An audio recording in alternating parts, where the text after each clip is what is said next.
The air of the novice village was thick with a peculiar scent of fresh grass, damp soil, and cheap ale, while the roaring clamor of voices buzzed in his ears. Look at this flower, it looks so real. Level 2 elite spawning at the spider cave in the north of the village.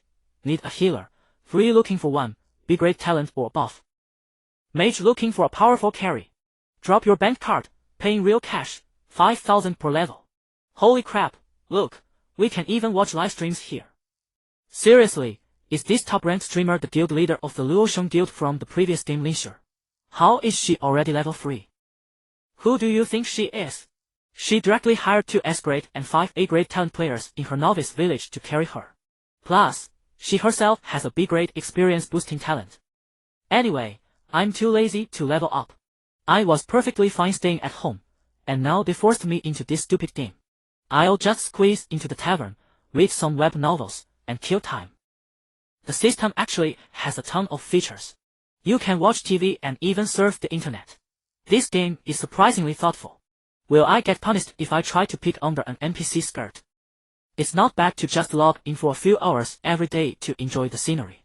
Swamp exploration team looking for a powerful warrior, gear priority. Buying copper coins with real money, 1:10 ratio, bulk deals preferred. The shouts rose and fell, turning the peaceful village into a chaotic marketplace. The entire human race had been crammed into this game called plunging. To many, this was a disaster, but to others, an opportunity.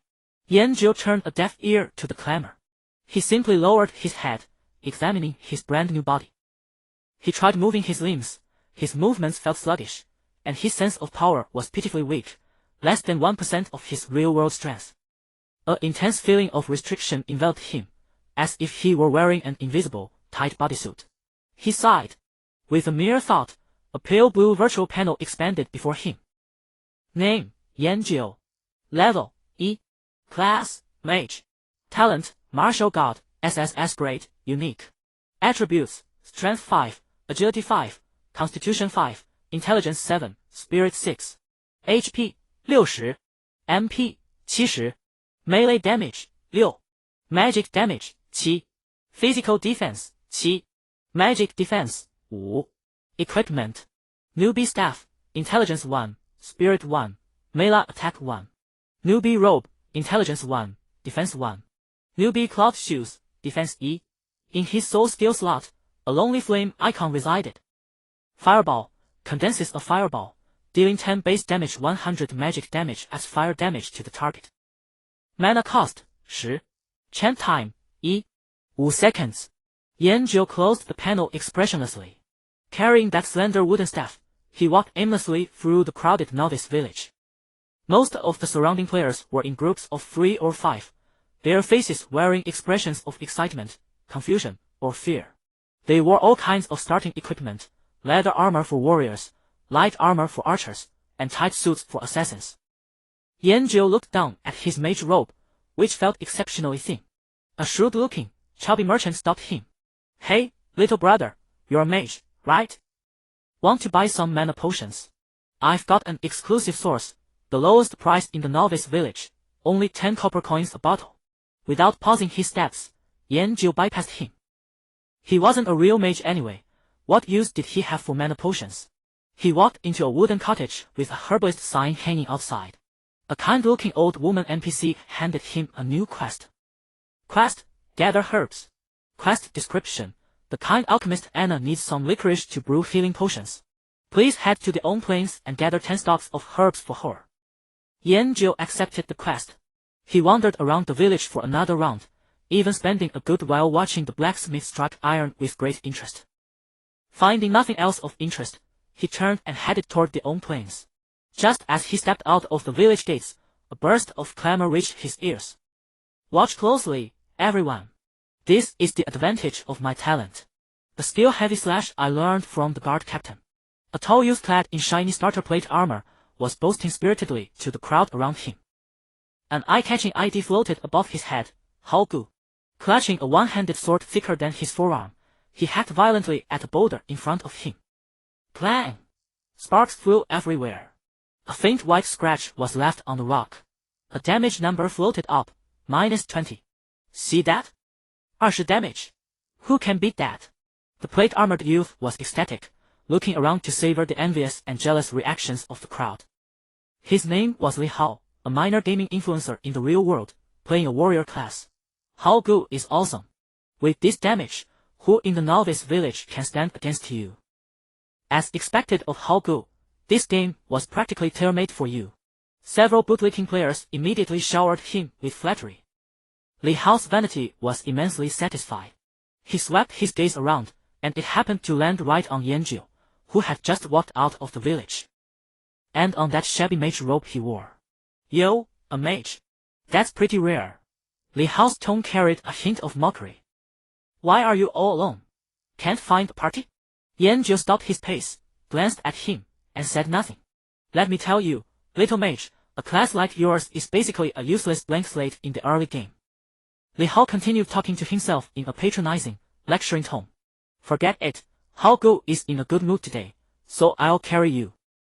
Li Hao said charitably, obviously wanting to recruit another lackey. Just follow behind us. Don't run around, don't pull aggro. Once we wear the mobs down, you can just come up, throw a random skill to get the last hit, and we'll share a bit of EXP with you. Yanjiu finally reacted. He raised his head, looked at Li Hao with those clear eyes, and slowly spat out a few words. Thanks, no need. With that said, he carried that ridiculous wooden staff and walked straight into the depths of their own plains. Li Hao's face stiffened in embarrassment for a moment. He didn't say anything more. Since he was broadcasting, he quickly forced a smile again and resumed joking with his lackeys. The wind of their own plains carried a trace of chilliness. Yanjiu walked along through the knee-high grass. Not far away, a fluffy white rabbit was nibbling on grass roots. Above its head, a red name was displayed. Own Plains Rabbit, LVE. HP, 50. Attack, 13. Yanjiu stopped his steps. He looked at the newbie wooden staff in his hand, then at the harmless-looking rabbit. A sense of absurdity surged in his heart. He, a genius who once stood at the pinnacle of martial arts, now had to use a staff to deal with a rabbit. Inhaling deeply, he decided to follow the system's guidance after all. He raised the staff. Obscure incantations rolled in his throat as fire elements in the air began to gather at the tip of the staff. A fist-sized fireball shakily condensed into shape. Dai. 5-second chanting time of fireball felt exceptionally long at this moment. By the time the fireball finally flew out, the rabbit had already hopped to another spot to continue nibbling grass. With a soft poof, the fireball smashed into the empty ground, scattering a few sparks before dying out. Miss! A huge notification popped up. Yanjiu's face darkened. He took a deep breath, his gaze locking onto the rabbit once more. This time, he didn't try to chant any fireball. He simply tightened his grip on the wooden staff in his hand, like holding a sword. Or a spear. He could feel his battle instincts, suppressed for 10 years, starting to course through his veins once again. His eyes changed. No longer filled with confusion and absurdity, but rather a focus and coldness of a hunter locking onto its prey. He moved. No chanting, no magical light effects. Nobody noticed that gusts of wind currents were swirling beneath his feet. His body sank slightly, and with a burst of power from his feet, he shot forward like an arrow from a bow, charging straight at the rabbit. On the high ground, Li Hao and his group had just passed by, heading toward the nearby gopher nest. Seeing Yanjiu's movement, the ridicule on their faces came to an abrupt halt. They felt a blur before their eyes, and the mage, who was previously several meters away, instantly dashed right in front of the rabbit. Yanjiu raised the newbie wooden staff high in the air. Then, using every ounce of his strength, he smashed it down violently onto the rabbit's body. Thud! A heavy, muffled sound of blunt impact echoed. The poor rabbit didn't even have time to let out a squeak before its entire body exploded into a burst of white light, dissipating into the air. An exaggeratedly massive number slowly floated up from the spot where it had vanished. -605. Ding! Your agile movements have caught the attention of the wind spirits. You have learned the skill, Wind Walk. Wind Walk, whip up a breeze beneath your feet to move rapidly over a short distance. Wind power is affected by your intelligence. Mana cost, 8. Cooldown, 5 seconds. Chant time, 9. Yanjiu looked at this skill description with great interest, wondering what on earth element spirits were. He indeed felt a current of wind pass beneath his feet back then, which must have been the trigger for this skill. Yanjiu checked his status bar, and indeed it was so. Mana, 6270. Meanwhile, Li Hao and his group of lackeys stood frozen on the high ground, their mouths hanging wide enough to fit an egg. They rubbed their eyes, doubting if they were seeing things. A level E mage, using a newbie wooden staff. A basic attack. Dealt 601 points of damage. What the hell was this? Yanjiu slowly straightened his body. He glanced at the undamaged wooden staff in his hand, then at his hands, which lacked the thick calluses of a martial artist. He turned his head, his gaze cutting across the grass to land on the frozen players on the high ground. Then, Yanjiu split his lips, flashing a brilliant smile toward Li Hao and the others. Then, carrying the wooden staff, he walked toward the next rabbit. The wind over OM plain stilled at this uncanny sight. A loud bang rang out again. The wooden staff collided with the skull of a wild rabbit. 601. The crimson digits flashed again and striking dull thud. 605. A dull thud. 602. Yanjiu moved swiftly grass, his motions paired to the extreme, with not a trace of excess. With every raise of his hand, every strike, he claimed the life of a wild rabbit with surgical precision. The staff in his hand looked awkwardly balanced, yet in this moment it became a terrifying weapon. A series of damage numbers rose like a chorus of loud slaps, striking the people on the ridge in the face. Li Hao's livestream chat exploded. Viewers debated whether the mage was legitimate, and why the game masters hadn't intervened. Some cried foul, claiming cheating and urging a report. Others admired him and asked for his in-game ID. Li Hao's face drained of color. He could not panic. After all, he was a game streamer and his persona must remain intact. This was the age of universal gaming, yet many players did not intend to grind monsters, since previously only about half of the participants had practiced virtual gaming. Many elderly and even middle-aged players preferred idling in taverns or enjoying the surrounding scenery. Some had even carved out their own mahjong and chess sets, setting up tables and boards on the clearings around the novice village. Naturally, the casual players found entertainment in various online streamers. Li Hao's stream consequently gained a small bump in popularity. Because the game's systems were well developed, with forums and the online streaming features, Li Hao quickly adjusted his expression, forcing himself to calm while his mind raced. He turned the built-in streaming camera toward himself, shielding the distant, battle-hardened mage. He cleared his throat and wore a professional smile that suggested everything was under control. The broadcaster told the audience to stay calm and listen to his analysis, noting that the damage he dealt each time hovered around 600. His voice was steady, carrying a deliberately cultivated air of wisdom. It explained that the talent did not increase damage by percentage but added a fixed amount of damage. Based on years of gaming experience, the talent effect was inferred to be something like melee physical attacks at about 600 points of physical damage. He paused to give the audience time to digest, then continued in a tone that oozed superiority. This kind of talent was terrifying in the early game. When everyone's attack power was only a few dozen, it could be regarded as a bug. But its growth was almost zero. Once we rise to levels 10 or 20, with higher attack power and greater skill damage, this amount of damage will no longer be noticeable. Moreover, this physical damage would quickly be offset by the defenses of high-level monsters. And remember, he is a mage. A mage who abandons ranged spellcasting to melee with monsters once surrounded, that little health of his would be wiped out in an instant. This morning, when the servers first opened, I also pushed inside.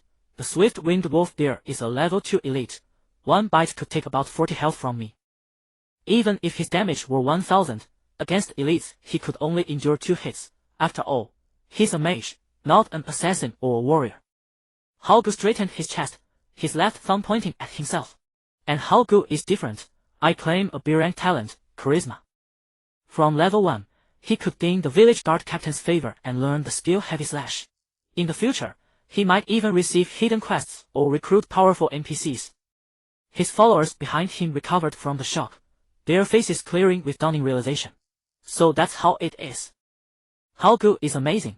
With one glance you can see the essence. I knew it. A mage cannot be this outrageous. It's simply an early talent. Still, Haogu sees far ahead. Late-stage talents are the true king. The stream's mood shifted in an instant, though a few discordant voices remained. Indeed, How GE's analysis made sense. Increasing attack frequency would help, the fixed damage growth is too poor. How could a mage increase melee frequency? Do you think you're Gandalf? Listening to the flattery and the chat's approval, Li Hao's vanity was fed again. He regained his confident, spirited demeanor and began addressing the camera, outlining the grand paths of future talents. 10 Wild Rabbits task quickly completed. Newbie quest, Rampant Rabbits, completed. Please report to ON Village Chief to claim your reward. A cascade of system prompts drifted across Yanzhou's view, but he paid them no mind. He checked the quest list, the herb collecting task still showed 510 more herbs to gather. He looked around, the herbs at the edge of the plain seemed to have all been gathered. From afar, the crowd's loud disputations continued, their voices faint on the wind.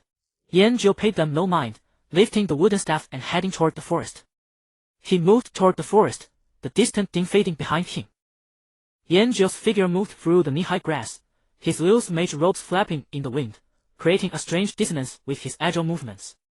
He walked slowly, as if on a leisurely stroll. The noise of the group back on the high ground had long been left behind. The players here were pitifully scarce.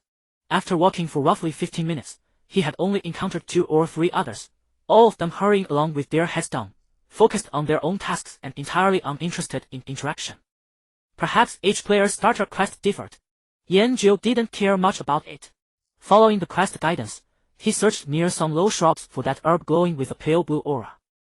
Along the way, he smashed a few more clueless wild rabbits. Occasionally, a few plains marmots that appeared fiercer than rabbits would burst from the ground, attempting to attack Yanzhou's ankles with their comical incisors. Without exception, each one was knocked back into the ground by a single strike from his staff, bursting into a cloud of white light. The medicinal herbs in this area seemed scarce. Despite pausing frequently along the way, Yanzhou only managed to gather 3 plants. Quest, gather herbs, 810. The task still needed a few more. Unhurried, he put away his quest panel, gripped the wooden staff now speckled with grass fragments, and wandered aimlessly deeper into the plains. After a few straightforward battles, he quickly adapted to this body. Though his agility was quite low, his ability to anticipate an animal's moves beforehand, combined with the special footwork from reality and the buff from wing step, allowed him to easily dodge those attacks. As Yanzhou ventured deeper, the terrain began to undulate, with several barren rocky hills appearing in the distance, making this plain less monotonous. Just as he was circling around a half-person height boulder, a gray shadow burst out of the grass without warning. It moved incredibly fast, carrying a pungent scent on the wind. Gale Wolf, Elite, LVR. Health, 200. Attack, 34. Defense, 17. Skill, Fang Bite. It was a vigorous wild wolf with green eyes gleaming ferociously and sharp canine teeth visible in its open mouth.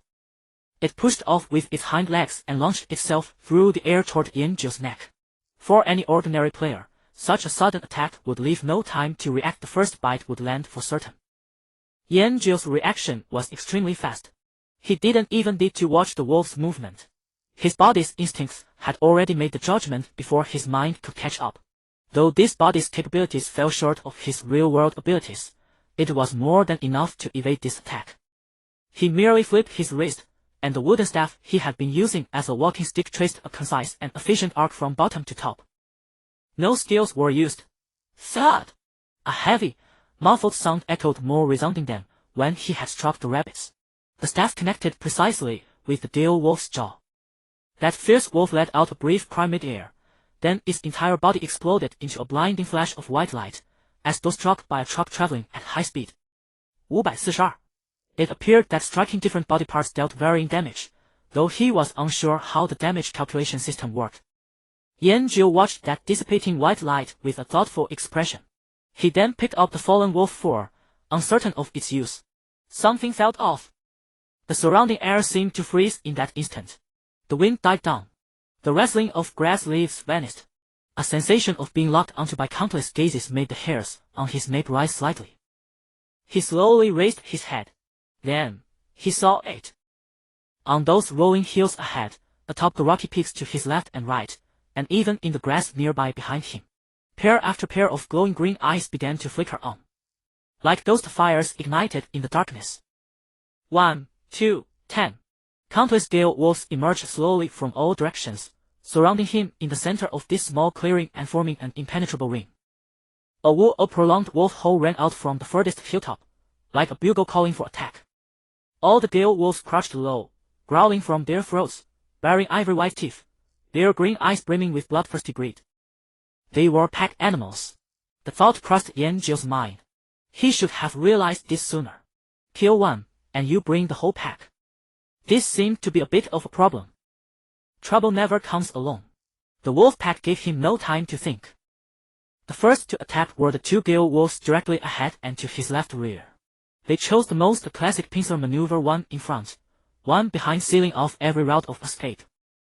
A reeking wind blew into his face. Sharp wolf claws traced cold gleams through the air. But at this moment, Yanjio's body relaxed completely. Deep within those calm eyes, something was beginning to awaken. He did not retreat. Instead, he stepped forward, shifting his body at an almost imperceptible angle. It was this hair's breadth margin that let him narrowly avoid the fatal lunge of the gale wolf behind him. The wolf's claws swept past so close that they nearly grazed his mage robe, the wind disturbed making the fabric snap loudly. At the same time, the novice wooden staff in his hand moved. This was no longer the wild, heavy-handed swinging of before. The staff tip-tapped lightly, like a dragonfly skimming the water. With perfect precision, it struck the nose of the gale wolf charging from the front. Ow! A miserable shriek. The wolf's charge came to an abrupt halt.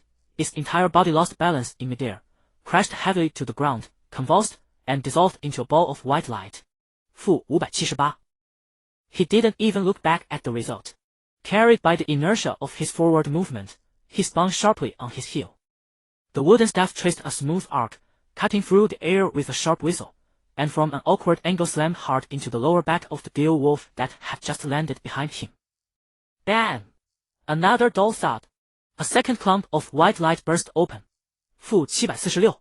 Weakness critical. The entire sequence flowed like water, swift beyond measure. From dodging to counterattacking to killing, it took no more than 2 breaths. Those 2 lightning-fast moves thoroughly ignited the savagery of the whole wolf pack. Oh!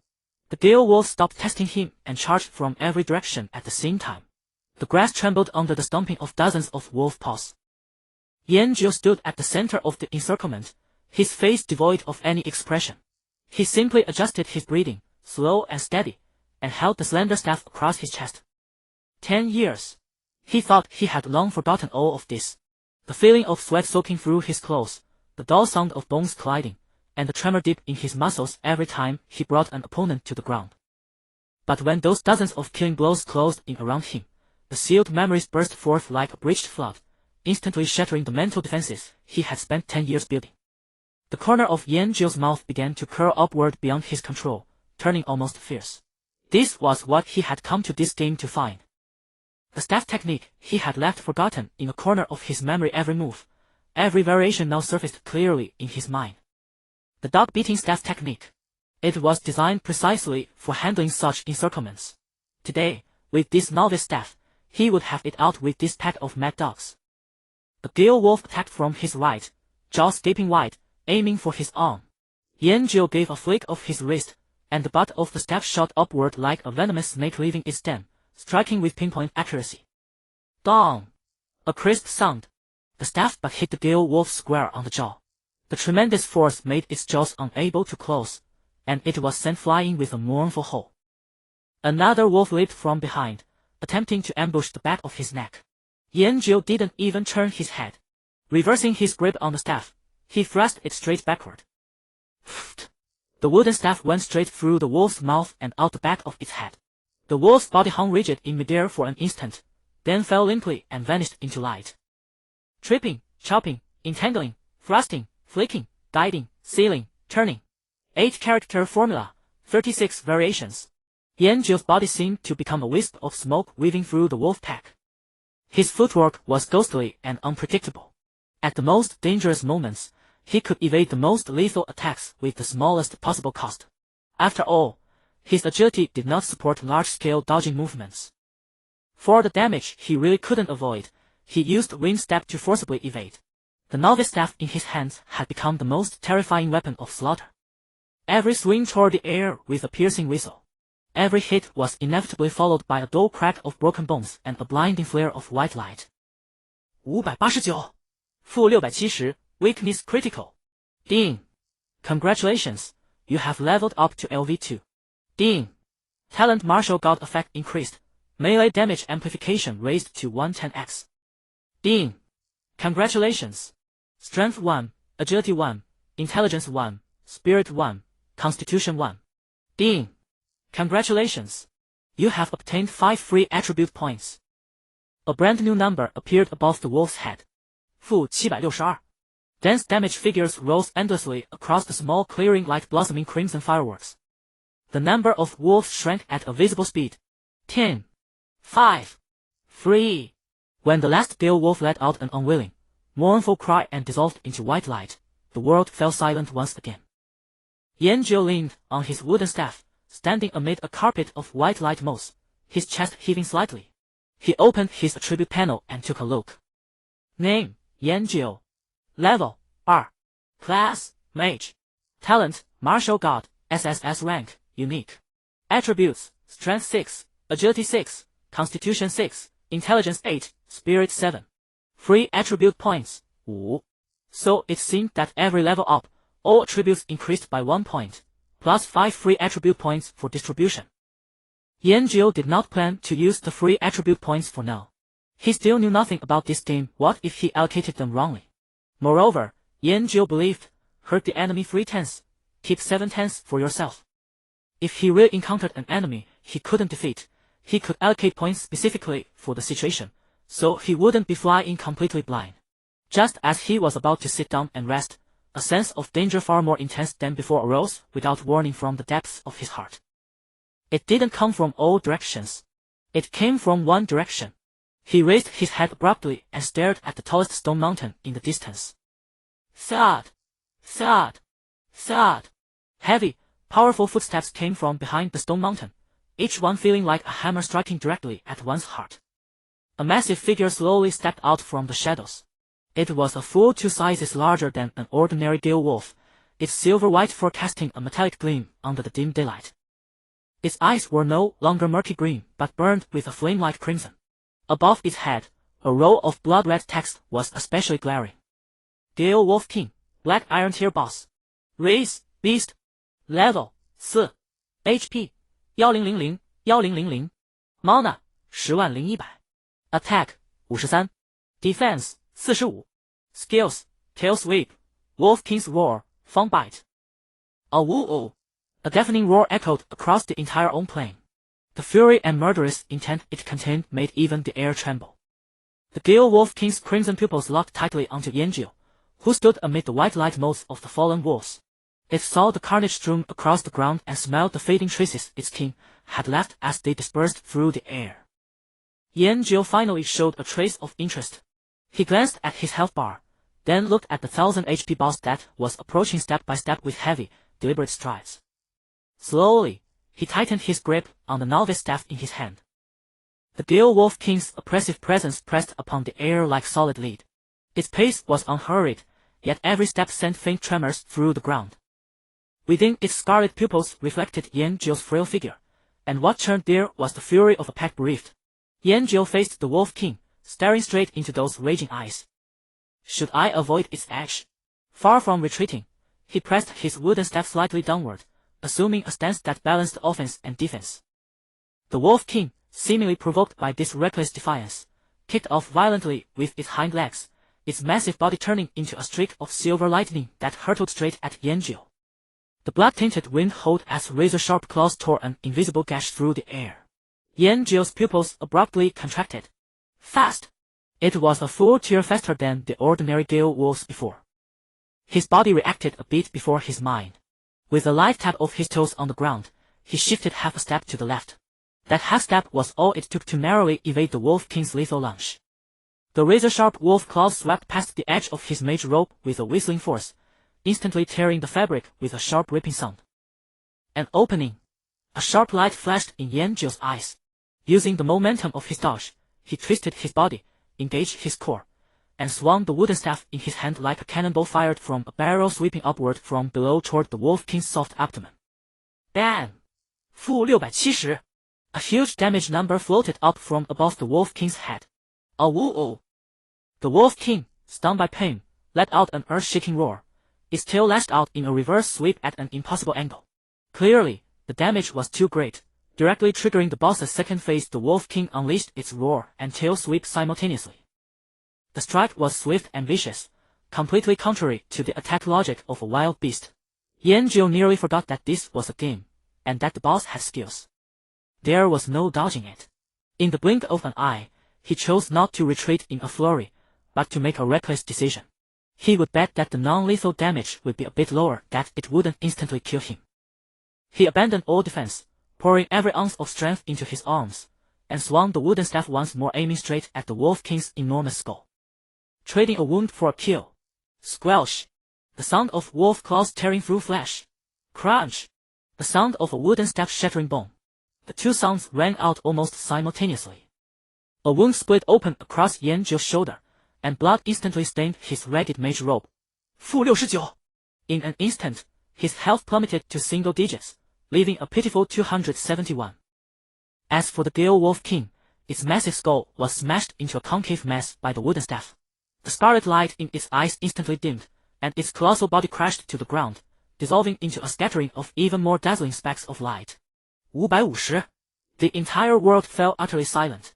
He had bet correctly. Had the Wolf King's attack struck just a little lower, the one turning into white light would have been himself. Ding!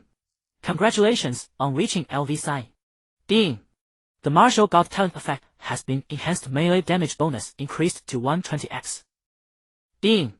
Congratulations. Strength 1, Agility 1, Intelligence 1, Spirit 1, Constitution 1.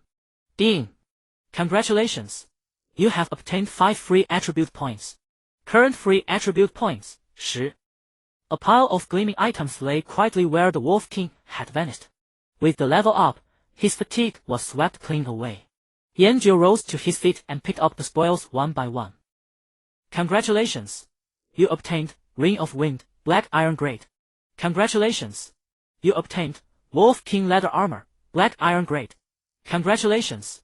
You obtained Skill Book Wolf King's Roar. He first picked up that ring of archaic design. Ring of Wind. Quality, Black Iron. Equipment type, Ring. Attributes, Agility 3, Spirit 3, Movement Speed 5. Equipment requirement, none. A good find. Without hesitation, Yanjiu slid the ring onto his finger. A sensation of a gentle breeze wrapping around his body coursed through him, and he felt somehow lighter on his feet. He then looked at the leather armor. Its silver-white wolf fur was smooth and supple, radiating a faint sheen. Its defensive power was evidently considerable. Wolf King Leather Armor. Quality, Black Iron. Equipment type, Leather Armor. Attributes, Defense 5, Agility 5, Critical Rate 3.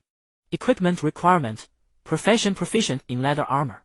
Note, you, who excel in magic, seem unable to control this beast-natured armor. Yanjiu's mouth twitched. As a mage, he had gotten an excellent leather armor drop, but he couldn't wear it. Then, with great interest, he flipped open the skill book. Wolf King's Roar. Class requirement, Warrior. Effect, increases nearby allies' agility by 10, lasts 30 seconds, cooldown 3 minutes. Note, you, who excel in magic, seem unable to learn this beast-natured skill book. Yanjiu was speechless. Since when was he proficient in magic? He tossed the leather armor and the skill book he couldn't learn Wolf King's Roar into his backpack, planning to sell them somewhere later. Just then, a series of system notification chimes rang out in his ears. Because you are the first player to have slain a Black Iron boss, the system will grant you a special reward. The first kill reward chest has been delivered to your backpack. Please check it. May we announce your ID and let your fame resound throughout the entire Illusion Realm world? A huge yes and no option box appeared before him. Yanjiu stared at the glittering yes, as if he could already foresee countless troubles crashing down upon him. He did not like trouble. So he extended a finger and, without the slightest hesitation, tapped the inconspicuous no. You have chosen to remain anonymous. Then a server-wide announcement rang out. Server announcement. Congratulations to player Anonymous for successfully slaying the first Black Iron boss of Illusion Realm, the Gale Wolf King. Yanjiu let out a sigh of relief and opened his backpack. A faintly gleaming bronze chest lay quietly in the corner. He directly chose to open it. Congratulations! You have obtained the title, Wolf Kingslayer. Wolf Kingslayer. Quality, Special. Effect, Movement speed 10, while equipped. Damage against wolf-type creatures 10. Another movement speed. Yanjiu equipped the title, feeling that if he ran now, he might whip up a gust of wind. Do you wish to hide this title? Yes, no. Yanjiu casually clicked yes. He was fairly satisfied with his current state. What he did not know, however, was that the moment he chose anonymity, the entire illusion realm world had already erupted into an uproar. World Channel. Lu Ocean. Yekisai, what the hell? Am I seeing things? A first kill announcement. Fengzong Izui, a black iron boss. What the heck is that? I can barely even kill level 1 rabbits. Longton. Wangzhe, anonymous. Who is this big shot? He's way too low-key. This is the perfect chance to make a name for yourself. Tian Shengshengkong. What the hell does the guy above understand? This is the bearing of a master. Maybe the big shot is right beside you, waiting for the moment you slap him so he can return as the Dragon King and give you a crooked grin. Etian Shu, everyone, calm down. How long has the server been open? Less than a day. Being able to solo a boss means his talent and class are absolutely top tier. The talent bonuses in this game are far deeper than we imagined. Longton. Baby, the know-it-all has appeared. For all the clamor on the World Channel, Yanjiu knew nothing. He glanced at his attributes. He merely took a look at the quest panel. Herb gathering, 810. He hoisted the novice wooden staff that had served him well and turned toward another patch of grass. 2 more herbs to go. His silhouette stretched long in the fading rays of the setting sun, looking a little lonely, and a little leisurely. The clamor of the own plains was even greater than when he had left. Every player's face was written with excitement and unease. The blood-red first kill announcement in the World Channel was like a potent stimulant injected into everyone's nerve endings. Did you hear? Someone soloed the boss. An anonymous big shot.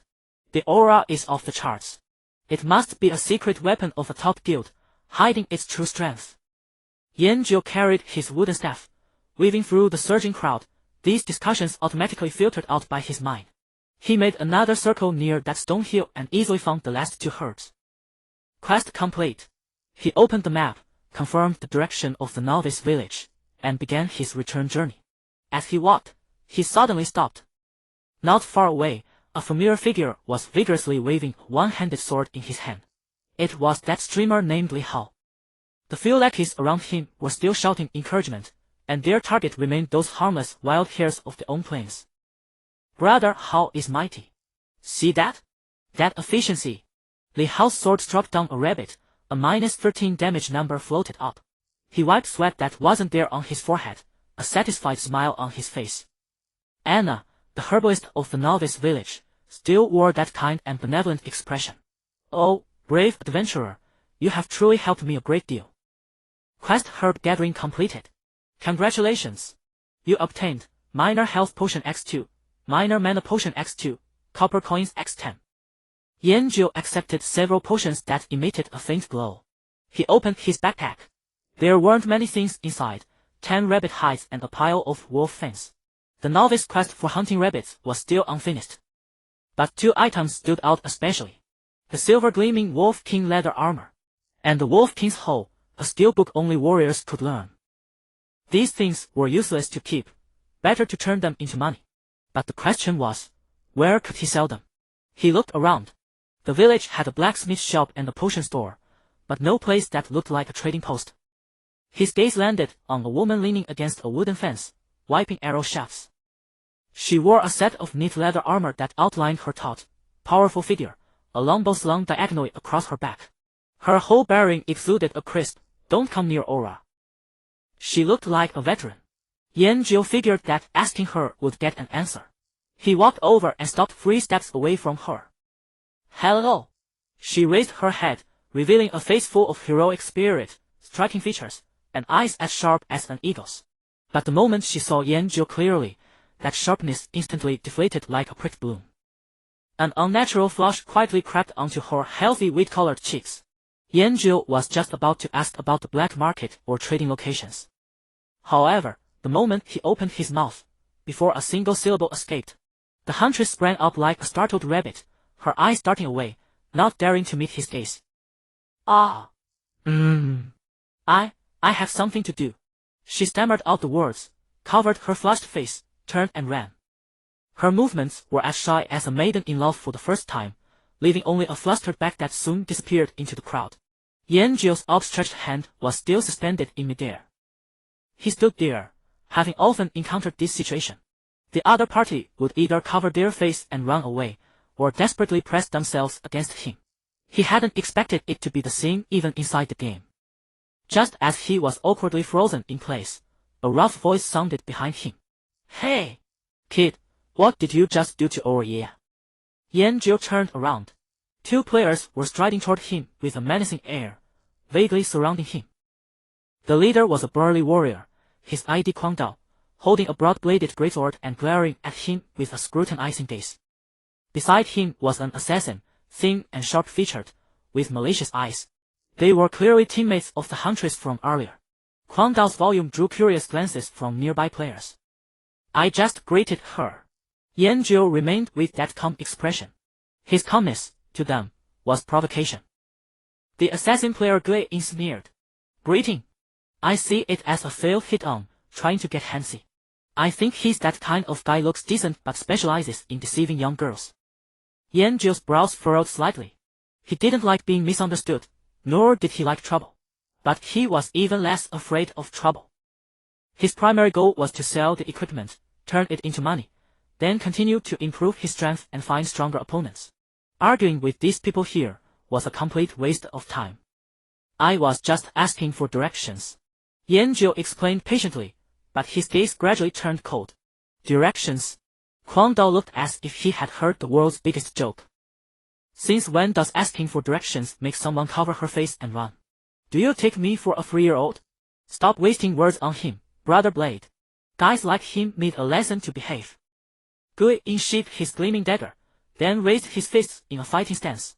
Malicious PK was prohibited in the novice village, but the system would not intervene in physical conflicts or shoving. Yanjio looked at them and suddenly felt a bit tired. Communicating with these people was more exhausting than fighting the Deal Wolf King. Quang Dao's interrogation made the surrounding air tense. I will say this one last time. I only want to ask for directions. Yanjio's voice remained calm, yet beneath that tranquility rippled a chilling intent to kill. If explanations failed, he would beat them until they understood. Directions. The broad-bladed greatsword in Quang Dao's hand dragged across the ground, screeching with an ear-piercing scrape. I think you're tired of leaving. Beside him, the assassin Gui lowered his stance slightly, his hands raised in a standard boxing guard, his gaze cold and sinister. If we PK in the novice village, the guards will arrest us. But if we give you a beating with our fists, attacks that have no damage registration just to teach you a lesson, they won't care. To them, this man in the ridiculous mage robe was nothing but a lucky, slightly good-looking charlatan. And people like him deserved a beating more than anyone. Yanjio looked at them, his eyes treating them as if they were already dead. He had a rule, never a third time. He had already patiently explained himself twice. There would be no third. Gui struck first. With a swift shift of his footing, he blurred into a shadow, his left fist launching in a fierce, straight line directly at Yanjio's face. The wind from the punch howled with an oppressive force. He was a trained martial artist, and a speed-oriented one at that. Based on the muscle movements as Gui threw the punch, Yanjio swiftly anticipated and reacted. Sidestepping, he tilted his head to dodge before the fist could connect. That heavy, powerful straight punch grazed past his ear, the resulting gust of wind fluttering a few strands of his hair. Yet, the moment he executed this evasion, a profound sluggishness surged through his limbs and bones. Too slow. His body's reaction was more than a grade slower than he had anticipated. This was his first time facing a trained martial artist inside the game, and he had subconsciously relied on his real-world combat style. Although this mage's body had been leveled up, its strength was only 7, and its agility was also a mere 7. Even with the 10 movement speed bonus from the Wolf King Killer title and the 3 boost from the Ring of Wind, it only barely allowed him to keep pace with his opponent's speed. In that split second of delay, Quang Dao's attack arrived. He lacked Gui's swiftness, but he was far more robust, radiating a raw sense of power. A heavy hook swept toward Yan Zhou's temple, precise and merciless. The coordination between the two was remarkably seamless. One in front, one behind, one fast, one heavy. They sealed off all of Yan Zhou's escape routes. The surrounding players gasped in unison. To them, this frail mage was about to be sent flying by that devastating blow in the very next second. Li Hao and his entourage watched from not far away, their faces twisted in malicious glee. Hit him. Beat him to a pulp. Teach him a lesson for putting on airs. However, the expected bloody scene did not occur. Yan Zhou's face remained entirely unperturbed. His physical body was weakened. Yet, his experience, his technique, and the very essence of his martial path remained completely intact. That heart belonging to a martial god still beat strongly within his chest. Facing Quang Dao's seemingly unavoidable punch, Yan Zhou did not retreat. Instead, he advanced.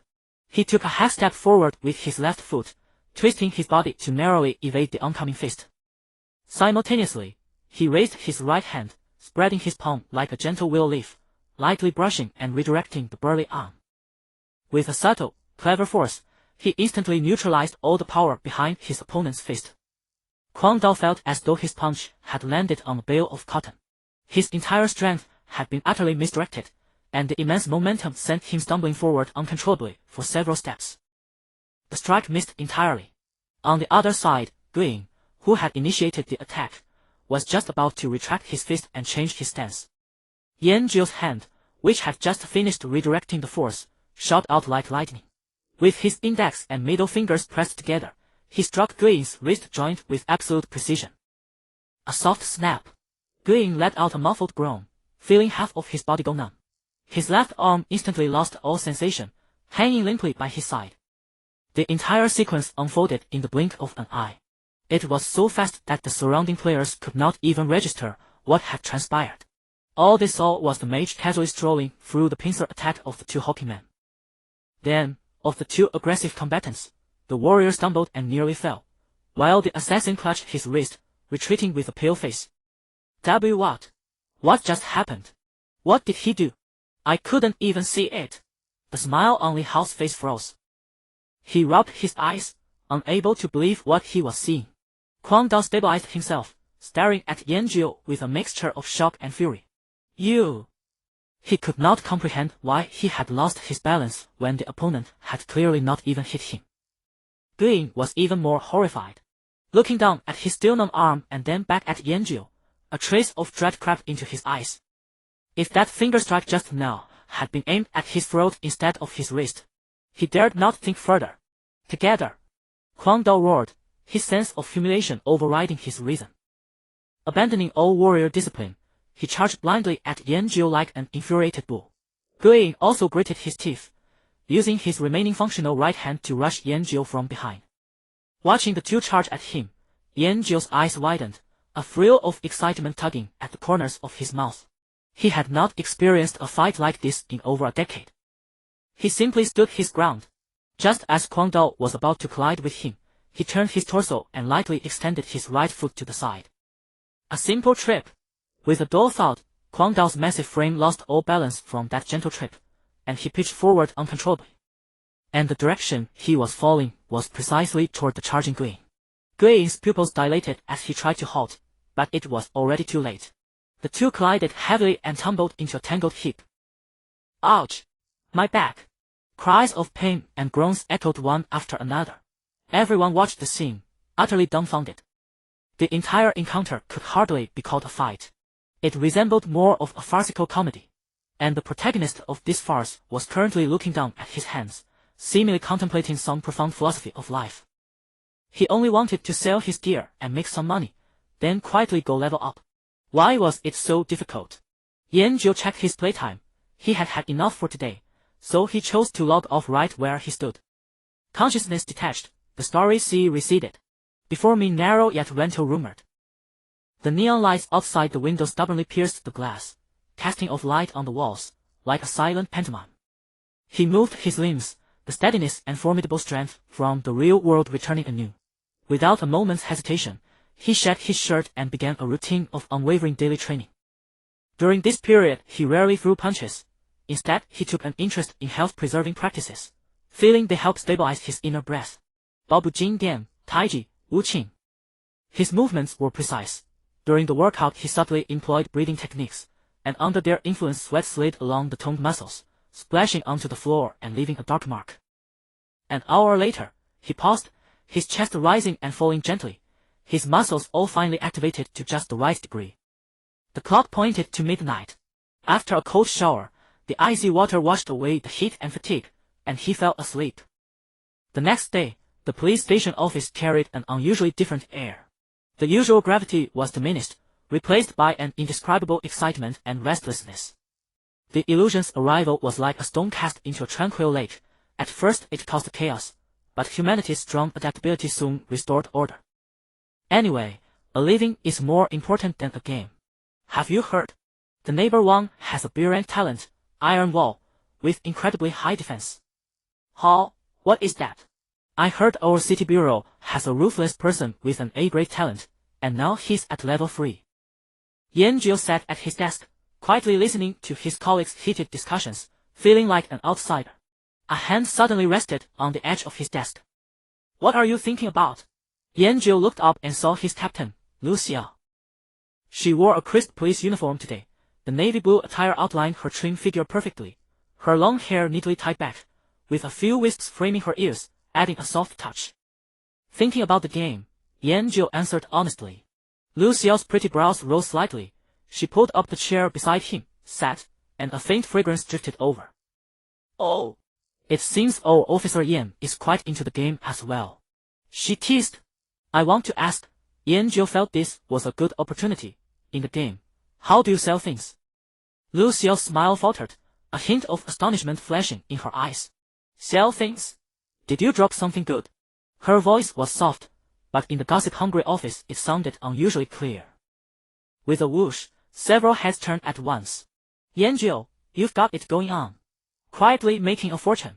Come on, tell us, what treasure did you drop? Is it armor or a weapon? What are its attributes? The colleagues swarmed around, voices overlapping, so enthusiastic that Yan Jiu found it hard to handle. He wasn't used to being the center of attention. It's just leather armor, with added defense and agility, he said vaguely. That armor is good. Right now what we lack most is gear. A slightly plump colleague immediately chimed in, clearly a veteran gamer. Don't tell me you don't know how to sell it. The beginner village has no auction house, but there is a black market. Yan Jiu shook his head, admitting he truly did not know. I told you probably didn't do the tasks properly. The fat colleague wore an I knew it expression and began to explain. You have to finish the initial tasks first, go to the village chief to hand in the tasks, and complete all 3 of the tasks he gives you. After you finish, he'll give you a quest called Village's Hope, which requires you to talk to all the important NPCs in the village. Among them is an inconspicuous old cook, the black market merchant, who can unlock the auction house feature. Unfortunately, each newbie village has only about 3,000 people, and the auction house and gold are not linked, so trades must stay within the village, otherwise your armor might fetch a high price. So that was the case. Yan Jiu suddenly understood. Yesterday, he had only completed the starting rabbit killing and herb collecting tasks, and the rabbit task hadn't been handed in yet. Alright, enough crowding around, it's time to start work. Lu Xiao waved her hand, dispersing the onlookers, and the office returned to its normal order. In the morning, higher-ups issued new directives. To cope with the societal changes brought by the illusion, working hours across all units would be adjusted. The police department implemented a rotating shift system, reducing on-duty personnel from 6 to 3. Generally, noon would mark the end of the shift, ensuring everyone could complete 6 hours of online time daily. Likewise, salaries and performance would be adjusted accordingly. Time passed quickly. At 12, off work on the dot. Yan Jiu packed his things, ready to leave, but Lu Xiao approached again. She leaned against Yan Jiu's desk, arms crossed, at ease, not like a captain but more like a friendly senior sister. Coming close, she gently helped tidy his tie. What is your game ID? She asked directly. Yan Jiu paused, looking into her eyes, and instinctively wanted to make one up. But for some reason, the words on the tip of my tongue became 2 characters. Yan Jiu. Yan Jiu. Lu Xiao repeated, a meaningful smile tugging at the corner of her mouth. Understood. She did not press further, straightened up, and turned to leave, leaving only a brisk, capable silhouette. In the narrow hallway, before he even reached his apartment door, the clatter of mahjong tiles mixed with the smell of cigarette smoke drifted into his nostrils. The door of Sister Sue, the landlady next door, was wide open. The woman who, only yesterday, had been crying like pear blossoms in the rain and trembling as she curled up on the sofa, was now sitting in a chair with her legs crossed, the slit of her cheongsam pulled up to a dangerously high level, revealing a stretch of snow-white thigh. Her slender fingers worked over the mahjong tiles with practiced ease. Pong! The call was crisp and carried a fierce edge. The other three were middle-aged women from other buildings in the neighborhood, each one hale and hearty, full of fighting spirit. The gloom cast by the illusion seemed to have been diluted by the smoke of battle around the square table.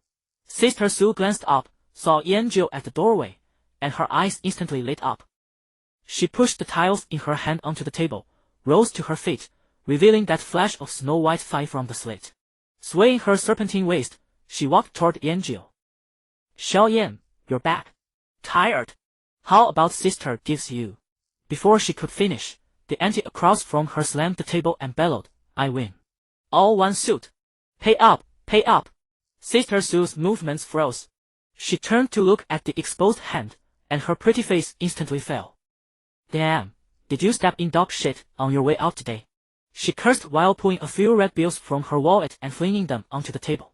In an instant, her coquettish charm turned into the shrewishness of the streets. Yanjiu took the chance to slip back into his rented room. Click! He locked the door behind him. Leaning against the door, he could still hear Sister Sue's indignant cursing next door. The corner of his mouth twitched involuntarily. He lay down on the bed. The blue countdown on his arm was like a death warrant, and yet also like an invitation full of temptation. Without any hesitation, he closed his eyes. Entering game. After the cold mechanical voice, his consciousness was once again dragged into the boundless sea of stars, then plunged into a world of singing birds and fragrant flowers. The scent of green grass mingled with the fragrance of soil so vivid it was almost absurd. The first thing Yanjiu did was open the quest panel to confirm what his portly colleague had said. Novice quest, the enclave is overrun with wild rabbits. Please travel to the enclave and kill 10 wild rabbits with the staff in your hand. Completed. Please go to the village chief to turn in the quest. He hoisted the slightly worn novice wooden staff onto his shoulder and walked toward the largest wooden house at the center of the village. In the novice village, players came and went. Most wore drab gray starter cloth, with expressions of novelty, excitement, or bewilderment on their faces. The village chief was an old man with snow-white hair and beard, sitting in a rocking chair in front of his house, basking lazily in the sun. Seeing Yanjiu approach, he cracked his narrowed eyes open a sliver. Brave stranger, what brings you here? Yanjiu walked up to him and handed in the quest. Village chief, the rabbits have all been dealt with. Oh, well done. The village chief nodded, a hint of approval gleaming in his clouded eyes. Ding! Quest complete. You have obtained 100 experience points and 10 copper coins. A soft white light flashed, and Yanjiu's experience bar rose by a small segment. The old man slowly rose from the rocking chair, walked over to Yanjiu, and patted his shoulder, a gesture no different from an elder in the real world. Young man, the village has witnessed your courage and strength. His voice turned somewhat grave. But the true threat is only just beginning. In the forest east of the village, a pack of goblins has recently made its lair. They not only steal the villagers' grain, but have also wounded several of our villagers who went out to gather herbs. They are far more vicious than wild rabbits. The village chief sighed, a trace of worry in his eyes. I hope you will once again, for the peace of this village, go and eliminate those evil creatures. Ding! You have triggered a new quest, the Goblin Threat. Quest objective: travel to the goblin lair and slay 20 goblins. It is recommended that a party of 2 or more undertake this quest. I accept. Yanjiu did not hesitate in the slightest. After taking leave of the village chief, he had just stepped out of the courtyard when a crisp notification chime sounded by his ear. Player Xiaotian has sent you a friend request. Xiaotian. An unfamiliar name. Yanjiu's brow knitted slightly. He didn't know anyone in the game, let alone someone who would take the initiative to add him as a friend. Was it a scammer peddling equipment? Or had he accidentally clicked on someone in the village just now? He hesitated for a moment. Staring at the name Xiaotian, he inexplicably thought of Lu Xiao's figure as she left work. After a moment's deliberation, he clicked accept. No matter if he had guessed wrong, he could simply block her. The next second, a private message popped up. Xiaotian, guess who I am? Yanjiu, Captain Lu. Xiaotian, smart boy. Are you getting used to the novice village? I'm telling you, this game's waters run deep. Don't let anyone fool you. Lu Xiao's tone was like a patient older sister gently guiding him, a world apart from the crisp, capable police captain in his memory. Yanjiu was somewhat unaccustomed to this shift. He stared at the screen, unsure how to reply. In reality, his relationship with Lu Xiao was purely superior and subordinate.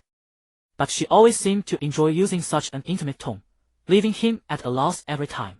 Xiaotian, okay, I'll stop teasing you. With a name like Yanjiu, you have quite a wuxia vibe. So, are you getting used to the game? Yanjiu, it's fine. It's pretty fun. Xiaotian, I'm telling you, this game is not as simple as you think.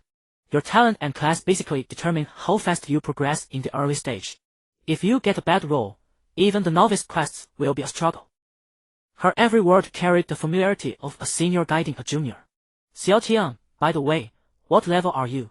It seems people in different novice villages can't see each other's levels. I'm already level 2, pretty awesome, right? After the message, she added a smug emoji wearing sunglasses. Yanjiu looked at Lu Xiao's profile. There was only an ID. It seemed that people from different novice villages or different regions couldn't see each other's detailed information before they actually met. Yanjiu glanced at his character panel. Level, LV31504000. He thought for a moment and decided to tell the truth. Yanjiu, level 3. There was silence on the other end for a full 10-odd seconds. It lasted so long that Yanjiu thought the connection had dropped. Xiaotian, level 3? Are you kidding me? Not many people have even reached level 2 yet. Lots of people need to form parties just to kill monsters. How could you possibly be level 3? Her tone was thick with disbelief. A string of question marks nearly burst out of the screen. Yanjiu, I just killed the boss. It gave a lot of EXP. Xiaotian. Another silence. This time, Lu Xiao seemed to be digesting the information. Xiaotian, you killed it alone. Yanjiu, Xiaotian, what boss? Yanjiu, the Gale Wolf King. On the other end of the chat window, it went completely silent.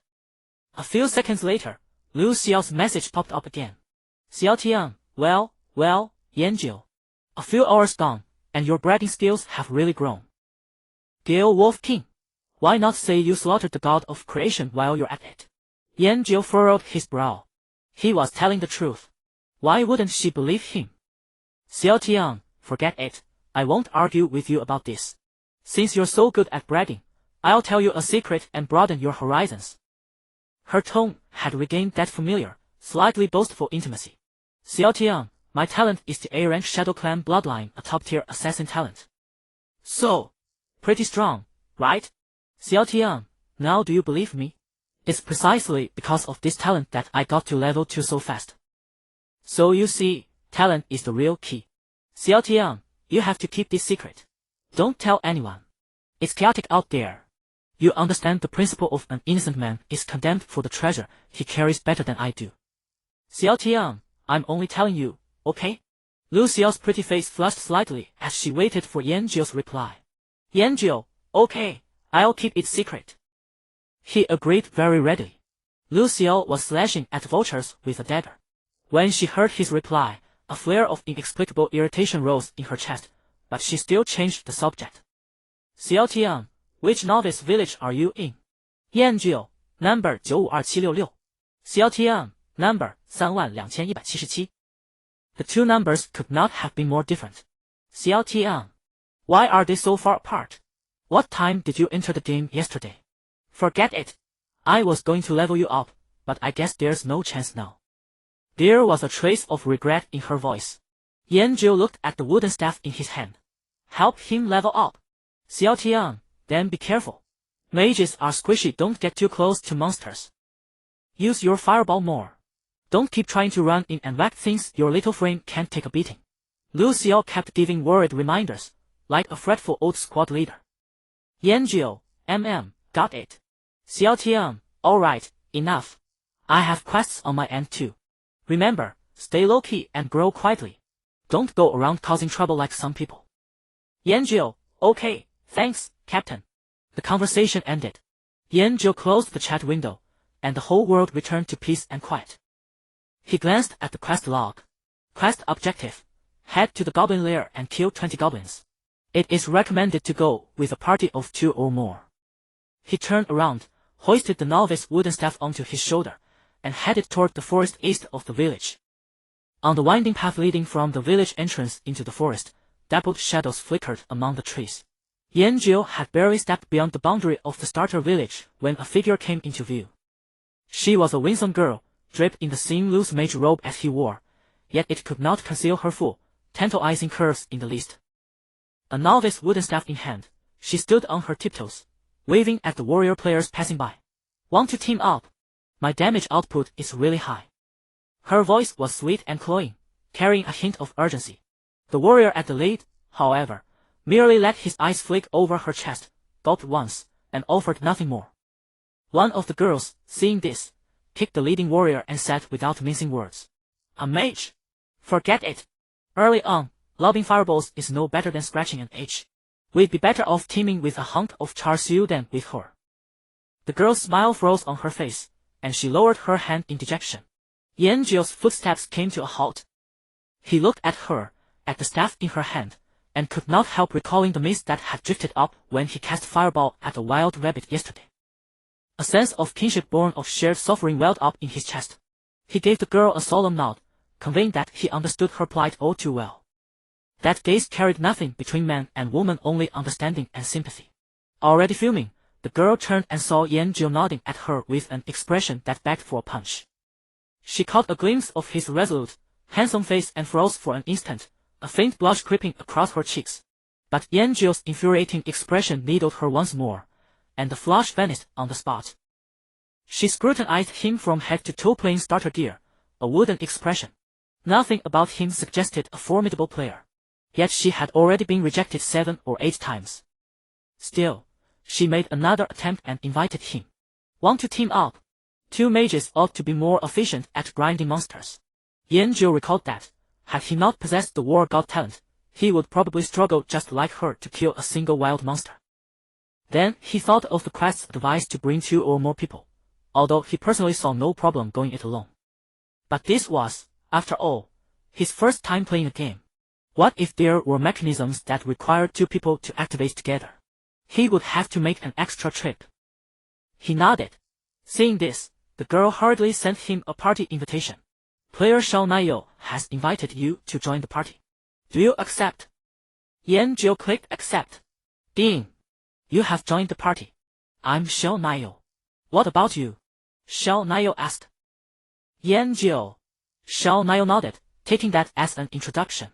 She idly opened the party panel, intending to inspect her new teammates' attributes if only to put her mind at ease. The next second, her eyes flew wide open. Why you? You're level 3? Her shriek jumped an octave, drawing curious glances from several players passing by. Yanjiu stared at the solitary LV1 behind Shao Nayo's name on the party panel, bemused. Is leveling up that hard? Shao Nayo nearly choked on her breath. Pointing at her own nose, she huffed indignantly. The game only launched a day ago. Most people still need a party just to clear the starting quest, and you're already level 3. So tell me, is it hard or not? She was convinced this guy was humble bragging. What's your talent? How are your stats? Shao Nayo edged closer, the astonishing softness of her chest nearly brushing against Yanjiu's arm. She puffed out her chest with pride, like a peacock displaying its resplendent plumage. I'll go first. Mine is an A-rank talent, Black Flame. All fire damage gets an extra 30% true burn damage added on top true damage. The swaying curves were enough to make anyone dizzy. Yanjiu nodded. Though he did not quite understand what true burn damage meant, it certainly sounded formidable. Very strong, he said, and his admiration was sincere. Xiao Niu was most pleased by his reaction and urged, "Your turn." "It's something that boosts normal attack damage." Yanjiu might have disdained lying, but he instinctively kept a card hidden. Xiao Niu's gaze was glued inexorably to his handsome face. The air seemed to freeze solid. "Normal attack." A tremor of absurdity threaded through her sweet voice. She raised a finger, pointing at herself, then at Yanjiu. "You can't be serious. A mage. Normal attack damage." She simply could not comprehend such a combination. It was as ludicrous as issuing a sniper a baseball bat as his primary weapon, absurd beyond belief. Yanjiu's life before had revolved entirely around the martial path. After he sealed his fists, nothing could hold his interest anymore. He had long since cultivated a disposition of speaking his mind, heedless of other people's expressions. Yanjiu continued, entirely at ease. "Talents awaken according to one's innate aptitude. Which is precisely why I'm formidable in a fight." This was not a quip, it was a fact. Xiao Niu, staring at his earnestly serious handsome face, she suddenly felt that she had run into a fellow whose head was not entirely sound. Fine. You're the high level, so you call the shots." She waved her hand and resolved to stop dwelling on this absurd topic after all. His level 3 status was undeniable. "Let's go to the goblin lair." One behind the other, the pair pressed deeper into the forest. Soon, a clearing hemmed in by low shrubs opened up before them. At the center of the clearing loomed a pitch-black cave, its mouth adorned with crude timber and animal bones, exuding a foul, rancid stench. Several diminutive creatures with green skin and pointed ears lingered near the cave entrance, bone clubs in hand. Goblin Scout, normal monster. Level, LVR. HP, 120. Attack, 19. Xiao Niu's face went white on the spot. She was only a level 1 mage with a paltry 60 HP. A few knocks from that goblin and she would probably be sent back to the village. Wait. Seeing Yanjiu about to stride in without the slightest guard, she hastily seized his arm and drew it into her embrace. "Have you lost your mind? We're mages, 2 squishies. Are we just going to waltz in there and die?" Her voice quivered slightly. Yanjiu halted, turned around, and looked at the hand gripping his arm. "If we don't go in, how are we supposed to kill them?" he countered. Xiao Niu was struck speechless for a moment. Then she thought of his talent. Could he really have leveled to 3 by nothing but plain auto-attacks? He lifted his foot, about to walk into that pitch-black cave mouth. "Hold on, let me pull one over first. That's safer. Even if your talent is a melee one, it's still too dangerous to be surrounded by a few monsters." She crept soundlessly toward the cave entrance, keeping her body low, trying to use a waist-high bush to conceal herself. Yanjiu watched her ridiculous stealth attempt, then glanced at the goblins pacing back and forth at the cave entrance. Their gazes weren't even directed this way. Xiao Niu crouched behind the bush, peeked out with half her head, took a deep breath, and a clump of orange-red flames began to condense in her palm. Fireball! The fireball wobbled through the air and, with a soft puff, struck the grass 3 meters in front of the nearest goblin's feet. A few sparks of flame flicked up bits of grass, then died out. The goblin sentry at the cave mouth, as if hearing some commotion, glanced over in confusion, then listlessly turned away. The air fell into an awkward, dead silence. Xiao Niu's face instantly flushed crimson, as if it could drip blood. How mortifying, she had forgotten to calculate the distance. In all her previous online games, she had played a warrior. Yanjiu watched all of this without a change in expression. Then he bent down and picked up a fist-sized stone from the ground. He swung his arm back, snapped his wrist, clean and decisive, like an elite pitcher. Swoosh! The stone cut through the air and struck the goblin on the forehead with perfect accuracy. A paltry damage number of -1 floated up. But the aggro was firmly secured. Jiku! The goblin let out an angry shriek, waved its bone club, and charged straight toward Yanjiu on its stubby little legs. Xiao Niu was in a fluster, preparing to cast fireball again, when she heard a dull thud, like a watermelon being cracked open. Damn! She raised her head stiffly. Then she saw Yanjiu take 1 step forward, dip his body slightly, and swing the novice wooden staff in his hand in a simple, direct, yet powerfully imposing arc from low to high, striking the charging goblin precisely under the chin. Fu 803. A massive crimson number, so dazzling it made her eyes blur, slowly rose from the goblin's head before dissolving into the air. The goblin that had been so ferocious just now paused in midair for an instant, then flew backward like a torn sack. By the time it hit the ground, it had already turned into a flash of white light. The entire world was silent. Xiao Niao's mouth slowly opened, wide enough to hold an egg.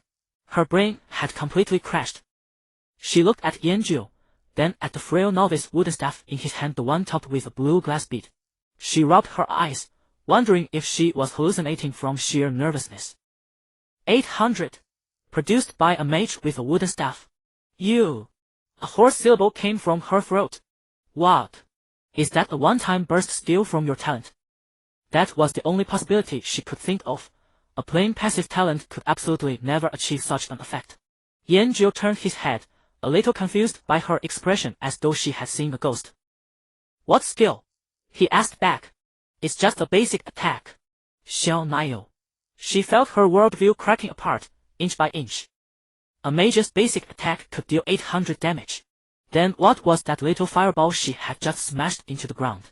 A humiliation attack. Juku! Juku! The other goblins by the cave mouth, clearly alarmed by their companion's instant death, let out furious cries and charged out in a swarm, waving their bone clubs. There were 4 of them in total. Yanjiu stood as still as an old pine rooted in the earth. Instead of retreating, he faced the 4 onrushing goblins and raised his wooden staff once more. It's over. Xiao Niao screamed in despair inwardly, then closed her eyes as if resigning herself to fate. She thought that no matter how high Yanjiu's damage was, the moment he instantly killed one of the 4 goblins surrounding him, the other 3 would send him right back to respawn after all. Mages were far too fragile. Then she heard a series of rhythmic, muffled impacts. Thud! Thud! Thud! Thud! 4 heavy thuds sounded as evenly as a stopwatch, clean and crisp, with not a trace of hesitation. She cautiously opened one slit of her eye.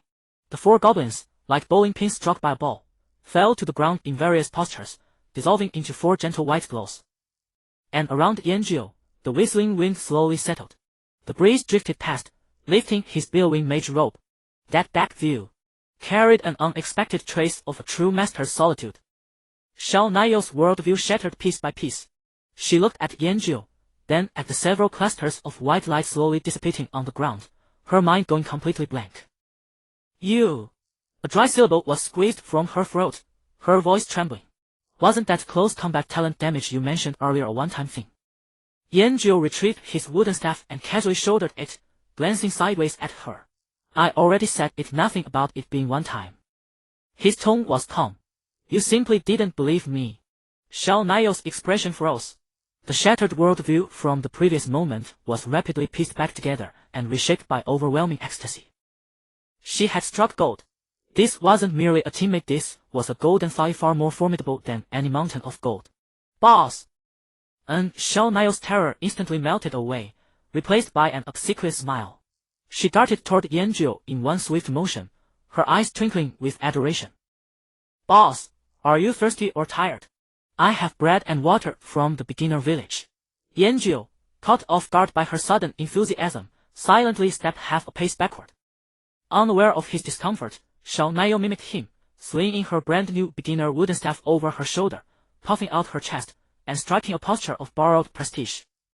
Let's go, boss. Let's wipe out that goblin nest. She strode confidently behind him, heading deeper into the pitch-black cave.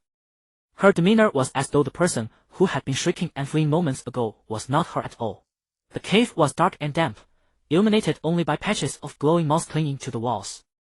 In the darkness, another goblin spotted the intruders and charged forward, brandishing its bone club. Xiao Niao instinctively shrank her neck and ducked behind Yanjiu's broad back. Then she heard a dull thud. A massive damage number appeared. Fu 801. The world fell quiet. Xiao Niao picked her head out from behind Yanjiu, gazing at the white light dissipating on the ground, her smile growing ever brighter. She felt an overwhelming sense of security. What followed was simple and pure. Yanjiu walked ahead like an emotionless stick-driving machine. Thud! Another goblin was sent flying. Thud! Thud! Thud! The cave echoed with continuous dull strikes, carrying a peculiar rhythm. Xiao Niao trailed behind, doing nothing but bending down to pick up the copper coins dropped by the slain goblins, and her experience bar climbed rapidly. She even had leisure to observe Yanjiu's movements. Simple, direct, devoid of any flashy techniques. Only the most basic swings. Yet within this simplest of actions lay an indescribable power and beauty. Every strike of his staff landed with pinpoint precision on the most vulnerable points of his targets. Soon, Yanjiu's mission notification lit up. Mission complete. Defeat 20 goblins. They had ventured far into the cave, and the surrounding space had grown increasingly expansive. At that moment, Xiao Naiyou's eyes widened sharply. She extended a trembling finger, pointing toward the other side of the chamber. "B-boss! Look at that!" Following her direction, Yanjiu spotted a goblin unlike the others. It was larger than a common goblin, clad in crude armor forged from patched-together fragments of iron, and in its hand was not a bone club but a rusted short sword. Above its head, a silver pattern encircled its name. Xiao Naiyou shivered in fright and pressed herself almost entirely against Yanjiu's back, her remarkable softness once again pressing unreservedly against his back muscles. Yanjiu paid no mind to the sensation behind him, gazing calmly at the peculiar creature. A status box materialized before his eyes. Goblin Elite Warrior, Elite. Level, LV 3 HP, 320 attack, 47 skill, charge an elite monster. Yanjiu recalled the Wind Wolf King. In that wolf valley, around the boss, several elite wind wolves had also lurked. Did this mean? "Boss, be careful. That's an elite. The forum said it takes at least a 5-person squad to take one down. Although your damage is high, this elite's damage is no joke, and we don't even know what its charge skill entails." Yanjiu did not turn around. He had dismissed the thought of retreating. If there were elite here, it meant they had come to the right place. Shouldering his wooden staff, he walked straight toward the goblin elite warrior. The elite goblin had evidently spotted him as well. It let out a roar far louder than any ordinary goblin, raised its short sword, and charged toward Yanjiu with its stubby legs driving it forward. Yanjiu simply stepped forward, positioning Xiao Naiyou behind him, and raised his wooden staff once more. Facing the charging elite, he did not alter his stance in the slightest. Thud! The staff struck first, carrying the sound of splitting wind, and landed precisely on the forehead of the goblin elite warrior. Fu 873. Weak point broken. An equally enormous damage number floated upward. The elite goblin's charging momentum came to an abrupt halt. The ferocity on its face frozen, the red glow in its eyes dimmed rapidly. That imposing body toppled backward like a felled tree trunk, crashing to the ground and dissolving into a white light brighter than that of ordinary goblins. One strike. Yanjiu abandoned any thought of immediately returning to turn in the quest. He turned and walked toward the deeper darkness of the cave. "Let's go, take another look further in." Behind him, Xiao Naiyou's breathing was as ragged and hurried as a worn-out bellows. Her fear had been utterly replaced by a sense of awe bordering on adoration. Yanjiu continued forward, his footsteps echoing through the cavernous void, rhythmic and steady. Before long, another elite goblin warrior lunged from the shadows of a corner, letting loose a shrill howl as it raised its rusted dagger high. "I just checked the online forums. Some warriors have already learned the charge skill. It lets them close the distance instantly and even has a knockback effect." Xiao Naiyou warned him immediately, evidently having kept herself busy. Yanjiu's movements did not falter for even a fraction of a second. He was like a train advancing at an unyielding, constant speed, while the elite monster was merely a mouth throwing itself against the wheels. The wooden staff swung out.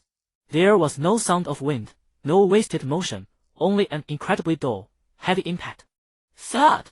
Fu 805. The elite goblin warrior's body froze mid-air for a fleeting moment before collapsing limply to the ground like a sack stripped of its bones, dissolving into a flash of white light. Another clean, decisive strike. The remainder of their journey became a repetition of this very pattern. Along the way, they encountered another 7 or 8 elite monsters. During brief moments of respite, Xiao Naiyou would occasionally share the various tips and warnings she had gathered from miscellaneous guides on the forums. "Boss! Watch out for its back. Warrior-type monsters might suddenly spin around to launch a sneak attack when facing an enemy behind them." Yanjiu's sole response was always that utterly mundane wooden staff, accompanied by a damaged figure devastating enough to make any warrior player delete their character out of sheer shame. Gradually, Xiao Naiyou fell silent. She merely followed behind him in silence, staring at his back clad in a mage's robe. Her gaze shifted from initial shock to numbness, and finally to a dazed state, as if she were witnessing a deity descending upon the mortal realm. She began to question her very reality. Was this truly the elite monster that required a full party to barely defeat? Was this truly the same elite monster capable of slaying squishy, fragile classes in just 2 slashes? Why did this seem as fragile as paper before this man? Threading through a narrow, winding corridor, the view ahead suddenly opened up. Colossal subterranean cavern revealed itself before them. The air was thick with an indescribable stench, a foul mixture of rotting flesh and excrement that made one gag. Within the cavern stood several crude, makeshift huts haphazardly constructed from thatched grass and animal bones. The skulls of various unidentified creatures hung from the roofs, their hollow, dark eye sockets silently watching the intruders. Yanjiu's brow finally furrowed. He despised such chaotic and disorderly environments. His gaze swept across the messy camp, eventually locking onto the largest and most dilapidated thatched hut in the center. A massive figure sat upon a throne pieced together from gigantic animal bones. Its body was nearly twice the size of any goblin they had seen before, its dark red skin covered in hideous, jagged scars. In its hands, it gripped a colossal stone axe stained with dried, dark red blood. Goblin King, Black Iron Great Boss. Level, LV4. HP, 1800. Attack, 69. Defense, 65. Skills, Charge, Reinforcements, Frenzy. Xiao Niao gasped sharply, her entire body freezing in place. Iron Great Boss.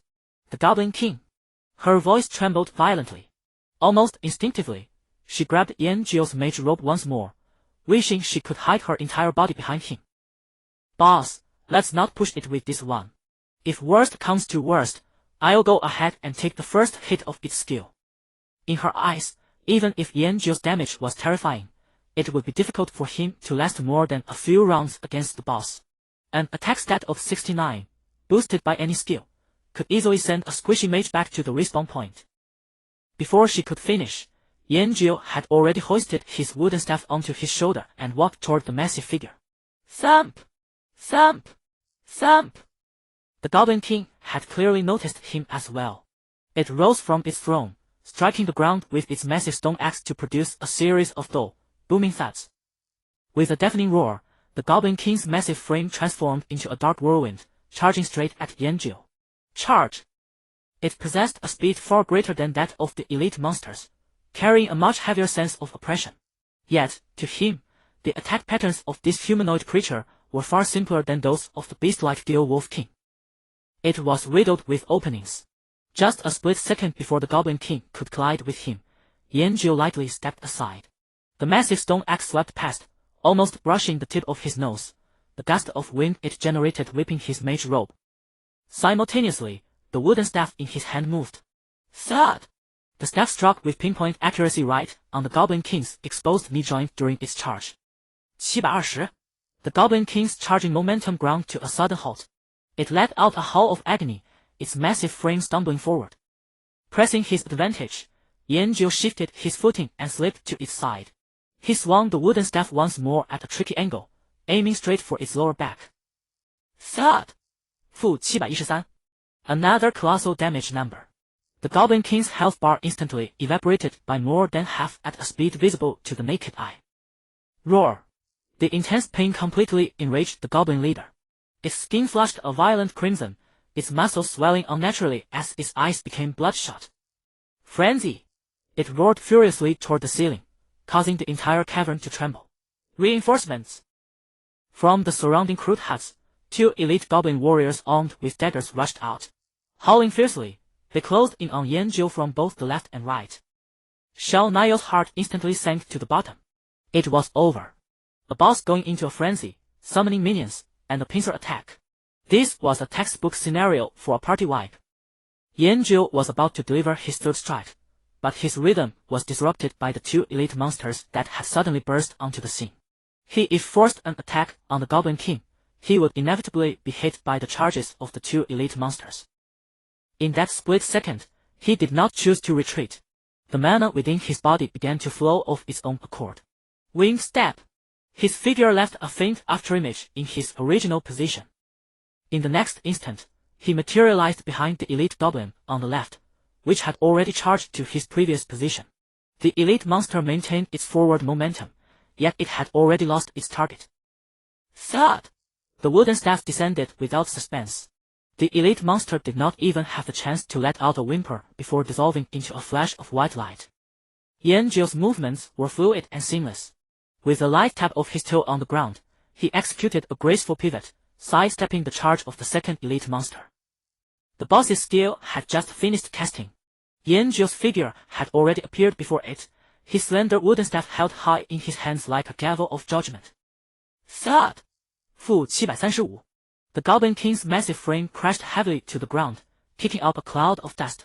Due to the boss's death, the remaining elite monster also dissolved into a flash of white light alongside it. The world fell quiet once more. Dust on the ground settled slowly. The Goblin King's roar had completely faded away. Little Cream's eyes remained wide open, fixed unblinkingly on the spot where the boss dissolved into shimmering light particles. Her hand was still frozen in mid-air, forgotten and unmoved, for everything had happened too swiftly.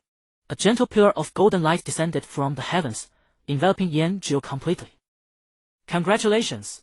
Your level has increased to LV4. Your talent Martial God effect has enhanced melee damage multiplier increased to 130 times. Congratulations!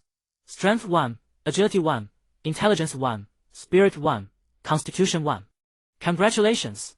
You have obtained 5 free attribute points. Your current free attribute points total, 15.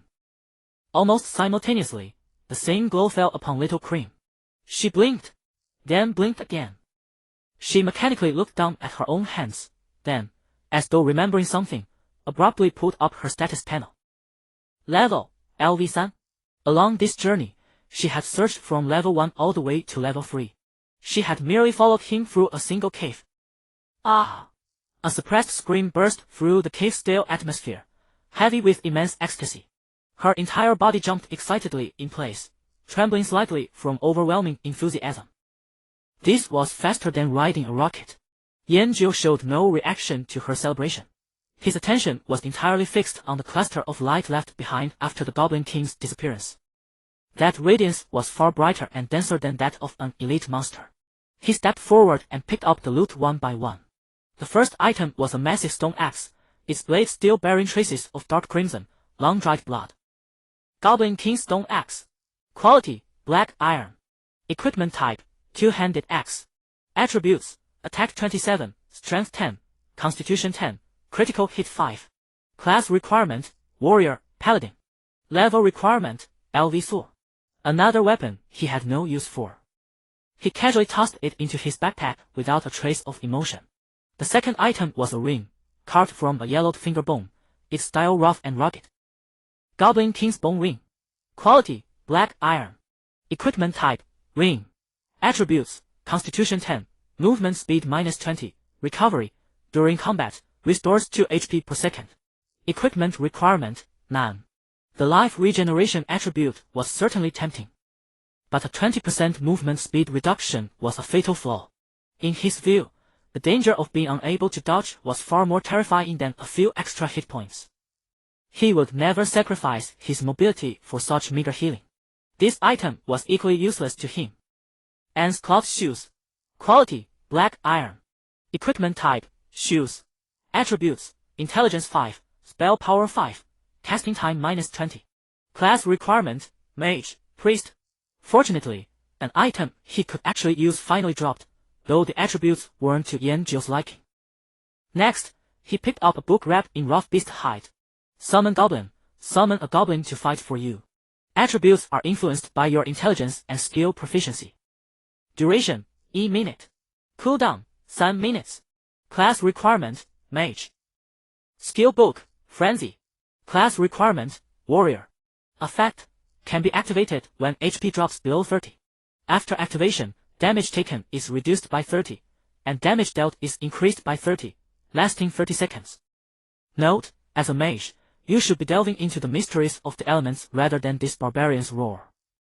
Yanjio's expression remained calm. The system's sarcasm had grown somewhat familiar to him. He learned the summon goblin skill directly. The final item was somewhat different. It was not equipment, but a small silver box suspended from a delicate chain, its surface covered in scratches, cold to the touch. Anne's pendant. Type, quest item. Description, an exquisite yet aged pendant, engraved with the name Anne. Perhaps someone in Owen village will recognize it. A quest item. He casually stowed it away. After collecting everything, he turned around. Little Cream had stopped jumping. She was staring at him with eyes brighter than the luminous moths in the cave, never blinking. He took out the stone axe and bone ring he had just picked up and displayed their attributes in front of her. Do you want them? I'll sell them to you cheaply. Little Cream's mouth slowly opened. Me? Her voice trembled. These were black iron grade boss equipment. Any single one, if listed on the trade market now, would cause a frenzy. That stone axe, no need to think twice, was undoubtedly the coveted treasure all warrior players in the current stage dreamt of. That ring, despite its penalty, was practically a divine artifact for tank classes. Those cloth shoes were simply the best tool for a mage to survive the early difficulties. He was actually just selling them to her. Countless thoughts swirled in her mind. If she bought the equipment and resold it, even just that alone would give her a massive startup fund, granting her tremendous early game advantage. But her gaze drifted away from those floating items and settled back on Yanjiu's calm, handsome face. No, no, no. Big shot, I can't take this. She shook her head like a rattle drum. I didn't do anything at all, I just followed behind and picked up a few copper coins. I absolutely cannot take such an enormous favor.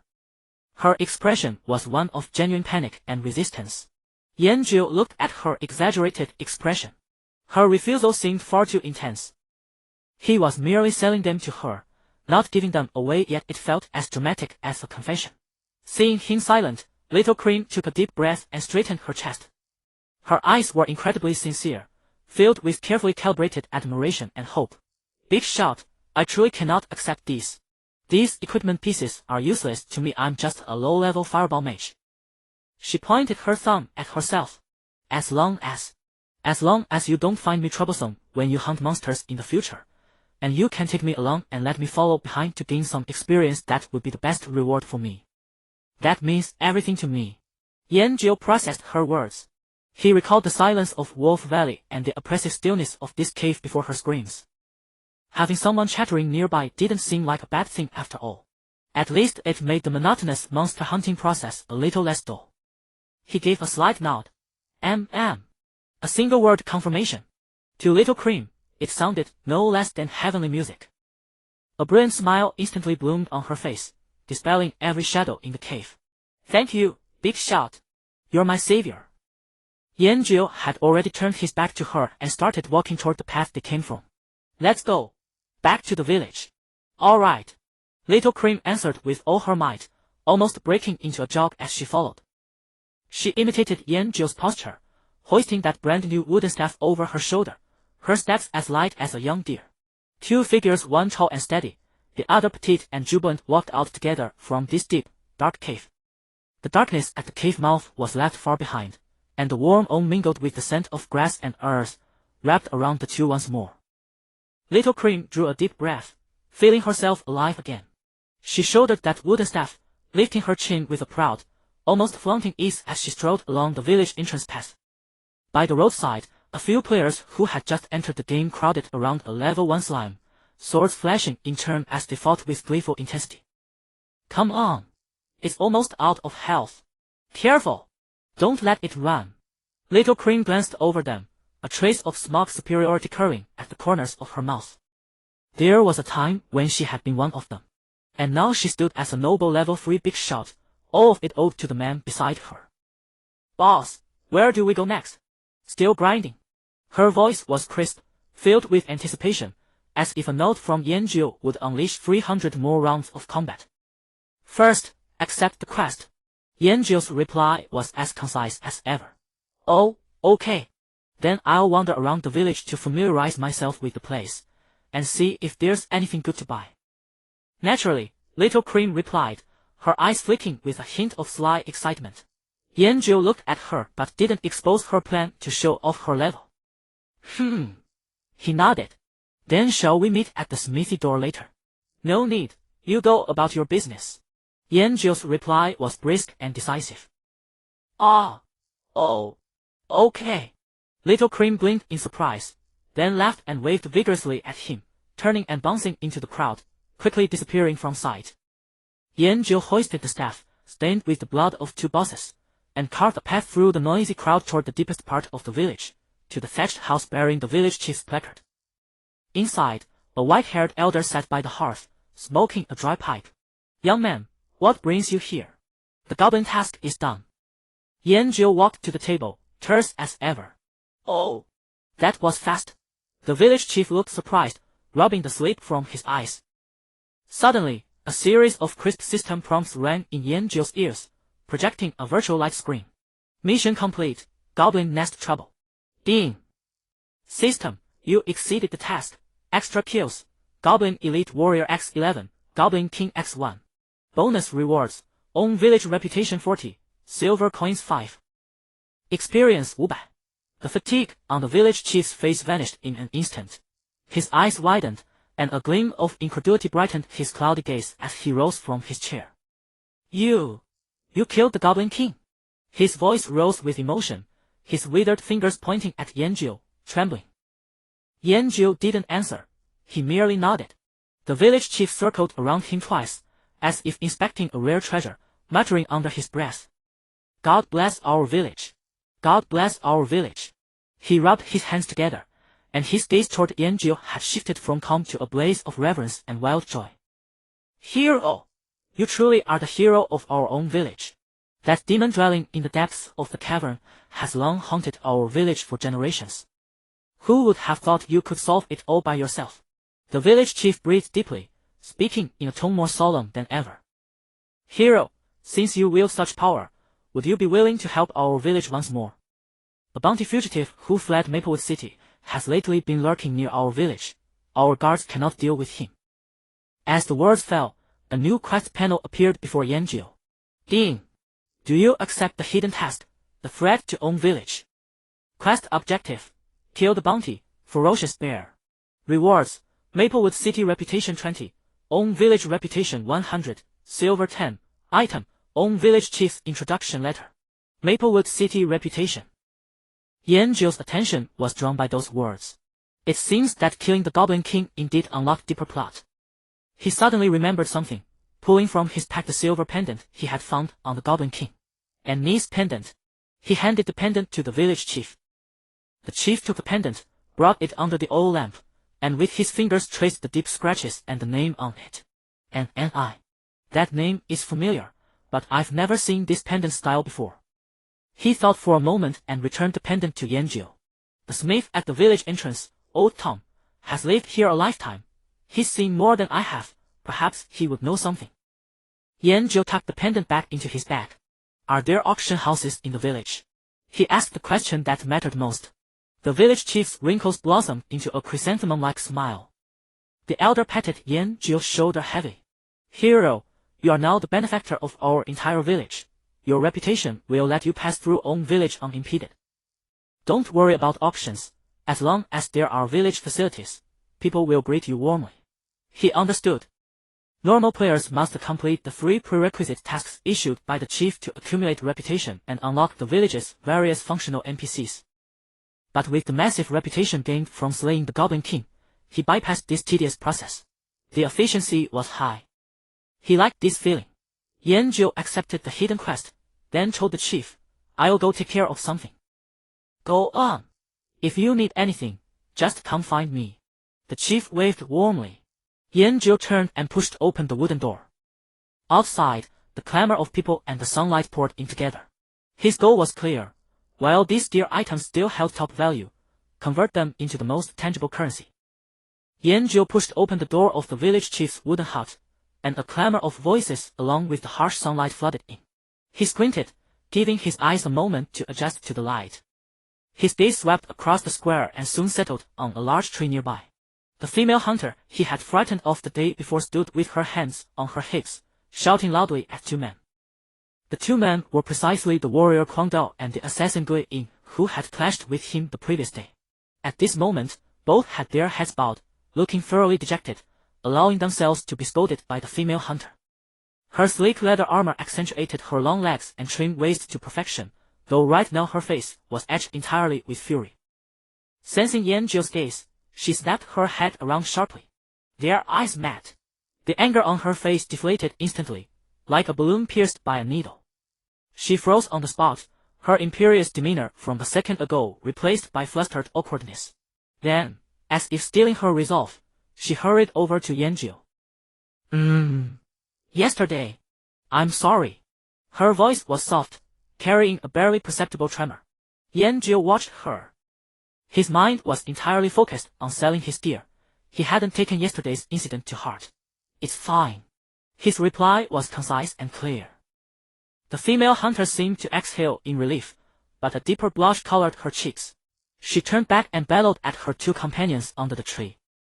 Aren't you going over to apologize? That voice was loud and commanding, utterly unlike the timid girl she had just been. Quang Dao and Gui Ying jolted to attention and immediately jogged over, stopping in front of Yanjio.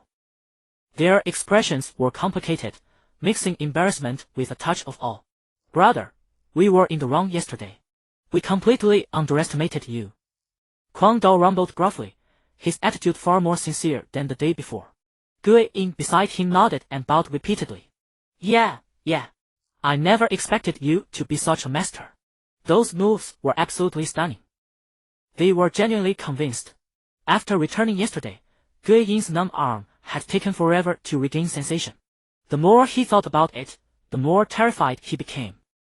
That kind of skill was far beyond anything a normal player could possess.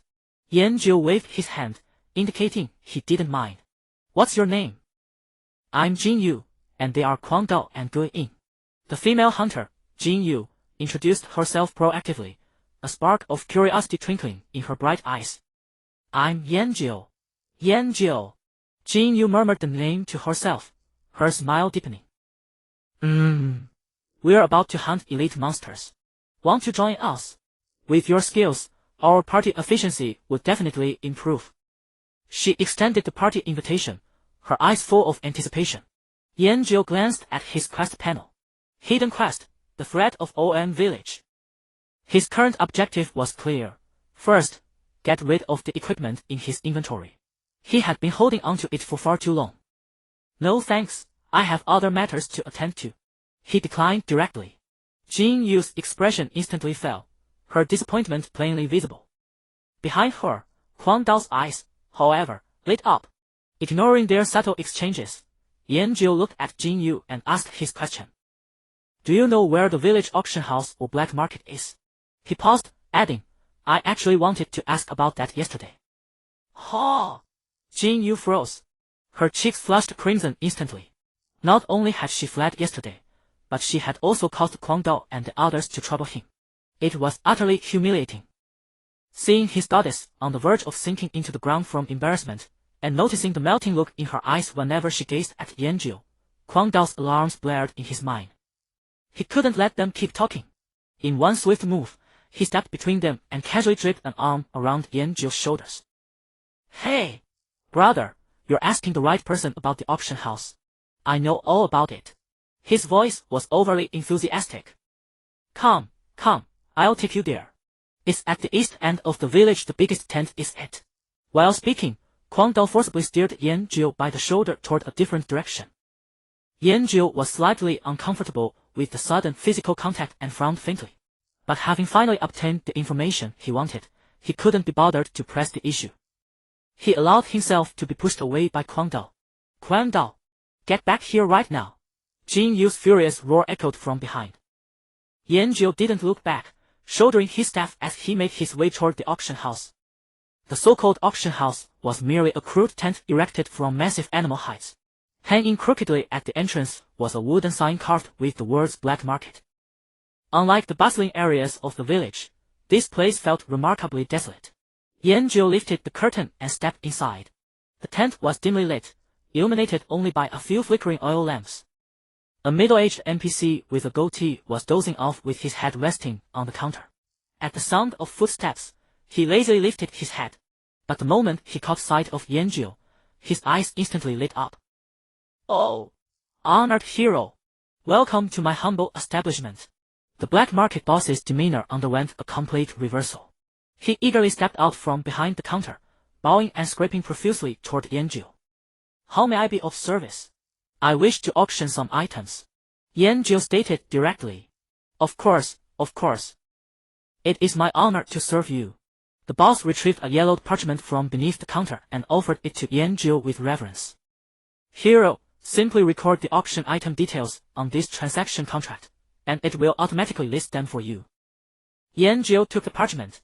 The paper felt rough to the touch, but as his fingers brushed its surface, rows of virtual item slots and option windows materialized. The page scrolled in response to his thoughts. It functioned much like a semi-transparent tablet. An ingenious design. Not wasting any time, he wheeled the items from his inventory onto the list one by one. Wolf King Leather Armor, Black Iron Grade. Wolf King's Roar Steel Book. Goblin King Ring, Black Iron Grade. Fury Steel Book. Goblin King Stone Axe, Black Iron Grade. He set the starting bid for each item at 10 silver coins, then selected the anonymous auction option. After finishing everything, he handed the parchment back to the boss. Then, he opened his party list and sent a message. Let's go. Time to do quests. The forest path leading to the bandit stronghold was dappled with light and shadow filtered through dense layers of canopy. Xiao Nayo trailed behind Yanjiu, chattering away like a lark as she recounted her glorious feats after reaching level 3. You should have seen the looks on those players' faces when I revealed my level upon returning to the village. That kind of worship. Some even wanted to pay me to carry them through levels, but I refused. She puffed out her chest, an unmistakable pride in her tone. People already discovered the boss on the forum and started a raid. A 20-person squad got completely wiped out. Yanjiu said nothing, simply listening in silence. It wasn't an unpleasant feeling. Soon, the forest ahead thinned, and the outline of a fortress built from rough timber and stones appeared at the edge of vision. At the entrance of the stronghold, several wandering figures. These were their mission targets. And also a group of old acquaintances. Everyone stay sharp. Bandits are level 3 mobs way tougher than rabbits and goblins. Li Hao was spraying saliva as he pumped up his remaining few followers. His voice was loud, as if afraid no one could hear him. But the attention of those followers instantly shifted to Xiao Nayo as she emerged from the forest. Several gazes fixed on Xiao Nayo's exaggerated curves without the slightest attempt to hide them. A thin henchman unconsciously licked his lips, then suddenly snapped back to reality, hastily wiping his mouth and forcing an expression of feigned righteousness. Li Hao spotted the two as well. His gaze lingered on Xiao Nayo for a full 3 seconds before reluctantly shifting to Yanjiu's unfairly handsome face. Li Hao quickly restored his composure, flashing a practiced smile that he had rehearsed countless times. Beautiful lady, come to clear the bandit stronghold. Too dangerous. He stepped forward proactively, deliberately ignoring Yanjiu's presence. The bandits here are all level 3 and attack in groups. You two mages won't have it easy. Why not join our party? I'll carry you both safe and efficient. Li Hao remained persistent about carrying players to level up. Yanjiu glanced around. Indeed, there were noticeably more players in this area than before, but most were going about their own business in haste. It seemed that as players leveled up, their activity zones began to overlap. He had overheard his colleagues chatting yesterday. The initial quests differed for everyone, some requiring slime kills, others chicken. He also noticed that Li Hao's followers had dropped by more than half compared to their encounter at Owen Plains. Apparently, even die-hard fans began considering their own futures in the face of harsh reality. Xiao Nayo had zero interest in Li Hao's invitation. She didn't even glance at him. Instead, she shrank back like a startled kitten and hid directly behind Yanjiu's broad back. That gesture alone was the most direct refusal. The smile on Li Hao's face completely froze. A deep purple dual invitation frame hovered quietly before Yanjiu, radiating an ominous glow. The surrounding air felt like an ignited powder keg, the atmosphere tightening instantly. A duel? Xiao Nayo's voice rang out with incredulous sharpness, her head poking out from behind Yanjiu as she glared fiercely at Li Hao. You're a warrior, how dare you challenge a mage to a duel? Where's your dignity? Li Hao's eyes were crisscrossed with blood vessels. He completely ignored Xiao Nayo's accusation, his gaze locked obsessively on Yanjiu as if he wanted to devour him whole. Yan Jiu sighed. He considered himself to have a good temper, but he wasn't someone who could be pushed around. He reached out and gently tapped the purple box. Accept. A translucent barrier instantly enveloped both of them, severing ties with the outside world. The dual arena materialized. When Li Hao saw Yan Jiu accept the challenge, his bloodshot eyes betrayed a flicker of composure. He wasn't blind to the facts. This mage, Yan Jiu, dealt absurdly devastating damage. The memory of that 600-point burst that instantly killed a wild hare still haunted his thoughts. Yet as a streamer with a modest following who trained extensively in real-world combat sports, he maintained unshakable confidence in his physical control and fighting instincts. No matter how it played out, he was convinced he wouldn't lose to the dazed-looking opponent before him. He had already reached level 3. His weapon, a white-grade bandit saber looted from a bandit, outclassed his starting single-handed sword in raw power. He had done the math.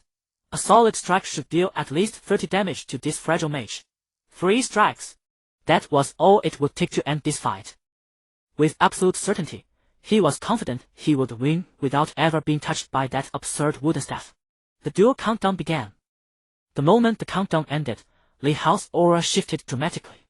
His knees bent slightly as he lowered his center of gravity, holding the broad-bladed saber horizontally before his chest in a standard starting stance. All his focus coalesced into an unprecedented intensity. He could even perceive the subtle currents moving through the air, a wind sweeping from left to right. His blade answered in kind. Li Hao's condition was extraordinary. Now was the moment he drove his feet hard against the ground, carrying his body forward with the wind, like a hunting leopard charging toward Yan Jiu. The saber carved a vicious arc through the air, its momentum threatening to tear through the very atmosphere. Heavy slash. Victory was assured.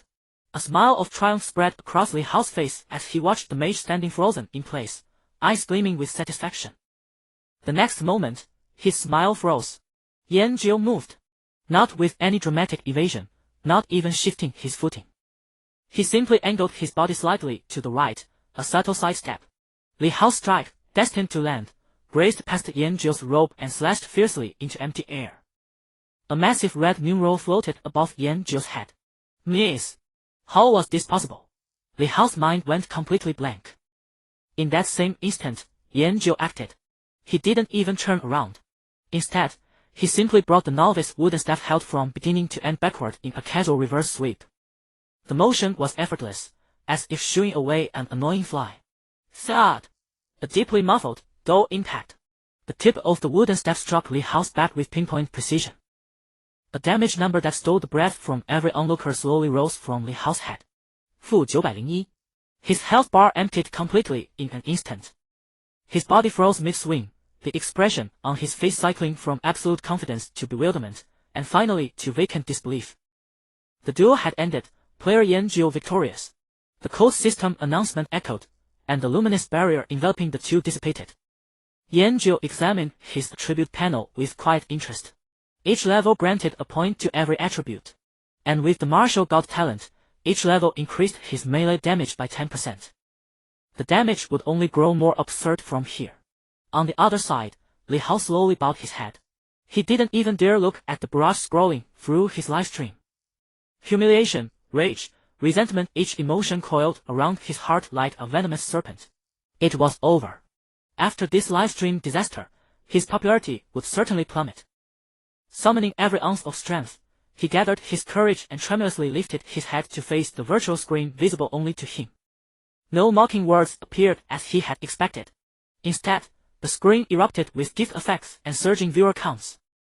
900 damage. From a wooden stick. This damage output is insane. The streamer's incredible. Daring to fight someone like that, now that's courage. I call this the king of entertainment value. Watching Lao Hao get one shot was hilarious. Seeing him land on his ass cracked me up. So entertaining. Lao Hao looks like a worm. Li Hao's mind crashed completely. What? What was happening? A wave of euphoria instantly swept away all his negative emotions. He understood. What the audience wanted to watch wasn't him showing off, it was him getting thoroughly beaten. Li Hao's eyes reignited with fire. He sprang to his feet in one fluid motion, landing gracefully with the poise of a seasoned performer. He faced the empty air with a smile worse than tears and eagerly began interacting with his livestream audience. Did you see that, family? This is the power of a top-tier powerhouse. Your bro Hao no wait, your kid Hao is your personal damage tester. Want to see who breaks you next? You decide. Only his few remaining lackeys were still reeling from that earth-shattering strike. Wasn't that mage supposed to have fixed damage talent? This damage seemed far higher than when fighting rabbits. Li Hao failed to notice his followers' stunned expressions. He swept his hand forward. Let's move. Let's go challenge the other masters in this novice village. Let us go challenge the other masters in this novice village. Li Hao's wild roar echoed through the woodland at the entrance to the bandit's den. Gesticulating frantically at the empty space before him, his smile twisted into something manic, as though he could already see his popularity climbing to the summit and himself striding toward the pinnacle of life. The few remaining underlings exchanged glances, their expressions shifting from shock to bewilderment. Being a streamer isn't easy either.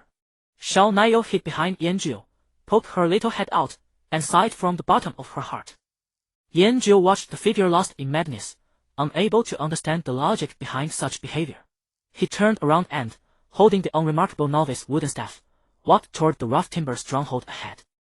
At the stronghold entrance, several figures in ragged leather armor and rusty scimitars were roaming about, with bright red names floating above their heads. Bandit, Blade. Level, LV3. HP, 120. Attack, 30. Defense, 20. Farther away on the arrow tower, several figures carrying crude longbows could be seen. Bandit, Bao. Level, LV3. HP, 100. Attack, 36. Defense, 14. These monster stats were even inferior to those of the elite monsters in the goblin nest. Yanjiu's pace did not falter in the slightest. He walked straight toward the stronghold's main gate. The clamor behind him was completely shut out. Xiao Niao's chest swayed as she hurriedly caught up and lowered her voice. Great One, shouldn't we lure one out to test it? No need. Yanjiu's answer was as terse as ever. He stepped into the bandit's aggro range. The nearest blade bandit immediately let out a garbled roar, raised his scimitar, and hacked at Yanjiu's head. At almost the same moment, an arrow from the distant arrow tower came whistling through the air. Yanjiu did not even glance at the scimitar descending toward him. He simply took a single step forward. With just that step, his body shifted slightly, and the sharp edge of the scimitar grazed past the hem of his mage robe, striking nothing but empty air. The arrow flying straight at him was also completely avoided by that perfectly timed movement. The entire sequence flowed like water, as if refined through thousands of precise calculations. 2 days had been enough for his martial artist's body, suppressed for 10 years, to fully adapt to this game's form.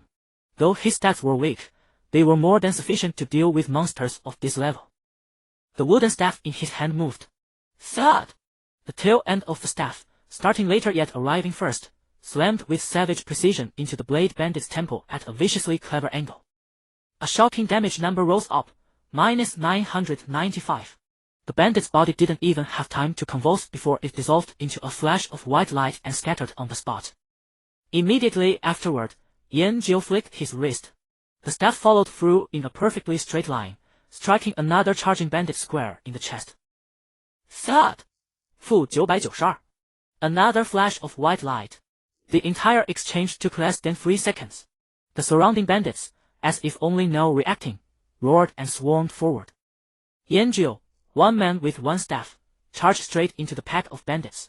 He was like a lone boat weaving through a violent storm, his figure elusive, yet his movements stripped down to the purest simplicity. Every step, every sidewise shift, evaded every attack with pinpoint accuracy. Every swing of his staff sent another bandit dissolving into white light. Thud! Thud! Thud! The dull, heavy impacts became the only melody in that area. The bandits could not even touch the hem of his robe before being sent back, one by one, to their respawn point. The Great One is incredible. Wow! Go, Great One! Standing not far away, Xiao Niao waved her little fists. The astonishing curve of her chest bounced up and down with her movements, the one bright spot on that bloody battlefield. Several scattered player parties were still gathered nearby. They had been carefully pulling monsters, struggling to hold their own against the bandits. Now everyone stopped what they were doing and stared blankly at the mage strolling leisurely through the bandits. Is that a mage? Am I seeing things? He's auto-attacking with a wooden staff.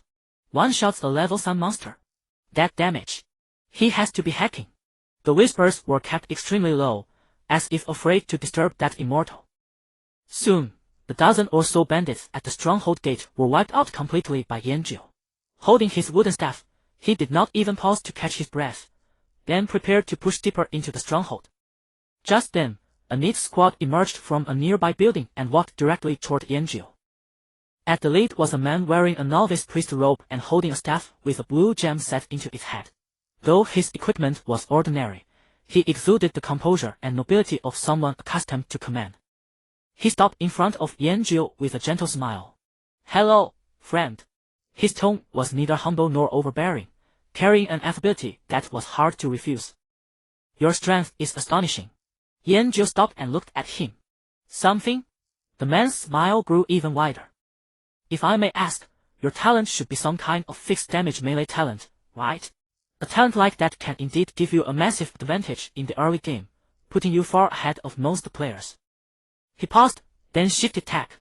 "But you should also know that fixed damage talents have very poor growth.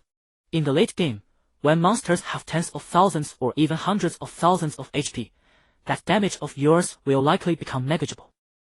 He spoke with sound reasoning, as if he had already seen through Yanjiu completely. "I'm Tianquan, the guild master of Oracle." He extended his hand to Yanjiu with a smile. "Though everyone is still in the novice village, trust me, the Oracle Guild absolutely has room for an expert like you. Why not join us now and team up? Your early game edge, combined with our team coordination, would make leveling far more efficient. Later on, even if your talent can't keep up, for the sake of our early friendship, Oracle will absolutely give you a core member position. We won't treat you unfairly. Oracle is willing to pay you 200,000 a month, with extra dividends for every elite and boss killed. You should understand too, your damage is extremely high in the early game, but when facing a boss, the moment you land your first attack, its aggro locks onto you. You can't even dodge a boss's basic attack, let alone its skills. After all, a boss's attack speed and casting speed far surpass those of these ordinary bandits. My talent, however, can bring out the full potential of your damage." His smile was full of overwhelming confidence, as if he had already concluded that Yanjiu would take his hand. The team members behind him straightened their chests, their faces carrying the pride of top-tier guild members. Yanjiu was just about to speak. From one side, a female thief in tight leather armor leaned and agile suddenly changed expression and hurried over to Tianquan. "Guild master." Her voice was low, but the shock and urgency beneath it were impossible to hide. "The black market. 2 skill books were just listed on the black market. And 3 pieces of black iron grade equipment." Tianquan's smile froze for a split second. "What?" The female thief spoke rapidly. "A mole we planted just sent word. The seller is anonymous. The Dragon Sword and Luosheng guilds have already caught wind of it and are pulling together large amounts of cash to raise funds." The guild master's expression changed instantly. That composure and grace vanished without a trace, replaced by the sharp, decisive aura of a predator. "Contact every online member in Novice Village 952766 immediately. Pull every bit of game capital we can move." He issued orders at lightning speed, his voice carrying an unassailable authority. "Also, quietly investigate the anonymous seller. Spare no expense. Someone able to get their hands on items at this level is almost certainly the mysterious expert who got the boss' first kill. That person absolutely has to be brought into Oracle. Tell our operatives not to rush. The more critical this moment is, the easier it is to blow their cover. Shao Qing, contact the company. Mobilize all funds and aggressively buy up the gold in Novice Village 952766. No, there's no time. First use my personal account's funds to buy copper coins at 10 times the price. This is the best moment to make our guild's name known. Even if we have to pay a premium, successfully winning the equipment will be a massive boost to our reputation. Notify the moles in the other guilds. Don't be greedy for glory or act rashly. This is exactly when they're most likely to expose themselves." The team members behind him immediately went into action, and the entire squad plunged into a tense, efficient bustle. Tianquan sent Yanjiu a friend request, then did not spare him another glance. Yanjiu watched the chaotic scene before him, then took the hand of the still-dazed Xiao Nayo. While the crowd was in complete disarray, he slipped away without a sound. The frenzy and clamor of the crowd, like an invisible wall, was completely shut out behind Yanjiu the moment he turned away. Almighty! Xiao Niu trotted to keep up. A trace of lingering shock still remained in her wide eyes. That black market auction they were talking about. Did you list it? Yanjiu responded, his pace never faltering. I knew it. Xiao Niu's voice instantly pitched up, her face alight with shared pride. No wonder the guild leader of the Oracle Guild was so high and mighty 1 second, only to react like a cat with its tail stepped on the next. As it turned out, the culprit was right in front of him. She stole a glance at Yanjiu's profile. His handsome face remained devoid of any expression, as if he weren't the very person who had just stirred up a storm in the entire beginner village. As the two ventured deeper, the wooden stockades grew denser, and the copper scent of blood in the air thickened. However, all traces of other players had completely vanished. Only scattered groups of bandits remained, patrolling their respective zones in a rigid, mechanical manner. Yanjiu's method of clearing them out was simple to the extreme. One strike of his staff per bandit. Those thoughts became the sole accompaniment to this deathly quiet region. Before long, they reached the deepest part of the stockade, where a relatively spacious clearing lay before them, with a bonfire crackling in the center. And then, there was nothing else. There were no hulking elite monsters as they had imagined, let alone any sign of the wanted criminal mentioned in the quest prompt. Where are the mobs? Yanjiu scratched his head, staring at the empty clearing as he fell into thought. Could they have been cleared out by someone else beforehand? Yet, there wasn't even the shadow of a single player here.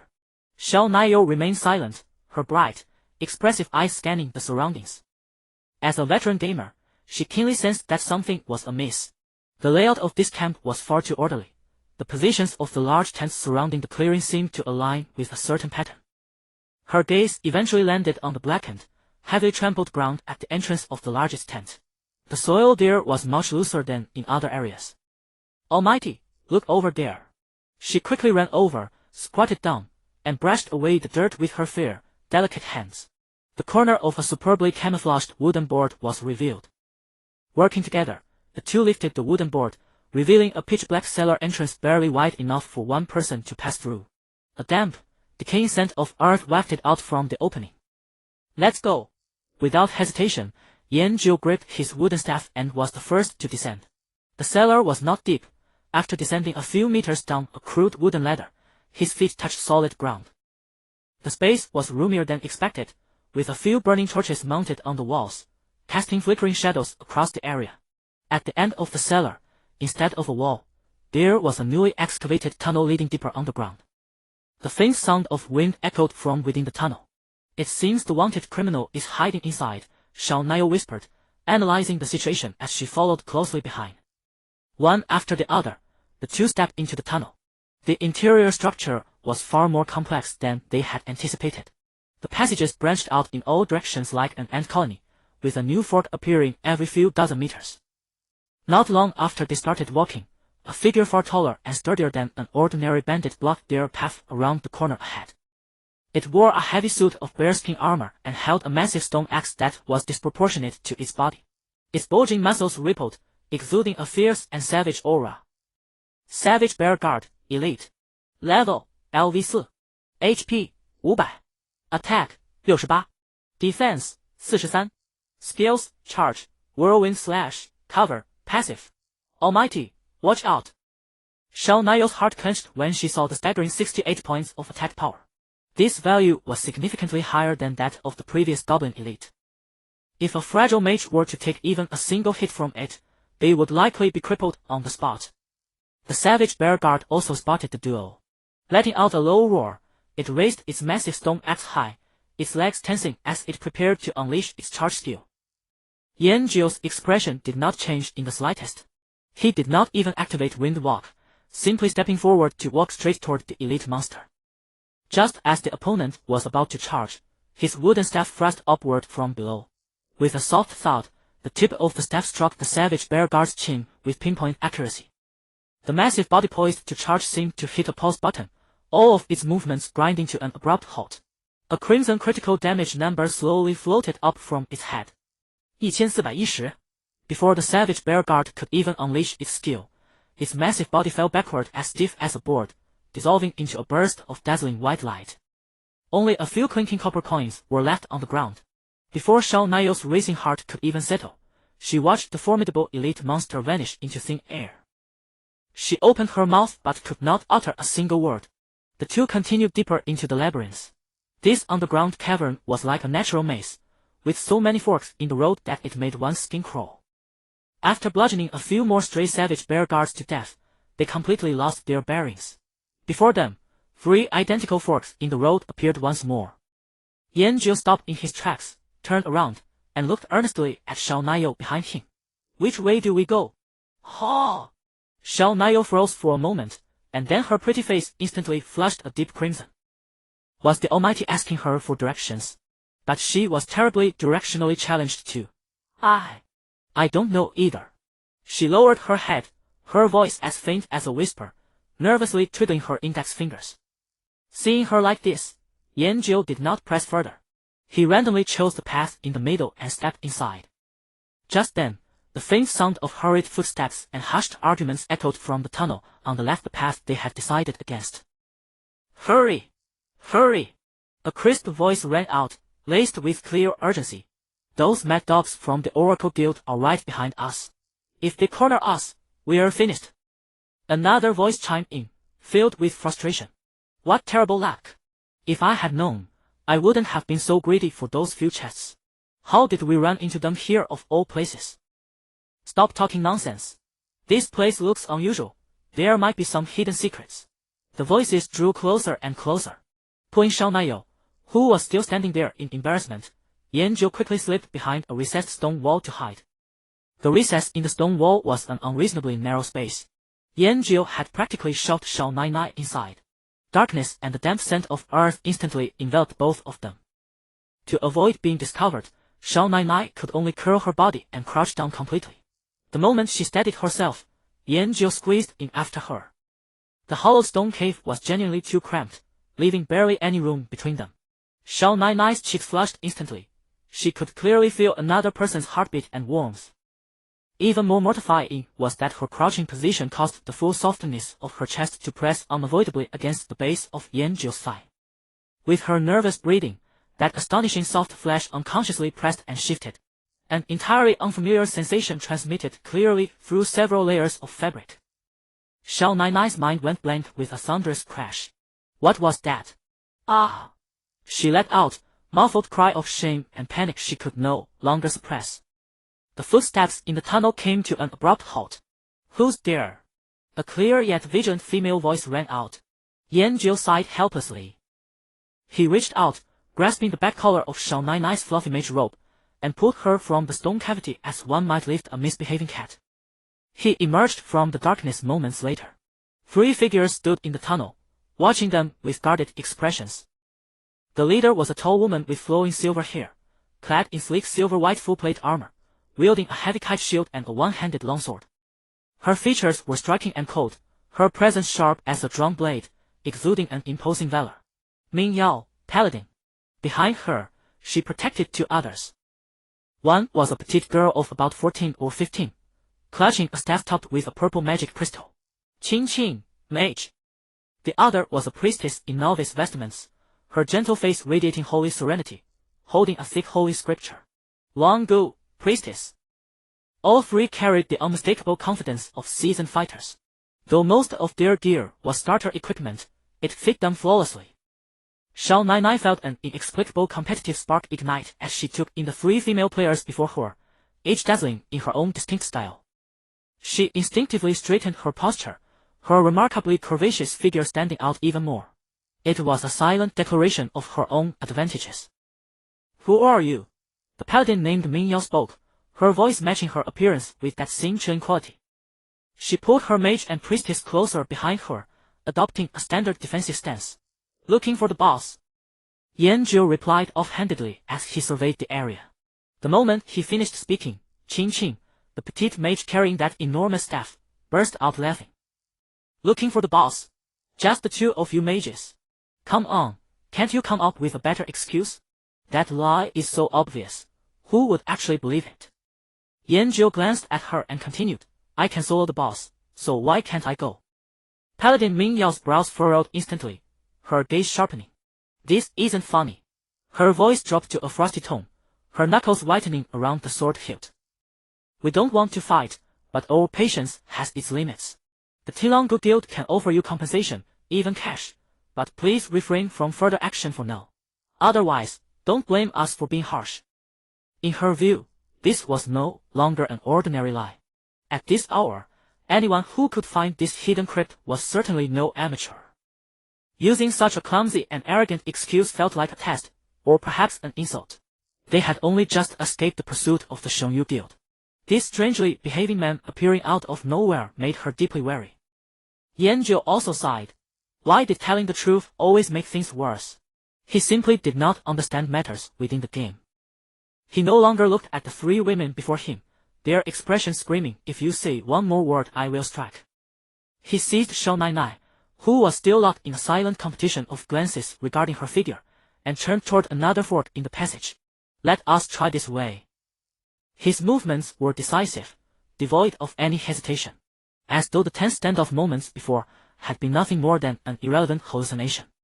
Ming Yao and her two companions stood completely frozen.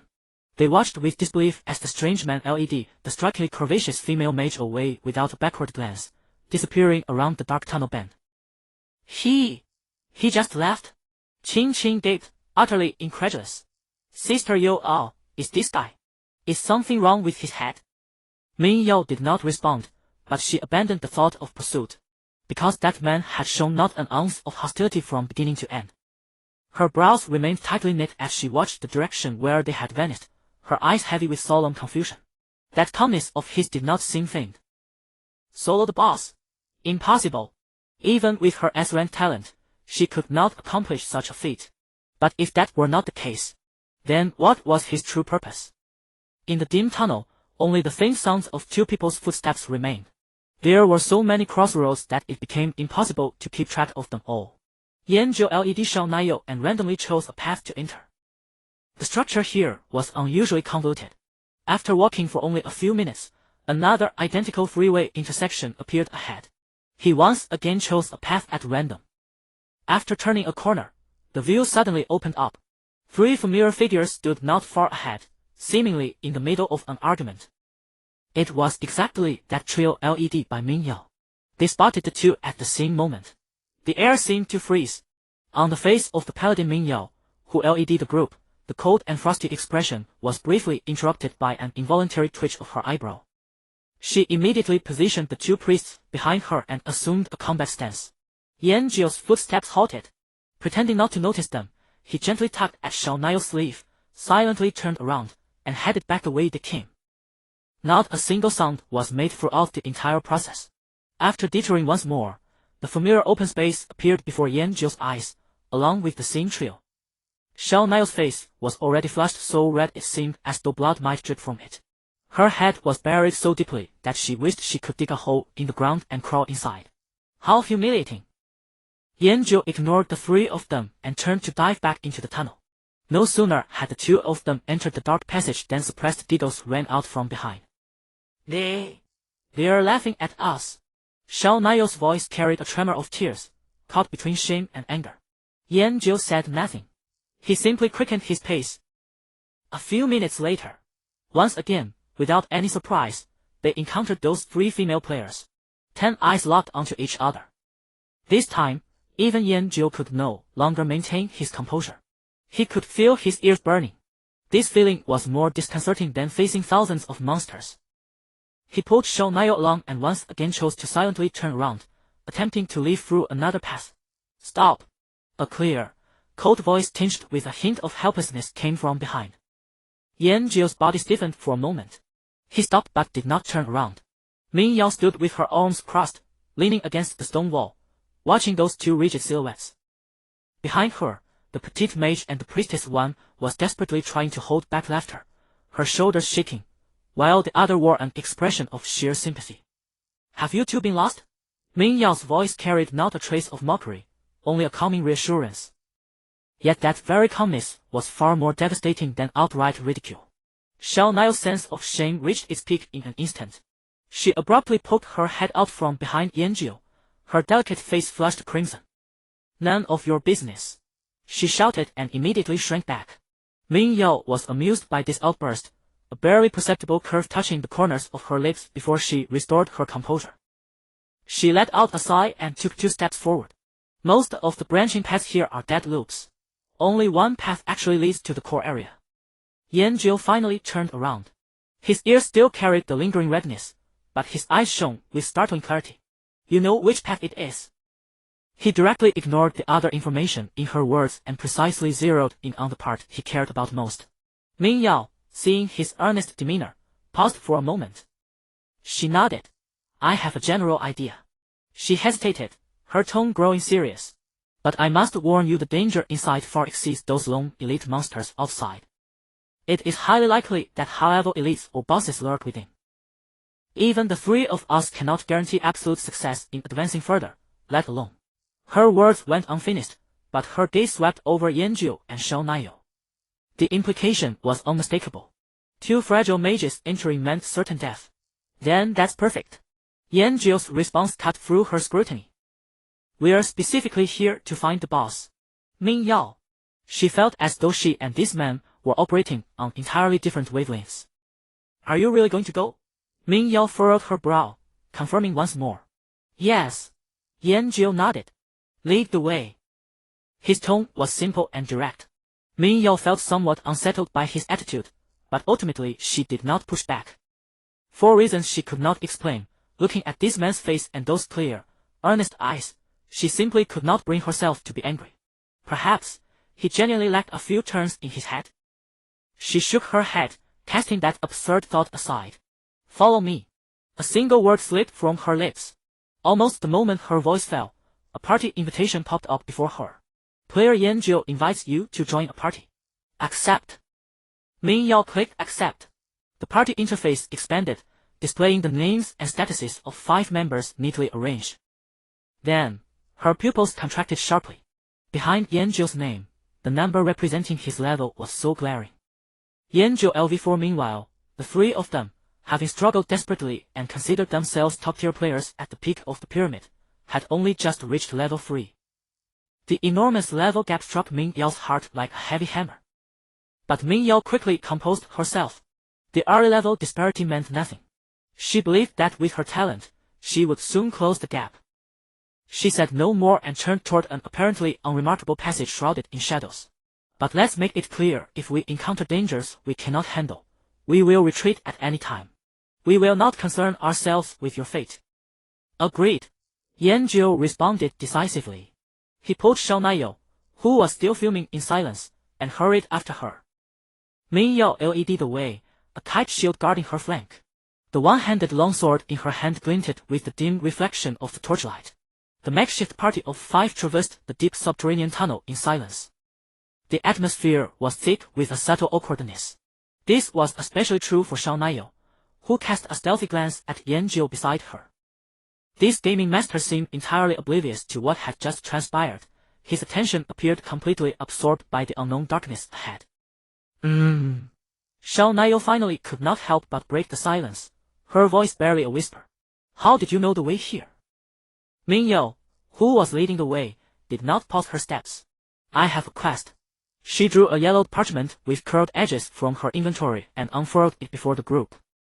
"Hidden quest: destroy the Manxiong bandit stronghold's armory. After defeating the captain of the Owen village guard in a duel, you can obtain this quest." Ming Yao's tone was calm, though it had softened considerably due to Yanjiu's level. Xiao Naiyou, however, listened with wide, astonished eyes. The captain of the Owen village guard was a level 8 NPC, an existence that players could not possibly hope to challenge at this stage. Yet, this paladin named Ming Yao had actually defeated him. "We were originally clearing bandits outside, but we ran into members of the Shenyu guild," Ming Yao continued to explain. "Their guild leader, Tian Huang, is a bitter rival of mine. I never expected to be so unlucky as to be assigned to the same beginner village. We hadn't crossed paths before, but we ended up running into each other here at the bandit stronghold." Her voice carried a trace of irritation that she could not entirely conceal.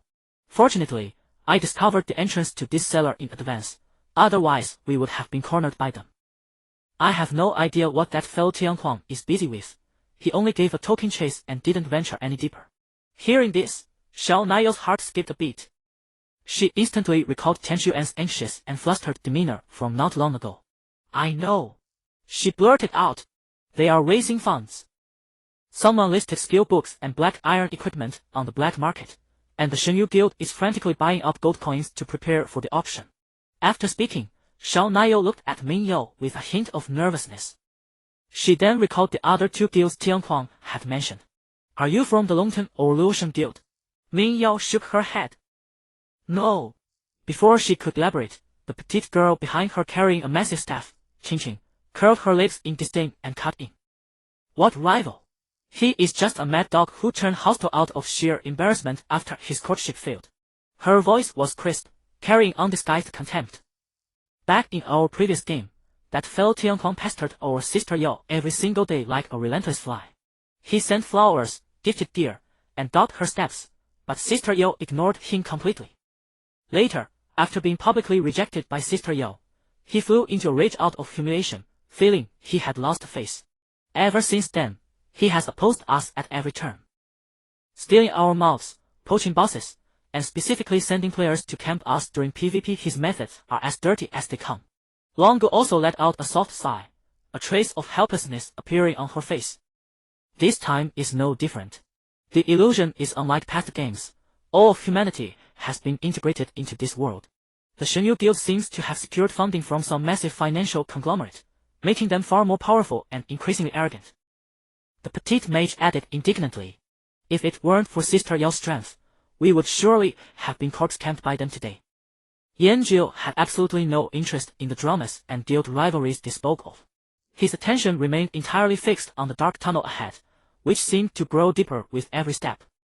He could sense that the wind blowing from the depths of the tunnel carried a thicker scent of blood, mingled with the distinct odor of steel and saltpeter. Deep within, a stronger opponent awaited. He was already growing impatient. He finally spoke, interrupting the petite mage's endless chatter. Where is the boss? The tunnel fell instantly silent. The petite mage, still in the heat of her anger, choked on her words as if she were a dog caught by the throat. Ming Yao and Wang Du both turned their heads, gazing at Yanjiu with complicated expressions. This man. His mind truly operated on a different wavelength from ordinary people. While they discussed a conflict of life and death, his only concern was the boss. Xiao Naiyou awkwardly tugged at Yanjiu's sleeve. Great expert, could you please read the room before speaking? Ming Yao stared at Yanjiu for a few seconds.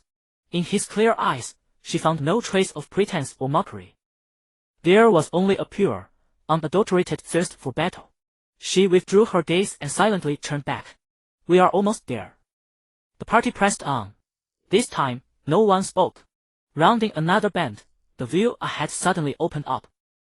Before them lay a massive underground cavern. In the center of the cave, countless weapon crates and armor racks were piled high. Swords, spears, and halberds were arrayed in formidable rows, gleaming with a cold, metallic luster under the torchlight.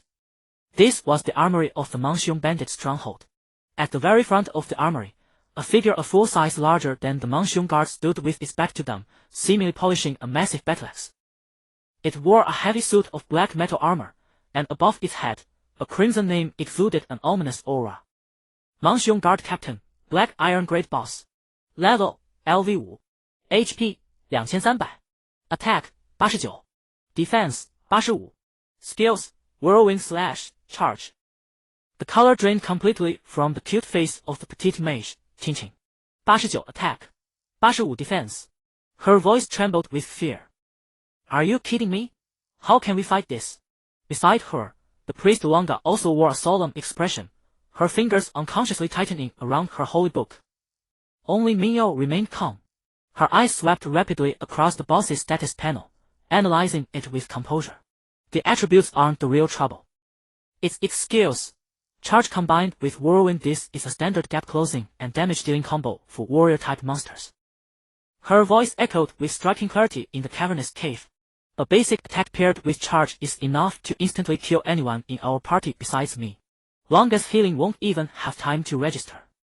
With its high health and defense, my talent will find it hard to deal with it. Once it closes the distance with charge, we won't even have a chance to pull back. Delivering her final verdict, her gaze fell upon Yanjiu, her tone devoid of emotion. We can't fight this. It's suicide. From the very beginning, Yanjiu's attention had been locked onto the colossal figure wiping its battleaxe. That fierce aura made the blood in his veins begin to boil with anticipation.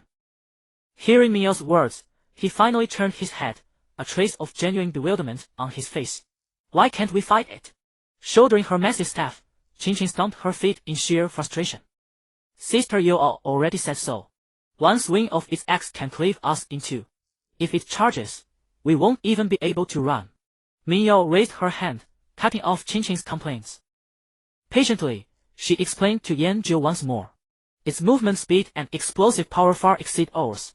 If it gets close, it means a total party wipe. And with its charge skill, there is absolutely no way for us to kite it. After listening, Yanjiu nodded, seemingly understanding her logic. Then, he said. Then we just have to not get hit by it. Time seemed to pause at that moment. Qingqing's mouth hung agape, completely at a loss for words. Longa's gentle eyes were filled with astonishment. On Miao's perennially icy face, a crack appeared for the very first time. She stared at Yanjiu as if looking at a creature from another world. Before anyone could react, Yanjiu, holding that plain and unadorned wooden staff, walked straight toward the boss. Are you crazy? Come back! Miao shouted sharply. But it was too late. Yanjiu's foot had already stepped into the boss's aggro range. Roar! The bear guardsman captain spun around abruptly, its crimson eyes instantly locking onto the intruder. It let out a deafening roar, dragging its massive battleaxe along the ground in a shower of sparks. In the next instant, its massive body sank slightly. Charge! The black heavy armor turned into an unstoppable afterimage, hurtling directly toward the mage who seemed microscopic in comparison. Miao gripped her longsword and kite shield tightly. Her body instinctively leaned forward, but she quickly pulled back her step. They were merely chance acquaintances. There was no need to reveal her trump cards for him. Just as the boss assumed its charging stance, right before the cold, gleaming battleaxe could touch Yanjiu's body. Yanjiu took a small step to the left. Just one step. Boom! The colossal dark shadow, carrying an overwhelming force, brushed past the edge of his mage robe and roared by. The powerful impact even tore through the air behind him, creating a loud sonic boom. The bear guardsman captain crashed headfirst into the distant stone wall, causing the entire cavern to tremble. Fu 85, collision damage. A collective gasp echoed behind him. The boss shook its slightly dazed head and let out an even more furious roar. Spinning around, it hoisted its massive battleaxe high, swinging it down with a wind-splitting hoe. Yet, Yanjiu did not retreat. Instead, he faced the descending blade, twisting his body at an extreme angle just a fraction of a second before impact. The sharp edge of the axe slides down, virtually brushing the tip of his nose. Clang! The battleaxe slammed heavily onto the ground, sending stone fragments flying. Seizing the brief window where the boss's old momentum had spent and its new strength had yet to gather, Yanjiu swung the wooden staff in his hand with the flow. Thud! A dull sound, so faint it was almost inaudible. The tip of the wooden staff tapped precisely into the gap of the boss's heavy helmet. Thud! A blood-red number, so shocking it made everyone's eyes nearly pop out of their sockets, slowly floated up. Fu 1150. Weakness critical hit. The bear guardsman captain's health bar depleted by a massive, highly visible chunk. The excruciating pain drove it into a complete state of frenzy. Roar! It suddenly straightened up, and the battleaxe in its hands began to spin at high speed. Whirlwind! A storm of deadly steel instantly enveloped a radius of several meters around it, carving hideous gashes into the ground. Fall back, quick! Miao yelled. But Yanjiu still did not retreat. He bent low, leaning his body forward until he was almost parallel to the ground. The howling blade, carrying a lethal gust of wind, swept right over his head, even clipping a few strands of his black hair. The entire process was incredibly perilous, yet it flowed as smoothly as a dance rehearsed countless times. As the whirlwind ended, the boss's movement stiffened for a brief moment. Now! Thud! Another precise strike landed squarely on the back of the boss's neck. Fu 1210. Weakness break. The bear guardsman captain's colossal body shuddered violently. The remaining health bar above its head was instantly emptied. The massive body collapsed to the ground with a loud crash, revealing 4 pairs of astonished eyes behind it. Ding! Congratulations, you have leveled up to LV5. Ding! The effect of your talent Martial God has increased. Melee damage amplification is now increased to 140 times. Ding! Congratulations, Strength 1, Agility 1, Intelligence 1, Spirit 1, Constitution 1.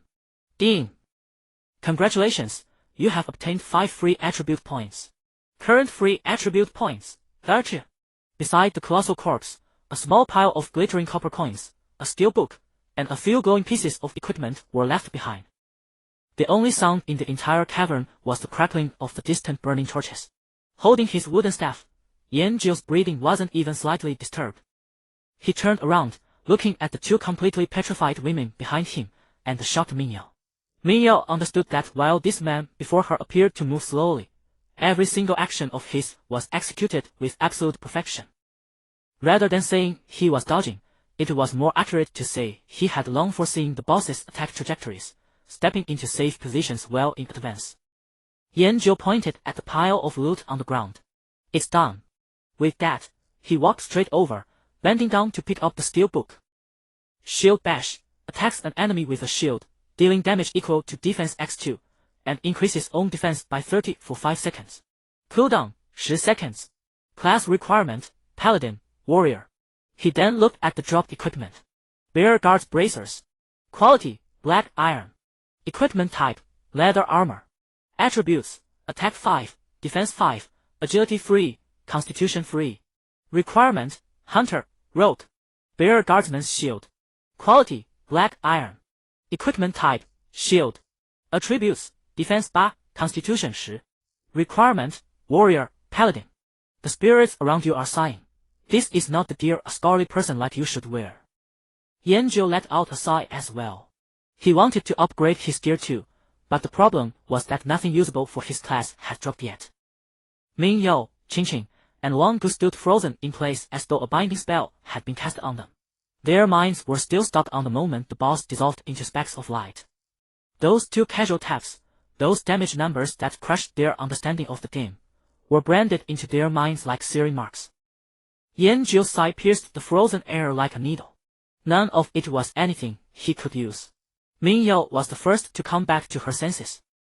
Suppressing the storm that raged in her heart, she shifted her gaze from Yanjiu to the loot on the ground, the pieces gleaming with a black iron luster. The Brute Bear Guard's Van Braces, the Brute Bear Guard's Shield, and the Steel Book Shield Bash, coveted by both warriors and paladins. Any one of them was enough to cause a qualitative leap in the strength of a melee class at this stage. Are you selling these? Ming Yao spoke, her voice carrying a faint hoarseness she herself hadn't noticed. The moment she spoke, Shao Nayo, who had been hiding behind Yanjiu, suddenly poked her little head out. She stared at Ming Yao, her delicate little face full of wariness and a barely perceptible hostility. Sell them to you? Her voice was crisp and carried a hint of provocation. Do you know that outside, the 3 great guilds Shenyu, Longtan, and Luoshan are about to tear each other's heads off over that equipment on the black market? Do you think you can afford these top-grade black iron pieces? Shao Nayo puffed out her proud chest like a hen guarding its food, bristling with aggression. Her words instantly made the atmosphere tense again. Qingqing, the lowly mage carrying an oversized staff, immediately wanted to retort. But Ming Yao raised a hand to stop her. Facing Shao Nayo's challenge, she didn't get angry. Instead, she smiled faintly. A trace of a smile blossomed on that cold face, like ice and snow beginning to thaw. The little sister is right. If that's really the case, the prices out there will indeed be crazy. She looked at Yanjiu with sincere eyes. But I can do it another way. Aren't those pieces being auctioned? Once their final selling prices are out, I'll buy your pieces at the same prices. How about that? This proposal stunned everyone, including the aggressive Shao Nayo. It was essentially handing the right to set the price to the craziest buyer in the market. This was not just a display of wealth, it was also a display of boldness. Yanjiu shrugged. To him, how he sold them and to whom didn't matter. He simply wanted to get rid of these items that took up space. Fine. He let out a single word, then made a move that Ming Yao and her 2 companions couldn't understand. He leaned down, picked up the steel book, the shield, and the vambraces from the ground, and casually handed them to Ming Yao. It was like passing over a few worthless stones.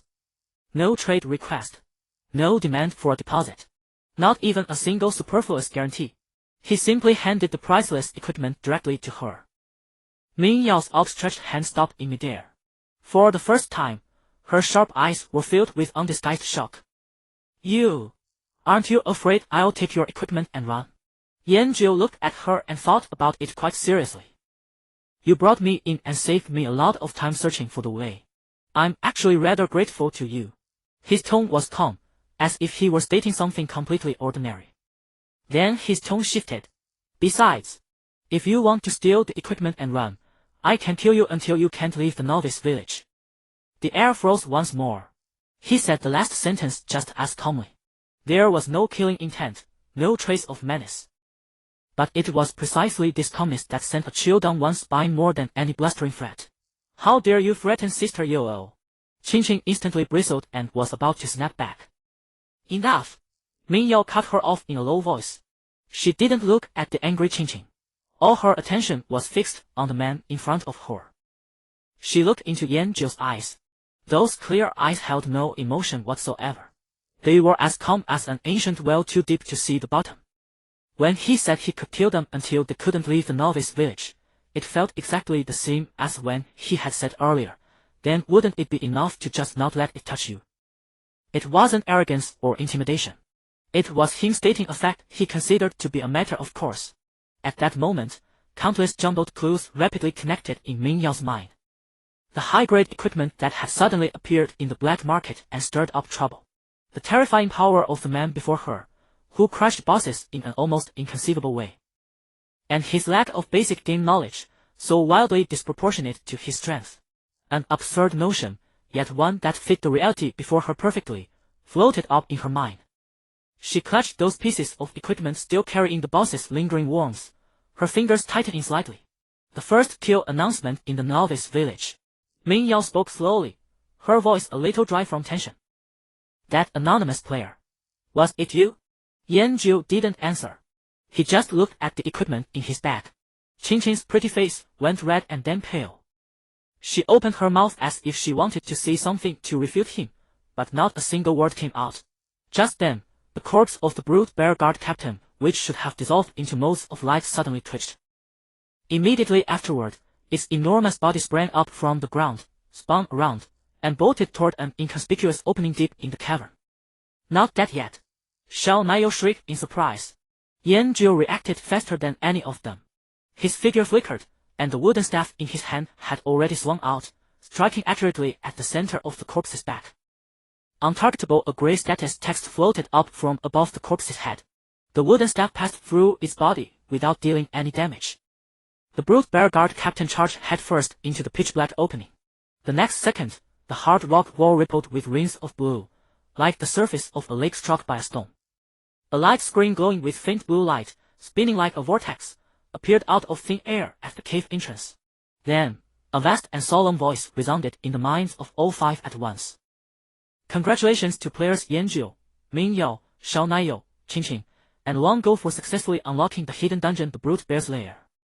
As the first players to unlock a dungeon, each of you is rewarded with 5 free attribute points and a random skill book. Would you like to reveal your name and have your fame resound throughout the entire world of the illusory realm? A huge option window with yes and no appeared before them. Yanjiu chose no again. Ming Yao and her 2 companions hesitated for a moment, then also chose not to reveal their names. It wasn't that they didn't want to reveal their names. It was because Shenyu knew their location and would very likely use the announcement to find the dungeon entrance and trap them there. Xiao Naiyou's mind worked quickly. She looked left, then right, then clicked no with reluctance. Server announcement: congratulations to players Anonymous, Anonymous, Anonymous, Anonymous, and Anonymous of Novice Village 952766 for successfully unlocking the hidden dungeon, the Brute Bear's Lair. As the players who unlocked the first dungeon, each of you is rewarded with 5 free attribute points and a random skill book. A dungeon unlocked. The first players on the server to unlock a dungeon. This reward was more momentous than any previous announcement. Ming Yao looked at the spinning blue light screen, then at the calm-faced man beside her, and waves surged wildly in her heart.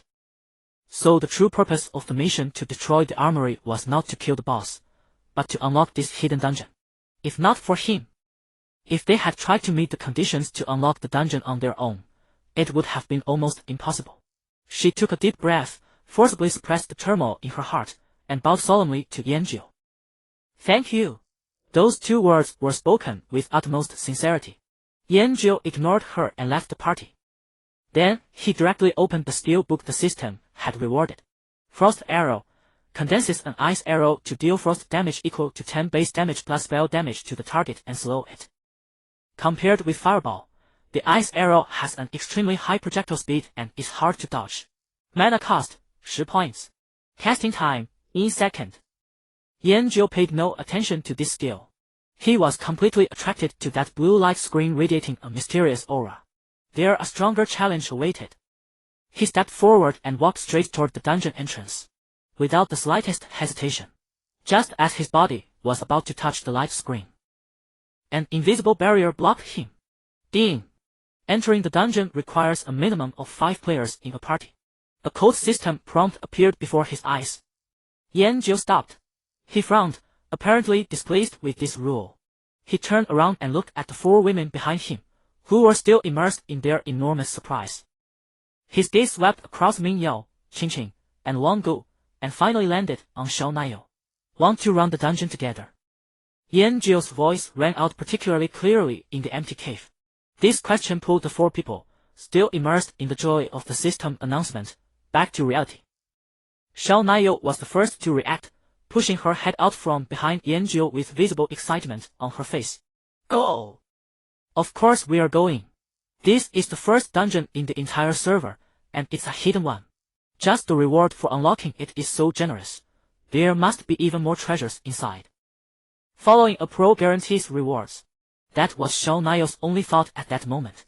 Qingqing pursed her lips, clutching her staff, and muttered under her breath. Who wants to go with him? Despite her words, her eyes couldn't help but glance at the rotating blue screen, filled with curiosity. Wang Gu, the priest, remained silent, directing her questioning gaze toward the team's decision-maker, Mingyao. Mingyao did not respond immediately. She looked down at the equipment still warm from the boss in her hands. The steelbook shield strike, the black iron shield, the black iron bracers. HPs represented the peak of player combat power at this stage. Yet this man had tossed them to her as casually as garbage. Then, he casually asked if they should run the dungeon together. He seemed completely unaware that clearing this dungeon for the first time would bring tremendous honor and rewards. He only wanted to enter and find stronger opponents. This realization made Mingyao's emotions unusually complex. She looked up, meeting Yanjiu's clear, unadulterated gaze. Fine. This man dealt absurdly high damage, but he was ultimately a squishy mage. Dungeons tested far more than just damage output.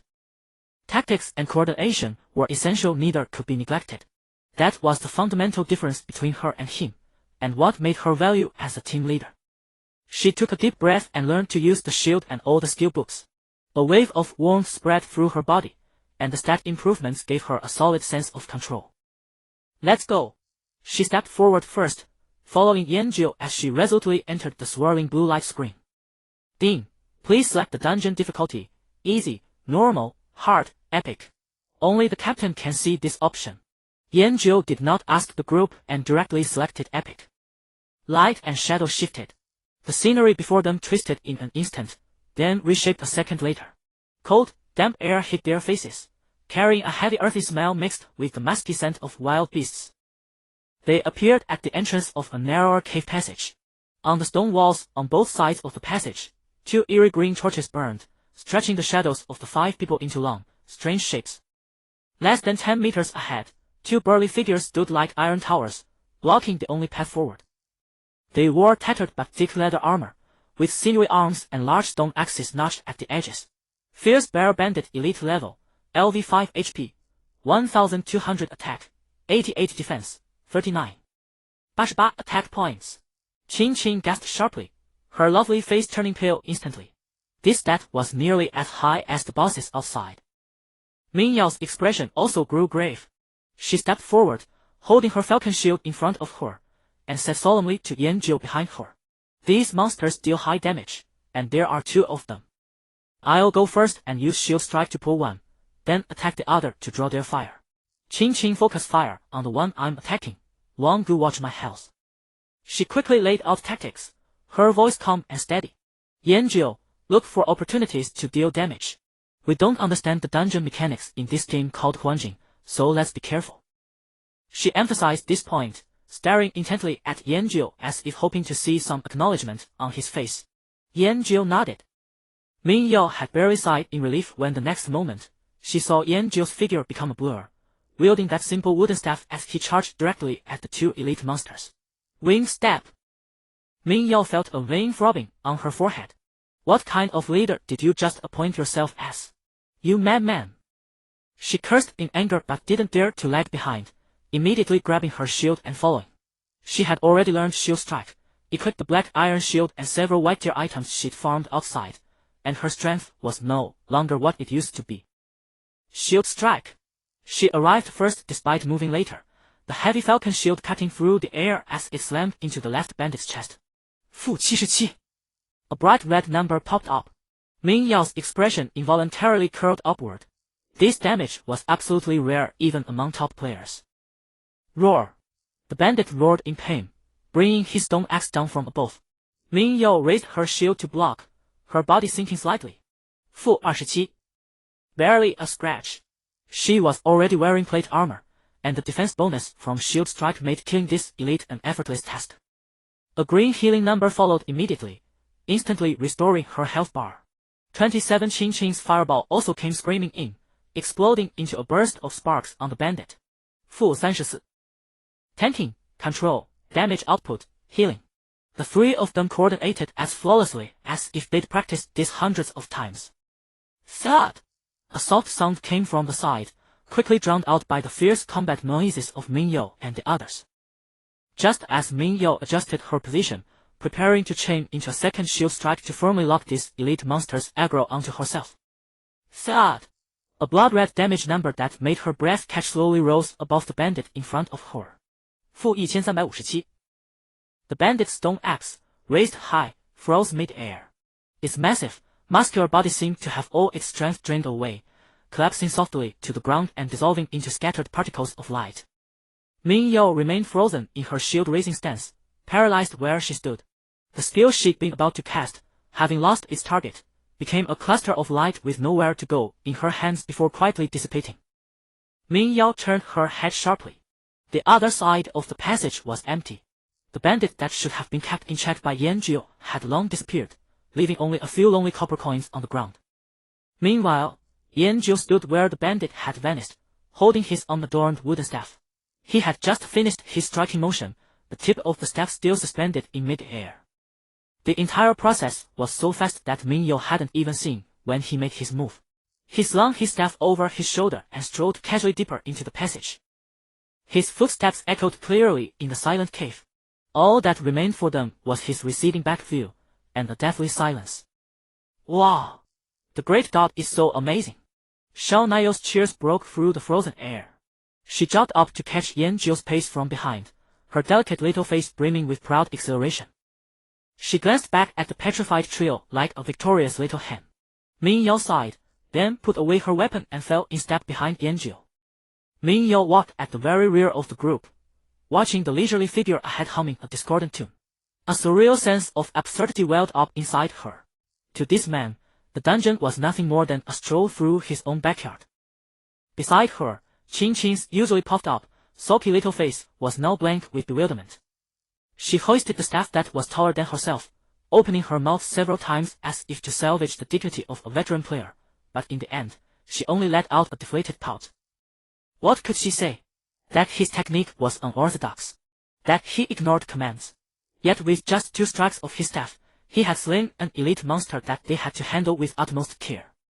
Facts speak louder than words. This sheer, brute force shattered every tactic and skill. Yao Yao, we. Long ago, the priest spoke softly, breaking the silence.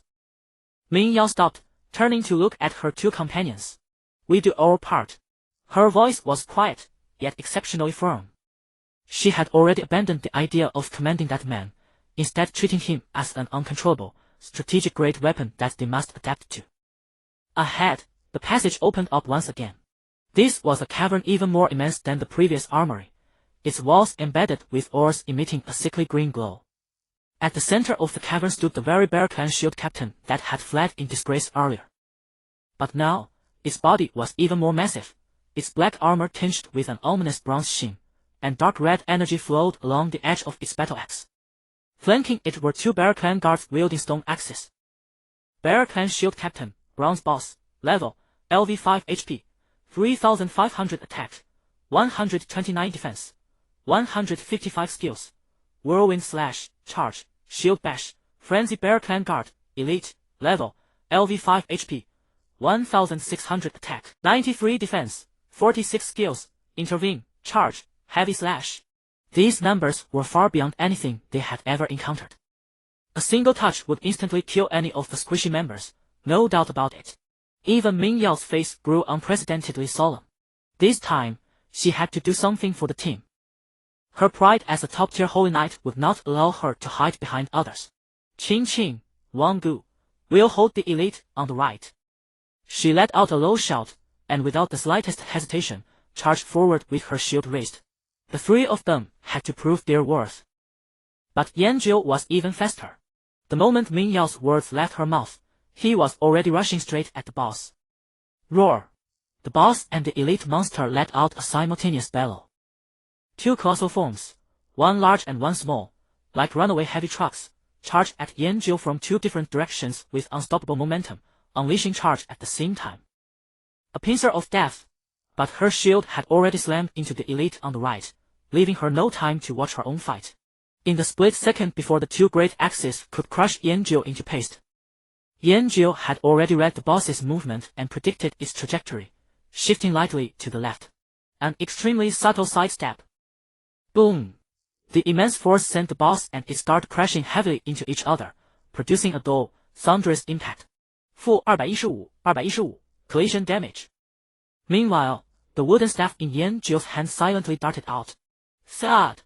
-1312. A blood-red number seared into everyone's nerves. The elite guard let out a pained howl, spun around, and swept its stone axe in a wide arc, sending a gale of wind. Heavy slash! The strike was so fast that no one could react. But a mere instant before the axe blade touched him, Yanjiu's body dissolved into a wisp of breeze, drifting several meters backward. Wing step! The elite guard's heavy slash cut through nothing but air, and the tremendous force left its body in a brief stagger. Now! Yanjiu's figure closed in again, his wooden staff striking precisely at the back of its neck. -1520. Weak point break, the elite guard's health bar was instantly emptied. Its massive frame collapsed feebly to its knees, then dissolved into motes of light. From the initial charge to its death, less than 5 seconds had passed. On the other side, the battle of Ming Yao's trio was just beginning. 62. Ming Yao's shield bash landed, knocking the elite guard off balance. Qing Qing's fireball followed closely. 32. Long Ji's healing spell also landed on Ming Yao just in time after the elite's attack.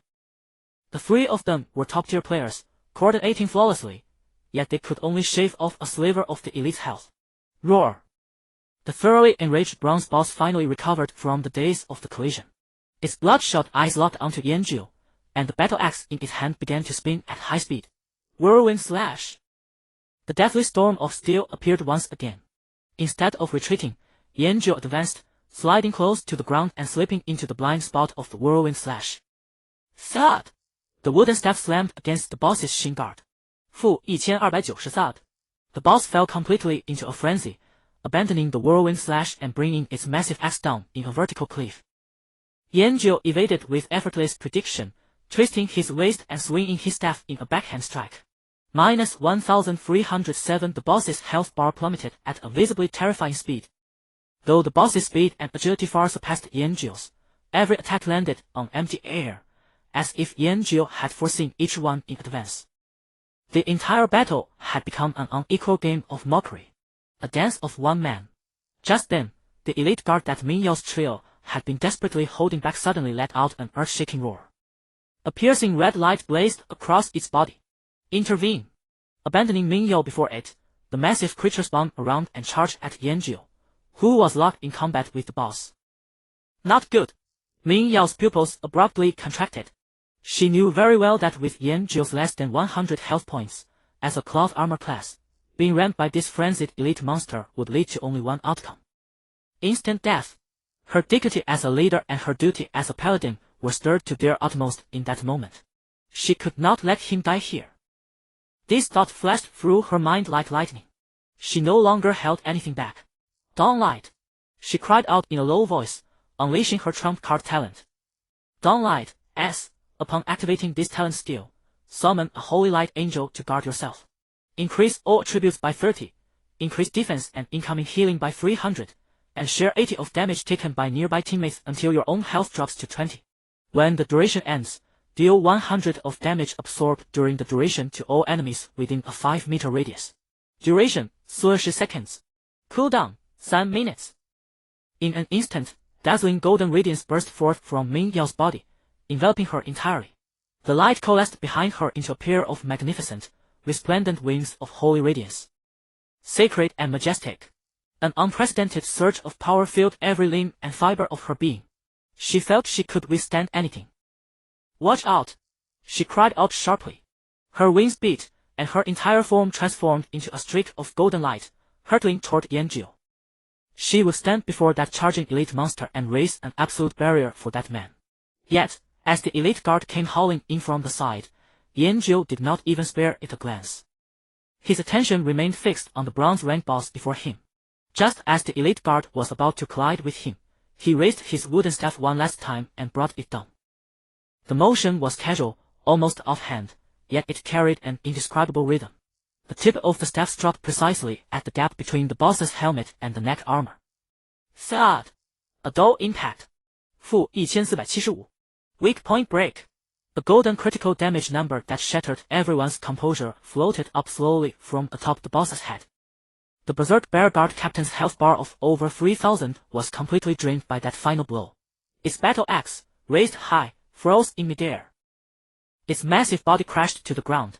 Almost at the very same moment the boss fell, the elite guard that had activated cover had already reached Yan Zhu. The stone axe in its hand carved down with a shrill whistle that tore through the air. The attack had arrived. Yet Yan Zhu's figure turned into a blurred afterimage the instant before the axe blade struck. Wing step! The stone axe slammed heavily into the ground where he had been standing, sending fragments of rock flying. Yan Zhu's figure appeared behind the elite guard like a phantom. Because of its excessive momentum, the guard's body was momentarily stiff. This opening was fatal. Thud! Another soft impact. The wooden staff struck the elite guard's back. -1388. The elite guard's body shuddered violently, its health bar instantly evaporating. Before it could even let out a mournful cry, it followed its leader and dissolved into countless points of light. All of this happened within a mere few seconds. By the time Ming Yao arrived in her form of golden light, carrying the momentum of one who would save everything, the battle was already over. Several beams of light rose around them as everyone leveled up. Ding! Congratulations! Your level has increased to LV6. Ding! The effect of the talent War God has been enhanced. Melee damage amplification has increased to 150 times. Ding! Congratulations! Strength 1, Agility 1, Intelligence 1, Spirit 1, Constitution 1. Ding! Congratulations! You have received 5 free attribute points. Current free attribute points, 30. She kept her forward-leaning posture, standing frozen in the open space. Behind her, the magnificent wings of holy radiance still glowed with a soft and majestic light. Her hair, now golden, shone beneath the light like a deity's. The entire cavern fell into dead silence. Only the glimmering loot on the ground testified that a fierce battle had just taken place here. Yan Zhu turned around. He looked at Ming Yao, dazzling in gold with a pair of great wings behind her, and curiosity surfaced on his face. He tilted his head, studying her carefully. No gratitude. No surprise. No lingering relief at having escaped death. Only a gaze of pure, untainted observation. The warmth in Ming Yao's cheeks began to rise beyond her control. She felt like an actress who had mustered all her strength, ready to take the stage with a grand performance only to rush on stage and discover the audience had already left. Worse still, there was even a child pointing at her gorgeous stage costume and asking why she was dressed so strangely. She could feel even the tips of her ears burning. You. She opened her mouth, trying to say something to ease the suffocating atmosphere. But Yanjiu spoke first. This thing of yours is actually quite pretty. His tone was sincere. Ming Yao's eternally icy expression completely cracked. Almost instinctively, she dismissed her talent. The wings of holy radiance behind her instantly scattered into countless golden specks of light and faded into the air. The sacred, majestic aura around her also receded. She reverted to her original appearance, though an unnatural flush still lingered on her cheeks. It's nothing. She looked away in slight embarrassment, her voice dry. Ming Yao awkwardly changed the subject and hurried over to the pile of gleaming items on the ground. She did not dare look at that man again. Because that man's face bore not the slightest hint of frivolity, only pure curiosity, like a child who had spotted an intriguing new toy. Embarrassment and chagrin, two unfamiliar emotions, churned in the depths of her heart like searing magma. Ahem. She gave a soft cough, trying to conceal the tremor in her voice with that action. That purity made all her emotions seem to strike cotton, leaving no outlet. Look at the equipment. Ming Yao's voice regained its usual calm, yet the faintly reddened tips of her ears betrayed her inner turmoil. She bent down and picked up one of the helmets that glowed with a black iron sheen. Bear Guard's helmet. Quality, black iron. Equipment type, plate armor. Attributes, attack 8, defense 8, constitution 8. Equip requirement, warrior, paladin. This is a top-tier plate helmet with well-balanced stats, enough to elevate any tank player's survivability by a full tier. Next came a crudely crafted two-handed greatsword. Bandit greatsword. Quality, common. Equipment type, two-handed weapon. Attributes, attack 9, constitution 3. Equip requirement, warrior, paladin. A plain white item with average stats, but its attack power is quite impressive. Qin Qin followed, her gaze immediately drawn to the two items beside the boss's corpse that emanated a bronze gleam. BR bronze equipment. Her voice trembled, and her breathing turned quick and shallow. At this stage, even black iron equipment was enough to cause a stir. Bronze items were the stuff of legends. Ming Yao's movements paused as well. Carefully, she picked up the necklace. Bear Guard's amulet. Quality, bronze. Equipment type, necklace. Attributes, attack speed 10, agility 10, on attack, chance to trigger enrage, attack speed 30. Equip requirement, none. There is no equip requirement. The terrifying dual attribute bonus, plus an attack prop effect, made this necklace's value impossible to measure in money. It was enough to bring earth-shattering changes to the damage output of any physical class. Just then, Yanjiu sauntered over. He glanced at the necklace in Ming Yao's hand, then naturally reached out, took it, and casually equipped that priceless bronze necklace on himself. A faint glimmer flashed, and the necklace vanished.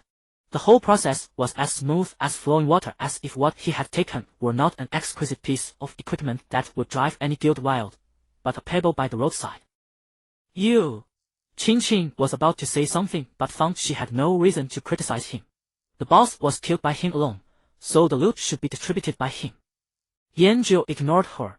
His attention was drawn to another bronze item. It was a prayer book radiating a soft glow.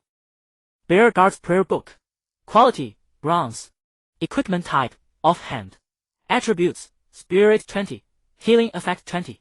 When casting skills, has a 5 chance to summon bear guards to assist in combat for 30 seconds. Equip requirement, priest. Sister Long Gu. Qin Qin, upon seeing the equipment's attributes, immediately cried out in pleasant surprise. Long Gu, the priest who had been silent all along, also had a flash of disbelief in her gentle eyes. 20 points of spirit, 20 healing effect, and a prop that could summon minions. This was simply a divine artifact tailor-made for priests. Finally, there was the skill book dropped by the boss. Whirlwind Slash. Swing your weapon to unleash a series of strikes against surrounding enemies, dealing damage based on your melee attack power. Number of spins, 5, agility 30. Class requirement, warrior. Whirlwind Slash. This time, even Ming Yao could not remain calm. This was the signature A skill of warriors in past games, a godlike skill for clearing mobs. In the eyes of early game warriors, the value of this skill book far exceeded even a piece of black iron equipment. Their guild, Tilong Pavilion, lacked exactly this kind of powerful warrior. With this book, they could cultivate a core mainstay. Inside the cavern, the atmosphere had grown heated because of these exquisite pieces of equipment. Yanjiu bent down and picked up the Bear Guard's helmet, the Bandit Greatsword, the bronze Great Bear Guard's prayer book, and the steel book Whirlwind Slash that was enough to stir a bloody storm. He didn't even bother to look at the attributes of these items. He simply gathered them together, and as if handing over a bundle of cabbages, shoved them all into Ming Yao's arms. Ming Yao instinctively reached out to catch them, her whole body stiffening. The cold helmet, the heavy prayer book, and the steel book still carrying lingering warmth pressed down heavily in her hands. Yet she felt no weight at all. Yanjiu looked at her, his tone flat. "Sell these for me." With that, he turned and walked toward the only passage deeper into the dungeon. It seemed that to him, getting rid of this junk was more important than studying their value. He left behind only a leisurely silhouette. Ming Yao stood frozen in place, clutching the pile of goods that could make any guild leader's heart stop. She had become completely numb to Yanjiu's carelessness. Yanjiu's figure vanished around the corner of the corridor. Ming Yao lowered her head, gazing at the pile of gear and steel books in her arms, each emanating a different glow. A cold touch, yet as searing as a branding iron. Her heart, once tempered into calm, was now in a tangle of unrest. "Sister Ming Yao." What does this mean? Qingqing drew closer, looking at that bronze-tier priest offhand, and at the warrior's dream skill, Whirlwind Slash, her small face full of confusion. "Are you salvaging junk?" she whispered softly. The words, like a needle, pierced Ming Yao's taut nerves. She drew a deep breath, handed the secondary weapon tome to Longu, and stuffed the rest of the gear into her backpack. "Let's go." Her voice carried a trace of numbness she hadn't noticed. Meanwhile, in Novice Village 952766, the black market tent. Outside the once deserted tent, a crowd swelled, and the atmosphere grew taut as a drum ball. Several players whose IDs bore the emblems Longting and Luo Sheng fixed their gaze on the semi-transparent virtual light screen inside the tent, their faces ashen.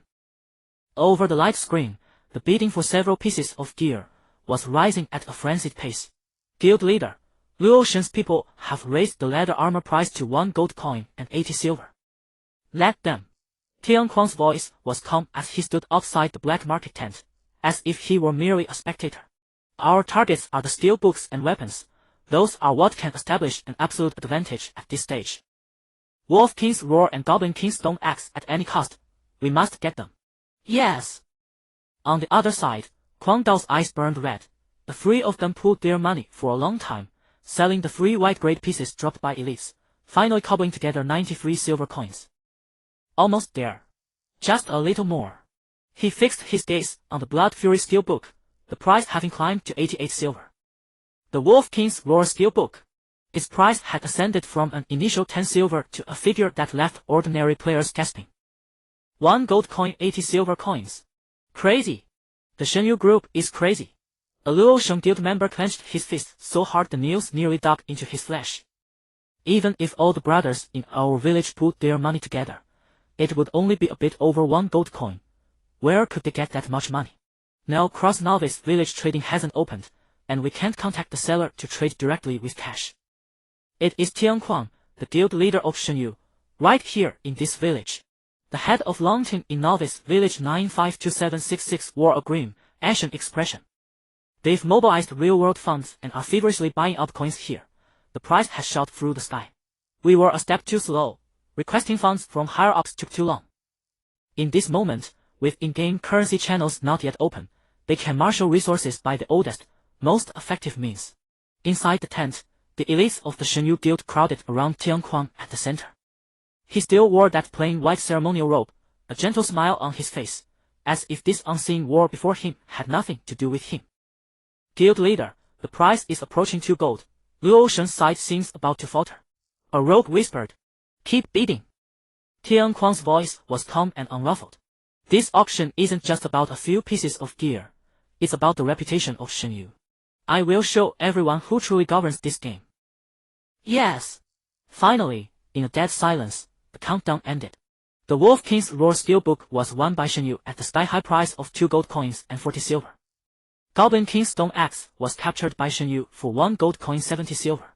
The remaining Wolf King leather armor was snatched by Luo Sheng dealt at the extreme price of 1 gold coin 30 silver.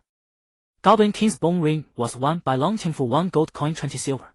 And that Blood Fury steel book, in the Mela, was snagged by Kwang Dou for 90 silver. The auction ended. Tian Kwang's face wore a gentle smile again. Spirit Sword, contact the media. Make a headline, Shen Yu descends, forging the Dreamscape's throne with 40,000 copper coins. Yes, leader. Longting and Luo Shen's people wore grim expressions and hurried away. A war unseen in the game, burned from the game into the real world. The whole world was roiled by a handful of outdated items belonging to one man. In the real world, major media platforms were already primed, and news surged like a tide. Shocking! Dreamscape opens. Shen Yu Guild splurges nearly 40,000 copper coins to seize the first batch of black iron artifacts. Capital enters. Longting and Luo Sheng refuse to yield. Money wars erupt in the novice village. An anonymous player stirs the Dreamscape's wind and rain. The mysterious bronze boss, the Slime King, claimed its done first kill. The dungeon opens. Where is the entrance again? In-game and out, winds rose and clouds swirled. Countless people wondered who the mysterious anonymous figure truly was. At the storm's center, Yanzhou led his 4 teammates, passing through a long stone corridor. At the corridor's end stood a spacious stone chamber, shelves lined with decayed books, and the air thick with dust and a strange blend of magic. In the chamber's center stood a figure, a gaunt old man in a grey robe, gripping a black wooden staff, sunken eye sockets, 2 emerald green spirit flames dancing within. Apprentice Mage the AO, bronze boss, level, LV5 life, 2500 attack, 69 magic attack, 169 defense, 75 skills, flame storm, fireball, frost aura, summon skeleton. Mage boss. Chinchin's eyes lit up. Based on prior experience, loot drops are determined by the boss. In other words, a warrior boss would likely drop physical equipment. A mage boss would naturally drop mage equipment. She glanced instinctively at Yanzhou beside her. The previous bear boss, with thick hide and brutal melee, indeed was your advantage. But now this one is a mage. Genius, this boss will cast area magic, your defenses. Xiao Niao spoke with worry, her chest heaving with each breath. It's finally our turn to show what we can do. Ming Yao's heart, that great stone within it, quietly fell. Facing a mage boss with AE, they would. Ranged classes are the true main force. This time, it should be their turn to control the battle. Insolent intruder. The AO's dry, hoarse voice sounded as he raised his staff. Feel the fury of flames. Ming Yao looked at the gaunt mage, then at the wooden staff in her own hand. In other words, she could hardly land a hit on the boss. Yanzhou raised an eyebrow. Yanzhou didn't hesitate. He charged forward, staff in hand, toward the boss. The trio halted almost at the same instant. Their gazes were locked onto the back of the figure, who was strolling leisurely toward the spellcasting boss, a wooden staff balanced on his shoulder. This was completely different from the savage bear boss earlier. That one was a melee-type boss whose power could only be unleashed in close combat. Yanzhou charging at it had been reckless, but at least it made logical sense. But the one before them was a genuine mage. A bronze-tier mage boss with area of effect spells and a spell attack of 169 points. Yanzhou had only 101 HP. His defense was a mere 8 points. If any skill so much as brushed against him, there would be only one outcome. Instant evaporation. Ignorant, death-seeking intruders. Boss Dao's dry, rasping voice echoed through the stone chamber as he raised the black wooden staff in his hand. The ghastly green soul flame at its tip flared violently. A ball of searing flame, far larger than Chinchin's fireball, rapidly condensed at the tip of his staff. Fireball! The boss's cast bar moved at a terrifying speed. Ming Yao's muscles tensed instantly. Shield held across her chest, already prepared to leap in and protect him at any moment. But Yanzhou did not dodge. He did not even slow down. He charged straight at the boss, who was in the middle of casting. Ming Yao gave up entirely on trying to talk him out of it and focused all her effort on coordinating with this uncontrollable, powerful weapon. She could not let him die here. Dawn light. Brilliant golden radiance burst from her body once again, condensing behind her into those enormous, gorgeous wings of holy light. She beat her wings, and her entire body turned into a golden streak of light, hurtling toward Yanzhou. It was almost at that exact same moment. Bam! -1631. A blood red damage number 1 that nearly sliced the boss's HP bar in half floated slowly up from the AO's head. The boss's casting motion stiffened in an extremely brief hitch because of that sudden strike. The gathering fireball was thus delayed by a heartbeat. That single heartbeat gave Yanjiu his chance. The massive fireball hauled past him, grazing his body, while the searing heat licked at his mage robes. Yanjiu bent backward at the waist, dodging the fatal blow by a hair's breadth. His wooden staff shot forward with the movement, aimed straight at the boss's face. The soulfire embossed AO's eye sockets flickered wildly as he let out a furious roar. An ice-blue ring of light suddenly burst outward, centered on him. Frost aura. Countless sharp ice crystals materialized out of thin air around him, spinning at high speed. On the ground, several decayed skeletons creaked as they rose, crimson light glowing in their hollow eye sockets. Summon skeletons. Ice shards encircled him. Skeletons swarmed in from all sides. In an instant, the area around the boss had become a death zone. Yanjiu was forced to retract the staff he had just thrust out. His figure turned into a wisp of wind, drifting backward several meters as he barely escaped the frost aura's radius. Wing step. He knew that if even one of those ice shards or a skeleton's bone claw touched him, he would be finished here. At that moment, a golden figure descended like a deity and charged fiercely into that death zone. Ming Yao, wreathed in holy light, held the heavy kite shield before her and crashed straight into the summoned skeletons. The frost aura's chill and the skeleton's claws savagely tore at her body. 37. 负13. 负37. A stream of damage numbers jumped densely above her head. The S-rank talent was terrifying indeed. A full threefold defense bonus allowed Ming Yao to withstand the boss's assault. A gentle green light followed right behind, landing precisely on her. 158. Empowered by Dawnlight, Wang Ji's healing spell produced equally monstrous numbers, instantly pulling her health bar back to safety. No! Bearing the full brunt of the damage, Ming Yao shouted hoarsely at Yanjiu. Yanjiu did not waste the opening she had created. His gaze pierced through the whirling ice crystals and the thrashing skeletons, locking precisely onto the boss's true body. He surged forward once more. This time, he did not take a straight path. His footsteps followed a strange rhythm, threading through the gaps between skeleton attacks and the rotations of the ice crystals. Like dancing on the edge of a blade, there was only one chance. He reached the boss's front. The wooden staff was raised, and then it fell. Thud! 负1627. The last blood-red number rose. The soul flame in the eye sockets of apprentice Mage to AO was extinguished completely. His massive body slumped helplessly to its knees, then dissolved into drifting lights that filled the air. The surrounding ice crystals and skeletons vanished with it. The battle was over. The stone chamber fell silent once more. Master! Are you alright? Xiao Niao ran over, staff in hand, her face brimming with relief and adoration after their narrow escape. Yanjiu paid her no mind. His attention was entirely captivated by the glittering objects scattered across the ground.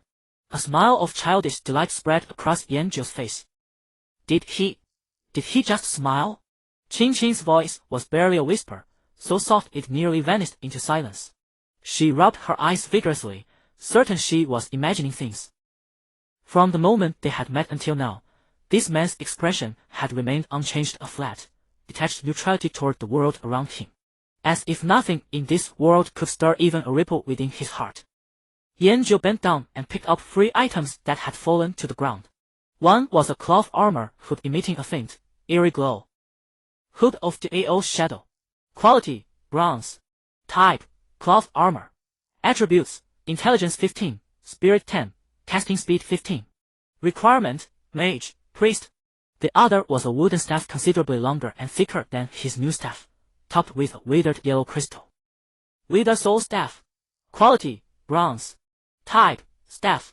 Attributes, intelligence 15, spell power 10, melee attack 5. Requirement, mage. Lastly, there was a skill book glowing with an icy blue aura. Skill book, frost aura. Effect, creates an icy halo centered on the user, dealing continuous magical damage to enemies within range. Deals frost magic damage equal to 1/10 of intelligence per second, and applying a slow effect. Costs 1 mana per second. Class requirement, mage. 3 items. 3 bronze-grade legendary pieces for mages. Any one of them alone would send current stage mage players into a frenzy of joy. Especially that staff and that area of effect skill book. Behind Ming Yao, those magnificent wings of holy light were dissolving into countless golden particles, slowly fading away. She gazed at the 3 pieces of equipment, then looked at Yanjiu. Yanjiu held the 3 items and straightened his posture. No polite refusals or false modesty. Amidst everyone's complicated stares, he directly activated the skill book, Frost Aura. The skill book transformed into an ice blue streak of light and merged into his body. Immediately after, he removed his starting hood and donned the hood of the AO shadow.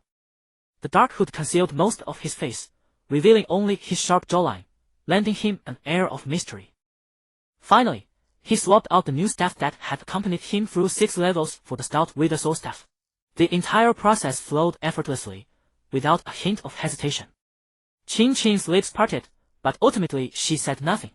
She understood the reasoning. The boss had been killed by him alone, so the loot rightfully belonged to him to distribute. Yet watching a pure physical class melee powerhouse claim all the top-tier spell damage equipment was simply too suffocating. It was like watching a burly man steal a princess's lace dress and put it on right then and there. Yanjiu gripped his brand new Wither Soul staff, testing its weight with satisfaction. This staff was considerably heavier than the previous one, and the feel in his hand was reassuringly solid. Then, with satisfaction, he swung it twice. The whooshing wind proved the staff's substance. That childish smile appeared on his face once more. So that was it. At that moment, Ming Yao finally understood. He was happy not because these were top-tier mage equipment. He was simply, purely because he had swapped to a longer staff. Hey, man. Yanjiu turned around and looked at the 3 women behind him, each wearing a different expression. His gaze finally settled on Ming Yao's face. Beneath the shadow of his hood, his voice sounded somewhat muffled. Let's go. Ming Yao watched him, looking at the mage hood on his head and the ominous staff in his hand. She nodded numbly and began to walk. The new passage plunged deeper than before, the eerie green torches lining the walls growing sparser. Light and shadow dappled the ground, casting swaying, ghostly silhouettes. As they advanced, several waves of elite monsters appeared along the way. With Ming Yao's coordination, Yanjiu dealt damage with ease.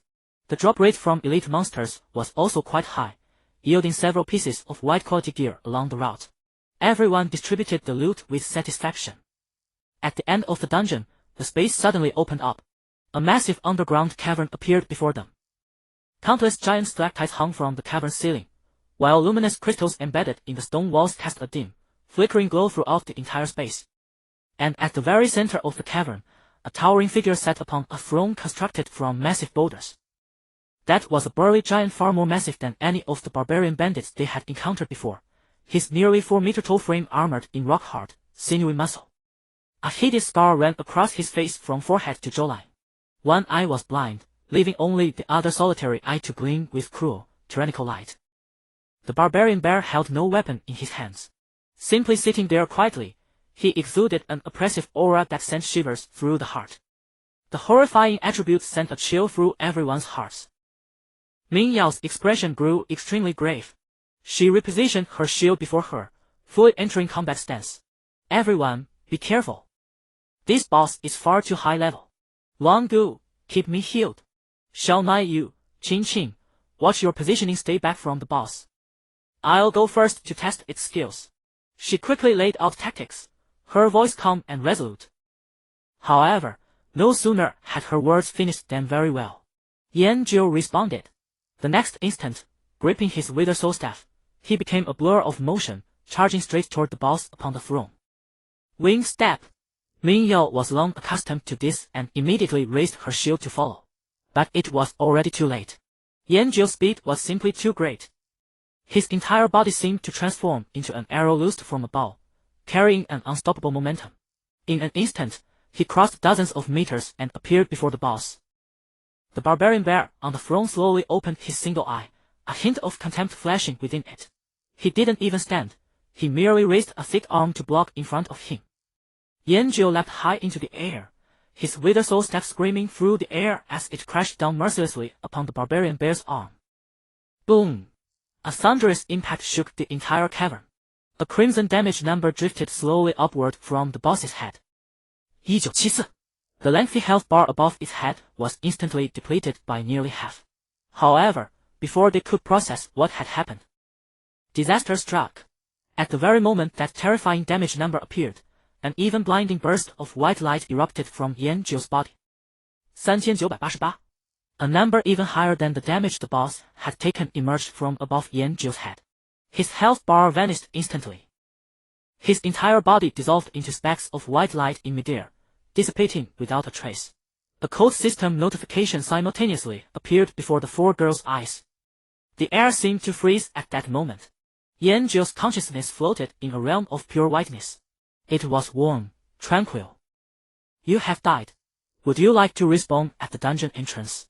Note, dying within a dungeon will result in the loss of 10% of your current level's experience. Before he could react, another new prompt flashed before him. Ding, player Wanggu has used her innate skill Resurrection of Greater on you. Would you like to accept revival? Yanjiu barely hesitated. Accept. The next second, a soft, warm radiance enveloped his consciousness entirely. Countless golden light particles converged from nowhere, reshaping into Yanjiu's form. You! Min Yao began to say something, but found her voice uncomfortably dry. She wanted to demand answers, to roar in frustration, but gazing at that calm-faced man, all words caught in her throat. Be more careful next time. Her voice carried a trace of exhaustion and hoarseness she hadn't even noticed herself. That boss's passive skill, Thorns, it should reflect physical damage. Your melee attack is far too high, triggering reflect damage that's absurdly large. She forced herself to stay calm, quickly analyzing the previous battle. I'll tank from here. With my talent active, my defense is sufficient. Wanggu can heal through the reflected damage. All three of you mages, deal damage from the back. She glanced at Yanjiu, her tone growing exceptionally earnest. Once the boss's HP drops below 2000, find your opening and burst it down immediately. This was the safest, indeed the only, approach. Qing Qing and Shao Nai Yu both nodded vigorously, a flicker of hope reigniting on their faces. Yanjiu had been invincible in reality for far too long, suffering such a devastating defeat for the first time. He glanced at the boss's thick health bar, then at Min Yao. Thorns reflects physical damage, right? He asked. Correct. Qing Qing's fireball also hit the boss earlier, and there was no reflect effect. When we ran out of range, the boss stopped chasing. Min Yao nodded, puzzled as to why he would ask such a thing.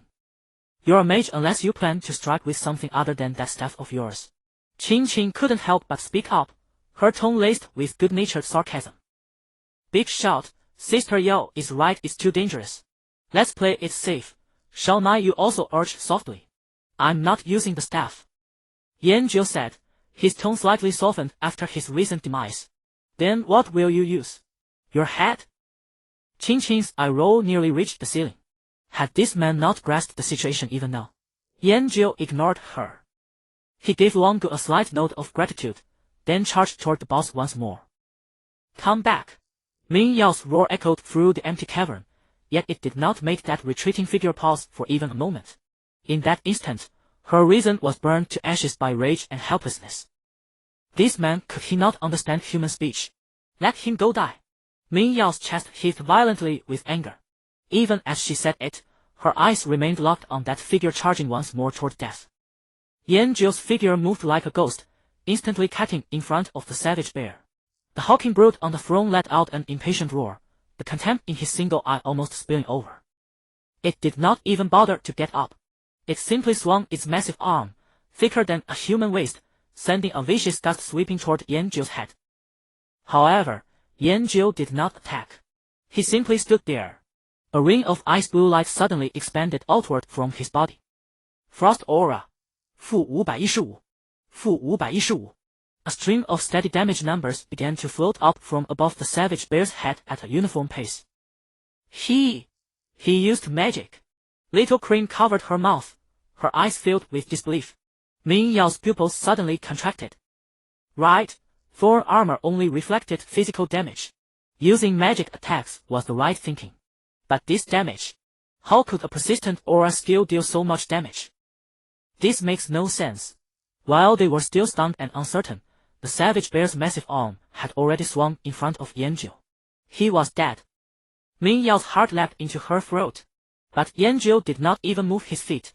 He only tilted his head back slightly, and that arm, which could split stone and shatter rock, swept past the tip of his nose with a whoosh.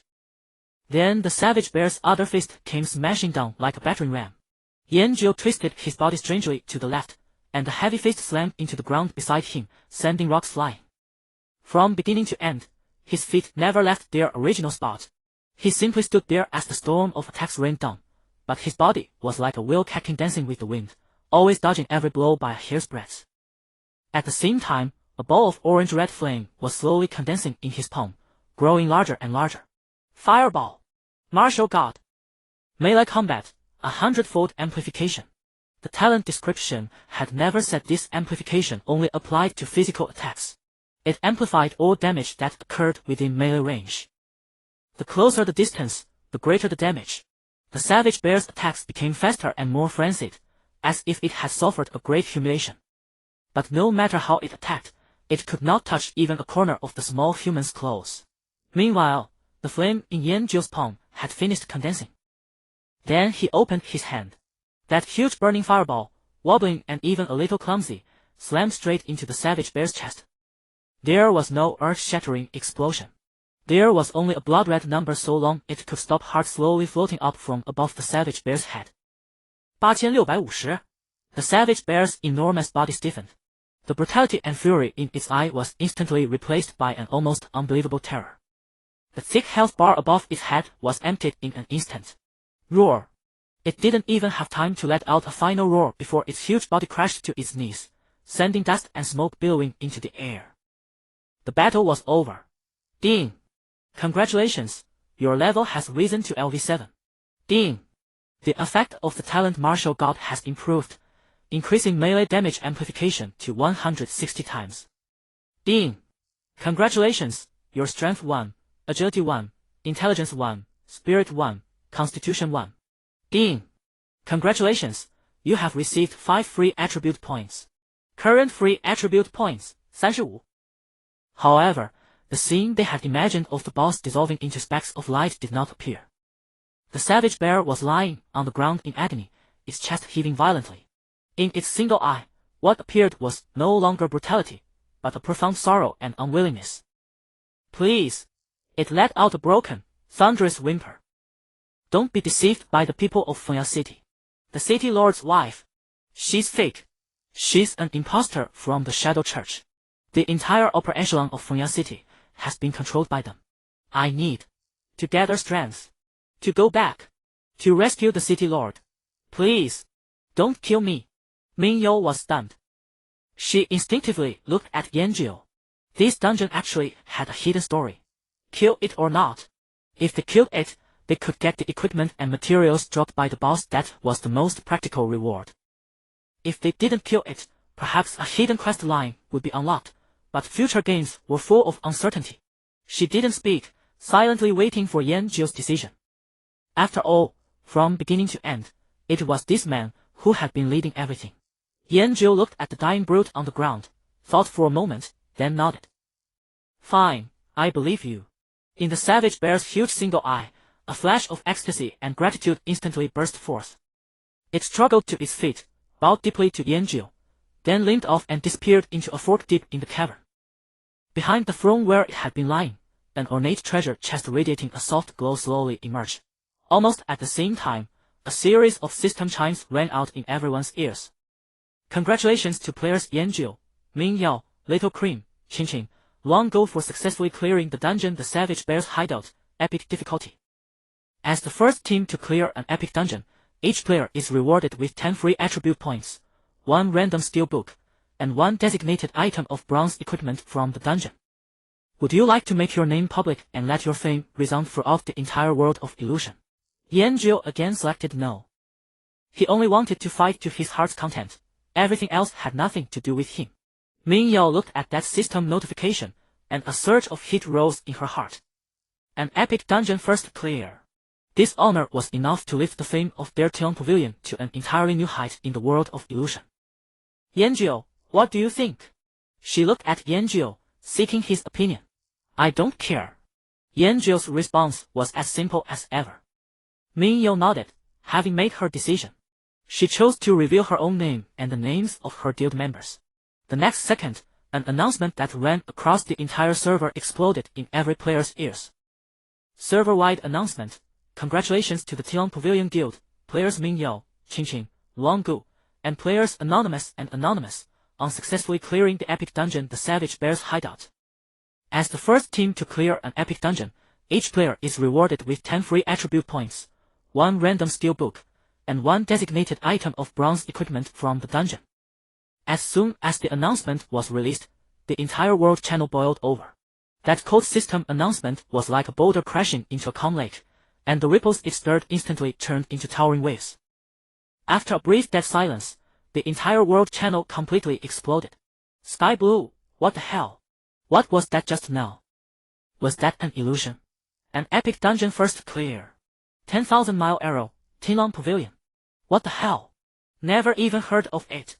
And what about those 2 anonymous players? How can there be 2 anonymous players in one party? Luo Shen. 7 times a night, the key is the reward. 10 free attribute points for everyone. And designated bronze equipment. This is literally taking off. Professional drain cleaner, the poster above, your thinking is too small. Didn't you see the name Ming Yao in the announcement? The guild leader of Tilang Pavilion. A guild made entirely of female players. How did they manage to do it? Etian Shu, the poster above hit the nail on the head. But you all missed the most critical point. Etian Shu, 2 anonymous. Etian Shu, a party of 5. 3 are Tilang Pavilion members, and 2 are mysterious anonymous players. And yet they cleared a dungeon at epic difficulty. Etian Shu, do you really think Tilang Pavilion led them through it? His few words were like several buckets of cold water, instantly extinguishing many people's envy and jealousy, replaced by endless speculation and curiosity. Dragon Soar. Flare, the know-it-all has appeared again. But this time, what he said actually makes a bit of sense. I've heard of Tilang Pavilion. Even among second-rate guilds, their strength isn't top tier. How could they clear an epic dungeon? Luo Shen. 1 sword topples a city. The only explanation is those 2 anonymous players. They must be 2 supreme experts. War God Ho. Madman, could it be? One of them is the anonymous big shot who got the first kill on the Wolf King. As soon as this guess came out, the world channel exploded again. Holy crap! That's possible. A top big shot carrying girls through a dungeon, I know this plotline. But there are 2 of them. Does the big shot also have a partner who's just as insane? Outside the black market tent in Novice Village No. 952766. Tian Kuang, who had just spent a fortune to win face for the Oracle Guild, had the gentle smile on his face freeze for the first time. The elite members behind him were also stunned. Guild leader. The thief named Lin Jian wore an ugly expression.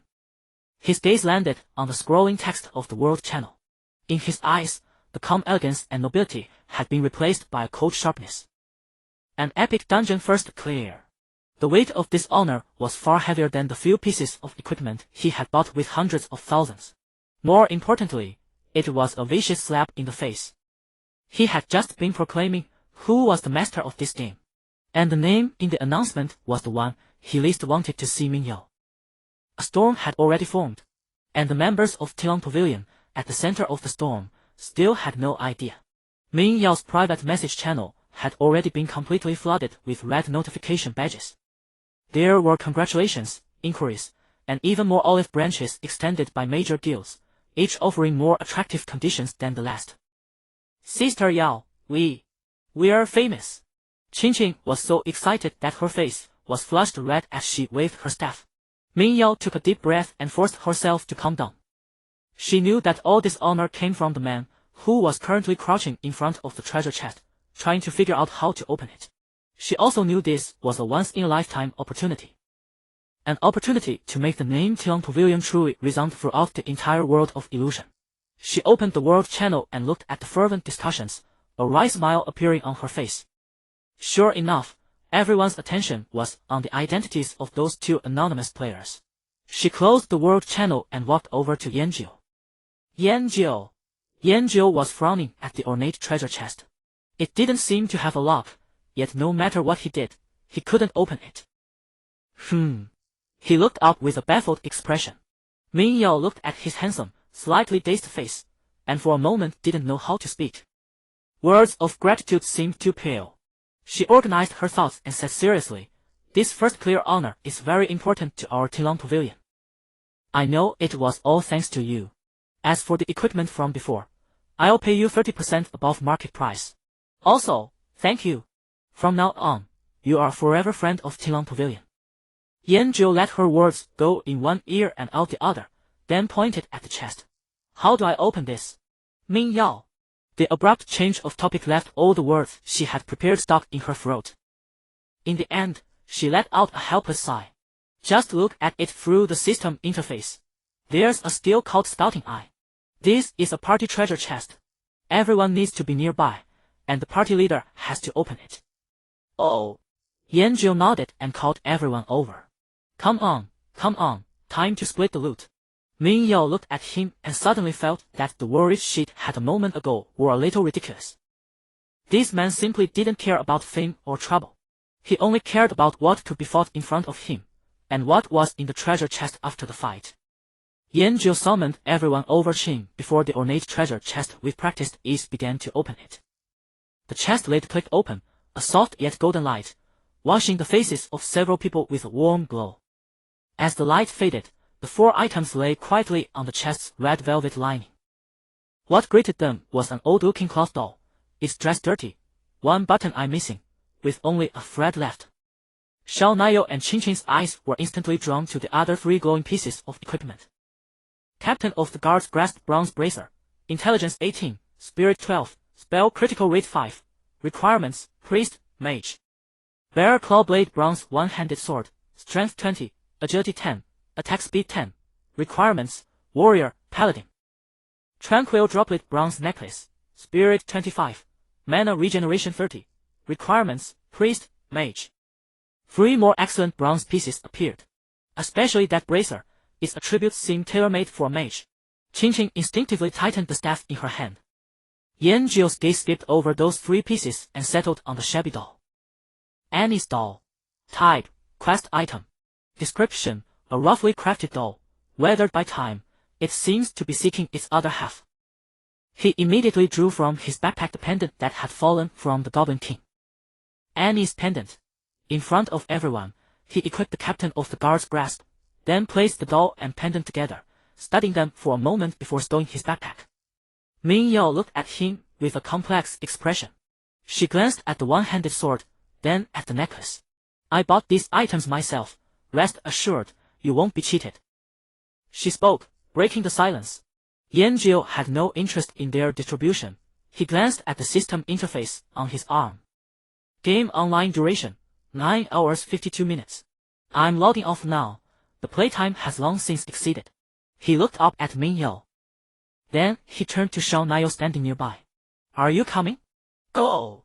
Xiao Naiyou answered swiftly and clearly, afraid that a second's delay would leave her behind. Ming Yao looked at this unpredictable man with some surprise. Now the senior players of the Great Guild spend almost every hour in the game, save for meals and sleep, and no one cares about playtime. She hurriedly extended a hand, a system gesture to invite a friend, somewhat silly. "Yanzhou, let's add each other as friends. I'll tally this gear and transfer them to you later." She sent a friend request. Yanzhou accepted, then fell silent again. Xiao Naiyou hurriedly bid Ming Yao and the others farewell, then trailed closely behind Yanzhou. "Miss Ming Yao, Miss Qinqin, Miss Wanggu, then I'll go on with the master." Qinqin looked at their silhouettes and couldn't help but hum softly.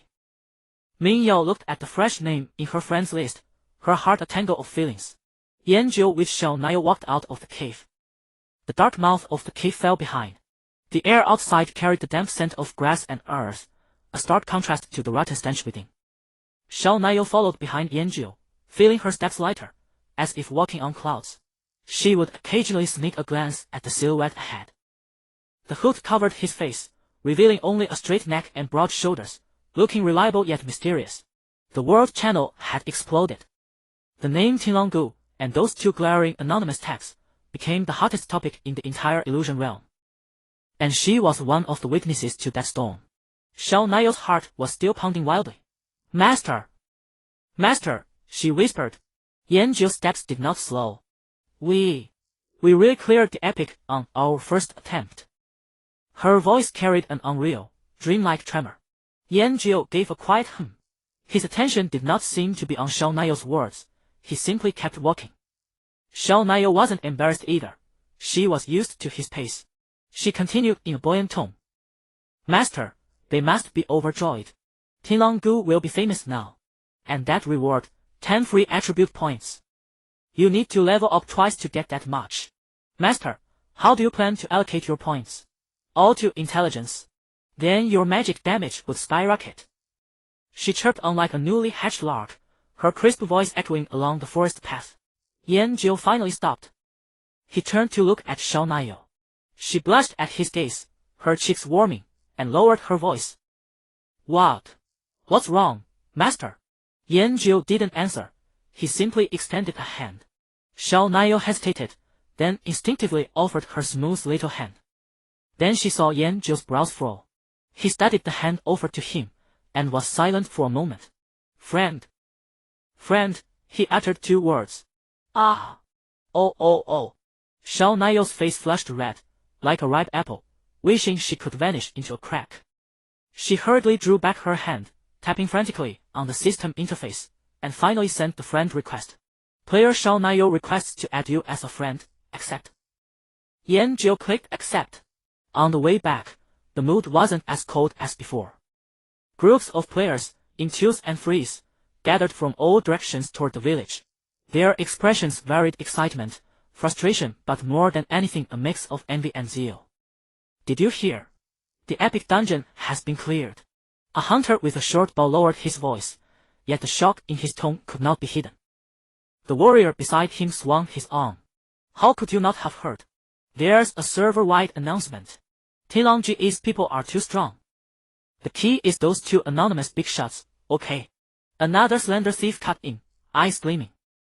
A guild of purely female players, with 2 mysterious masters, clearing the epic dungeon. This story I love to hear. Their voices were soft but clearly drifted into Xiao Naiyou's ears. The girl's posture stiffened a little. Soon the crude wooden fence of the beginner village appeared on the horizon. The village gate was livelier than when they left. A large crowd of players gathered there, loudly hawking gear or shouting to form parties. And all topics centered on that server-wide announcement just now. Is Tianlonggu still recruiting? Those 2 anonymous. They must be top-tier masters. I wonder which guild holds the ace. Anyone to guide me on a quest? Cash trades. Perhaps they're colluding to suppress the Oracle Guild. Kind buyers, contact me for a price. If you have extra rabbit fur, wolf fur, and wolf teeth hides to trade, buy in bulk, free crafting of various professional goods. Who cares which guild they belong to? This time the Oracle Guild's face is swollen. They swaggered and got upstage. Ha, this is rich. Shoo, lower your voice. The Oracle folks are over there. Yanjiu remained unfazed. Beneath the hood his face showed no emotion. He seemed utterly uninterested in the surrounding clamor. After greeting Xiao Naiyou, Yanjiu locked off. What greeted him was a slightly yellowed ceiling of a rental room. He sat up. The mage robe he wore had reverted to a plain real-life t-shirt. On his arm, the cold countdown had vanished. A rumble echoed from his abdomen, breaking the stillness of the room. He touched his stomach. He was hungry. From noon, when he was forced into the game, until now, it was nearly midnight. He rolled out of bed and walked to the door. He pulled open the door, a cold draft flooding in from the corridor. The neighbor's door was slightly ajar. Through the crack, flickering light from the television and a woman's deliberately hushed yet unmistakably alluring humming drifted out. It was the landlady, Sister Sue. Her triple was slit high up the thigh, one pale, slender leg casually draped over the sofa armrest, swaying gently to the off-key melody. The silk of her triple clung tightly to her figure, tracing mature curves that stirred the blood. She seemed oblivious to movement at the doorway, still lounging on the sofa, offering Yanjiu only a graceful silhouette. Yanjiu said nothing, turned, and softly closed his own door. His steps feather light. The motion sensor light in the corridor remained off. He was like a ghost, silently merging into the night beyond the building. The city wasn't quite dead yet. By the roadside, a food stall, one of Yanjiu's regular haunts. The proprietor was a burly bald man with a shoulder dragon tattoo slaking across his arm, yet at this moment he was carefully stirring noodles in the pot with a ladle. "Boss, one beef noodle bowl." Yanjiu found a corner seat. "Coming right up." The bald boss responded cheerfully. Those around him were speaking in low voices, their conversations uniformly circling the game known as Phantom Realm. "How long were you online today?"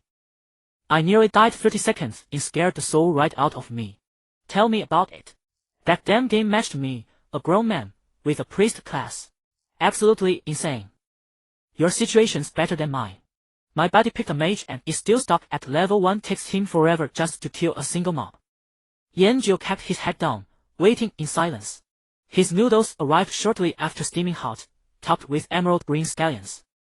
He picked up his chopsticks, just about to take his first bite. "Ah!" A woman's piercing scream shattered the night sky, immediately followed by a man's brutal curse. "You bitch, let go of me." A dark figure burst from a nearby alley, clutching a woman's handbag tightly, sprinting wildly across the street.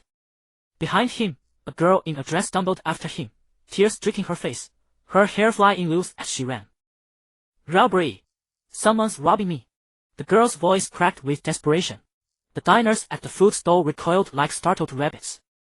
The men who had been boasting about their gaming prowess moments before now bowed their heads, pretending to focus intently on their noodles.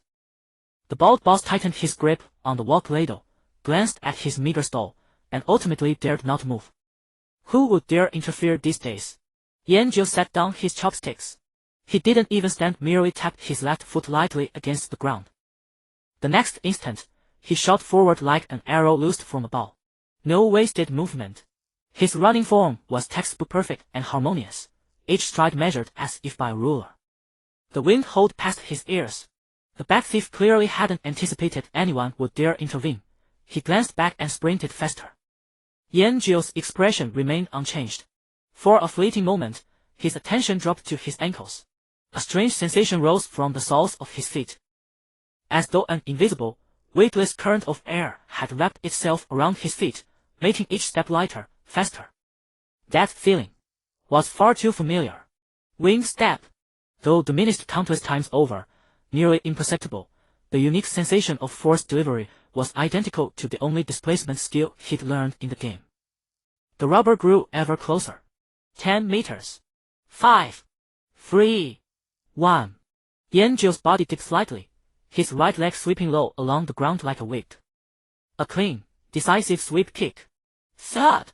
The robber barely had time to cry out before losing his balance and crashing face first into the asphalt, mouthful of dust. The stolen bag flew from his grasp. The thug was already unconscious. Yanjiu had confidence in his strike. The man wouldn't wake for at least a night. He then pulled out his phone and contacted his on-duty colleagues to handle it. Too lazy to stay, he had unfinished noodles to return to. The surrounding diners were stunned. The girl who had chased after the thief stood frozen, mouth agape, having forgotten to cry. Yanjiu picked up the bag, brushed off the dust, and walked over to hand it to her. "Here you go." "Ah. Thank you." The girl snapped out of her daze, stammering her thanks, her eyes brimming with gratitude and admiration. A suppressed wave of cheers erupted around them. "Awesome, man. Handsome. So handsome." Even the bald boss gave him a thumbs up. Yanjiu merely scratched his head, seemingly uncomfortable with the attention.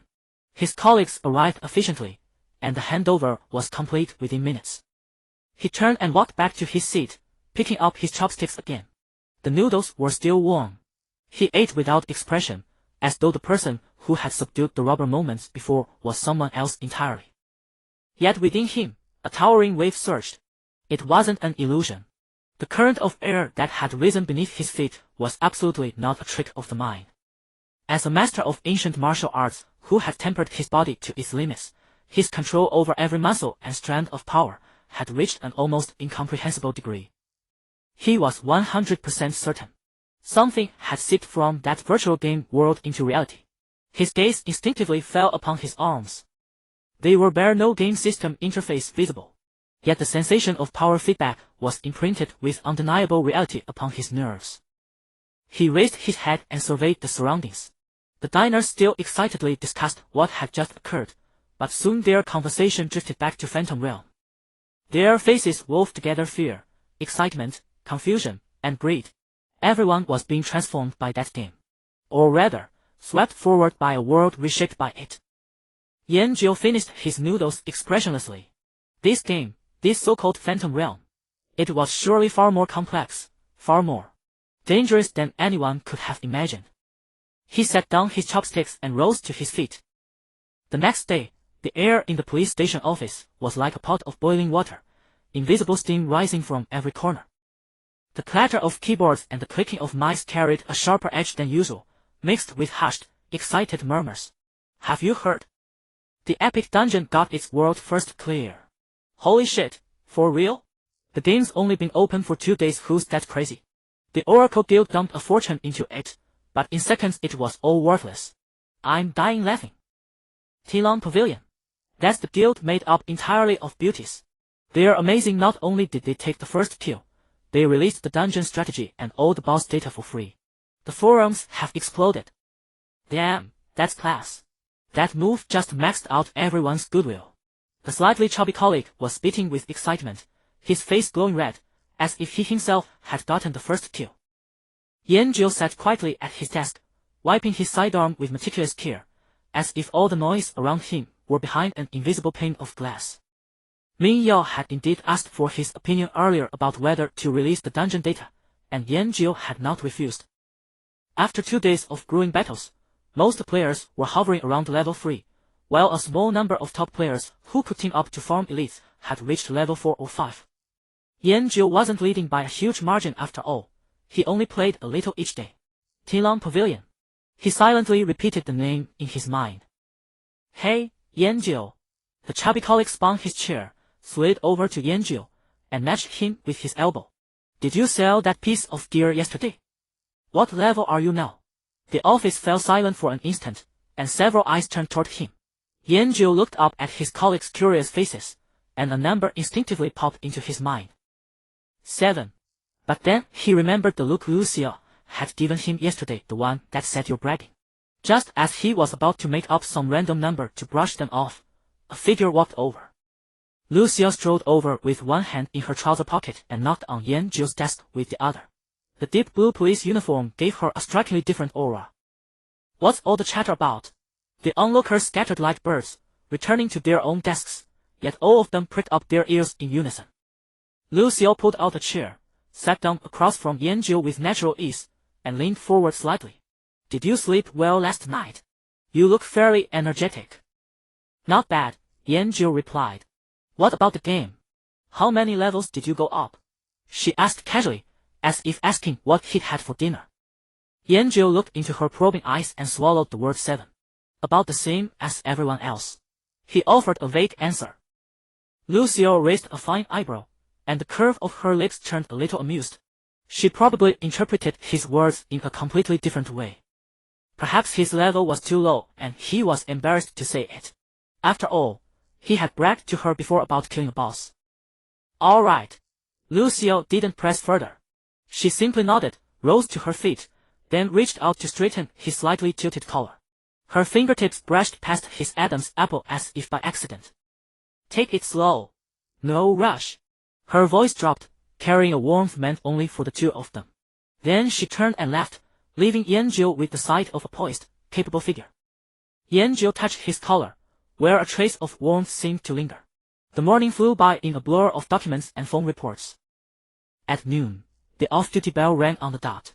The entire office revived in an instant, packing up faster than they would for an emergency dispatch. On his way home, Yanjiu noticed that the flow of people on the streets was far more hurried than the day before. Every face carried an indescribable mixture of anxiety and expectation. The world was being silently rerouted by the thing called Illusory Realm. He returned to his rented room and locked the door behind him. No mahjong sounds came from next door, only dead silence. He stripped off his uniform, changed into casual clothes, and the blue countdown on his arm ticked like a precise bomb, reminding him of another world's call. Without the slightest hesitation, he lay down on the bed and closed his eyes. Enter game. His consciousness crossed an icy sea of stars and descended once again. The fragrance of grass mixed with the scent of soil filled his nostrils, and the wind against his skin felt impossibly real. Yanjiu opened his eyes and found himself standing in the center of the novice village square. A new day. The hubbub of the novice village seemed to have settled more deeply than yesterday. The fervent discussion of the epic first clear had been replaced by more practical demands. Ferocious bear dungeon group. Need a strong tank, don't come if your gear is trash. Elite goblin patrol. Free looking for one. Need a hard-hitting DPS. Freshly made health potions. A stack for 20 copper coins, get them while they last. Will someone escort this old man to the plains to enjoy the scenery? Paid service. Long-term buy of linen cloth. Price is negotiable. Vendor cries and party recruitment calls rose and fell, forming the truest undercurrent of the world of illusory realm. Yanjio's figure emerged in a flash of teleportation light, paying no heed to anything around him. He ambled through the crowded square and found a forgotten stone block at the edge of the village entrance, plopping himself down on it. From his bag, he took out the 2 unopened rewards from yesterday, a steel book with an ancient cover and a treasure chest glowing with a faint light. He opened the steel book first. Ding! You used a random steel book. Congratulations! You have obtained the skill, Dragon Breath, LV. E. Dragon Breath. Continuously spew Dragon Breath in a fan-shaped area before you, dealing 520 spell power as fire damage per second. This skill is a channeled spell. It consumes 15 mana per second and is cast instantly. A powerful area of effect damage over time skill. Yanjio nodded, then turned his attention to the chest. This chest allowed him to choose one piece of equipment from the dungeon boss's drop list. He browsed the system interface unhurriedly. Every piece of equipment boasted temptingly powerful stats. Yanjio deliberated over the options for quite a while. In the end, he chose a ring. The ring slot on his left hand had still been empty until now. Dark Star ring quality, bronze equipment type, accessory ring stats, intelligence 15, spirit 10, mana regeneration 2 per second special effect, shadow wrath, passive. When you deal damage with a spell, you have a 5 chance to deal an additional 50 shadow damage. Equipment requirement, none. Note, the dark elves around you dance at your feet. They adore this ring. Yanjio's eyebrow rose slightly at the odd note. He equipped it without hesitation and opened his stats panel. Name, Yanjio. Level, 7. Class, Mage. Talent, War God, SSS-rank, unique. Stats, Strength 11, Agility 24, 13, Constitution 11, Intelligence 80, 69, Spirit 46, 35. HP, 111. Mana, 360. Spell crit rate, 5. Movement speed, 27. Equipment title 15. Casting speed, 3. Equipment, 20. Melee damage, 16. 100 strength weapon attack, weapon 5. Spell damage, 95. Intelligence spell power, equipment 15. Physical defense, 12. Equipment 1. Spell defense, 11. Equipment slots. Title, Wolf Kingslayer, movement speed 10.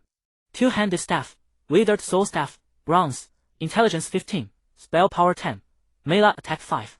Helm, Dale Shadow Hood, bronze, intelligence 15, spirit 10, casting speed 15. Shoes, Annie's cloth shoes, black iron, intelligence 5, spell power 5, casting time -20. Bracers, guard captain's grip, bronze, intelligence 18, spirit 12, spell crit rate 5. Robe, novice cloth armor, defense 1, intelligence 1. Accessory necklace, ferocious bear guard's amulet, bronze, attack speed 10, agility 10. Just as he closed the stats panel, a crisp, vibrant voice came from not too far away, carrying unconcealed delight. Master! I finally found you. Shao Nio rushed over at a near jog, her full chest bouncing with emotion, drawing the gazes of quite a few male players around. She had put on a new mage robe today, also exchanged from a treasure chest, and she looked full of energy. Master, Master, you have no idea how loud the world channel got after you logged off yesterday. She leaned close to Yanjio, lowering her voice, though she couldn't hide the excitement in her tone. Everyone's trying to figure out who those 2 anonymous players are. Yanjio raised his head and glanced at her. Oh. What oh? Shao Nio was caught off guard by his reaction and stomped her foot in frustration. So where are we going now? Are we running that dungeon again? Or hunting elite monsters? She had fully slipped into the role of his little sidekick, her eyes shining with anticipation. Yanjio stood, dusted off his trousers, and said, First, let's turn in the quest, then look into who this Annie is. Yanjio stood up and brushed the dust from his pants. Xiao Niao blinked, still processing those words, when she saw Yanzhou already striding toward the black market tent. Senior, wait for me. She hurried to catch up, her chest forming a heart-stopping curve with each sprint. The black market tent remained unchanged, rugged yet mysterious. Today's crowds were nowhere near the frenzy of yesterday's auction. Yanzhou moved with practiced ease to the glowing screen and accessed his auction earnings. A string of golden numbers appeared on the screen. 4 gold coins and 80 silver coins. This was an era when ordinary players barely had dozens of copper coins in their pockets during the game's early stages. This sum would send any guild into a frenzy, yet Yanzhou's expression remained perfectly calm as his fingers moved steadily across the screen. He transferred 1 gold coin into his inventory first. Then he opened his mailbox, located the ID Mingyou, and sent the remaining 3 gold coins and 80 silver coins along with some change. He added a note requesting conversion to cash. Yanzhou took out the gold coin from his bag, examining it with interest. Senior, why are you keeping 1 gold coin? Xiao Niao asked curiously. Pocket money, Yanzhou replied matter-of-factly. Xiao Niao was momentarily speechless, unable to process how casually he treated this sum as mere spare change. Suddenly, a notification chimed. System, your friend Mingyou has sent you a message. Yanzhou opened it. Mingyou, received. Mingyou, you. The ellipsis on the other end seemed to hold countless unspoken words. After a few seconds, another message appeared. Mingyou, if you don't mind, send me your bank card number. The funds will arrive in installments. We need to assess the exact value of those previous pieces of equipment. It'll take some time. Yanzhou glanced at it, then casually typed in his salary card number and sent it. Another prolonged silence followed. Finally, just a few words came through. Mingyou, understood. With that settled, Yanzhou turned and left the tent. Let's go turn in the quest. Inside the village chief's modest dwelling, the air carried a blend of aged timber and medicinal herbs. The elderly chief, wearing reading glasses, struggled to make out the yellowed parchment before him. Only when Yanzhou and Xiao Niao entered did he slowly raise his head. It's you, young ones, he said, his voice carrying a trace of weariness. Yanzhou wasted no words. Quest. The chief's clouded eyes met his, then drew a long sigh. Alas, you've worked hard. Though we couldn't slay that ruthless bandit leader, driving it away from our territory has removed a great threat from the village. He shook his head as he spoke, his face a mixture of regret and relief. Beside him, Niao opened her mouth to correct him, but seeing Yanzhou's impassive expression, she swallowed her words instead. Ding! Quest thread to the village completed. Experience gained, 300 points. Items received, Maple Leaf City Reputation 10, All-in Village Reputation 40, Silver Coins 10, Item, Letter of Introduction from the All-in Village Chief. He examined the wax-sealed letter from his inventory with interest, then looked up at the chief. How do I get to Maple Leaf City? The chief sighed again at these words. Young man, the mountain path to Maple Leaf City has strange skeletons and werewolves roaming nearby, so we've temporarily closed the road.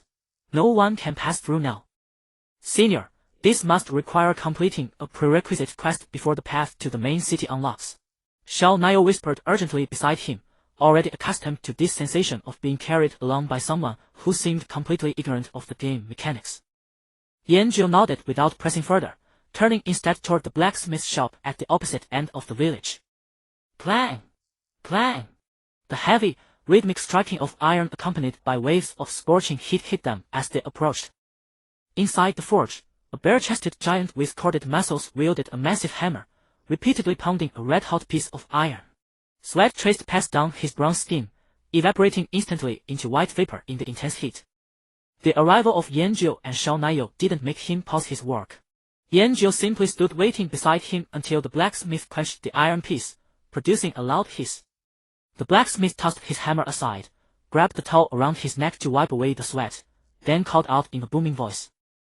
What do you need? Yanzhou didn't respond but retrieved 2 items from his bag, the somewhat tarnished pendant, along with that worn-out doll. He gently placed both items on the tool-covered wooden table before the blacksmith. Clatter! The water dipper the blacksmith had just picked up slipped from his grasp and hit the ground. His large, fan-like hands reached trembling toward those 2 small objects on the table. The previously deafening smithy fell instantly silent, save for the faint breath of the bellows. The blacksmith's calloused fingers traced the pendant's patterns with delicate care, then touched the doll's fabric. His rugged face revealed a nostalgia and sorrow entirely at odds with his imposing appearance. "These are Annie's things." His voice, no longer booming, had grown rough. "How did you come by these?" He lifted his head, bloodshot eyes fixed intently on Yanjiu. "From killing monsters," Yanjiu replied. Seeing this, Shao Niu quickly added, "We'd like to know about Annie. Is there anything we can help with?" The blacksmith fell silent, gazing down at the two items as though lost in distant memory. A long time ago, in a thatched cottage south of the village, lived a mage with his daughter. He came to our remote village to care for his sickly daughter. His daughter was named Annie. She was such a lovely child, but unfortunately, her illness was too severe. The mage tried everything but couldn't save her. After Annie's death, the mage grew unhinged.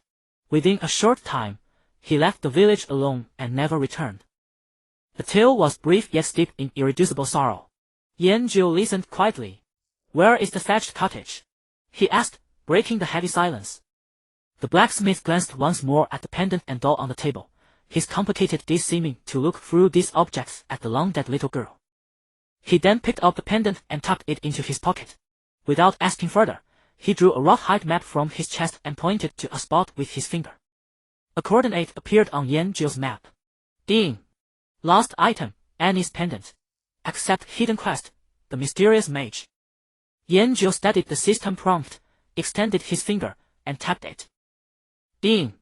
A hidden quest has been initiated, the mysterious magician. The system voice dissipated near his ears. Yanjiu withdrew his hand and turned to walk out of the shop, the air thick with the scent of rust and sweat. "Senior, wait for me." Shao Niu hurried to catch up, pacing closely behind.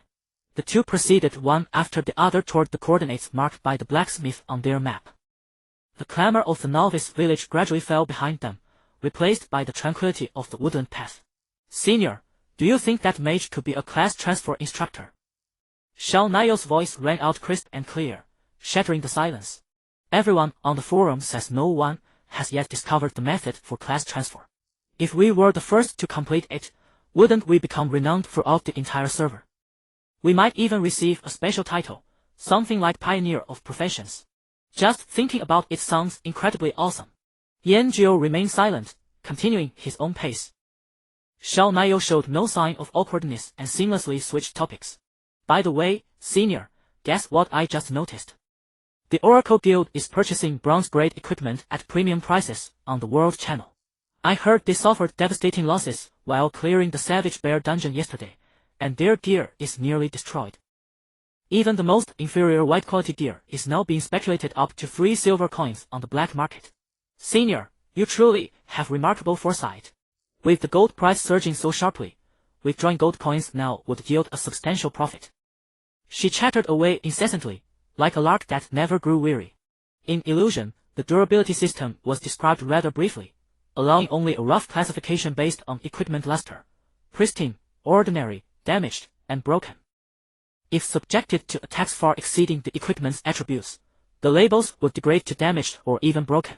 Still, pristine and ordinary tiers possessed subtle attribute differences, though Yanjiu paid them no mind. After an unknown duration, a dilapidated thatched cottage finally came into view at the end of the path.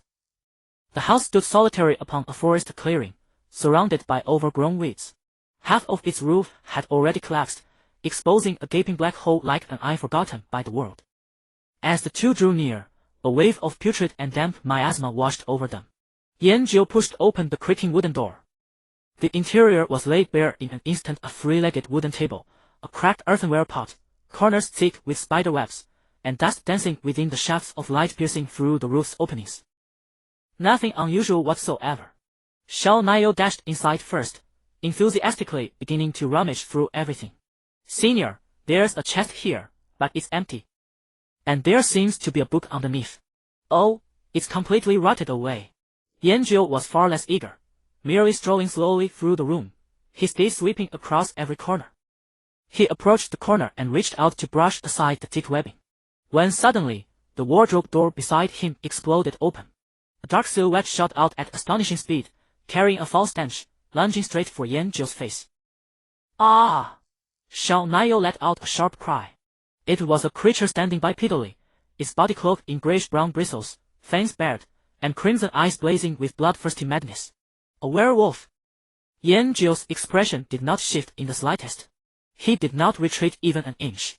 Instead, he simply flipped his wrist, and the withered soul staff in his hand became a blur, striking upward with pinpoint accuracy against the werewolf's charging jaw. The movement was clean, swift, and possessed a kind of violent elegance. Thud! A dull crack of shattering bone resonated. A crimson damage number, absurdly exaggerated, erupted from above the werewolf's head. 2560. The mighty werewolf stiffened mid-leap, then collapsed like a heap of rotting mud before dissolving into specks of white light. All that remained on the ground was a small inscribed metal token. Xiao Naiyou stood with her mouth agape, transfixed by the scene. It took her several moments before she could find her voice again. Senior, your damage output seems to have increased once more. Yanjiu ignored her astonishment and bent down to retrieve the token from the ground. William's token. Senior, let me see. Xiao Naiyou leaned in and took the token. It reads number 007. Her eyes lit up. Senior, there must be more werewolves nearby. If we locate and eliminate all of them, perhaps the next stage of the quest will trigger. Yanjiu nodded, finding the proposal quite reasonable. The two stepped out of the cottage and began carefully searching the surrounding woods. Soon, they discovered a second werewolf patrolling behind a thicket of bushes. Yanjiu delivered the same single strike. 2548. The werewolf dissolved into white light, dropping a second token. Number 006. It really is like that. Xiao Naiyou clapped her hands excitedly. From then on, the task became simple and pure. Search, then annihilate. Third, fourth, fifth. Each werewolf fell beneath Yanjiu's unassuming staff, yielding a heart-stopping damage figure before leaving behind a serial number token, each one descending. Finally, as Yanjiu struck down the werewolf bearing number 001, an anomaly occurred. A roar, brimming with boundless fury, erupted from the depths of the forest, shaking the leaves violently. Fool! Who has slain my sons? Instantly, a figure far larger and more imposing than all the previous werewolves leaped forth from the shadows, landing heavily before the pair. It was a colossal jet-black werewolf, its fur like ink, its height nearly reaching 2 men. Its golden vertical pupils burned with ravenous wrath, locked firmly onto Yanjiu. William's crowned masterpiece, Iron Rank Boss, level, LV7 HP, 1880k, 49 def, 35 skills, charge, fury, claw of the Wolf King. Gazing at the attribute panel that appeared before them, Xiao Naiyou's expression was unmistakably contemptuous. Merely 1800 HP. His attack and defense were pitifully low. Even Mingyou and the other two, let alone Senior, could handle this with ease. Under the influence of Yanjiu's monstrous prowess, Xiao Naiyou's perception had grown noticeably skewed. The Iron Rank werewolf boss seemed to sense the disdain in Xiao Naiyou's gaze. Its golden vertical pupils contracted to pinpricks. Roar! It had been provoked. Its massive frame sank slightly, then sprang forward with tremendous force from its hind legs, hurtling toward Yanjiu like a black cannonball. Thud! Yet again, a heavy impact resonated. Werewolf boss's charge came to an abrupt halt. Yanjiu hadn't even adjusted his stance. It was still that same unremarkable upward thrust. 2612. An even more dazzling damage figure drifted upward, surpassing all previous ones. The majestic werewolf boss, without so much as unleashing a single skill, shattered into countless motes of light and vanished entirely. The specks of light dissipated, and the lingering violent aura in the air faded with them. On the ground lay several pieces of equipment gleaming with a black iron sheen, along with a scattered pile of copper coins. Yanjiu bent down and picked up the loot on the ground one by one. 3 black iron pieces, all with mediocre attributes. One of them was a staff. Wolf bone staff quality, black iron attributes, intelligence 8, spirit 5 equip requirement, LV 5. He glanced at it and casually tossed it to Little Cream, who was still staring blankly beside him. Take it. Ah. For me. Little Cream instinctively caught it. The chill touch of the staff brought her back to her senses, and a flush of surprise mixed with flattery surged across her face. This is too precious. Yanjiu had already turned around, stuffing the other 2 useless pieces of equipment into his backpack, planning to sell them when he had the chance. I can't use it. His reply was simple and direct. Just then, a piercing wolf howl, as if penetrating the barrier of time and space, echoed from deep within the forest. It was not the roar of a dying beast, but rather a reluctant curse. Yanjiu paused for a moment. He felt a slight, almost imperceptible vibration coming from a corner of his backpack. He opened his backpack interface, scanning the overflowing item slots. Finally, his gaze settled on that shabby doll. Anne's doll. At this moment, the originally drab doll was emitting a faint, eerie purple glow. Yanjiu took it out. The doll's description had also changed. Anne's doll, a doll affected by the wolf hole, emitting a strange light from within. Perhaps there is some secret hidden inside the doll. On the doll's burlap-stitched belly, there was now a button-like protrusion that had never been there before. Open? Great God, this doll. Little Cream also leaned over, but before she could finish her words, Yanjiu's finger had already pressed down without hesitation. Don't. Little Cream's warning was ultimately too late. The doll instantly turned into a handful of purple quicksand before her eyes, slipping through Yanjiu's fingers. In its place, a mysterious room formed entirely of pure spectral light floated in midair. William's hideout special map room. Do you choose to enter? Great God, it's better to wait for something like this. Little Cream's words were interrupted again. Yanjiu had already extended his finger and tapped the yes option. Whoosh! With a soft sound, his figure vanished from the spot, swallowed entirely by the spectral light. Great God! Little Cream stood there in a daze, leaving only the wolf bone staff that still carried his body warmth to prove that what had just happened was not an illusion. A pungent smell of chemical agents mixed with the stench of blood and decay invaded his nostrils. Yanjiu's consciousness recovered from a brief dizziness. He found himself in an airtight, sealed space. It resembled an underground laboratory. The walls were built of cold stone blocks, and various nameless dissection tools hung on them, glinting with a sinister cold light. In the center of the room stood a huge alchemy table piled high with bottles and jars. Colorful liquids bubbled and gurgled in the glass containers. A figure was busy at the alchemy table, with his back to Yanjiu. It was an extremely withered old man. He wore a gray robe stained with filth. His graying hair was dry and tangled. His whole body resembled a skeleton that could collapse at any moment. Hearing the noise behind him, the old man slowly turned around. His face was covered with fur-like wrinkles, and his eyes were deeply sunken. Yet his turbid eyes revealed a fanatical, almost morbid light. His gaze locked onto Yanjiu like a venomous snake. Your body. The old man's voice was hoarse, like 2 pieces of sandpaper rubbing together. You carry the scent of my lovely test subjects. Yanjiu ignored him. Instead, he raised the withered soul staff in his hand, aimed its tip at the old man, and asked bluntly. Fight or not? The old man seemed not to have expected this reaction. A flicker of surprise passed through his turbid eyes. He ignored Yanjiu's provocation and instead spoke to himself, his tone carrying a twisted reminiscence and madness. The Shadow Church gave me hope. They promised that as long as I could complete the great sacrifice and dedicate all the life force of Owen Village to our Lord, they would return my daughter's soul.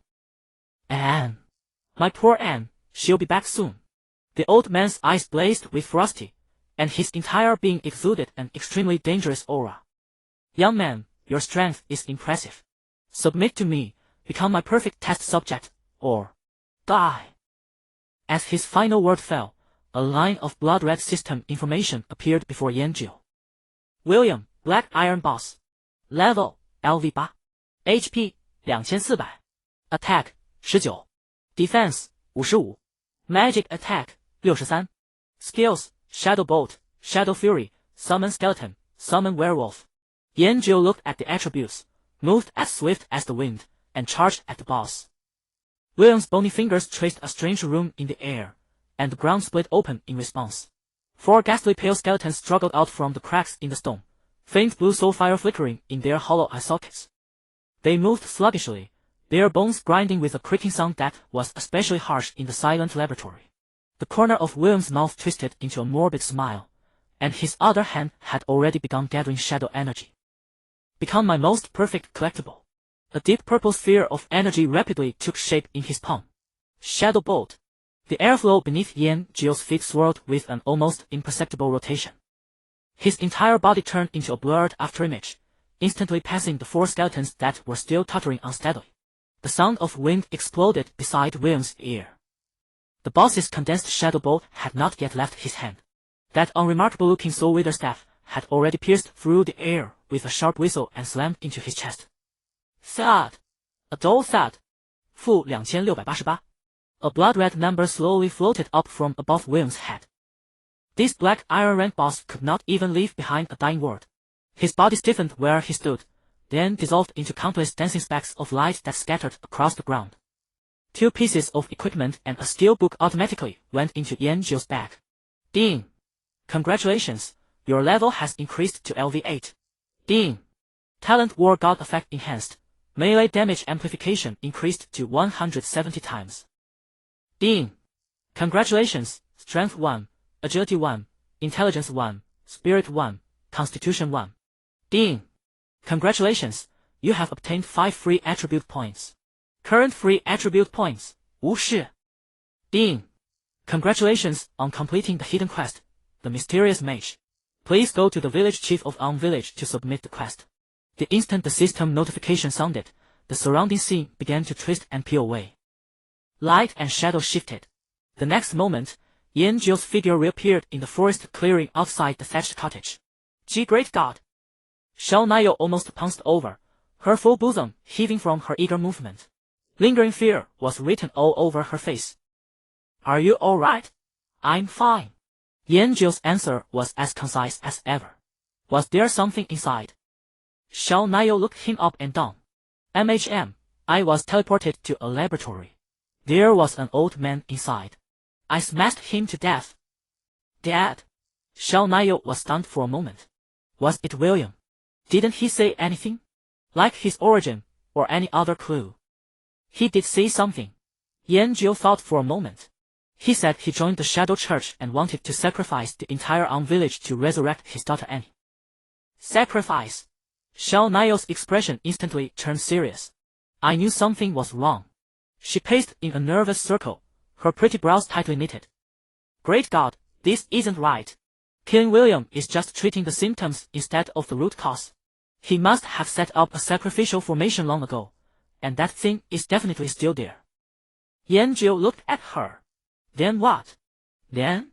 Xiao Nayo was caught off guard by his counter-question and grabbed her hair in frustration. We have to find a way to locate it and destroy it. Otherwise, everyone in the village is doomed. This must be the follow-up hidden quest.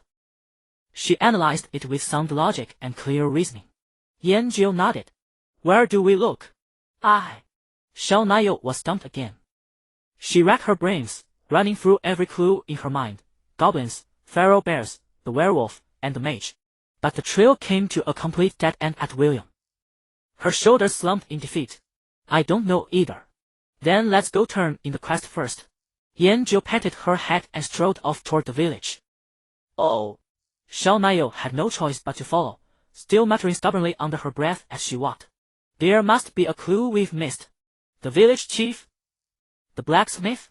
Or is the clue in Funya City? Inside the village chief's hut, the same familiar smell remained. When the old man saw them return, a trace of relief emerged in his cloudy eyes. Young people, from the look on your faces, everything must have gone well. Yan Zhou directly selected the option to turn in the quest. The village chief nodded in satisfaction. Excellent. Thank you both so much. The monsters lurking on the road to Funya City have been completely wiped out by you. Now, that road can be traveled normally again. The village chief's words had just faded. A brilliant golden light suddenly rose from beneath their feet and shot into the sky. A new system prompt appeared before them. Would you like to make your name public and let your fame resound throughout the world of Illusory Realm? Xiao Nayo's cheeks flushed with excitement, and she instinctively looked at Yan Zhou. Then she saw Yan Zhou stretch out a finger and, without the slightest hesitation, tap no on the 2 options. Immediately after, a series of deafening system announcements exploded in the ears of every player throughout the entire world of Illusory Realm.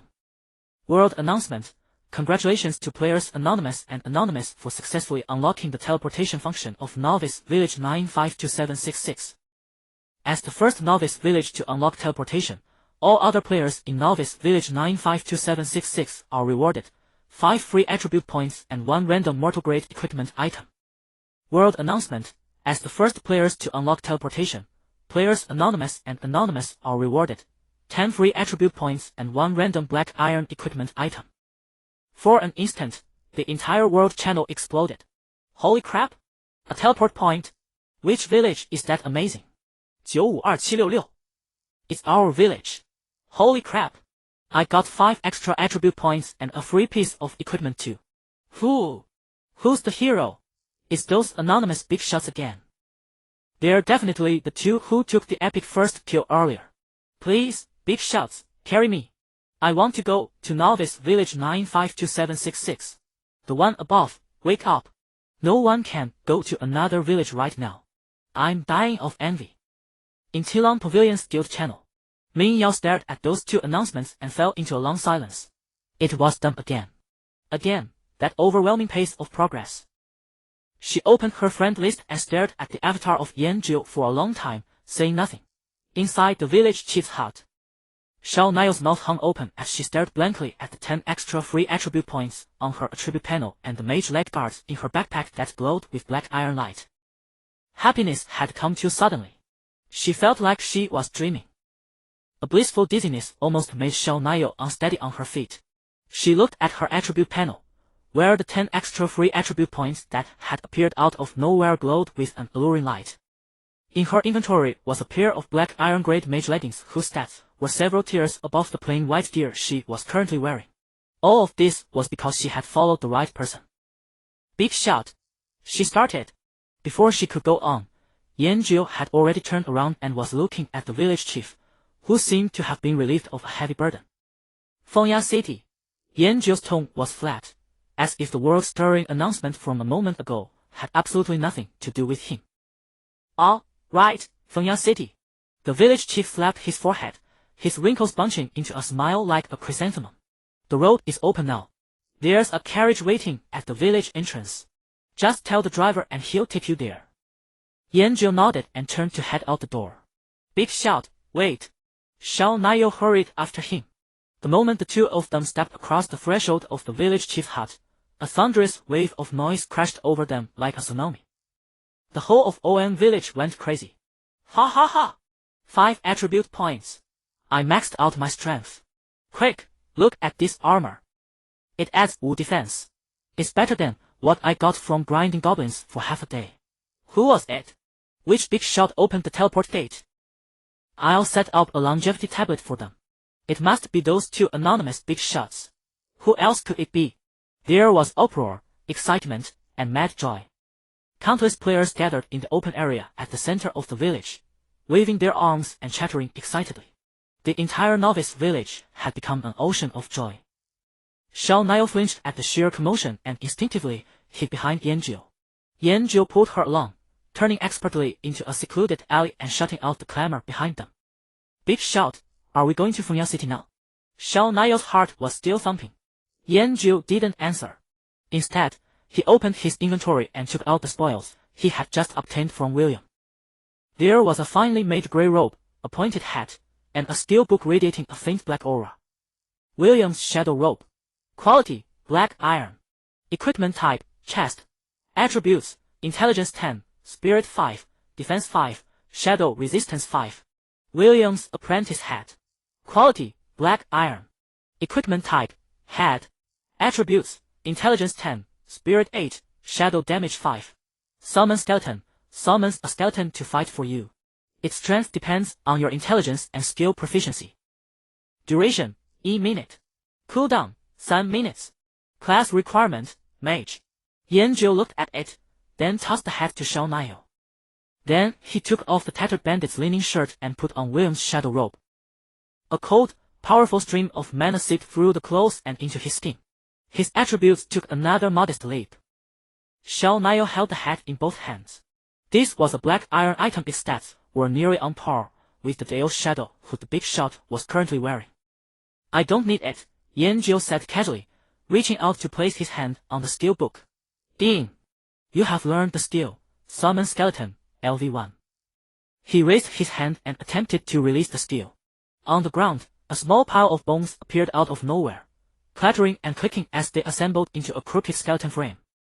The skeleton soldier stood blankly, holding a rusted bone blade, its hollow eye sockets turned toward Yanjiu as if awaiting orders. Skeleton, summon. Level, LV8. Yanjiu extended his staff and lightly tapped the skeleton on its forehead. Thud! The skeleton collapsed on cue, scattering into a heap of broken bones and vanishing. Too brittle, he concluded. Watching from the side, the corner of Xiao Naiyou's eye twitched. Could it be that your damage is just too high, big shot? After handling that, Yanjiu opened his mailbox, packed up the equipment dropped by the werewolf boss, and mailed it all to Mingyao. The instant the email was sent, a message from Mingyao popped up. Mingyao, got it. Mingyao, what's the world announcement you're doing? Her tone carried a restrained curiosity. Yanjiu, MM. On the other end of the screen, there was a long silence. A full half-minute passed before a new message appeared. Mingyao, how did you do it? This was almost every guild leader's most burning question right now. Yanjiu's reply was, as always, concise. Got a pendant from the goblin lair. Got a doll from the savage bear cave. Went to the blacksmith and received a set of coordinates. The coordinates led to a thatched hut. There was a werewolf inside. After I killed it, another boss appeared, so I killed it too. Then I entered a laboratory and killed the final boss, William. Turned in the quest, and the teleport opened. To Yanjiu, this was nothing more than a plain, low information list of steps. But on the other end of the screen, Mingyao's heart was thumping. Goblin lair, savage bear cave, hidden blacksmith quest, werewolf, boss. These words formed a complete quest chain with clear, unbroken logic. Mingyao took a deep breath and forced herself to calm down. Her mind was racing. Mingyao, Yanjiu, listen. If possible, don't tell anyone in the other villages any of the details about this quest chain for now. Everyone is stuck in the novice village right now, and we're the only ones who can reach the main city. That means every first kill, first clear, hidden quest, and rare material in Fengya City is ours before the main forces arrive. This first mover advantage is priceless. Once we've established ourselves in Fengya City and obtained enough benefits, we can think about whether to release this method. Of course, the choice is yours. Her words were well organized and full of shrewd calculation. This wasn't just a suggestion, it was also a gesture of goodwill. She was using her experience and foresight to secure a more stable relationship with this powerhouse. Yanjiu stared at the words on the screen and was silent for a while. Yanjiu, got it. I'll make the announcement tomorrow. Mingyao seemed to breathe a sigh of relief. Mingyao, when you reach Fengya City, contact me anytime if you need anything. Tilong Pavilion has made some preliminary arrangements too. They might be able to help. Yanjiu closed the chat window and walked toward the village entrance. There, a simple carriage was waiting quietly. Let's go, he said to Xiao Naiyou, who was still happily patting on her hat. To Fengya City. The two waded through the bustling crowd and reached the village entrance. A simple carriage stood quietly awaiting them, its draft horse lowering its head to sniff the ground. The driver was a taciturn middle-aged man, his weathered face etched with the lines of hardship and wind. To Fengya City. Yanjiu kept it brief. The driver lifted his eyelids, glanced at them, nodded, and pulled open the carriage door. The moment they stepped into the carriage and the wooden door clicked shut, the world shifted. There was no jolt of rolling wheels, no blur of receding scenery outside the window. One instant, they were in the dim, narrow carriage. The next, blinding sunlight and a cacophony of voices hit them all at once. Little Cream instinctively threw a hand over her eyes, and when she opened them again, she was utterly spellbound. Magnificent. That was the only word that fit. Towering gray-white walls pierced the clouds, stretching to the horizon. Intricate, ancient magical runes were carved into the stone, shimmering with a faint, ethereal glow under the sun. The main street was wide enough for 10 carriages to ride abreast, paved with massive slate stones so precisely fitted that not a single weed dared to take root in the seams. Flanking the street were stone buildings of varying styles. Black smoke curled from blacksmith chimneys, tavern signs swayed gently in the breeze, and the air carried a rich tapestry of scents freshly baked bread, singed metal, and a faint, lingering trace of magical resonance. Armored guards patrolled in disciplined ranks, long halberds held at the ready. Their steps were uniform, their gazes sharp as hawks. This was Fangya City. It was a world apart from rustic All-in village. A few other players had already arrived, standing at the city gates just like them, their faces mirroring the same awe and bewilderment. They were now cautiously scanning their surroundings, hunting for the slightest clue toward their quests. Big shout, this place is just too enormous. Little Cream's voice trembled, caught somewhere between exhilaration and sheer intimidation by the grandeur surrounding her. Yanjio's reaction was far more composed. He observed the patrolling guards with quiet interest. Just then, a squad of soldiers happened to march right up to them. The squad leader's gaze swept over Yanjio and suddenly halted. A subtle shift crossed his stern expression, and he offered Yanjio a respectful, barely perceptible nod. Yanjio seemed oblivious to the anomaly, merely returning the nod. Everything in this world, he felt, still held a pure, unadulterated curiosity for him. Little Cream immediately caught on. Reputation.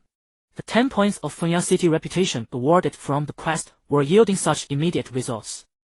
A surge of exhilaration filled her chest, and she unconsciously straightened her posture. Stepping forward, she addressed the captain in her sweetest tone.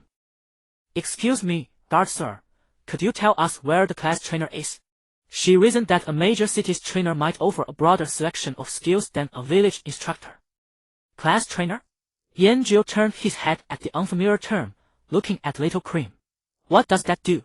Before the captain could reply, Little Cream was already staring at him as if he'd just spoken an alien language. Big shout, you don't actually know what a class trainer is. Every novice village has one, located in that small church behind the village, where you can learn new class skills. You haven't learned a single skill yet, have you? Yanjio nodded. Fireball comes naturally. The rest I picked up from skill books. Little Cream was completely at a loss for words.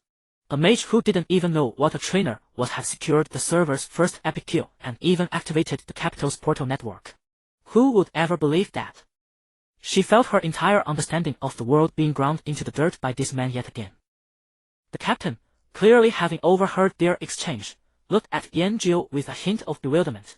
Nevertheless, fulfilling his duty, he pointed down a distant street. Continue straight along this central avenue, past the commercial district, and you'll see the Mage Alliance Sanctum. The trainer is inside. Thank you. Little Cream hurriedly expressed her gratitude and tugged Yanjio's sleeve forward. Let's go, big shout. I'll take you to learn some skills. The two walked along the broad central avenue. Before long, a magnificent structure came into view at the end of the street. It was a cathedral carved entirely from white marble, its soaring spire seemingly piercing the heavens. The vast circular dome was inlaid with unknown crystals that refracted the sunlight into a kaleidoscopic halo, bathing the entire edifice in radiant light. Upon the walls, visible magical runes drifted lazily like flowing water, radiating a soothing aura of arcane energy. This was the Mage Alliance Sanctum, the holy ground for all spellcasters in Fangya City. The two stepped inside. The interior was even more expansive than it appeared from the outside. The vaulted ceiling soared to a staggering height, and sunlight filtered through towering stained glass windows, painting the polished floor with splashes of vibrant color. The air was thick with the scent of aged parchment and arcane incense.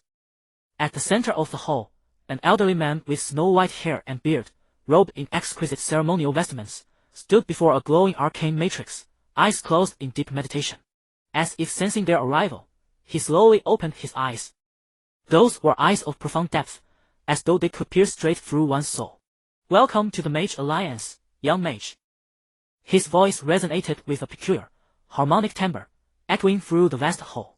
I sense a remarkably pure magical resonance about you. Would you like to learn new spells? Yanjio stepped forward, and a translucent interface unfurled before his eyes. Chain Fireball LV1, fire 3 consecutive projectiles, each dealing 50 of spell attack damage. Cast time, E. 5 cost, 1 silver piece. Earth Spike LV1, summon a spike from the ground to strike a single target, dealing 80 of spell attack damage with a chance to stun. Cast time, 1 cost, 20 copper coins. Wind Blade LV1, release a concealed blade of wind that damages all enemies in a straight line for 50 of spell attack damage. Cast time, instant cost, 10 copper coins. Yanjio read through the descriptions, then glanced down at the Wither Soul Staff in his hand. He extended a finger and tapped each of the 3 skill icons in sequence. As the copper coins vanished from his inventory, system notifications chimed in rapid succession. Ding! You have learned the skill, Chain Fireball. Ding! You have learned the skill, Earth Spike. Ding! You have learned the skill, Wind Blade. He noted that none of these skills felt as formidable as he had imagined, but then again, his current level was hardly impressive.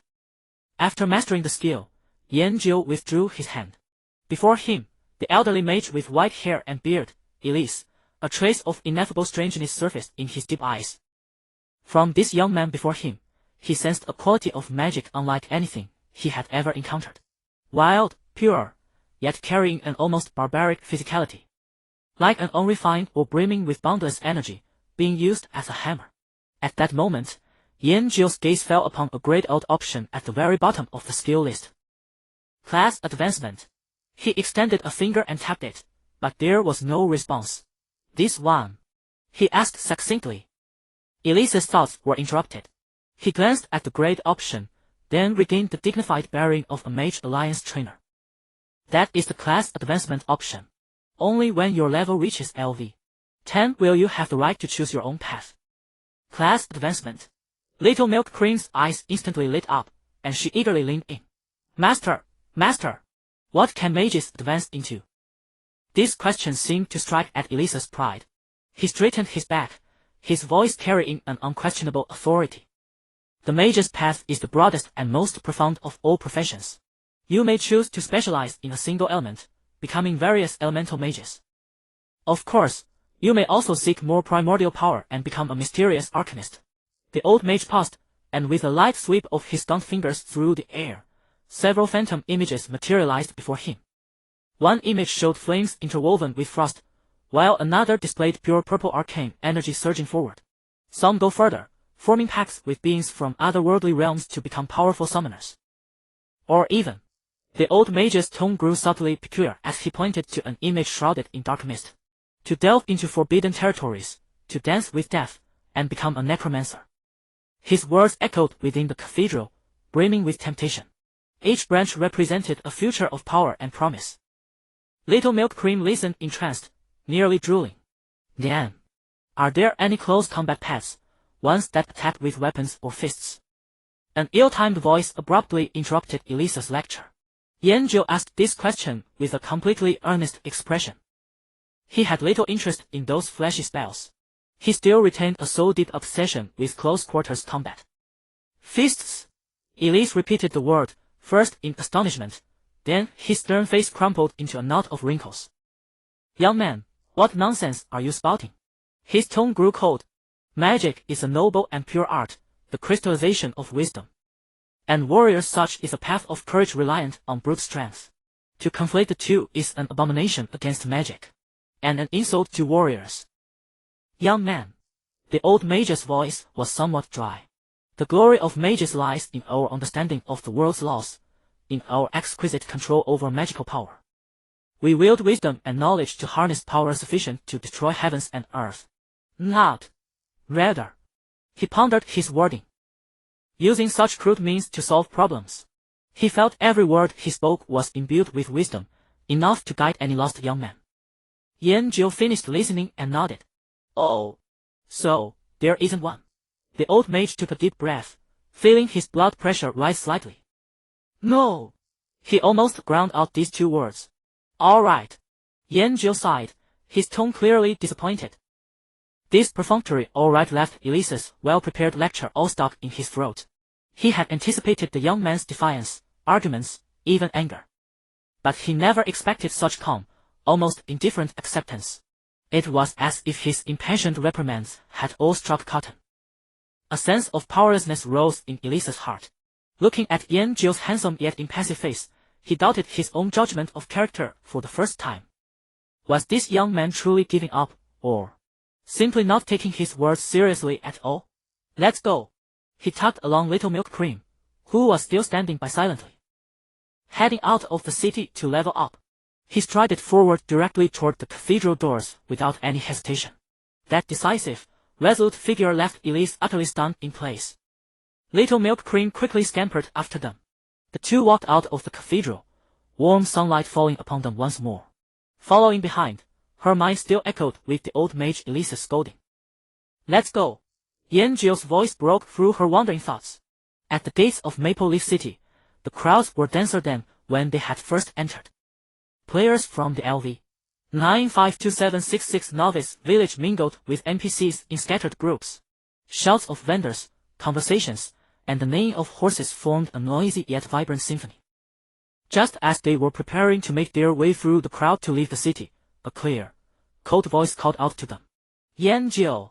Yanjio stopped and turned to look. It was Mingyao. She stood alongside Qingqing and Wanga, looking particularly striking amidst the crowd. You! Mingyao's gaze swept over Yanjio and Little Milk Cream before settling on Yanjio's face. What are you planning to do? Level up. Yanjio's answer was always this simple and direct.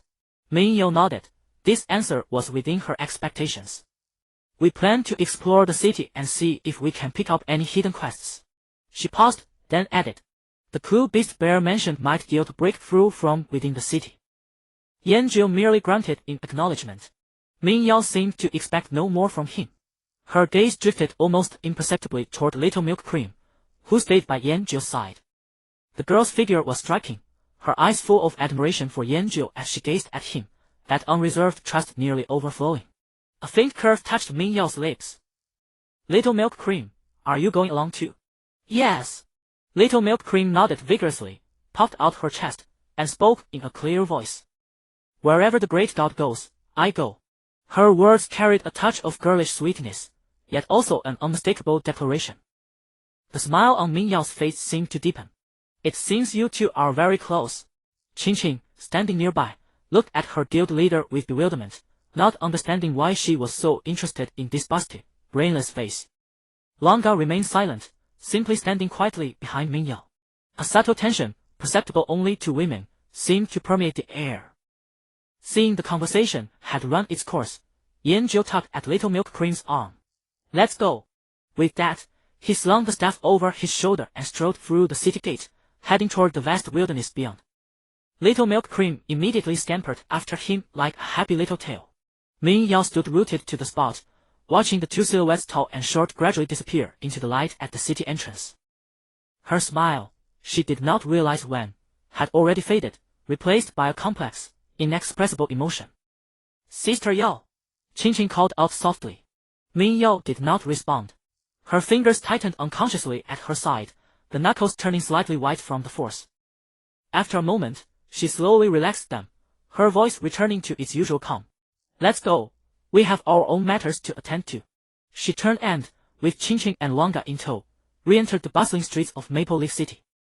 Yet that retreating figure carried an indescribable coldness compared to when she had arrived. Outside the city, the world fell silent all at once. The clamor of human voices was left behind, replaced by the desolate sound of wind sweeping through wild grass. The air carried the scent of mingled earth and green grass, and a hint of faint blood. Several ferocious-looking wild wolves prowled the wasteland not far away. Their muscles were corded and sinewy, fangs bared, their dark red eyes gleaming with bloodlust. Little Milk Cream instinctively opened her detection. Wild Evil Wolf. Level, LV. 11. HP, 1100. Attack, 68. Defense, 39. L11 levels? Some daring players had already summarized on the forums. In Phantom Realm, when a player fights monsters 3 levels above their own, the monster's attributes receive a boost, while the player's damage is slightly reduced. However, the exact amount of reduction seemed to be determined by the size of the damage dealt, and no precise formula existed yet. Yet Yanjio merely glanced at the wolf's stats, his face showing no fear. Instead, a flicker of interest appeared. Carrying the seemingly ordinary Wither Soul Staff, he ambled forward. The nearest evil wolf had already spotted him and let out a low growl, transforming into a grey flash of lightning as it pounced fiercely at Yanjio. Yanjio neither dodged nor fled. Just as the foul-smelling wolf's jaws were about to brush his hem, the staff in his hand swung upward in a motion utterly incongruous with a mage's demeanor, full of violent aesthetic grace. Thud! A dull, jaw-aching impact resonated. That blackened staff struck the evil wolf squarely on the jaw. A crimson number drifted slowly up from the wolf's head. -1836. Level suppression. The fierce evil wolf didn't even manage a cry of agony. Its massive body went rigid mid-air for an instant, then collapsed to the ground like a pile of mud. Motionless. Both of their experience bars surged dramatically in that instant. Yanjiu looked at his own experience bar, his eyes lighting up. So, fighting monsters above your level grants this much XP. As if he had discovered an entirely new world, he turned his head toward the depths of the forest, where the shadows of more wolves could be faintly seen shifting. Let's go. He said it succinctly to Little Milk Cream. There are more inside. Let's go. His words were terse. There are more inside. Thud. Thud. Thud. The dull, heavy strikes resonated rhythmically across the wilderness. Each blow meant one more LV-11 Wild Fang Wolf dissolving into experience points. Yanjiu's movements were reduced to their absolute essence, no unnecessary footwork, no flashy techniques. He simply walked forward, raised his staff, and brought it down. When a wolf lunged at him, he neither dodged nor flinched, meeting it head-on and striking first. -1855 Level Suppression 1821 -1831 Weakness critical one after another. The blood-red numbers made Little Cream's eyelids twitch. She trailed behind like a girl gathering mushrooms, humming a cheerful tune as she happily collected copper coins and materials from the ground into her backpack. The experience bar rose at an alarming rate visible to the naked eye. She watched Yanjiu's back, and the William's shadow robe he wore seemed to radiate an inexplicable sense of mystery and power. Just as they were about to clear out the wolves in the area, a faint cry for help drifted on the wind from deep within the forest. Help! Is anyone there? Help! The voice came in gasps, thick with terror. Yanjiu paused a misstep, tilted his head to listen, and shouldering his staff, walked toward the sound. Little Cream hurried to keep up. Pushing through a dense thicket of bushes, the sight before them made both of them freeze. Clinging desperately to an oak not particularly thick was a man in leather armor, his face pale as death, his entire body trembling violently. Below the tree, 4 wild fawn wolves larger and more formidable than any they had encountered before paced restlessly, their crimson eyes locked onto the man overhead, low growls rumbling from their throats. Spotting Yanjiu and Little Cream, the man in the tree seemed to have found his savior, his eyes blazing with sudden hope. Warriors! 2 brave warriors! Save me! Yanjiu did not answer him immediately. He simply raised his hand and cast the steel he had just learned. Summon skeleton. A pile of bones rattled together on the ground, rapidly assembling into a skeleton soldier clutching a bone blade. The skeleton soldier glanced blankly at Yanjiu, received its command, and then marched forward with stiff, jerky steps toward the wolf. The wolves below were drawn to the sudden apparition of bones. One of them, impatient, swatted at it with a claw. In that instant when the skeleton drew their attention, Yanjiu moved. Wing step! His figure left a phantom image at where it had been, and his entire body shot forward like an arrow released from a bowstring, bursting straight into the pack of wolves. One wolf reacted with astonishing speed, snapping its jaws shut in an instant. Yanjiu's body twisted at an impossible angle, barely evading the fetid wolf's mouth by a hair's breadth. His withered soul staff, already whistling through the air, smashed heavily into the wolf's flank. Thud! -3749 Level Suppression. The wolf's body was struck as if by a siege hammer. Its cry of agony caught in its throat as it flew straight backward, colliding with another wolf. Before the remaining 3 wolves could react, Yanjiu's footsteps did not slow even slightly. The staff in his hand traced arcs of black death through the air. His footwork was so agile it seemed impossible for a mage, more like an assassin dancing on the edge of a blade. Every dodge was perfectly timed, every strike ruthless and precise. Thud! Thud! 2 more heavy strikes sounded. The remaining 2 wolves never even managed to graze his clothing before following their companion to their deaths. The last wolf, knocked down and just beginning to rise, had not yet found its voice for a roar when the staff wreathed in the aura of death expanded rapidly before its eyes. Thud! The world fell silent. Little Cream stood with her mouth agape, watching the entire scene in a daze. The whole process flowed like water, filled with a brutal, visceral beauty. From summoning the skeleton to draw attention to charging into the wolf pack for a quad kill, it took no more than 5 seconds. The man in the tree was equally stunned, so amazed he nearly forgot he was still in mortal danger. Only when Yanjiu tapped the tree trunk with the tip of his staff did he snap back to reality, scrambling down in a flustered panic. Warrior. You are truly incredibly powerful. The man rushed toward Yanjiu, his face brimming with the excitement and admiration of one who had barely escaped death. My name is Baoku, I am a courier. Thank you so much. If not for you, I would have been devoured by those wolves today. Yanjiu merely nodded once and said nothing. Baoku carefully drew a wax-sealed letter from his breast pocket and handed it forward. Warrior, I have an extremely urgent mission that requires your assistance. This letter must be delivered to the Lord Mayor of the neighboring city, Yongli City, as quickly as possible. It concerns matters of great significance.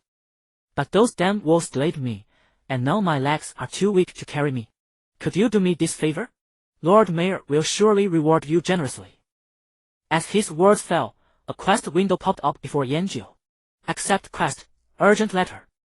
Little Cream leaned over to take a look, her eyes lighting up. Big shot, it's a delivery quest. Those are safe and rewarding. Yanjiu stared at the yes option and extended his finger. But just as his fingertip was about to touch the screen, his movement froze. His gaze landed on Baoku's hand, the one holding out the letter. Beneath the man's sleeve, at the wrist, a black mark resembling twisted vines flickered into view. He had seen that mark before. In that dark underground laboratory, on old Mage William himself. Exactly the same. Baoku seemed to sense Yanjiu's gaze, his expression shifting imperceptibly as he instinctively pulled his hand back. Warrior, what's wrong? His voice carried a thread of nervousness he had not even noticed himself. Yanjiu did not answer. He simply slowly raised his wither soul staff. The gratitude and urgency on Baoku's face was instantly replaced by sheer terror. You! Thud! Another heavy, dull strike. Baoku's terrified expression froze in place. He never finished a single complete sentence before his body went rigid and collapsed, dissipating into a stream of faint light. A letter dropped onto the grass. What? You killed him? Little Cream was utterly dumbfounded. She looked at the letter on the ground, then at Yanjiu's expressionless face, and felt her brain completely unable to process what was happening. Why? Wasn't that a quest NPC? Yanjiu paid no mind to her shock. His attention was entirely captured by the new system prompt before him. Ding! You have triggered a hidden optional quest. Option 1. Deliver the letter to Yongli City and hand it to the Lord Mayor. Quest reward, 50 silver coins, 50 Maple Leaf City reputation, 1 random black iron tier equipment. Option 2. Investigate the secret of the letter. Quest reward, 50 Maple Leaf Brotherhood reputation. Maple Leaf City reputation. Maple Leaf Brotherhood reputation. Yanjiu studied the two options. The first offered clear and generous rewards. The second held only a mysterious-sounding reputation reward, full of the unknown. Without a moment's hesitation, his finger struck directly at the second option.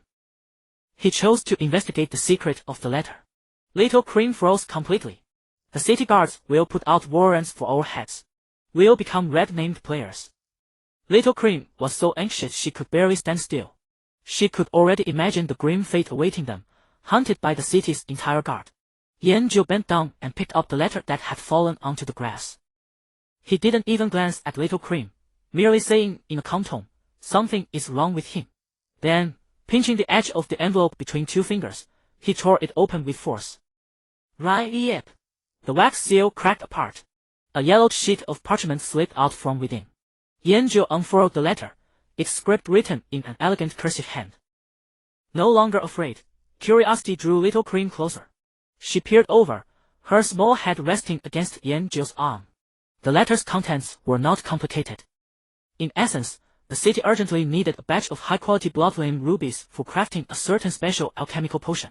They asked their friends over in Yongli City to assemble them as soon as possible and deliver them secretly to Sir Eisenhart in Maple City. At the end of the letter was drawn a dark, twisted vine-like mark identical to the one on Bark's wrist. Little Cream read it through and gasped sharply. The fear from moments ago was instantly replaced by the thrill of discovery. This had to be a hidden quest chain. A major quest tied to some mysterious Maple Leaf Brotherhood, no doubt. You're amazing, senior brother. How did you know something was wrong with him? Little Cream's eyes sparkled with admiration once more. Yanjiu pointed to the mark at the end of the letter. I've seen this symbol before, on Mage's William. Mage's William. Little Cream paused for a moment before remembering the boss in the starter village's underground laboratory that the senior brother had obliterated with a single strike. So that was how it was. She understood immediately. This so-called messenger, Bark, was in league with that evil Mage's William. Then Sir Eisenhart can't be any better, for sure. Little Cream drew her conclusions readily. The letter says we need to obtain a batch of Bloodflame rubies in Yonglin City and hand them over to this knight. She stroked her chin, slipping into seasoned player analysis mode. Bloodflame ruby just by the name, it sounds extremely rare. We certainly can't acquire any right now. How about this? I'll go into the city and ask around, see if we can buy a batch at a high price.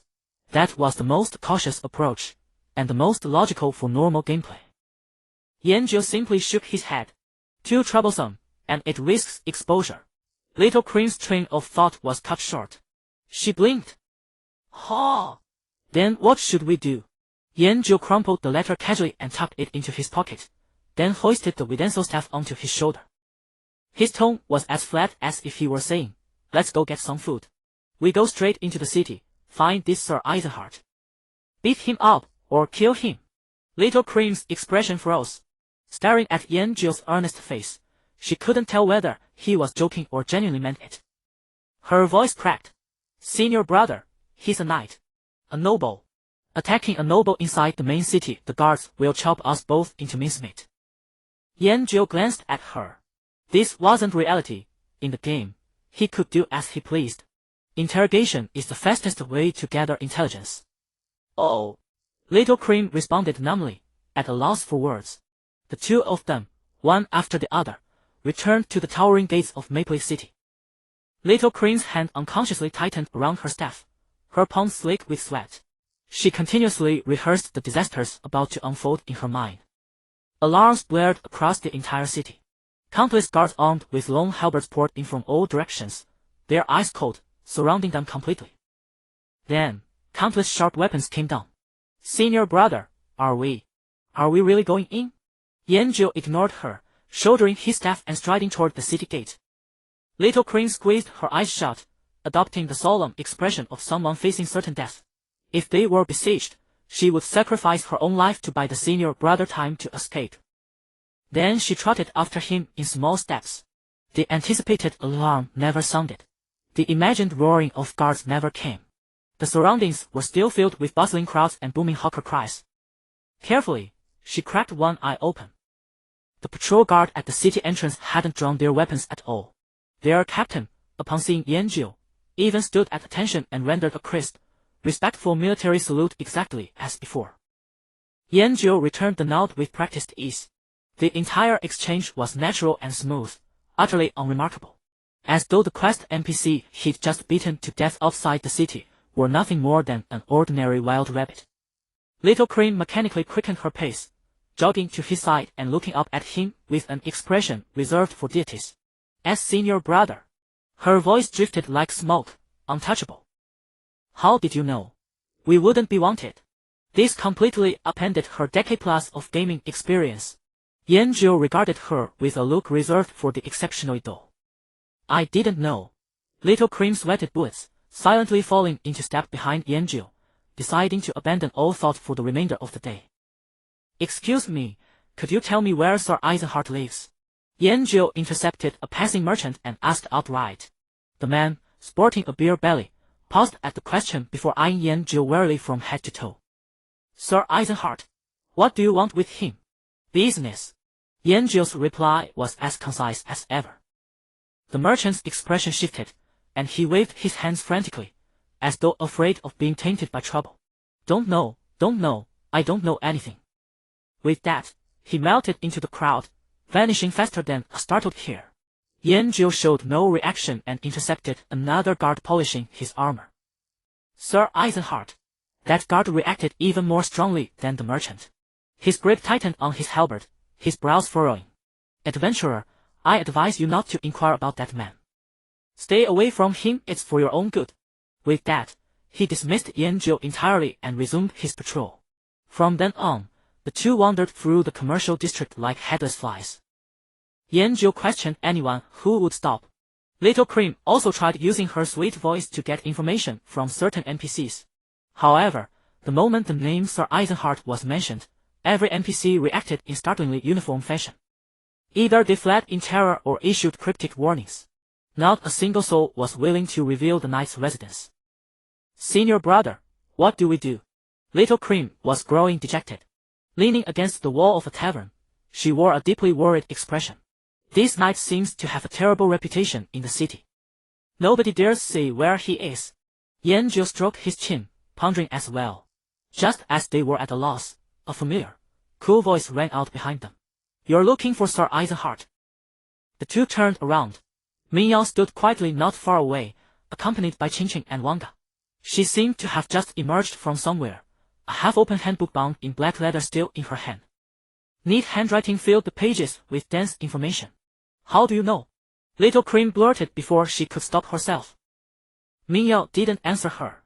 Instead, she turned her gaze toward Yanjiu, her clear eyes carrying a hint of understanding. She gave her handbook a light flick. I was at the Adventurers Guild earlier, organizing some profiles on Maple City residents. Sir Eisenheart was formerly a court count. For certain reasons, most of his powers were stripped away, but his noble title remains. Greedy by nature, violent in temperament, and his reputation is dreadful. It is said he maintains intricate connections with every kind of criminal element in the city, large and small. I recently completed a few underground faction-related quests and overheard some relevant information. Her voice was calm and measured, yet it painted a vivid portrait of the man's background. Qingqing watched her guild leader with undisguised admiration. This was Tinlong Pavilion. This was Mingyao. While others were still struggling to figure out how to level up, she had already begun building her own intelligence network. It had been the same back in the starter village. Without the guild leader, even with Yanjiu's devastating power, they never would have found the dungeon entrance. Yanjiu steadied her. Where is he? A faint curve touched Mingyau's lips. This was precisely the outcome she had been working toward. Without delay, she flipped through her handbook and pointed to a certain page. 17 Magnolia Avenue, West District. That is his residence. Having received an affirmative reply, Yanjiu nodded, preparing to set off. Great God, are we headed there right now? Xiao Naiyou caught up, her face still bearing the lingering relief of surviving a near-death experience, alongside a palpable anticipation for the new quest. Yanjiu grunted in response, hoisting his staff onto his shoulder as he prepared to depart. Where are you two going? Mingyao inquired. Yanjiu did not look back, his steady pace never faltering. To beat that lord to death. His tone was flat, as if he were speaking of the most mundane matter. Perhaps we can trigger a hidden quest. Mingyao's hand, holding the booklet, froze in mid-air. She thought her ears were playing tricks on her. Qingqing and Wanga exchanged bewildered glances, their faces painted with utter astonishment. Staring at the retreating figure, who had already taken several paces, Mingyao finally could not help but press further. Did you just say, beat him to death? Or just give him a good thrashing? Yanjiu added. Mingyao was left entirely speechless. Wish you luck. Ultimately, Mingyao merely squeezed those few words through her teeth. She chose to abandon any attempt at persuasion. For she knew all too well that, to this man, any advice would fall on deaf ears. Only after watching the figures of Yanjiu and Xiao Naiyou vanish around the street corner did Qingqing speak in a hushed tone. Sister Yao, are they really going to assassinate a lord? Have they lost their minds? Mingyao snapped her booklet shut and gently massaged her temples. He is merely playing this game in his own way. Let's go. According to our current intel, the old beggar on West Street is highly likely a destitute member of the sanctuary. We are bound to obtain a hidden quest from him. Bohemia Avenue, the affluent district in the western part of Fengya City. The architectural style here stood in stark contrast to the cramped bustle of the commercial district. Every manor boasted its own private courtyard, and the streets were lined with blooming bohemia trees, infusing the air with an aroma of opulence and leisure. Yanjiu and Xiao Naiyou stood directly in front of Manor No. 17 on this very avenue. It was an estate enclosed by a stone wall over 2 meters high, its black wrought iron gates tightly shut. 2 heavily armed sentries stood guard at the entrance, their polished armor gleaming, and the long swords at their waists were clearly of no ordinary make. Great God, how do we get in? Xiao Niu lowered her voice, scanning the surroundings like a thief. There are guards at the gate. If we try to force our way in, we'll definitely be spotted. We might even alert the entire guard force of Fengya City. Her concern was not without merit. Yanjiu offered no reply. He simply skirted the high wall for a distance until he reached a relatively secluded corner. Here, the wall was constructed of massive stone blocks with a smooth surface, offering virtually no handholds or footholds to scale it. Xiao Niu looked up at the wall, plunging into utter despair. This is simply impossible to climb over. Yet, before her voice could fade, Yanjiu had already moved. With the tips of his toes, he lightly tapped against a few barely perceptible protrusions on the stone surface. His entire body rose silently, as weightless as a feather. Tracing an elegant arc in the air, he lightly vaulted over the top of the wall with a gentle push of his hands, vanishing into the estate. The entire sequence was fluid and seamless, without generating the slightest superfluous noise. Xiao Niu stood frozen in place, her mouth agape. Mimicking Yanjiu's actions, she took a few steps back, dashed forward, and leaped upward with all her might. But the moment her fingers brushed against the cold stone, she slid helplessly back down, landing squarely on her backside. Ouch! Rubbing her rear, she refused to accept defeat and tried once more. The result was exactly the same. Just as she braced herself for a third attempt, the rhythmic sound of synchronized footsteps echoed from the street corner not far away. A squad of patrolling guards was heading in her direction. Xiao Niu's heart leapt into her throat. Right then, Yanjiu's voice drifted down from the top of the wall. Wait outside. Though low, the words reached her ears with absolute clarity. Xiao Niu looked up, only to find the crest of the wall completely vacant. Daring not linger any longer, she hastily slipped into the shadows of a nearby flower bed, holding her breath in sheer terror. Having scaled the wall, Yanjiu landed nimbly upon the soft lawn. The interior of the estate was far more extravagant than its exterior suggested. A meticulously manicured lawn, a rockery continuously spouting fresh spring water, and a path paved with white pebbles wound its way toward the brightly lit main manor in the distance. In the air, besides the floral fragrance, there drifted a faint, almost imperceptible scent of blood. Eschewing the conspicuous path, he clung to the shadows along the base of the wall, swiftly sneaking toward the main building. Just as he rounded a flower bed, he spotted two figures standing on the terrace in front of the main building. One of them was a bloated man clad in a luxurious robe stitched with gold thread, the master of this very manor, Lord Eisenhart. The other was shrouded entirely in a voluminous black robe, his facial features obscured. Lord Eisenhart. Level, LV-14. HP, 3000. Attack, 105. Defense, 89. Shadow Church Liaison, Kailas, Elite. Level, LV-15. HP, 8000. Attack, 45. Magic Attack, 197. Defense, 139. Skills, Shadow Bolt, Shadow Burst, Shadow Breath, Summon Shadow Fiend. And that is how things stand. The black-robed figure spoke in a raspy voice, like rough sandpaper. The church is highly displeased with the current progress. If we cannot secure enough sacrifices soon, the day of our Lord's descent will be delayed. Lord Eisenhart's face twisted into a sycophantic yet slightly fearful expression. Rest assured, my lord, I have already sent men to expedite the matter. In 3 days at most, the next batch of cargo will definitely be delivered. Very well. The black-robed figure nodded. I shall take my leave. You had best not disappoint me. With those words, the black-robed figure turned, preparing to exit from the other side of the terrace. Now was the moment. Yanjiu's figure burst forth from the shadows like an arrow released from a bowstring. Rather than targeting the black-robed figure, who seemed more like the leader, he lunged straight toward Lord Eisenhart. Thud! A dull, heavy impact echoed. Yanjiu's staff struck squarely against the fleshy back of Lord Eisenhart's head. A bright red number floated up from above the Lord's head. 1313. Level Suppression. Almost simultaneously, an icy blue aura erupted outward with Yanjiu at its center. Frost Aura. -307. Level Suppression, Frost Aura.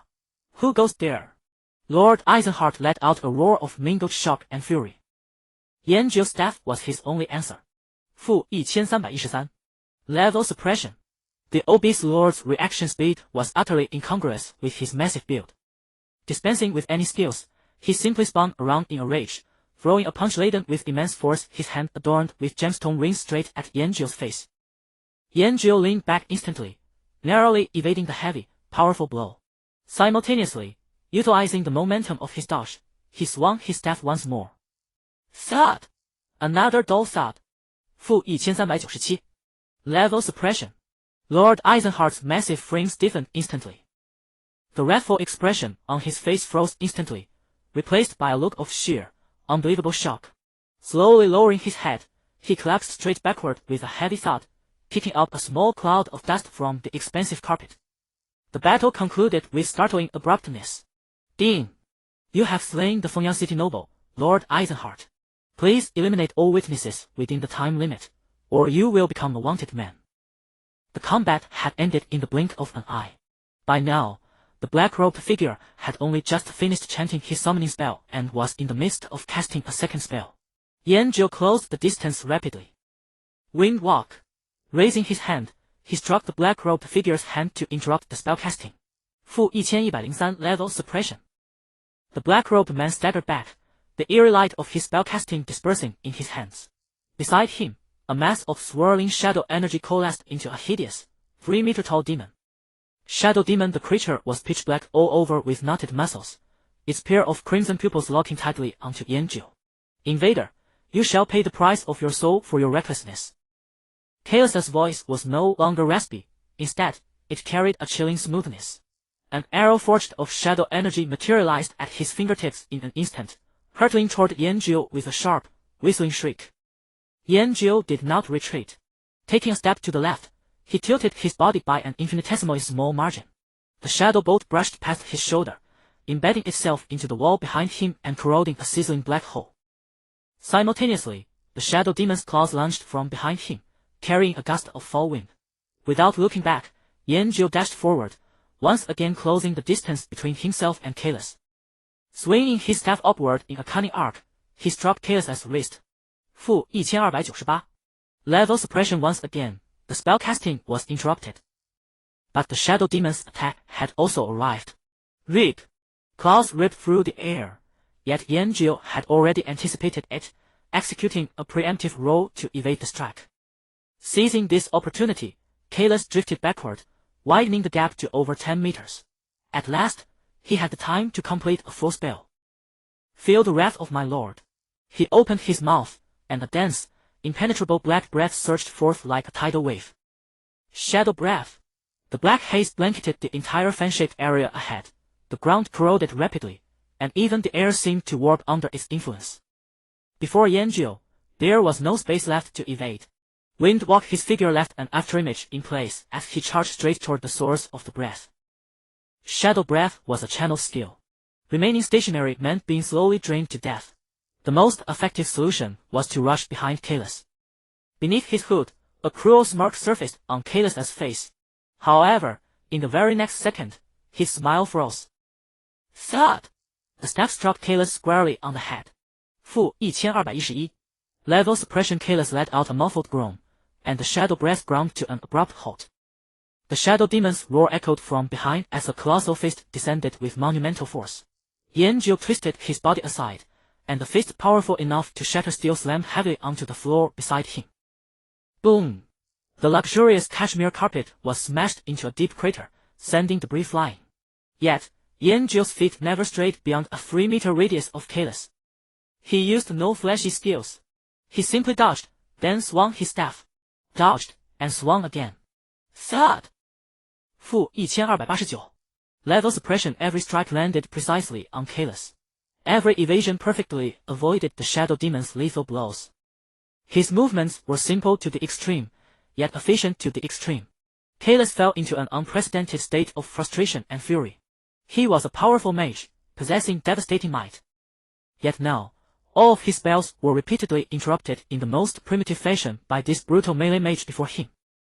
He was like a giant trapped in glue, possessing immense strength but unable to exert any of it. Die! Just die!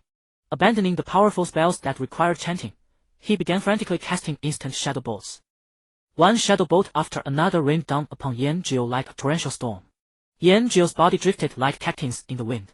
Within an incredibly tight space, he continuously swayed and twisted his torso. Every single shadow bolt struck empty air. Meanwhile, his staff always found a gap, landing squarely on Kalis without fail. The shadow demon's attacks grew increasingly violent. Each punch and sweep made the entire room tremble. Yet, it could not touch him. It could never touch the human constantly swaying before its eyes. To the rhythm of one dull strike after another, Kalis's health bar depleted slowly but steadily.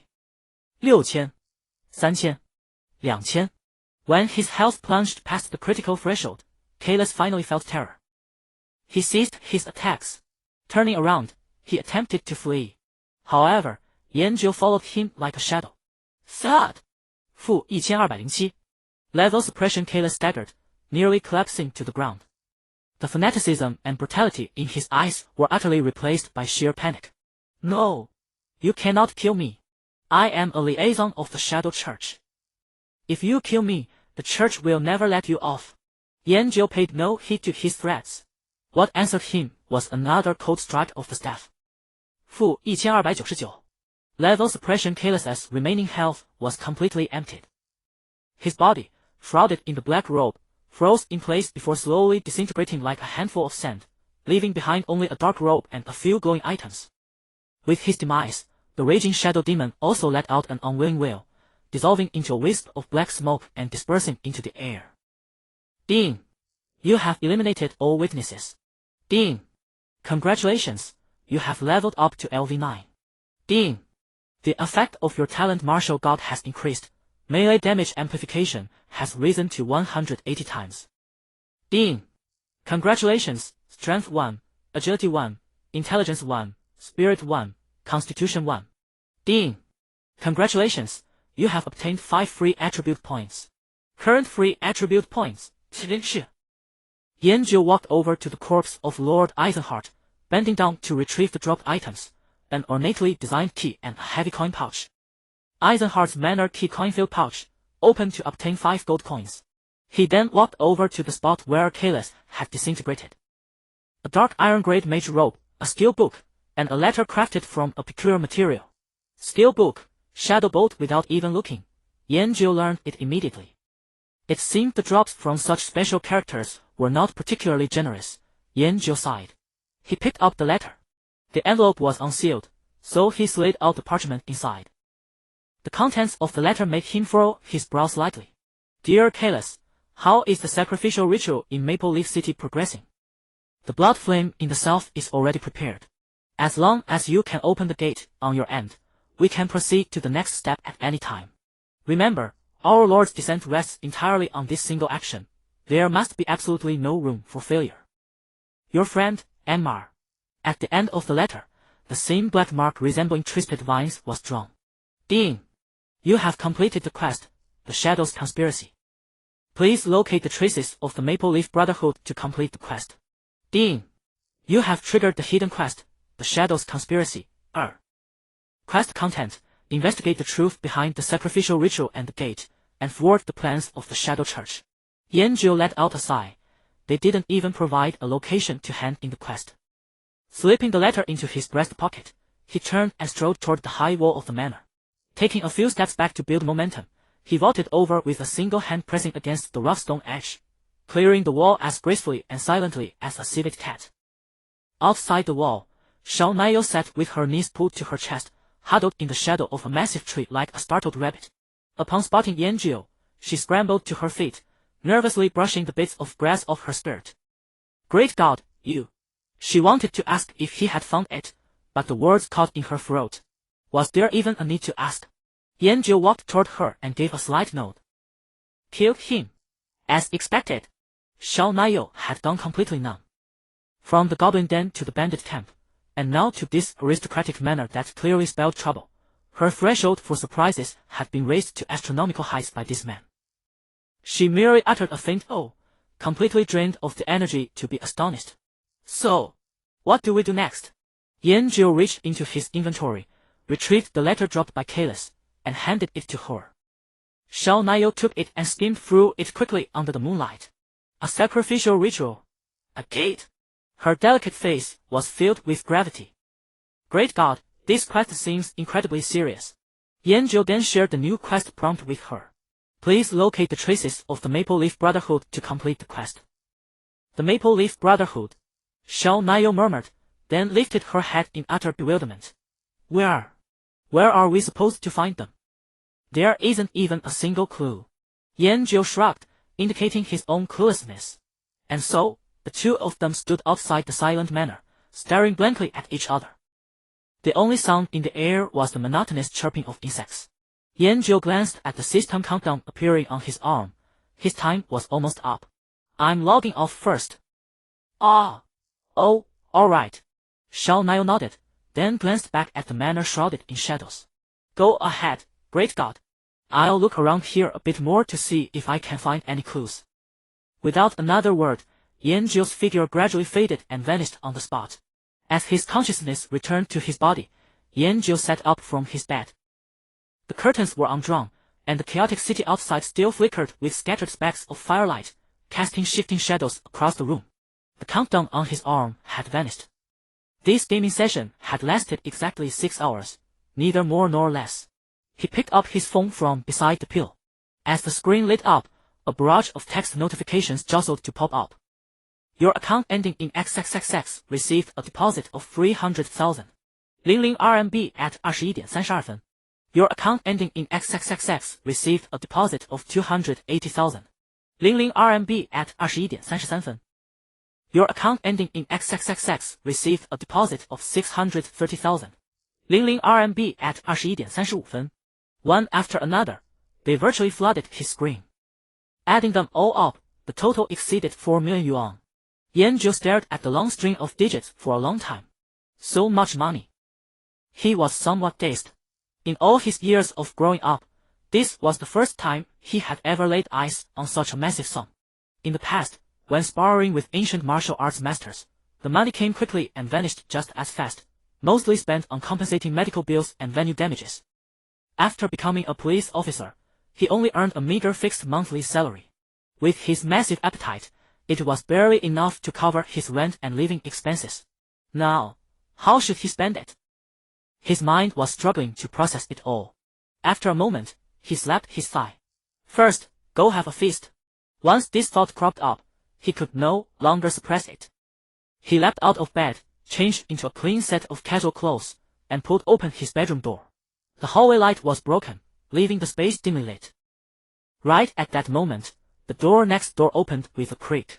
A shapely figure appeared before him, leaning against the doorframe. It was his landlady, Sister Sue. She wore a dark green, cross-collar cheongsam with a slightly open neckline, revealing her delicate collarbones. A faint, elusive fragrance instantly filled the air.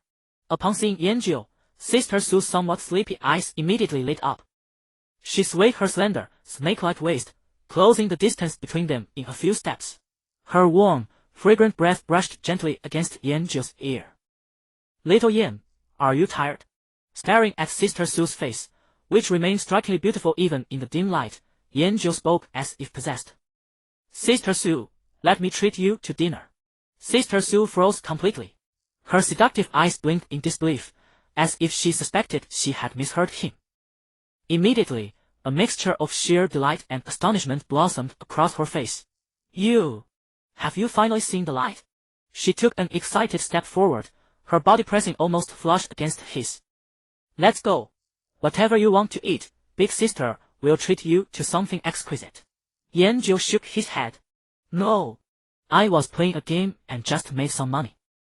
Thank you for taking care of me these past few years. Sister Sue's smile stiffened for a fraction of a second, but it quickly melted back into place, becoming even more radiant than before. In the end, Sister Sue burst into a soft chuckle. She extended her hand adorned with crimson-painted nails, happily linking her arm through Yanjiu's, pressing herself tightly against him. The astonishingly soft sensation was transmitted through the thin fabric of their clothes. All right. Her voice returned to its usual coquettish tone. Then let big sister see what kind of delicacies our little Yan's fortune can buy. She pulled Yanjiu along, stepping into the pitch-black stairwell. There was no light in the corridor. The darkness, thick as ink, swallowed every trace of light. Sister Sue pressed her body against his. The slippery silk of her triple was cool and smooth, yet through the thin layer of clothing, it conveyed a stirring warmth. They walked one after the other down the creaking wooden stairs. Beneath the old residential building was a semi-open parking lot, where a few dim yellow streetlights barely dispersed the darkness in the corners. Sister Sue released his arm, fished a car key out of her handbag, and pressed the button. Not far away, a sleek red sports car flashed its headlights twice and let out a low, throaty response. That dazzling red stood in stark contrast to the shabby surroundings. She tossed the key to Yanjiu, a graceful arc tracing through the air. You drive. Yanjiu reached out and caught it, the cool, metallic touch of the key landing in his palm. He looked down at the emblem in his hand, then up at that flashy sports car. I don't really like driving, he answered with complete honesty. Sister Sue froze for a moment, then covered her mouth and let out a silvery, bell-like chuckle. The laughter echoed through the silent parking lot, carrying a hint of helplessness and a hint of fond indulgence. With a swaying gait, she walked over, took the key back from Yanjiu's hand, and opened the driver's door. Get in, my big boss. The sports car's deep engine roared to life, like a beast awakened. Sister Sue handled the steering wheel with practiced ease, and the vehicle glided smoothly out of the parking lot, merging into the empty streets of the late night. Outside the window, the city sped backward in a blur of neon and firelight. Tell me, now that you've made a fortune, where are you taking your big sister to see the world? Sister Sue held the steering wheel with one hand and propped her chin with the other, her profile strikingly beautiful in the shifting lights and shadows. Yanjiu's mind suddenly recalled that most boastful fat colleague from the squad, who had once bragged with flying spittle about having eaten at Tiansheng Tower. Tiansheng Tower. He uttered those 3 words. Sister Sue's foot on the accelerator paused almost imperceptibly. She turned her head and looked at Yanjiu with a hint of surprise, as if seeing him for the first time. That place isn't cheap. Yanjiu acknowledged with a single sound, offering no further explanation. Sister Sue asked no more, but the curve at the corner of her mouth grew more pronounced. She floored the accelerator. The red sports car let out a roar, turning into a streak of light that vanished at the end of the long street. Tiansheng Tower stood in the most prosperous area of the city center. An antique-style building with upturned eaves and interlocking wooden brackets, it exuded a detached, otherworldly luxury amidst the surrounding concrete jungle. A heavy red carpet stretched across the entrance, flanked by 2 imposing stone lions. As the sports car came to a stop, a doorman in a crisp uniform immediately stepped forward and respectfully opened the door. Yanjiu got out from the passenger side, his faded t-shirt and jeans clashed somewhat with the resplendent grandeur around him. A hostess with a graceful figure walked over. She glanced at Yanjiu first, although a professional smile hung on her face, it did not reach her eyes. Good evening, sir. Do you have a reservation? Her tone was polite but carried a formulaic distance. Before Yanjiu could speak, Sister Sue had already walked over from the other side and naturally linked her arm through his. The hostess's expression changed instantly. The professional smile was quickly replaced by a genuine respect and warmth. She bowed even lower. President Sue, you've arrived. Su Zhenzhen merely gave a slight nod. Arrange a quiet spot for me. Very well, President Sue. This way, please. The hostess immediately stepped aside and bent over in a pleased gesture, her manner utterly humble. Su Zhenzhen paid the hostess no further attention, only pressing her body closer to Yanjiu. She leaned toward his ear, her breath soft as orchid. Well, do you want to sit in the main hall or? Yanjiu looked around. The hall was abuzz with voices and clinking glasses. Since we're here, let's take a private room. His reasoning was simple. He just wanted to find a quiet spot and have a good meal. Su Zhenzhen let out a soft laugh. Whatever you say. LED by the hostess, they crossed a corridor of carved beams and painted rafters, arriving at a private room named Tinjiakshan. Pushing open the heavy wooden door, an elegant sandalwood fragrance wafted toward them. The room was furnished in an antique style, with a huge round rosewood table in the center. Beyond the window lay a small, exquisite Jiangnan-style garden. The waiter brought 2 menus as thick as dictionaries. Yanjiu casually opened one. Boiled cabbage in supreme broth, 1,888. Buddha jumps over the wall, 8,888. Even the most ordinary seasonal vegetable was priced in the triple digits. He flipped the pages expressionlessly, as if reading an ordinary picture album. He ordered a few dishes whose pictures caught his fancy. Then, he pushed the menu in front of Su Zhenshen.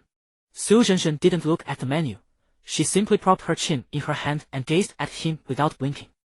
Whatever you order, I'll eat. Yanjiu had no choice but to order a few lighter dishes for her. The waiter respectfully took the menu and withdrew. Soon, course after course of dishes exquisite as works of art were served.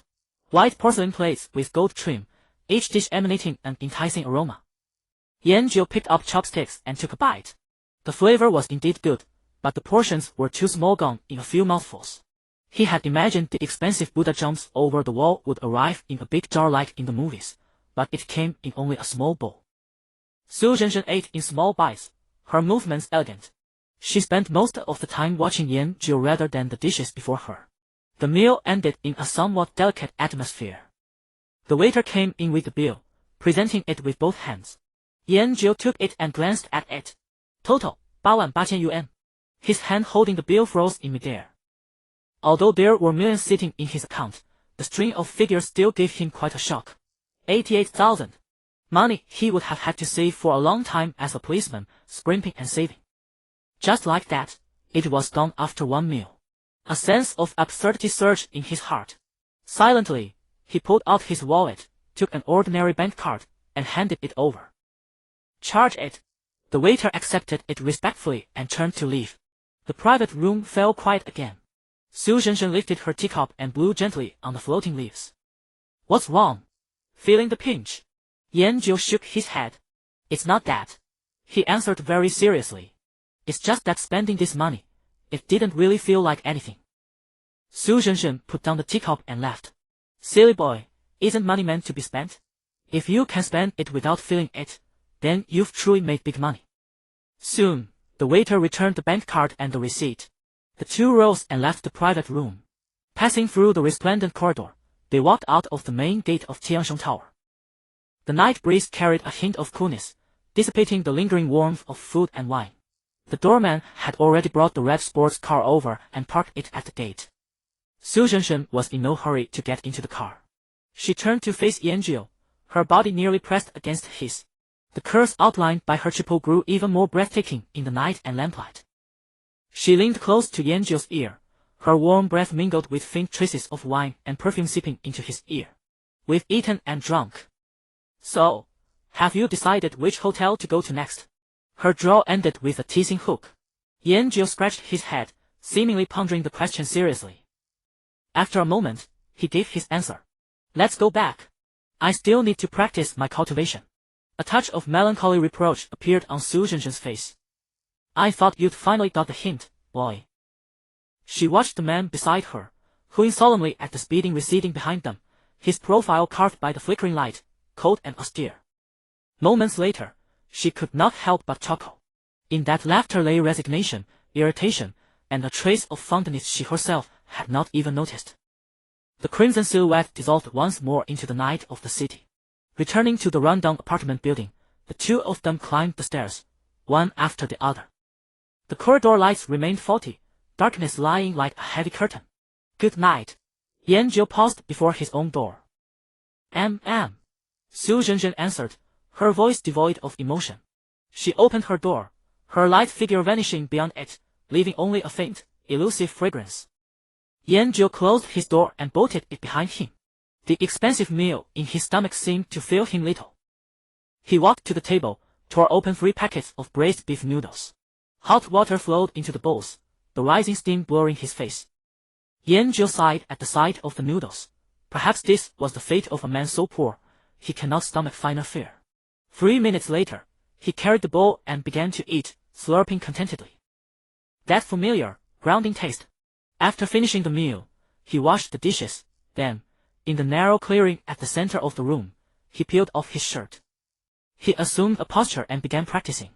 There was no earth-shaking aura, only the most fundamental movements. Sweat traced down his sculpted back, seeping into the wooden floor as dark stains. This was a habit etched into his bones, more vital than meals or sleep. After an hour, he stopped, his muscles trembling slightly, a rapt, satisfying relief. He took a cold shower, the icy water washing away the heat and fatigue. Then he collapsed onto the bed and fell into a deep sleep. The next day, at the city precinct. In the office, the cool breeze from the air conditioner dispersed the morning heat.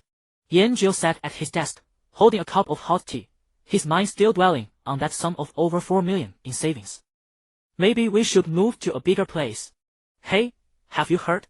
In Huanjing, coins can be exchanged for money now. The official trading platform has even appeared. The chubby coworker Wang Chang leaned in, lowering his voice, speaking in a conspiratorial hush. Really? What's the ratio? 1 to 10,000. 1 gold coin equals $10,000.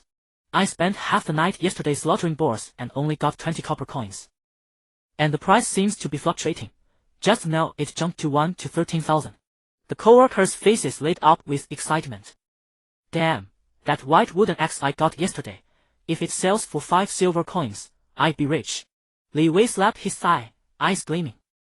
Nonsense. 5 silver coins is barely over 500. Look at the forum yesterday. A guild posted a video of killing the Black Iron boss Rabbit King, and a piece of black iron gear sold for 130,000.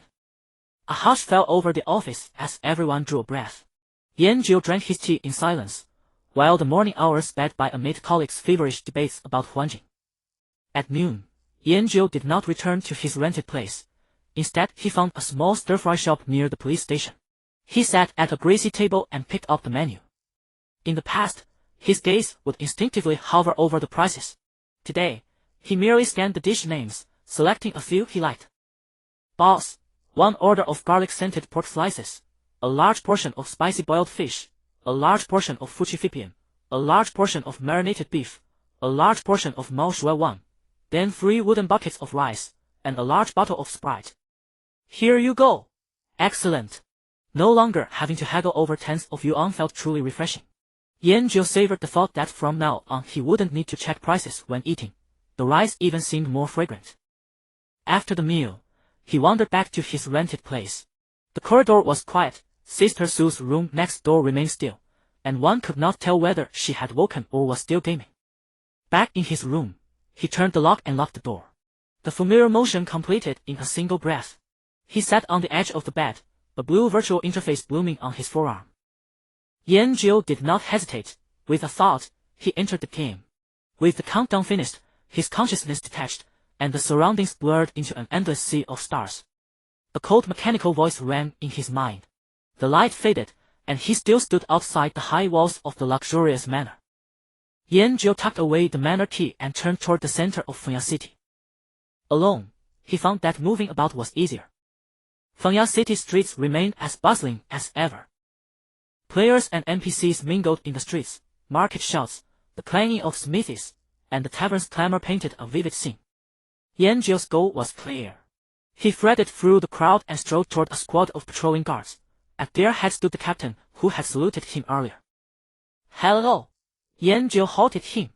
The captain of the guard straightened at the sight of him, a trace of deference crossing his face. Sir, how may I be of service? Do you know the Fengya Brotherhood? Yan-Jiu spoke bluntly. The guard captain's respectful air vanished, replaced by an intense vigilance and gravity. His grip on the halberd tightened a notch. Adventurer, I don't care where you heard that name. In Fengya City, that name is forbidden. If you do not wish to be thrown into the dungeon, never speak of it again. After speaking, the guard captain no longer looked at Yan-Jiu, leading his subordinates in orderly patrol, as if avoiding a plague. Yan-Jiu frowned. It seemed this brotherhood was more troublesome than he imagined. Direct questioning would not do. He did not seek out any other NPCs. He wandered the city with a determined pace. The letter spoke of a sacrificial rite and a door. These things could not appear from nowhere. He moved through the bustling commercial district, lingering at the doors of alchemy shops and magic material stores, but found no clues concerning the bloodlane ruby. He then skirted to the slums, where the air was foul and the streets narrow, with dilapidated houses standing on either side. Ragged NPCs huddled in corners, numb as they watched the crowds. This place did not seem to harbor secrets either. Fengya City was vast. To find a deliberately hidden organization here would be like fishing for a needle in the sea. Time passed, second by second. Yan-Jiu finally reached near the city gates, where the tall gate stood and the flow of people and carriages never ceased. In and out, the guards checked every wagon with meticulous care, questioning each suspicious person. Yanjiu did not move. He leaned against a wall not far from the gate, quietly observing. His profession was police work. Watching and waiting were etched into his bones. A wagon carrying ale was allowed to pass after careful inspection. A trader's parcel was dumped out to confirm there were no contraband. Several players who looked suspicious were halted by guards and questioned repeatedly. Everything seemed orderly, defenses strict. At that moment, a plain black carriage rolled toward the gate. It bore no family crest, and the driver wore a nondescript face that could vanish into a crowd. The guards approached as usual, ready to inspect. The driver produced something from his breast and slipped it into the captain of the guard's hand without a trace. A small purse of coins flashed silver in the sun. The captain's movement paused. He weighed the purse in his hand, then waved them on. Move on. The other guards did not step forward. The black carriage passed the checkpoint unimpeded, its curtains still drawn, and headed toward the outskirts. The whole process happened in the blink of an eye. The surrounding players and NPCs seemed to notice nothing of the anomaly. Yet Yanjiu saw it. He stood tall, shouldering the Kuhang and Feizhang again. Then he followed.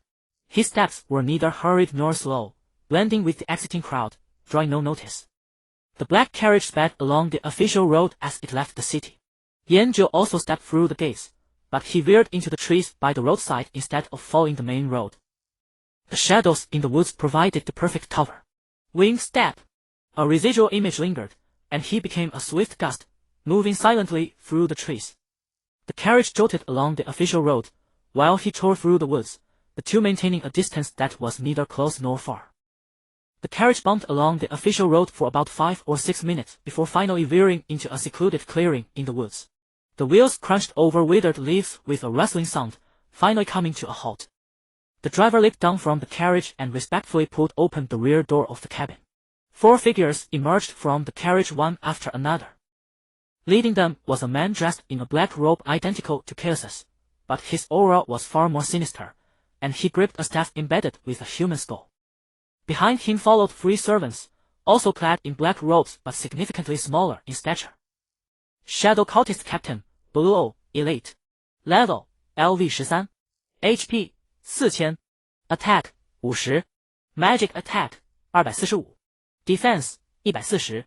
Skills, Summon Shadow Demon, Shadow Bolt, Shadow Breath, Shadow Burst. Shadow Servant. Level, LV9.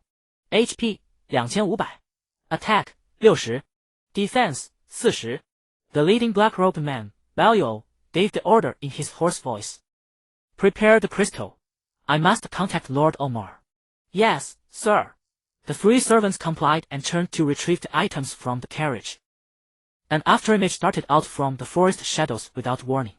Wing step. Yanjiu's target was not Balyo, the captain who appeared to be the strongest. Instead, it was the 3 servants who were only level 9. The withered soul staff in his hand traced a simple, unadorned arc through the air, striking the crown of the nearest shadow servant with precision. Thud! -2703. Before the shadow servant's body could even react, it dissolved directly into a beam of white light and vanished. Yanjiu did not halt his movements. Taking a step forward, he swept his staff horizontally. -2693. -2698. 2 more damage numbers popped up. The other 2 shadow servants followed in their companions' footsteps, turning into experience points before they could even utter a single line. From the moment Yanjiu appeared to the elimination of the 3 servants, the entire process took less than 3 seconds. Only then did Balyo react. His hood-shadowed face turned toward Yanjiu, his voice thick with shock and fury. Who are you? Yanjiu did not reply. He had already lunged in front of Balyo. Balyo let out a roar as the skull staff in his hand instantly flared with an eerie light, a shadow energy ball the size of a human head rapidly condensing. However, as a fellow mage, Yanjiu was slightly faster, bolstered by his equipment and title bonuses. Thud! The staff fell once more. -887. Level suppression. Balyo's spellcasting was interrupted, and the gathering shadow ball dispersed in his hands. He staggered back a step, attempting to open up some distance. How dare you obstruct the plans of the Shadow Church? You will pay for this. Yanjiu gave him no room to breathe, pursuing him like a shadow. Another heavy blow. 负1491. Level suppression. Belial completely abandoned spellcasting. Letting out a roar, he actually swung the spell staff in his hand directly at Yanjiu's head. Yanjiu sidestepped slightly, dodging the clumsy, chaotic strike. Simultaneously, his staff thrust upward from a tricky angle, catching Belial squarely on the chin. 负1402. Level suppression. Under this barrage of simple, brutal attacks, Belial's health bar plummeted rapidly. The shadow magic he took so much pride in had absolutely no chance to be cast before this savage melee mage. Who on earth are you? A trace of dread had crept into his voice. The only reply he received was the cold, unyielding staff. 负1489. Level suppression. Belial's remaining health was completely depleted. He collapsed in utter resentment, dissolving into a pile of loot. The battle was over. Yanjiu glanced at his experience bar, which had risen by another chunk. He bent down and picked up the items dropped by Belial. There was no equipment. Not even a coin purse. There was only a map drawn on some kind of animal hide. Yanjiu frowned. These shadow church fellows were each poorer than the last. He slipped the map into his pocket and then directed his gaze toward the black carriage. Cargo. He recalled Belial's words from moments ago. He also remembered hearing about sacrifices and goods back at the noble's manor. Walking over to the carriage, he reached out and pulled open the tightly shut door. A sour, rancid odor, a mix of sweat and terror, rushed out at him. Inside the cabin, the light was dim. Several small figures were piled haphazardly together like sacks of potatoes. They were all dressed in tattered, coarse cloth garments, their faces flushed with an unnatural redness, and their eyes tightly shut as if they had fallen into a deep coma. They were children. 7 or 8 of them, barely 5 or 6 years old. Yanjiu froze. His hand subconsciously tightened around his staff. These were the cargo and sacrifices they spoke of. In silence, he closed the carriage door and leaned against the side of the vehicle. What should he do? Leaving these children here was out of the question. Send them back to Funya City? The guards at the city gates were clearly in league with these people. Sending them back would be akin to delivering sheep straight into the wolf's den. For a moment, he found himself in a bit of a dilemma. This was far more troublesome than fighting a boss. He opened his friend list. There, he saw the familiar ID, Ming Yao. Hesitating for a brief moment, he opened the chat box anyway. Take the road to the left out of the city, head to Huangfeng Woodland, and follow the path. There is a black carriage containing 7 unconscious children. Do you have any way to handle this? I have other matters to attend to, so I'm leaving first. Send. Without waiting for a reply, he closed the chat window. He believed that with the capabilities of Tian Pavilion and Ming Yao, handling this matter would be far more efficient than if he, a lone wolf, tried to do it. He unfurled the animal hide map he had just acquired. The map was somewhat crudely drawn, but the route was clear. Starting from this forest clearing and heading north for about 5 kilometers, there was a cave-like symbol marked in red pigment. Beside the symbol, 2 words were written in the common tongue, altar. Yanjiu put away the map and cast a final glance at the carriage holding the children. After waiting for about a few minutes, he saw Ming Yao and the other 2 from afar, walking over with an old beggar. Yanjiu did not go over to greet them. Instead, he shouldered his staff, turned around, and strode toward the direction marked on the map. North of the Huangfeng forest stretched a denser primeval woodland. Towering ancient trees blotted out the sky, with only dappled fragments of light filtering through the gaps in the canopy, scattering upon the thick carpet of fallen leaves. The air hung heavy with a perpetually cool, damp chill, a chill untouched by sunlight for centuries. Yanjiu consulted the beast-skin map as he pressed onward, his steps sinking deep into the soft earth. His cloud shoes crunched softly against withered branches and decaying leaves, a faint rustle that stood as the sole disturbance in the profound stillness. After approximately 10 minutes of walking, the path ahead opened into a slightly wider clearing. Several figures clad in tattered black robes wandered aimlessly through the timber. Their movements were rigid and mechanical, their expressions vacant and hollow as though they were but soulless puppets. Yanjiu's stride did not falter. One of the cultists registered his presence and sluggishly raised a hand, shadow energy beginning to coalesce in its palm. Yet Yanjiu's figure had already flashed past it. Thud! -2705. A vivid crimson numeral drifted upward from the cultist's head. Its body did not even tremble before dissolving into a stream of white light. The spell's convergence was severed. Yanjio's momentum remained unbroken. His staff carved a clean arc through the air, striking the second cultist at the neck. Thud! -2697. Another flash of white light. The disturbance had finally drawn the attention of the other cultists in the vicinity. They turned in unison, shadow arrows beginning to take form in their grasp. Yanjio paid no heed to the incoming projectiles. His body wove through the trees with an uncanny grace, evading each strike with minimal, economical movement. Shadow arrows grazed past his robes, embedding themselves in the trunks behind him and corrosion-burning small holes that exhaled black smoke. Thud! Thud! Heavy, dull impacts rang out across the woodland in relentless succession. Each impact marked the dissolution of another cultist. These LV-11 monsters posed no threat of level suppression. His melee amplification, reaching an astonishing 180 times, transformed every physical strike into devastation. Merely 2 strikes were required. Having cleared this sector, he continued deeper into the forest, encountering additional scattered groups of cultists along the way. He made no detour. He employed no stealth. Rather, he simply marched forward with his staff, sweeping aside anything that obstructed his path with the most direct and brutal efficiency. Thud! Thud! Thud! Thud! This monotonous yet relentlessly efficient clearance persisted for roughly 10 minutes. Then, suddenly, the vista before him opened wide. He emerged from the dense woodland to find himself at the base of a colossal cliff face. Before it lay a circular clearing, painstakingly carved from the natural terrain.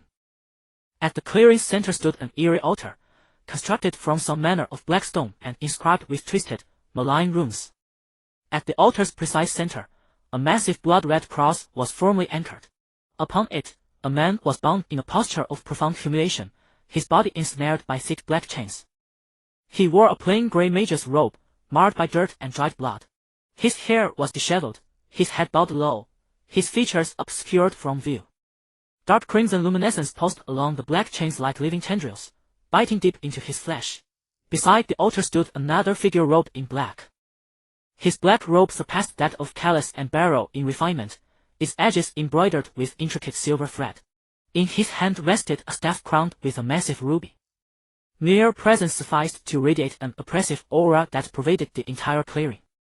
Shadow Church Bishop, Enma, Black Iron Boss, level, LV 15 HP, 10,000 magic attack, 350 defense, 180 skills, corrosive earth, summon high-rank shadow demon, shadow arrow, shadow breath, shadow shield, demon contract.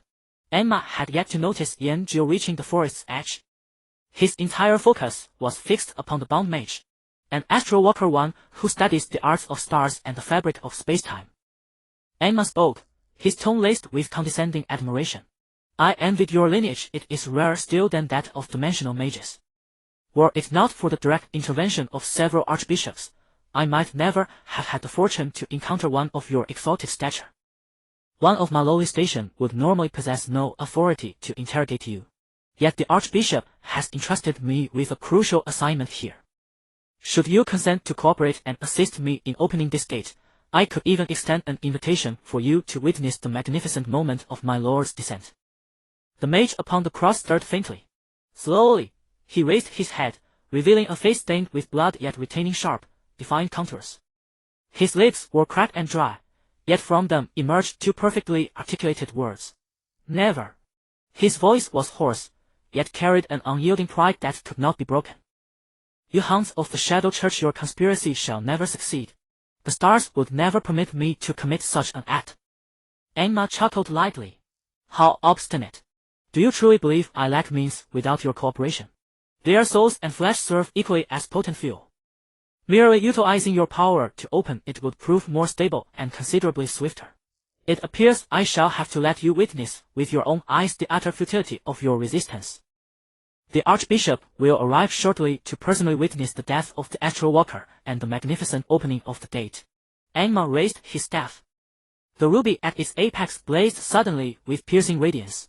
At that very moment a series of system notifications echoed through Yanjio's mind.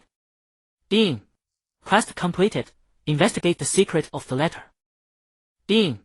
Follow-up quest triggered. The Shadow's conspiracy. Ding! Hidden class change quest triggered. Rescue the Astral Walker Astral's Rift Weaver. The Shadows Conspiracy. Destroy the altar. Slay Bishop Emma. Rescue the Astral Walker Astral's Rift Weaver. Save the Astral Walker before the Archbishop arrives. Time remaining 4:595:00. Yanjiu emerged from the forest's shadows. His step shouldered. His appearance finally drew Emma's attention. Emma turned his head, his eyes hidden beneath the shadow of his hood fixing upon Yanjiu. He appeared somewhat taken aback. An adventurer? How did you locate this place? His tone carried a trace of irritation at the interruption. Yanjiu offered no response to his questions. Emma's incantation ground to a sudden halt amidst Yanjiu's charge. An arrow condensed with dense shadow energy, trailing a long, purple plume of flame, whistled directly toward Yanjiu's face. Its speed was twice as fast as any shadow bolt he had encountered before. Yanjiu did not halt his steps. Just a moment before the arrow could graze his body, he simply took a step to the left. With a slight tilt of his body, he created a minuscule angle. The shadow bolt flew past, nearly brushing the tip of his nose, and slammed heavily into the stone wall behind him. Boom! Debris splattered as a crater over half a meter deep blasted into the hard rock wall, its edges still sizzling with residual, corrosive black smoke. Atop the cross, a flicker of emotion finally rippled through the dull, ash-gray eyes of the Astral Walker. At such a distance, at such speed, he had actually dodged it. Yanjiu had already lunged right in front of Omar.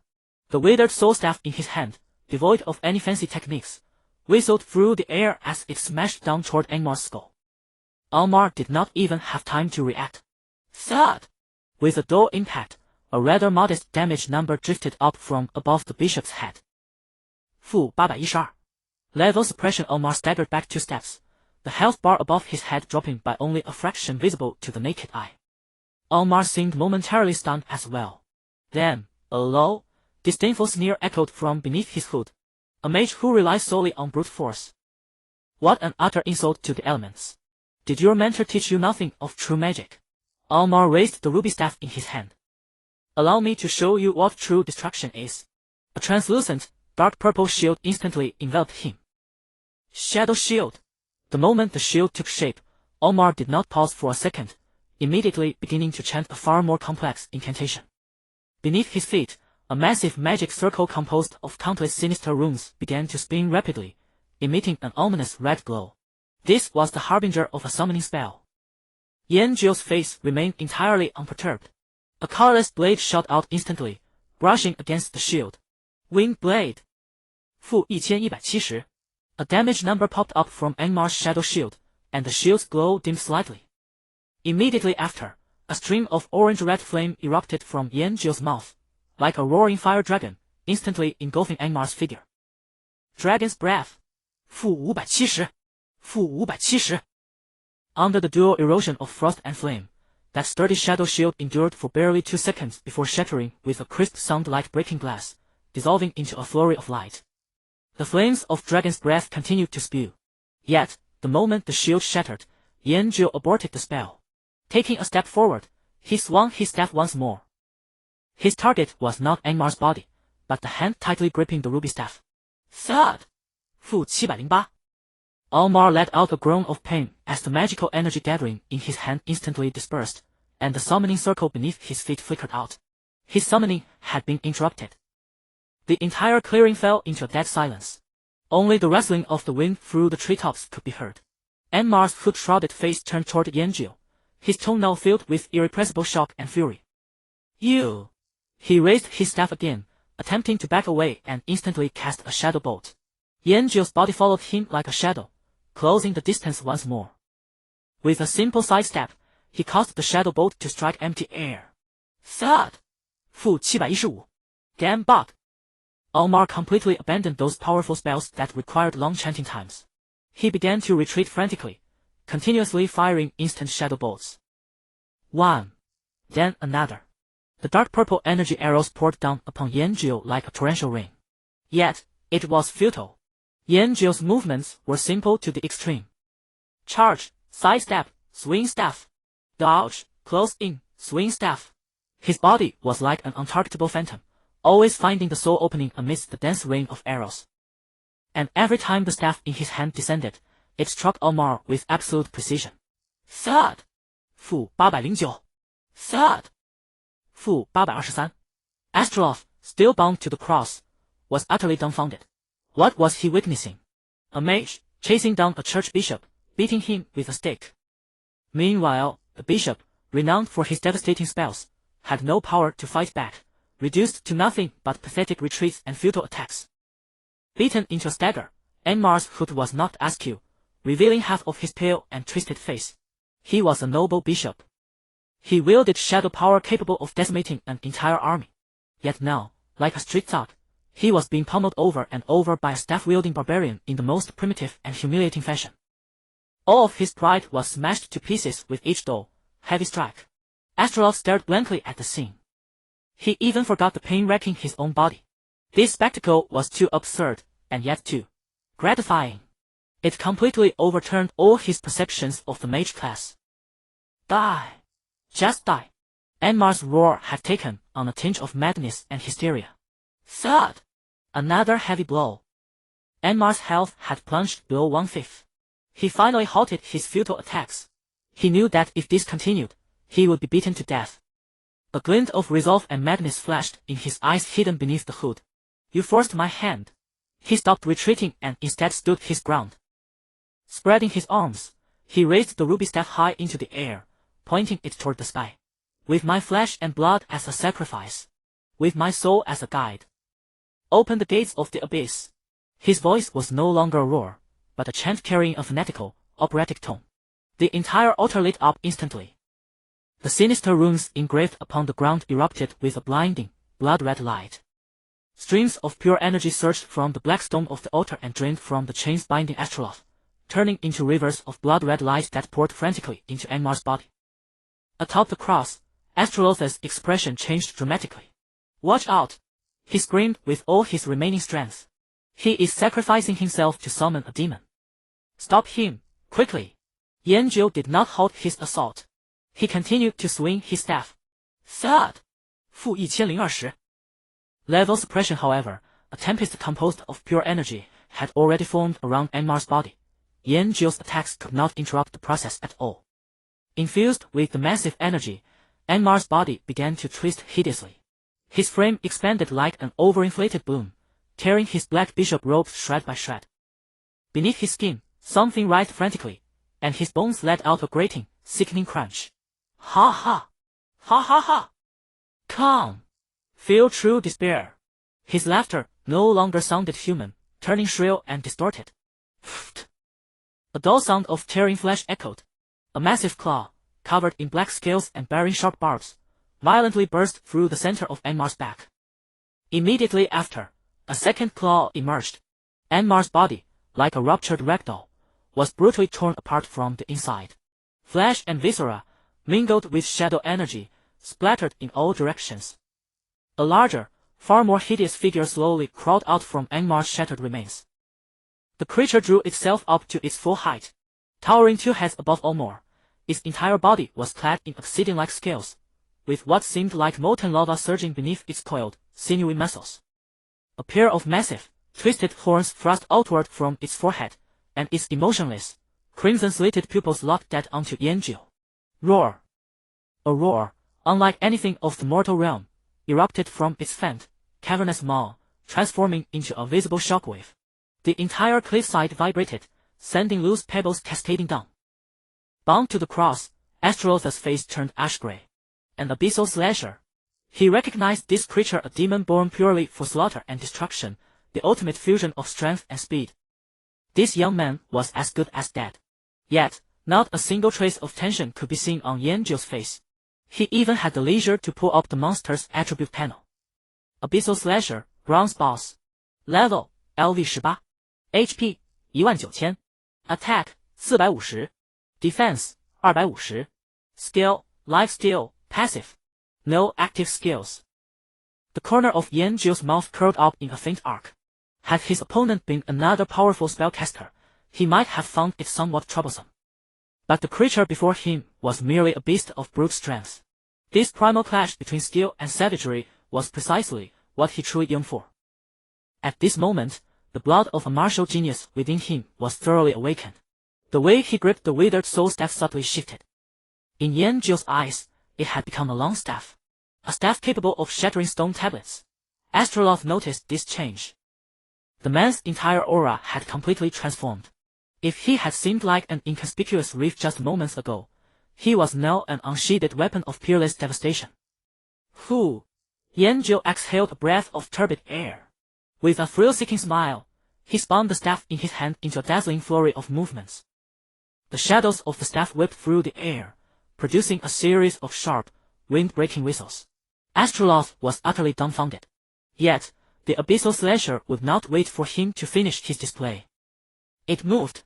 Its massive frame blurred into a dark afterimage, charging toward Yanzhou with an unparalleled, ferocious momentum.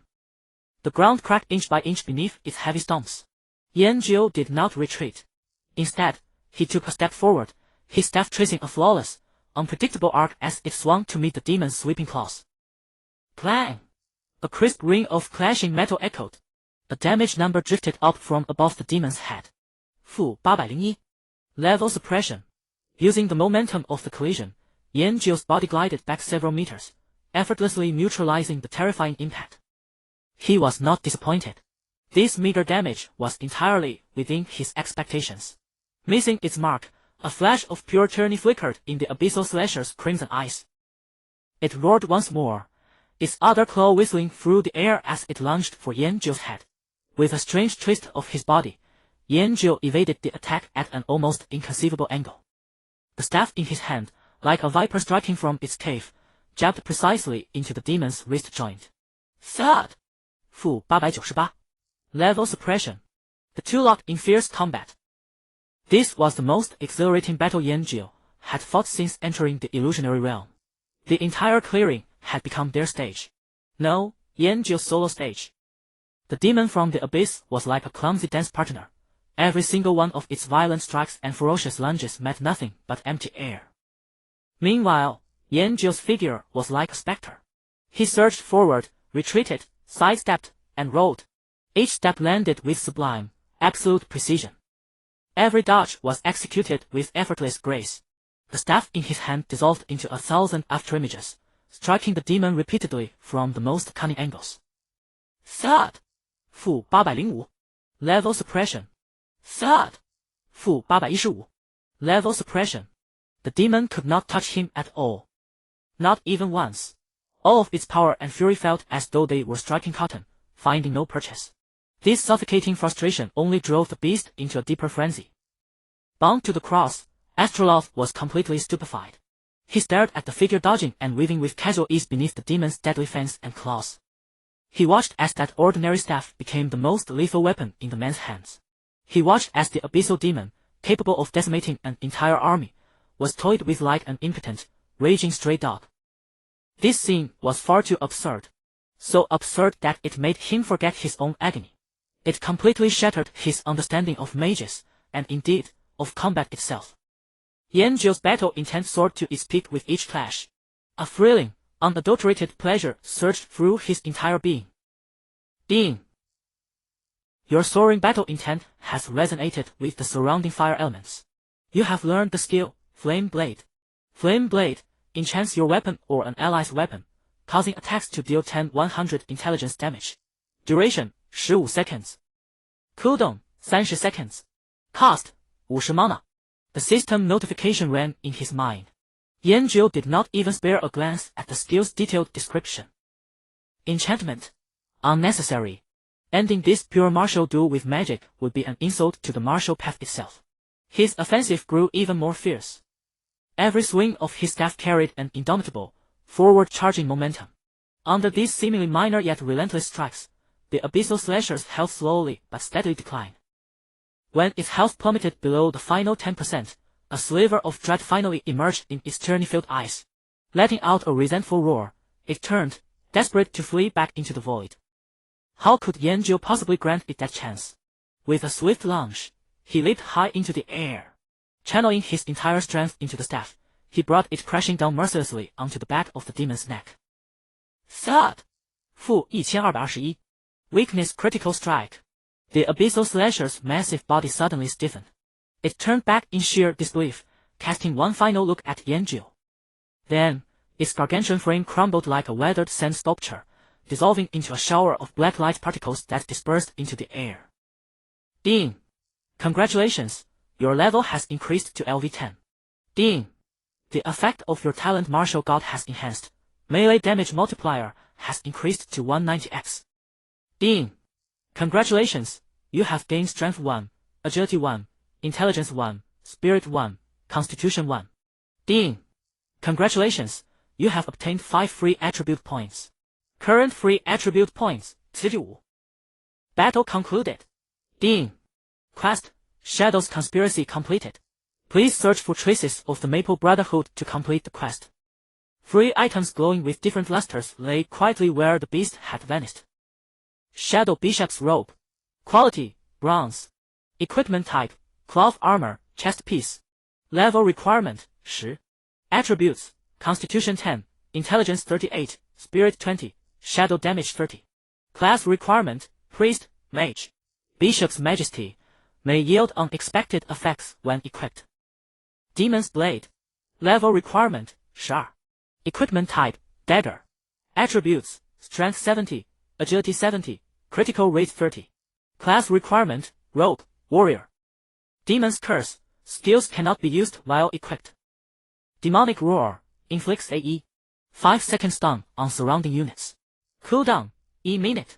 Class requirement, Warrior. Yanjiu stepped forward slowly, collecting the loot one by one. As his surging battle intent gradually receded, his expression returned to its usual, calm demeanor. He turned around, gazing at the cross in the center of the altar. Astroloth was staring back at him, feeling as though Yanjiu were the actual demon that had crawled out of the abyss. A long silence ensued. Only then did Astroloth's parched lips finally quiver. Young Outlander. His voice was incredibly raspy. Break these chains, and let me down.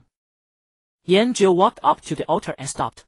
On the cross, the old man who called himself Astroloth watched him with an immensely complicated expression. Yanjiu did not answer immediately. He circled the cross, then reached out and knocked on the black chains binding Astroloth.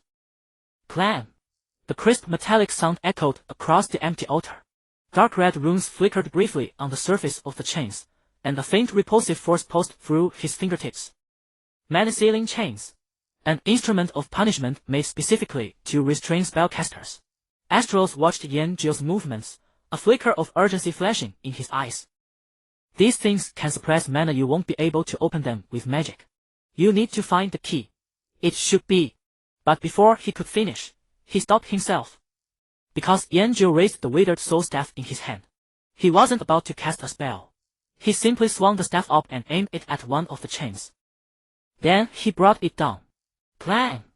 -2938. A louder, almost ear-splitting blast rang out. Sparks flew in every direction. The mana-sealing chain, inscribed with solid runes, snapped with a crisp sound. The tremendous force rattled Astroloth, who let out a muffled grunt and swayed. He stared at the broken chain in disbelief. Yanjiu did not pause. He adjusted his stance and swung the staff again. Clang! The second chain snapped. -3017. Clang! Clang! 2 more crisp reports sounded. The chains binding Astroloth's arms and legs were all smashed apart in the most barbaric, most direct way possible. His unsupported body fell from midair and slammed onto the cold stone slab with a thud. Cough! Cough! Cough! Astroloth lay on the ground, coughing violently and sending a cloud of dust into the air. Ignoring the pain in his body, he struggled to raise his head and looked at the broken chain and scattered on the ground, each bearing twisted marks left by a tremendous force. Why you? You! He pointed at Yanjiu, stuttering you for a long time without completing a single sentence. A mage had smashed apart mana-sealing chains with brute force. Yanjiu rested the staff back on his shoulder and looked down at him from above. Keys are hard to find. This was simpler. Astroloth was left choked. He slowly climbed to his feet, brushing dust from his tattered robe while reevaluating the young man before him. This man could not be judged by a mage's common sense. He was a complete anomaly. A monster in a mage's robe. Then he took Yanjiu's hand, and specks of starlight appeared in his palm. Yanjiu only felt the surrounding space shifting endlessly, as if he were crossing a long river of space. The two stopped beside a small stream. Astros spoke while panting for breath. If I weren't low on mana, even an archbishop would be no match for me. Fortunately, those fools from the Shadow Cult only sent a bishop to interrogate me. Boy! Astros finally caught his breath, and the way he addressed Yanjio had changed. Do you want to learn true power? Yanjio showed no reaction. Not that child's play of tossing fireballs. Astros put more weight behind his words, trying to stir his interest. It is the power to move between the stars and hold sway over space itself. Become an astral walker, and come with me to study the magic of stars and space. He spoke with passionate effusiveness, as if granting an unmatched honor. Yanjio scratched his head. Can it fight in melee? He asked. Preferably with fists or something. The air turned silent. Astrolosa's seductive sales pitch was like a punch thrown into cotton. It sank in weakly, without stirring the faintest ripple. The expression on his face froze. After a few seconds, as if meeting Yanjio for the first time, he scrutinized him from head to toe all over again. What exactly was going on inside this guy's head? After all, Astros was far more street-smart than the rigid trainers in Maple Leaf City. His eyes darted craftily, and an answer came to him in an instant. Fists! There are no fists. He cleared his throat and wore an unfathomable smile. But when it comes to melee combat, there is indeed one move. He stretched out a withered palm, facing upward. Watch closely, boy. Don't blink. A completely different energy began converging in his palm. It was not fire, not ice, and not shadow. It was a deep, profound energy, as if it contained an entire night sky. Countless fine motes of light appeared and vanished within it, like distant stars. The energy stretched and condensed rapidly. A bizarrely shaped blade appeared in his hand. The blade had no physical substance. Its entire body was made of flowing nebula. Within its deep violet length were countless brilliant star rivers, radiating a cold and mysterious light. Merely holding it made Astrolosa's whole bearing seem ethereal. Gripping the starry blade, he made a gentle slash toward the open space ahead. Yep. Space, like fragile cloth, was silently torn open. On the other side of the rift was not a cliff wall, nor darkness. Instead, it was a boundless, real universe. Countless stars revolved slowly within it, resplendent nebulae unfurled like painted scrolls, silent, magnificent, and carrying a grandeur that made one's heart tremble. Astros withdrew the blade, and the spatial rift slowly closed. Star Rend. A skill learnable at level 20. It should be roughly the same as the melee you mentioned. His voice brimmed with confidence and pride. Of course, he quietly hid the latter half of the sentence in his heart. Though, it was only that one move. The magnificent cosmic vista slowly sealed shut, and everything around returned to stillness. The starry sword in Astrolosa's hand faded away as well. With his hands behind his back, he deliberately maintained the air of a lofty master. He waited. He waited for the young man before him to be stunned, or enraptured, or at the very least a little intrigued. Instead, Yanjio merely tilted his head and studied his empty palm. Not bad. All right. Yanjio clapped his hands. I'll join. He agreed too quickly, too simply. All the speeches Astros had prepared were stuck in his throat. He froze. It was as if he had held up a peerless treasure and earnestly tried to persuade a passerby that it was priceless. Yet the passerby didn't even look at it, simply paid on the spot, and said he wanted the jade to prop up a table leg. A great sense of absurdity seized Astros. Why you? Won't you think it over a little? Think what over? Yanjio shot back. Astros had nothing left to say.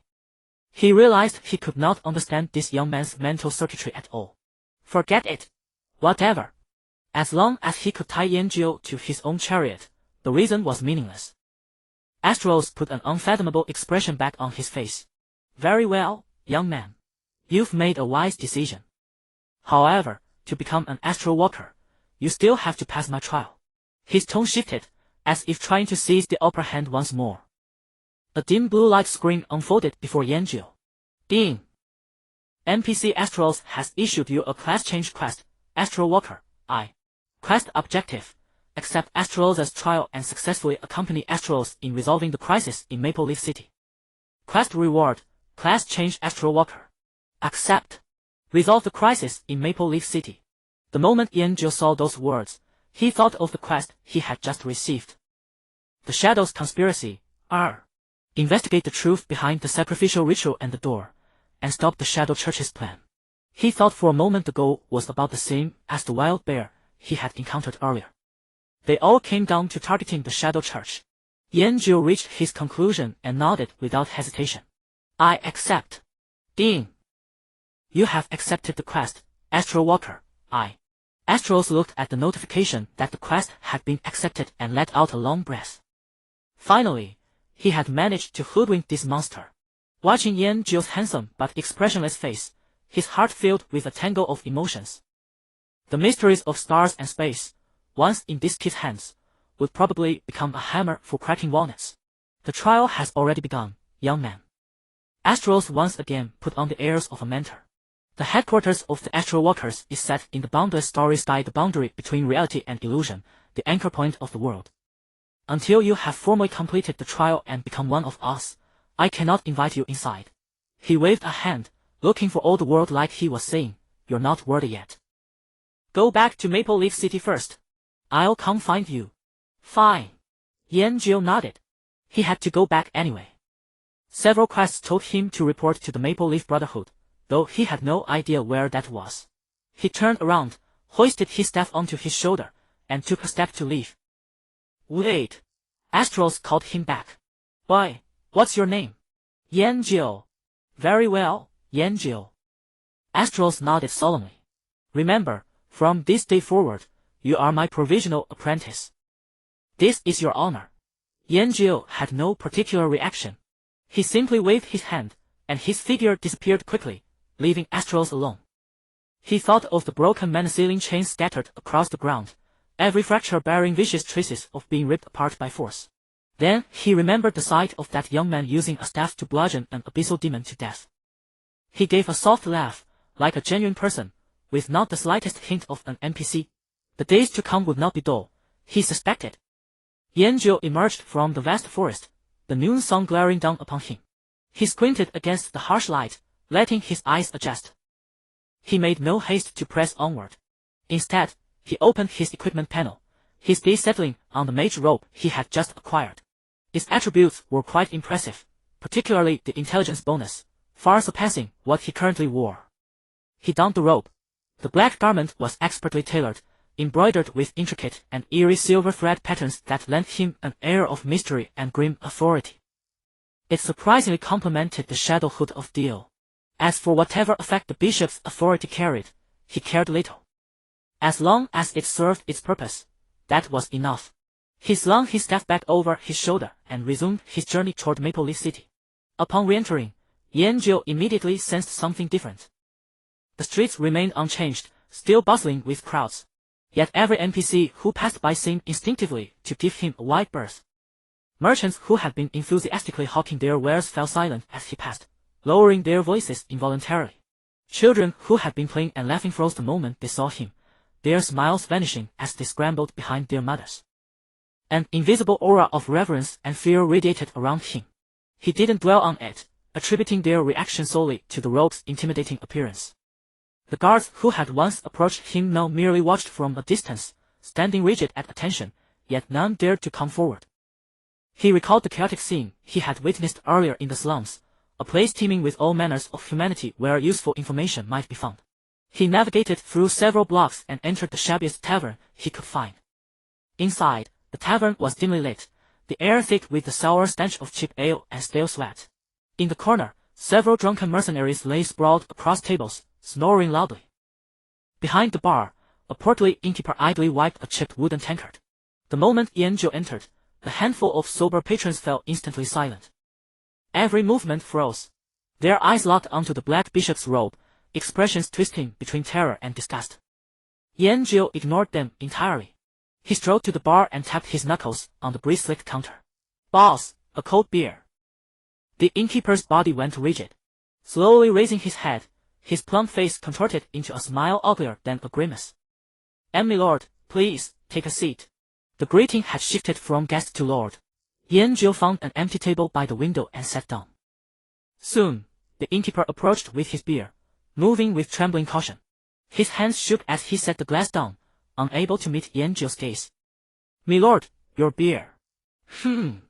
Yanzhou acknowledged, raising the glass for a sip. The innkeeper looked utterly relieved and immediately turned to flee back behind the bar. "Wait!" Yanzhou called after him. The boss froze again, cold sweat trickling down his chubby cheeks. "Milord, is there something else you require? Do you know the Maple Leaf Brotherhood?" Yanzhou asked directly. The question struck like a bomb dropped into still water. Deathly silence fell over the entire tavern. The few remaining drinkers, who had been murmuring among themselves, snapped their mouths shut, staring at him in terror. The innkeeper's face drained of color completely. His lips quivered but no words emerged. Yanzhou frowned. At that moment, the tavern door creaked open. 2 men in leather armor, swords hung at their waists, stepped inside. "Boss, 2 orders of roasted potatoes, 2 beers." They paused at the eerie tension in the room, then their attention shifted to Yanzhou. More precisely, to his black bishop's robe. The taller of the 2 men darkened instantly. He exchanged a glance with his companion, and they moved in seamless coordination, flanking Yanzhou's table from either side.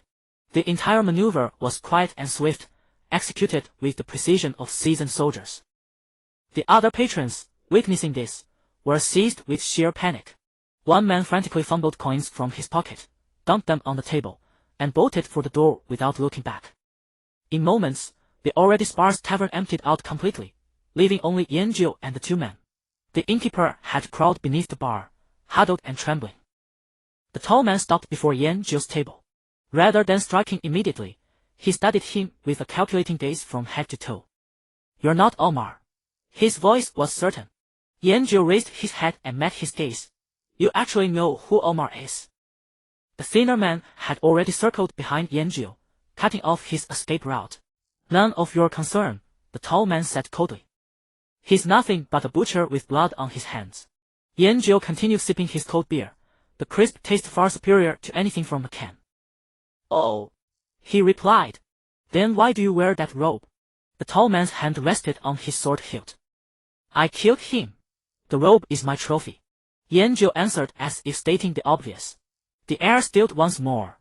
Both men froze. They exchanged a glance, reading disbelief on each other's faces. Bishop Omar, a bronze tier boss at level 15. He was an absolute overlord in the Maple Leaf City region.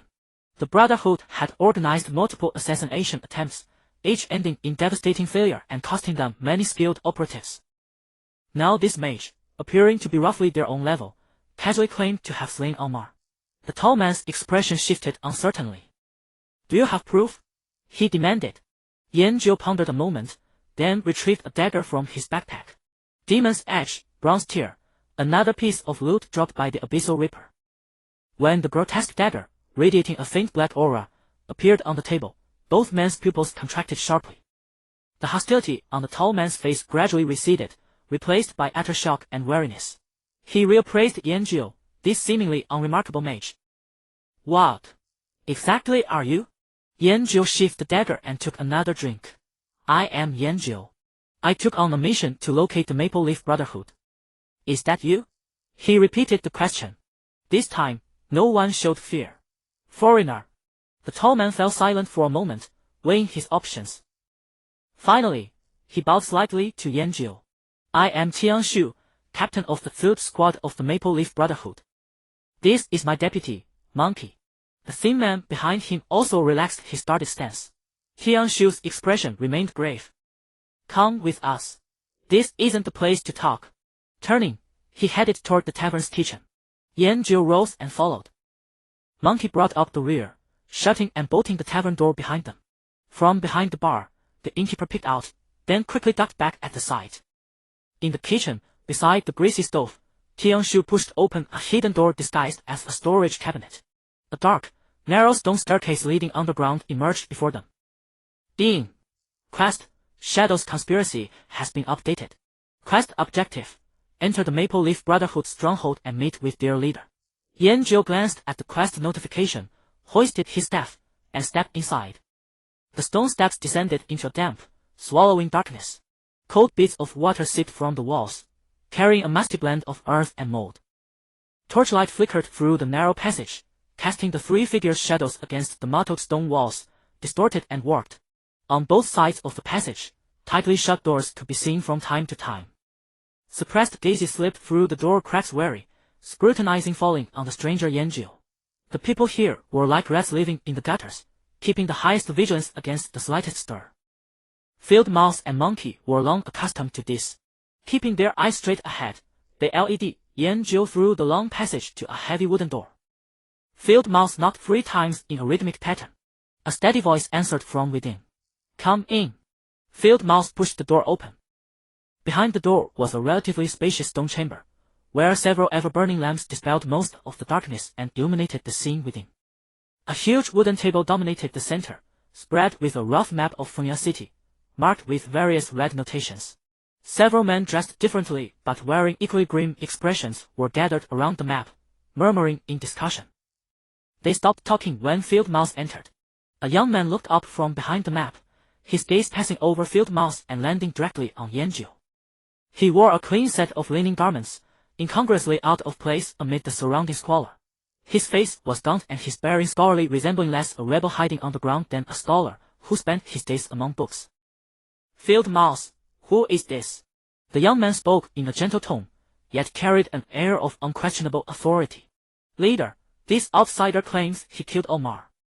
Field Mouse stepped aside, fully exposing Yanjiu to everyone's view.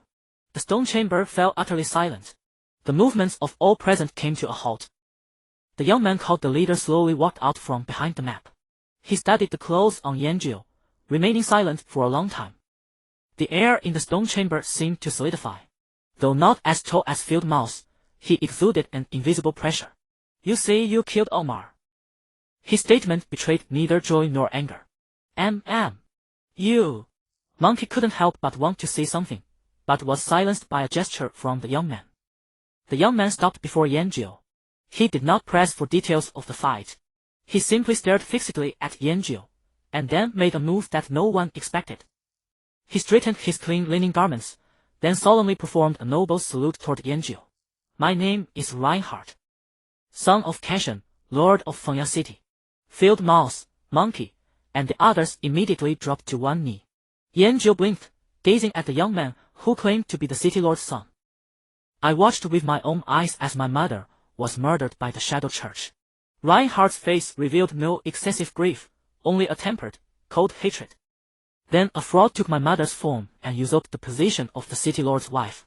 Fengya City's entire high-ranking circle, including my father, has been thoroughly corrupted under her beguilement and control. When I told my father about this, he wanted to banish me, even had assassins sent to kill me on the way. They have all become puppets of the Shadow Church." Reinhardt raised his head. His narration was calm, yet it made the very air around them oppressive. "I founded the Fengya Brotherhood to take back everything that belongs to me, to avenge my mother, and the innocent victims who were harmed by the Shadow Church. Outsider, I need your help." He opened the quest panel and, in one go, clicked to submit the quests that had long been completed but never turned in. Hidden quest, the threat of village submitted. Quest, investigate the secret of the letter submitted. Quest, the Shadow's conspiracy submitted. Reinhardt stared at the faint glow that appeared before Yanjiu, utterly stunned. As he saw the names of those quests, his composure broke for the first time, replaced by a violent tremor. "Brute bear. Is he all right?" There was a note of urgency in Reinhardt's voice.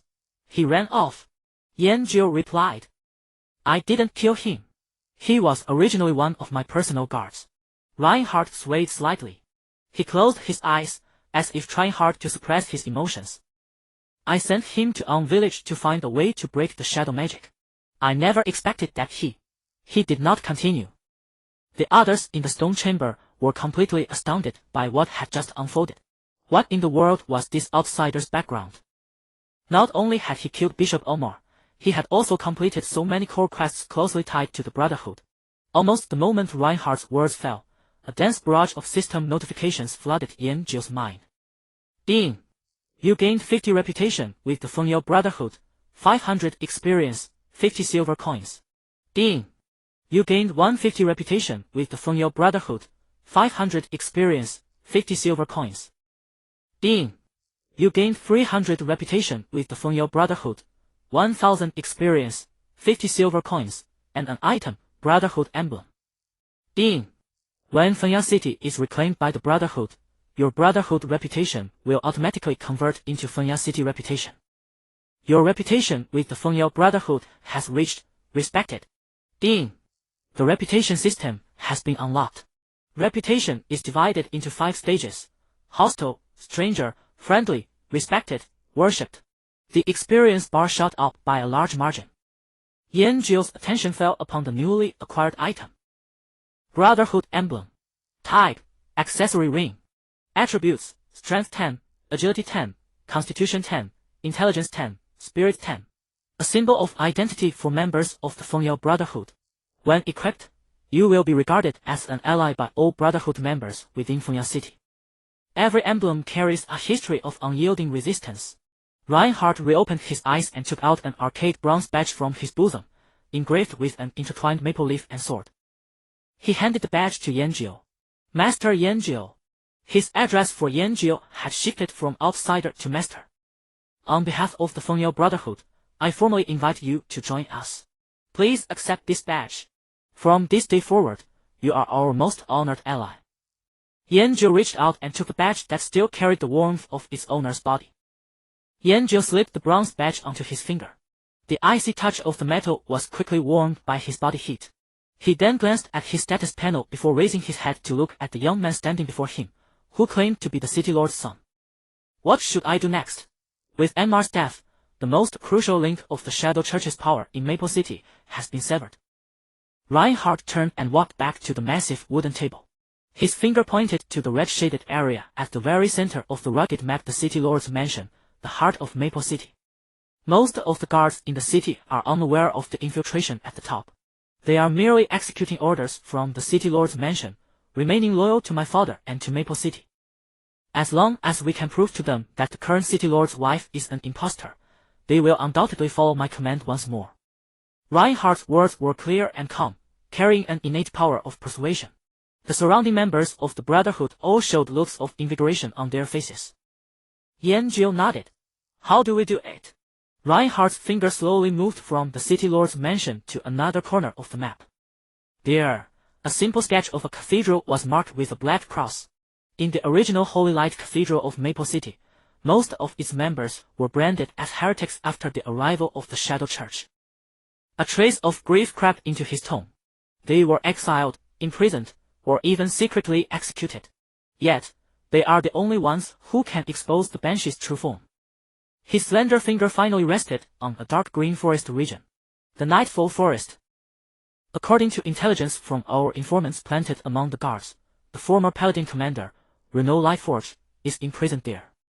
I do not know why the Shadow Church spared his life and chose to imprison him instead. There must be a greater conspiracy behind this. But now, we must rescue him. Reinhardt looked up, gazing solemnly at Yanjio. Only the Paladin commander or the Archbishop can forcefully purify the disguise, forcing the Banshee possessing my mother's body to reveal her true form before everyone. This is our clarion call for a counterattack, and our sole opportunity. As his voice fell, a new system notification emerged before Yanjio's eyes. Ding! You have triggered the core quest of the Maple Brotherhood. Rescue the Paladin commander. Quest objective. Head to the Nightfall Forest to locate and rescue the imprisoned Paladin commander, Renaud Lightforge. Quest difficulty, unknown. Quest rewards, Maple Brotherhood reputation 500, experience 500, gold coin 1. Quest hint, the Nightfall Forest is territory controlled by the Shadow Church, teeming with corrupted preachers and church guards. Please proceed with extreme caution. A gold coin. This was the first time Yanjio had seen gold coins listed in a quest reward. He closed the interface. I'll go. Reinhardt seemed to have anticipated his response. He picked up a small parchment scroll from the table and handed it over. This is a rough map of the Nightfall Forest, but with the lives of all people. I hope it proves useful to you. Additionally, Bull and Monkey will accompany you. They are highly familiar with the terrain surrounding Maple City and can help you handle any unnecessary trouble. Bull and Monkey immediately straightened their chests. Yes, Chief. Able to act alongside this outlander, who had slain the Shadow Bishop, they felt a mix of nervousness and an indescribable excitement in their hearts. Yan Jiu took the map but did not open it immediately. He merely spared a glance at Vo and Monkey. No need. The air inside the stone chamber froze once more. A trace of helplessness flickered across Reinhardt's face as he pinched the bridge of his nose. Mr. Yan Jiu, I know you possess formidable strength, but the Nightfall Forest is unlike any other place. Having 2 more companions will at least offer some mutual support. Yan Jiu pondered for a moment, then pointed at Monkey. He can go. He then pointed at Vo. He cannot. Vo's weathered face instantly flushed the color of pig's liver. Why can't I? He blurted out anxiously. This was nothing short of public humiliation. Yan Jiu shouldered his staff, tapping the ground with its butt. You can't outrun me. Vo opened his mouth, yet not a single word came out. Watching this unfold, Reinhardt could only shake his head with a bitter smile. Very well. Then let Monkey accompany you. At the very least, he can help draw away some of the sentries. Yan Jiu nodded, signaling his agreement. He turned and walked out of the stone chamber, carrying the withered soul staff on his shoulder. Monkey dithered for a second before hastily catching up, not forgetting to cast a sympathetic glance back at Vo before he left. Vo hung his head in dejection, his fists clenched tightly. Only after the 2 figures vanished past the doorway did the others in the stone chamber seem to come back to life. Chief, this guy is far too arrogant, isn't he? A bearded burly man couldn't help but speak up. Indeed, he completely disregards us. Reinhardt waved his hand, silencing the chatter. He walked over to the map and stared at the words Nightfall Forest, remaining silent for a long time. Arrogant? Perhaps. But the strong always have the right to be arrogant. Now, he only hoped this mysterious outlander could perform another miracle. Because they no longer had any retreat. At the edge of the Nightfall Forest, the air was thick with the scent of decaying vegetation. Though the sky had not yet fully darkened, the light within the woods had already grown prematurely dim. Halsey walked ahead, his steps light and nimble like a true ape as he navigated the complex woodland with ease. Once we cross the creek ahead, we'll enter the patrol range of the Shadow Church sentries. His voice was kept extremely low, blending into the surrounding hum of insects. Shouldering his staff, Yan Jiu followed behind at a leisurely pace. His gaze did not linger on the path beneath his feet. Instead, he scanned back and forth through the shadows of the trees on either side. Just then, his footsteps came to a halt. Behind a patch of shrubs dozens of meters ahead, several figures were visible. They moved with utmost caution, seemingly tracking something. Halsey also noticed Yan Jiu's pulse and immediately crouched down in alert, looking in the direction of Yan Jiu's gaze. Is it the shadow cult? Halsey was somewhat uncertain. Yan Jiu did not answer. He recognized one of the figures. Ming Yao. She, along with Qingqing and Wanga, was quietly tailing a ragged old beggar. The old beggar's back was hunched, his hair resembled a messy bird's nest, and he limped as he walked, each step appearing agonizingly difficult. Everything seemed bizarre. The moment Halsey got a clear look at the old beggar, his body shuddered violently. Upon his lean face, a complex expression of shock mingled with ecstasy surfaced. He even forgot to remain concealed, stepping out directly from behind the tree, his lips trembling as if he wanted to call out, yet not daring to make a sound. Do you know him? Yan Jiu asked. Halsey whipped his head back, nodding vigorously before quickly shaking it again. His emotions were so overwhelming that he was somewhat incoherent. He looks so much like him. But how could he be here? He hesitated no longer and rushed forward in a few strides. Bishop Kilii. This sudden shout caused the people ahead to halt in unison. Ming Yao and the other 3 instantly spun around, falling into defensive stances. The old beggar also turned around slowly. His face was smeared with grime, yet his eyes gleamed with a sharpness and majesty that did not belong to a beggar. When he saw Halsey, a flicker of surprise flashed in his eyes. Are you? The guard by Reinhardt's side. His voice was no longer that of a raspy old man, but a steady baritone, carrying the penetrating power of one accustomed to high authority. Halsey dashed to his front and knelt excitedly on one knee. My Lord Bishop, it truly is you. I thought you had already. The radiance of the divine will not easily fade. Bishop Kilii reached out with his grime-covered hand and patted Halsey on the shoulder. Upon seeing Yan Jiu following behind Halsey, the vigilance on Ming Yao's face turned into astonishment. Yanjiu? She walked over, sizing him up with curiosity. How are you here too? On a quest. Oh. Where is Xiaonayo? She's not with you today. Seeing that the familiar figure was not behind him, Mingyao felt a strange surge of delight in her heart. She isn't online. Yanjiu's reply was as concise as ever. Mingyao seemed long accustomed to his manner of conversation. She shrugged and pressed no further. Bishop Kiliai's gaze fell upon Yanjiu. He noticed the inconspicuous bronze ring on Yanjiu's finger. The emblem of a maple leaf and a sharp sword upon it caused a brilliant gleam to light up his cloudy eyes. That child Reinhardt has finally found an assistant he can trust. He spoke, his tone carrying a hint of relief. The Outworlders have arrived. In accordance with the divine will, the horn of the counteroffensive has been sounded. He raised his head, gazing into the depths of the gloomy forest. Our brothers and sisters imprisoned in the darkness are waiting for our rescue. Mingyao turned to Yanjiu and extended an invitation. Since our goals align, why don't we act together? She looked back at Bishop Kiliai. My Lord Bishop, Yanjiu is very powerful. With him joining us, our chances of success will be much greater. Bishop Kiliai nodded. To combat the shadow, we need every soul that possesses courage and strength. He extended his hand toward Yanjiu. Child, are you willing to join us in bringing the holy light back to this defiled land? A system prompt popped up in front of Yanjiu. Mingyao has invited you to join the party and share the quest with you, down in the darkness. Do you accept? Yanjiu opened the quest details. Quest, down in the darkness. Quest objective, infiltrate the Nightfall Forest and rescue the members of the Holy Light Cathedral imprisoned by the Shadow Church. Quest rewards, Holy Light Cathedral reputation 300, EXP 800. With their goals aligned, he had no reason to refuse. I accept. You have accepted the quest, down in the darkness. Bishop Kiliai revealed a smile of approval.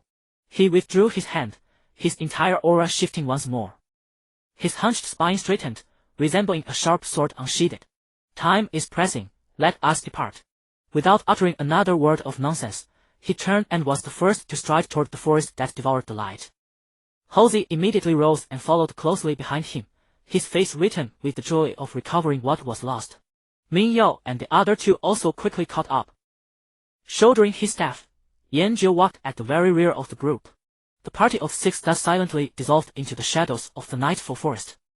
The moment the party channel was established, Mingyao instinctively glanced at the member list. Then, her movement froze. Yanjiu, level 10. You're level 10? Mingyao's voice carried an undeniable tremor. Qin and Wanggu beside her also leaned in, and upon seeing that glaring number, both girls wore identical expressions of astonishment. After all, the 3 of them had barely slept outside of mandatory rest hours, immersing themselves in the game day and night. Moreover, they had consecutively completed 2 extremely difficult hidden quests under Bishop Kiliai. Even so, they had only barely reached level 7. And this Yanjiu had barely logged on for long. MHM. Yanjiu's reply was so terse it left them speechless. Mingyao looked at his calm face and finally could only shake her head, pressing down the turmoil within. Never mind. This game required more than just damage output. In the later stages, team coordination, tactical execution, and resource management would be the key to victory. She had the confidence that one day she would catch up and even surpass this monster. Let's move on.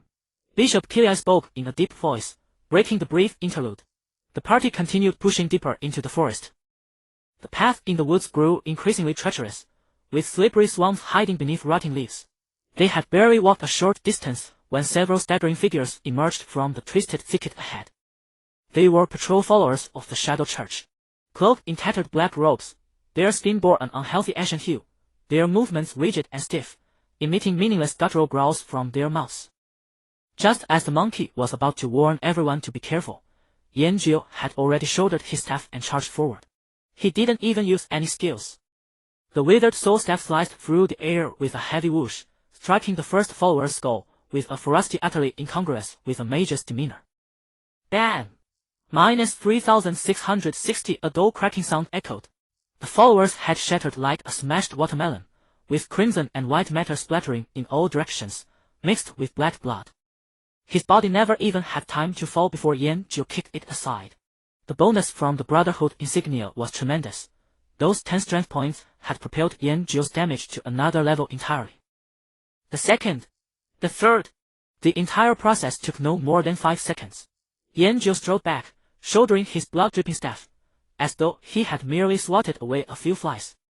An eerie silence fell over the party. Ming Yao and the other two were no longer surprised. They simply averted their gaze, unwilling to look at the gruesome scene. The monkey's mouth hung open, unable to close for a long while. He knew this outsider was strong, capable of killing Bishop Angema. But he never imagined it would be this terrifyingly strong. That wasn't spellcasting, that was slaughter. A flicker of something crossed Bishop Kiliai's clouded eyes as he studied Yanjio, then glanced at the staff in his hands, deep in thought. Let's go. Yanjio urged them on. Only then did the group snap out of their daze and continue forward. The remainder of the journey was surprisingly smooth. All the scattered followers were dispatched by Yanjio in the simplest, most brutal manner possible. 1 strike per head, felled right on the path. An odd atmosphere settled over the party. Ming Yao and the others had completely abandoned any intention of joining the fight.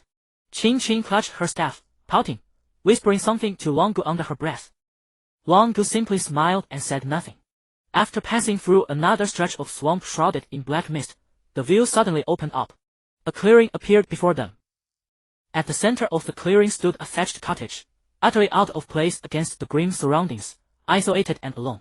It looked wretchedly dilapidated, its crooked wooden walls covered in moss, the thatched roof more than half rotted away.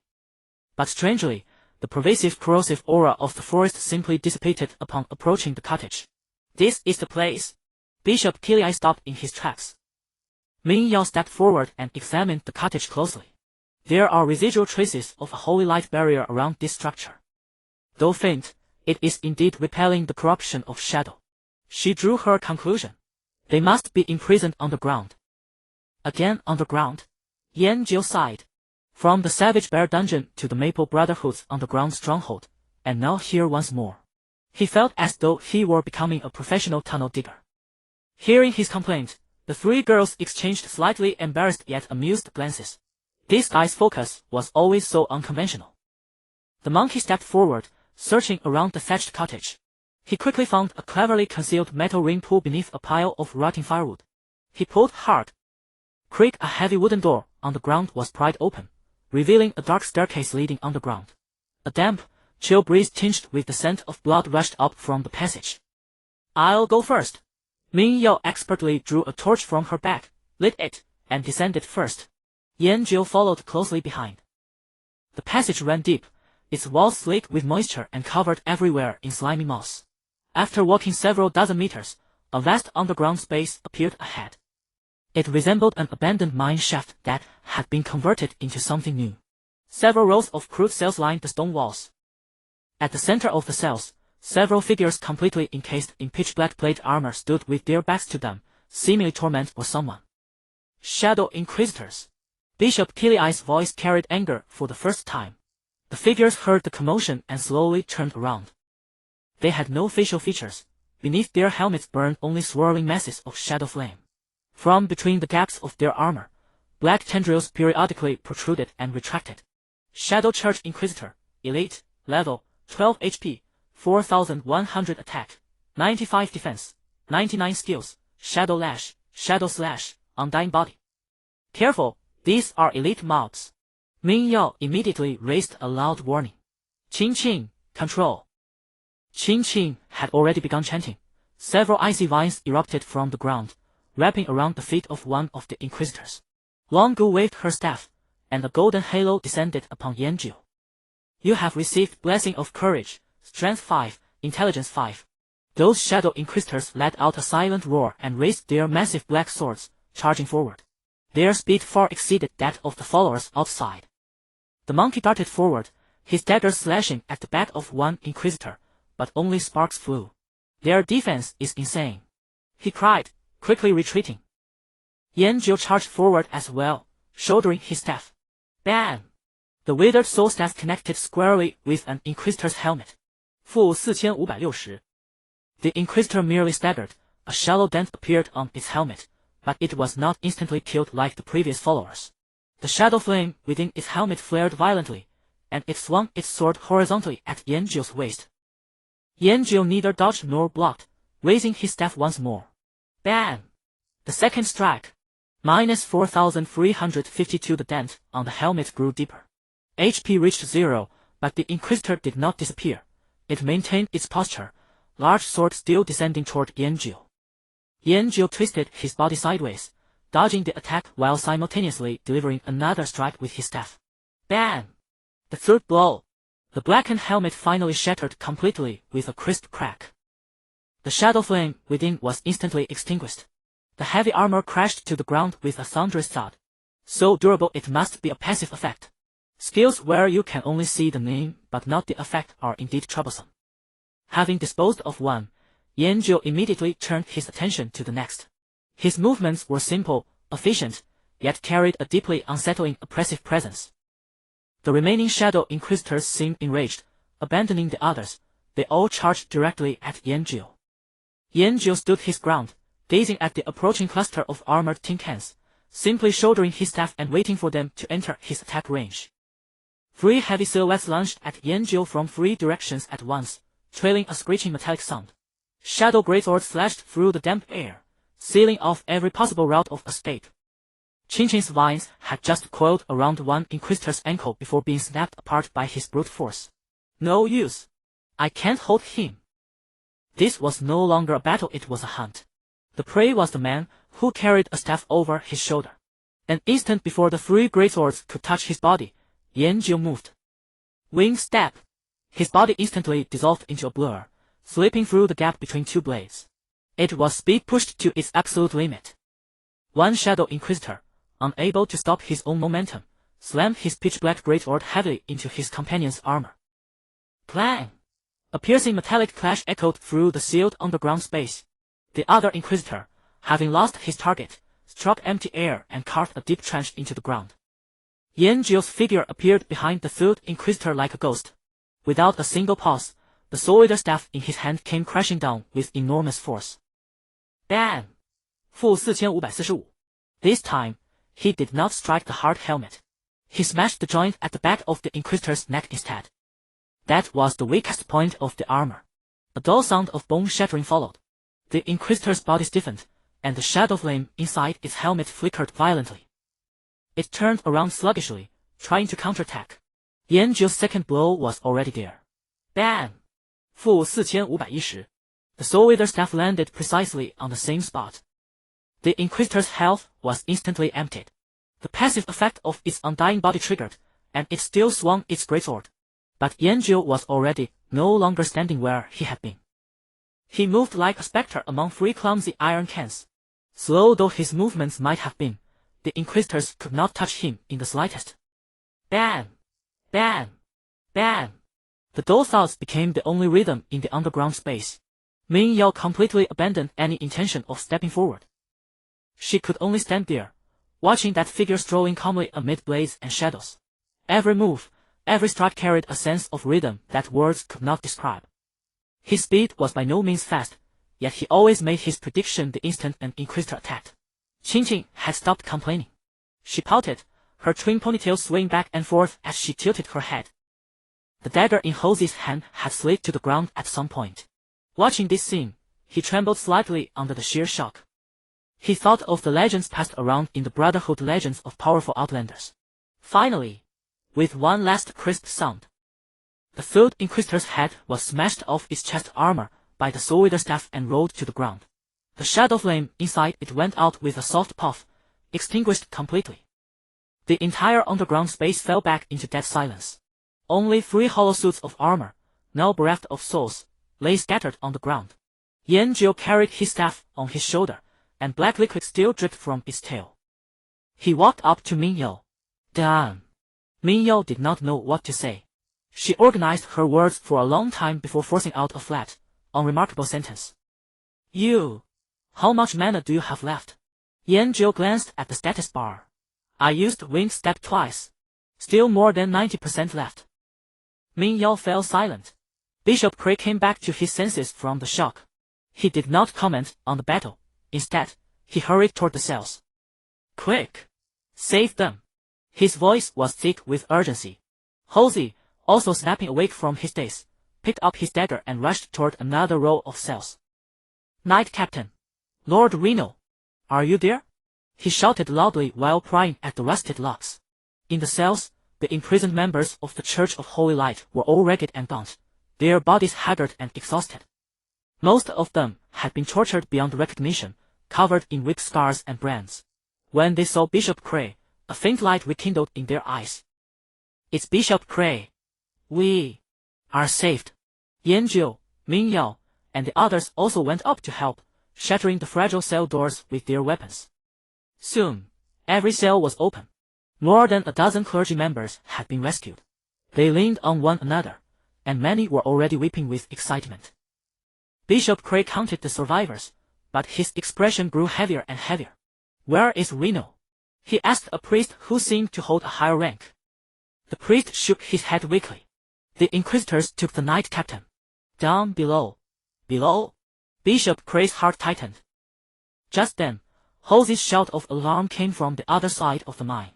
Chief! Lord Bishop! Over here! He's here! Everyone hurried over. At the end of the mine, in a more hidden corner, they found a downward pit sealed by iron bars. Halsey was lying at the edge, struggling to see down into it. Bishop Cray pushed him aside and leaned in with a torch.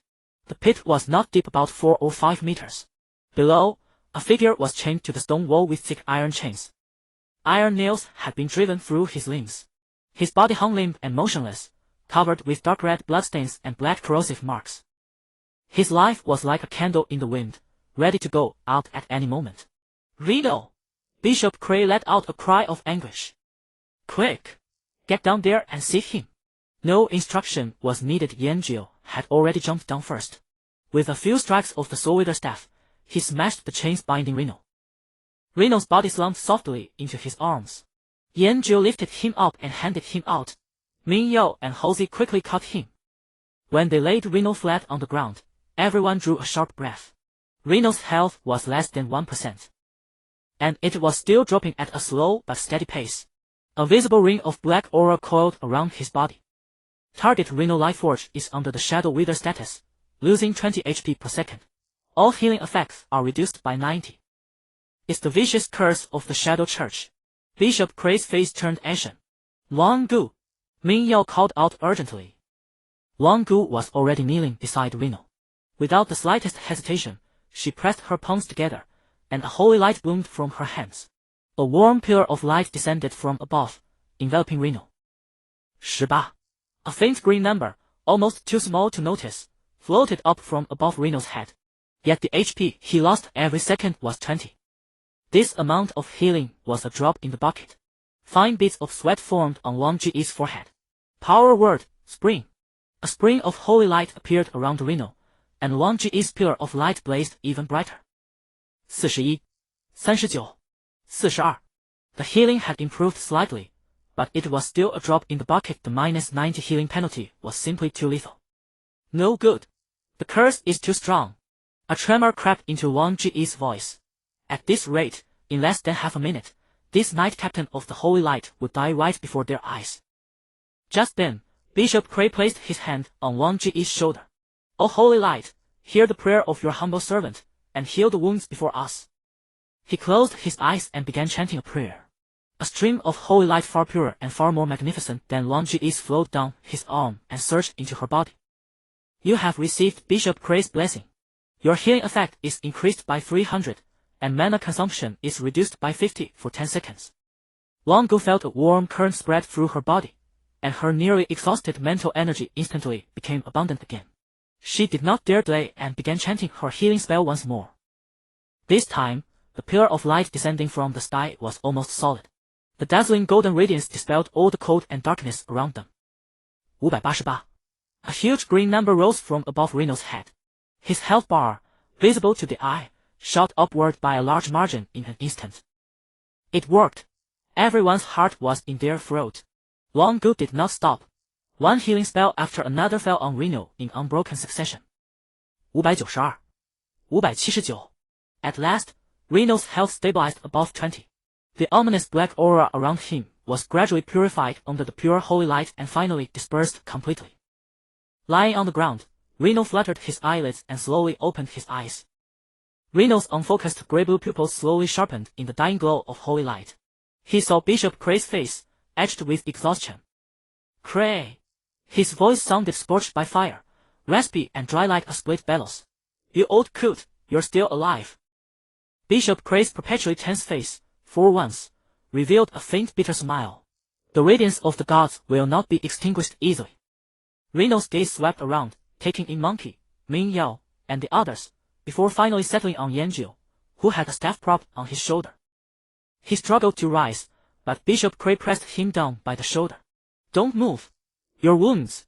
At that moment, a series of crisp system chimes rang out simultaneously in the minds of Yanjiu, Ming Yao, and the others. Ding! You have completed the quest, save the Paladin Captain. You gained 500 reputation with the Maple Leaf Brotherhood, 500 EXP, and 1 gold coin. Ding! You have completed the quest, Dawn in Darkness. You gained 300 reputation with the Church of Holy Light and 800 EXP. Almost at the same moment the chimes faded, 3 soft golden lights rose from Ming Yao, Qing Qing, and Wang Gu, then swiftly vanished into their bodies. Wow! Leveled up again. Qing Qing exclaimed in delight, pumping her small fist. She opened her attribute panel and looked at the number that had jumped from level 7 to level 8, her little face full of unconcealable joy. Wang Gu also breathed a sigh of relief. The fatigue from consecutive high-intensity spellcasting was swept away in the instant she leveled up, and she radiated renewed vigor. Ming Yao looked at her own improved level, but her heart was undisturbed. She instinctively glanced at Yanjiu. That man still wore the same indifferent expression, and his level was still the glaring 10. With Bishop Cray's support, Reno finally managed to sit up against the cold, damp stone wall. He listened as Monkey, in the fastest way possible, gave a brief account of the current situation. When he heard Reinhardt and Maple Leaf Brotherhood, a sharp glint finally flickered again in his dim eyes. That child. He's finally grown up. Unlike that fool of a father. Reno suddenly cursed in a low voice, and every breath pulled at the wound in his chest, making him cough violently. That idiot in the city lord's mansion. His agitation surged, and his voice rose.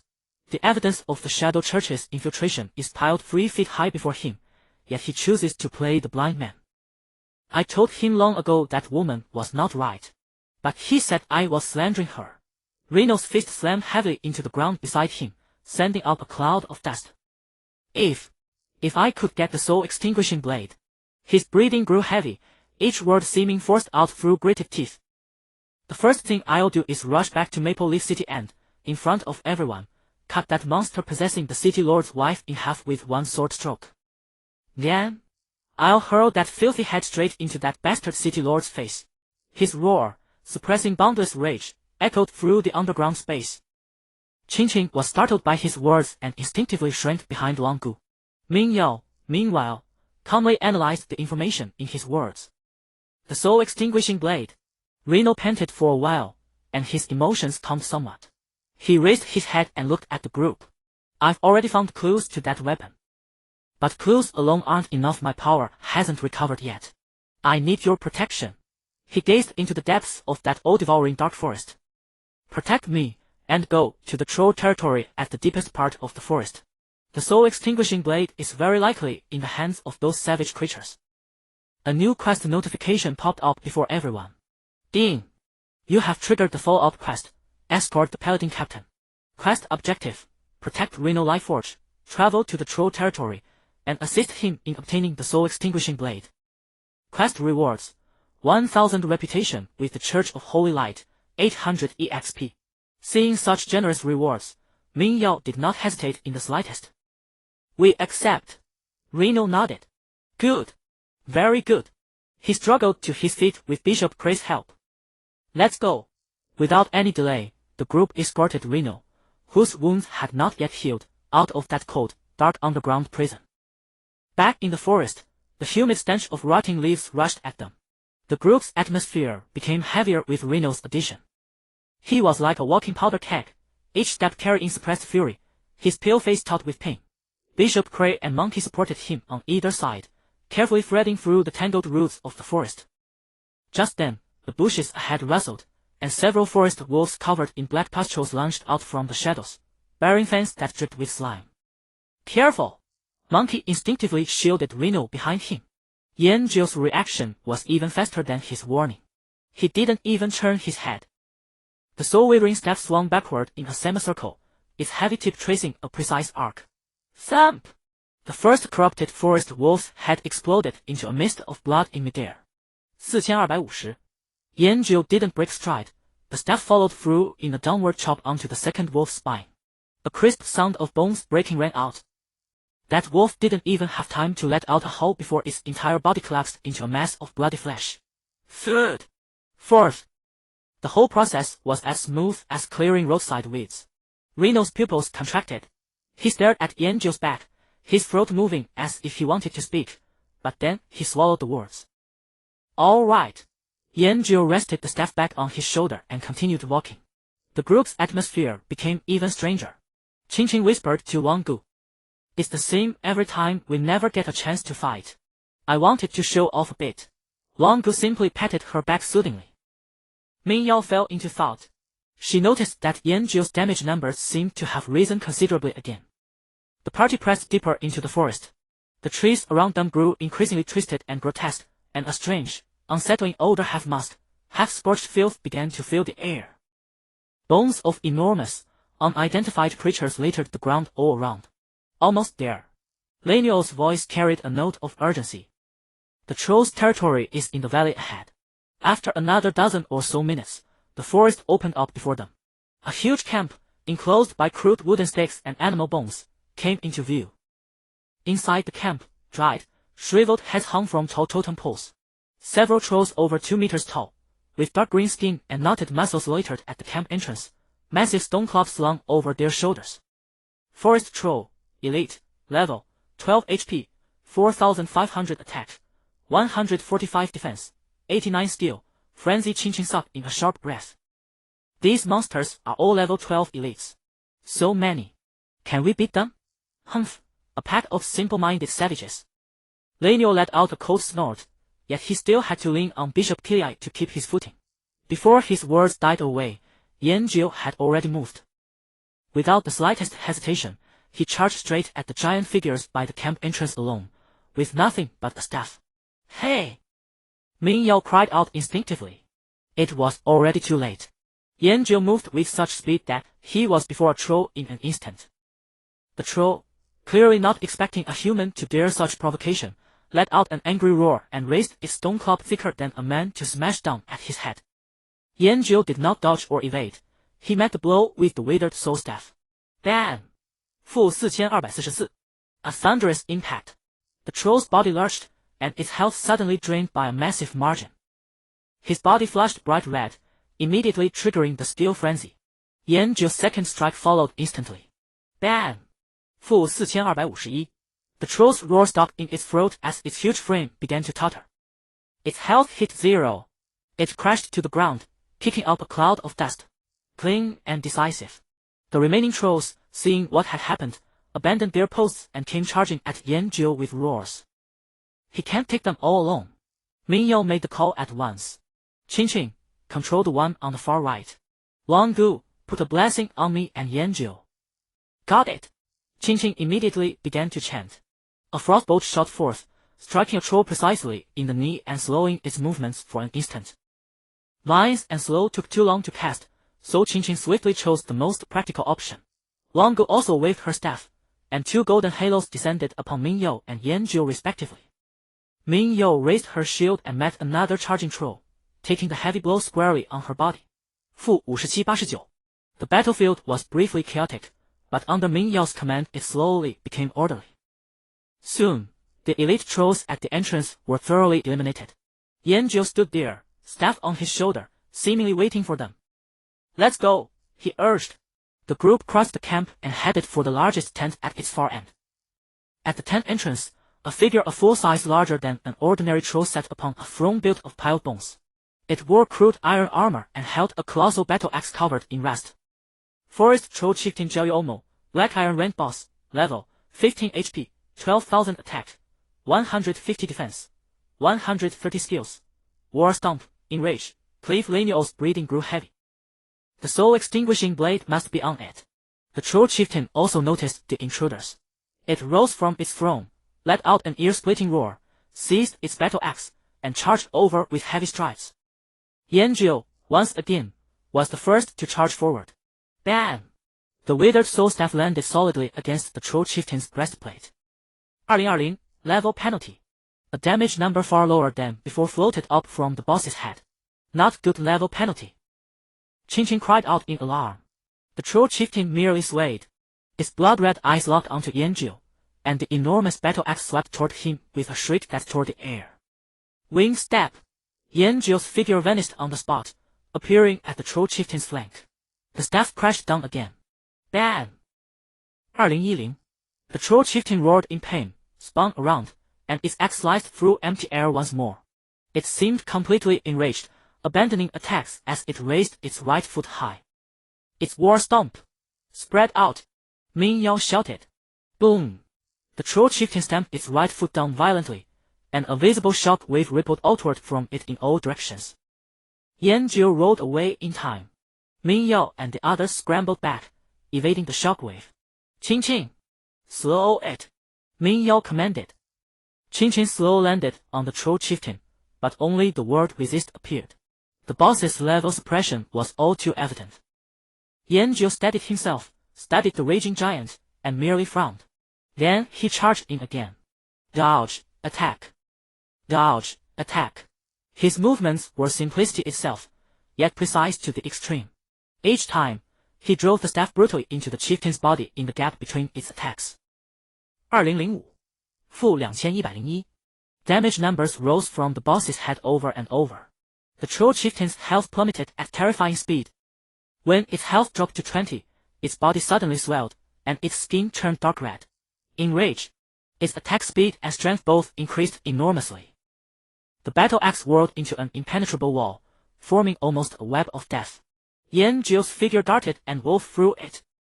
He moved like the most consummate dancer, every step treading on a razor's edge, narrowly evading every killing blow. Finally, after dodging a heavy cliff, he found the brief opening. The withered soul staff, carrying all the strength of his body, smashed into the troll chieftain's skull. Bam! 2030. The chieftain's enormous form crashed to the ground with a dull, heavy thud. After a moment, several dense beams of light shot up from the troll chieftain's corpse, then materialized into items scattered around its massive body. One of the items caught everyone's attention: a blade. It was long and slender, with almost no curve, and its body carried an eerie blackness that seemed to devour every trace of light around it. There it lay, silent, devoid of any glow, yet radiating a heart-stopping aura of annihilation. Troll chieftain's fun quality: black iron level requirement, 15 equipment type, necklace attributes, strength 10, agility 10, critical hit rate 10 class requirements, warrior, ranger, rogue, paladin. Gelyomo's battle axe, two-handed weapon, quality, black iron level requirement, 15 equipment type, two-handed axe attributes, strength 30, attack power 10, attack speed -20 class requirement, warrior. Soul extinguishing blade, quest item. Yanjiu let out a sigh. Even a strength-boosting necklace was starting to restrict classes now. It seemed he would have to collect all tribute equipment like the Brotherhood emblem from now on. Ming Yao withdrew her gaze from the slender blade and glanced at Yanjiu. Same arrangement as usual, she said, deftly picking up all the equipment except the quest item. I'll count these as purchased from you, she said. Yanjiu nodded. Fine. Just then, Laniel pulled free of Bishop Kili-Ai's support. He staggered, one step at a time, toward the slender blade. He bent down and, with trembling hands, picked up the soul-extinguishing blade. He coughed violently and spat out a mouthful of flame streaked with dark blood. But his hunched spine slowly straightened. Blade in hand, he rose slowly, like a sword retempered in flame keen, sharp, and filled with undisguised killing intent. Very good. Laniel's voice remained dry and raspy, yet now it carried a metallic edge. He looked at no one, only trailing a finger gently across the dark gray blade. With this, it is enough. He turned, and for the first time, those eyes burning with fury met Yanjiu squarely. He looked the staff-carrying man up and down, as if appraising a weapon. You are strong. Stronger than I expected from an outlander. Next, I am returning to Fengya City to completely eradicate the monster entrenched in the City Lord's mansion. A string of system notifications flashed before everyone. Ding! Quest completed. Escort the Knight Commander. You received Church of the Holy Light Reputation 1000, Experience 500. Ding! Lineal Lifeforge has issued you the final quest, Revenge. Do you accept? Yanzhou opened the quest details. Quest, Revenge Quest Objective. Escort Lineal Lifeforge back to Fengya City, publicly expose the truth that the City Lord's wife is a banshee in disguise, and destroy her completely. Quest Reward, Fengya Brotherhood Reputation 3000, Church of the Holy Light Reputation 2000, Experience 2000, Special Title Savior of Fengya City.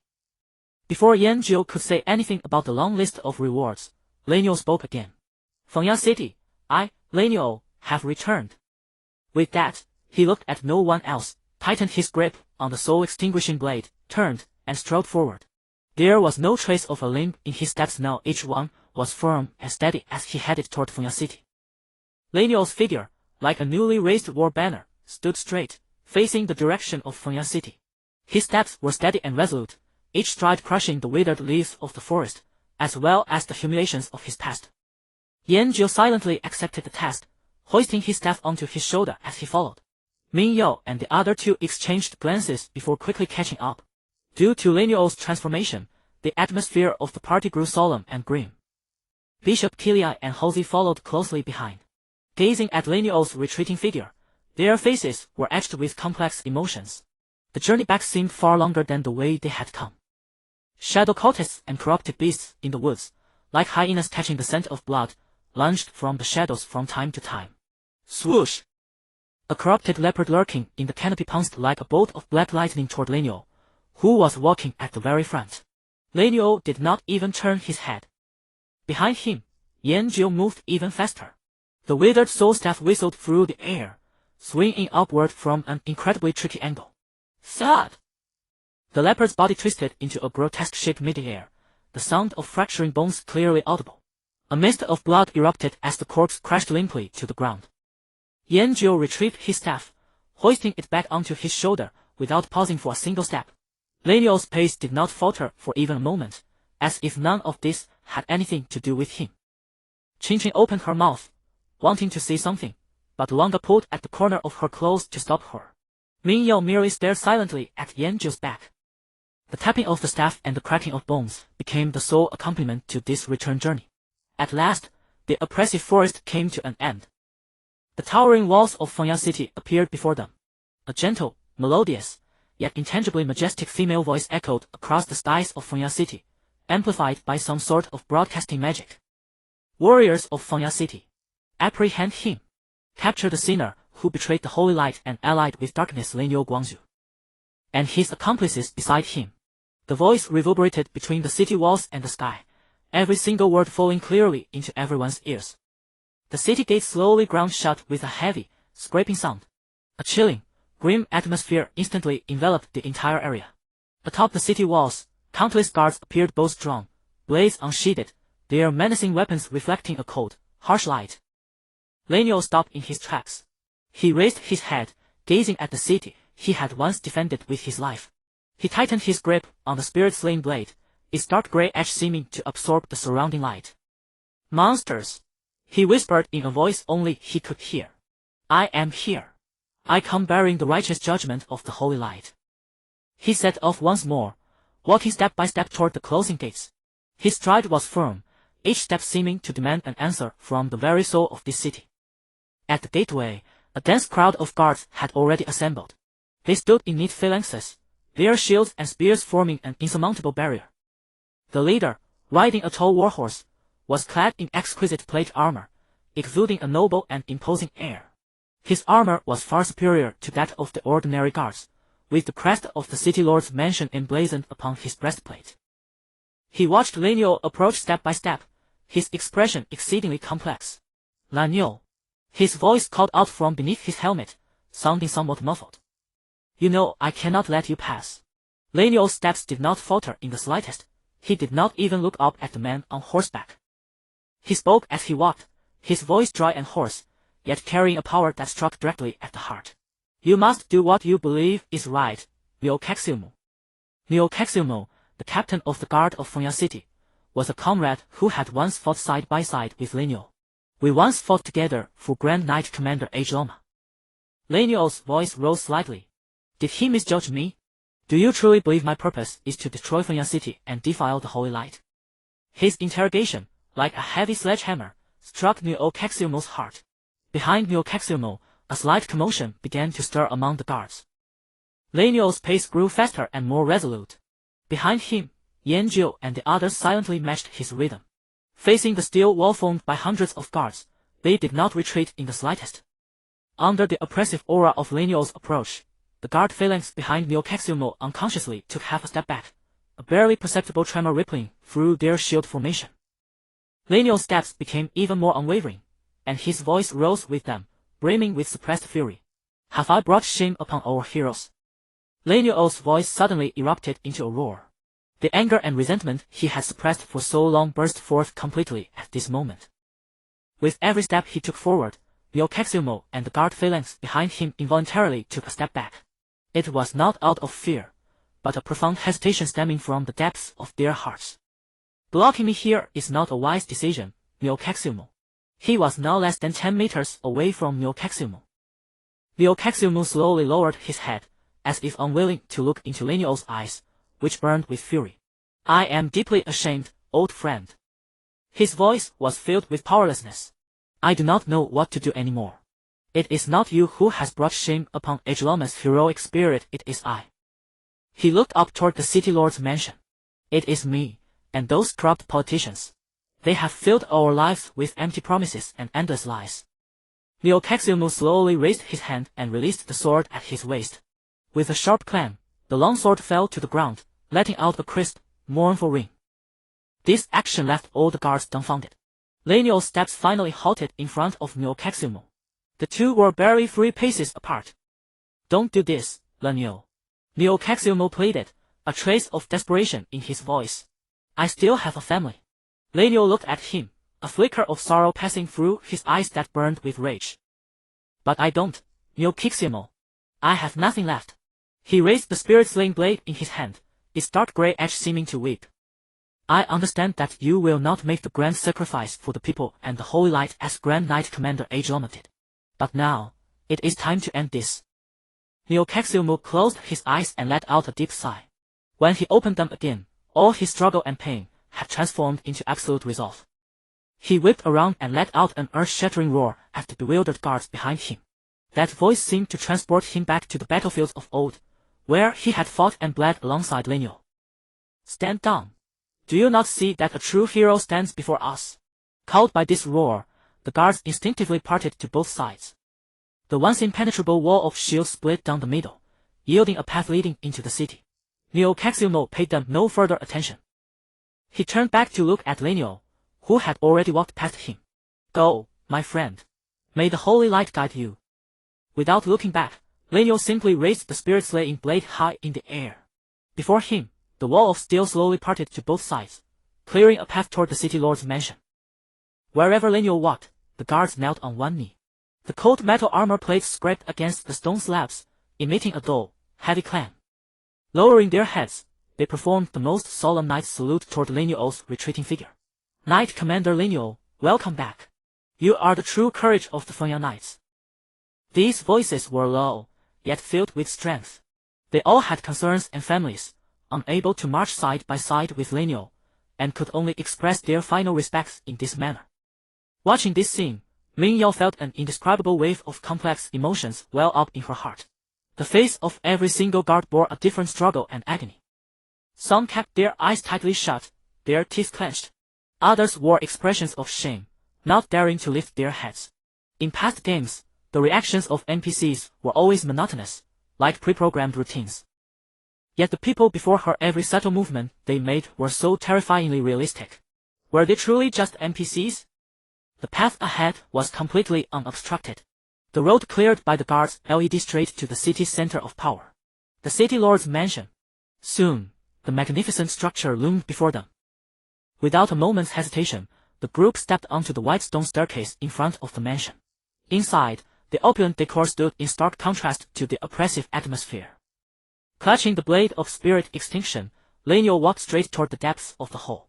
There, a haggard middle-aged man dressed in luxurious robes sat upon the main seat, none other than the city lord of Fengya City. Beside him stood a woman of seductive posture and breathtaking beauty. She was the city lord's wife. Laniel came to a halt, raising his blade of spirit extinction, its dark gray edge pointing directly at the woman. It is time to end this, Banshee. Hearing this address, the city lord's wife did not panic. Instead, she let out a charming laugh, her voice seductive to the bone. And this? Her figure swayed slightly, radiating allure. Ha, you will soon stand trial for high treason. I would be delighted to see how you look on the gallows. She stared at Laniel with disdain, her words dripping with contempt. What do you think you can do? Do you honestly believe you can slay the city lord's wife right here and walk away unscathed? Laniel ignored her mockery. He slowly raised the blade of spirit extinction in his hand. For all these years, I have been searching. His voice was dry and raspy, yet it carried a resolve that was about to erupt. And now, I have finally found this opportunity. Before his voice could fade, Laniel's figure vaulted forward like an arrow released from a bowstring. A dark gray blade light traced a silent, destructive arc across the magnificent hole. Splat! Blood splattered. A bone-deep wound appeared on the arm of the city lord's wife. How dare you, Laniel? The city lord beside her finally reacted, leaping from his seat with a furious roar. Yet the city lord's wife paid no heed to her wound, letting out a shrill, piercing shriek instead. The voice was no longer charming, but filled with a non-human, venomous malice. Under the astonished gazes of everyone present, her injured arm began to melt, her beautiful skin dripping away like wax to reveal a dark, scaly claw beneath. Her body continuously stretched and contorted, and her beautiful face rapidly decayed into a terrifying visage with bared fangs and blood-red eyes. It's a banshee! Laniel, save me! Staring at the monster beside him, the city lord let out a second terrified shriek. The banshee's sharp claws, carrying a pungent, foul wind, lunged savagely toward Laniel's chest. At this critical juncture, whoosh! Whoosh! Whoosh! Dozens of figures surged in through the windows and doors of the city lord's mansion. Agile and well-equipped, they were members of the Fengya Brotherhood. Several sharp arrows flew swiftly toward the banshee's claws. Leading them was none other than Lanehate. Take action! At his command, the members of the Brotherhood immediately began setting up defenses around the mansion, while quickly mobilizing the guards who had already wavered. In this single instant, the situation within the city completely reversed. Seeing this, a flash of ruthless malice flickered in the banshee's blood-red eyes. She abandoned her attack on Laniel, spinning around and grabbing the terrified, dumbfounded city lord, pressing her sharp claws against his throat. Nobody move! She shrieked in a raspy voice. Wary of harming the hostage, the crowd dared not act rashly. Holding the city lord hostage, the banshee transformed into a dark shadow, smashed through the hall's dome, and flew off in a certain direction. The Holy Light Cathedral. Bishop Kilei stared in that direction, his expression turning incredibly grave. The cathedral has long been controlled by the Shadow Sect. However, this is Fengya City after all. He turned his head to look at everyone. It is time to make a final end of this. Following this, a series of system notifications rang out. Ding! Quest Revenge completed. Rewards: Fengya Brotherhood Reputation 3000, Holy Light Cathedral Reputation 2000, EXP 2000, Special Title Hero of Fengya City. Hero of Fengya City. Fengya City will forever regard you as a hero. You receive a 50% discount on all purchases in Fengya City and can claim the rank of Baron from the City Lord. Ding! Your reputation with the Fengya Brotherhood has reached worshipped. Ding! Your reputation with the Holy Light Cathedral has reached revered. Congratulations! Your level has increased to LV11. Ding! The effect of your talent Martial God has increased, boosting melee damage amplification to 200 times. Ding! Congratulations, Strength 1, Agility 1, Intelligence 1, Spirit 1, Constitution 1. Ding! Congratulations on obtaining 5 free attribute points. Current free attribute points, 80. Ding! Congratulations to players Yanjiu, Mingyao, Wanggu, and Qin Qin for unlocking the dungeon, Corrupted Holy Light Cathedral. Rewards obtained, 5 free attribute points, 1 level 10 random black iron equipment. Would you like to announce your name and let your fame resound throughout the entire world of Huanjing? Yanzhou still chose no. Dean. Congratulations to Tilong Pavilion Guild players Ming Yao, Long Gu, and Qin Qing, and player Anonymous for unlocking the dungeon, Corrupted Holy Light Cathedral. Rewards obtained, 5 free attribute points, 1 level 10 random black iron equipment. Yet another series of system announcements. The familiar word Anonymous once again detonated like a bombshell across the entire world of Huanjing. Qin Qing opened her mouth wide, staring at the 5 extra free attribute points on her status panel, as well as the gauntlet that had appeared out of thin air in her inventory, radiating a black iron luster. Happiness had come far too suddenly. She felt as though she were dreaming. Is it us again? She murmured to herself, turning her head to look at Ming Yao and Long Gu beside her. At the same time, on the World Channel. World Channel player Yijian Chuanyong, am I seeing things? Another new dungeon has been unlocked. And it's in Fengya City? World Channel player Feng Rongzu Afeng, the point is the people who unlocked it. Tilong Pavilion. And that damn Anonymous tycoon. World Channel player was sure and I die, fuck. What kind of monsters are those bastards from village 952766? We are still hunting wolves in the village, and they've already started unlocking main city dungeons. World Channel player Jebi Wang Shu, is there a balance issue with this game? Why is it that only their village can live? World Channel player Xiongkou Sui Dashi, stop being so salty, upstairs. Opening the teleportation portal is their own capability, rewarded by the system. If you've got the skills, go open one yourself. World Channel player was sure and I die, open your mother's ass. I finished all my quests and didn't see jack shit. How am I supposed to open it? World Channel player Lu Oceanwang, President Ming Yao, interested in having a chat. You've blocked your messages. In an instant, the entire World Channel completely erupted. Unlocking a main city dungeon was no longer something that could be explained by simple luck. It represented an absolute, crushing dominance of strength. Ming Yao had long since blocked all private messages. She looked at those incoherent posts fueled by excitement, yet her mood was not nearly as light as one might imagine.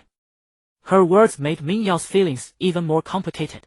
Yanzhou, however, seemed oblivious to the excited chatter of the three. He glanced at the time on the system interface. Online duration, 6 hours and 43 minutes. He felt he had spent enough time in the game today. I'm logging off, he said to Ming Yao and the others. Ming Yao froze entirely, thinking she had misheard. Log off? What about the first kill of this new dungeon? You're not going for it? Qin Qing also widened her adorable eyes, her face full of disbelief. This is the first kill of the main city dungeon. The rewards must be far better than any before. Yanzhou scratched his head. On his handsome face was a natural air of nonchalance. Whatever, he muttered, letting out those words. The air seemed to freeze. Whatever. Those words landed like a heavy hammer on Ming Yao's and Qin Qing's hearts. It was an honor countless guilds would kill to obtain. It was a heaven-sent opportunity that could lift a guild's prestige to its peak. Yet in this man's mouth, it was merely whatever. Ming Yao let out a long breath, feeling the pent-up frustration in her chest finally ease. She was already used to it. Or rather, she was forcing herself to get used to this man's way of doing things. Okay, you log off first then. She tried to make her tone sound calmer. Goodbye. Yanzhou nodded, and his figure dissolved into specks of white light, vanishing on the spot. Ming Yao remained motionless. She quietly opened her friend list and stared at the grey avatar, saying nothing for a long time. A chill rose from beneath him.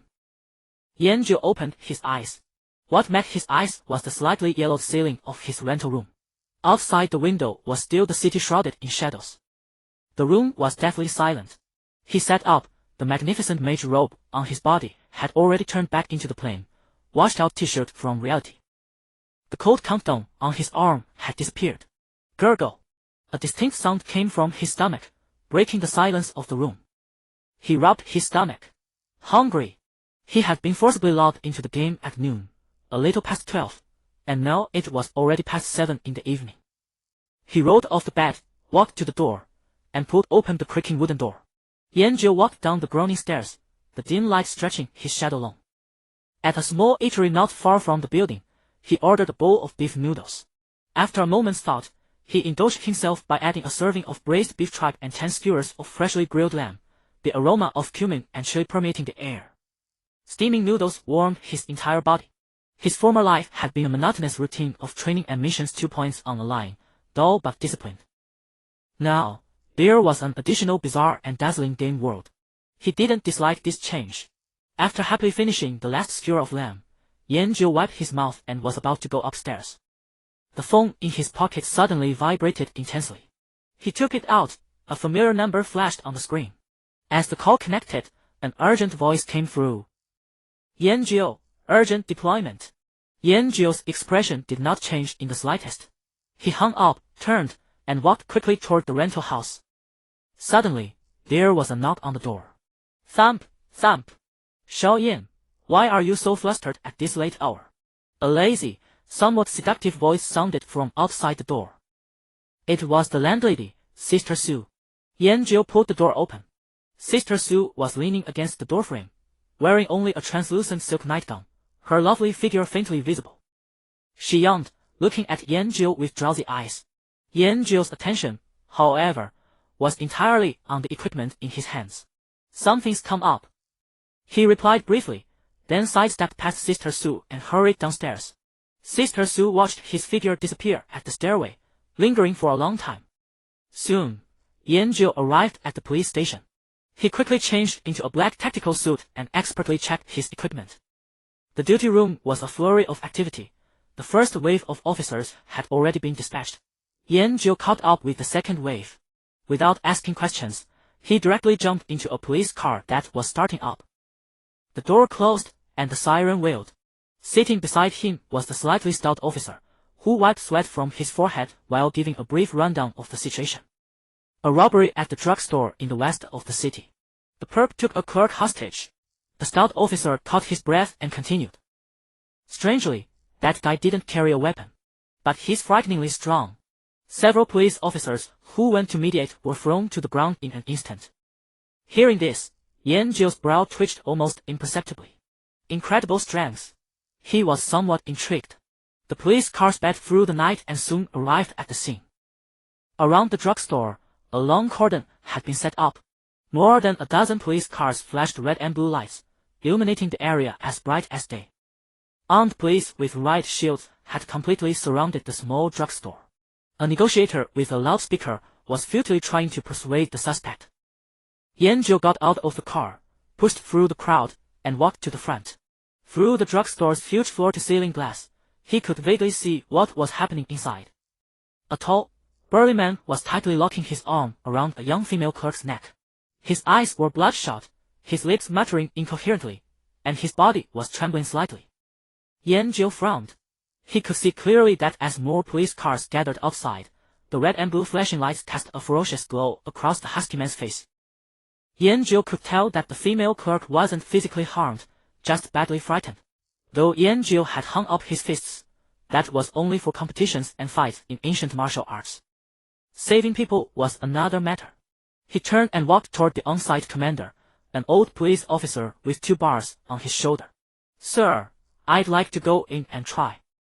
The commander, who was observing with binoculars, lowered them at the words and turned to look at the young officer. He knew Yanjiu. This was the young man who had scored perfect marks in every physical fitness test and had won the overall championship in the entire military regions competition. After a moment of silence, the commander nodded. Stay safe. Receiving approval, Yanjiu did not tarry. He removed his gear, leaving only the black tactical suit, and walked slowly toward the closed glass door of the drugstore.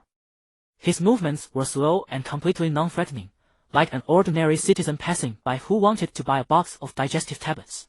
Quick, he gently pushed the glass door open a crack.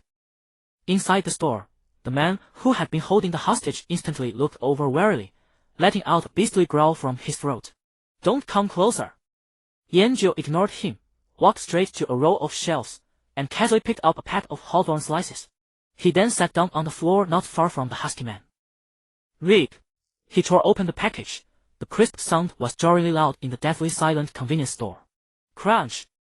He picked up a slice, put it in his mouth, and chewed with relish. I say, Yanjiu began in a muffled voice while eating. Why would you do this?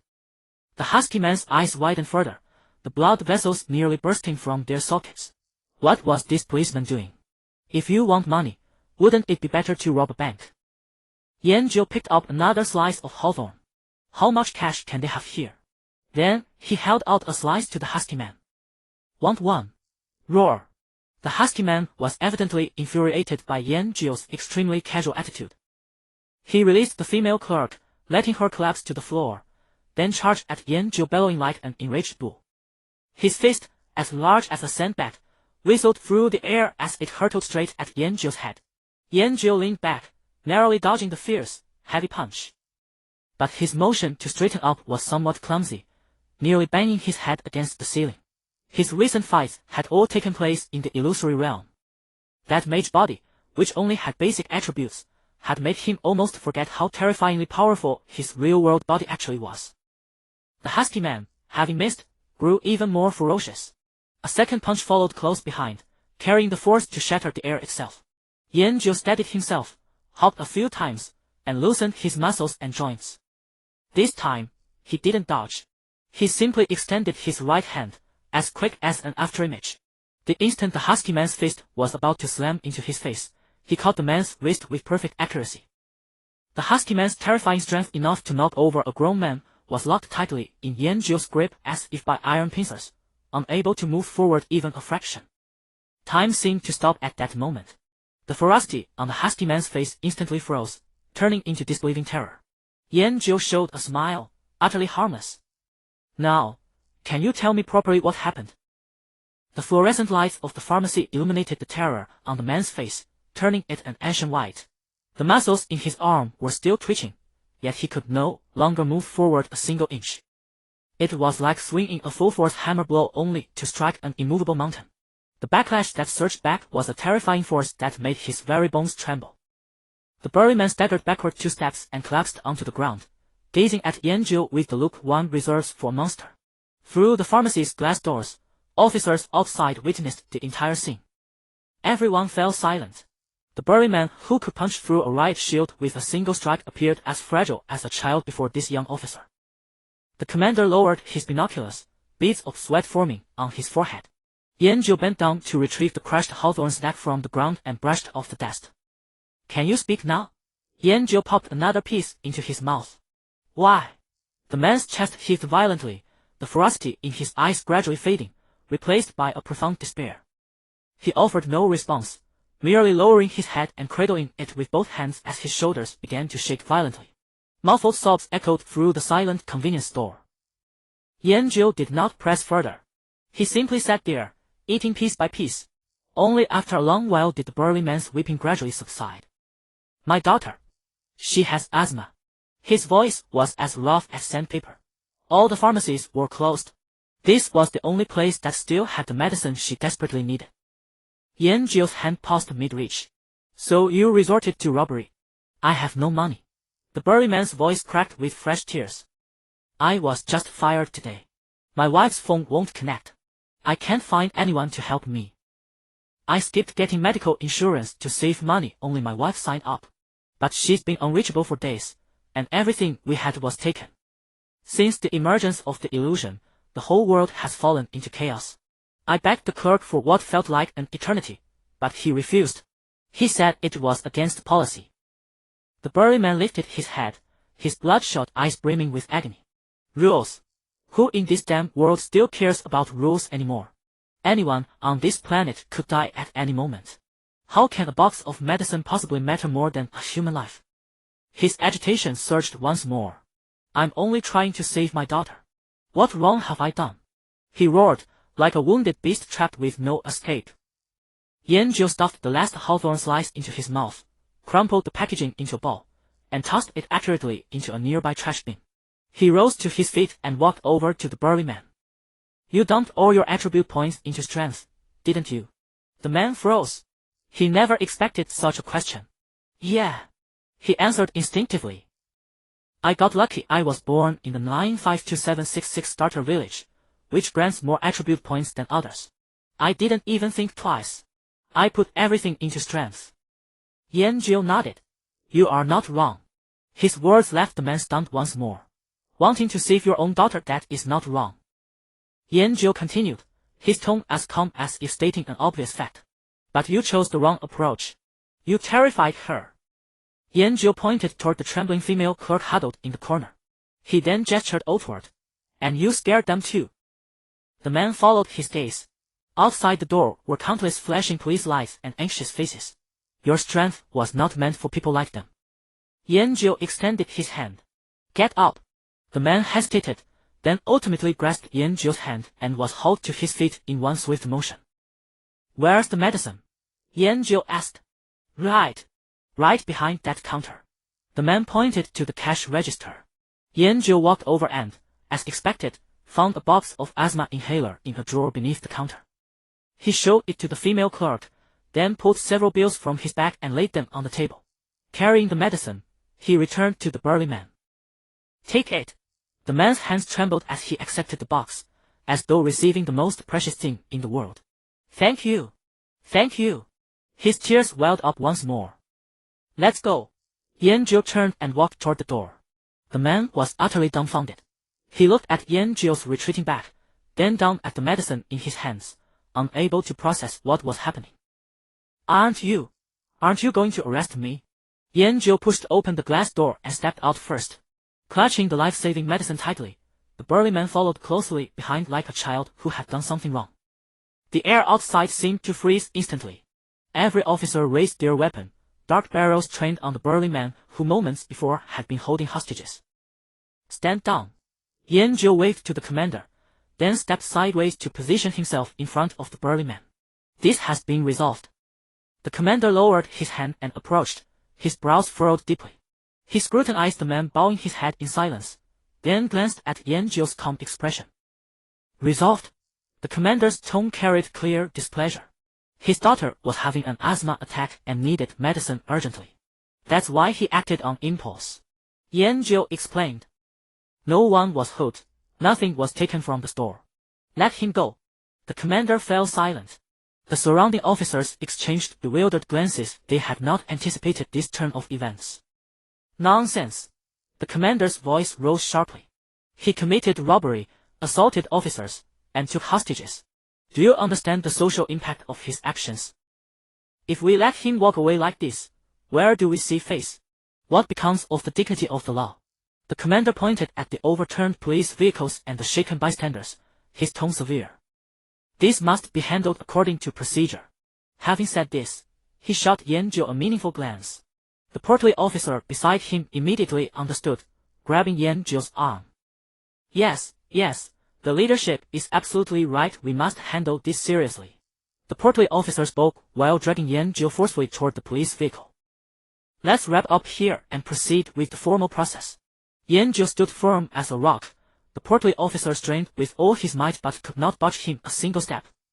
Wait. He threw off the portly officer's grip. He didn't mean to. He just. What do you know about this? Just listen to me, brother, I'm begging you, the person is fine. The portly officer leaned in and growled urgently into his ear, his grip tightening further.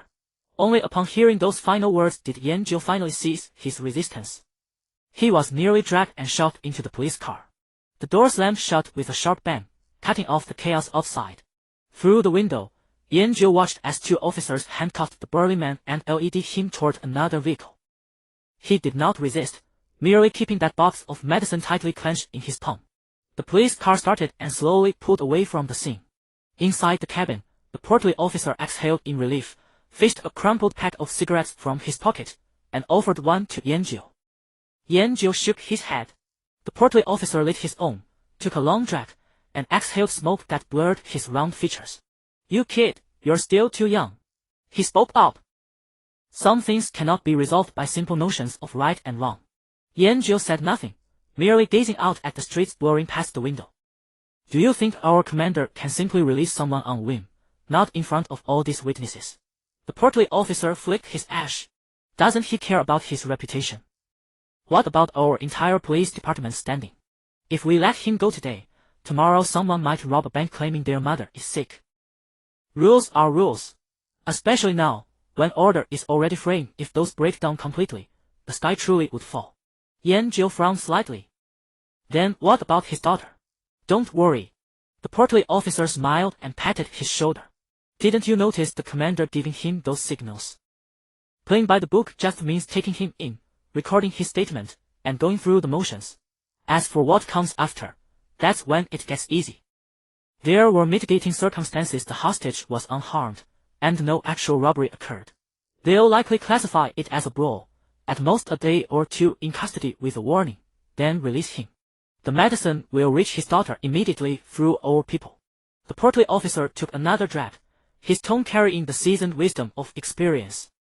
Do you truly think our commander is that heartless? He understands better than anyone how far desperation can drive people in these times. Making an example while solving the problem, that's called worldly wisdom, understand? Yanzhou looked at the portly officer. These intricate social machinations were far more complex than any dungeon he had faced. In the past, he would have dismissed such matters entirely, much like an elephant indifferent to whether ants harbored any schemes. But perhaps due to the emergence, he was becoming increasingly human. He sighed and fell silent, resting his head against the cold window glass. The next morning, just as dawn broke, Yanzhou completed his routine morning exercises, steam rising from his body as he returned to his rental apartment. His phone rang at that very moment. It was the portly officer. Hey, kid. The voice on the other end sounded in good spirits. Just letting you know Li Chang from yesterday has been released on bail and returned home this morning. He asked me to thank you. Oh. Yanzhou responded, picking up a towel to wipe the sweat from his neck. Alright, don't keep worrying about this. We pulled duty last night, so we're off today. You can relax and game in comfort. Understood. After hanging up, Yanzhou casually tossed his phone onto the bed. He closed his eyes, and his consciousness sank into that familiar sea of stars. Welcome back to the illusion. As the piercing light faded, the fresh scent of grass and trees from the open plains replaced the stuffy air of the rented room. Just as Yanzhou's vision cleared, a barrage of notification chimes erupted in his ears like machine gun fire. Your friend Shao Nayo has sent you a message. Your friend Shao Nayo has sent you a message. Your friend Shao Nayo has sent you a message. A series of private message windows popped up in front of him, almost blocking his line of sight. Boss! Boss! You're finally online. Our school has exams these 2 days. I don't know what's gotten into them, but the exams don't start until the afternoon, so we can only farm game time in the morning. Boss, where are you? I heard yesterday that you guys unlocked another new dungeon. It's such a pity I wasn't there. Boss, have you heard? Some guilds have already cleared the normal difficulty of the Barbarian Bear's Lair, and there are already full walkthrough videos online now. The messages chimed incessantly. Yanzhou swiped through the holographic screen before him, feeling that it was even noisier than listening to briefings back at the police station. He tapped open the reply box and typed, "Where are you?" Shao Nayo replied almost instantly. "I'm fighting monsters in a dungeon. I can't handle the monsters around Maple Leaf City on my own, so I've joined a team that's pioneering the normal difficulty of the Barbarian Bear dungeon." Boss, you have no idea.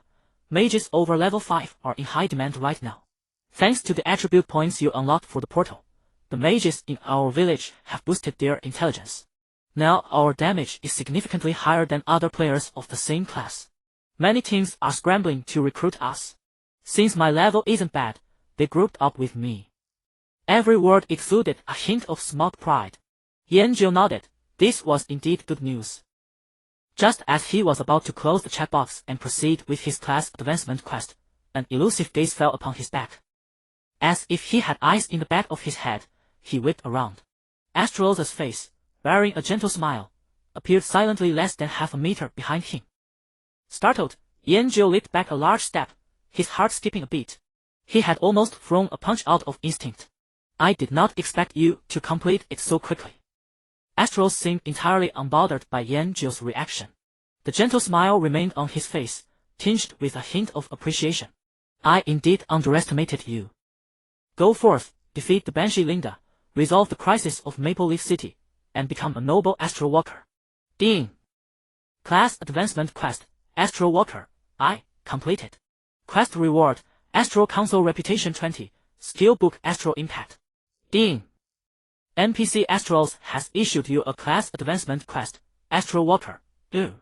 Quest content: accept Astrolosa's trial, successfully defeat the Banshee Linda, and resolve the crisis of Maple Leaf City. Quest reward: a series of system prompts emerged. Yanjio's attention was entirely captured by the starlight gleaming skill book in his inventory. Without the slightest hesitation, he chose to learn it directly. With a flash of light, the skill book dissolved into countless specks of starlight, merging into his body. A brand new skill icon appeared in his skill bar. Astral Impact summons astral energy to inflict 30195, 30 intelligence 100 spirit equipment spell power, damage to the enemy, and deals 30 of the primary target's damage to all enemy units within 10 yards. Mana cost, 80 points. Cast time, instant. Cooldown, none. An astral type spell. Looking at the skill description, Yanjio fell into deep thought. It seemed this would be his core spell system after his class advancement. The damage scaling was quite decent, and with the added area of effect splash damage, his efficiency in clearing mobs would be significantly higher. Currently, Yanjio's equipment was exceptionally luxurious. With 130 intelligence, 85 spirit, plus an additional 10 spell power, a single astral impact would probably obliterate an ordinary player instantly. As he was studying his new skill, Astrolosa's voice rang out once more. Go forth, young mage. The will of the stars shall guide your path. With those words, Astrolosa's figure dissolved into specks of starlight, vanishing into the air. Yanjio opened his map, intending to head to Maple Leaf City for a shopping spree, as he still had several gold coins in his pocket that were yet unspent. He had only taken a few steps when his friend list began flashing frantically once again. It was Xiao Nayo again. Boss, help! We got wiped. I'm being corpse-camped, sob. The messages grew increasingly pitiful. Yanjio stopped in his tracks and frowned. What happened? We were running the normal barbarian bear's lair. Everything was going great, and we were almost at the final boss. We decided to come out to restock on potions. But some guild called the Outlaw Guild attacked us indiscriminately. They even blocked the dungeon entrance, refusing to let our people in. I finally managed to run back to my corpse and resurrect, only to be killed by them again. I'm lying right at the dungeon entrance now. Without hesitation, Yanjio changed direction and headed straight toward the carriages at the city gate. At the entrance of the barbarian bear's lair, chaos reigned supreme. Over a dozen players with the prefix outlaw in their IDs blocked the cave entrance completely. Leading them was a berserker wielding a giant axe, whose ID was Outlaw Heiyi. Damn it, what a bunch of trash. Outlaw Heiyi spat arrogantly, stepping on the corpse of a player who had just resurrected. Opposite them gathered 20 to 30 players. Most of them had incomplete gear, their faces filled with anger and resentment.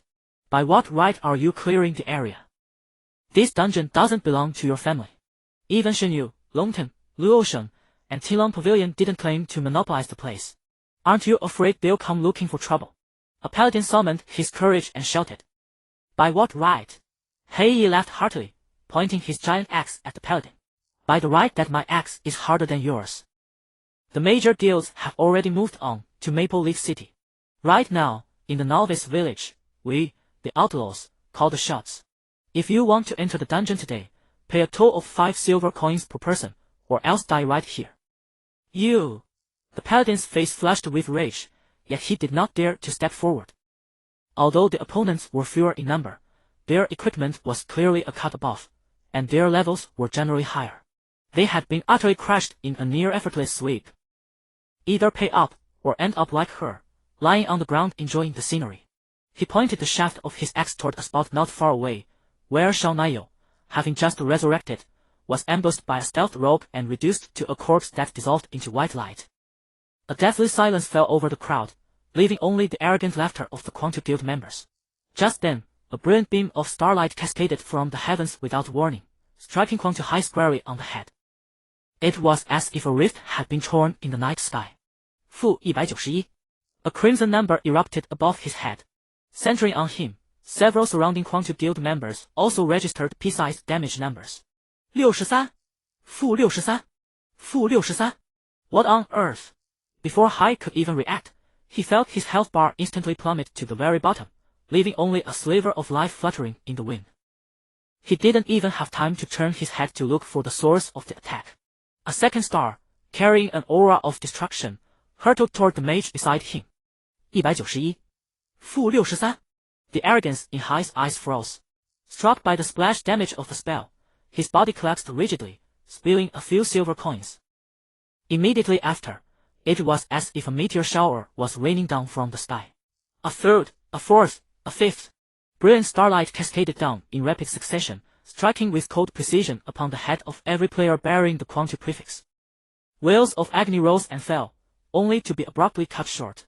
Those insufferably arrogant Quantum Guild members fell in waves like wheat before a scythe, vanishing into flashes of white light. The entire process took less than 3 seconds. The world fell silent. Everyone stood frozen in place, staring blankly at the equipment and coins scattered all over the ground, as well as the few Quantum Guild rogues standing isolated on the periphery. They froze on the spot, their expressions more dramatic than if they had seen a ghost. Before they could make a move, several more beams of starlight descended, sending them precisely back to the resurrection point. System, you have slain the red name player Quantum Hai. Reputation with Royal Guard, Hand of Balance 1. System, you have slain the red name player Quantum Shu Esho. Reputation with Royal Guard, Hand of Balance 1. System, you have slain the red name player Quantum Ansai. Reputation with Royal Guard, Hand of Balance 1. A succession of system notifications flashed across Yan Zhou's field of vision. Standing on the outskirts of the crowd without even showing his face, he silently put away the withered soul staff in his hand. At the entrance of the dungeon, the deathly silence was broken by a mountain-shaking tsunami of cheers. Holy crap! Instant kill! They were all instantly killed. Which expert did that? That was freaking amazing. It must be that anonymous expert. Only he has this kind of strength. Grab the loot. Oh my god, I got a black iron axe. Don't let those Quantum rogues escape. Kill them. Where is the anonymous expert? Stop pushing, let me get in and see what he looks like. Players rushed frantically toward the dungeon entrance, either trying to snatch equipment or hoping to catch a glimpse of the expert's true face. No one noticed Yan Zhou on the periphery. Pulling along Shao Nayo, who had just resurrected at the edge of the crowd with a bewildered look on her face, Yan Zhou quietly slipped away from the throng. Master! Shao Nayo looked at the absolute mess on the ground and then at the expressionless Yan Zhou beside her, stammering. Was it you? Yan Zhou did not answer, merely looking at her. Didn't you see your party suffered a total wipeout? Why? Yes, we did. Shao Nayo lowered her head in grievance, her fingers nervously picking at her staff. We were doing so well and were just about to reach the savage bear. But then we ran low on potions and wanted to come out to restock, only to be cornered by them. They are all level 5 or 6, and their gear is quite decent. We stood absolutely no chance. Yan Zhou's brow furrowed. If you couldn't beat them, why did you charge in blindly? Because we couldn't just accept it. Shao Nayo looked up, her eyes filled with stubbornness. Why should they get to kill us without us fighting back? We died so many times and lost a ton of experience. Even the staff the expert gave me was dropped upon death. Yan Zhou looked at her on the verge of tears and fell silent for a moment. He reached out, intending to pat her head the way he would pat a police academy recruit, but stopped halfway and lowered his hand. Tactical planning failure, insufficient intelligence gathering, and a severe misjudgment of the disparity in strength between friend and foe. His tone was completely flat, as if he were delivering an accident report summary. Choosing a direct confrontation when you are fully aware of the overwhelming disparity in power is highly irrational. Your immediate response should have been to retreat to preserve your active forces, then call for backup or identify the enemy's weaknesses, rather than leading your team members to their deaths. Shao Nayo was utterly dumbfounded by his solemn lecture. Even the tears in her eyes were forced back. She stammered for a long while, unable to utter a single word of rebuttal.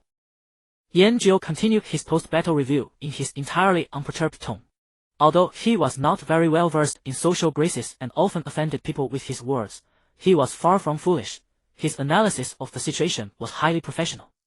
The opponent's objective is to clear the area and monopolize the dungeon, and their behavioral pattern is violent expulsion. Your objective is to clear the dungeon, and your behavioral pattern is teamwork. With different objectives, the behavioral logic naturally differs. In the face of absolute dominance in strength, acting on momentary bravado will only result in greater losses. What you should have done was record their IDs, guild name, and the location of the incident, and then contact a more powerful guild to intervene. This is called making rational use of the rules, understand? Xiao Niao nodded blankly, then quickly shook her head. Looking at her dazed expression, Yan Jiu sighed. And you call yourself a veteran gamer? Xiao Niao stuck out her tongue and muttered softly. Master, you sound just like the Dean of Discipline at our school. With that, she quickly caught up with Yan Jiu's pace, fearing she might get lectured yet again. Yan Jiu shuffled along, taking the lead. Xiao Niao followed behind, head lowered, like a schoolchild who had done something wrong. Come on, let's go to Fengyang City. Yan Jiu turned and headed toward the horse-drawn carriage at the village entrance. Along the way, Yan Jiu took the opportunity to check his status. Name, Yan Jiu. Level, 11. Class, Mage. Talent, Martial God, SSS-rank, unique.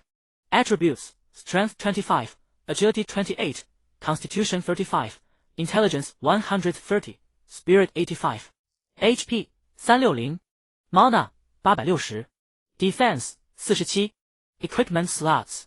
Head, Deals Shadow Hood, Bronze, Intelligence 15, Spirit 10, Casting Speed 15. Chest, Shadow Bishop's Robe, Bronze, Constitution 10, Intelligence 38, Spirit 20, Defense 5, Dark Damage 30.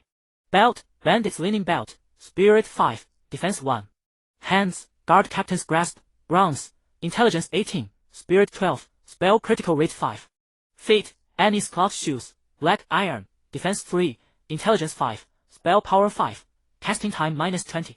Ring 1, Ring of Wind, Black Iron, Agility 3, Spirit 3, Movement Speed 5. Ring 2, Emblem of the Brotherhood, Strength 10, Agility 10, Constitution 10, Intelligence 10, Spirit 10. Necklace, Dark Star Necklace, Intelligence 15, Spirit 10, Mana Regeneration 5 per second. Shadow Fury, when dealing damage. Weapon, Two-handed, Soul Wavering Staff, Intelligence 15, Spell Power 10, Melee Attack 5. The two walked in silence for the rest of the way and soon arrived at Fengyang City. Yan Jiu checked his friends list. Min Yao and the others were offline, so he decided to go to the dungeon entrance and see if he could find a few more people. Xiao Niao hurried to keep up. When the two reached the city gate, the silhouettes of 4 players blocked their way. They stood at the city gate, looking around, as if they had just arrived in Fengyang City. The 4 were lavishly equipped, and the faint glow radiating from their gear made it clear that these were no ordinary items. Just as Yan Jiu was about to walk around them, the heavy-armored Fengyang City guards stationed on both sides of the gate suddenly straightened up. Their movements were perfectly synchronized. Clenching their right fists, they struck the armor over their left chests. Clang! The door ring of metal was especially clear at the city gate in the early morning. We salute you, hero of Fengyang City. The guards shouted in unison, delivering a crisp military salute to Yan Jiu. For a moment, the air went still. Xiao Niao's mouth fell open as she stared blankly at the exaggerated scene. The 4 impeccably equipped players also turned around in unison. The woman at their head had sleek silver hair cut short. She wore a form-fitting set of black leather armor, with 2 coldly gleaming daggers crossed on her back. The 3 behind her were equally remarkable. One was a warrior clad head to toe in heavy armor, holding a tower shield taller than a man. A priest wore the same William robe that Yan Jiu had once worn, and his staff also shimmered with a bronze glow. There was also a rogue, wholly swallowed by shadow, as if he might vanish at any moment, very likely an effect of his talent. This was a top-tier 4-man squad. Yan Jiu made a quiet assessment. The silver-haired woman stopped in front of Yan Jiu. Instead of looking at him, she first glanced at the 2 guards, who were still holding their salute. The silver-haired woman looked Yan Jiu up and down. Hello. She spoke first, with a hint of curiosity. How did you manage to get the city guards to salute you? Yan Jiu found the question a little strange. You just have to grind your reputation high enough. He answered as if it were the most natural thing in the world. The silver-haired woman was momentarily speechless at his reply. The heavy-armored warrior behind her couldn't help muttering. No kidding, anyone knows reputation is all it takes. The question is how to grind it. Xiao Niao studied these people curiously. The sharp, seasoned aura they carried was completely different from the players of OM Village. You guys, "Aren't from our village, are you?" she asked cautiously. The silver-haired woman laughed lightly. "Our village?" She repeated the phrase, finding it amusing. "Do you mean novice village no? 952766. We're from novice village no. 9. The warrior behind her chimed in, a hint of pride on his face. "We just finished the teleport quest and came to have a look." "A teleport quest?" Yanjiu studied them more closely. At the end of that quest chain, one had to solo a black iron rank boss named William with 2400 HP. For these people to have cleared it, their strength was truly impressive. He opened his quest log and glanced at the dungeon named Fallen Cathedral. The dungeon required 5 players, and Mingyou wasn't online. He then looked at the 4 before him and said, "Want to run the dungeon together? I have a quest that requires going to the Fallen Cathedral." The silver-haired woman glanced at Xiaonayo, who was shrinking behind Yanjiu. She knew that rope all too well. It was a drop from the barbaric bear dungeon. The strength of these two was probably even greater than they had imagined. She didn't hesitate. "Sure. I'm in who?" "He's Panshar." She pointed at the heavy-armored warrior. "That one is Lin Xian." She then pointed at the priest. Finally, she looked at the rogue shrouded in shadow. "His name is Yidao." Yanjiu nodded. "Yanjiu." Xiaonayo. He pointed at the girl beside him. "We haven't been to the Fallen Cathedral either," In Hu went on. "Perfect. Let's clear it for the first time together." She acted with crisp decisiveness, without a trace of hesitation. Then she turned to the rogue behind her. "Yi Dao, go have a look around first and get a general idea of Fuyan City." The rogue named Yi Dao nodded without a sound. His figure flickered where he stood, then melted completely into the air and vanished. "Ding! Players Silver Fox, Rock, and Spirit String have joined your party." The system prompt chimed in their ears at once. Yanjiu opened the party panel and scanned the new teammates' information. Silver Fox, level 8, class, Ranger. Rock, level 8, class, Warrior. Spirit String, level 8, class, Priest. They were all uniformly level 8. Yanjiu paused for a moment. Mingyou and the others had been able to level up so fast because they had followed him through a series of hidden quests. But these people had relied entirely on their own efforts, grinding their levels all the way to 8 in the newbie village. That was no small feat. Just as Yanjiu was appraising them, the heavy-armored warrior named Rock let out a startled cry. His gaze was nailed to the level number on the party panel. "Why you? Your level Shi?" Rock had a booming voice, and that outburst startled several passing players nearby. Yanjiu nodded. He pointed to the towering church in the distance. "I did a few hidden quests. That dungeon should be the final step." His tone was matter-of-fact, as if stating something utterly ordinary. Silver Fox and Rock exchanged a glance, and both saw a trace of gravity in the other's face. Hidden quests.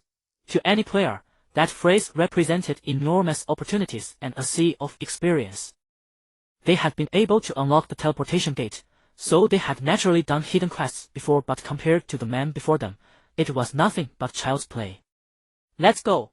Yanjiu did not dwell on the topic and took the lead toward the Cathedral of Holy Light. The 5 chatted idly along the way and soon arrived at their destination. The once sacred cathedral was now wreathed in a sinister chill. The square before the church was packed with fully armed guards standing in dense formation. Reinhardt and Knight Captain Reno stood at the very front of the ranks, their faces grim, as if bracing for a great enemy. The guards surrounded the cathedral in an airtight ring, leaving only a narrow passage at the main entrance. At the end of the passage was a teleportation gate radiating an ominous violet light, slowly rotating like the gaping maw of a demon. Seeing Yanjiu and his group approach, the guards parted to make way. Without the slightest hesitation, Yanjiu walked straight up to the violet glow. "Do you want to enter the dungeon, the corrupted Cathedral of Holy Light?" He chose yes. "Please select dungeon difficulty. Easy, normal, hard, epic."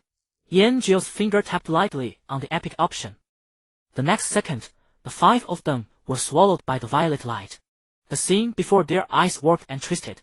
When their vision cleared, they were standing in a ruined, dismal hall. The air was thick with a foul stench that mixed blood and decay. The stained glass in the vault had long shattered, and pale light streamed through the gaps, illuminating dancing dust in the air. Ahead in the hall, several figures in dark robes wandered about.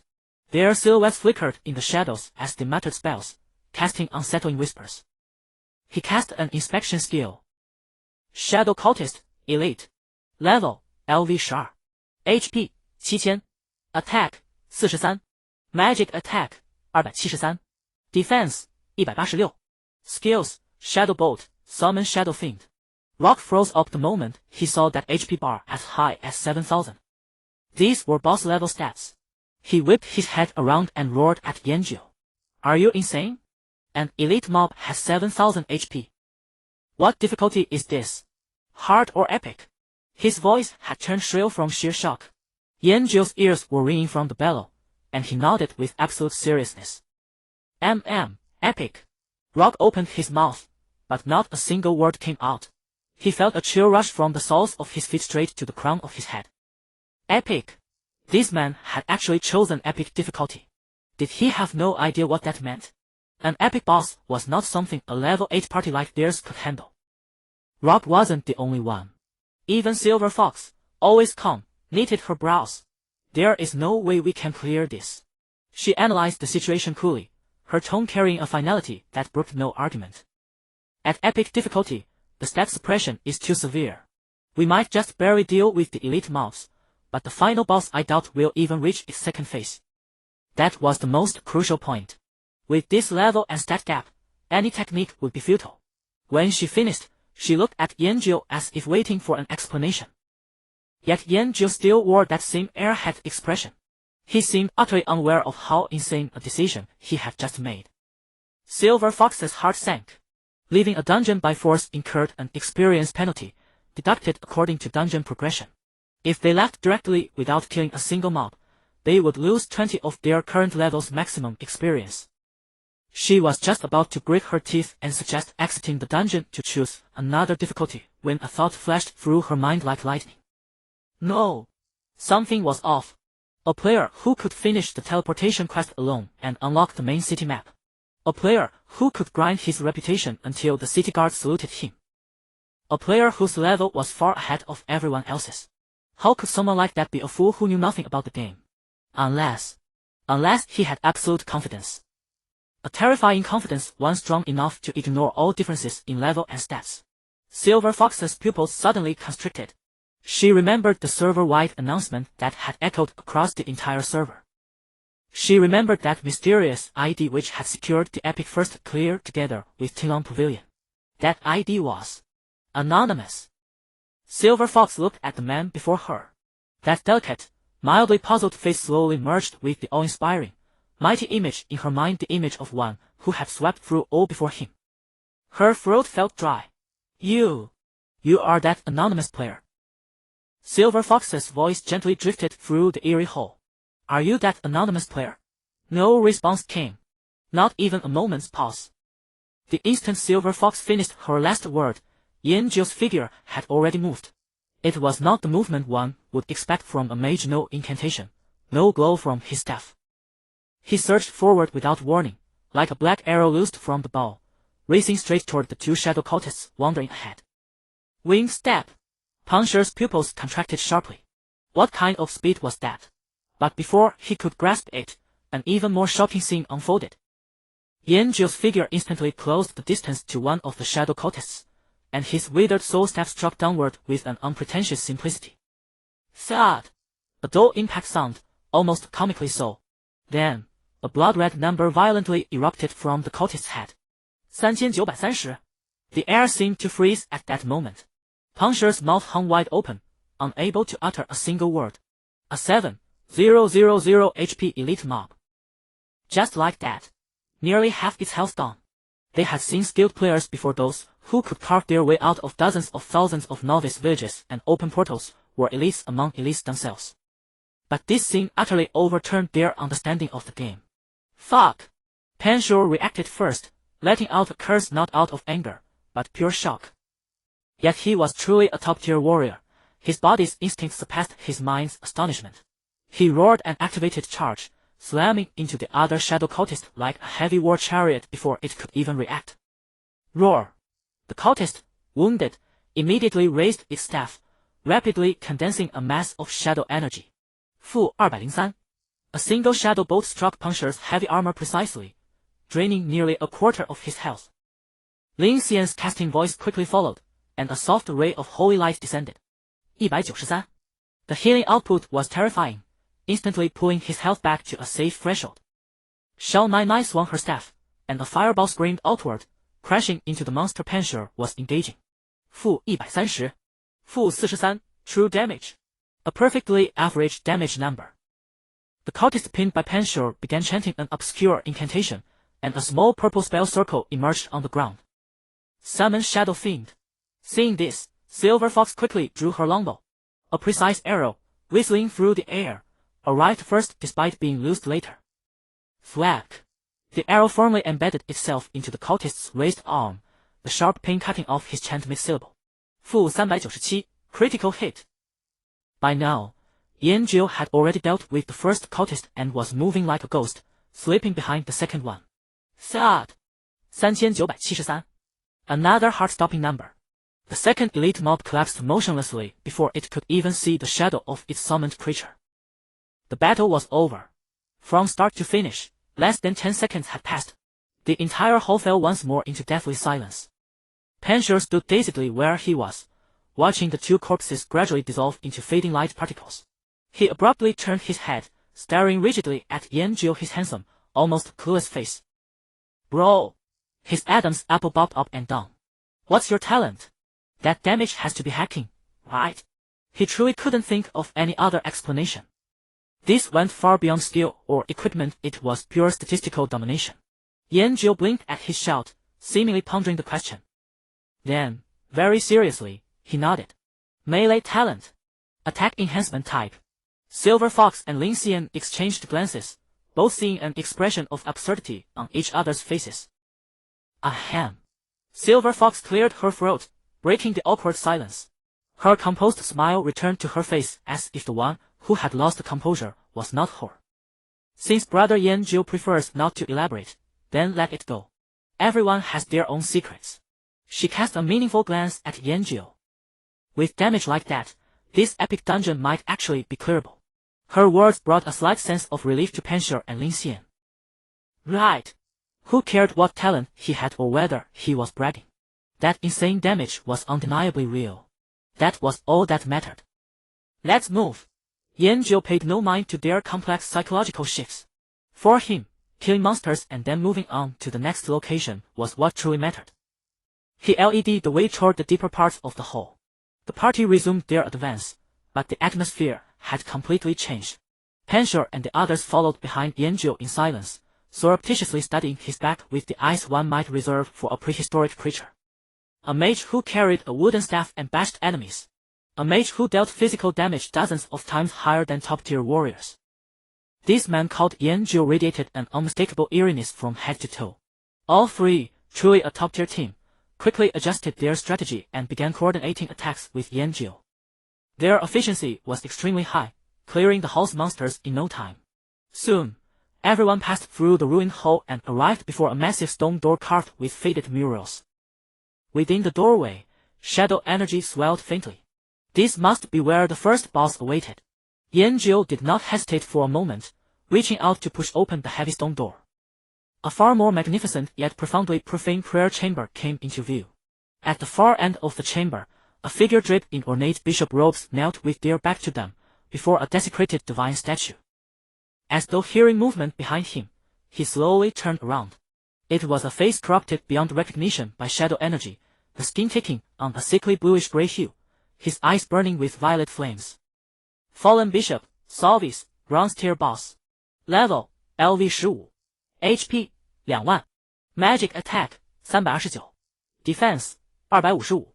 Skills, Shadow Bolt, Shadow Ritual, Summon High-Tier Shadow Fiend, Shadow Shield, Demon Pact. On Solvis's corrupted face, there was no trace of human emotion, only icy malice. Defilers, you shall all become sustenance for the shadows.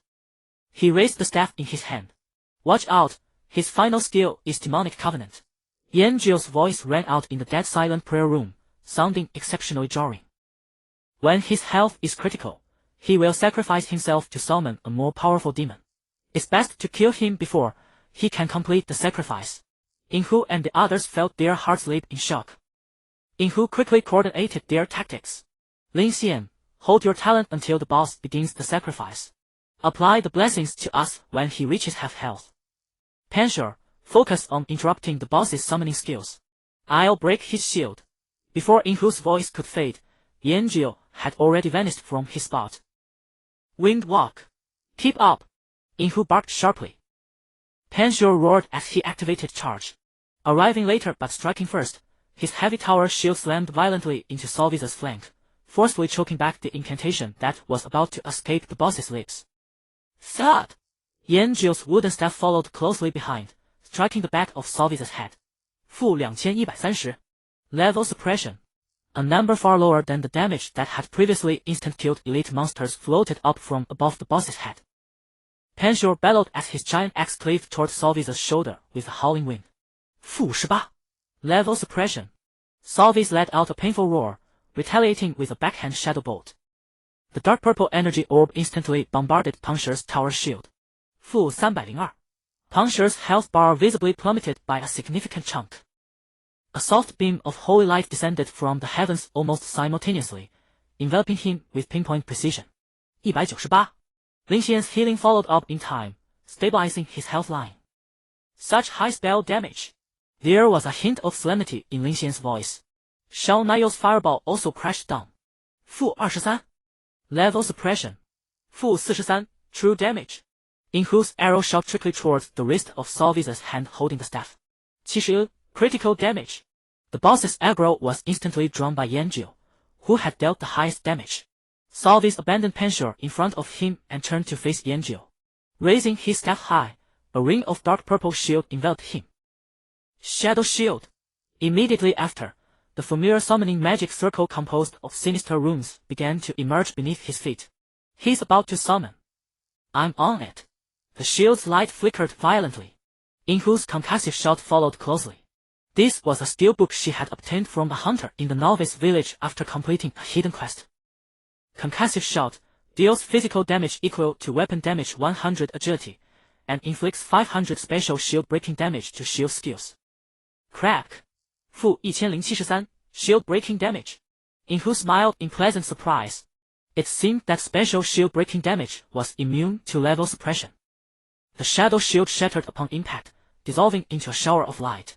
Panshur abandoned his attack entirely, raising the tower shield with both hands and executing shield slam with all his might. Bam! The heavy tower shield slammed hard against Solviza's body. Solviza's summoning incantation was interrupted by this crowd control, and the magic circle beneath his feet fizzled out. A seamless coordination. This was the chemistry a top-tier team should have. Lin Xian's blessings also appeared above everyone's heads at the perfect moment. Blessing of Courage, LV. 3. Strength 15, Agility 15. Duration, 1 minute. Cooldown, 3 minutes. Blessing of Wisdom, LV. 2. Intellect 10, Spirit 10. Duration, 1 minute. Cooldown, 3 minutes. Blessing of Defense, LV. 3. Constitution 15, restores 15 HP per second. Duration, 1 minute. Cooldown, 3 minutes. With everyone's coordination, Yanjiu dealt damage with extreme ease, quickly whittling down the boss's health. However, instead of flying into a rage at critical health, Solviz wore a bizarre smile on his twisted face. Foolish mortals! Did you think this was the end? This is only the beginning. He suddenly threw away his staff and drew a dagger engraved with blood-red runes from his waist. With my corrupted blood as the catalyst. With my shattered soul as the sacrifice. Open the gate of the abyss. He chanted phonetically, and then, under everyone's watchful eyes, plunged the dagger deep into his own heart. Splurt! Blood gushed out like a fountain. But the blood was not red, it was a dark purple, carrying a corrosive aura. An energy storm, far more massive and evil than the previous summoning spell, erupted violently with his body as the epicenter. Lin Xian! Yinhu cried out in shock. Lin Xian's chant transformed into completely different syllables the moment the energy storm swept through. It was no longer a simple prayer of healing, but a grand, solemn hymn, as if descending from the heavens. Behind her, several phantom angels holding harps and blowing horns materialized. Holy radiance poured down like a waterfall, enveloping the entire team. S-rank talent, Divine Hymn. Divine Hymn, friendly units within 20 yards receive 30 attack speed, 30 casting speed, 30 all damage, and restore 100 spirit 100 intellect HP per second.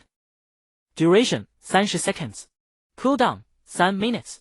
In an instant, Pensure felt his heavy tower shield become as light as a wooden plank, and every breath he took was filled with power. Yinhu drew her bowstring so fast that she left afterimages in the air. The fire elements in Xiao Niao's hands became more violent and scorching than ever before. Now is the time. Yinhu's voice was terrifyingly calm. Focus fire. At this moment, the 4 of them unleashed attacks far exceeding their usual output. The giant axe, arrows, and fireballs, each carrying their own howling winds, interwove in midair into a web of death, surging toward the center enveloped in dark purple blood. However, before anyone else could react, a figure had already closed in on that ball of evil energy. There was no fleshiness to Yan Zhiu's wooden staff. It was just a simple downward strike. Thud! -3131, level suppression. -3117. Numbers popped up one after another above Solvisa's head, which was continuously spurting black blood. This attack seemed to be a signal. Just moments before everyone else's attacks were about to land, Yan Zhiu's empty left hand suddenly rose. There was no fire or frost in his palm. Only a speck of pure light, like the brightest star in the night sky, rapidly condensing. In the next instant, that speck of light erupted. A shockwave composed of brilliant starlight crashed heavily into Solvis. Astral impact. The shockwave ignored the violent energy surrounding Solvis's body and slammed directly onto his chest. Time seemed to freeze for a second at this very moment. A number so massive that it caused everyone's minds to go blank slowly emerged. -9013, level suppression. Solvis's fanatical chanting came to an abrupt halt. The dagger plunged into his heart, slipped out powerlessly. The final expression on his corrupted face was one of complete, incomprehensible bewilderment. He seemed to want to say something, but the vitality in his body, along with the soul he had sacrificed, was utterly vaporized under that single astral impact. The gate of the abyss, which had barely torn open a microscopic rift, slammed shut with the death of the sacrifice. That battered corpse, carrying endless resentment, fell straight backward. Thud! The corpse slammed onto the cold floor, kicking up a cloud of dust. The entire prayer room fell into a deathly silence. Puncture's giant axe was still frozen in mid-air. Yinhu's arrow had only just left the bowstring. Xiao Niao's fireball was still in mid-flight. All of their attacks hit empty air. The boss was dead. Before the sacrificial ritual could even be completed, he had been beaten to death in 2 strikes. This. Pensure swallowed hard, his throat feeling as dry as if it were on fire. Yinhu slowly lowered her longbow. She stared at Solvis's corpse on the ground, then looked at the calm man holding the wooden staff. What on earth was that 9,000 plus damage just now? Lin Xian, your talent. Yinhu stopped mid-sentence. No, that wasn't right. The effect of Divine Hymn was a 30 damage increase. Even if Yan Zhiu's previous 500 plus damage was doubled, it would still be absolutely impossible to hit such an absurd number like 9,000. That meant it could only be. What skill did you just use? Yinhu couldn't help but ask. Astral impact. Yan Zhiu replied as if it were a matter of course. A mage skill? Yeah. The prayer room fell into silence once more. A mage, using a mage skill, had dealt an unbelievable amount of damage. This sounded perfectly normal. But why did the 3 of them feel it was so bizarre when it happened to this brute who usually beat people up with a stick? What a pity! Yan Zhiu suddenly sighed and shrugged. A pity? Yinhu thought she had misheard. What's a pity? That demon. There was a hint of obvious disappointment in Yan Zhiu's tone. The creature summoned by that sacrifice, I fought it once last time. I've already completely mastered its attack patterns, so fighting it again wouldn't be very interesting. His words were like a heavy sledgehammer, slamming violently into the hearts of Yinhu, Pensure, Lin Xian, and Xiao Niao. They stared blankly at Yan Zhiu. What was this man disappointed about? Was he disappointed that he didn't get to fight a stronger demon? What he pursued was not clearing the dungeon, not getting gear, and not earning experience. He was simply looking for an opponent who could give him a satisfying fight. An indescribable sensation welled up from the soles of their feet, instantly spreading throughout their bodies. They had always thought they were partying up with a freak who dealt explosive damage. Only now did they realize. They were standing alongside a pure madman, who enjoyed combat for its own sake. Pensure even took a self-conscious half-step back. He felt that the mage with the wooden staff in front of him was 10,000 times more dangerous than the boss they had just fought. You! Inhu opened her mouth, only to find herself unable to utter a single word. Xiao Naiyou looked at Inhu's expression, which was identical to Ming Yao's reaction back then. She spread her hands and shook her head helplessly. Yanjiu paid no heed to their reactions. He could have been even stronger. If he activated his flame blade skill, the ordinary mobs would probably die the moment they touched him. To him, the joy of battle always lay in exploring the unknown. Discerning the opponent's weaknesses amidst evasion and strikes, and ultimately crushing them. This was the ultimate pleasure belonging to a martial artist. Repetitive combat was like solving the same math problem over and over again, dry and tedious. He stepped forward and began to gather the loot on the ground. Bishop's Lament. Quality, bronze. Level requirement, 15. Equipment type, ring. Attributes, strength 30, constitution 15, shadow resistance 10. On attack, has a chance to summon a shadow shield that absorbs damage equal to defense 10. Class requirement, warrior, paladin. Shadow erosion cloak. Quality, bronze. Level requirement, 15. Equipment type, cloak. Attributes, intelligence 30, spirit 20, defense 10. Shadow erosion, when casting spells, spell critical chance 1, stacks up to 10 times, resets after leaving combat. Class requirement, mage, priest. Skill book, shadow shield. Shadow shield, casts a shield on an allied unit that absorbs 100 intelligence, 100 spirit, 100 damage. Mana cost, 30. Casting time, in second. Class requirement, priest. Inhu looked at the 3 items on the ground, each glowing with a different light. A ring, a cloak, and a steel book. All of them were bronze quality, with astonishingly good attributes.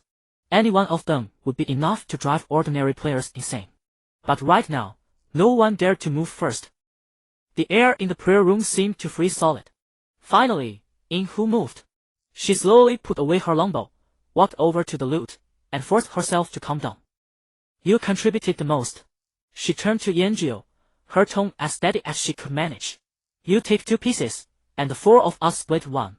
How about that? Those words were extremely well put. She had deliberately included Xiao Naiyou in her own group. It was a gesture of goodwill, and an attempt to close the distance. Pensure and Lin Xian had no objections. Forget 2 pieces. Even if all 3 were given to Yanjiu, they would have felt it was only natural. Without him, they might already be a pile of bones in this dungeon. Yanjiu walked over and glanced down at the items. He bent down and picked up the cloak. I'll take this one. Then he straightened up and looked at Inhu. Split the rest among yourselves. Just sell the extra piece and give me the gold. He spoke as if it were a trivial matter, then turned and walked toward the exit of the prayer room. Inhu stood frozen in place. That top-tier ring, that rare priest skill book, he didn't even have the interest to look at them again. Is he always like this? Pensure couldn't help but ask Xiao Naiyou in a low voice. Xiao Naiyou spread his hands with an expression that said, I've gotten used to it. The pro has never cared much about equipment. He just likes to fight. Pensure swallowed hard. Was that fighting? That was a one-sided massacre. Inhu gave a bitter smile. Teaming up with someone like him, you never know what would burst first, your heart or his damage numbers. She crouched down and picked up the ring and the skill book. Lin Xian, learn the skill book. Keep this ring for Pensure to use later. Once we're out of the dungeon, I'll have someone appraise it. Oh, okay, Sister Hu. Pensure nodded hurriedly. Lin Xian didn't stand on ceremony and learned the skill book directly. A soft white light flashed, and a powerful protective spell appeared in her skill bar. The 5 of them continued forward. Past the prayer room lay a deep and narrow corridor. On the corridor walls, murals that had once depicted the church's glorious deeds were now completely coated in a viscous black-purple substance. The substance seemed alive, riding slowly along the walls and giving off a faint putrid odor. The air was thick with the stench of rust mixed with blood and rotting flesh. Be careful! Inhu lowered her body and drew her longbow once more. From the end of the corridor came the harsh sound of metal scraping against the floor. Creak! Creak! Several tall silhouettes slowly emerged from the darkness. They wore heavy plate armor, but it was corroded with rust, and in places it had grotesquely fused with mangled flesh. Black-purple baleful energy continuously leaked from the gaps in their armor, forming an ominous haze around them. Their helmets sat askew. Through the slits in their visors, no human features could be seen, only twin crimson glows flickering in silence. Corrupted Templar, Elite. Level, Char. Type, Undead. HP, 8000. Attack, 193. Defense, 206. Skill, Shadow Slash. These were once the church's most loyal guardians, but now they had become the walking dead wandering this place. I'll tank them, DPS them down. Pensure let out a roar and raised his tower shield, ready to charge. Yet a figure moved even faster than he did. He just walked forward with his wooden staff, alone, charging straight at those corrupted knights. Pensure's shot stuck in his throat before he could even finish. Right after, he charged at the other monster beside Yanjiu. Wing step! Yanjiu's body turned into a blur as he instantly rushed the nearest Templar. The Templar raised its great sword sluggishly and brought it down at Yanjiu's head. Yanjiu's body shifted just slightly, letting the heavy blade graze past the hem of his clothes and slam into the ground. Boom! A crack split the flagstone floor. At the same instant, the staff in Yanjiu's hand swept upward at an extremely tricky angle. The head of his staff struck with flawless precision at the exposed armpit joint beneath the knight's raised arm. Thud! -4015. A devastating damage number floated above the knight's head. The heavy plate armor might as well not have existed before that seemingly fragile staff. The Templar let out an inhuman howl, its movements growing even more frantic. The other knights were also alarmed, brandishing their rusted weapons and encircling him from every direction. Watch out! The arrow knocked on in, whose string was loosed instantly. Under the siege of 4 or 5 Templars, Yanjiu moved like a butterfly threading through flowers and trees. Forward charge, side slide, shuffle step, back step. Every movement was refined to the extreme, yet breathtakingly brilliant. He always found the path to survival that, to anyone else, seemed almost impossible. Each time the staff in his hand swung out, it was accompanied by dull thuds and flying sparks. Thud! -4099. -4013. He wasn't attacking the sturdy breastplates or helmets. He struck the joints, the neck, the vulnerable seams where armor connected. Pensure was completely stunned. As a top-tier tank, he knew full well how troublesome these armored monsters were. High defense, thick HP, and attacks that caused hit stun. If it were him surrounded by 2 or 3, he could only passively eat the hits and hope his teammates finished them off quickly. But Yanjiu, he wasn't fighting. He was dissecting. Like the most brilliant surgeon, he used the scalpel in his hand to precisely slice away every vital point of those monsters. She silently lowered her bow, then switched targets to attack Pensure's current target. She knew her own attacks were useless. They might even disrupt Yanjiu's rhythm. Thud! With a clean, crisp sweeping strike, Yanjiu shattered the knee joint of the last Templar. -4039. Its massive body lost its balance and crashed heavily to its knees. Yanjiu stepped forward, gripping his wooden staff in a reverse hold like a warhammer and smashing it down from above onto the back of the knight's neck. -4350. Crack! A crisp sound of bones breaking. The knight's health bar emptied in an instant. The entire corridor fell back into dead silence. Nothing remained but a few shattered suits of armor and scattered parts across the floor. Only a few suits of armor, torn into scattered pieces, remained in the corridor. Beneath the wreckage of one temple knight lay a plate bracer glowing with a faint white light. It was a small unexpected bonus. In Hu walked over and picked it up. Knight's bracer, white equipment. She glanced at the stats ordinary, nothing remarkable. I'll keep this equipment for now. She looked at Pensure and Lin Xian. I'll sell it for you later. Yanjiu ignored them and walked on ahead, staff over his shoulder. Their movements were slightly stiff. They hadn't yet snapped out of the one-sided massacre they had just witnessed. They passed through the dim corridor, and the space opened up before them. This was a still more magnificent hall, its dome soaring overhead and its walls carved with intricate holy light runes. But by now, everything in it had been corrupted. The holy runes were covered in black-purple slime, giving off a sickening sweet and bloody smell. At the hall's end stood a high throne. A bloated, enormous figure sat on that throne, which was forged from white bones and black iron. He wore a splendid but badly decayed city lord's ceremonial robe.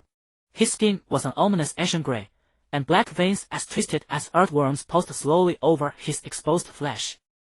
A huge two-handed sword rested in his hand, rust-scarred and caked with dark red bloodstains. As if detecting the intruders, he slowly lifted his head. He was an old acquaintance. Yanjiu still remembered him. In total, the man had uttered only 2 sentences. "Reno, what are you doing? Reno, save me." The city lord's face was twisted by pain and hatred.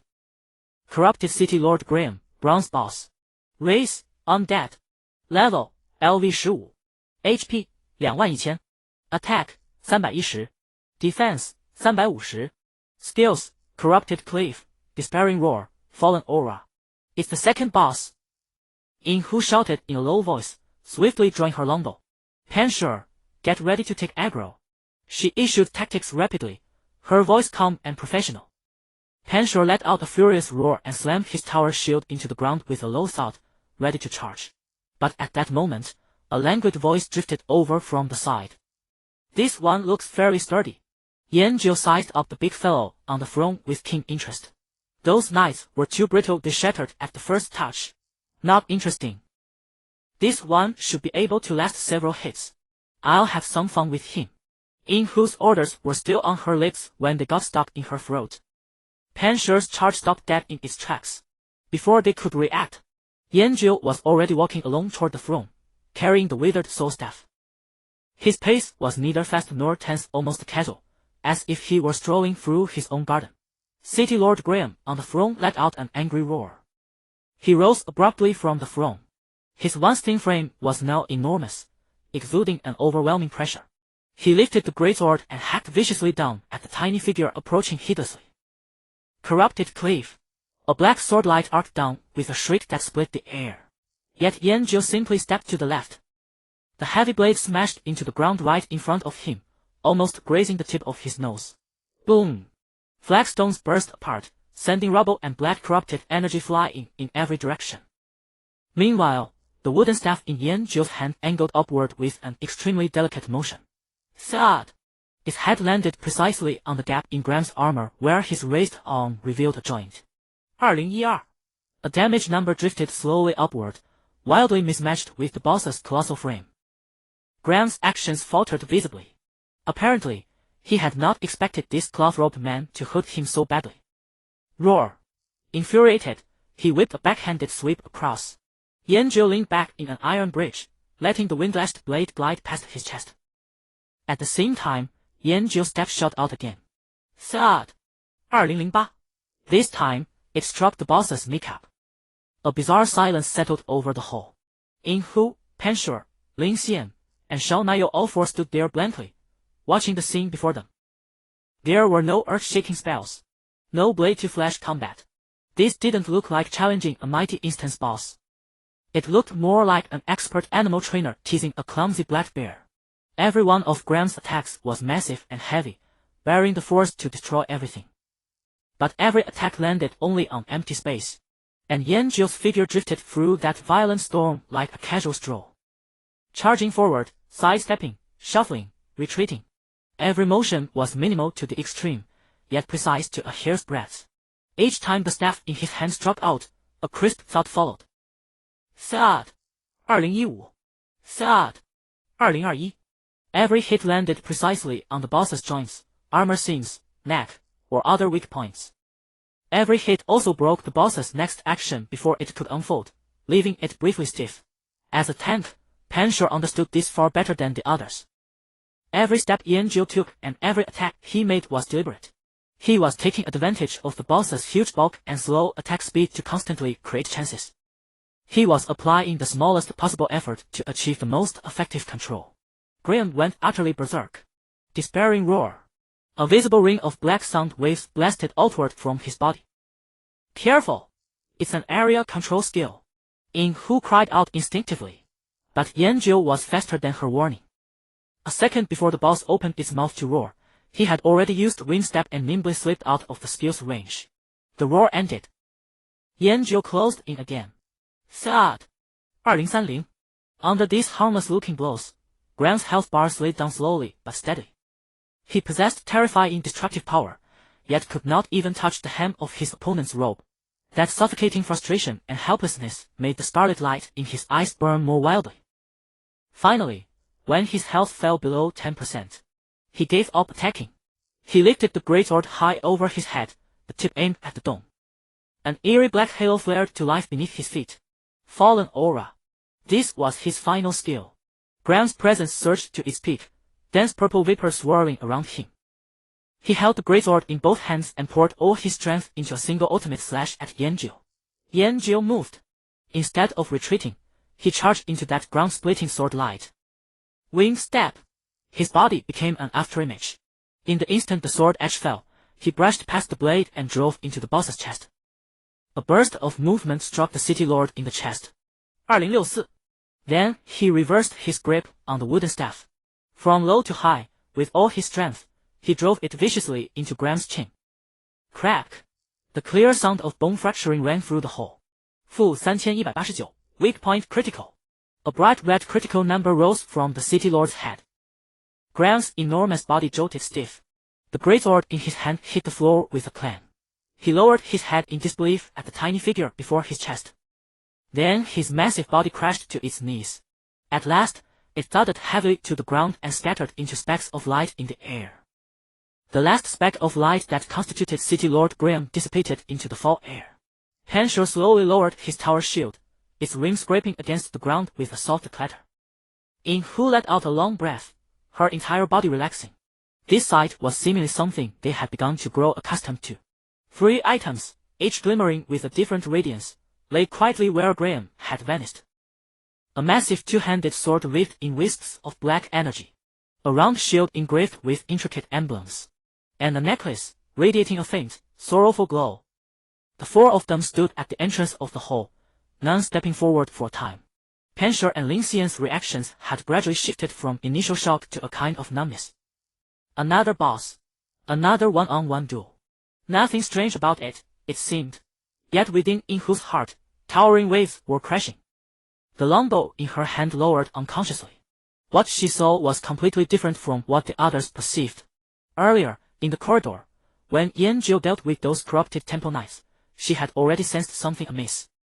That fluid, effortless dismantling of foes, that insight into enemies' weaknesses as if he knew them to the smallest detail, this surpassed the realm of mere game skill. Yet she had managed to convince herself that it might be some powerful talent, or perhaps a special technique particularly effective against humanoid monsters. However, the scene of him single-handedly doing City Lord Graham had shattered all her wishful thinking. That was no longer technique.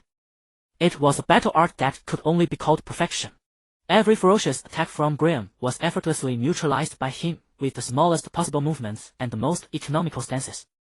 A step to the left, neither more nor less, just enough to let the blade pass. A lean backward, neither early nor late, exactly avoiding the sweeping strike. There was not a trace of superfluous motion.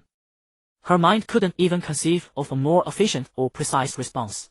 In the eyes of a connoisseur like her, this was no longer a battle, it was a flawless performance. Yin-Hu thought of the so-called ancient martial arts experts her family had hired at great expense. They spoke in mystical terms, carried imposing postures, and every move bore the air of a century-old heritage. But now, looking back, those exquisite techniques were nothing but clumsy child's play compared to Yanjiu's utterly simple dodges and strikes. This man was himself a lethal weapon polished to perfection. Who on earth was he? Yanjiu was unaware of the complicated thoughts churning in the woman behind him. He walked straight to the loot, crouched down, his loose mage robe dragging across the dust-covered floor. He picked up each item one by one, and an attribute panel appeared before him. Corrupted Lord's Greatsword. Quality, bronze. Level requirement, 15. Equipment type, two-handed sword. Attributes, melee damage 15, strength 30, constitution 20, critical strike chance 10. Power of corruption, on attack, 5 chance to reduce the enemy's attack power by 10 for 3 seconds. Class requirement, warrior, paladin. Lord's emblem. Quality, bronze. Level requirement, 15. Equipment type, shield. Attributes, Constitution 30, Defense 20. Steadfast, after a successful block, the next damage taken is reduced by 5. Class requirement, Paladin, Warrior. Tiers of the Banshee. Quality, Bronze. Level requirement, 15. Equipment type, Necklace. Attributes, Intelligence 20, Spirit 30. Lament, when casting, additionally restore mana equal to 20 of intelligence. Class requirement, Mage, Priest. He picked up the Tears of the Banshee, placed it into his backpack, and pushed the two-handed greatsword and shield in front of Inhu. Divide the rest among yourselves, and sell the surplus for gold coins. His tone was flat, as if he were dealing with two worthless pieces of trash. Inhu mechanically reached out and took the 2 pieces of equipment. Her mind went blank. She could only stare fixedly at this man before her. After doing all this, Yanjiu turned and walked toward the rear of the throne, his loose mage robe swaying gently with his movements. That was where the exit to the next area was supposed to be. The entire hall fell into a deathly silence. Yanjiu reached the end of the throne. He stopped. Before him stood a cold, solid stone wall, engraved with a long-corrupted church emblem, with no trace of any door or passage. Yanjiu extended the withered soul staff in his hand and tapped lightly against the wall. It was solid. There was no way forward. He turned around, and for the first time, a trace of confusion appeared on his usually expressionless face. His gaze swept past everyone and finally came to rest on the one at the rear of the party. Shao Naiyou, which way now? Shao Naiyou gave a startled jolt.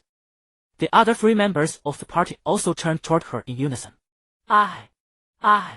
Shao Naiyou's face flushed instantly red, and her fingers, clutching the staff, twisted together. I'll take a look.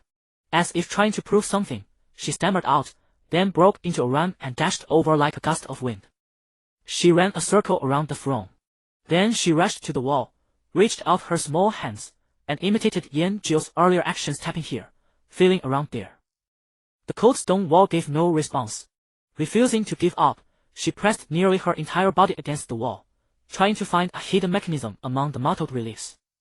Inhu sighed, put away the equipment in her hands, and stepped forward. Don't rush. Let's search together. Panshur also scratched his head with a simple-minded grin, raised his shield, and knocked clumsily against the wall on the other side, producing dull thudding sounds. Time ticked by, minute after minute. Nothing. No mechanism over here either. Panshur and Inhu gave up one after another. All remaining hope fell upon Shao Naiyou. Her movements grew slower and slower, until finally she let her hands fall limply, leaned against the cold stone wall, and slowly slid down to sit on the ground. Inhu's brows furrowed tightly as she quickly analyzed the situation before her. Had they overlooked some vital hidden condition? Yanjiu watched the others busying themselves, feeling utterly bored. He then leisurely paced around the throne forged of white bone and dark iron, before unceremoniously seating himself upon it. His loose mage robes draped over, concealing the hideous skulls on the throne's armrests. He even adjusted his posture to make himself more comfortable. Inhu cast a helpless glance at Yanjiu. At a time like this, how could this man possibly be in the mood to lounge on the boss's throne? Leaning back against the throne, Yanjiu murmured, "It's digging into my back." Frowning, he reached behind him to grope around, then pulled away the mottled tiger skin draped over the seat. Beneath the tiger skin, on the cold dark iron seat, lay a distinct circular indentation. Engraved at its center was a pattern identical to the emblem of the city lord's mansion. Could this be? Lin Xian was the first to react, quickly stepping up to the throne. Inhu was also stunned, instinctively checking the shield inside her inventory. City lord's emblem. Yanjiu stood up from the throne and extended his hand to Inhu. The shield. Inhu mechanically retrieved the heavy round shield from her inventory and handed it over. Yanjiu took the shield, aligned it with the indentation, and gently pressed it in. Click! With a soft sound, the city lord's emblem fit perfectly into the indentation on the throne. Rumble! A heavy, muffled roar echoed from behind the solid stone wall in front of them. Stone dust showered down as the wall, engraved with the corrupted emblem, began to tremble violently. Cracks spread across the wall at a visible speed.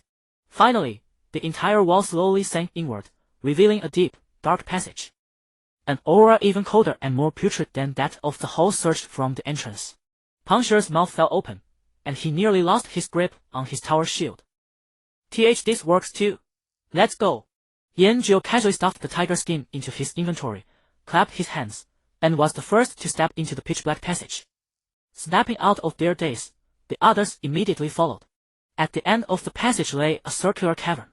In its center floated a massive crystal radiating a deep blue light. The surface of the crystal shimmered with a glow like liquid starlight, casting a dreamlike ambience over the entire cavern. A voluptuous, naked figure sat cross-legged atop the crystal. Against the blue light, her snowy skin gleamed with a sickly translucence, while her long black hair cascaded down like a waterfall. She seemed to be using the crystal's power to heal. The arm previously severed by Linyu had already regrown, though it was far paler than her other arm. Sensing the intruders, she slowly opened her eyes, a pair of crimson eyes, utterly devoid of human emotion. It was none other than the Banshee who had taken the city lord hostage and ultimately escaped. Upon seeing Yanjiu, a flash of astonishment crossed her face, quickly replaced by endless malice and rage. It's you! She let out a shrill scream, her voice no longer charming but filled with inhuman resentment. You miserable bots! Banshee Linda, Bronze Boss. Race, Banshee. Level, LV18. HP, 32000. Attack, 450. Magic. Defense, 400. Skills, Charming Gaze, Life Siphon, Shadow Spear, Void Form. Boss. Inhu growled softly, instantly entering a combat stance. Banshee, prepare to taunt.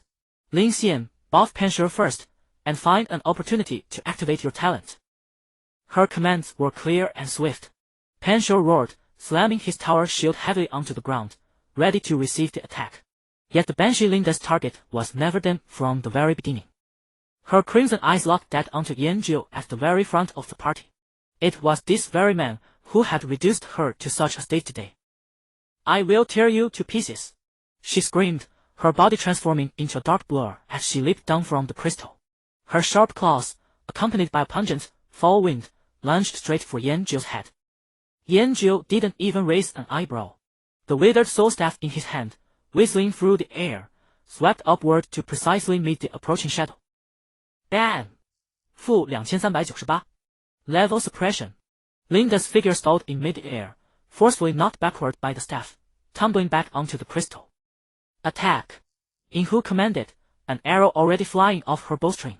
Banshee also charged, his massive tower shield like a moving wall slamming toward the crystal. The battle erupted instantly. Linda's attack methods were far more bizarre than those of the former City Lord Graham. No longer engaging in close combat, she hovered around the crystal, her hands waving continuously. Shadow Spear. 3 spears formed of pure shadow energy materialized out of thin air, whistling as they shot toward Banshee and Yanjiu. 387. -387. Bursts of dark energy exploded against Banshee's tower shield. His health instantly plummeted by more than half.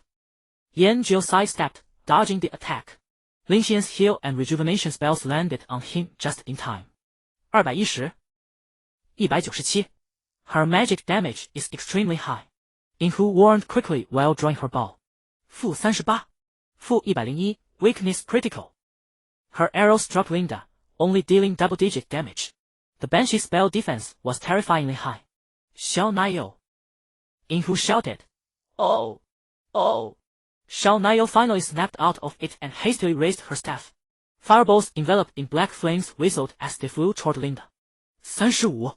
76. True damage. -39. 74. True damage. The true damage attached to the A-grade talent Black Flame played a crucial role at this moment. The damage was actually quite a bit higher than Inhu's.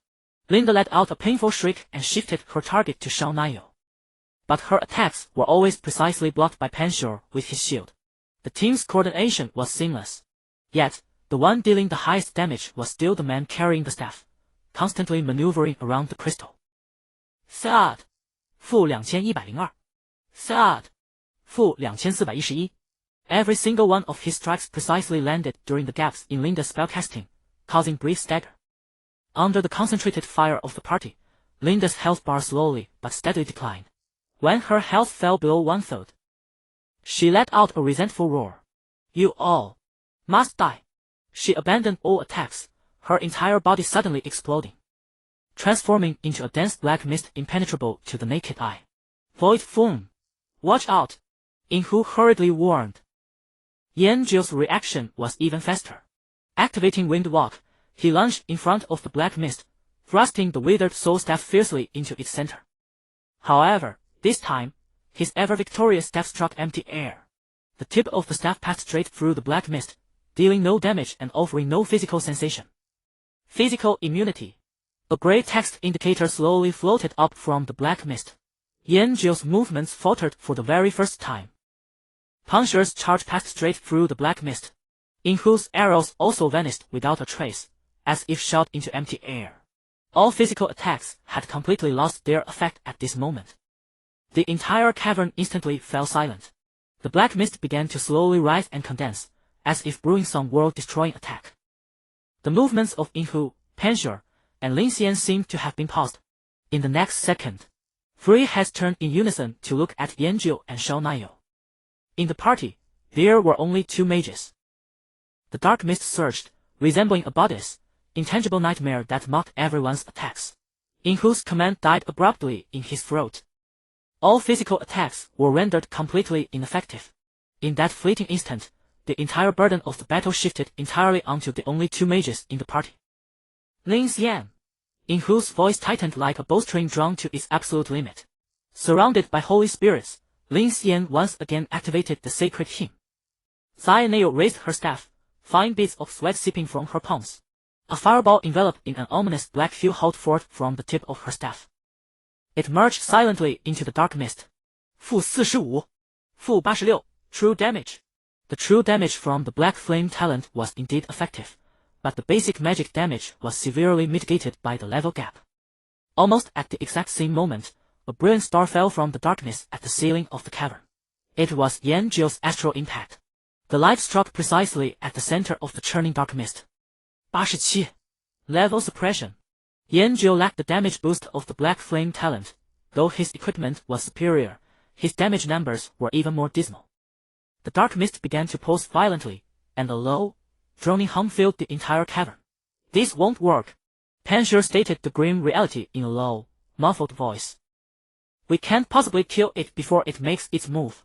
A heavy, suffocating silence descended. Despair, like a freezing hand, began to tighten its grip around the hearts of this elite squad. They had faced powerful enemies before, but they had never encountered an opponent capable of rendering their core damage dealers completely useless. Yinhu checked his own talent and gritted his teeth. His talent was utterly useless against a boss immune to physical attacks. This was almost a perfect counter to their team composition. Yanzhi sighed softly. He shifted his gaze away from the floating mass of malevolent energy, sweeping his eyes across the rugged, uneven stone walls of the cavern. It seemed close combat was still necessary. In the next instant, he moved. A gale of azure wind erupted beneath his feet. Wind Walk. His body blurred into an afterimage, charging not toward the dark mist, but straight at the stone wall to the side. What is he doing? Punisher had not even reacted yet. Yanzhi's mage boots had already stepped onto the vertical wall. Instead of falling, he trod upon the natural indentations and protrusions of the wall as if walking on flat ground, his body parallel to the floor as he sprinted upward at breakneck speed. The entire party stared in sheer dumbfoundment. This defied everyone's common knowledge of the game. When Yanzhi's figure reached mid-air height in the cavern, he kicked off hard. Propelled by the recoil from the wall, he lunged toward the dark mist in the center of the cavern like a bird breaking free from its cage. He stretched his body in mid-air, executing a flip that an ordinary person could never achieve to adjust his posture. His loose mage robes whipped loudly in the wind. At this moment, the withered soul staff in his hand seemed no longer a medium for casting spells, but a spear poised to thrust. He was less than a meter away from the dark mist. He instantly cast Astral Impact. This time, the brilliant starlight did not descend from the heavens. Instead, it condensed directly at the tip of Yanzhi's staff and exploded. It was as if he had personally slammed a compressed star deep into the body of the dark mist. Boom! -11817. Level Suppression. A crimson, eye-searing 5-digit damage number exploded from the violently churning dark mist. Yanzhi's body traced an elegant arc through the air, landing lightly on the ground without making a single unnecessary sound. He brushed the dust off his mage robes, as if he had only performed a trivial chore. Holy crap! The tower shield in Puncture's hand hit the ground with a loud clang. Are we shooting a movie? Lin Xian's mouth hung open, having completely forgotten to maintain her healing spell. Ah! A shrill, inhuman shriek erupted from the dark mist. The mist instantly dissipated, recoalescing into the figure of Banshee Linda. Her body was charred black, covered in numerous cracks, with only a sliver of her health bar remaining. This shriek also snapped Xianeo, who was still in a daze, back to reality.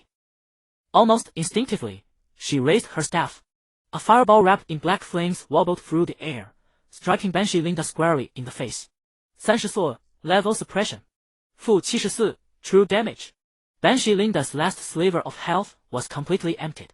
Her venomous expression froze on her face as her body dissolved into specks of black light, vanishing into the air. System, your party has successfully slain Banshee Linda. Ding! Congratulations, you have leveled up to LV12. Ding! The effect of your talent Martial God has increased. Melee damage amplification is now increased to 210 times. Ding! Congratulations, Strength 1, Agility 1, Intelligence 1, Spirit 1, Constitution 1. Ding! Congratulations, you have obtained 5 free attribute points.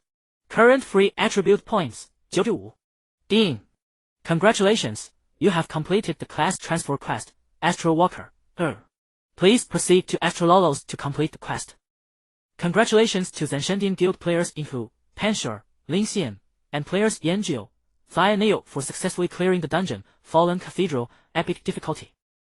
As the first party to clear the Fallen Cathedral, each member is rewarded with 5 free attribute points and 1 designated bronze equipment from the dungeon.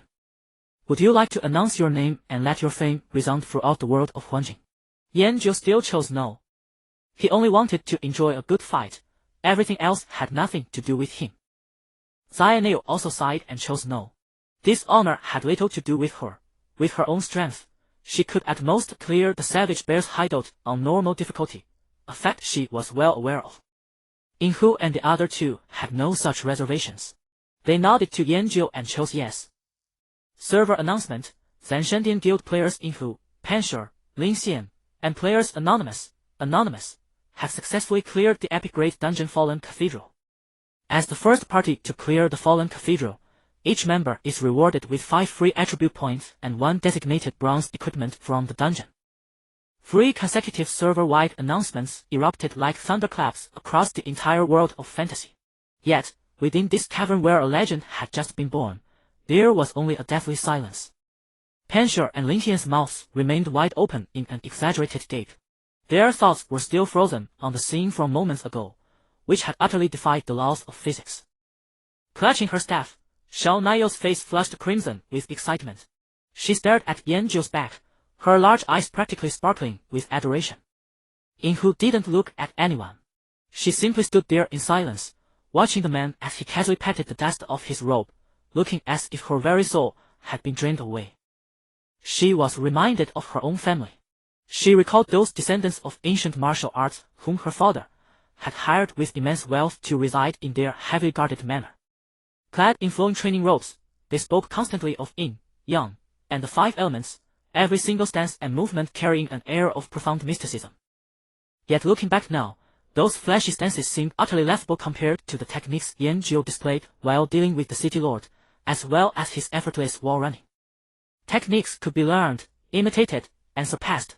But what Yanjiu exhibited was an almost instinctual, absolute control over his own body. Inhu understood that in the eyes of ancient martial arts practitioners, their current virtual bodies were heavily shackled. Moreover, Yanjiu was merely a mage. That was not mere technique. It was an absolute, crushing dominance of raw talent. The pride she had always held, her confidence as a top-tier player, and her self-assurance as an ancient martial arts practitioner were completely shattered at this moment. A sense of powerlessness, mingled with an indescribable loneliness, spread from the deepest recesses of her heart. Perhaps, in this lifetime, she would never be able to reach that man's domain. The moment this thought arose, she forcefully snuffed it out. Her desolate gaze instantly turned resolute. She had no need to chase after that unreachable back. She only needed to walk her own path well. How many people stood on the road ahead was not her concern. Yinhu exhaled slowly, suppressing her chaotic thoughts. Shaking her head, she took a step forward and walked slowly toward the man, who was currently squatting on the ground, examining the loot with great interest. The drops from the Banshee Linda were even more bountiful than those of City Lord Graham. Contaminated Codex. Quality, bronze. Equipment type, offhand. Level requirement, 15. Attributes, intelligence 35, spirit 25. Twin light and dark. When more than 10 yards away from a monster, spell damage 10. When within 10 yards of a monster, casting speed 10. Class requirement, mage, priest. Banshee's grip. Quality, bronze. Equipment type, bracers, leather. Attributes, agility 35, strength 15. Special effect, attacks have a 5 chance to infect the target, dealing 15 damage per second for 5 seconds. Class requirement, ranger, rogue. Banshee's veil. Quality, bronze. Equipment type, head, cloth. Attributes, intelligence 20, spirit 60. Agility, mana regeneration rate increased by 10. This effect is interrupted when casting spells. Class requirement, mage, priest. Skill book, Banshee's Veil. Banshee's Veil causes enemies within a 5-yard radius to fall into a state of fear for 5 seconds. Mana cost, 20 points. Cast time, instant. Cooldown, 45 seconds. Class requirement, priest. City Lord's insignia, Reinhardt, the City Lord's son, might need this quest item.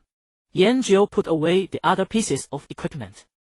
He then looked at the quest item and slipped it into his pocket, thinking that with the City Lord dead, Reinhardt was probably not having an easy time. Only after finishing this did he toss the remaining leather bracers in his hand toward Yinhu. Pancher and Lin Xian stood to the side, remaining silent. They even felt that this was exactly how things should be. From beginning to end, this dungeon had been a stage for this man's solo performance. They were merely spectators. Being able to receive experience and system rewards was already an immense stroke of luck. Yinhu reflexively reached out and caught the bracers. The leather felt cold to the touch, still carrying the residual warmth of the energy from when the Banshee dissipated. She looked at the bracers' attributes, then raised her head to look at the man, who had already stood up. All right. Yinhu uttered a single word, placing Banshee's grip into her inventory. With the final piece of loot distributed, the tense atmosphere in the cavern finally eased slightly. Hey brother. Pancher's honest voice broke the silence. That wall running of yours, is it some kind of hidden skill? As he asked, he even extended his foot, tentatively stepping onto the nearby stone wall, only for his foot to slip, nearly sending him tumbling. Yanjiu turned around, and for the first time, an expression of struggle appeared on his otherwise expressionless face. He seemed to be trying very hard to recall his movements from earlier. No. I just ran up like that. You just need to focus on how you exert force and maintain your body's balance. Yanjiu explained, gesturing as he spoke. Pancher's mouth hung open as he nodded thoughtfully. Lin Xian and Shao Niao both wore expressions that said, I don't really get it, but it sounds amazing.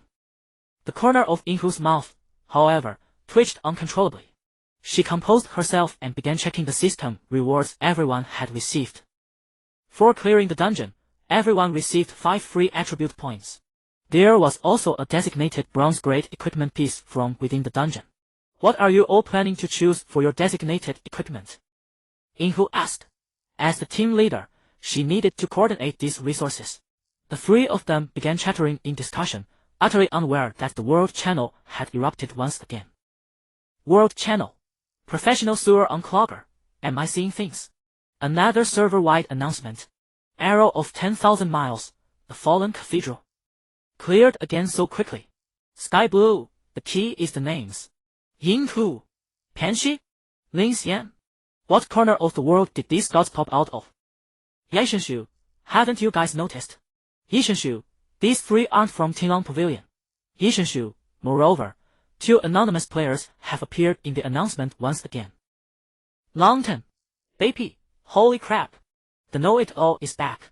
Hurry up and analyze this for us. After a brief silence, the World Channel was ignited once more. If the first epic first clear was a giant boulder crashing into a lake, then this time, It was a meteor that had vaporized the entire body of water in an instant. Countless players stared blankly at the announcement scrolling across the screen, feeling as though their worldview was being repeatedly ground into the dust. Inside the cavern, Pensure was staring at Yanjiu with a face full of admiration, trying to mimic his focus on exerting force posture, only to stumble once again. Ouch! Lin Xian covered her face, unable to bear looking at her own warrior's goofy antics. Panshi, stop trying. You just don't have the talent for it. No sooner had she spoken than her private message notification began ringing like crazy. And it wasn't just her. Pensure and Inhu's private message channels were also instantly flooded with red notification badges.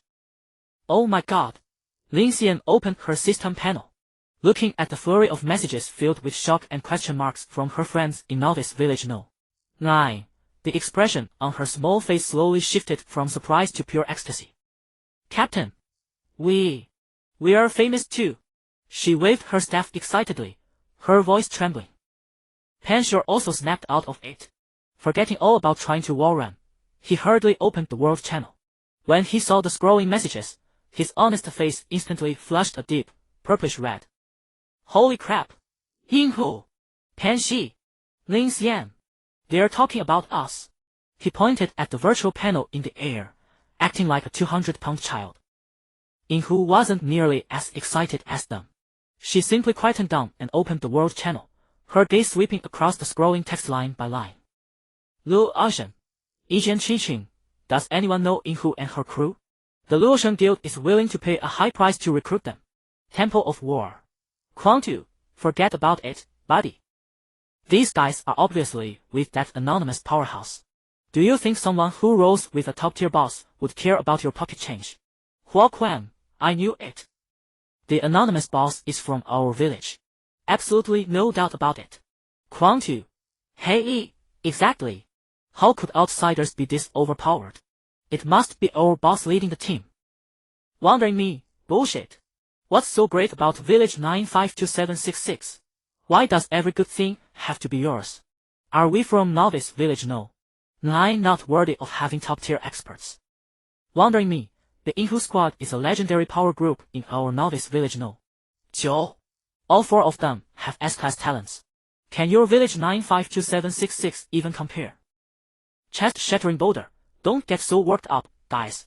The real question is, are those 2 anonymous players the same ones from the Tinglong Pavilion run last time? Yishenshu, that is a very interesting question. Yishenshu, we can perform some simple logical deduction. Yishenshu, for the first epic first clear, it was 3 members of Tinglong Pavilion plus 2 anonymous players.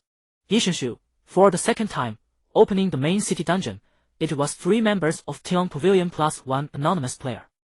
Yishenshu, and this time, clearing the main city dungeon was 3 members of the Yinghu squad plus 2 anonymous players. Yishenshu, friends upstairs, since you claim Yinghu's squad from Novice Village No.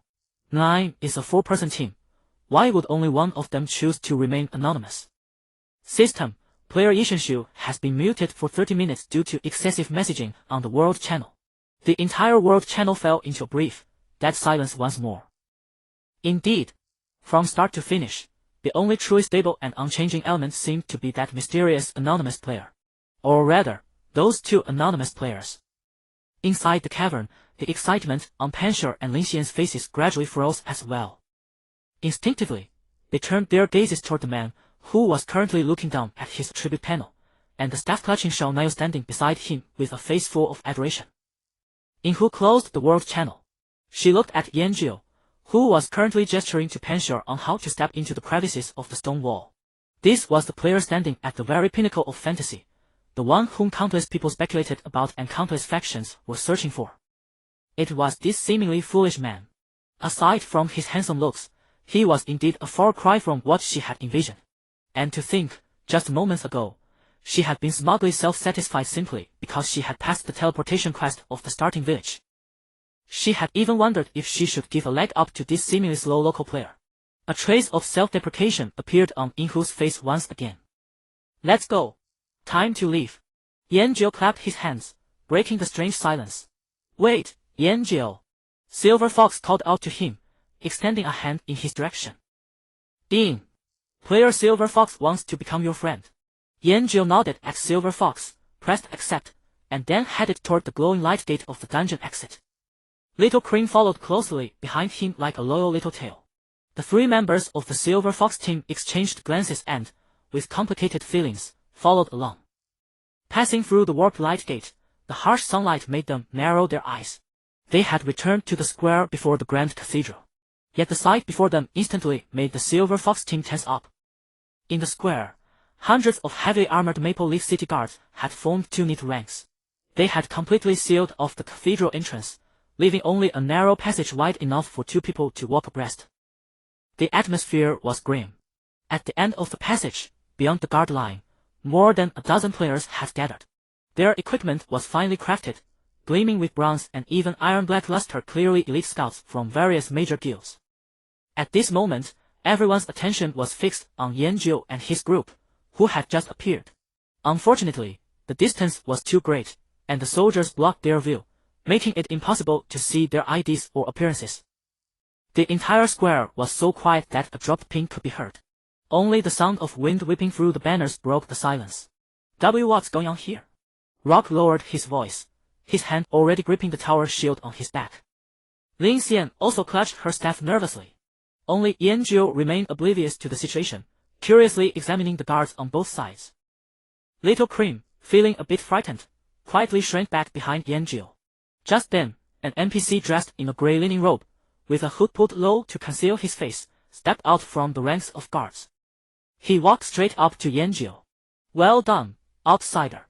The NPC spoke, his voice carrying a strange resonance, as if it came from a distant time and space. "You have successfully passed my trial." He extended a pale hand and gripped Yanjil's arm. "Come, I will take you to the headquarters of the Astral Walkers, the Stellar Council." The moment the words fell, Yanjil felt his vision darken, and the entire world lost its color and sound. The dizzying sensation lasted only an instant. When his vision returned, he found himself standing in a strange space beyond description. There was no sky, and no earth. In every direction stretched boundless, profound darkness. Countless magnificent nebulae drifted slowly in the distance, like paint splashed by an artist. A majestic Milky Way spanned the entire field of vision. He looked down. Beneath his feet was not solid ground, but a void of nothingness. Yet when he tentatively lifted his foot and stepped down, a small cluster of stars bloomed out of thin air at the spot where he landed, steadily supporting his body. The starlight was soft, yet incredibly solid. A look of pure wonder spread across Yanjil's face. Like a child discovering a new toy, he couldn't resist giving a little hop. Boom! An even more dazzling flower of stars burst forth beneath his feet, its radiance splashing in all directions. He jumped again with more force. Boom! He began hopping and bouncing in place, utterly delighted. In the silent starry sky, the crisp sounds of him stomping stars echoed lightly. After playing for a while, he felt this still wasn't satisfying enough. He even bent down, preparing to try lying on this carpet woven of starlight and rolling around. A hand suddenly grabbed the back of his collar. Astra Lost pulled back his hood, revealing a face covered in wrinkles yet exceptionally spirited. At this moment, that old face was flushed red. "Stop embarrassing us." He almost ground his teeth as he squeezed out these words. "Every ray of starlight in the sky is a member of the Stellar Council. They are all watching you." Yanjil's movements froze. He looked up blankly at the countless points of light around him, some bright, some dim, as numerous as the sands of the Ganges. Then, he scratched his head. Astra Lost pressed a hand to his forehead, feeling his blood pressure soaring. He took a deep breath, forcing himself to recover the composure and mystique befitting an astral walker. "Follow me." He led Yanjil toward the most resplendent Milky Way. With each step, a path paved with stars automatically extended forward beneath their feet. The two finally stopped at the very center of the Milky Way. Astra Lost released his grip, turned around, and looked at Yanjil gravely. "Outsider, Yanjil. You possess the courage to cross boundaries, and a soul unbound by the mundane world. Are you willing to join us, to become an astral walker who traverses the rifts of time and space, seeking the truth of the universe?" His voice was solemn and majestic, echoing through the vast starry sky. "System notification, NPC Astra Lost has extended a hidden class advancement invitation to you. Do you accept?" Yanjil nodded without hesitation. Astrolost took another deep breath, then raised his right hand, pointing toward the boundless sea of stars. Then, please recite the oath with me. I witness the stars. Yanjiu followed along. I witness the stars. I vow to explore the mysteries of the void and guard the order of time and space.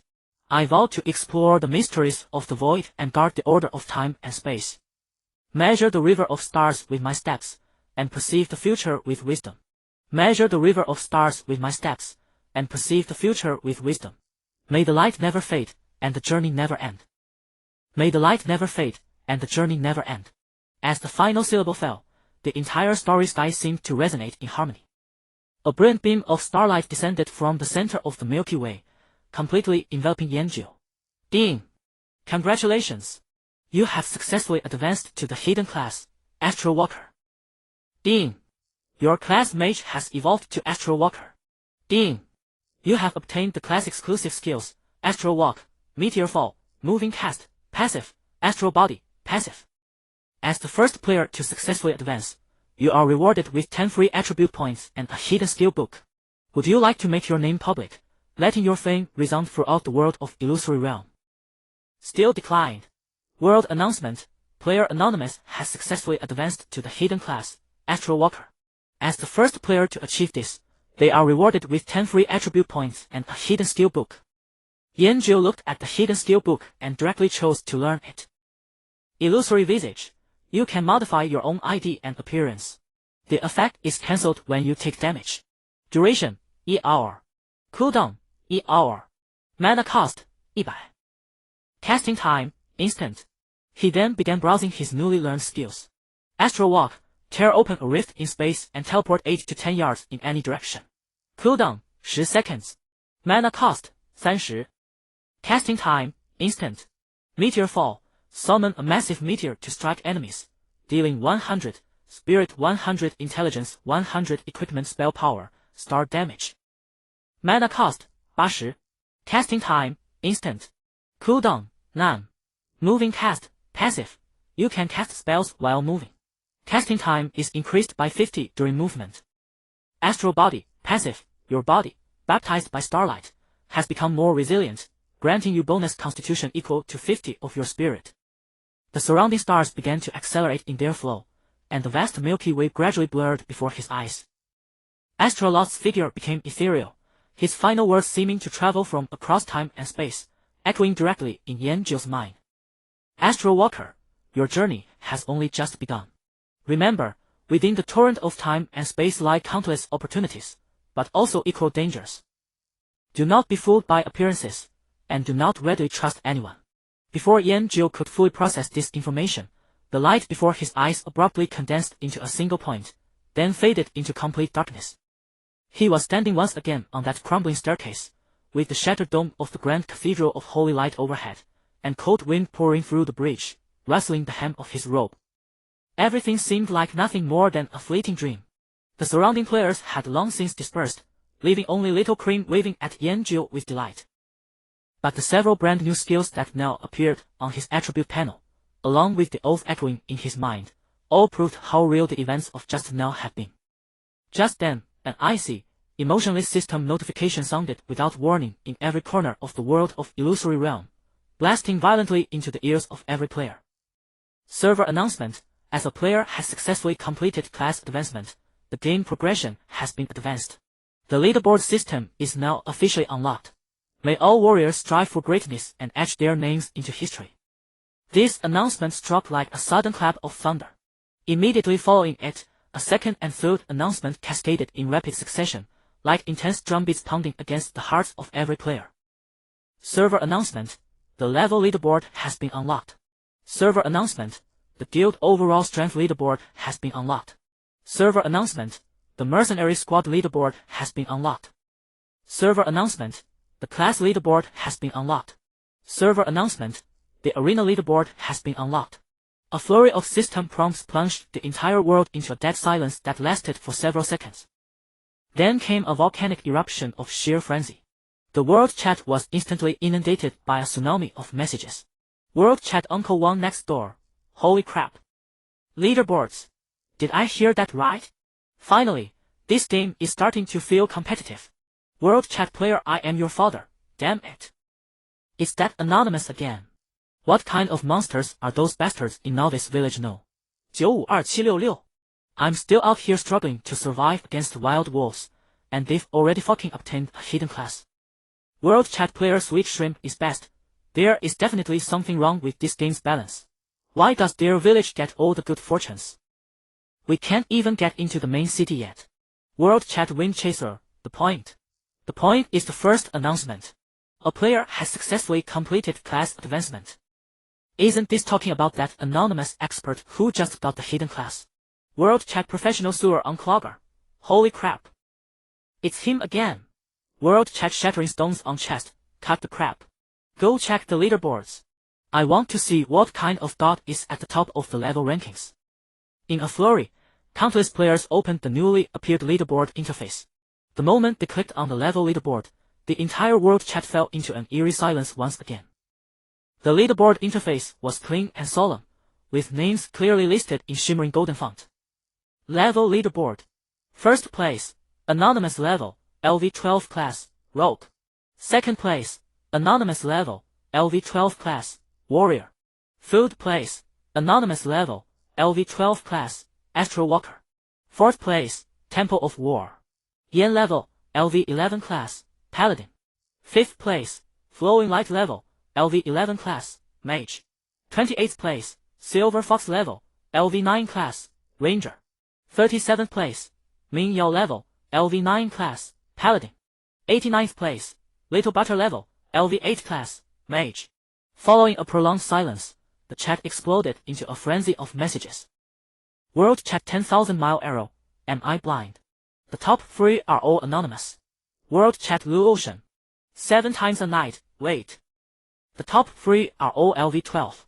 The first and second are also anonymous. World chat Yishenshu, I get it. I completely understand now. World chat Yishenshu, before, for the first clear of the epic dungeon, there were 2 anonymous players. Now, for the hidden class advancement, there's 1 anonymous player. Yet as soon as the level leaderboard came out, the top 3 are all anonymous. World chat Yishenshu, what does this mean? It means that the anonymous boss we've been thinking of this whole time isn't just one person at all. World chat Yishenshu, it's a team. A mysterious team of at least 3 top-tier players. Yishenshu's analysis acted like a key, instantly unlocking everyone's train of thought. The world chat completely exploded. World chat Azure Sky, fuck. 1 anonymous expert was already monstrous enough, and now you're telling me there are 3 at the peak. How is anyone else supposed to play? World chat Sweet Shrimp is best, protest. A severe protest. How are we supposed to play? We can't even enter the main city, and they've already got a hidden class. They've completely slaughtered the leaderboards. World chat 10,000 mile arrow, fuck. Are they fucking triplets? Or is this anonymous actually a guild name? World chat Longton. Skinner, Rogue, Warrior, Astral Walker. What a class composition. 1 for agile damage output, 1 to tank, and 1 with a hidden class. They are absolutely together. World chat Professional Sewer Unclogger. I bet the previous first kill of the Wolf King and first clear of the epic dungeon were absolutely done by these 3. Those girls from Tian Pavilion were just tagging along to get a share of the spoils. World chat I am your father. I'm fucking refusing to accept this. What kind of blessed land is Novice Village? No. 952766 anyway. Why do they get all the luck? World chat Huahua, I love Huahua. I haven't seen the Temple of War prefix in previous games. Is it a new guild? World chat Professional Non-Baker. How come the 3 major guilds that were bragging so loudly barely have anyone on the list? This is hilarious, haha. All kinds of speculation, jealousy, abuse, and adoration intertwined in the world chat, forming a massive torrent of information. Meanwhile, at the eye of the storm, inside the Cathedral of Holy Light, Little Butter stared with her mouth slightly agape, looking over the level leaderboard again and again. When her gaze landed on the ID in 89th place, she froze in utter disbelief. I made the list? She rubbed her eyes vigorously, confirming she hadn't misread it. Great God! I made the list. 89th place. She almost jumped up in excitement. Her face flushed red. her full chest rising and falling dramatically. Maple City, Tilon Pavilion Guild headquarters. Min Yo had just logged in when she was left somewhat dazed by the cascade of system announcements. She opened the leaderboard, and as she saw her name appearing in 37th place, an uncontrollable surge of excitement welled up in her heart. This ranking was enough for Tilon Pavilion to hold its head high before all other deals. Yet, as her gaze continued to drift upward, landing at the very top of the list, that excitement was instantly replaced by a chilling sense of shock. Free Anonymous. Sister Yao. Sister Yao. Something huge has happened. Qingqing and Wanga rushed in from outside, their faces a mixture of excitement. Our guild's overall strength is ranked 215th. Qingqing waved her fist. A slender figure sat atop the tallest tombstone. She wore tight black leather armor that accentuated her breathtaking curves. Her long, fair legs swayed in the moonlight, her bare, delicate feet seeming to be the only pure thing on this filthy ground. Beneath her, a dense crowd of skeletal soldiers knelt before her in a posture that was as devout as it was eerie. Their jawbones clicked open and shut slightly without making a sound, while within their hollow eye sockets, only ghostly blue soul fires flickered. System notification: you have gained the recognition of all departed souls. Do you accept the class advancement to become the hidden class, Soul Devourer? The code system prompt floated quietly in the void before her. The woman did not make her choice immediately. Instead, she let out a soft sigh. A sigh that carried a trace of imperceptible frustration. A step too late. She opened the newly unlocked leaderboard. Her gaze swept past the clamorous names and locked directly onto the very top of the list. First place, Anonymous level, LV12 class, Rogue. With a light tap, her fingertip touched the entry that belonged to her. Then, her gaze drifted down. Third place, Anonymous level, LV12 class, Astral Walker. I was still beaten to it. The woman's voice was extremely soft, like a wisp of smoke about to dissipate. She closed the interface, no longer looking at the world chat that was boiling over due to a hidden class. She stretched, her stunning curves unfolding under the moonlight. Then, she tapped gently on the system prompt. Yes. In an instant, the soul fires within the eye sockets of every skeleton in the graveyard surged violently. They raised their heads in unison, opening their jaws to unleash a silent roar. Countless dark streams of soul energy, laden with resentment and reluctance, were forcibly extracted from their bodies, converging into black rivulets that rushed toward the woman atop the tombstone. She closed her eyes, calmly accepting this massive power, which was potent enough to tear any mortal soul to shreds. Meanwhile, on another scorched land baked by sulfur and flames, an incredibly burly warrior stood at the edge of an about-to-erupt volcanic crater. His left hand held a menacing tower shield nearly 1.5 times the height of a man, while his right gripped a wildly designed great axe. Boiling lava churned less than 10 meters beneath his feet, yet the scorching heat waves could not budge him in the slightest. Behind him stood a young girl dressed in a pristine white priest robe. With her beautiful face and holy aura, she seemed utterly out of place in this purgatory-like environment. Brother, you could have advanced your class long ago. Why did you have to delay for so long? Look at these people in the world chat. They've grouped the three of you anonymous players into some sort of organization. It's honestly hilarious. The girl could not help but speak as she stared at the warriors brought back. You even let that astral walker steal the spotlight for the first class advancement. The warrior did not turn around. He merely replied in a low, metallic voice. If it's not a hidden class, what's the point of advancing so quickly? The girl pouted. She also opened the leaderboard. Second place, Anonymous level, LV12 class, Warrior. 8th place, Frost Moon level, LV11 class, Priest. But the world chat is practically in an uproar. Everyone is guessing who that astral walker is. Plus you and that rogue. The three of you are now the most mysterious people in Mirage, the mysterious three brothers under the moon. The warrior finally showed a slight reaction. He turned around, his face mostly obscured by his helmet's visor, showing no expression whatsoever. A pack of fools who can't even figure out which way to walk. Do their opinions matter? He raised his great axe, pointing toward the center of the crater, where a massive crystal floated above the lava, continuously absorbing the flame essence. Let's go. This quest is also nearing completion. His tone held not a shred of concern for that astral walker.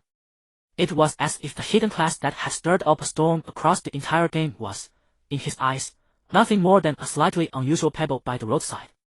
The girl nodded, obediently following in the warrior's footsteps. She knew her brother's temperament. His goal had only ever been one thing: to be the absolute strongest. Not one of them, but the only one. Sensing their approach, the massive flame crystal began to pulse violently. A behemoth composed entirely of molten lava slowly rose from the magma, unleashing a roar that shook heaven and earth. The warrior raised his tower shield. Here we go, Frost Moon. An unknown yet equally epic battle quietly commenced upon this forgotten, scorched earth. Inside the Cathedral of Holy Light, Yanjiu silently stared at the leaderboard. Little Butter's excitement had finally passed. She leaned over to glance at Yanjiu's screen, asking curiously, "Great God, what are you looking at? These first and second place players are so amazing. They're actually higher level than you." Yanjiu did not answer. He wasn't looking at the levels. He was looking at those two unfamiliar classes. Rogue, Warrior. In his understanding, these two classes were pure melee. And his own talent, Martial God, granted him unparalleled dominance in close combat. Yet, these two individuals had managed to step ahead of him. This meant they highly likely possessed powerful talents on par with Martial God. A novel sensation surfaced in his heart for the first time. It was neither jealousy nor anger, but rather a pure, thrilling excitement of meeting his match. Like an undefeated swordsman who suddenly hears that there are two peerless blades in the world he has yet to encounter. He wanted to see them. He wanted to test them. To find out just how sharp those two blades truly were. "Let's go." Yanjiu closed the leaderboard, turning to walk out of the cathedral. "Ah! Great God, where are we going?" Little Butter quickly followed. Yanjiu's pace did not falter, leaving behind only a simple reply.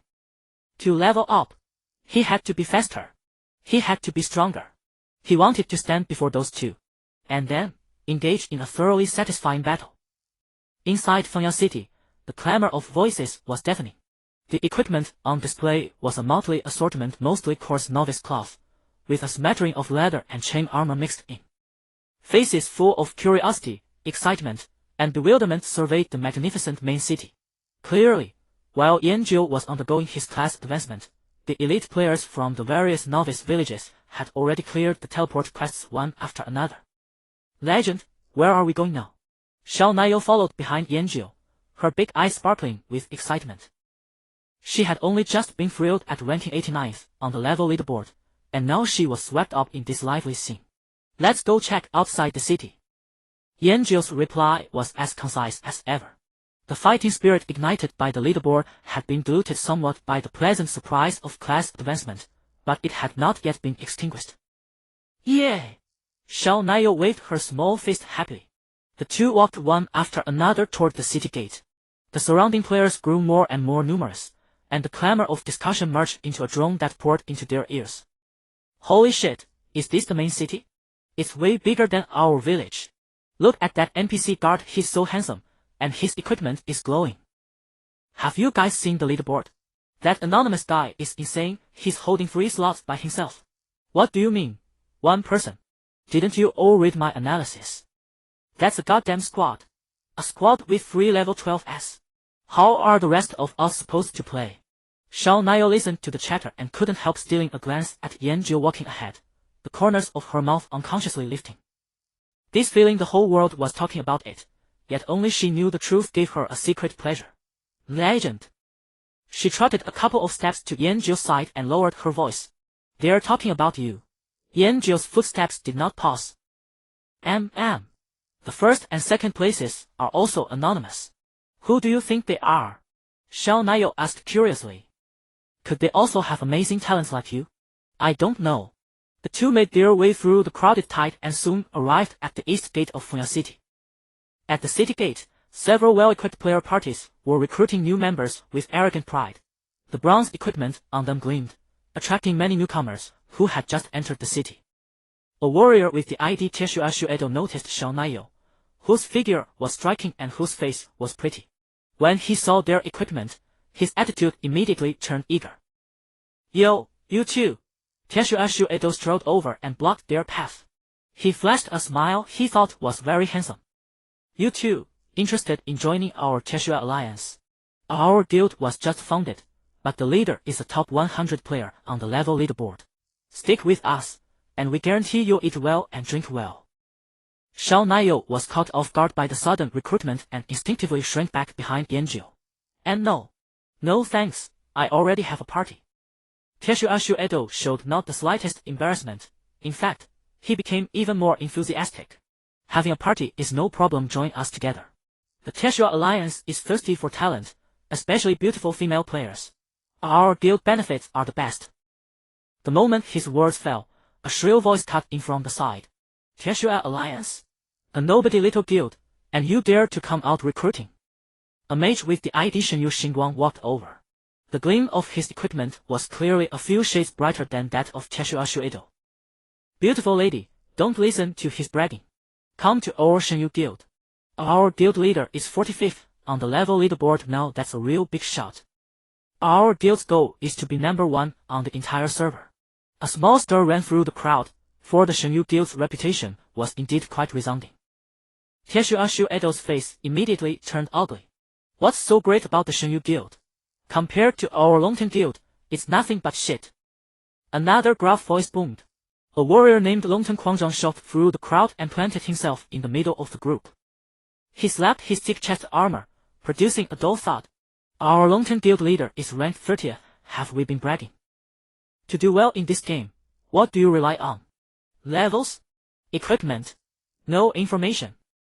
Our Longten Intelligence Division is number 1 in the entire Illusion Realm. Countless dice were produced by us. The 3 factions instantly surrounded Yanjiu and Xiao Niao in the middle. They glared at one another, spittle flying, but no one looked at Yanjiu and Xiao Niao anymore. Bullshit! Without real strength, what the hell is information good for? Can you dig out what skill the latest cathedral boss uses to kill you? Your Teshua Alliance hasn't even made the top 50 on the level leaderboard. How dare you talk? And what the hell are you? Just lucky. The argument grew louder and louder, soon attracting the attention of every player nearby. Yanjiu frowned. He only wanted to leave the city to grind levels, but he had been blocked here. Legend, Li. Xiao Niao tugged at Yanjiu's sleeve, a little frightened. The 3 locked in argument finally remembered their target again. Shenyu Xingguang turned to Yanjiu. Friend, your equipment looks good, you must be a pro. Join our Shenyu guild, and I guarantee you a spot in the elite squad. Longten Quanzhang immediately cut in. Come to Longten. Information sharing. Priority access to all dungeon guides and hidden quest clues. Teshua Edo grew anxious. The Teshua Alliance is the most united. Whoever dares to touch all people, the entire guild will fight them to the bitter end. The 3 launched into yet another round of boasting and belittling. The noise gave Yanjiu a headache. He glanced at the 3 still arguing, then at the narrow gap that had opened up behind them from all the shoving. He took Xiao Niao's hand. Let's go. With that, he squeezed out through the gap, his movements clean and swift. Xiao Niao froze for a moment, then hurried after him. The 3, still passionately debating, suddenly realized their targets were gone. Where are they? Damn it! Who the hell drove them off? It must be you Shenyu people playing dirty tricks. Bullshit! It was your Longten guys who shoved me. The quarrel quickly escalated. Teshua Edo was the first to lose control. He shoved Shenyu Xingguang hard in the chest. Say that again, you bastard! You're pushing me. You're asking for death. Shenyu Xingguang refused to be outdone and swung his fist. Longten Quanzhang saw this, let out a roar, and joined the brawl. The 3, along with their respective guild members, instantly tumbled into a fight. At the city gate, they engaged in the most primitive hand-to-hand combat. After all, PKNG inside the city would get you caught by the guards, but a brawl like this, without skills or weapons, the guards couldn't be bothered to intervene as long as no one died. Yanjiu had already led Xiao Niao a long way away. He turned to look back at the chaotic scene at the city gate and sighed. Having equipment that was too conspicuous seemed to be a kind of trouble after all. It looked like he would have to buy some plain white gear for everyday wear.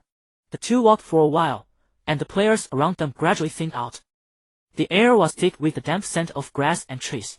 Towering trees blotted out the sky, and sunlight only leaked through the gaps in dappled specks of light. This was the level 15 train territory. A train that looked like a withered tree, with arms and legs, staggered out from the forest. Yanjiu wasted no words. He raised his hand, and a glimmer of starlight lit up at his fingertip. Astral Walk Starfall, his figure instantly collapsed and vanished, leaving only faint stars in place. In the next moment, he appeared out of thin air behind the treant. A miniature meteor condensed in his palm, then whistled forward and smashed into the treant. Boom! The massive star damage blasted the treant into wood shavings that danced through the air. A bright red damage number, -6105, floated past Xiao Naiyou's eyes. Her small mouth slowly formed an O. L legend, W, what skill is that? It came with the class advancement. Yanjiu answered flatly, then walked toward the next monster. For the next hour or more, the entire treant forest echoed with the thunderous sound of falling meteors. Xiao Naiyou followed behind, hardly needing to lift a finger. All she had to do was watch her experience bar climb like a rocket. This feeling left her in a state of extreme excitement. Yanjiu, however, was starting to feel sleepy. It was too boring. These monsters were far too clumsy and slow, and even his desire to make a move had been completely worn away. He checked the system clock. The mandated 6 hours were almost up. I'm going back to the city to log off, he said to Xiao Naiyou, who was still excited. Oh, okay. Xiao Naiyou was a little reluctant, but she nodded obediently. The two returned to the main city. At the entrance to the inn, Yanjiu said goodbye to Xiao Naiyou, and his figure vanished in a flash of white light. Xiao Naiyou stood in place, looking at the spot where Yanjiu had logged off. She opened the level leaderboard and saw that her rank had risen by one more spot. Her small face was full of joy. Then she began to look around. Leveling alone was too slow. She started searching the crowd for parties that seemed to be heading out of the city to grind. Yanjiu woke up, and the room was dead silent. Only from the old air conditioning unit in the next room came the straining hum of a fan laboring to spin. The 1 o'clock afternoon sunlight cut a glaring streak across the concrete floor through the gap in the curtains. His stomach let out an unmistakable growl at the most inappropriate moment. He touched his stomach. This time he was truly hungry. From entering the game in the morning until now, he hadn't even taken a sip of water. Yanjiu turned over and got out of bed. At this hour, the owner of the food stall downstairs was probably still taking a nap. He decided to abandon the idea of instant noodles. The money he had earned in the game was already lying quietly in his bank card, a string of digits so long that it felt unfamiliar. He figured that he could now be considered a wealthy man. Yanjiu puffed out his chest with pride. Today, eating out, he had to order several dishes and a large bowl of noodles. And he had to add a poached egg to it. The very thought made him feel utterly extravagant. He wiped the drool from his mouth, changed into a clean t-shirt and shorts, slipped on a pair of flip-flops, and headed downstairs. A wave of heat hit him in the face, the air above the street shimmering and distorted. Yanjiu wandered aimlessly along the roadside, his gaze sweeping past the greasy signs of one small restaurant after another. Suddenly, an antique-style tea house at the corner of the street made him stop. A wooden plaque with gold lettering on a black background hung by the door, seemingly out of place with its surroundings. Through the spotless glass window, he saw a familiar figure. Liu Xiao, his team leader. She was sitting upright in a crisp uniform, forming a sharp contrast with the relaxed atmosphere of the tea house. Across from her sat an elderly man in a grey mouse suit. His hair and beard were completely white, but his back was as straight as a spear. He was intently examining the purple clay teacup in his hand. Yanjiu had no intention of going over to disturb them. Just as he was about to turn around and slip away as if he hadn't seen anything, Liu Xiao raised her head. Her gaze locked onto him with precision. Then she raised her hand and beckoned to him. Yanjiu could only let out a helpless sigh, push open the heavy wooden door, and walk inside.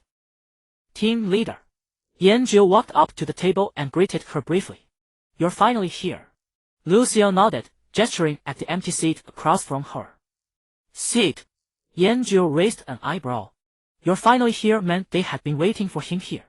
And Liu Xiao seemed to be reminding him in that way. Yanjiu was blunt in speech, but he wasn't stupid. The elderly man gently placed the teacup back on the table. The moment its bottom touched the rosewood surface, it made not the slightest sound. Every movement he made was slow and precise, carrying an invisible pressure. This is Elder Chen, Lu Xiao introduced. Elder Chen, this is Yan Jiu. Elder Chen didn't speak immediately. He simply fixed his calm eyes on Yan Jiu. That scrutiny made Yan Jiu feel like a new recruit, having his gear inspected on the training ground, uncomfortable all over. Young man, just came out of the illusory realm. Elder Chen finally spoke, his words clear, unhurried. Yan Jiu answered honestly. How did it feel? It was fine, quite interesting. Elder Chen picked up his teacup, skimmed the foam with the lid, and blew gently at the steaming vapor. The Research Institute has conducted a thorough analysis of this suddenly emerged game. The results are not optimistic. Lu Xiao's expression was extremely serious. There was none of her usual training strictness, but instead a deep gravity. The analysis shows that once players exceed level 40, conventional firearms will find it difficult to inflict effective damage on them. If they exceed level 60, a single person could stand head-on against a fully armed tactical squad. The old man paused, seemingly to let Yan Jiu digest this information. As for level 100, a single person would be a moving army. Yan Jiu blinked and said nothing. He had actually already sensed some of this vaguely through his war god talent. He just hadn't had such precise data. So the higher-ups have decided we must prepare for the worst. Elder Chen put down his teacup and continued. We plan to select the most elite and reliable personnel from the active armed police and military ranks to form a brand new special response unit. The unit's sole mission is to deal with the high-level players who may emerge in the future, using their game abilities to commit crimes in the real world. To maintain social stability and order at the root. Elder Chen tapped his finger lightly on the table. Comrade Yan Jiu. In all physical fitness tests in the armed forces, your records are perfect scores. In the last armed police competition, you were the champion. Your opponent in the finals couldn't even survive one move against you. You are one of the most suitable candidates for this unit. The air in the tea house seemed to freeze because of these words. Lu Xiao's gaze also fell on Yan Jiu, carrying a hint of expectation. Yan Jiu scratched his head, a trace of confusion appearing on his face. Forget it about joining some new unit. The place I'm in now is just fine. I don't want to change. Lu Xiao's brows instantly furrowed. Elder Chen's face, however, still betrayed no emotional fluctuation. But Yan Jiu added another sentence, his tone serious. If someone really acts recklessly out there in the future, maintaining public order is something I'm willing to do. These words made Lu Xiao's furrowed brows relax slightly. Elder Chen's tapping fingertips also stopped. He reevaluated the young man before him. On Yan Jiu's face, he saw no fear, no hint of evasion or pleasantries. That phrase "I'm willing to do" was not like a hot-blooded pledge but more like a calm statement of his own capability. His eyes weren't saying "I dare to go." They were saying "I can go." For the first time, a faint smile appeared on Elder Chen's wrinkled face. He slowly nodded. Good. As long as you carry this sense of responsibility, that is enough. Both you and Comrade Lu Xiao are key figures of focus for this plan. Lu Xiao is because she has displayed an extremely special A-rank talent in the illusory realm. As for you, Elder Chen paused, his tone growing meaningful. It's because you already possess terrifyingly formidable combat power in the real world. After hearing this, Yan Jiu merely uttered an "oh." His attention had already drifted to the sign of the ramen shop outside the window. All he wanted now was to find somewhere to eat quickly. The thought of adding a poached egg was growing stronger and stronger in his mind. Old Chen's deeply wrinkled face revealed neither joy nor anger. He merely lifted his teacup, using the lid to skim the already clear tea broth once more. How about this? Old Chen set down his teacup with a soft clink. I'll give you a special position. You'll enjoy the highest privileges and treatment, without being bound by the military's organizational structure. Lu Xiao's body leaned forward slightly. She hadn't anticipated Old Chen would make such a concession. Old Chen looked at Yan Jiu and continued. After we form the squad, each month we'll select the strongest member recognized by the team. He will compete against you. If you win, your status remains unchanged, you stay free. If you lose, Old Chen tapped his fingers on the table, you'll join the squad and accept unified management, shall we? Yan Jiu's face maintained that unreadable calm. He seemed to be weighing the pros and cons. Old Chen, thinking his terms might not be enough, added one more thing. Just like what happened yesterday at the Jishentang pharmacy. You know that father named Li Chang is a good man, and you understand his extreme actions came from desperation, and are understandable. Yet under the current system, you could do nothing. You could only watch helplessly as he was taken away, waiting for the bail process. But if you were the strongest in this special squad, then saving one person would be merely a word from you. What you'd possess wouldn't just be martial power, but also authority commensurate with it. Old Chen paused. Authority. The tea house fell silent, save for the hum of the air conditioner. Lu Xiao held her breath, waiting for Yan Zhou's response. It was a deal no one could refuse. The corners of Yan Zhou's eyes drooped slightly. He spoke bluntly, but he wasn't foolish. He understood what those words meant. He finally nodded. Fine. He stated his decision to Old Chen. If fighting is what it takes, I'm in. Yan Zhou thought that after the trials of the illusion realm, he might finally summon the courage to fight again. As long as he held back, perhaps the other wouldn't show that look of despair again. Yan Zhou consoled himself. He needed that power. Lu Xiao's tense nerves finally relaxed. A smile touched Old Chen's stern face. He glanced at Lu Xiao's earlier affectionate yet slightly anxious gesture and nodded with amusement. Then it's settled. This afternoon, I'll send someone to pick you up for the first match. Yan Zhou had no objections and nodded in satisfaction. Speed is essential in war. I appreciate that. The 4 words carried an odd charm coming from him. Lu Xiao helped Old Chen rise and escorted him to the tea house entrance. A black sedan, unremarkable in appearance yet with an extraordinary license plate, glided silently to the curb. The door opened, and Lu Xiao carefully helped Old Chen inside. She straightened up and exhaled deeply, relief evident on her face. But when she turned her head, she found Yan Zhou already in the middle of the road, walking straight toward that Lance-Ho beef noodle shop. Lu Xiao nearly choked on her breath. She hurried after him and blocked his path, speaking irritably. Where do you think you're going? To eat. Yan Zhou's reply was entirely justified. Eat, eat, eat. All you ever think about is food. You're competing this afternoon. Are you prepared? The members of that squad are far from weak. Hurry and warm up. I'll be your sparring partner. Lu Xiao spoke fiercely. Yet Yan Zhou looked at her with a pitiful expression. Can I eat first, sister? I'm so hungry. His voice was soft, carrying a hint of aggrieved pleading. Lu Xiao burst out laughing at his appearance, her earlier frustration dissipating instantly. She reached out, grabbed Yan Zhou's arm, and put him into the noodle shop where rich aromas wafted through the air. The softness pressed against his arm. Eat up, eat up. Her tone brimmed with helpless affection. Everything you eat is on me. The noodle shop was filled with the rich aroma of beef bone broth. Without the slightest pretense, Yan Zhou looked at the menu and began ordering directly. Cumin beef, scallion beef, make them large portions. I won't short you on money. Also a bowl of Lance-Ho beef noodles, with double meat and double eggs. He paused, then pointed at a picture on the wall. And 2 servings of egg fried rice.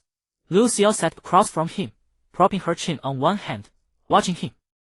Those who practice martial arts have vigorous qi and blood, so their appetites far exceed ordinary people. Although Yan Zhou had hung up his fists for years, he never skipped his daily physical training. The table was quickly filled. Yan Zhou picked up his chopsticks and began devouring the food like a whirlwind. Large slices of beef, coated in rich sauce, were swallowed in one mouthful after another. The golden fried egg, gently pierced with chopsticks, released its soft yolk to ooze slowly into the soup. Lu Xiao simply watched with a smile as he wolfed down the entire table of food. He ate with intense focus, as if completing an extremely important mission. After the last bite of fried rice, Yan Zhou let out a satisfied burp. Lu Xiao stood up to pay at the counter. A hand stopped her. Let me handle it, Yan Zhou said, a little embarrassed. I've earned a bit in the game too. It's not right to let you treat. Sit down. Lu Xiao pushed him back into his seat without allowing any objection. She walked to the counter and elegantly scanned the QR code. I've earned quite a lot. Returning to her seat, her tone carried a hint of smug satisfaction. Yesterday in the dungeon, our team cleared the hard mode Savage Bear lair and got 2 black iron equipment pieces, which we sold for over 80,000. The game had been live for several days already. Most elite players had raised their levels and gear enough to challenge those hard mode dungeons. Naturally, equipment prices had dropped considerably as a result. The two, full and content, strolled aimlessly through a roadside park to digest their meal. On a summer afternoon, cicadas chattered noisily, and sunlight filtered through the gaps in the leaves, casting flickering spots of light on the ground. Lu Xiao's phone rang. It was Elder Cheng. Soon, a car stopped at the park entrance. The car carried them through a maze of winding roads, finally stopping before a building decorated in classic ancient style. Jinhuang Martial Arts Hall. The plaque bore flamboyant calligraphy, exuding a profound sense of history.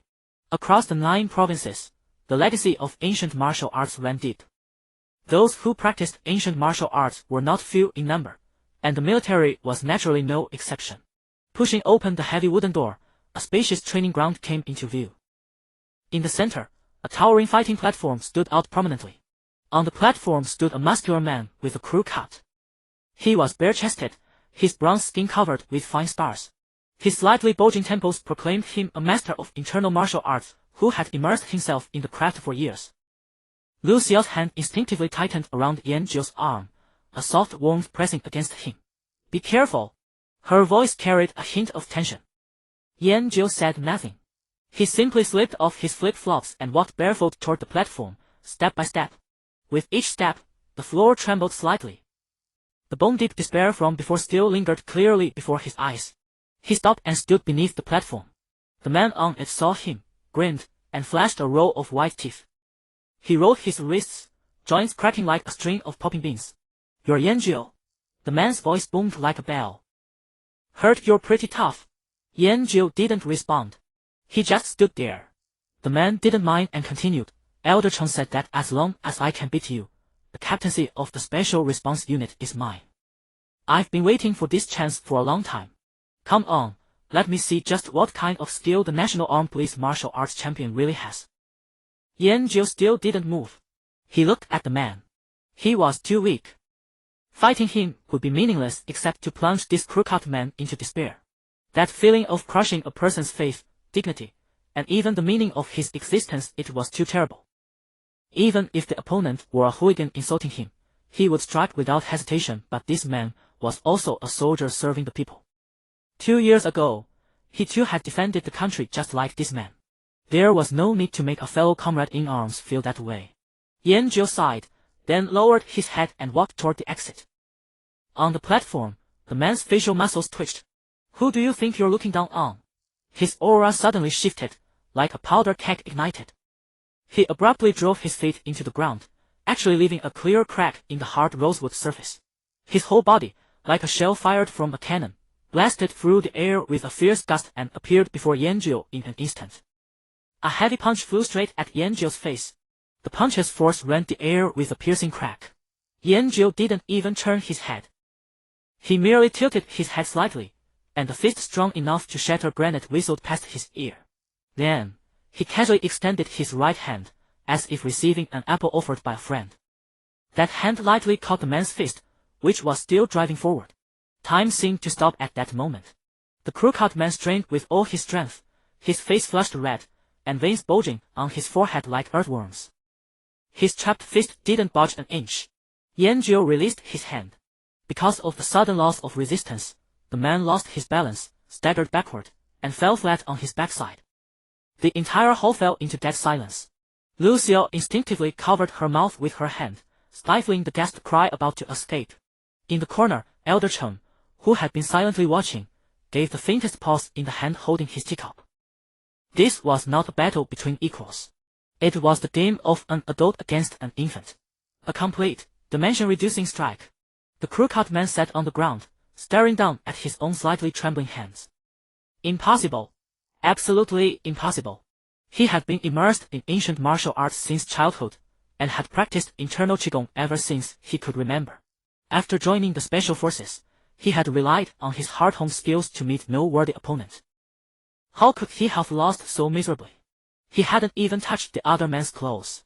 The opponent was clearly about the same age. How could the gap be this enormous? What had all those years of grueling training amounted to? He knew that even if he trained another 30 years, he could never break free from Yan Zhou's grip. This gap was like a mayfly gazing at the vast sky. Yan Zhou looked at the crooked man's eyes, which were beginning to grow hollow, and sighed inwardly. It was that feeling again. He spoke up. You probably know that in-game attributes can now be brought into reality. My level is high, and I put all my points into strength in the game. So it's only natural that you can't beat me. This was a lie. A lie told to protect the other's dignity. He had been rehearsing such lies in his mind since he was 12, conjuring reasons and excuses effortlessly, all for this moment. The man sitting on the ground abruptly raised his head. His unfocused pupils refocused. Right. The game. That damned game he was required to play 6 hours every day. He had always dismissed it as a corrupting pastime. If not for his superior's firm order, he estimated he would still be level 1 right now. So this was where the gap had come from. The deadness in the man's eyes gradually gave way to comprehension. He slowly stood up, brushed the dust off himself, and solemnly clasped his fists toward Yanjiu. I understand. Thank you for showing me how terrifying the game's bonuses are.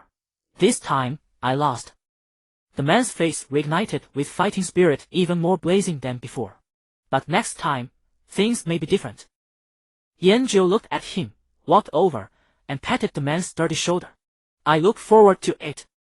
The man's figure as he walked away was ramrod straight, like a rifle that had been polished anew.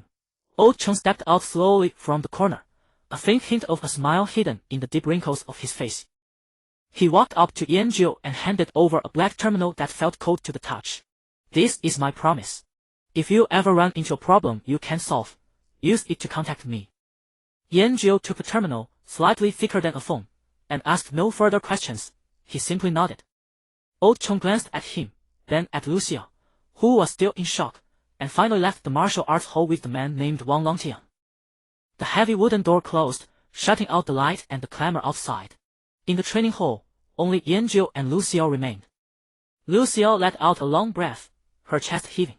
She walked quickly to Yanjiu and looked him up and down, as if seeing him for the first time. You. She paused to choose her words, seeming not to know where to begin. That Wang Longtian is a monster who can rank in the top 10 of the Special Forces combat roster. His iron body qigong can withstand close-range shots from a small-caliber pistol. Yet when he met you... Lucia's words trailed off, but the meaning was obvious. Yanjiu nodded with a very serious expression. I'm too strong. That, too, is a kind of trouble. Lucia opened her mouth, feeling a breath stuck in her throat, unable to rise or fall. To kill a conversation without changing expression, and to say it with such sincerity and not a trace of showing off, that also takes real skill. She gave up pushing that topic and simply reached out to take Yanjiu's arm as naturally as anything. His arm sank into a soft, warm sensation. Come on, keep me company for a walk. Lucia's tone carried a familiar intimacy that brooked no refusal, forcibly changing the subject. Where to? I don't know. Just wander around. She pulled Yanjiu out of the oppressive martial arts hall. The sunlight outside was a little dazzling. It was a summer afternoon, and time seemed stretched out. They sat in a park for a while, then strolled around a shopping mall. The two of them walked aimlessly along the street, neither saying another word. Lucia didn't ask why he was so strong, nor did she ask what he had been through. She simply kept her arm linked through his, feeling the reassuring warmth coming from him. Time passed quickly. When the sky was dyed orange-red with sunset, Yanjiu stopped. I should go home. Lucia's smile faltered slightly, and her hand around his arm tightened instinctively. So early. Yanjiu answered. Lucia looked at his calm face, then finally let go, forcing a smile onto her face. All right, take care on the way. Her tone carried a reluctance she hadn't noticed herself. Yanjiu waved at her, turned, and boarded the bus home. Through the window, he saw Lucia still standing where she was until the bus turned a straight corner and she was finally out of sight. He had eaten too much at the ramen shop at noon, so he wasn't very hungry now. Yanjiu got off the bus and stopped at a steamed bun shop still open by the roadside. He ordered a few meat buns and a bowl of plain congee, and that was his dinner. He ate very slowly, watching the hurried pedestrians on the street. It had been several days since the illusory realm descended, yet life seemed to go on. After the panic, people had to scramble for survival, anxious over balancing the 6 mandatory hours of game time each day with their working hours. Back at his rented apartment, the hallway was livelier than usual. The door of Sister Sue, the landlady next door, was open, and the clatter of mahjong tiles drifted out, mingled with women's laughter and scolding. One. Pure one suit. Pay up, pay up. It was Sister Sue's voice, seductive and a little triumphant. Yanjiu didn't go over to disturb them.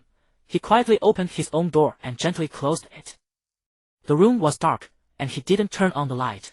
He walked over to the window and watched the night gradually fall silent outside. The neon lights were still flickering, only much dimmer than before. A long-missed restlessness stirred in his heart. Before the illusory realm appeared, his life had been a line between 2 points, going to work and coming home. Day after day, year after year. He couldn't summon any interest in anything. Life was like a stagnant pool, unable to stir up the slightest ripple. He had gotten used to this state, even believing he would live his whole life that way, numb and passive. Until that cold electronic voice rang out in the minds of every person in the world. He felt as if he had come back to life. His lifelong pursuit, his only joy, was battle. Pure battle, stripped of everything else. In the real world, he had long since found no one who could match him. The loneliness of invincibility had trapped him for 10 whole years like an invisible cage. But in that game called Illusory Realm, he was still weak. Countless powerful monsters, unknown players, and countless unknown challenges were waiting for him. This feeling made the blood that had been still for 10 years run hot again. But a terrifying thought rose from the bottom of his heart without warning. What if one day, even in the illusory realm, he could no longer find an opponent? What if he once again stood at the pinnacle above everyone and once again felt the emptiness of crushing everything with a single punch? The instant it appeared, Yanjiu forcefully suppressed it. He didn't dare think further. He looked at his arm. The blue countdown flowed silently like an hourglass of life. He sighed softly. The virtual game panel materialized on his arm. He reached out his finger and tapped the option Enter Game. Welcome back to the illusory realm. The cold mechanical voice pulled him away from his thoughts of reality. As the system notification faded, Yanjiu returned to the familiar Fenya city. Compared to when he had left, the city was now filled with an overwhelming, tumultuous clamor of voices. Looking around, the central plaza was teeming with people, crowding shoulder to shoulder. Clad in all manner of gear, players shouted at the top of their lungs, turning the entire city into a massive, bustling bazaar set ablaze with activity. Farming wild wolves outside the west gate. Need a strong warrior, don't join if your gear is bad. Crafting herbs and refining potions, fair prices and honest business. Running the normal cathedral dungeon for the first time. Level 9 and above only. Know the mechanics, don't waste our time. Winds of the Firmament Guild is recruiting. Rank in the top 50 server-wide. Excellent benefits, starting funds provided upon joining. Chatter rose and fell in waves, but most of the discussions were still centered around the top players on the leaderboards. Look at the level leaderboard. The number 1 anonymous powerhouse just advanced to a hidden class called Soul Devourer. Damn it, we aren't even high enough level for a normal class advancement, and that anonymous expert is already unlocking hidden classes. How are we supposed to compete? Have you checked the forums? Someone already cleared the normal cathedral. Yeah, everyone is calling for Silver Fox and his group to share their epic difficulty guide, but they haven't made a move. So stingy. Look at how magnanimous Tilong Pavilion is. They released their Savage Bear guide without a second thought. Tailoring services. Free crafting of white grade linen cloth armor to level up your skills. Yanjiu stood at the edge of the crowd, listening quietly. He still had things to do. The City Lord's seal dropped by the Banshee needed to be delivered to Reinhardt. It was also time to claim his Baron title, a reward from the system, at the City Lord's mansion. But before that, there was a place he wanted to visit first. With so many gold coins jingling in his pockets and no chance to spend them yet, he decided to head to the auction house for a massive shopping spree. He stepped forward, making his way toward the auction house. The faintly glowing gear he wore stood out starkly among the crowd of players, who were mostly dressed in common white grade or a few scattered pieces of black iron equipment. Wherever he passed, the crowd instinctively parted to make way for him. The loud clamor of voices dwindled into hushed whispers. Which guild's powerhouse is that? With gear that good, they must be on the leaderboards, right? Before long, someone couldn't resist and approached him. Hey brother, nice gear. Any interest in joining our Scarlet Warflag guild? We can easily negotiate the benefits. Ignoring the offer, Yanjiu continued walking forward. A female player in cloth armor with a voluptuous figure stepped directly in front of him, leaning forward slightly. Hey handsome, are you alone? Want to party up? I'm a healer, you know. No. Yanjiu bypassed her, his pace never faltering for a second. Soon, the grand architecture of the auction house came into view. He stepped inside. Though there were fewer players here than outside, the atmosphere was just as lively. Yanjiu opened the trading interface directly and browsed through it quickly. Only a few scattered pieces of black iron gear were listed, all at ridiculously high prices. As for bronze gear, there was not a single piece. Closing the equipment tab, he opened the consumables section. He purchased some of the highest grade recovery potions available for his current level. Just as he was about to leave, an icon caught his attention. Town Portal Scroll. It looked like the work of a player with a crafting profession. He clicked on the description, which read, upon use, after a 30-second channeling time, teleports you back to the nearest major city. A 30-second channeling time. In the heat of battle, this was practically no different from suicide. No wonder they were only selling for 5 silver coins each. Yet, there was no hint of disdain on Yanjiu's face. He directly entered 50 in the purchase quantity. Next, he purchased a set of the most basic, white-grade mage robes from the auction house, along with a hood that could obscure most of his face, and an ordinary wooden staff. Finding an empty corner, he quickly changed into this new attire. The glow from his high-tier gear instantly vanished, rendering him utterly ordinary and completely inconspicuous as he blended into the crowd. As expected, the probing stares from those around him diminished significantly. He was highly satisfied with this. Having completed his preparations, he made his way toward the City Lord's mansion. The plaza in front of the City Lord's mansion was no longer the solemn, desolate place it once was. Now, it was teeming with people, noisier than any bustling marketplace. Forming a group for Heart Cathedral. Need a tent, gear requirement, full black iron. Don't apply if you're missing even one piece. Selling gold coins. PM for raids, scammers can rot in hell. He blended into the bustling crowd like a single drop of water merging into a vast torrent, entirely unremarkable. He walked toward the gates of the City Lord's mansion, and not a single player along the way spared him a second glance. Yet, just as he was a dozen meters away from the heavy oak gates, a sudden change occurred. Whoosh! The 2 rows of guards stationed at the entrance straightened their backs in perfect, synchronized unison. They clenched their right hands into fists and struck them heavily against the armor on their left chests, producing a dull, metallic clang. This was a military salute. A military salute reserved solely for the highest commanders or legendary heroes of the city. The surrounding players fell silent for a brief moment, before erupting into an even louder uproar of discussion. Holy crap, what's going on? Is some big shot coming out? Move, move. Don't block the way. As if pushed by an invisible hand, the crowd parted automatically, clearing a path directly in front of Yanjiu.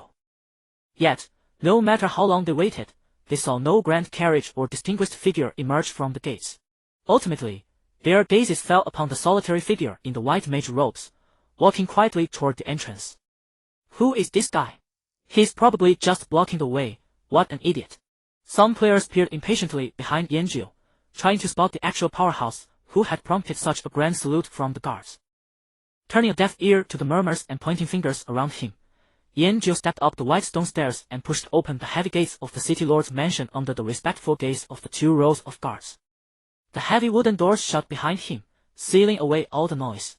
The hall was vast and quiet, filled with an oppressive atmosphere that made it difficult to breathe. Reinhardt and Reno stood before a massive sand table, their brows furrowed in deep concentration as they discussed something. At the sound of the opening doors, both of them looked up simultaneously. Upon realizing the newcomer was Yanjiu, a trace of heartfelt warmth finally broke through the exhaustion etched on Reinhardt's face. He quickly stepped forward to greet him. You've arrived. Yanjiu nodded, retrieving the City Lord's seal now tainted with the aura of shadow from his inventory and handing it over. He opened his mouth to speak, but ultimately only let out a soft sigh. I was unable to save the City Lord. The seal was ice-cold, like a block of unmelting glacier. Reinhardt took the seal, his body swaying slightly. Reno reached out, steadying him by the shoulder. A brief silence fell over the hall, with only the faint, muffled clamor of the crowd outside serving as a reminder that the living world still existed just beyond the walls. After a moment, Reinhardt took a deep breath, clutching the seal tightly in his fist as he stood tall once more. The sorrow in his eyes was replaced by something far more resilient. Ding! Due to the change of the City Lord, your reputation with the Fengya Brotherhood has been automatically converted into Fengya City reputation. Ding! Your reputation in Fengya City has reached the maximum level, worshipped. A succession of system prompts popped up before Yanjiu. Reinhardt unrolled a massive map across the table, its parchment edges worn and frayed, covered in dense markings of various colored inks. Baron Yanjiu. Reinhardt's voice regained its composure. This is our token of gratitude. Fengya City will never forget your kindness. Please, select a territory of your own on this map. Yanjiu leaned in. On the map, the most prosperous commercial districts were circled in red ink, standing out prominently. As long as he spoke the word, the most valuable real estate in Fengya City would be his for the taking. His finger moved slowly across the map, ultimately bypassing all the red circled zones and coming to rest on an unremarkable area marked in green. It was a wasteland near the river outside the city. I want this place. Reinhardt was somewhat surprised. Here? This land is extremely remote and holds absolutely no commercial value. I like it. Yanjiu's reply was simple and direct. Reinhardt looked at him, offering no further persuasion, and merely nodded solemnly. Very well. Ding! You have obtained the fief, Chenxi River Bank. Ding! As the first player to obtain a title and fief in Huanjing, you will receive a special reward. Reward: 1 set of random house blueprints, automatically constructed, and random furniture X30.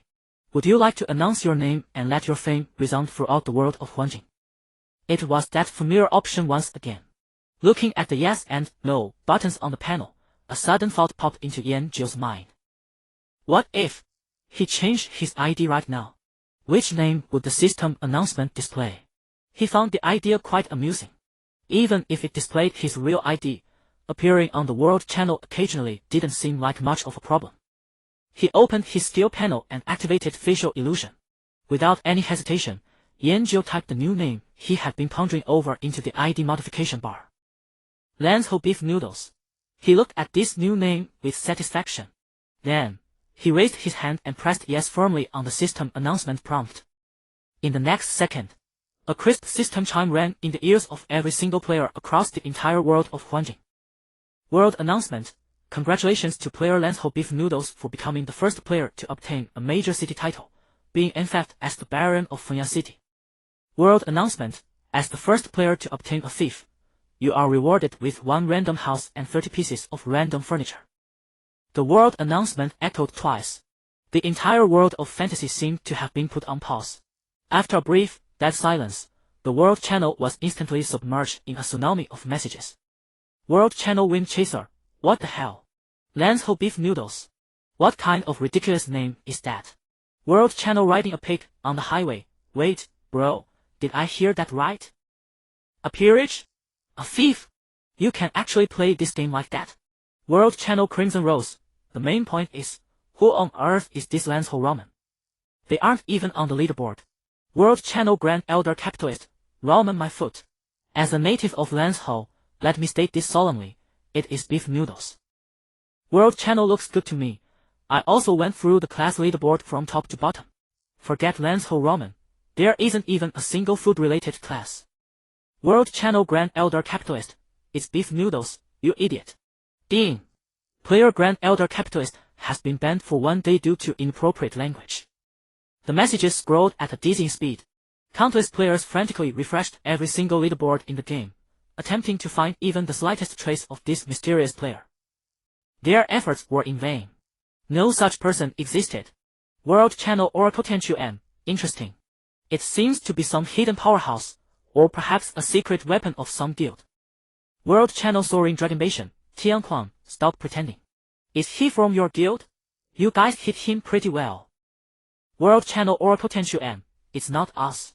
If our guild had such a powerhouse, we would have brought him out long ago to deter riffraff like you. The entire world channel erupted. A player who wasn't on any leaderboard. A player with an ID so bizarre it looked like it was randomly generated. Yet, he had acquired the peerage and fief that everyone dreamed of. What did this imply? World Channel Salted Fish King. Holy crap. Brothers, I figured it out. This Lance Ho-Roman is just an ordinary player. He just got lucky and triggered some epic hidden quest. World Channel, I am Miss Lu's dog, exactly. He's not one of those hardcore grinders who spend 24 hours a day in the game, nor is he a pay-to-win tycoon from the big deals. He is just one of us. World Channel old one next door. Damn, I'm suddenly so hyped. It turns out this game isn't just for the top players. We ordinary people also have a chance to shine. World Channel Zuehua, serve the sauerkraut, sob, sob. I've decided. Starting today, I'm going to speak politely to every single NPC. Who knows, maybe I'll trigger a quest too. The great god Lance Ho Beef Noodles is my idol. The name Lance Ho Beef Noodles spread across the entire world of fantasy in an instant, in a manner that no one could have ever anticipated. He became a beacon of light in the hearts of countless ordinary players, a symbol of hope. The recruitment messages of major deals also began to flood the screens frantically, with only one condition. Offering a massive bounty to recruit Lance Ho Beef Noodles. Name your price. The Wings of the Firmament Guild cordially invites the great Lance Ho Beef Noodles to join us. The position of Vice Guild Leader awaits you. Meanwhile, in a remote leveling area, Lu Xiao had just finished off an elite wild boar. Wiping the sweat from her brow, she opened the system panel to check the guild messages. The 3 bright red world announcements instantly dominated her entire field of vision. When she clearly saw the name, she was slightly stunned. Lance Ho Beef Noodles. Instantly, the image of the man who had devoured his food like a whirlwind in the noodle shop at noon flashed through her mind. The man who had solemnly said, "I want 2 extra portions." Lu Xiao could not help but burst into laughter. Her surrounding teammates all cast puzzled glances at her. Sister Xiao, what are you laughing at? It's nothing. Lu Xiao closed the panel and shook her head. I just thought of someone very interesting. Inside the City Lord's mansion, Yanjiu was completely oblivious to the storm raging outside. He closed the system prompt before him, finding the effect brought by this new ID to be quite amusing. Reinhardt and Renault had no idea what had happened. They simply looked at Yanjiu, their eyes filled with deep respect. My Lord Baron, the deed to your thief has officially taken effect. Reinhardt handed over a piece of parchment that still carried the fresh scent of ink. You may go and inspect it at any time. The city guard will ensure the safety of your property. Thank you. Yanjiu took the deed and placed it in his backpack, then changed his ID back to Yanjiu. Having nothing more to say, he turned and walked toward the main gates. Wait! Reinhardt called out to him. Yanjiu paused and looked back. Maple Leaf City will always be your home. Reinhardt said solemnly. Yanjiu nodded slightly without replying. The clamor outside the gates was 10 times more intense than when he had entered. Some people glanced at Yanjiu, then at his ID, before continuing their discussions with those beside them. Almost every player was excitedly discussing the name Lance Ho-Roman. This guy is definitely the chosen one.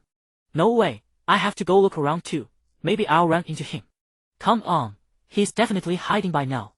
Who would dare show their face in this kind of spotlight? Where do you think his thief is? Next to the City Lord's mansion? Or on the commercial street? Yanjiu, wearing his utterly unremarkable white mage robes, blended into the crowd and walked right past them. No one spared him a second glance. The players who had just been staring at him with awe now had all of their attention drawn to the mysterious ID that had suddenly burst onto the scene. He was highly satisfied with this.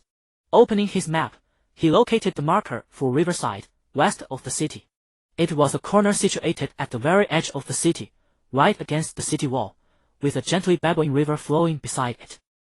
He traversed the crowded streets and walked through the bustling commercial district.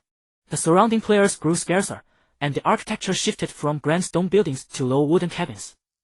The lively shouts of street vendors in the air gradually faded, replaced by the tranquil sound of the wind and flowing water. After walking for about 10 minutes, an open clearing enclosed by a simple wooden fence appeared before his eyes. The clearing was vast and lush with green grass, adjacent to the crystal-clear river. And right in the center of the clearing stood a solitary building. It was a small, 2-story cabin constructed from raw logs. The roof was thatched, and the walls were climbed by some unknown vines, complete with a small chimney. In front of the cabin, there was also a patch of tilled farmland, which was currently empty. Dean, welcome to your territory, Riverside. Detected that you possess random furniture X30. Would you like to place them immediately? Yes. Upon his confirmation, 30 beams of white light descended from the heavens and landed inside the cabin. Yanjiu pushed open the creaking wooden door and stepped inside. The cabin's interior made him draw back the foot he had just set forward. He had imagined a cozy, rustic style, but the reality was like stumbling into a royal warehouse that had been plundered. A magnificent rosewood four-poster bed arrogantly blocked the stairwell leading up to the second floor. Beside it, an ostentatious throne of pure gold faced a window that did not exist at all. By the wall sat a jewelry-encrusted vanity table, beside which loomed a massive bookcase that nearly reached the ceiling, but not a single book rested on its shelves.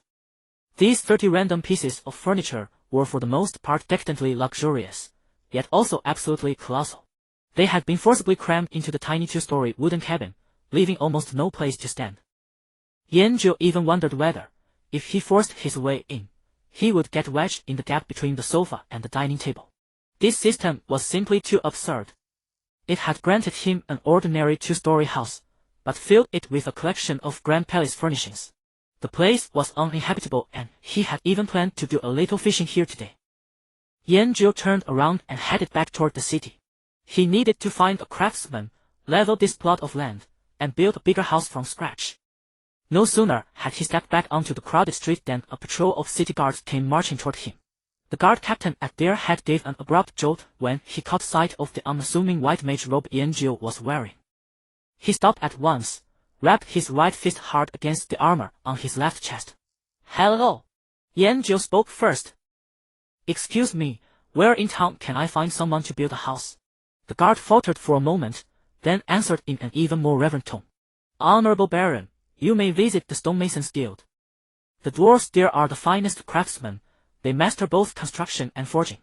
Thank you. Yanjiu nodded, slung the nondescript wooden staff over his shoulder, and walked in the direction the guard had indicated. The stonemason's guild stood in a rather remote spot, behind a row of clanging smithies. It was a low, sturdy stone structure. Before he even reached the door, fierce shouting from inside drifted out to meet him. You black-hearted dwarf! We agreed on 80 silver coins, why are you hiking up the price on the spot? That voice sounded familiar. Yanjiu pushed open the door and, as expected, saw two acquaintances. Quang Dao and Gu Ying. The two poor wretches he had taken down in the novice village back then. At this moment, the warrior named Quang Dao was pointing at a heavy-bearded dwarf NPC, his face bead red with fury. The dwarf NPC folded his arms, his beard bristling high, refusing to budge an inch. Just then, the dwarf noticed Yanjiu walking in. He faltered for a moment, then his furious expression instantly collapsed into a servo smile. Ignoring Quang Dao, who seemed about to explode on the spot, he marched directly toward Yanjiu. He bent low and gave a formal dwarf salute. Noble hero, what wind has blown you into my filthy little workshop? Quang Dao and Gu Ying were both dumbfounded. Following the dwarf's gaze, they caught sight of a man carrying a staff and wearing a plain white mage robe. Yanjiu greeted Quang Dao with an easygoing smile. Yo! The muscles in Quang Dao's face twitched. Yanjiu ignored him and turned his attention to the dwarf. What's going on? The dwarf cast a glance at Quang Dao, his tone dripping with disdain. My lord, you actually know a penniless outlander like him. Allow me to explain. The dwarf cleared his throat. A few days ago, this outlander luckily unearthed a fine piece of mithril ore outside the city, and he wanted me to forge a bow for him. He gestured toward the longbow on the workbench, its surface shimmering with light. I had agreed to charge him 80 silver coins as my labor fee. Yet while I was forging it, I realized that a wind magic crystal I had newly acquired was an absolutely perfect match for this bow. It is the will of the god of forging. So I set it in. Now this bow's value has far surpassed its original worth. Out in the market, it would fetch at least 5 gold coins, yet I am only taking 2 gold coins from him at cost. That is perfectly fair. Quang Dao was so furious, he nearly jumped out of his boots. Fair my ass. We used all the money we earned in dungeons to upgrade our equipment. The 3 of us scraped every pocket and still barely scraped together 1 gold coin. Gu Ying, standing beside him, also wore a grim expression. That bow was meant to be a gift for their party's archer, Jin Yu. The dwarf puffed out his beard, spittle flying in every direction. A truly exceptional weapon leaves no room for carelessness. You muscle-brained fools have no idea what art is worth. As the two were about to start bickering again, Yanjiu pulled 2 gleaming gold coins from his backpack and casually tossed them onto the counter with a crisp clatter. The fighting stopped dead. Huang Dao and Gui Yin stood frozen, staring blankly at him. The dwarf instantly broke into a delighted grin and pocketed the gold coins. My lord, you are most generous. Huang Dao's face went from red to pale, and he walked over. Brother, we owe you one. We will repay the money as soon as we can. Yanjiu paid them no mind. He was still in a hurry to get his house built. He turned to the dwarf. I want to erect a bigger house. You should be able to manage that, right? At the mention of his own trade, the dwarf immediately puffed out his chest, his face brimming with pride. But a moment later, he deflated again and let out a heavy sigh. Alas, great hero, it is not that I am unwilling to serve you. It is only that building a sturdy house requires a tremendous amount of stone. The quarry near Fengya City had long been occupied by a pack of damn spider demons because of the previous city lord's incompetence. Ding! Do you accept the quest? Liberate the quarry. Quest description: go to the abandoned quarry outside the city, clear out the spider demons lurking there, and restore the supply of stone for the stonemasons guild. Quest reward: 50 reputation with the stonemasons guild, 30 silver coins. The system quest panel materialized before his eyes and quickly vanished. Without a shred of hesitation, Yanjiu chose to accept. Today, he was absolutely determined to get this house in order. Even if Jesus himself came, he wouldn't be able to stop him. Shouldering his staff, he turned and marched toward the guild gates, preparing to head straight for the quarry. Wait! Brother! Huang Dao's gruff, boisterous voice echoed from behind. Yanjiu halted his steps. Huang Dao and Gui Yin quickly caught up to him. Brother, we are coming with you on this quest. Huang Dao thumped his chest, making a dull thudding sound. Just consider it payback for the favor you did us.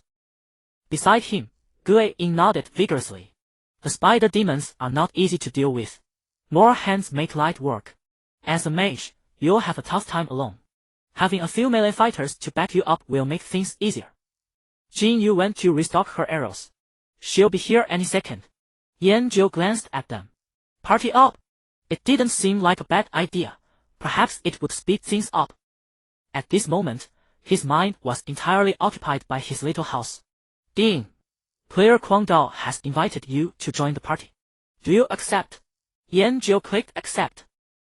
In the next second, both Huang Dao and Gui Yin froze in place, as if under a petrification spell. Their movements locked up, their mouths slightly agape, looking for all the world like stone statues standing at the workshop entrance. Inside the party interface that had just popped up, right next to the avatar of the ID Yanjiu, a blindingly conspicuous level number floated quietly. LV Shar. This number was like a heavy sledgehammer, slamming brutally against their skulls. In the entirety of Huanjing, there were currently only 3 people who had reached this level. Those 3 lofty beings who dominated the level leaderboard under the name Anonymous. They were the peak that ordinary players could only look up to. Legends that every guild both revered and feared. They were existences analyzed, deconstructed, and deified by countless users on the forums. After a prolonged, dead silence, Lao Dao's body began to tremble violently.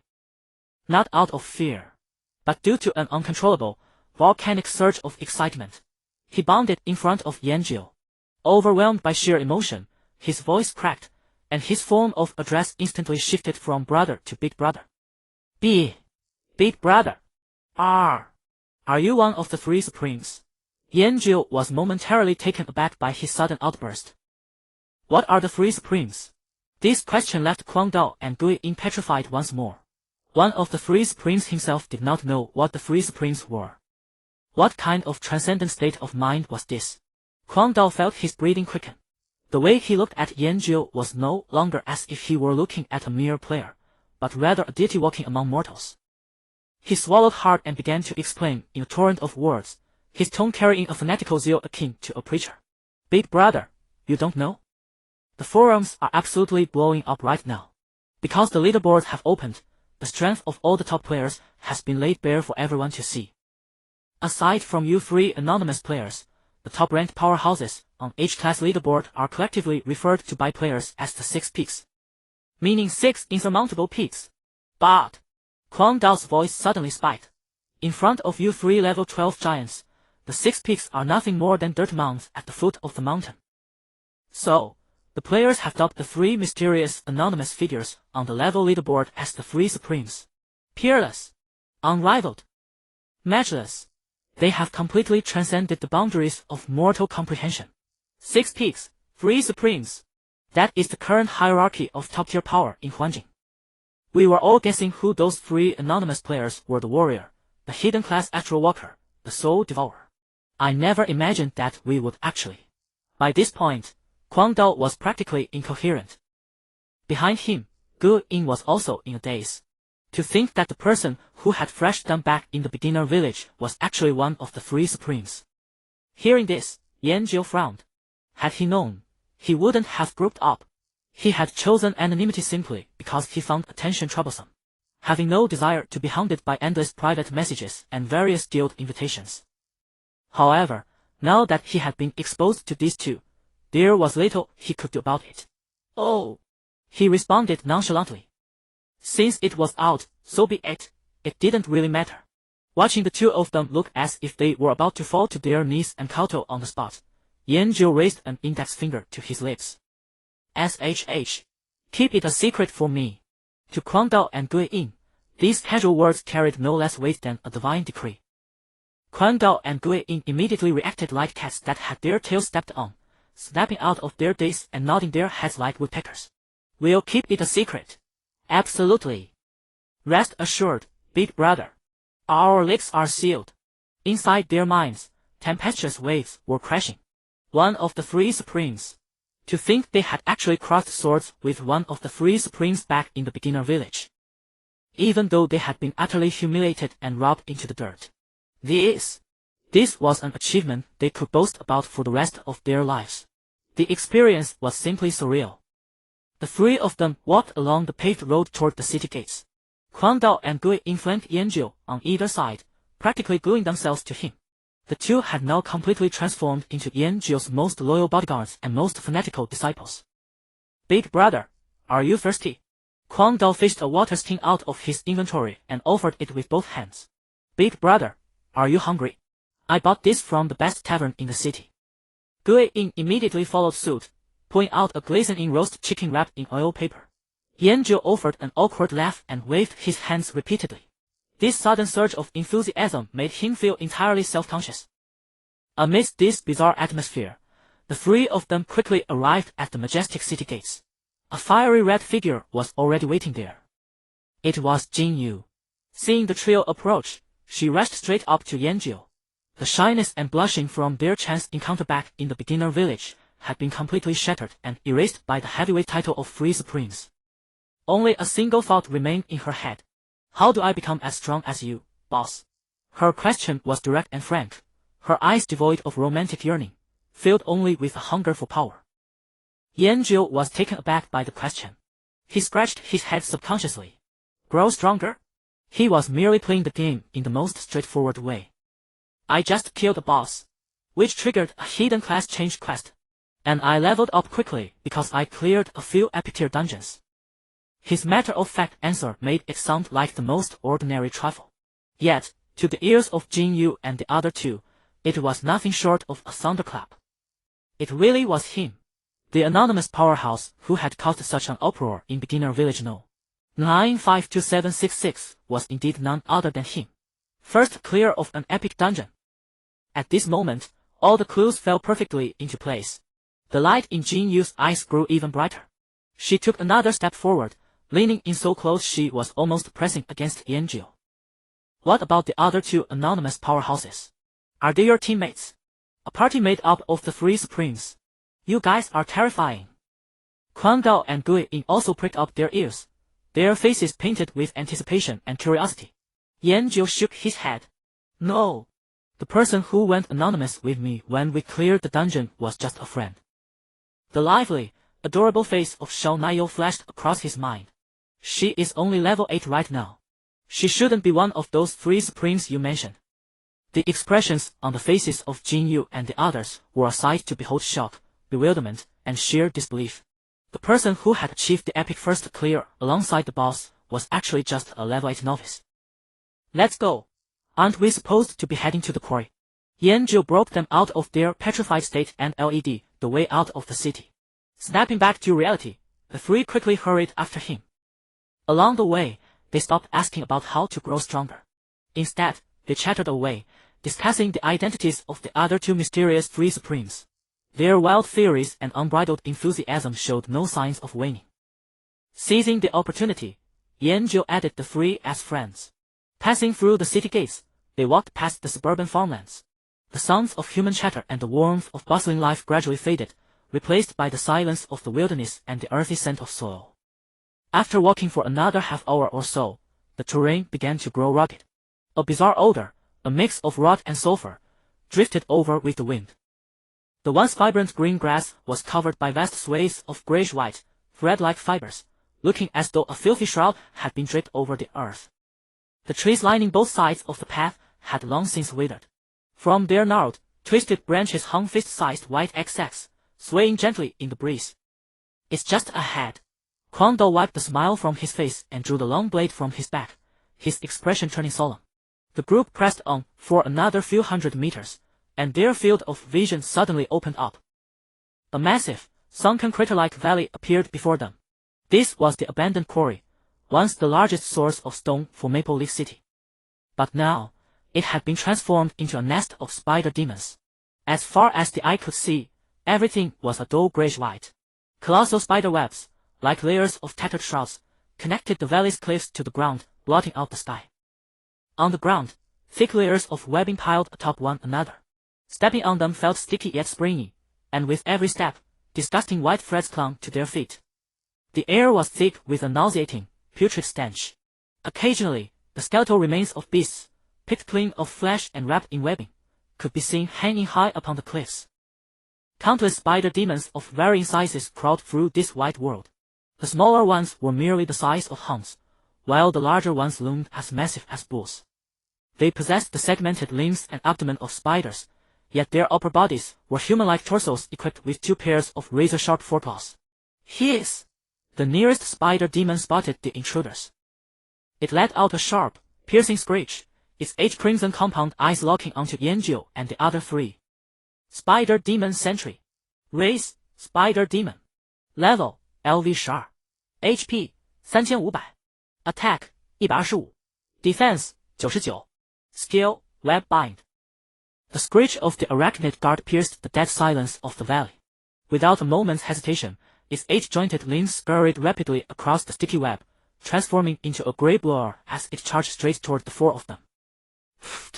A white web spewed from its mouth, sweeping down to envelop Yanzhou, who stood at the very front. Big brother, watch out! Huang Dao roared, raising his great sword to intercept the attack. Yanzhou's movements were swifter than his voice. The colossal web flew past, barely grazing the edge of his mage robe, before sticking onto the rocky wall behind. Carried by its sheer momentum, the charging arachnid guard hurtled past the spot where he had stood just a moment ago. Yanzhou did not even look back. Reaching back, he swung his staff in a reverse strike. The tip of the staff struck the arachnid guard's skull with absolute precision. -4630. A crimson damage indicator erupted abruptly above the arachnid guard's head. The ferocious beast instantly froze mid-air. Before it could even utter a single wail, it dissolved into a burst of pure white light, dispersing into the air. At the entrance of the valley, an absolute silence fell for 3 seconds. Huang Dao, Ge Ying, and Jin Yu stood frozen as if bound by a collective binding spell, their movements paralyzed and their expressions blank. In the next second, a volcano of excitement erupted. Holy crap! That was incredible. Huang Dao thrust his greatsword into the ground, raised his hand high above his head, and applauded vigorously. Did you see that? Did you see that? This is the true power of Sanju. A seemingly ordinary strike dealing over 4,600 damage. Is this even reasonable? It's completely reasonable. Ge Ying nodded vigorously from the side, his face a mixture of reverence and fanaticism. This is the kind of damage a true powerhouse should deal. Jin Yu's eyes shone even brighter as she pumped her fist enthusiastically. Go for it. Keep it up, boss. Yanjiu gave a sheepish smile. He felt as though he were suddenly surrounded by 3 oversized versions of Shao Niu. This sensation of being stared at like a mascot made him feel entirely uncomfortable. Right now, he only wanted to get things done quickly. Today, absolutely no one was going to stop him from building his house. Ignoring the 3 hyperactive cheerleaders behind him, he slung his staff over his shoulder and charged straight into the depths of the arachnid lair. That unremarkable white mage robe resembled a solitary bolt of lightning, tearing through this realm of ash-white cobwebs. Big Brother is charging in. Let's catch up. Our only job is to cheer him on. The 3 scrambled to follow, and the valley was instantly filled with their boisterous cheers. Before long, the outer perimeter of the quarry was completely cleared. The ground was littered with white specks of light left behind by the vanquished monsters. Yanjiu's advance was clean and efficient, devoid of any wasted movement. Advance, swing the staff, monster vanishes. The entire sequence was as fluid as a choreographed dance. Just as he prepared to delve deeper, the ground of the entire circular valley shuddered slightly. Thud! Thud! Heavy footsteps echoed from a massive cavern in the deepest part of the quarry. A figure far more colossal than an ordinary arachnid guard slowly emerged. Ignorant outlanders, leave this place. It let out a low, menacing roar of warning. You have absolutely no idea what has transpired here. Arachnid Warden, Elite. Race, Arachnid. Level, 12. HP, 5200. ATK, 145. Def, 92. Skills, Webbind, Charge. It's an elite monster. Jin Yu quickly called out in warning. Before her voice could fade, the Arachnid Warden had already lowered its upper body, scraping the ground with its front limbs before lunging forward with explosive force. Its massive frame turned into a runaway chariot, rumbling forward to crush Yanjiu. Charge! Kuang Dao and Gui Yin's hearts leaped into their throats. Yet, despite its thunderous momentum, the colossal Arachnid Warden missed its mark entirely, crashing heavily into the stone wall behind and sending a shower of shattered rocks flying. Yanjiu did not bother to look at the impact. Pivoting to dodge, he swung the wooden staff in his hand, tracing a precise arc to strike one of the joints on the Arachnid Warden's limbs. 4360. Another heart-stopping damage indicator. The elite monster's health bar was instantly drained by more than half. Great! Beautiful! Another wave of passionate cheers erupted from the 3 behind him. Before the Arachnid Warden could recover from the stun of its impact, and before the cheers of the trio could fully subside, Yanjiu had already raised his left hand. No incantations, no preparatory stance. A brilliant speck of starlight rapidly coalesced in his palm, bursting with a radiance too intense to look at directly. Star Impact. -23000. A white damage value, far more terrifying than all the previous numbers combined and trailing a long string of zeros, floated slowly above the Arachnid Warden's head. This time, the valley fell into absolute silence. The cheers from Kuang Dao, Gu Yin, and Jin Yu were cut off abruptly, as if choked by an invisible hand. The expressions on their faces shifted from fanatic adoration to pure, unadulterated shock. If they could still attribute the previous 4,000 plus damage to him worthy of being Senju, then this figure of over 20,000 completely shattered their understanding of reality. Even the final boss of a dungeon probably could not withstand such a blow. This was no longer just being strong. This was sheer absurdity. Yanjiu paid no attention to his 3 teammates, who had practically turned to stone behind him. Nor did he bother to check what items the elite monster, now dissolved into white light, had dropped. He had only one objective now. To build his house. Turning around, he shouldered the Kuhang staff and walked toward the cavern from which the elite monster had emerged. The massive cavern yawned open like a monstrous maw hungry for prey, its depths swallowed by blackness. A rancid stench surged forth from within, a full 10-fold more foul than the air outside. Yanjiu did not pause for even a moment. Shouldering his magic staff, he strode boldly into the darkness. Behind him, the trio of Kuang Dao remained frozen in place, 3 stone statues eroded by 1,000 years, their jaws hanging so wide a chicken egg could have slipped through. That damage. Ghost Shadow's voice was impossibly dry, like fingernails scraping across slate. Was I hallucinating just now? That number had long since surpassed the realm of any ordinary player. Big Brother has done in. Follow quickly. Kwang Dao was the first to snap out of it. Snatching his long blade from the ground, he took off in pursuit. Don't let Big Brother face this danger alone. The three scrambled desperately into the cavern. But what greeted them within froze their forward steps solid in an instant. The light inside was extraordinarily dim. The four walls hung thick with slimy spider silk, yet unlike the exterior, these strands took on a bizarre gray-black hue, festering with vast patches of yellow-green mold. In the air, the putrid stench mixed with sulfur to form a nauseating noxious gas. Creatures roughly matching the size of the spider guards outside were coiled deep within the cavern. But their appearance was 100-fold more horrifying. The carapace of these spider demons had shed away in large patches, revealing putrid and blackened muscle tissue beneath. Foul yellow pus oozed steadily between the joints of their limbs, sizzling as it dripped to the ground and corroded one small crater after another. Some had lost half their skulls entirely, exposing gleaming white bone and squirming flesh. Others bore gaping wounds in their abdomens, gray-black organs trailing upon the ground, leaving a sticky trail in their wake. Their crimson compound eyes had long lost all luster, leaving only a deathly stillness, a bitter resentment toward all living creatures. Mutated Spider Demon Soldier, Elite. Race, Undead. Level, Char. HP, 5200. Attack, 145. Defense, 89. Skills, Necrotic Plague, Spider Venom. What the hell are these things? Kwang Dao let out a startled cry, a chill running straight up his spine. Undead race. This is too disgusting. Ghost Shadow's voice carried a trace of trembling. Jin Yu's face had turned deathly pale, and she instinctively stepped back half a pace. The appearance of these monsters had far exceeded the boundaries of normal gameplay. They looked more like something out of a horror film. Big Brother, careful. These monsters are wrong. Kwang Dao shouted at the top of his lungs. Yet Yanjiu seemed to hear nothing at all. He didn't even bother to examine those creatures' attributes. One strike wouldn't kill them, it was too bothersome. He simply wanted to end this swiftly. To build his house. He raised the soulless staff in his hand. His left fingers gently traced across the length of the staff. Flame blade.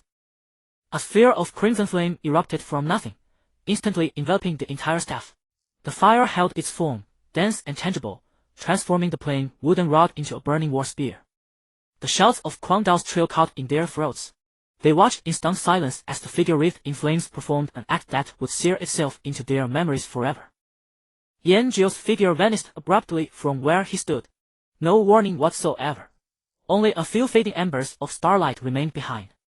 Astral step in the next instant, he appeared above a mutated spider demon soldier at the deepest corner of the cavern. High in the air, the flame-wreathed staff carved an exquisitely graceful arc, executing a flawless spinning descent. The burning polearm in his grasp, heavy as a mountain, came crashing down with devastating force. -4670, normal hit, a blood-red number shot up from atop the undead spider demon's head. And then, -22,610, flame blade damage, an even more colossal, painfully glaring golden numeral erupted behind it with a thunderous boom. The fearsome mutated elite monster never even managed a scream. Its massive body was reduced to ashes in an instant, consumed by the crimson flames. Ding! You have slain the mutated spider demon soldier. Experience 200. Usually, he avoided using extra skills in order to savor the thrill of combat. But now, he simply wanted to clear away these annoying obstacles. He needed to build his house. He needed to fish. His figure again dissolved into specks of starlight, reappearing within the cavern. The spider demons lunged at Yanjiu with shrill cries, but their only answer was the blazing blade. -4,870, -22,712, -4,921, -22,873. 10 seconds later, the cavern fell silent save for the roaring of fire. Kwang Dao, Ghost Shadow, and Jin Yu had completely abandoned any attempt to process what they had witnessed. By the time they arrived, gasping for breath, the battle was already over. Throughout the entire cavern, aside from the four of them, not a single creature still stood. The air carried only the lingering white particles left behind after the monsters dissipated, along with a faint scent of scorched flesh. This! Kwang Dao opened his mouth, but found himself unable to speak. Why did we come here again? ghost shadow gazed blankly at his own hands. Jin Yu pressed a hand to her chest, gasping heavily. Staring at the silhouette of the man standing at the cavern's far end, his burning staff slung over his shoulder, she felt as though she were gazing upon a deity. Yanzhou did not turn around. He was gazing deeper into the cavern. Beyond them lay a passage even narrower and more profound. He shouldered his staff and stepped forward into the darkness. Today, not even Jesus himself would stop him from building his house. At the end of the passage lay an even vaster underground cavern.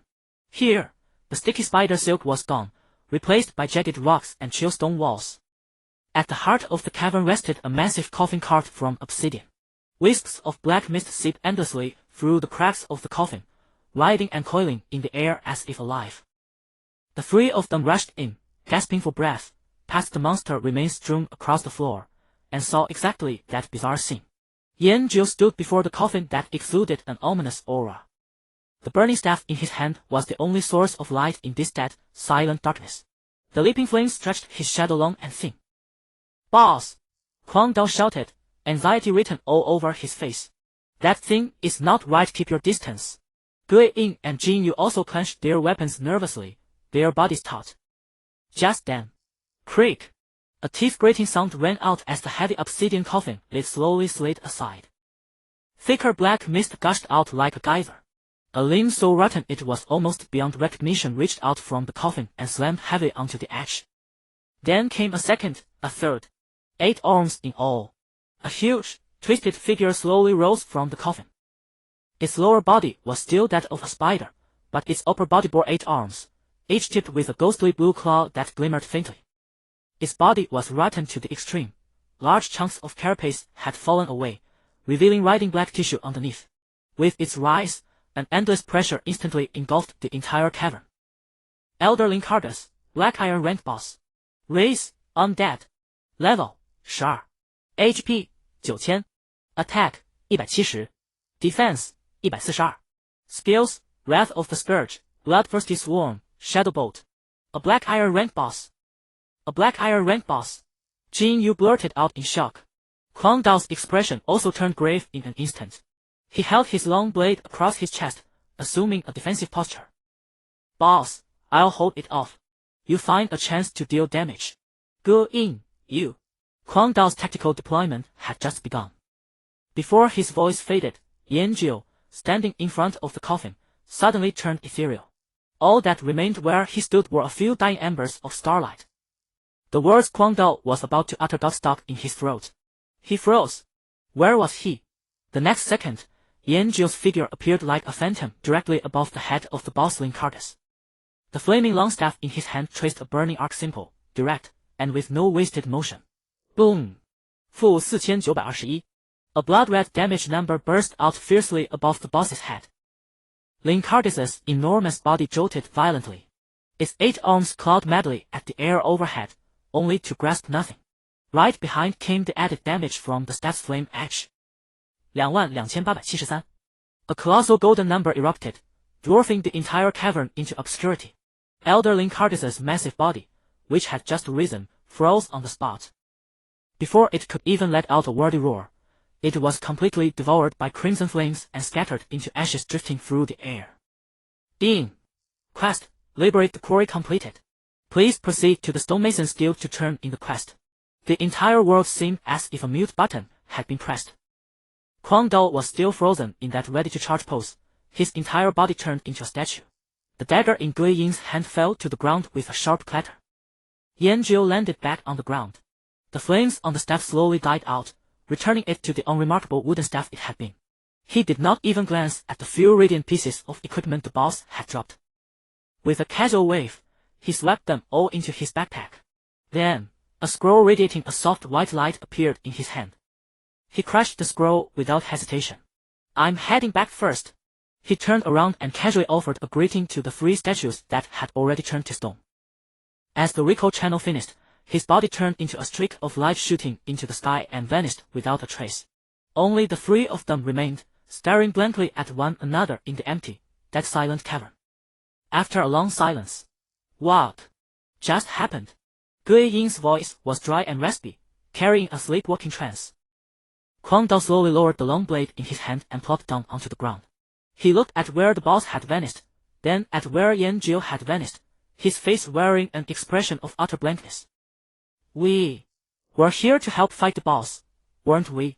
Gui Ying picked up the dagger from the ground, looking utterly defeated. Looks like we were just here to sightsee. No! Quang Dao suddenly sprang up from the ground. A wild light blazed back to life in his eyes. We witnessed history. With our own eyes, we witnessed the strength of the three absolutes. Did you see that just now? That damage. Over 20,000 fire damage. That was a Black Iron rank boss. Just gone like that. His voice echoed through the empty cavern, brimming with excitement. And that attitude. Gui Ying snapped back to attention and chimed in excitedly. He didn't even glance at the drops. Black Iron boss drops. He just waved his hand, stuffed it into his bag, and left. What composure! What panache! Jin Yu also joined the discussion, her cheeks flushed with excitement. He even said goodbye before leaving. I'm heading back first. Oh my god! The big shot is so gentle. It must be because we're too weak and he was afraid we'd be in danger, so he handled everything all by himself. Exactly. It must be. He didn't even mention us slacking off. What magnanimity! The more they talked, the more excited they became. They gazed in the direction where Yan Jiu had disappeared, filled with reverence and gratitude. In their hearts, Yan Jiu's image as one of the three absolutes had been elevated from a mere expert to a peerless master, one whose power towered to the heavens, who showed compassion to the weak, and who cared nothing for personal gain or loss. Let's go, let's go. We should head back too. Quang Dao waved his hand. We still have to repay the big shot. Right. And thank him for leveling us. We killed so many monsters that I'm almost up a level. The three seemed to be filled with new energy and turned to run toward the cave entrance. Yet none of them noticed.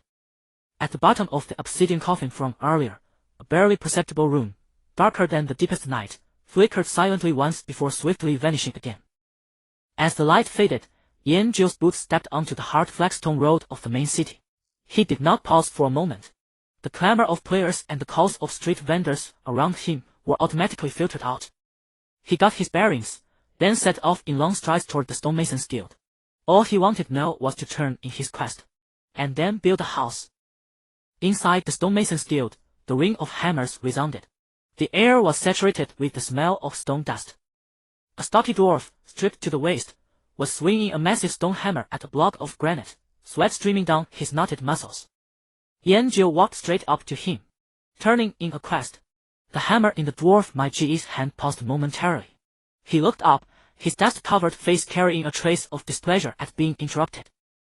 What? I got it done. Yan Jiu repeated, his tone flat. The dwarf Mage was startled for a moment, but as he recognized Yan Jiu's face, seeming to remember something, his impatience swiftly shifted to astonishment. Hero! You've finished already? Ding! You have completed the quest, liberate the quarry. Quest rewards, 50 stonemasons guild reputation, 30 silver coins. The system chime sounded in Yan Jiu's ear, but he dismissed it outright. Right. He nodded. And my house? House. The dwarf Mage set the huge stone hammer on the ground with a dull thud. He wiped the sweat and grime from his face with the towel draped around his neck. Thank you, great hero. Our guild will immediately organize men to quarry the stone. Mage's voice was loud and gruff. Rest assured 3 days. Within 3 days at most, we will build you the sturdiest house in all of Funya City. 3 days? Yan Jiu frowned. So turning in the quest didn't mean he could move in right away. How troublesome. Can't it be any faster? Not willing to give up, he asked. 3 days is too long. Mage wore a troubled expression and spread his rough hands. Hero, this is already the fastest we can go. Quarrying, polishing, transporting, building. All of this takes time. We dwarves never cut corners in our craft. Yan Jiu looked at the dwarf's face, which clearly said this is the rule, and felt rather annoyed. He only wanted to fish. Is there any way to speed up construction? He leaned in a step, gazing seriously into the dwarf's eyes. Actually, I'm pretty strong. My ghoul was taken aback by this sudden movement and instinctively recoiled. He sensed a dreadful pressure from this outlander before him. F fast. A faster way. My G.S. Adams apple bowed, and his voice dropped significantly. There is one. As if he had resolved something, he lowered his voice. Hero, if you really want to speed things up, perhaps you could help us with a favor. Speak. Yanjiu was brief. The finest craftsman in our guild is a master named Tai Lao. He's a madman when it comes to the pursuit of craft. My G.'s face bore a mix of admiration and helplessness. Not long ago, he heard that the bandits of Heaven Mountain had a piece of meteoric iron from beyond the heavens, an excellent material for forging hammers, so he went alone to make a deal. And then? Yanjiu had little patience for stories. The result was that those blasted bandits took him prisoner. My ghoul slammed his fist into a nearby stone block, sending out a cloud of dust. Those bastards are forcing Master Tai Lao to forge weapons and armor for them day and night. We organized several parties to rescue him, but those bandits are too vicious, we are simply no match for them. My G.'s voice was laden with anger and helplessness. If you can get Master Tai Lao out, with his craftsmanship, never mind 3 days, he can finish your house within a single day. It will be the most imposing house in all of Funya City. Yanjiu's eyes lit up. He had already automatically filtered out all that nonsense about meteoric iron and weapons and armor. He caught only a few keywords. Rescue. House. 1 day. That was enough. He swung the withered soul staff off his shoulder and drove its butt into the ground with a soft thump. He raised his head. Tell me. Where to? Who to kill? Ding. You have accepted the quest, rescue Master Tai Lao. Quest rewards, 500 stonemasons guild reputation, 50 silver coins. The dwarf My G.'s thick finger pressed heavily on the virtual map before Yanjiu.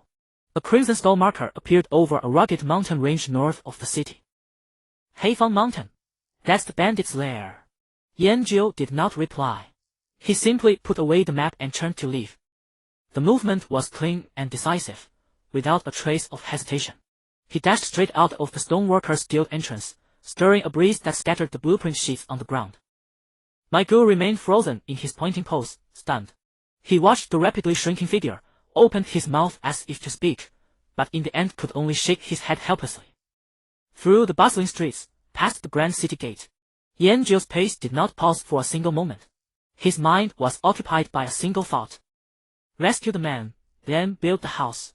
The pastoral scenery on the outskirts whizzed past the corners of his eyes, soon replaced by desolate hilly terrain. The road to Heaven Mountain was merely a winding, rugged dirt trail rutted by repeated wheel tracks. In the air, a scorched odor left by extinguished campfires was beginning to drift, mingled with the sour smell of cheap ale. After running forward for another dozen or so minutes, a crude wooden watchtower appeared at a bend in the mountain path. A bored bandit was leaning against the railing, yawning. Bandit, blade, race, human. Level, LV Char. HP, 3100. Attack, 95. Defense, 89. Halt! The bandit finally noticed the man charging in alone, and immediately straightened up, bellowing. This is Heaven Mountain's territory. If you don't want to die, scram. Yanjiu's footsteps did not falter in the slightest. He didn't even look up at the shouting sentry. He merely raised his left hand. No incantation. No sign of casting. A speck of starlight gathered in his palm, instantly transforming into a thick pillar of light that shot into the sky. Boom!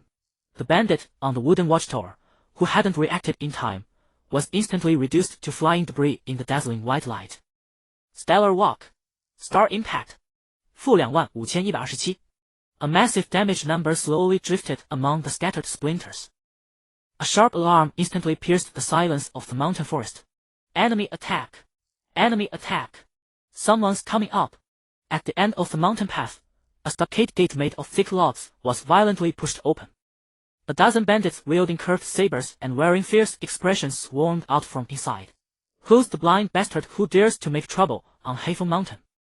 A burly man with a bushy beard roared. Before his words even faded, a white figure abruptly appeared before them. The figure moved so fast that only a trail of stardust embers remained. Stellar Walk. The sneers on the bandits' faces instantly froze. They didn't even have time to see the newcomer's appearance. Yanjiu, shouldering the plain and unadorned withered soul staff, had already charged into the crowd. No dazzling magic. No ornate skills. He simply used the wooden staff as an ordinary club. A horizontal sweep. -4680. The three bandits on the far left, as if struck by an invisible truck, instantly turned into three beams of white light. A vertical chop. -4712. The burly bearded man directly ahead, along with his blade, was smashed into a stream of data by a single blow.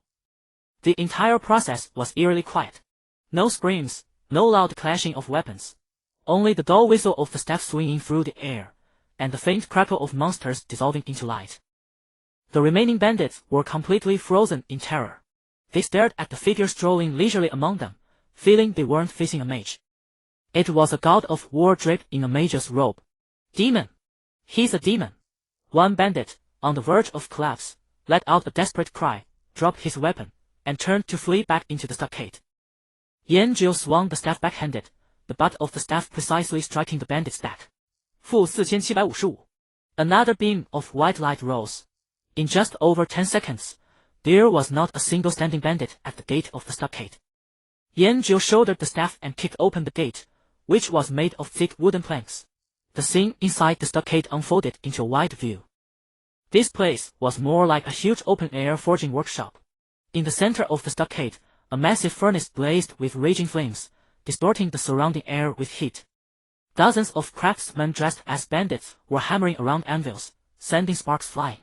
A man of extraordinary stature, with a fierce scar across his face, stood with hands on his hips, bellowing at the corner. "Hurry up! You damn dwarf! Lord Shermai's patience is limited. If you don't deliver that suit of armor by tomorrow, I'll twist your head off and use it as a chamber pot." In that corner, a dwarf covered in coal dust was desperately wielding a hammer, sweat soaking his tattered clothes. It was Master Tai Lao. The star-faced man seemed to sense something and spun around abruptly. He saw Yanjiu kicking his way in. "Carl, Chief of Heaven Stockade, Black Iron Boss. Race, Human. Level, LV Char. HP, 8000. Attack, 185. Defense, 169. Skills, Charge, Whirlwind Slash, Cleave, Berserker Roar. Outlander." Carl was taken aback, then let out a disdainful chuckle. "Perfect timing. I'll strip your gear off and offer it to the Lord." He waved his hand. "Kill him." The bandits who had been forging immediately dropped their work, grabbed their weapons, and surrounded him with hostile expressions. Yanjiu didn't take another step forward. He silently raised the withered soul staff in his hand. His left fingers lightly brushed across the staff. Flame blade. Whoosh! Crimson flames erupted violently, transforming the ordinary wooden staff into a burning war lance. The next second, his figure vanished from the spot. Stellar walk. When he reappeared again, he was already directly above Carl, the chief of Heaven Stockade. The burning staff carved an arc of death in the air, carrying an aura of incineration as it slammed down heavily. The sneer on Carl's face had not yet had time to fade. 4890. Normal damage. -22750. Flame blade damage. Two numbers, one red and one gold, exploded almost simultaneously above Carl's head. That imposing elite stockade chief didn't even leave a parting word. His massive body, within the crimson flames, instantly turned into a cloud of flying ashes. The entire stockade fell into deathly silence. The bandits who had just swarmed around with aggressive momentum were all frozen in place, as if collectively petrified. Weapons clattered to the ground from their hands. Yanjiu, carrying the burning staff, landed back on the ground. He walked straight toward the quivering dwarf in the corner. With one stroke of the staff, he broke the shackles on the dwarf's feet. "Are you Tai Lao?" His tone was flat, revealing neither joy nor anger. The dwarf looked up, his soot-covered face filled with fear and confusion. He nodded subconsciously. "I'm asking you." Yanjiu leaned forward a step, the burning staff casting flickering light and shadow across his face. "Can you build my house within 1 day?" Tai Lao was completely bewildered by the question. "House? What house?" I can." Shrouded by that invisible pressure, he could only stammer in reply. But those weapons."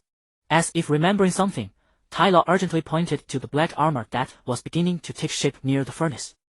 Those aren't for the bandits. They were commissioned by Lord Shimai. He must be plotting something.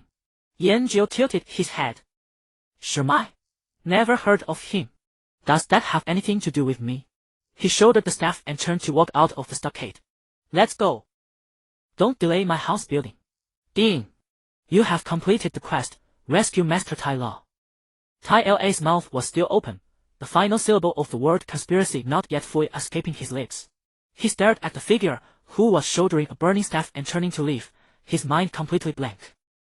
The surviving bandits in the stronghold seemed to have had their bones ripped out. One by one they collapsed limply in place, unable to even muster the thought of fleeing.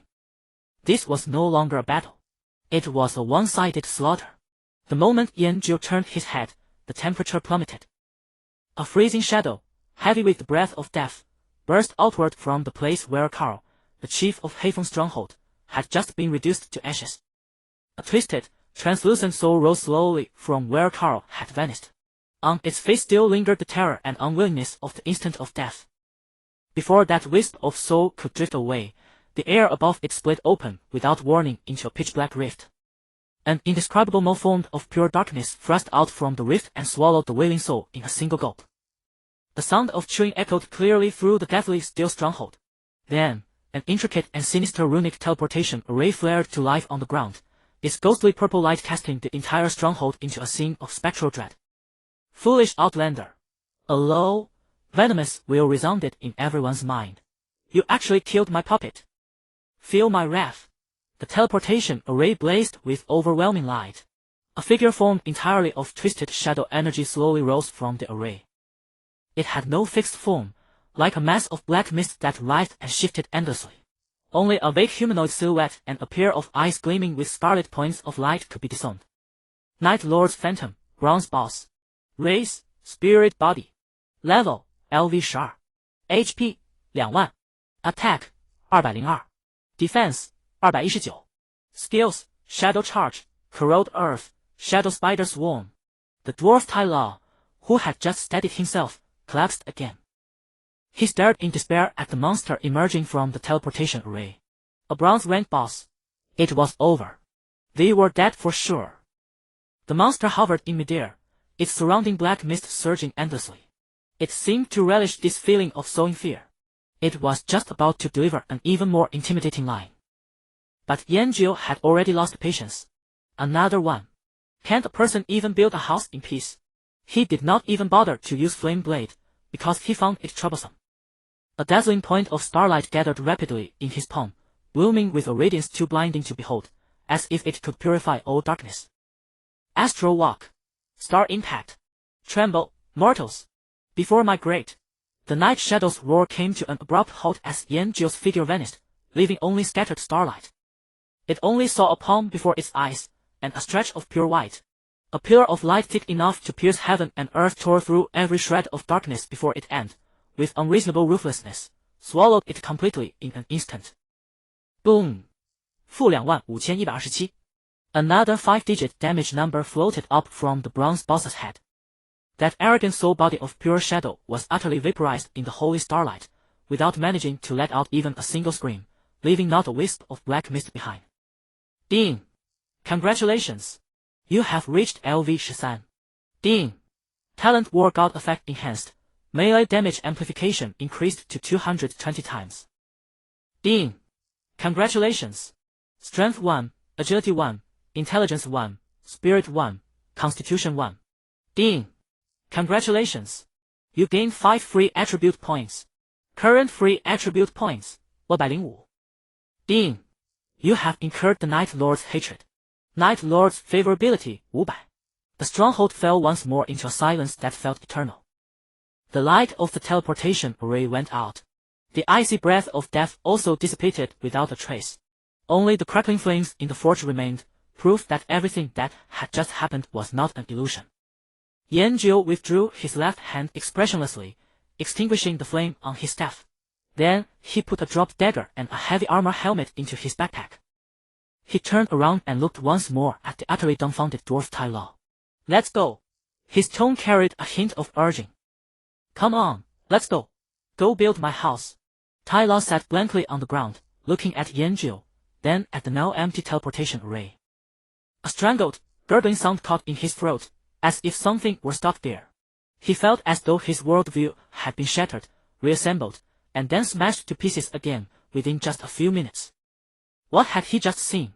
A black iron rank boss that the stonemasons guild had failed to eliminate after several attacks was one-shot by a single strike of a staff. An even more powerful mastermind behind the scenes had been purified by a beam of light before even finishing his threatening speech. This outlander. What exactly is he? Tai Lao opened his mouth, but could not utter a single word. Yanjiu frowned. Why is this man so slow?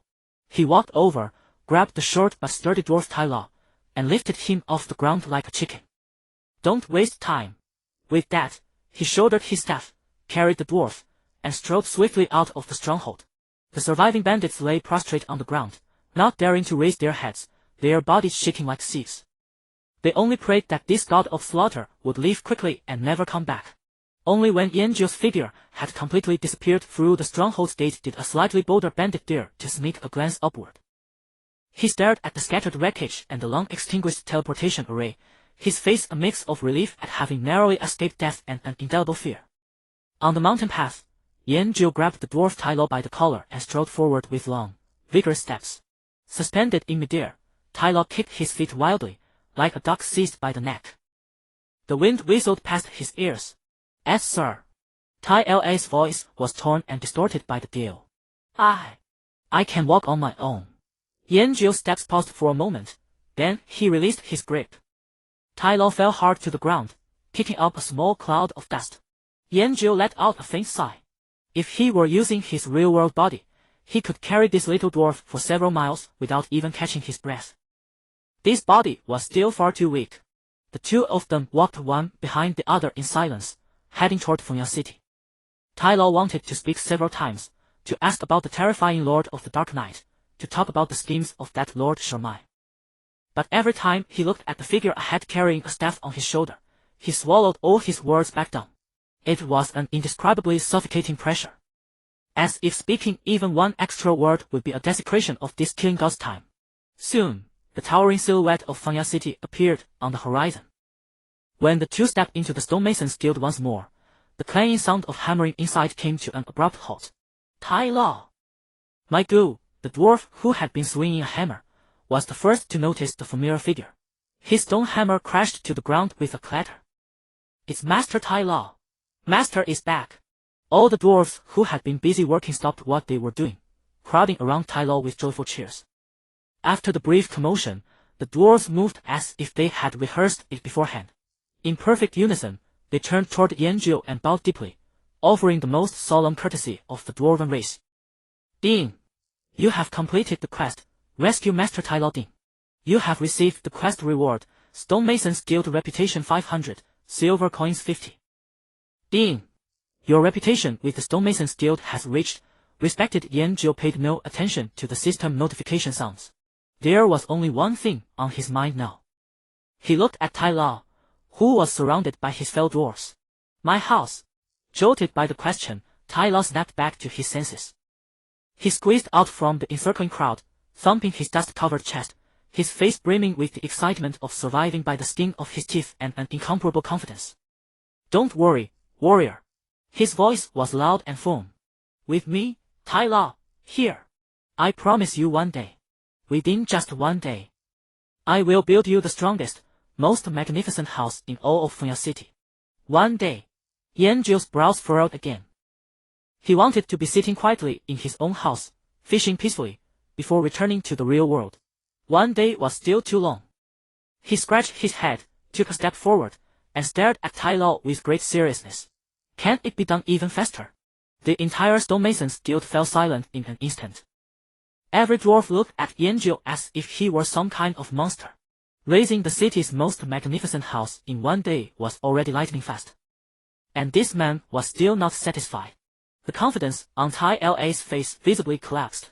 He opened his mouth, but had no idea how to answer. If you need any help, just say so. Yanjiu added. Seeing his stubborn expression, the dwarfs in the guild did not dare take him lightly. Because his reputation had reached respected, they instinctively wanted to fulfill any request from their benefactor, even if that request sounded outrageously absurd. The dwarfs began to whisper to one another, pondering in low voices.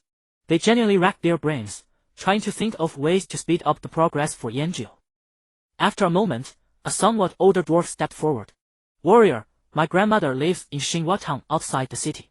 She is an expert at crafting runes and can make earth elemental summoning runes.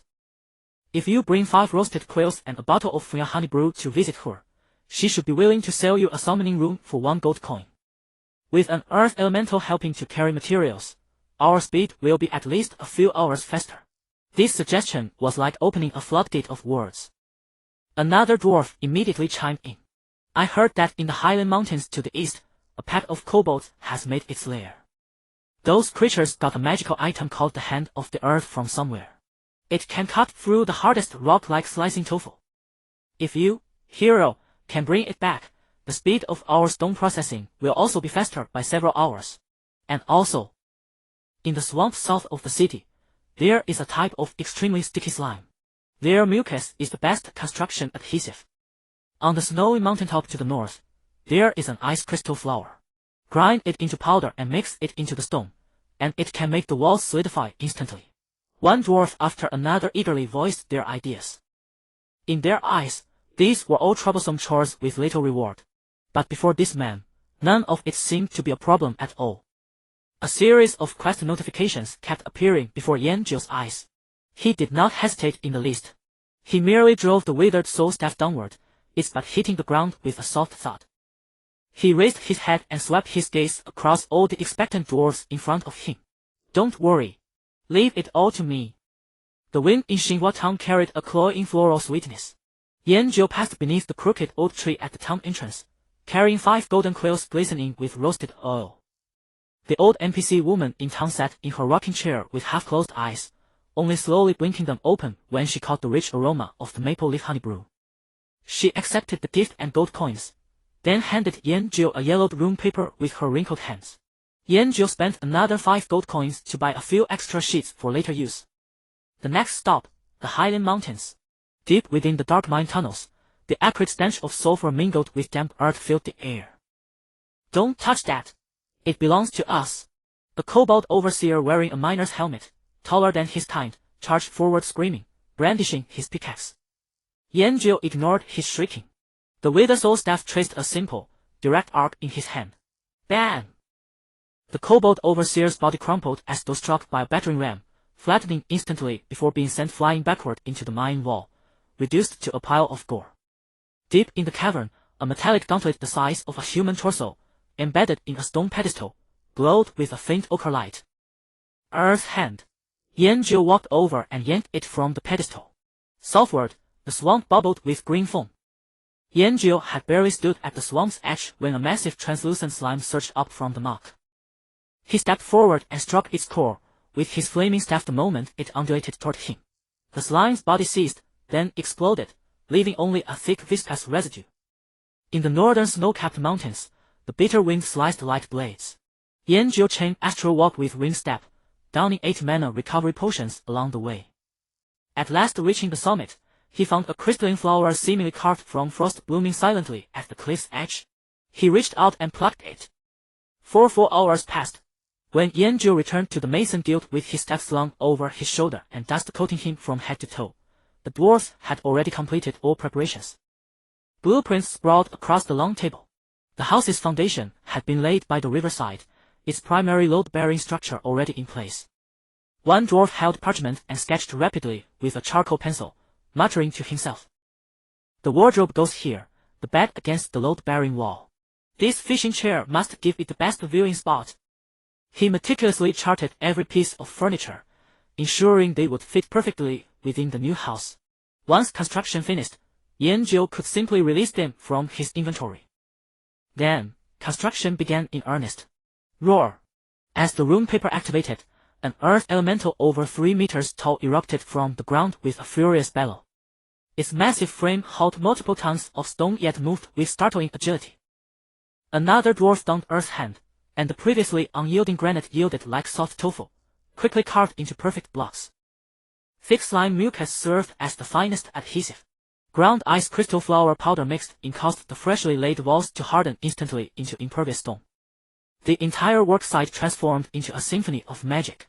Terra stood at the center, arms waving, face flushed crimson as he directed everything with a voice louder than ever before. Warrior! He rushed to Yanjio's side, wiping sweat from his brow. Now we only need 2 hours. 2 hours is enough. But 2 more hours remained. Yanjio had done all he could. He checked the system time glowing on his arm. It was 10 o'clock at night. He had entered the game at 5 that evening. By around midnight, he should see his new house. The result was satisfactory, and Yanjio nodded with contentment. Waiting always felt endless. He thought of that bottle of maple leaf honey brew. Even when it was merely packaged, the sweet, mellow fragrance had tempted him.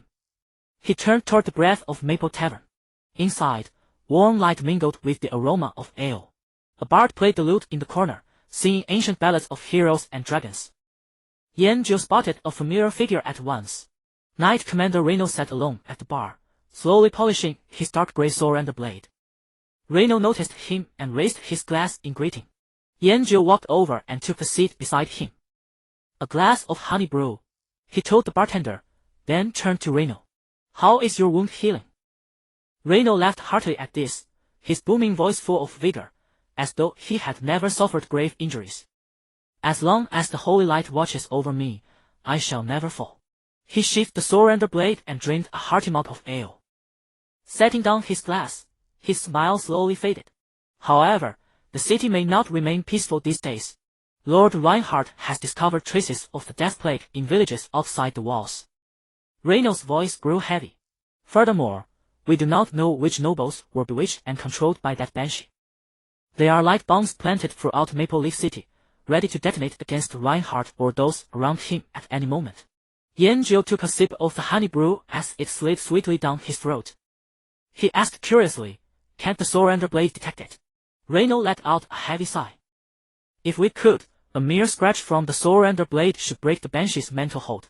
But the key issue is that we cannot tell who has been enchanted. Are we supposed to force every noble to undergo testing?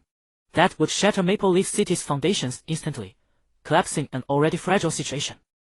Yanjio studied Reno and took another drink. Just leave it to me. I'll sneak in and nick everyone's hand. Reno stared at Yanjio in stunned silence, as if seeing him for the first time. His face, etched with turmoil and worry, froze. Sneak in. Nick everyone's hand. The plan was simple, brutal, and utterly unreasonable. And yet damnably effective. The nobles would never know who was responsible, attributing it to a curse or accident. And he, an outsider, could easily claim it was a misunderstanding even if caught. Watching Yanjio's earnest face, Reno suddenly felt that all his previous worries and deliberations seemed laughable. If his Adam's apple bobbed. If this truly works, Baron Yanjio, on behalf of Maple Leaf City, I thank you for your contribution. A cascade of system notifications appeared before Yanjio's eyes. Accept Hidden Quest, Maple Leaf City's Hidden Crisis. Quest reward, 800 reputation with Maple Leaf City upon reaching revered reputation with the capital city. If you obtain a noble title, every 1000 reputation points will advance your title by 1 rank. Yanjio hardly hesitated, directly selecting accept on the panel that had appeared in the void. Are you really willing? Lei Nuo's voice carried an almost imperceptible tremor. His hands, calloused from years of wielding a sword, were now tightly gripping a tankard of ale before him. This plan was too mad. Infiltrate the estates of all suspicious nobles in the city, and with a blade capable of breaking spiritual control, draw a single wound upon each of them. This was tantamount to playing with fire beside a barrel of gunpowder. One misstep could detonate the entire upper echelon of Maple Leaf City. Yanjio nodded, taking another sip of the mead. It truly was quite good. Watching Yanjio's nonchalant demeanor, Lei Nuo suddenly felt that his own earlier hesitations and calculations regarding noble power seemed rather absurd. Perhaps what was sometimes needed wasn't a meticulous plan, but an unreasonable madman. He loosened his grip on the tankard, as if having made a decision. He unfastened the soul nether blade at his waist, cradling it with both hands, and reverently placed it on the bar counter before Yanjio. The scabbard struck the oak tabletop with a dull thud. The future of Maple Leaf City is in your hands, Baron Yanjiu. Every word Lei Niu spoke was uttered with immense slowness and weight. Yanjiu's attention was immediately drawn to the blade. It was no longer the quest item he had seen before. It emanated a faint silver radiance, having transformed into an atypical weapon. He reached out and grasped the hilt. Soul Nether Blade. Quality, silver. Level requirement, sharp. Equip type, one-handed sword. Attributes, physical attack 20, magical attack 40, attack speed 30, attack ignores defense 30. Soul Extinguisher, increases damage against undead creatures, leeches, banshees, the undead, by 30, ignores their passive effects, and dispels all their buff spells. Class requirement, none. The physical attack boost wasn't substantial, but the magical attack was decent. Yanjiu was now level 13, precisely meeting the equipment requirement. The most crucial aspect was those two attributes. Attack speed increased by 30%. Attack ignores defense by 30%. These two attributes were truly formidable, worthy of a silver tier weapon. This blade can discern any soul corrupted by dark forces. Lei Niu, unaware that Yanjiu was viewing the equipment stats, continued explaining in his steady tone. As long as it breaks the skin, the Banshee spiritual mark will be dispelled instantly. You need not strike hard, a mere insignificant wound will suffice. Having said that, he drew a roll of parchment sealed with wax from his inner robe. Inside is the list of nobles in Maple Leaf City who require investigation. A total of 18 individuals. Lei Niu pushed the parchment toward Yanjiu. Most of them hold power or have had frequent contact with banshees. Yanjiu picked up the parchment scroll and casually broke the wax seal. He unfurled the list and glanced over it briefly. 18 names were enumerated, each accompanied by addresses and some basic family information. Perfect. Waiting for the house to be built would merely be waiting anyway. He could handle a few first. He stowed the parchment and soul nether blade together into his backpack, then stood up, lifted the half-finished meat on the bar counter, and drained it in one gulp. I'm off. He set down the empty tankard and turned toward the tavern door. Wait. Lei Niu hastily called out to him. What? Yanjiu looked back. This very night. We act tonight. Lei Niu's plan had hoped Yanjiu would spend several days carefully plotting the infiltration route and timing. After all, those noble estates were heavily guarded, possibly even overseen by powerful figures devoted to their houses. Or what? Yanjiu retorted. Lei Niu was left speechless once more. He recalled how Yanjiu had been just like this when he had bludgeoned the true chieftain to death. Watching the figure already at the doorway, 1,000 words lodged in his throat. Remind him to be careful. Tell him to proceed with caution. Such words seemed utterly superfluous before this man. In the end, Lei Niu could only let out a long sigh. He poured himself another tankard of ale, but lost all appetite for drinking. He could only pray that the holy light might bless this unconventional baron. The night in Maple Leaf City was far quieter than the day. Yanjiu stepped out of the tavern. The evening breeze carried a hint of chill. He produced the list and identified the nearest target. Viscount Maine. Residence, No. 17 Golden Leaf Avenue, Maple Leaf City. Yanjiu oriented himself and set forth. Golden Leaf Avenue was the affluent district of Maple Leaf City, lined with costly golden leaf plane trees. Each estate spanned vast grounds with deep courtyards. Before the gate of No. 17 stood 2 guards in full plate armor, bearing halberds like living statues. Maple Leaf City Guard, Elite. Race, Human. Level, LV-14. HP, 5500. Attack, 155. Defense, 180. A level higher than his own. Yanjiu had no intention of entering through the main gate. He circled the towering courtyard wall and found a relatively secluded corner. The wall here was over 4 meters high, inlaid with shards of porcelain to prevent climbing. Yanjiu merely took a few steps backward. Wing step. His figure dissolved into a gentle breeze, surging forward in an instant. Then his toe lightly touched the wall, and his entire body, like a weightless feather, silently vaulted over the courtyard wall. The entire process made not a single sound. In the courtyard, flowers and hedges were meticulously trimmed, a cobblestone path LED to the brightly lit main building. Several patrolling guards happened to pass by in the distance, their chatter carrying far in the quiet night. The moment they turned their heads, Yanjiu's figure had already vanished into the adjacent shadows of the trees.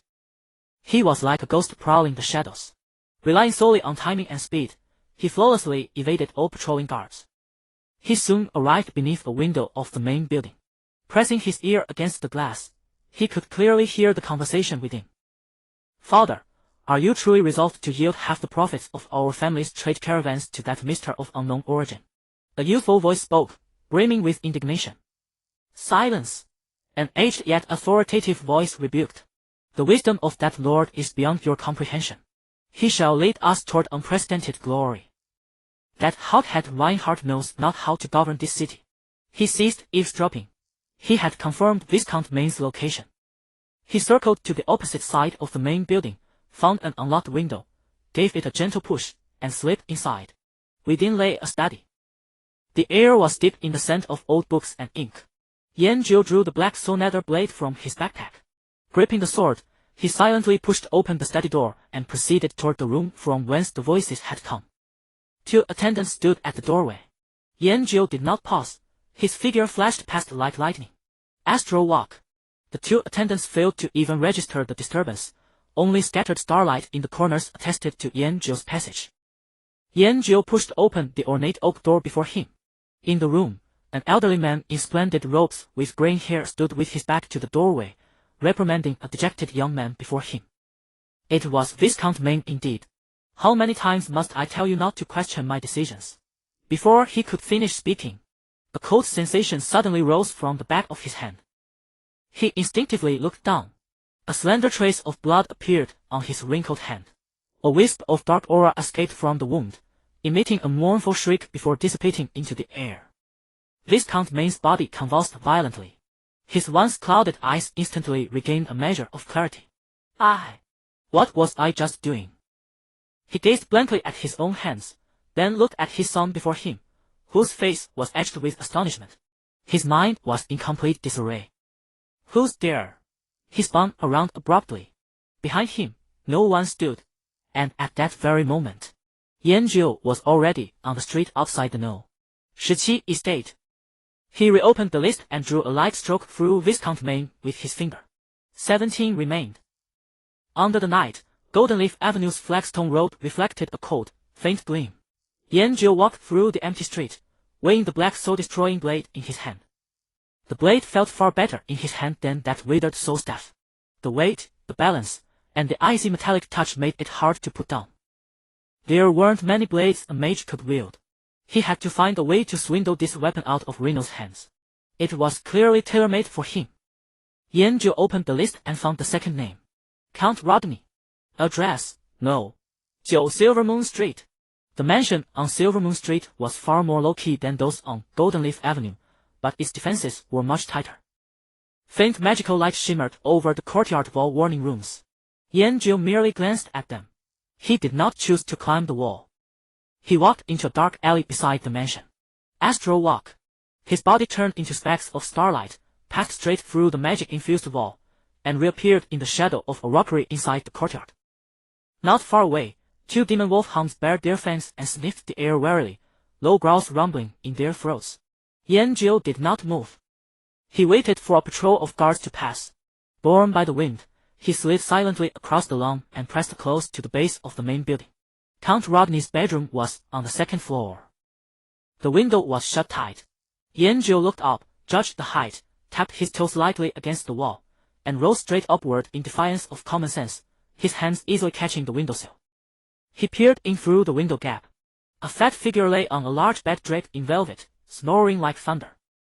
Yanjiu opened the window latch, his movements as gentle as a falling leaf. He slipped into the room. Count Rodney turned over in bed, muttering in his sleep. "More gold coins. All mine." Yanjiu walked to the bedside and gave a light cut with the soul-destroying blade. On the Count's plump arm, a nearly invisible line of blood appeared. An even thicker wisp of black chi rushed out of the wound with a piercing shriek, then was purified by the faint glow of the blade. Count Rodney's snoring stopped. His eyes flew open and he sat up in bed, his face full of terror and bewilderment. Did I have a nightmare? He lowered his head to stare at his hands, feeling as if his mind had been stirred into a pot of porridge. And in the room, there was nothing but his own heavy breathing. Yanjiu was already back on Silver Moon Street. After the second name on the list, he drew a horizontal line. 16 to go. Next. Then the next. 2 hours flew by in an endless cycle of infiltration and marking. 9 names on the list had already been crossed out in charcoal. The remaining 9 were scattered through every corner of the city, far apart from one another. Yanjiu rubbed his eyes. He was getting sleepy. On a normal day, at this hour he would have just finished his evening physical training. What a pity! It looked like there would be no time to go fishing by the lake today. He put away the list and the blade, got his bearings, and headed toward his fish. Before he even neared the lake shore, he saw a bright blaze of firelight from afar. Clanging hammers, mingled with the dwarf's booming work chants, carried far into the night. As he approached, the bustling scene made him stop too. A brand new stone fortress had risen from the ground, standing by the lake. It was not as ornate as the noble residences of Maple City. The whole building was built of massive blue-gray rocks, its lines rugged and hard, full of power. The main block was a full 3 stories tall, with a broad terrace facing the shimmering lake. Attached to the side of the fortress was an equally sturdy stable and storehouse. The surrounding land had been leveled, and low walls made of stone blocks sketched out the outline of a courtyard. The earth elementals had long since vanished, but the dwarves' enthusiasm had not diminished in the least. Some were putting the finishing touches on the stone fortress, while others were building small courtyard structures, an open-air forging station, and a delicate little pavilion. Tara stood at the center of the construction site, waving her arms. Her voice was already hoarse from shouting, but her face glowed with the immense satisfaction of a completed creation. Yanjiu nodded in satisfaction. He did not disturb the dwarves, who were still busy. A wind step, then an astral walk. His figure vanished from where he stood, and in the next second he appeared directly on the 3rd floor terrace facing the lake. He pushed open the door leading inside and wandered down from the 3rd floor, level by level. The interior of the stone fortress was even more spacious than he had imagined. The walls had no excessive ornament, just polished smooth and flat, preserving the natural texture of the rock. Following the rough sketch Tara had given him, Yanjiu began pulling things out of his backpack one by one. He first placed the soft, large bed against the load-bearing wall of the 3rd floor master bedroom. Then came the wardrobe, the desk, and the bookshelves. The 2nd floor had been designed as a spacious living room and dining room. Yanjiu set out the long dining table and its matching chairs, then placed a few sofas around the empty spot where a fireplace had yet to be installed. The 1st floor had the most space and was divided into several zones. There was a storeroom, a kitchen, and a training hall so open one could race a horse through it. Yanjiu sorted all his tables and chairs into their proper places.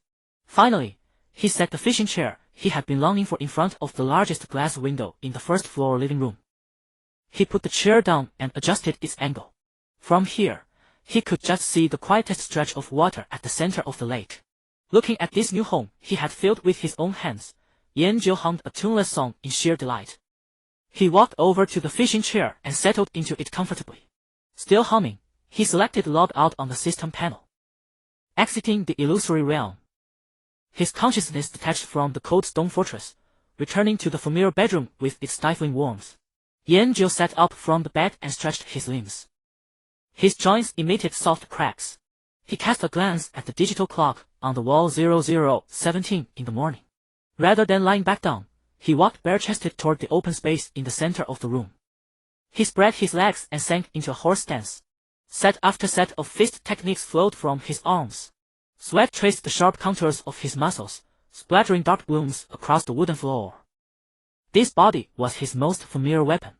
After several routines, the clock had flipped past 1 o'clock. Yanjiu showered, washing away exhaustion and sweat, then climbed back into bed and fell into a deep slumber. Early the next morning, a series of sharp knocks roused him. Dong! Dong! Dong! Xiaoyan! Are you up yet? It was Sister Su. Yanjiu rubbed his eyes and opened the door, instantly wide awake at the sight of the woman standing there. Su Zhenzhen carried a bag of steaming breakfast food, dressed in a high-slit red chipo. She even wore black stockings, their lines outlining the breathtaking curve of those fair, elongated legs. Su Zhenzhen gazed at Yanjiu's bare torso, her appetite clearly piqued. She set the breakfast on the table and then pressed herself softly against Yanjiu. Big sister brought you breakfast, darling. Yanjiu sidestepped smoothly, evading her. Su Zhenzhen missed her mark and stumbled straight onto his unmade bed. The movement flipped the hem of her triple almost to her waist, her silk-clad legs slicing through the air without restraint. Yanjiu couldn't help but steal a glance purple. She made no move to rise. Instead, she buried her face deep into Yanjiu's bedding, closed her eyes, and inhaled deeply. Her expression brimmed with pure bliss. Yanjiu wiped the perspiration beading on his forehead. He figured, if not for Sister Su's genuinely breathtaking beauty, this behavior would qualify as outright creepy. Finally satisfied, Su Zhenzhen climbed off the bed and smoothed her rumpled triple. Xiao Yan, your Sister Su has run into some trouble in the game. She seated herself in the chair by the table, crossing her legs elegantly. Our server finally cleared the village exit quest yesterday. We've reached Sunset City now. I spent the whole day at the tavern there yesterday. Out of nowhere, I picked up a hidden quest. But I simply can't complete it alone. And I don't want to ask others for help. As she spoke, she rose from the chair once more and drifted toward Yanjiu. This time, her movements came faster. I only trust you, Xiao Yan. Yanjiu's eyebrow arched slightly. He sidestepped again. But Su Zhenzhen seemed to have anticipated his move. Her foot shifted unpredictably, and she hurtled directly toward the wardrobe beside them. Yanjiu sighed. He couldn't merely stand by and watch her crash into it. Reluctantly, he extended his hand and caught her arm. Su Zhenzhen appeared to have been waiting for this very moment. She followed the momentum, twisted her body, and glided squarely into Yanjiu's embrace. Warm fragrance and softness enveloped him. She rose onto her tiptoes, her scorching breath whispering against Yanjiu's ear. Xiao Yan. Her eyes shimmered like spring waters. Yanjiu held her without moving. Sister Su was truly a good person. He suddenly recalled many years ago, when he had just sealed his fists, lost and wandering the streets aimlessly, a man who could only fight. He had been a stranger in a foreign land, a lonely soul utterly at odds with this flourishing world. It was Sister Su who found him crouching by the roadside, drooling over a restaurant window, holding a red umbrella against the rain. It was Sister Su who brought him home, giving him a shelter from wind and storm. It was also Sister Su who, patiently as one would teach a child, guided him step by step through mobile payments, subway rides, and study habits. Though Yanjiu did not understand the convoluted nuances of social etiquette, he was clever. Under Sister Su's tutelage, he quickly learned how to survive in modern society. Eventually, he even became a police officer. He owed her a debt. Yanjiu fell silent, tightened his arms, and embraced the woman in his hold with genuine warmth. Thank you, Sister Su. Then, to Su Zhenzhen's astonishment, he bent down and lifted her entirely into his arms in a proper princess carry. Carrying Sister Su, he strode purposefully out of his room and stopped at the doorway of her bedroom. Gently, he set her down upon the bed. When I get back from work, I'll see if I can come find you in the game. With that, he closed the door behind him. Inside, the muffled sound of an indignant storm followed. The office's air conditioner blew a breeze, unable to dampen the brewing restlessness. Yanjiu the police precinct and was greeted not by silence but by a rising chorus of chatter. Word had spread that Captain Liu had been reassigned. Was that true? Where did she go? A young officer lowered his voice, speaking with conspiratorial secrecy. There were internal rumors that she had joined a newly formed special operations unit dedicated to cases related to phantasm. If that was the case, the captain's post would be vacant, right? Yanjiu didn't join their discussion. He quietly walked to his desk and sat down, unscrewing his thermos. A plump cop leaned over, his face lit with gossiping excitement. Little Yan, how have you been faring in the game recently? Not bad. Yanjiu took a sip of water. Now most beginner villages are connected. Once the teleportation arrays open, everyone crowds into the main city. Another officer interjected that a forum post had tracked roughly 200 newbie villages per main city. No one knew how many main cities this damn game had created. Fortunately, the auction house is globally interconnected, otherwise moving goods would wear us out. Shunda clicked his tongue twice. Have you looked at the guild rankings? It's a whirlwind of change. In real life, the top guilds Long Team, Luo Shen, Sheng Yu had all been pushed down, now hovering at the 4th or 5th. The top 3 were names he'd never heard: Minfa Qian Kundu, Zhang Shengdian, Jiu Tian. Yan Jiu wasn't interested in them. Guilds, main cities, leaderboards, these things mattered to him as little as that lakeside fishing chair. The office door opened. The deputy director walked in with his hands behind his back. The previously noisy office fell silent in an instant. Everyone stood up. The deputy director swept over the faces and finally fixed his gaze on Yan Jiu, pausing briefly. Comrades, a matter to announce. Comrade Lu Xiao has been transferred from her post due to work needs. After higher-ups' decision, starting today Comrade Yan Jiu will take over the post of captain of our criminal investigation team 3. The air grew still. Everyone's movements froze. Shen De's smile stiffened. They all turned their heads toward Yan Jiu, who was still seated, about to take another sip of water. Yan Jiu was stunned too, his thermos midair. Captain? Captain of what? After a moment of silence, Shen De finally reacted, lifting his hand and applauding with all his might. Claps broke the silence. The others woke as if from a dream and joined in, clapping wholeheartedly. The applause carried no trace of pretense. Yan Jiu, though he could be slow with words and a bit dull at times, everyone knew he was a good man. He had ability, no airs, and didn't understand the office's twists and turns. Making him captain would be 100 times better than parachuting in an outsider born to privilege. Amid the warm applause, Yan Jiu finally set the thermos down. He stood, looking at the deputy director with evident confusion. He began, asking if becoming captain would still mean leaving work on time. The applause stopped abruptly. The office sank into strange silence again. Shen De's mouth twitched, barely stifling a laugh. The deputy director's expression briefly cracked. He probably hadn't expected that such a carefully considered appointment would meet with this kind of response. He breathed deeply, pulling the topic back on track. He walked up to Yan Jiu and gave his shoulder a heavy pat. That touch felt more like confirmation than encouragement. Good luck, the deputy said with a hint of meaning. Then, he did not give Yan Jiu another chance to speak, turning and leaving the office. The door closed. The office's taut atmosphere eased. Congratulations, Captain Yan. Captain Yan, does that mean you'll treat us after work? The colleagues crowded around, shouting their congratulations. The plump cop slapped Yan on the back with a loud thump. You're something else. Yan Jiu felt his head throb from the noise. He didn't quite understand what was happening. How had he become captain? He was pushed by his colleagues into the office that had belonged to Lu Xiao. On the desk, files piled up like a small mountain, almost touching the lampshade. The topmost file's footer was pressed down by something. Yan Jiu reached to lift it and found a sticky note bearing Lu Xiao's flamboyant handwriting. These are for you, Captain Yan. I'm off to save the world, good luck. The smiley drawn on it was round and cheeky. Yan Jiu crumpled the note and tossed it into the trash. He picked up the first file and opened it. It was a closing report on a string of thefts in the South City warehouse district, full of data charts and analysis, but the conclusions remained unresolved, dragging on 4 weeks. Yan Jiu read it from start to finish. Then, he began processing. Most of these things he had studied at the police academy, not difficult. Very soon, he dumped the files into the process bin. He picked up the second file. Shen De and a few colleagues, who had been cheering earlier, quieted and stood a short distance away, watching him.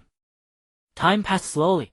The office was left with only the rustle of turning pages and Yan Jiu's occasional sip from the thermos. Those backlog of tedious reports, piled for days, seemed to become simple fill-in-the-blank tasks in the new captain's hands. He hardly hesitated. Reading, judging, proposing, signing a smooth, rapid sequence that dazzled. When the clock struck 12, Yan Jiu pitched the last document into the bin. That mountain of paperwork was flattened to the ground. He stood, stretched, and headed to the canteen. As soon as he stepped out, a crowd blocked his way. Captain Yan. Shen De laughed, arms open, blocking his path. Promotion day, and wouldn't you celebrate? Exactly, we must celebrate. I know a new place nearby, the food is amazing. Yan Jiu was surrounded, a bit dazed. Shen De grabbed Yan's shoulders and half-dragged him outside.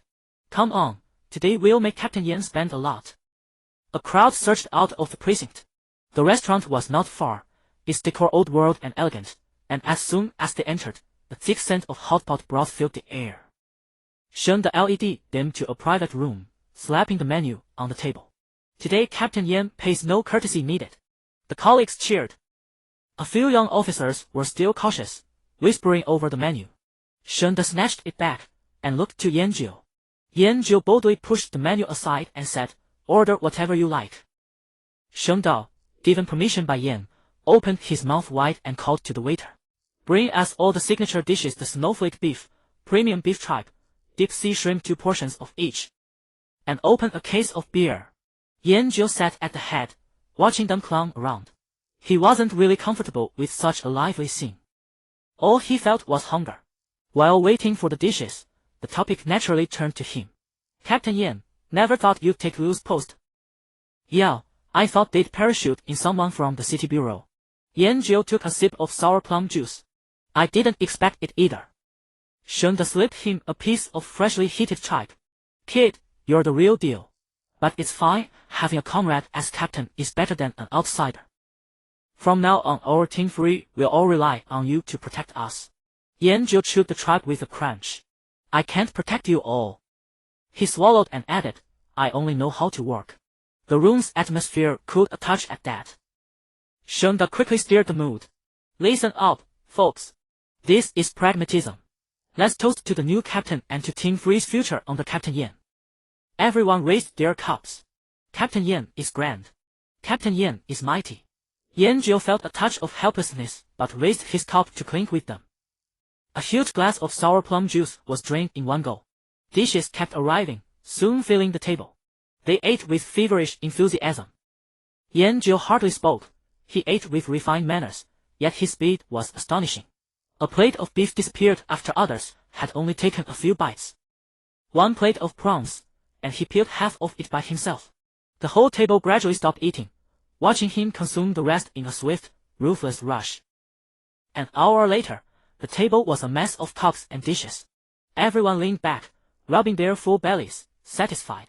Only Yanjiu sat upright. He wiped his mouth and looked around.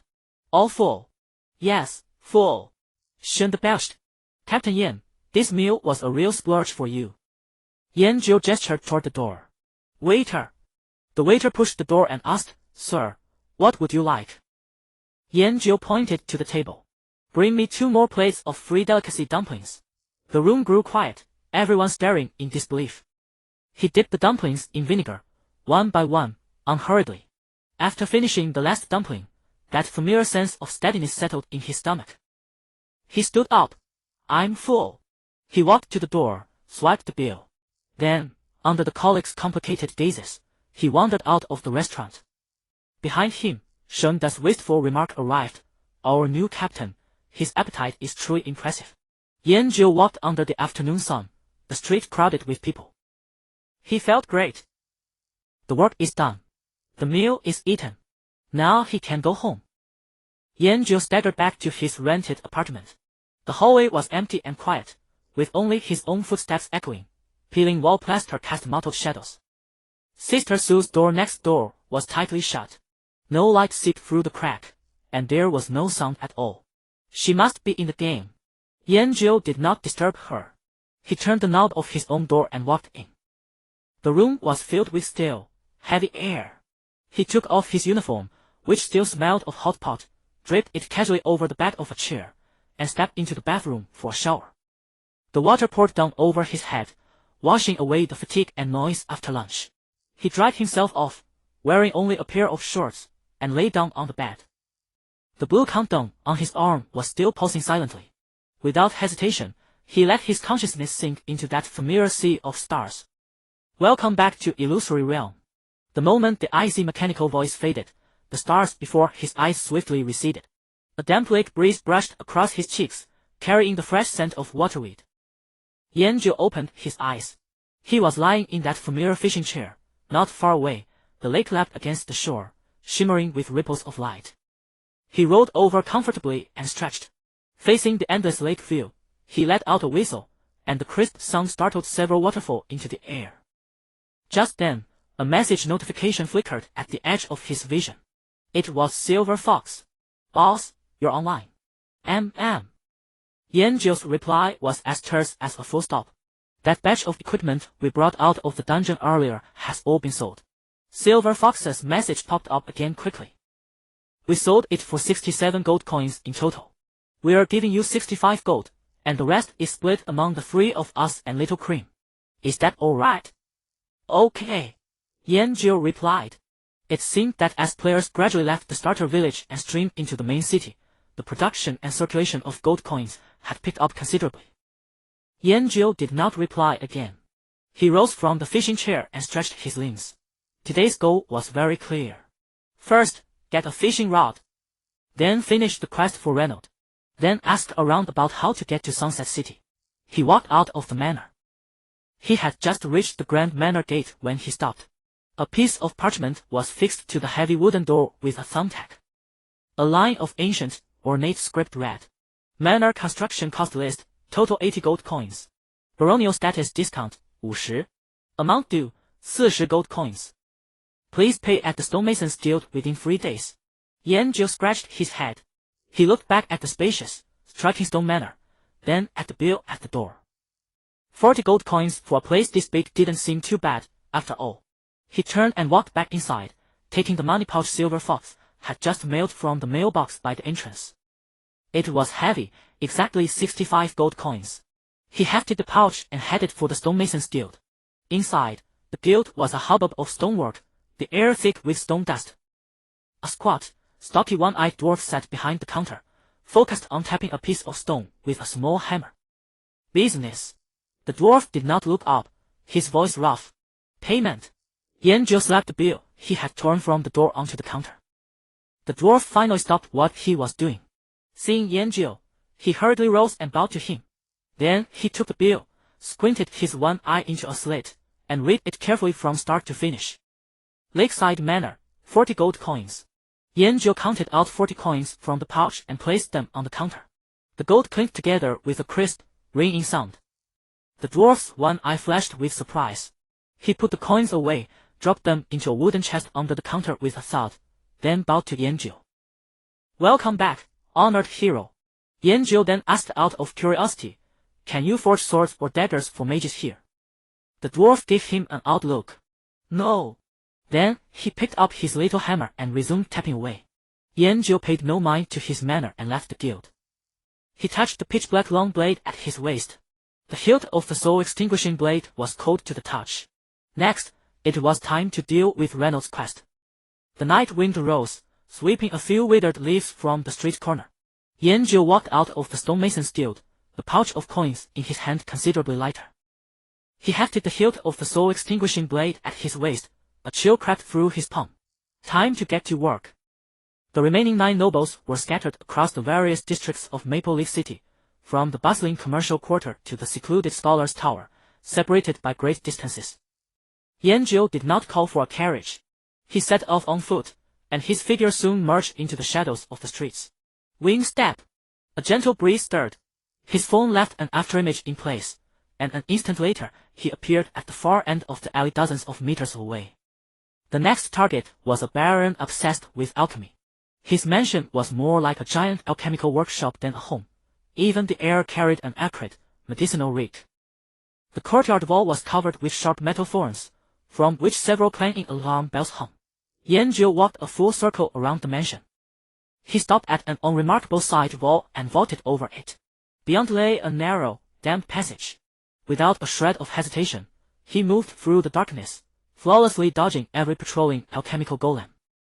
In the baron's study, the robed man was muttering to himself over a table crowded with jars and flasks. A cold glint flashed. A thin, thread-like wound appeared on the man's arm. His body went rigid and he spun around, but the study was empty. Only a test tube on the workbench, disturbed by the faint tremor, rolled off and shattered on the floor. Next, a retired general whose residence was guarded like a military camp. Yanjiu slipped in from the roof directly. Astral walk. His body passed through the solid tiles and rafters, emerging in the general's bedroom. The general was sitting on the edge of the bed, wiping down a gleaming longsword. Yanjiu tossed a pebble at the door to draw his attention. Then he dropped down, brushing the general's sturdy arm with a single light touch. The general's hand froze mid-wipe. He turned his head, but only scattered starlight remained. He stared at his arm in bewilderment, seeing only a faint trace of blood. Next. Then the next. The whole process went so smoothly that it was almost dull. One by one, the names on the list were crossed out. Until the last one. Count Barton. This Count was infamous for his paranoia and his extreme fear of death. His manor was less a home than a fortress. Sentinels stood at every few steps, guards at every few yards. On the high walls, in addition to patrolling archers, 2 compact alchemical ballistae had been mounted. Yanjiu chose none of the conventional infiltration routes. Instead, he made his way behind the fortress, where a precipitous cliff dropped away. He glanced up at the brightly lit tower atop the cliff. He stepped back a few paces and crouched slightly. Wing step! His body turned into a swift gust of wind, racing up the almost vertical cliff face. Then, at the very moment his momentum was about to fail, he kicked off a jutting rock. Astral walk. His body dissolved into a cascade of starlight, passed straight through the tower's heavy stone wall, and materialized in an exceedingly lavish bedroom. The room was covered in a thick, opulent carpet, so soft that even footsteps could not be heard. A short, stout figure was curled up on a bed wrought from refined steel, covered with 3 quilts. Only a pair of darting eyes was visible, warily scanning every corner of the room. Who's there? Count Barton's voice was shrill, laced with barely concealed terror. Yanjiu's figure materialized from the air. He did not waste a word and walked straight toward the steel bed. Assassin! Guards! Assassin! Count Barton shrieked in terror, frantically pressing a red button at the head of the bed. But it was too late. Yanjiu, with his face and ID disguised, stepped up to the bedside. The soul-extinguishing blade in his hand descended lightly. No! The Count squeezed his eyes shut and let out a despairing wail. An icy sensation flashed across the back of his hand. The agonizing pain he had anticipated never arrived. There was only an insignificant sting. The scream stopped abruptly. Count Barton's trembling came to an end. He opened his eyes slowly. His murky eyes, clouded with dread, were first filled with bewilderment, then replaced by an almost unbelievable clarity. He sensed that the voice which had whispered in his ears day and night was gone. The world had never been so silent. He stared blankly at the back of his cut hand. An almost imperceptible wisp of black chi was seeping from the tiny wound, silently vanishing into nothingness. He lifted his head and looked at the expressionless man holding the black blade. All fear had vanished. Count Barton scrambled quickly out of bed. He did not even bother to put on shoes, stepping onto the cold floor in bare feet. Before the Count could say anything, Yanjiu's figure dissolved into specks of starlight and disappeared. Only Count Barton was left standing in a daze in the empty bedroom, while the sound of approaching guards grew louder behind him. On the street, Yanjiu crossed out the last name on the list. A string of system prompts popped up before his eyes. Hidden quest, hidden crisis in Maple Leaf City completed. You cleared the hidden threat at the heart of Maple Leaf City with overwhelming speed and the most direct, effective methods, without causing the slightest disturbance. Quest reward, Maple Leaf City reputation 1200, perfect evaluation bonus 400. Your reputation in Maple Leaf City has reached, exalted, 1200. Please go to the City Lord's mansion and report to Knight Commander Reynolds. Yanjiu got his bearings and walked toward the grandest building at the center of the city. The gates of the City Lord's mansion slowly swung open before Yanjiu. The guards at the gate snapped to attention and saluted when they saw the Baron's badge on his chest. He walked through the long corridor, his footsteps echoing in the empty stone hall. From afar, he could already hear the sound of an argument. No! Absolutely not. Reinhardt's roar carried a barely restrained fury. Sending troops directly into Bainu Town will only stir up even greater panic, and might even drive the infected civilians to revolt. In the center of the hall, a huge military map lay spread across the long table. The young city lord Reinhardt, his cheeks flushed bright red, was pointing at a location marked Bainu Town on the map. Then what are we supposed to do? Knight Commander Reno refused to yield as well. His thundering voice shook dust from the ceiling. Are we just going to watch the plague spread and turn all of Bainu Town into a land of death? My knights are ready. The moment the order is given, we can seal off the entire town before dawn and deal with all the infected. Purify them all? Reinhardt cut him off and slammed his fist heavily on the table. Reno! Those are not enemies, they are subjects of Fengya City. They've merely been tainted. Yanjiu walked over to them and curiously leaned in to look at the map. Baimu Town was not far from Fengyang City. "I'm back," he said. The heated argument stopped abruptly.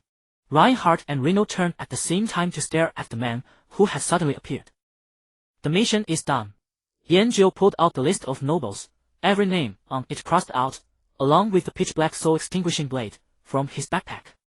He placed both items on the map. "What?" Reno picked up the list, his hands trembling slightly. 18 names, not a single omission, all crossed out. "Oh." Resolved. Reinhardt leaned in as well, his face a picture of disbelief. It had only been a few hours. Yanjiu nodded. Reno picked up the soul-extinguishing blade. A faint light that dispelled evil still flowed along the blade. He could feel that the blade, last night, had drunk its fill of the black chi that those spiritual imprints had transformed into. "You didn't cause any disturbance?" Reinhardt pressed. "No." Yanjiu answered as if it were only natural. "I just slipped in and gave each one a single cut." Reinhardt and Reno exchanged a glance. On each other's faces they saw a complicated emotion, a mix of absurdity and shock. "Ding. Quest completed. You lost the item, soul-extinguishing blade. Your reputation has reached the requirement. Please go to the administrative officer to have your noble rank elevated." Reno solemnly sheathed the soul-extinguishing blade at his waist. Yanjiu's hand was now empty. He subconsciously clenched his fist. The cold, comfortable metallic feel was gone. That blade felt truly excellent in his hand. The crucial thing was that a mage could use it.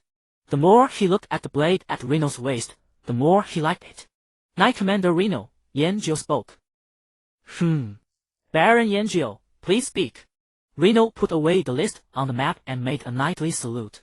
"Is there a mission that can reward me with this weapon?" Yanjiu pointed at the soul-extinguishing blade at Reno's waist. "I quite like it." The hall fell into dead silence.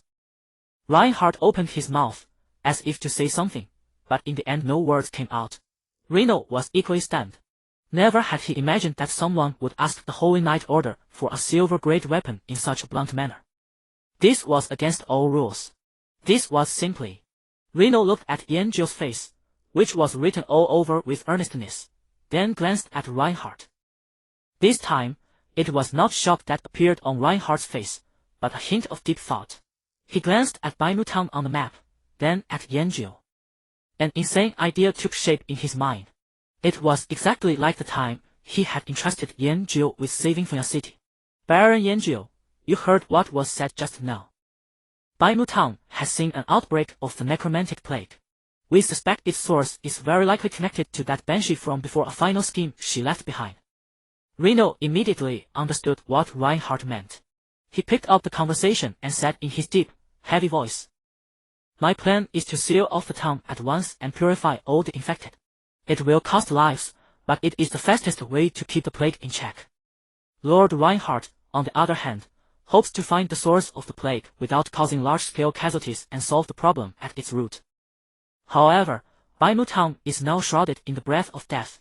Every single person sent to investigate has gone and never returned. The two men spoke in turn, laying the seriousness and difficulty of the problem plainly before Yanjiu. Yanjiu simply listened. He roughly understood. "So?" he asked. Reno and Reinhardt exchanged another glance. In the end, Reno stepped forward, one hand resting on the soul-extinguishing blade at his waist. "All right." He spat out 2 words. "If you can infiltrate Baimu Town and find and destroy the source of the necromantic plague without alarming the undead controlled by the plague." Every word Reno spoke seemed to be squeezed out from between his teeth. "Then I, Reno Lightforge, swear in the name of the Holy Light. This soul-extinguishing blade shall belong to you." It was nearly an impossible mission. To infiltrate a town shrouded in plague and find an unknown source among thousands of people who might turn into undead at any moment. This was 100 times harder than making a cut in each of the 18 heavily guarded noble estates. "All right," Yanjiu answered with crisp decisiveness. Reinhardt and Reno had both prepared a whole spiel of persuasion and warnings about how difficult the mission was, but all of it was choked back by that single word. "Leave it to me." Yanjiu patted his chest. Then, under the blank stares of Reinhardt and Reno, he reached out and removed the soul-extinguishing blade from Reno's belt as naturally as could be. He gripped the hilt and weighed the blade in his hand. The familiar weight and cold touch were back. "I'll borrow this for now," Yanjiu said, holding the blade in hand with an utterly natural air. Reno's hand remained held in the position of pressing the hilt. Except the blade was no longer there. Reinhardt's mouth stayed open, unable to close for a long time. Throughout the city lord's great hall, only the faint sound of wind stirred by Yanjiu's long blade remained. "Ding! You have accepted the quest. Investigate the necromantic plague. This is a special quest. Rewards will be awarded at settlement based on your degree of completion." Yanjiu walked out of the city lord's hall. He twirled the spirit-slaying blade in his hand with a flourish, its pitch-black blade tracing a cold arc through the air.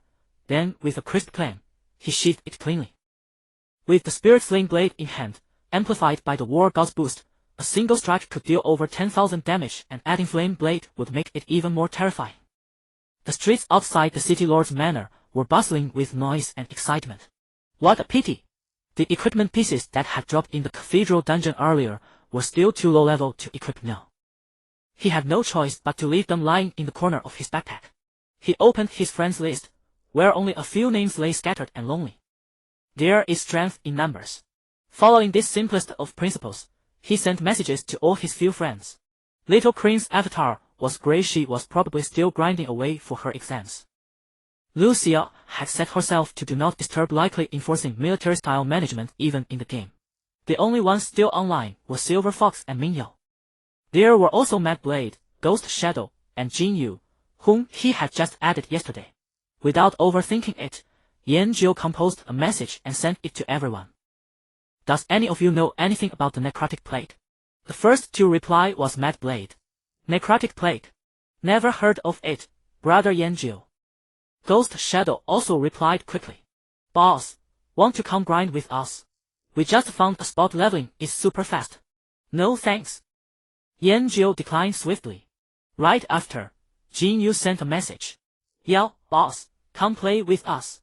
Silver Fox's reply was as concise and efficient as ever. "I don't know, I'll ask around for you." Yanjiu looked at the replies, then closed the chat window. Just then, a new message notification popped up. It was Mingyao. Her reply was a dense block of text. "I've seen records about the necrotic plague in the library of Fenya City. It is a very ancient and malicious curse, originating from a fallen necrotic monarch. In the early stages of the plague, the infected feel nothing at all. They may even feel mentally energized and physically stronger. But that is merely an illusion of the soul being corrupted. A few days later, the infected begin to sicken, suffering from high fever, delirious muttering, and festering skin. The physical suffering gradually destroys their sanity, making them aggressive and violently attacking every living thing around them. When their vitality is completely drained, they die in extreme agony. But this is not the end. After death, their bodies are controlled by residual necrotic energy, rising again as mindless walking dead that only know how to devour flesh and blood." Yanjiu watched the messages popping up one after another, marveling at them. Oh! He decided he would go check out that so-called Bainu town in person. Knowledge gained from books is ultimately shallow. On the other end, Mingyao seemed choked by his response, pausing for a moment. Then she sent an ellipsis. Then, another new message popped up. "You going alone?" Yanjiu's reply was without any hesitation. This time, Mingyao's reply came astonishingly fast. "Can I go with you?" Seeming afraid that Yanjiu would refuse, she quickly added another line. "After all, I do know a thing or two about the necrotic plague. Maybe I can help." Yanjiu thought for a moment. That made some sense. "All right. I'll wait for you at the city gate." Outside the north gate of Fenya City, players were bustling about. Yanjiu sauntered over and spotted that figure at a glance. Mingyao stood under a withered tree, clad in fine silver-white armor. She had not put on a helmet, and a few strands of her soft, flowing hair were lifted by the wind. She seemed somewhat absent-minded, unconsciously twirling a lock of hair hanging over her chest. When she saw Yanjiu approach, she immediately lowered her hand and straightened her body, a flicker of awkwardness crossing her face. Yanjiu walked up to her. "I'm here." He greeted her cheerfully, then, showing off, unclipped the pitch-black long blade from his waist and held it out to Mingyao. "Take a look at this." The blade was long and narrow, entirely pitch-black, yet it seemed to absorb all the light around it, exuding a cold, forbidding texture. Ming Yao took the long blade, its weight surprising her for a brief moment. This is the spirit-slaying blade? She recognized the weapon quickly. The knight captain lent it to me. Yanjiu's tone carried obvious pride, like a child showing off a new toy. Melee weapons usable by mages are rare to begin with, and silver quality ones are even rarer.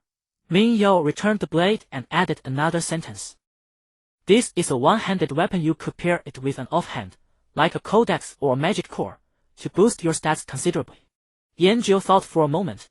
He did seem to have something like that in his bag.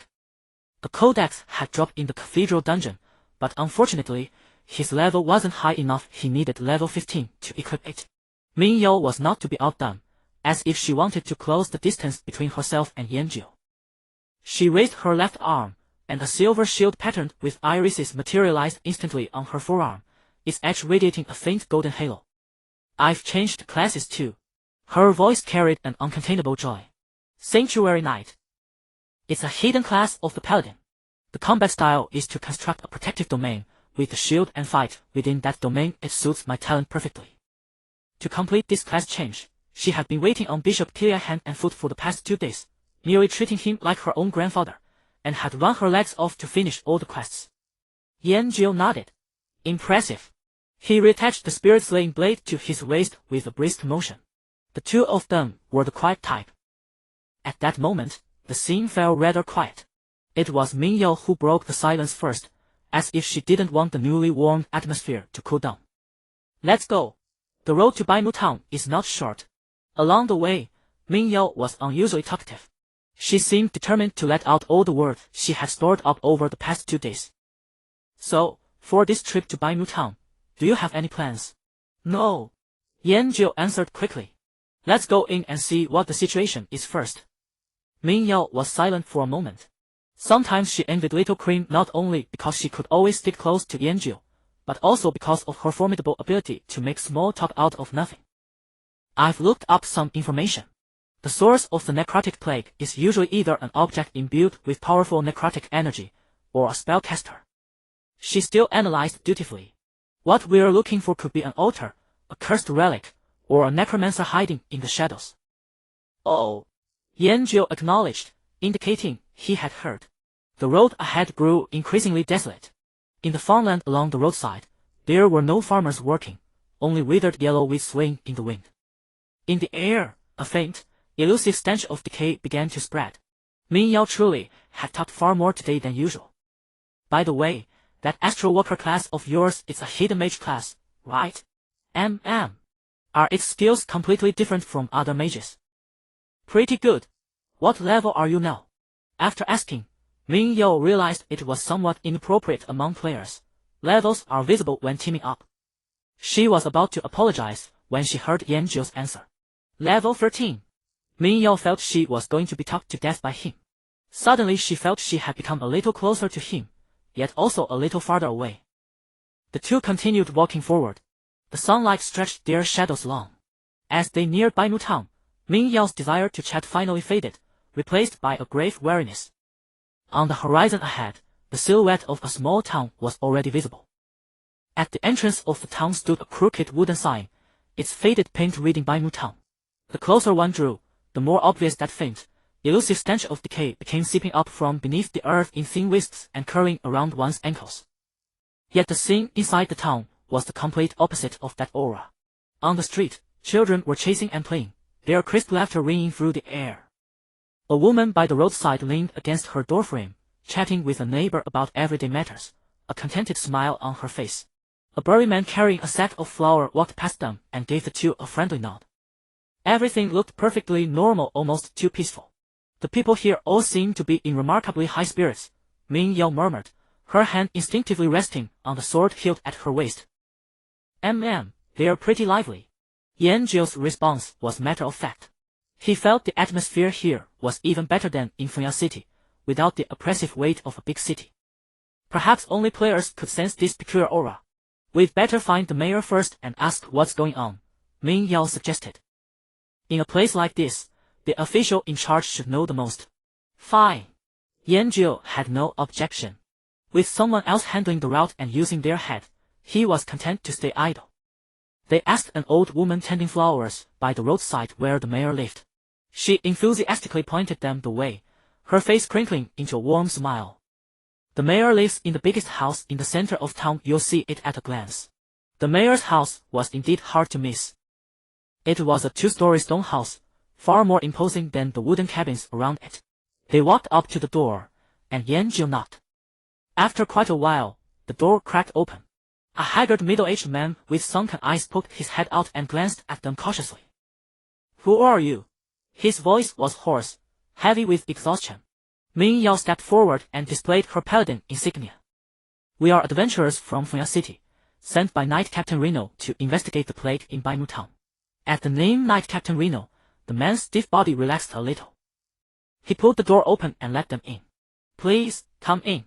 The room was dim, with the curtains drawn tight, and the air was thick with the smell of herbs mixed with mildew. "I'm the mayor of Baimu Town." He poured them 2 cups of water, then dropped into a chair and rubbed his brow wearily. "Sirs, you've finally come. How bad is the situation in town?" Ming Yao asked bluntly. The mayor sighed, even the hand raising his cup trembled slightly. "The situation is very bad. Starting around last week, people in town began to lose sleep one after another. Night after night they couldn't sleep, yet during the day they were frighteningly energetic. I brought in the town physician, but he couldn't find anything wrong. Then, last night..." The mayor's voice faltered, and fear flickered across his face. "What happened last night?" Yan-Jiu pressed. "Jim the blacksmith suddenly disappeared," the mayor said. His wife said he rushed out of the house in the middle of the night like a madman, shouting nonsense. No one could stop him. He ran into the Haimo forest behind the town and never came back. "Hadn't Funya City sent anyone before?" Ming Yao seized on the key detail. The mayor nodded, then shook his head. "They came several groups of knights, one after another. But every time, they just made a circuit around the town without even greeting us, and then they disappeared." As he spoke, his fingers unconsciously rubbed at his own cuff. Yan-Jiu's gaze followed. On the coarse cloth cuff was a small dark brown stain, like blood that had dried long ago. The mayor seemed to notice their gaze. Awkwardly, he withdrew his hand and hid it beneath the table. The movement was subtle, but it did not escape either of them. He was concealing something. Ming Yao and Yan-Jiu exchanged a glance. It seemed they wouldn't get anything else useful from the mayor. "Thank you for the information, Mr. Mayor." Ming Yao stood up. "We'll look into it." The two took their leave and stepped back out onto the sunlit street. The heavy wooden door of the mayor's house creaked shut behind them. "He wasn't telling the truth," Ming Yao said with certainty. "Especially about those missing knights." Yan-Jiu was also recalling the stain on the mayor's cuff. "So what do we do now?" He looked at Ming Yao. Ming Yao thought for a moment, then quickly formed a plan. "We'll split up, that'll be more efficient. I'll check the smithy first. Jim's disappearance has to be a breakthrough. Maybe we can find some clues in his home." She looked at Yan-Jiu. "You walk around the town and see if there's anything else suspicious. Pay special attention to the townsfolk who seem overly energetic and look for what they might have in common." "Fine." Yan-Jiu agreed readily. One would conduct a careful on-site investigation, the other a wide-ranging sweep. The division of labor was clear. Watching Ming Yao head toward the smithy at the other end of town, Yan-Jiu wandered alone down the empty street. He looked left and right. Every house looked like a haunted house. He came to a small river. The water was murky and slow, with dead branches and withered leaves drifting on the surface. A little girl in a flower-print dress was squatting by the riverbank, poking at something in the water with a small stick. She was playing intently, her body leaning farther and farther forward. Suddenly, the soil beneath her feet gave way. With a cry, the little girl tumbled headfirst toward the river. Yan-Jiu left an afterimage in his place. Winged step. In an instant, he appeared at the riverbank, reached out, grabbed the back of the girl's collar, and lifted her back. The little girl was so frightened that she burst into loud sobs. "Lily!" A woman's cry came from nearby. A young woman, lifting her skirt, ran over in a panic and wrapped her arms around the girl. "Thank you. Thank you so much.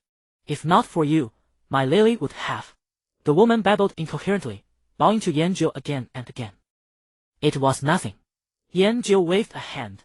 No, no. You saved my daughter. You must come to our house and let me make you a big dinner to thank you properly. Otherwise, when Lily's father hears that I neglected his daughter's savior, he'll give me an earful. The woman was adamant and grabbed Yanjiu by the arm. Yanjiu looked at her, then at the little girl who was still sobbing. All right. He followed the woman and her daughter into a narrow alley. The little girl soon stopped crying. Clinging to her mother's hem, she looked back at Yanjiu curiously, tears still hanging in her big, dark grape-like eyes. Big brother, you run so fast. Their home was deep in the alley, an ordinary wooden house, but the small yard in front was spotlessly clean, with a few pots of flowers he couldn't name. As soon as he stepped inside, the sweet aroma of food rushed toward him, dispelling the cold mist outside. The house was simply furnished, but every corner felt warm and cozy.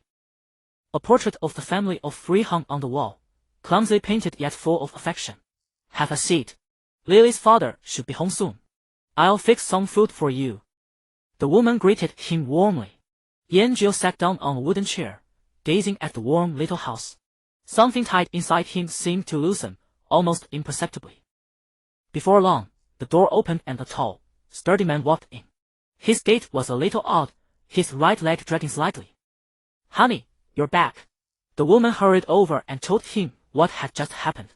After hearing it, the man immediately strolled over to Yanjiu and thanked him solemnly. My name is Bak. Thank you so much, friend. My wife just told me if it weren't for you, I can't bear to think of what might have happened. The woman brought over a steaming apple pie and a glass of warm milk. Try it, I just baked it. Yanjiu picked up a piece of apple pie and took a bite. Sweet and warm. It was delicious. Bak sat down across from Yanjiu and began chatting with his wife. Today I helped Granny Hannah at the edge of town carry down all the old things from her attic. She insisted on stuffing a basket of eggs into my hands. The wooden chair for barn next door is finished too. I can deliver it to them tomorrow. Bak rambled on about the town's small affairs, a contented smile on his face. He had once been the captain of the guard in Baimu town. During one patrol, he had severely injured his knee protecting the townsfolk and had been forced to retire. Now he did some farm work at home and helped out the neighbors. Oh, today I went to the mayor's house to deliver firewood and saw him hurriedly burn a blood-stained piece of clothing. Bak suddenly lowered his voice. When I asked what was wrong, he stammered and said he'd accidentally gotten it dirty while slaughtering a chicken. The woman listened quietly, knitting a sweater. Little Lily finished her share of pie, climbed into her father's arms, and giggled as she played with the stubble on his chin. Yanjiu quietly ate his pie and drank his milk. He listened to their warm, easy conversation, watched the mother tenderly wipe crumbs from her daughter's mouth, and watched the father hold his little girl with doting affection. His thoughts drifted. So this is what home feels like. The lingering sweetness of that final bite of apple pie still danced on the tip of his tongue. Yanjiu finished off the remaining crumbs on his plate with a sigh of satisfaction. Rising to his feet, he offered a parting wave to the Bak family. I shall take my leave now. Do take care on the road. Clasping Lily to her chest, the woman stood by the doorway, her countenance filled with heartfelt gratitude. Goodbye, big brother. Bak stepped outside as well, clapping a hand onto Yanjiu's shoulder. My friend, if you ever find yourself in Baimu town again, you must come and visit our home. Yanjiu nodded, turning to depart from the cozy little cottage. The moment he stepped back into the desolate, quiet alleyway, the warmth imparted by the meal was swiftly stolen away by the biting, frigid air. Bak's hushed whisper continued to echo in his mind. The mayor had burned the blood-stained garments. Strolling aimlessly, he found himself drawn back to the town's entrance before he knew it. A crooked wooden signpost stood askew there. A young boy sat perched upon a stone beneath the sign, hugging his knees to his chest with a look of deep dejection. Yanjiu's eyes fell upon the NPC name hovering above the boy. Dali the shepherd boy. Yanjiu made his way over. The boy lifted his gaze, a flicker of weariness crossing his eyes as he beheld the unfamiliar outsider. Do you not have a sheepdog to help you herd? Yanjiu inquired out of curiosity. At the mention of the dog, the boy's eyes instantly welled with tears. Ah Huang is gone. His voice cracked with a sob. The night before last, he suddenly began barking frantically toward the Haimo forest over there, and no matter how hard I tried, I couldn't hold him back. The boy pointed toward the dark, looming forest just beyond the town limits. Then he bolted inside, and he never came back. I went looking for him in secret yesterday. Sniffling, the boy fished a small object from his pocket and carefully unfurled his palm. Resting there was a tuft of dog fur, stained with a dark, brownish blood. I found this right at the edge of the woods. And there was a black claw print right beside it. The boy gestured with his hand to describe the size on the ground. It was far larger than any wolf's paw. An unknown beast lurked within the depths of Hymo Forest. As Yanjiu pondered this, the sound of light, brisk footsteps approached from behind. Mingyou walked up to him. The initial reserve on her face had vanished, supplanted by the solemn gravity of one on a mission.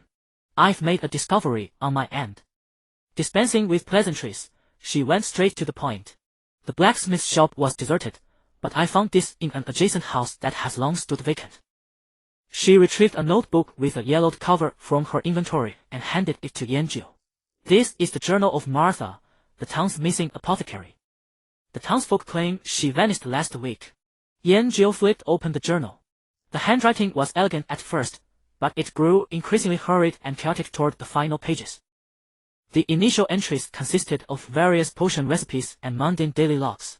Until the last few pages. There is something amiss with the newly harvested wheat. It seems to be mixed with a type of black grain I have never seen before, bearing an ominous aura. I extracted those grains for study. The townsfolk who consume this batch of wheat have begun to exhibit symptoms of hyperexcitation. This is absolutely no coincidence. They are all whispering about the ancient well, the one abandoned for decades. They say its waters have grown sweet. It is highly probable that the batch of wheat was irrigated with water drawn from that ancient well. All suspicions point toward the ancient well. I must go and investigate. The journal entries ended abruptly there. 2 clues. One was the beast that left the massive claw prints in Hymo Forest. The other was the cursed ancient well. First, an unknown beast attacked the sheepdog. Second, the source of the plague is very likely the water within the ancient well. What is our move? She looked at Yanjiu, deferring the decision to him. Do we split up, or stick together? Yanjiu scratched his head. Let's split up. It will be faster that way. Mingyou nodded, seemingly unsurprised. Very well. She raised her left arm, and the silver shield emblazoned with the fleur-de-lis pattern materialized once more. Though her current gear was merely a mismatched assortment of iron and bronze tier equipment, her hidden class as a sanctuary knight, coupled with her S-rank talent, was more than enough to allow her to handle most unexpected emergencies. With all her trump cards played, she would stand a fighting chance even against an iron tier boss. The forest is yours then. Mingyou pointed toward the Hymo Forest. I will handle the ancient well. Be careful, and don't go losing any levels. Mingyou cautioned. Understood. The two spoke no further. One turned and ventured toward the gloomy depths of Hymo Forest, while the other set off toward the location of the ancient well mentioned in the journal. Hymo Forest.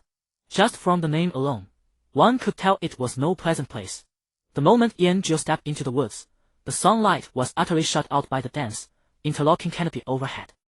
The surrounding temperature plummeted by several degrees out of nowhere.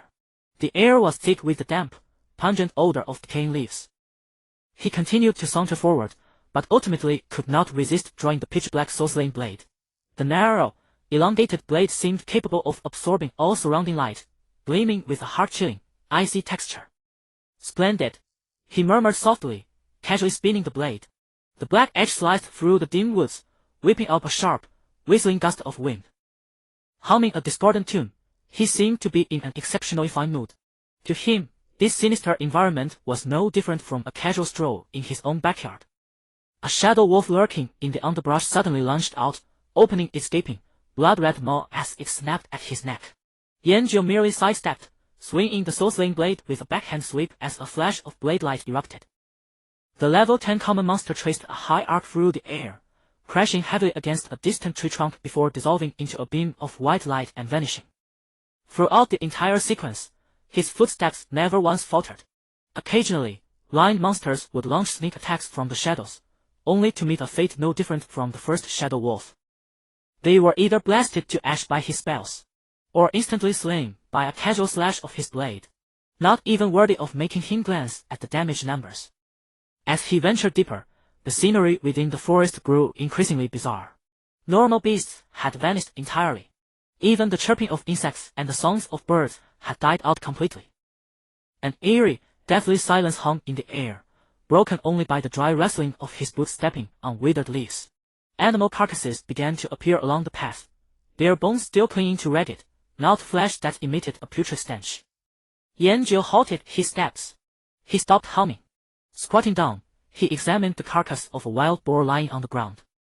The corpse was highly decomposed, but the fatal wound was glaringly obvious, several massive claw marks at the throat that had nearly torn the entire neck apart. This was definitely not the handiwork of an ordinary beast. Just then, an even stronger stench of decay drifted over on the wind. Mangled within that odor was a pungent, stinging scent akin to strong acid. Yanjiu stood up, tightening his grip on the soul-slaying blade. He walked at an unhurried pace toward the source of the foul odor. Pushing through a patch of low ferns, the view ahead suddenly opened up.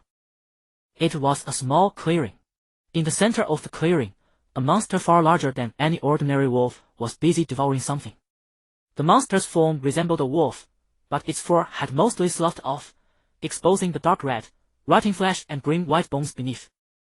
Chitinous black bone spikes protruded sharply from its spine, giving it an exceptionally hideous appearance. Its claws were as pitch black as ink, sharp as iron hooks. Most repulsive of all was the dark green saliva continuously dripping from the corners of its mouth.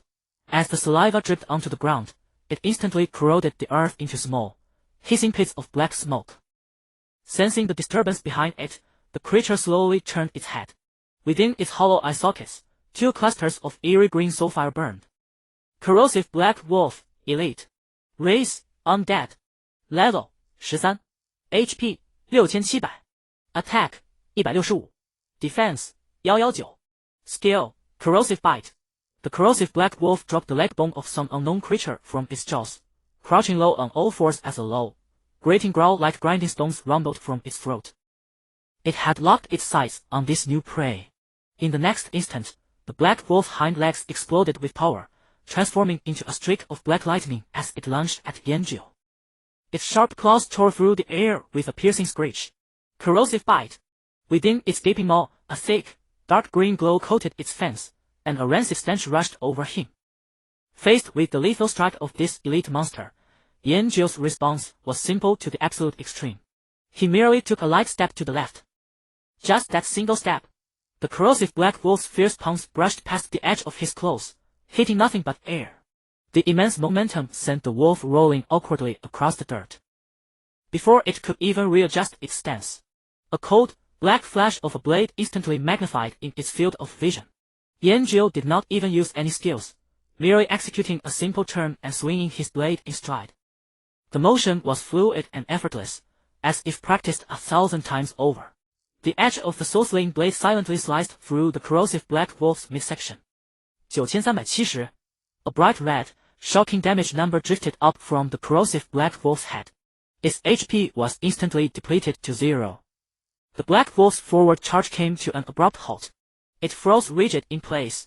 The next moment, its upper and lower body slowly slid apart along that smooth, clean cut. There was no gush of blood. Only a wisp of black mist drifted from the severed edge. The 2 halves of its body fell to the ground, rapidly dissolving into a pool of bubbling black water before vanishing completely into the air. Ding! A silver coin and a piece of equipment gleaming with a white luster dropped onto the ground. Yanjiu casually swept them into his inventory without so much as a glance.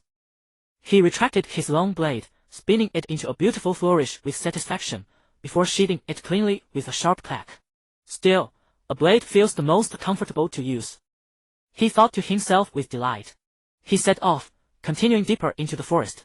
The shepherd boy had said his dog went missing here. Looking at it now, it was highly likely the dog had been eaten by these corrosive black wolves. But how did such an elite monster appear? Was it a product of the plague, or was there something even more terrifying harboring within this forest? Yanjiu pondered as he walked.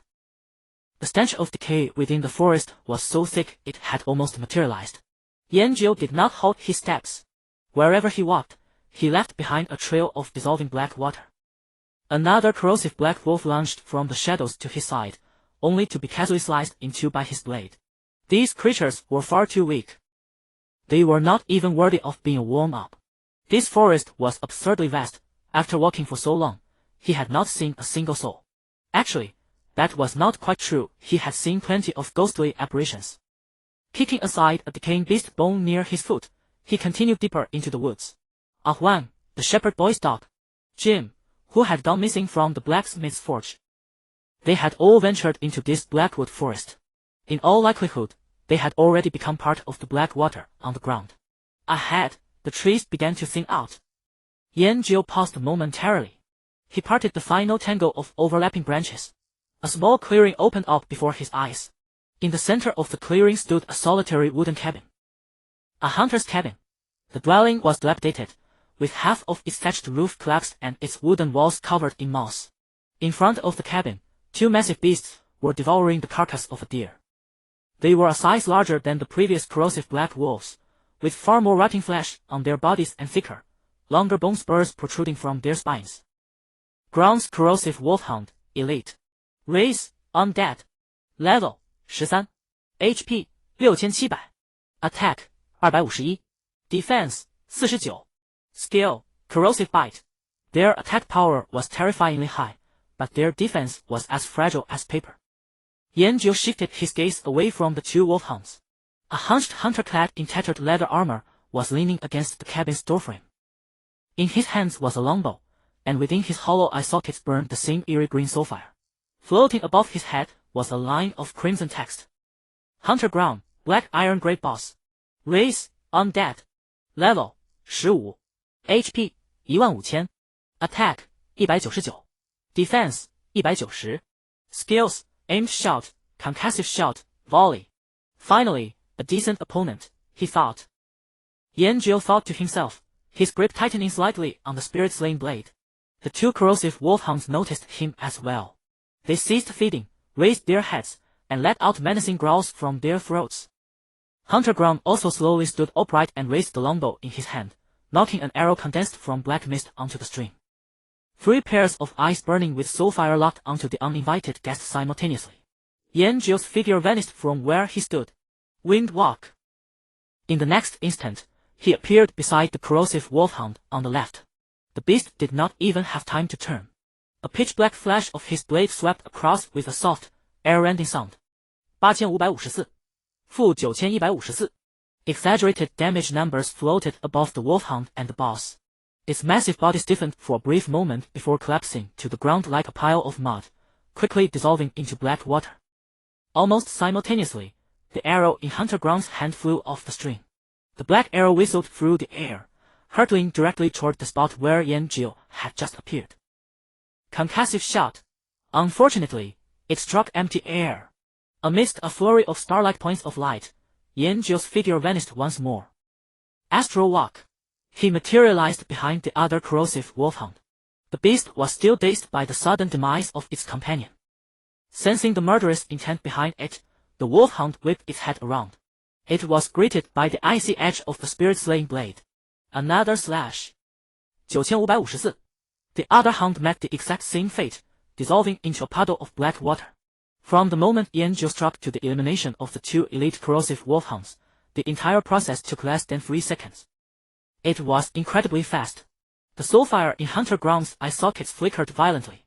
Yanjiu did not grant him much time to react. Flicking the black mist off his blade, he shifted his stance and slashed toward the hunter boss. Ground finally reacted. He frantically drew his bowstring, pouring volley after volley of black arrows toward Yanjiu.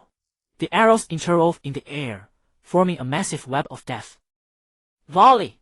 Yanjiu's body drifted through the rain of arrows, his steps never faltering. Every sidestep and every duck was perfectly timed to evade the lethal attacks. The occasional arrows that grazed his clothes were deflected by Yanjiu's blade. It did not feel like a battle. Rather, it resembled an elegant yet lethal dance. The soulfire in Ground's eyes flared even more intensely. Abandoning the volley, he drew his longbow once more, pulling the string into a full moon. An arrow far more solid than any before materialized on the bowstring, its tip gleaming with a dangerous light. Aimed shot. This shot locked onto Yanjiu's aura. It was unavoidable. Yet Yanjiu seemed entirely oblivious to the danger. He maintained his forward charge. Just as the arrow was about to be released, his figure vanished once again. Astral walk.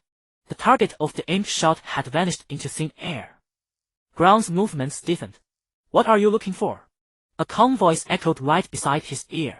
Ground turned his head stiffly. That handsome face was now inches away. Those calm eyes reflected his own hollow sockets burning with soulfire. He wanted to retreat, but it was already too late. The cold, slender blade swept upward, slicing through his chest. Fu 9025. A terrifying 4-digit damage number floated up from the black iron great boss's head. Ground's HP was instantly depleted. The longbow in his hand slipped powerlessly to the ground. His body split down the middle, releasing a dense black mist, before finally dissolving into a puddle of black water and vanishing into the air. Ding! A few silver coins, along with 2 pieces of equipment radiating a black iron luster, dropped to the ground. One was a pair of black iron tier leather leggings, and the other was a longbow. Yanjiu bent down to pick up the loot, casually tossing them into his inventory. The entire clearing fell back into a dead silence. Only the dilapidated hunter's cabin remained, standing there in solitude. Yanjiu twirled the spirit-slaying blade in a flourish before sheathing it. He raised his eyes, looking at the tightly shut wooden door. Stepping forward, he walked toward the cabin at an unhurried pace. He pushed open the creaking wooden door. The hinges let out an overburdened groan, kicking up a cloud of choking dust. The scene inside the cabin was even more dilapidated than the outside. A scent of decaying wood mingled with stale blood rushed over him. Light squeezed through the gap of the open door, illuminating countless dust motes dancing in the air. An overturned wooden table, a fireplace filled with black ash, and a bed layered with rotting straw in the corner. Everything was covered in a thick layer of dust, as if long forgotten by time. Yanjiu stepped inside, his footsteps sounding exceptionally clear in the dead silence of the cabin. His gaze swept across the room, finally resting near the overturned wooden table in the corner. Pressed beneath the table was a leather-bound book. He walked over, kicked aside the table leg, and bent down to pick up the book. Its cover was dry and cracked, stained with dark brown smudges. He blew gently, dispersing the dust. Why does everyone in Baimu Town love keeping diaries so much? Yanjiu muttered, flipping open the hunter's log. The handwriting was bold and vigorous, but as it progressed, it grew increasingly messy, betraying an irrepressible panic. The wolf packs in the forest have been very strange lately. They've become exceptionally aggressive, and have even begun leaving the northern valley where they have lived for generations to enter my hunting grounds. This is highly abnormal. My old partner, Barton, was gnawing on the carcass of a wolf that died of disease today. I didn't stop him in time. The wolf's corpse. It suddenly moved and bit Barton right on the neck. I killed that monster. I also killed Barton with my own hands. I buried Barton under the oak tree behind the cabin. He was my only family. While burying him, my arm was scratched by a fragment of his bone. A minor wound, nothing to worry about. It seems I need to buy a new hound. Yanjiu closed the log. He turned to look out the window. The massive oak tree, beneath the gloomy sky, had twisted branches that resembled ghostly claws. He reopened the log and flipped to the next page. The handwriting had begun to warp. I bought a new hound in town today. I named him Barton R. I hope there won't be a Barton son. I feel great, absolutely wonderful. Better than ever before. I'm bursting with endless energy. The wound on my arm no longer hurts.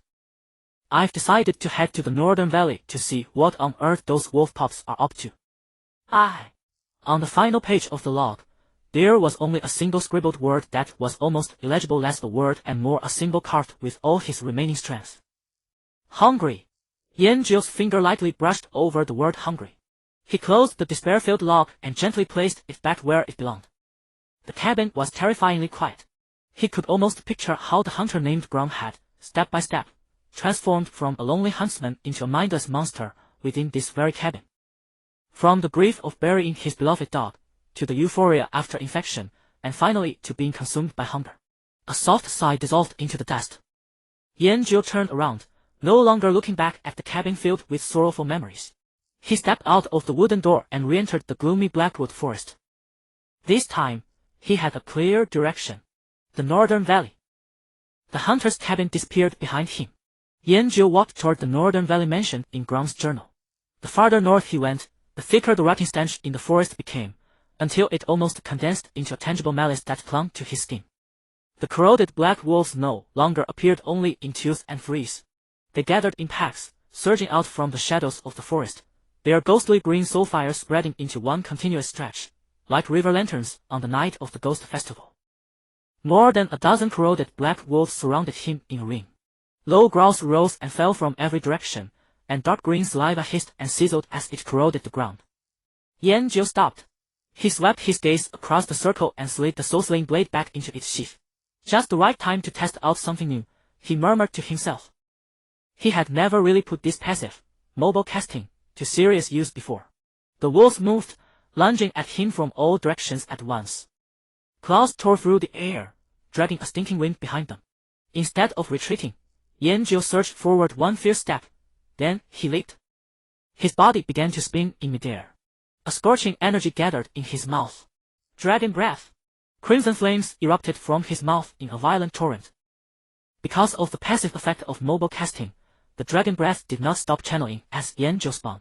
His revolving body whipped the dragon fire into a terrifying firestorm. The firelight illuminated the entire dark forest. The wolves' hulls were swallowed wholly by the flames before they could even escape. Countless damage numbers leaped madly within the fire tornado, dense as a scarlet rainstorm. Yanjiu spun twice in the air and landed lightly on the ground. The earth around him was scorched black. The dozen or so corroded black wolves had vanished without a single bone left behind, all reduced to drifting ash. Not bad. He clapped his hands in satisfaction and continued deeper into the valley. After walking a little farther, the trees ahead finally began to thin out. He passed through the last row of twisted black trees. The view suddenly opened up. A vast valley stretched out before him. Yet there was no grass in the valley, no stream. Only endless gray mist thick as a pot of boiling broth churned slowly, shrouding everything. That mist carried a deathly aura 100 times stronger than the blackwood forest. You have entered the necrotic miasma area. Warning. Your field of view has been reduced to 5 meters. You have gained the corrosion effect. A series of red system prompts flashed before his eyes. Corrosion stacks one layer every 5 seconds. Each layer drains 1 HP per second. The duration refreshes upon stacking. Duration, 30 seconds. Yanjiu glanced at his status bar. A skull icon had lit up, followed by the number 1. His HP began to fall slowly, at an almost imperceptible rate. He paid it no mind and stepped into the gray necrotic miasma. His vision was instantly constricted. Everything beyond 5 meters was chaos. The air was cold and viscous, breathing it in felt like swallowing a handful of sand. Silence. It was even quieter here than in the blackwood forest. Even the sound of the wind had vanished. All he could hear was the crunch of his own footsteps on the soft, rotting earth. A few translucent, phantom-like butterflies drifted lazily past him. Ghost butterfly, no level, no attributes, just a harmless ornament. Yanjiu instinctively reached out to brush aside a butterfly blocking his path. The instant his fingertip touched its translucent wing, the ground beneath him burst open. A pitch-black vine covered with eerie bone claws burst out of the earth like a viper, coiling toward his ankle. It all happened too fast. Yanjiu's figure vanished amid a flicker of starlight. Astral walk, the bone claw vine seized only air, then slammed heavily into the ground with a dull thud. Yanjiu appeared behind the vine. In a backhand motion, he drew the soul-slaying blade and, without a moment's hesitation, slashed down. A jet-black arc of blade light split the thick fog. -8965. Bone Claw Vine, Elite, Race, Plant Level, 12 HP, 7500 Attack, 173 Defense, 146. The Vine status panel flashed by. Its HP was emptied in an instant. The huge vine body convulsed twice on the ground, then rapidly withered and dissolved into a pool of black water. Yanjiu withdrew his long blade. He glanced at his status bar. The number behind the skull icon had become free. His HP was now steadily dropping at a rate of 3 points per second. He frowned and kept walking. In the miasma, ghost butterflies were everywhere, and beneath every butterfly, a lethal bone claw vine might be hidden. Yanjiu couldn't be bothered to test anymore. He activated Wing Step directly, his body becoming an afterimage that tore through the dense fog at high speed. The occasional vine that shot out from underground could not keep up with his speed, only lashing futilely at empty air. He covered nearly 100 meters in one burst. When he stopped, the corrosion effect in his status bar had stacked to 10 layers. He was losing 10 HP per second. He looked at his health bar. It had already dropped by a small chunk. He was nothing but a glass cannon. No matter how high his damage, he couldn't withstand this kind of sustained true damage. This valley was bottomless. If he kept going like this, he would probably be drained to death by the miasma before ever seeing the final boss. This path wouldn't work. An old adage suddenly surfaced in his mind: within 7 steps of any poison, there must be its antidote. Without another moment of hesitation, Yanzhou turned around and retreated to the edge of the miasma. Then he began a methodical, inch-by-inch search around the valley's entrance. The soil there had been eaten black by the miasma and gave off a stench of decay. Every plant had long since withered into shriveled black-gray husks. He searched patiently. His gaze swept every inch of ground, leaving no anomaly unchecked. Finally, beneath an upturned rock, he saw a faint white glow. The light was very dim, yet utterly out of place amid the surrounding corruption and darkness. Yanzhou walked over and crouched down. With his fingers, he gently brushed aside the top layer of black soil. A small, pure white herb appeared before him. It had only 3 leaves, each bearing a soft, moonlight-like halo. Moonlight herb. The moonlight herbs in this forest are polluted, but their roots can neutralize the necrotic miasma. Found it! Yanzhou carefully pulled up the moonlight herb by its roots. Without hesitation, he stuffed the entire plant into his mouth. The root tasted faintly of earth and carried a hint of cool sweetness. A warm current flowed down his throat and spread through his whole body. The ever-stacking skull icon in his status bar vanished instantly, and his steadily dropping HP finally came to a stop. A faint, sweet residue of moonlight herb still lingered in his mouth. The warm current dispersed the bone-chilling cold that had invaded his marrow. The annoying skull icon on Yanzhou's status bar vanished completely. He took another step forward, entering the gray miasma of death. His vision remained restricted to a mere 5 meters, and the viscous air was as stifling as ever.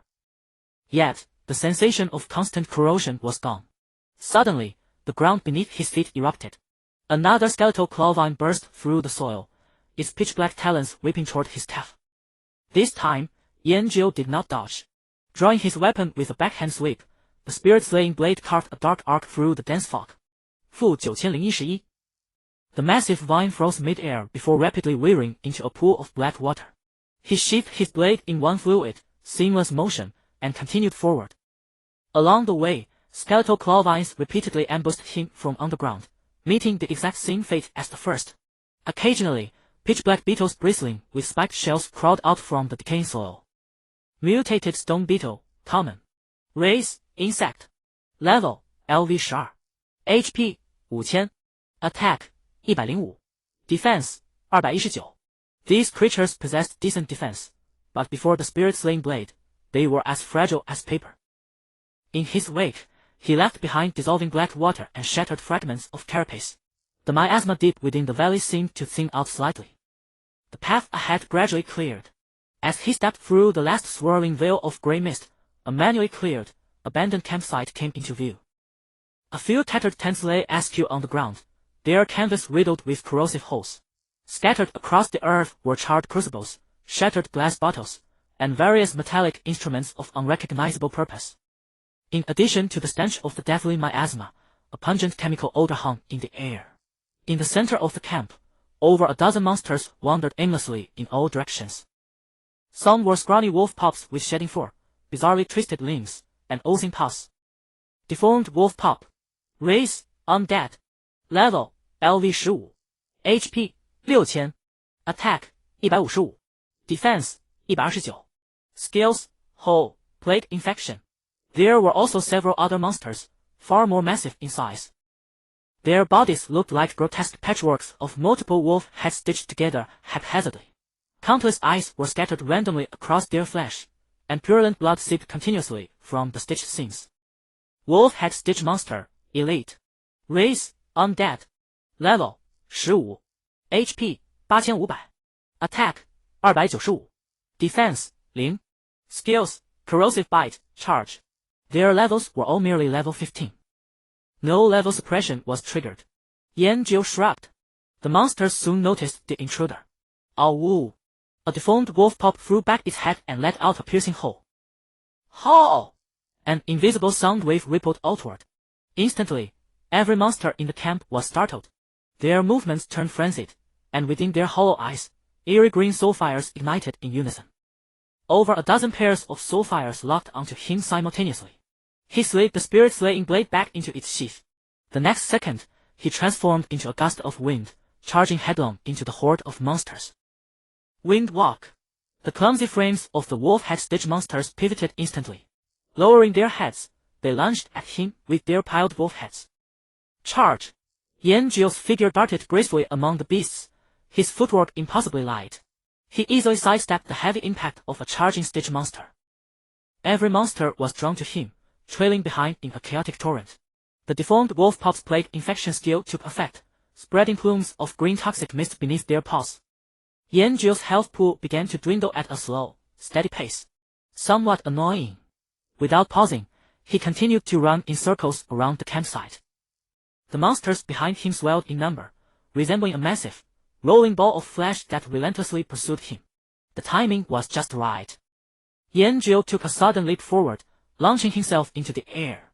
His body spun mid-flight as a terrifying surge of energy rapidly gathered in his mouth. Dragon's breath. Crimson flames erupted from his mouth like a volcanic explosion. His spinning body whipped the dragon's breath into a towering firestorm that bridged heaven and earth above the campsite. The entire valley was illuminated by the terrifying blaze. Before the monsters could even let out a single wail of agony, they were engulfed by the flames and instantly reduced to cinders. Countless crimson damage numbers flashed frantically within the fiery vortex. -13699. -13246. The spectacle was so dense it resembled a torrential red downpour.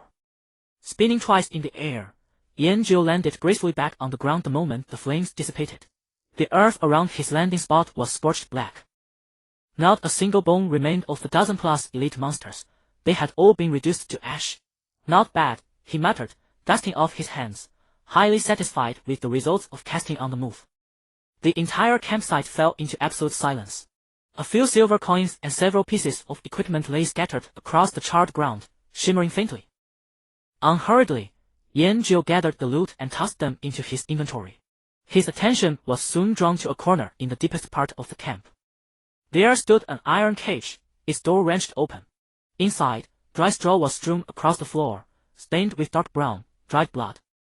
Beside the cage, several torn pages of parchment lay scattered. Yanjiu walked over, crouched down, and picked up the largest fragment. The handwriting on it was written in runes he did not recognize. However, next to the runes, several words were hastily scribbled in the common tongue. Living subject. Fusion. Failure. Out of control. He tossed the fragment back onto the ground. It seemed the monsters here were all products of these failed experiments. Standing up, he prepared to leave this unpleasant campsite and continue his exploration deeper into the valley. Just then, a faint sound, like fingernails scratching against metal, echoed from a dilapidated tent nearby. Was there still something alive inside? Yanjiu gripped the hilt of the spirit-slaying blade. Step by step, he made his way toward the tent. The scraping sound inside the tent suddenly ceased. Yanjiu's footsteps came to a halt as well. He stood before the tattered canvas tent, his right hand already resting on the hilt of his soul-dispelling blade. Dead silence reigned all around. Only the faint fluttering of tattered cloths stirred by the wind sweeping through the camp. He did not wait any longer. He stepped forward and seized the filthy tent flap with his hand. With a violent yank to the side, the already decayed canvas tore open into a gaping maw under his brutal force. The interior of the tent was laid bare. A monster was curled up in the corner, its back turned to the entrance. Its figure hovered between human and wolf, its body clothed in ashen gray fur. Its spine arched skyward, thick bone spurs piercing through the skin to stand exposed in the open air. It was clawing frantically at a rusted iron box with those razor-sharp talons. That screeching metallic grind had been coming from here. Hearing the commotion behind it, the creature froze mid-motion. It turned around slowly, inch by agonizing inch. What emerged was a grotesque face, a werewolf's visage, contorted beyond recognition. Its fangs jutted outward, dripping with repulsive saliva. But what was most eerie were its eyes. These were not the hollow soulfire of the undead, but a pair of blood-red pupils brimming with madness, agony, and rampant brutality. Floating above its head were crimson characters. Research Supervisor, Shen, Black Iron Tier Boss. Race, Werewolf. Level, 15. HP, 15000. Attack, 225. Defense, 160. Skills, Charge, Alpha Hole, Bone Spikes. Rule OAR. The mutated werewolf let out a deafening roar. Alpha Hole. A visible wave of sound exploded outward in a devastating blast. Yanjio's body wavered slightly, his HP dropping significantly in an instant. Then the werewolf dropped to all fours, its hind leg muscles coiling like springs. Charge! Its massive body became a grey blur, charging straight at Yanjio wrapped in a fall gust of wind. Faced with this ferocious collision, Yanjio's reaction remained simple. He simply sidestepped one pace to the left. His body moved like a feather untethered from gravity. His garment's hem barely grazed as the werewolf's charge shot past him, crashing heavily against a pillar on the opposite side of the tent with a dull thud. Before the werewolf could recover its stance, the vicious bone spurs on its back began to vibrate in unison. Whir whir whir. Over a dozen razor-sharp bone spikes shot free from its body, sealing off every possible evasion route for Yanjio from all directions. Bone spikes! Yet Yanjio neither dodged nor flinched. His soul-dispelling blade finally left its scabbard. A pitch-black arc of sword light traced a perfect circle before him. Clang clang clang clang. A dense storm of metallic clashes erupted. Every single bone spike was precisely parried and deflected by that blade light, clattering to the ground. Remote skills could also be neutralized through parrying. He wondered whether this would hold true against spells or other devastating ranged abilities. Yanjio mused as he wielded his long blade. He moved like an elegant swordsman, dueling against this beast. Every dodge was precisely timed. Every parry was flawlessly executed. As expected of a boss, Yanjio could sense it clearly. It possessed intelligence, knowing how to evade and maneuver, unlike the mindless hollow shells driven purely by instinct among the undead outside. The werewolf's attacks grew ever more frenzied, its talons carving phantom trails through the air. Yanjio weaved through the claw storms with effortless grace. He had observed enough. Just as the werewolf's lunge missed entirely in that fleeting instant when its former force had dissipated and its new strength had not yet formed, Yanjio struck. Wing step! His figure left a lingering afterimage in place, instantly reappearing at the werewolf's rear flank. Sensing danger, the werewolf tried to forcibly twist its body around. Too late. A cold, slender blade whispered silently across its neck. -12588. A shocking damage number floated up from atop the mutated werewolf's head. Enraged, the werewolf swung its claws wildly, but Yanjio slipped past them and countersliced another blow into its neck. -18137. Weakness critical hit. Its health bar was emptied in a single fatal stroke. All movement ceased for the werewolf. It froze where it stood, the madness and agony in its blood-red pupils rapidly fading, replaced instead by a serene, almost liberating calm. Yanjio sheathed his blade. He expected this boss, like the previous monsters, to dissolve into black water or white light. But it did not. The mutated werewolf did not disintegrate. Its massive body crashed heavily onto the ground. Then, to Yanjio's mild astonishment, it used its broken claws to brace against the earth, crawling inch by painful inch in one determined direction. It was crawling toward the center of the camp. There, surrounded by discarded instruments and crucibles, lay an unremarkable pool. The basin was modest in size, roughly 3 or 4 meters across. The water within bubbled with a bizarre, luminous green hue. Bubbles rose constantly from the pool floor, bursting and releasing a sickening stench of chemical agents mixed with rotting flesh. Through the churning green liquid, something could be faintly discerned resting at the bottom. It was white. Bones. Dozens upon dozens of human skeletal remains, piled and stacked together.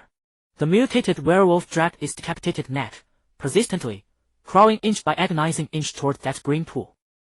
With every inch it crawled, a dark trail of blood marked the ground beneath it. It seemed intent on returning to the place that had created it and destroyed it both. Yanjio fired a star impact at it, and an immunity notice appeared. As with the barbarian bear guards before, this was a scripted sequence and could not be interrupted. Finally, the mutated werewolf reached the pool's edge. Using its last ounce of strength, it rolled and plunged into the boiling green waters. Plop! No dramatic splash followed. Within moments of contact with the green liquid, the werewolf's body began to dissolve at a visibly accelerating rate. Flesh and organs alike melted away in mere breaths, becoming nothing but pus merging into the pool. Only a complete werewolf skeleton remained, slowly sinking toward the bottom. The entire camp fell deathly silent once more. Yanjiu frowned. Was it over? Just as that thought crossed his mind. A sudden twist of fate. The green pool began to churn violently, far more intensely than before. Bubble bubble. The pool water boiled as though on a roaring flame, surging with enormous bubbles. At the pool's bottom, those human skeletons that had lain dormant for who knew how long began to tremble. Click, clack. The sound of bone grinding against bone echoed upward from the depths, so dense it sent shivers down the spine. An invisible power awoke beneath the surface. Those scattered skeletal remains, like iron filings drawn to a magnet, began converging toward the center. Their destination was the werewolf skeleton that had just sunk to the pool floor. Arms, leg bones, ribs, skull caps. All the human skeletons surged forward frantically, clinging to the werewolf skeleton, compressing, fusing, reshaping. This was no mere accumulation. It was a twisted, abominable act of life being remade. A brand new monster was slowly taking form within that boiling pool. Yanjiu's grip on his sword-hilt tightened unconsciously. He could feel it. An aura far more powerful than all the monsters combined rose from the pool. Splish! A colossal, ghastly bone claw composed entirely of white skeletons shot upward from the pool, gripping the rim. Then came a second, a third. An overwhelmingly massive creature slowly rose from that green purgatory, gasp-inducing in its sheer size. It possessed no flesh, no organs. Its entire body was forcibly twisted and fused from countless human and beast skeletons. Dozens of hollow skull heads were embedded without pattern into its towering frame, their black empty eye sockets all fixed upon Yanjiu. Though it had no mouth, it emitted a soundless roar that echoed across the entire valley. That roar struck directly at the soul. Golden letters slowly manifested above its head. Bone Abomination, Bronze Tier Boss. Race, Fusion. Level, 20. HP, 32000. Attack, 310. Defense, 450. Skills, Bone Cage, Rain of White Bones, Grasp of the Dead, Regeneration. A level 20 bronze grade boss. For a split second, Yanjiu's breathing hitched. The massive body of the skeletal abomination rose completely from the green pool water. With every movement it made, the countless bones on its body produced a grating screech. The skulls embedded in its body turned their dark, hollow sockets in unison, locking their gaze squarely onto Yanjiu. Without hesitation, Yanjiu's figure vanished instantly. Wind walk. He chose to take the initiative.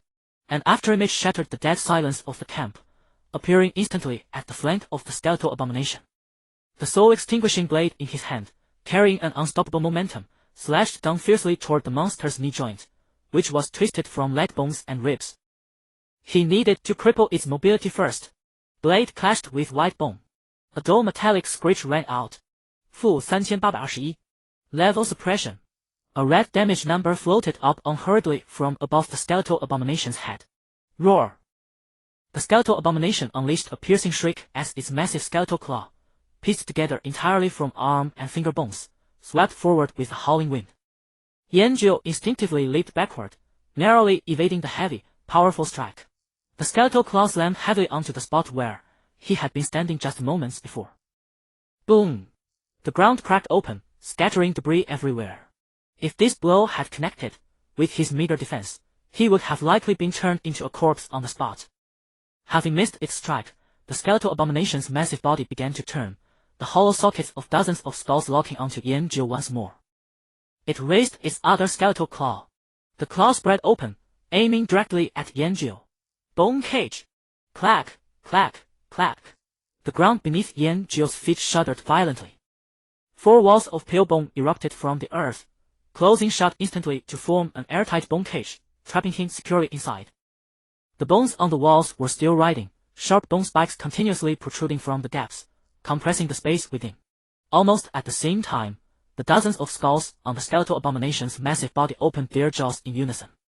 Rain of bones. Above the cage, bone spikes as sharp as arrows materialized out of thin air, danced as storm clouds, before pouring down like a torrential rain. Trap, then unleashed an indiscriminate area of effect strike. A perfect combo. Yanjiu looked up at the ring of death. His figure vanished from the spot amidst a shower of starlight points of light. Astral Walk. The torrential rain of bone spikes pelted into the empty cage, producing a dense pattering sound as they turned the ground into a pincushion. Outside the bone cage, Yanjiu's figure reappeared. He stood at a distance, facing off against the massive monster. He did not rashly charge forward again. He had to change his strategy. The skeletal abomination turned around clumsily, seemingly unable to comprehend why its target would suddenly vanish and reappear. It raised its skeletal claw once more. Grip of the dead. A ghostly claw formed of pale white mist shot out from its palm, clutching toward Yanjiu. Yanjiu sidestepped to dodge. The ghostly claw brushed past his body, grabbing a tattered tent behind him. The tent was instantly corroded by an unknown force, turning into a pile of ash. Was it an instant death check or high damage? Yanjiu certainly wasn't going to find out. Holding the blade horizontally in front of him, Yanjiu ran his left hand along it. Flame Blade. A burst of crimson fire instantly enveloped the blade of the soul-extinguishing blade. No longer dodging, he charged forward actively, meeting the skeletal abomination's next attack head-on. Just as the skeletal abomination's massive skeletal claw was about to slam down. Winged Walk. Yanjiu's body slipped beneath the colossal claw like a butterfly. The soul-extinguishing blade in his hand, carrying a trace of eerie red light, slashed once more at the skeletal abomination's leg joint. -3151. 9013. A brand new damage number floated up from the boss's head. The skeletal abomination's attacks remained heavy and powerful, each swing altering the terrain in a small area. But its movements were too slow. In front of Yanjiu, all of its attacks seemed incredibly clumsy. Yanjiu's figure darted around the massive monster, evading one fatal blow after another. Finally, he landed another slash. Cracks began to appear on the boss's massive body, and bone fragments constantly flaked off from the struck areas. It seemed to be infuriated by this enemy, who was as nimble as a fly. It halted all its attacks as dozens of skulls tilted back toward the sky, unleashing a silent roar. A powerful suction force emanated from within its body. All the scattered bone fragments, abandoned instruments, and even the black water left behind by the monsters Yanjiu had previously slain in the camp began to vibrate, drawn by an invisible force toward the skeletal abomination's body. Reconstruct. Its health bar began to recover frantically. Without a moment's hesitation, Yanjiu used Astral Walk, instantly appearing in front of the skeletal abomination. He raised the soul-extinguishing blade high in his hand. The astral power within his body surged frantically toward the blade. No staff, but a blade would do just as well. Astral Impact. Starfall. Beams of starlight, solid as physical matter, erupted from the tip of the blade, turning into a meteor that pierced savagely into the hollow chest of the skeletal abomination, which was formed of countless ribs. 15000 -10566 15000 -19019 15000. The health restored by the skeletal abomination's reconstruct skill was ultimately partially negated by Yanjiu's massive damage output. Its body shuddered violently, and its health bar ultimately stagnated at around 20,000 points. The reassembly was interrupted.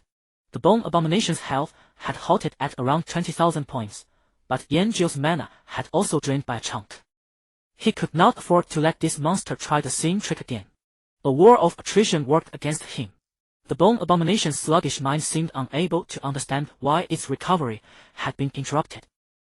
Its colossal frame turned toward Yanjiu once more. The hollow eye sockets of dozens of empty skulls reignited with an eerie glow. It raised that ghastly bone claw. Yanjiu gave it no chance to unleash another skill. Wing Step! His figure dissolved into a blur, hugging the ground as he charged forward to meet it. Like a tireless phantom, he began another round of circling the massive bone monster, staying constantly on the move. The Crimson Flame Blade effect on the Spirit Slaying Blade was about to fade. It carved one last arc, leaving a scorched black gash across the white bone. 3862 -11055. The bone abomination swung its bone claws clumsily, each strike splitting the ground and sending rubble flying. But it could not touch Yanjiu, not even the hem of his clothes. Every dodge seemed calculated with the greatest precision, slipping away by a hair's breadth the instant before the bone claw descended. From beginning to end, He had only one target, the left knee of the bone abomination, the joint forcibly twisted together from countless human leg bones and animal ribs. The spirit-slaying blade struck the same spot once more. Crack! A faint, crisp sound, almost inaudible amid the dull impacts. But Yanjiu heard it. The bone abomination's massive body lurched violently. At the knee of its left leg, a distinct crack was slowly widening. It was working. Yanjiu's spirit surged. His attacks grew even swifter, more vicious, and more precise. The bone abomination seemed to sense its own weakness. It began flailing its arms wildly, trying to swat this annoying fly to death. Bone rain. Grasp of the dead. It released every skill in a frenzy, and in an instant the abandoned camp was shrouded in ghastly bone spikes and the mist of death. Yanjiu slipped through the gaps between the skills. At one moment he used astral walk, vanishing into thin air and reappearing elsewhere. The next moment he made an extreme sidestep, letting lethal ghost claws graze past the tip of his nose. He was like a dancer on the edge of a blade, elegant yet lethally dangerous. Crack! Another, clearer sound of breaking bone rang out. The bones at the bone abomination's knee joint had been cut halfway through by sheer force. Its enormous body could no longer maintain its balance and pitched violently to one side. Boom! The immense skeletal frame crashed to the ground, kicking up a cloud of dust and bone fragments. The ground trembled violently, and several tattered tents were shredded by the shockwave. The bone abomination struggled to rise, but its shattered left leg rendered every effort futile. All it could do was drag its broken limbs and crawl futilely across the ground, flailing with its remaining intact bone claw. The dust slowly settled. Yanjiu did not approach immediately. He stood not far away, calmly observing the fallen monster. The colossal skeletal frame had suffered several broken ribs in the chest from the violent impact, and its entire structure had become loose. Through those huge gaps, Yanjiu saw it. At the center of those countless pale human bones was a skeleton of a distinctly different color. It was an intact werewolf skeleton with a dull gray hue. Xian's skeleton. It was like a core, a framework, forcibly twisting and linking all the human bones together. So that was it. This was its true weak point. The bone fragments scattered on the ground began to tremble slightly, as if drawn by that power again, about to undergo reassembly. He could not give it that chance. Yanjiu's figure vanished once more. Astral walk. He appeared above the bone abomination's toppled body, looking down from on high. He gripped the blade with both hands, and it hummed. Locking onto the werewolf skeleton's position, he dove down like a hunting falcon. Wing step. The blade came down. -10977. Weak point critical. The strike landed precisely on the werewolf skeleton's chest. A critical damage number floated above the bone abomination's head. Its health instantly hit rock bottom. But it was not over yet. In the same instant that the blade touched the core, Yanjiu's other hand pointed at the same spot. Starfall. A miniature star condensed to the extreme, dragging a brilliant tail behind it, followed the blade without the slightest delay and blasted into the werewolf skeleton's chest. A thunderous boom sounded, but there was no deafening explosion. Only a blinding white light burst from within the bone abomination and consumed everything. -19019. The light faded. The bone abomination's colossal body stiffened in place. The next second, the werewolf skeleton that served as its core shattered inch by inch, turning into the finest dust. Deprived of the core's connection, the hundreds of human skeletons that had been forcibly fused together seemed to lose all their power at once. Rattle! They collapsed like an avalanche, scattering across the ground and reverting to a heap of lifeless, jumbled white bones. The entire camp fell into eternal silence. Congratulations, you have slain the bronze tier boss bone abomination. In the center of the mountain of bones, several items were glowing with different colored light. The experience gained from a bronze tier boss was indeed monstrous. His experience bar shot up by a huge margin, leaving only a sliver needed to level up. Yanjiu sheathed his blade and walked toward the pile of loot. The ground was covered with white bones. The entire camp was buried beneath the remains of this skeletal sea, as if a gruesome rain of bones had fallen. Yanjiu made his way through the mountain of bones, his feet crunching over shattered ribs and skulls. He walked toward the few pieces of loot glowing faintly among the bone piles. He bent down and first picked up an unremarkable, rust-covered iron key. It lay beside a broken finger bone, almost blending into the scrap iron on the ground. Were it not for its glow, Yanjiu would never have noticed it. Laboratory key, quest item. Item description, the key carried by Research Director Xian. After he was infected and lost his sanity, he still followed his instincts, trying to open the iron chest that held all the fruits of his research and all his sins, yet he had long forgotten that the key was on him. Yanjiu weighed the cold key in his hand. So it belonged to that iron chest. He tossed the key into his backpack and turned his gaze to the next item. Heavy bracers of the stitched horror. Quality, bronze. Level requirement, 15. Equipment type, plate bracers. Attributes, strength 30, constitution 20. Stitch fury, on attack, 5 chance to increase your attack power by 10 for 10 seconds. Class requirement, warrior, paladin. Then, from a pile of shattered bones, he drew out a dagger.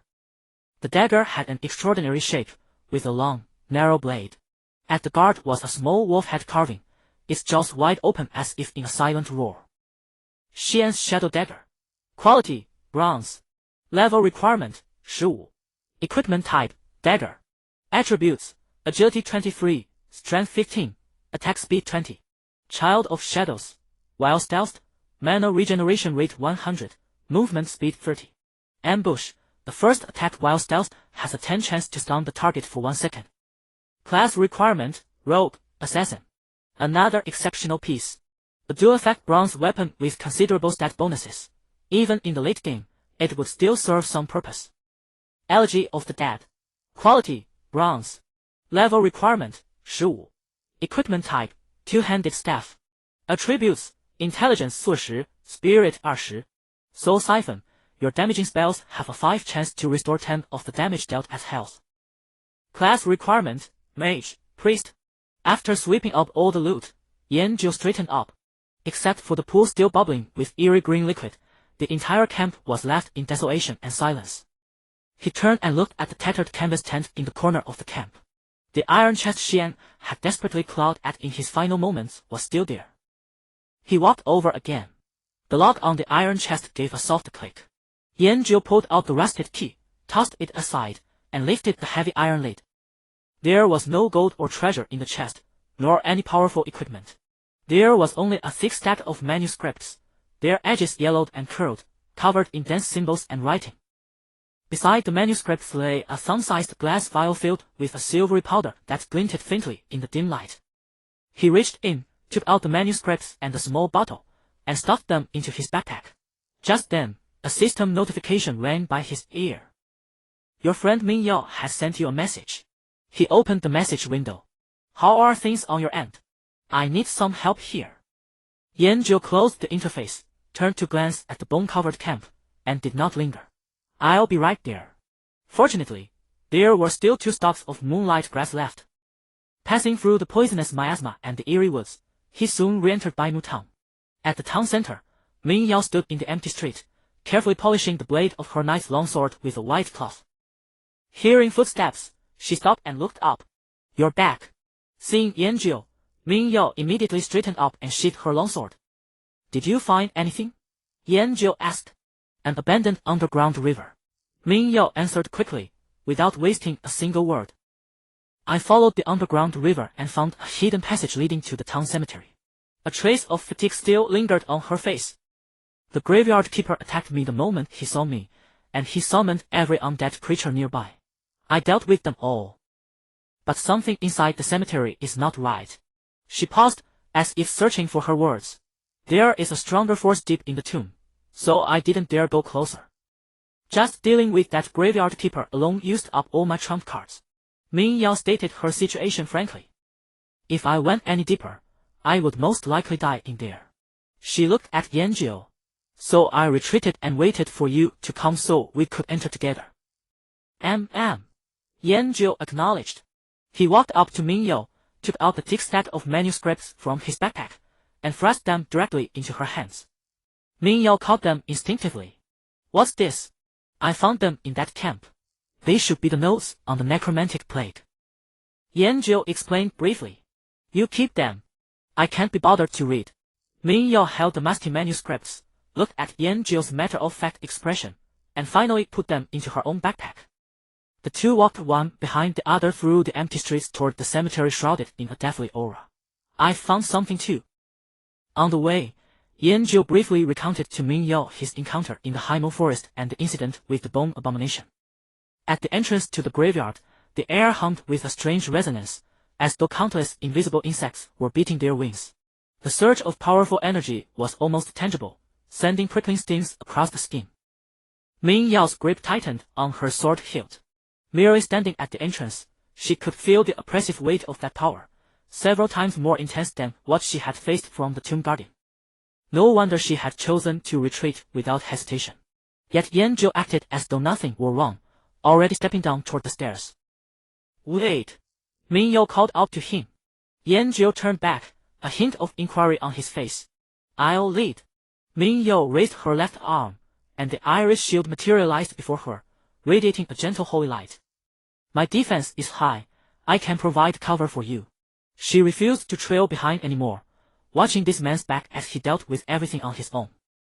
She was confident she could be his strongest shield, not merely a spectator cheering from the sidelines.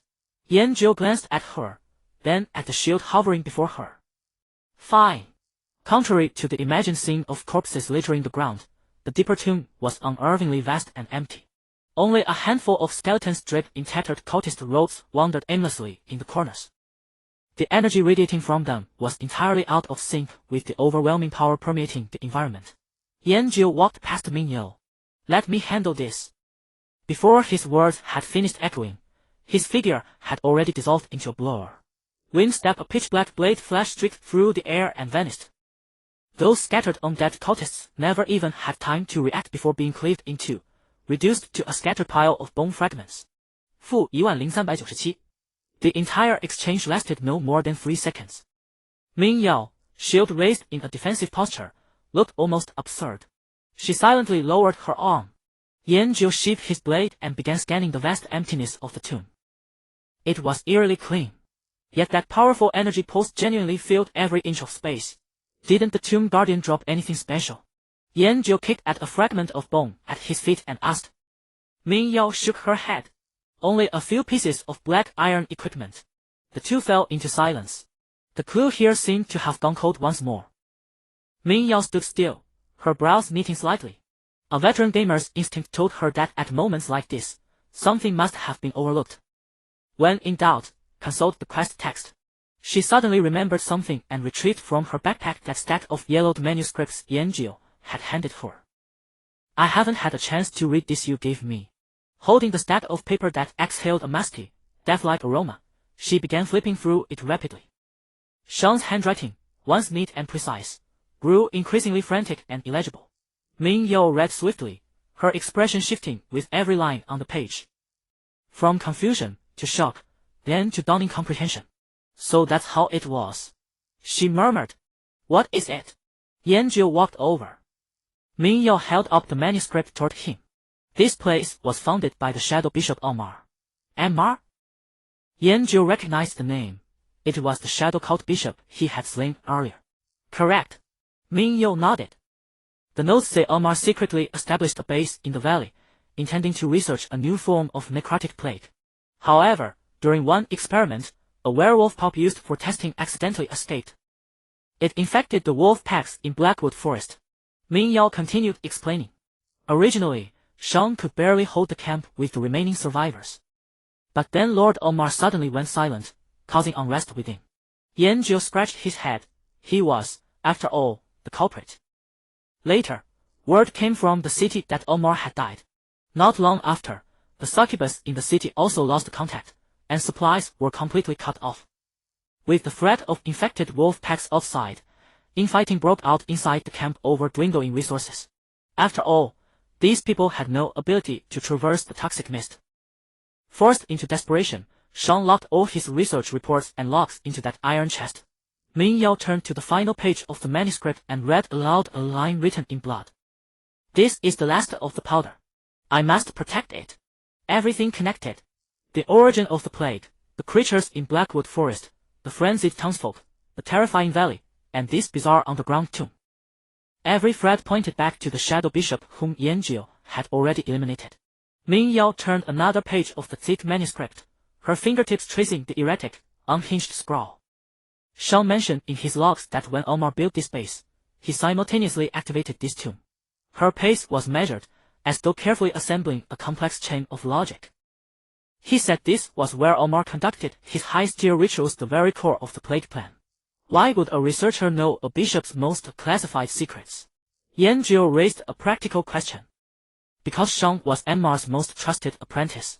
Ming Yao flipped to a page in the manuscript, upon which a relatively neat passage was recorded. Omar had even promised that once the plague successfully infected all of Maple Leaf City and its surroundings, he would make Shang its governor. Empty promises, Yanjiu remarked sharply. Ming Yao paid no mind to his jest.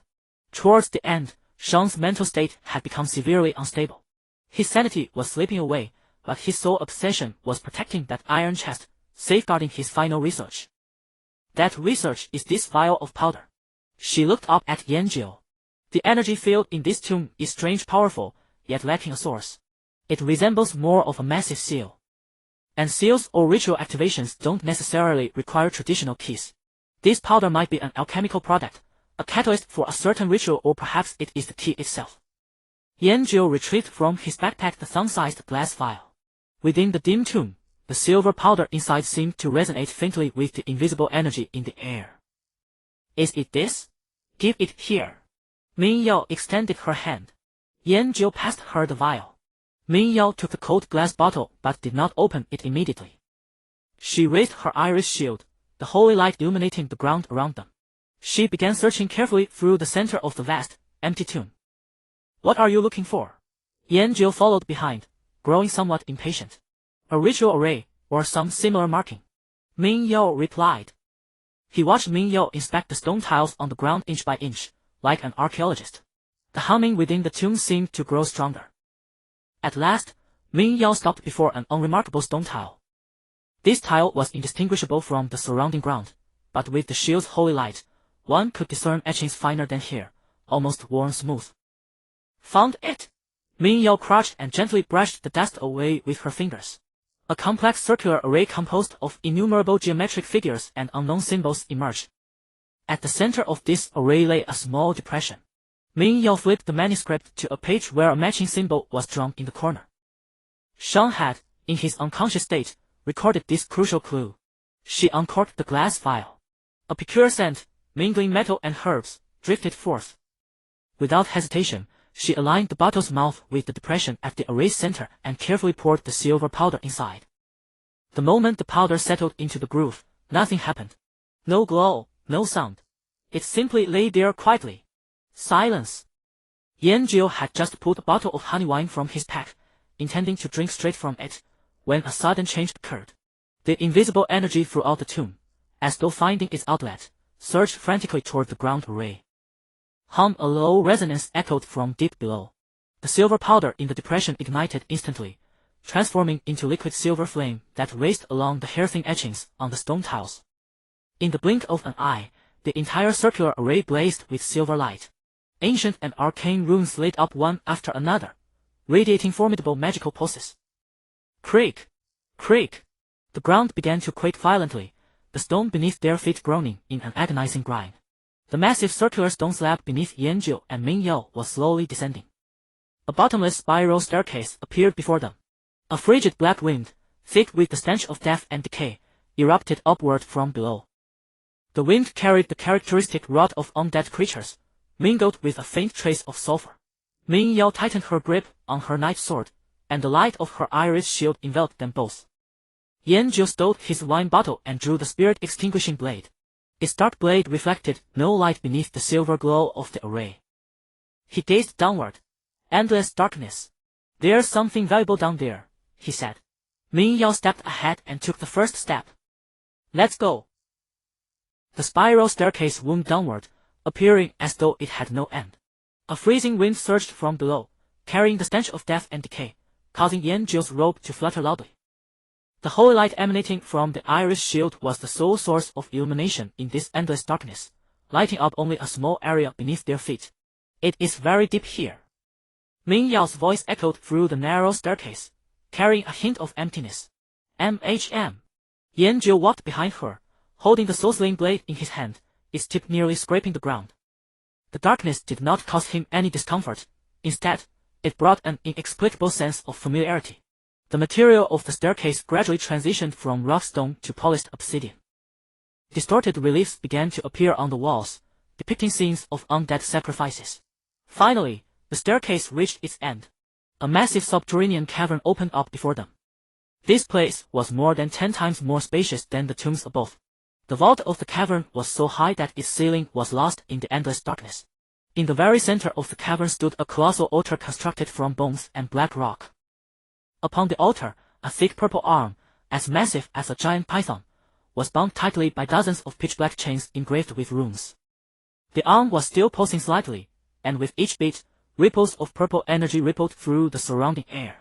A pressure several times more terrifying than that of a bone abomination enveloped the entire space. Min Yo raised her shield, her holy light appearing somewhat dim under this oppressive pressure. A semi-transparent panel materialized in front of Yanjiu. Right arm of the undead lord, silver great boss. Race, undead. Level, 15. HP, 42000. Attack, 505. Defense, 400. Skills, Plague Outbreak, Chain Lash, Shadow Wrath, Eye of Death. Silver Grade. Min Yao's tone grew solemn. Be careful. Since it is bound by chains, its attack range shouldn't be too large. She rapidly analyzed the battlefield.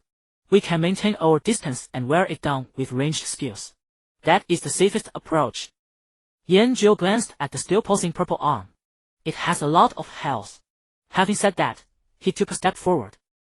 Wait, you. Before Min Yao could finish her sentence, Yanjiu's figure had already transformed into a gust of wind, rushing toward the altar. Wind Walk. He did not even activate Flame Blade. Against an opponent without level suppression, relying on the bonus effects of his equipment would be far too boring. Min Yao swallowed her remaining words.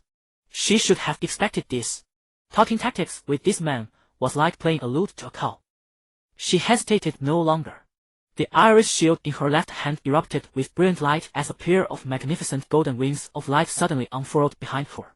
Dawn's light. A soft, holy glow radiated outward with her at the center. Sanctuary. The golden light formed a massive circular magic circle on the ground, enveloping Yanjiu's charging path as well. The moment he stepped into the range of the sanctuary, Yanjiu felt his body grow light. A warm current surged through his entire being, enhancing both his strength and speed. Just as he was about to set foot on the altar, the purple arm bound by the chains shuddered violently. It broke free from the 2 outermost chains, and its 5 sharp purple claws like 5 long spears swiped at Yanjiu with a screeching whistle that tore through the air. The speed was unimaginably fast. Yanjiu's body twisted incredibly in mid-air, barely evading the fatal claw. Boom! The massive purple claw smashed into his previous position, instantly shattering the obsidian ground as a purple plague mist erupted and spread from the cracks. The ground emitted a sizzling sound of corrosion. Yanjiu's figure had already appeared on the other side of the arm. The soul-slaying blade in his hand drew a pitch-black arc, slashing across the thick wrist of the arm. -9541. A striking damage indicator floated up from above the arm. Hurt by the blow, the arm vibrated, letting out a sound that did not seem to belong to any living creature. With a violent fling, it attempted to shake off Yanjiu like an insignificant bug. But Yanjiu was faster. Moving like a phantom, his body clung to the surface of the arm, evading the wildly flailing chains. The soul-slaying blade slashed again and again, leaving deep, bone-deep gashes on the purple skin. -9899. -9731. -9317. The HP of the undead lord's right arm began to plummet at a terrifying speed. It went completely berserk. It no longer attempted to strike Yanjiu, instead slamming its massive palm furiously against the floor of the altar. Boom! Boom! Boom! Each impact caused the entire subterranean cavern to shudder violently. A vast cloud of plague mist erupted from the altar, spreading in all directions. Min Yao stood at a distance, holding her shield with her brow furrowed. The moment the plague mist came into contact with the golden light of her sanctuary, it melted away like snow, emitting a harsh, sizzling sound of purification. However, the range of the sanctuary was limited. With an astral walk, Yanjiu's figure instantaneously vanished from his spot and reappeared directly above the arm. Gripping his blade with both hands, he plunged it fiercely into the gaping wound. The soul-slaying blade sank entirely into the interior of the arm through the opening. At that exact moment, all movement from the right arm of the undead lord froze. Its colossal form trembled violently. In the next second, a blinding purple light erupted from its wound. Boom! The entire arm, along with all the runic chains binding it, exploded into a sky full of purple particles. Congratulations, you have slain the silver-grade boss right arm of the undead lord. A ring of purple light drifted down slowly. Only a few items, shimmering with various glows, remained on the altar. Yanjiu checked the system and found no global announcement.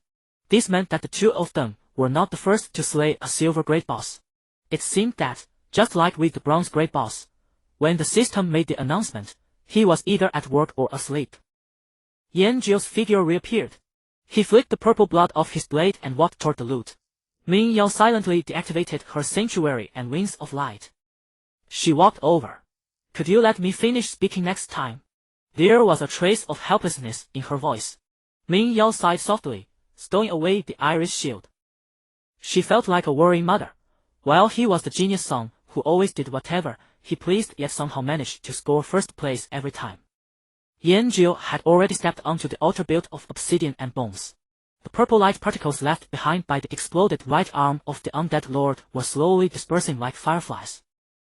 In the center of the altar, 3 items lay quietly, radiating a brilliance far more dazzling than that of the previous bronze-grade equipment. He bent down, picking out a pitch-black cloak first.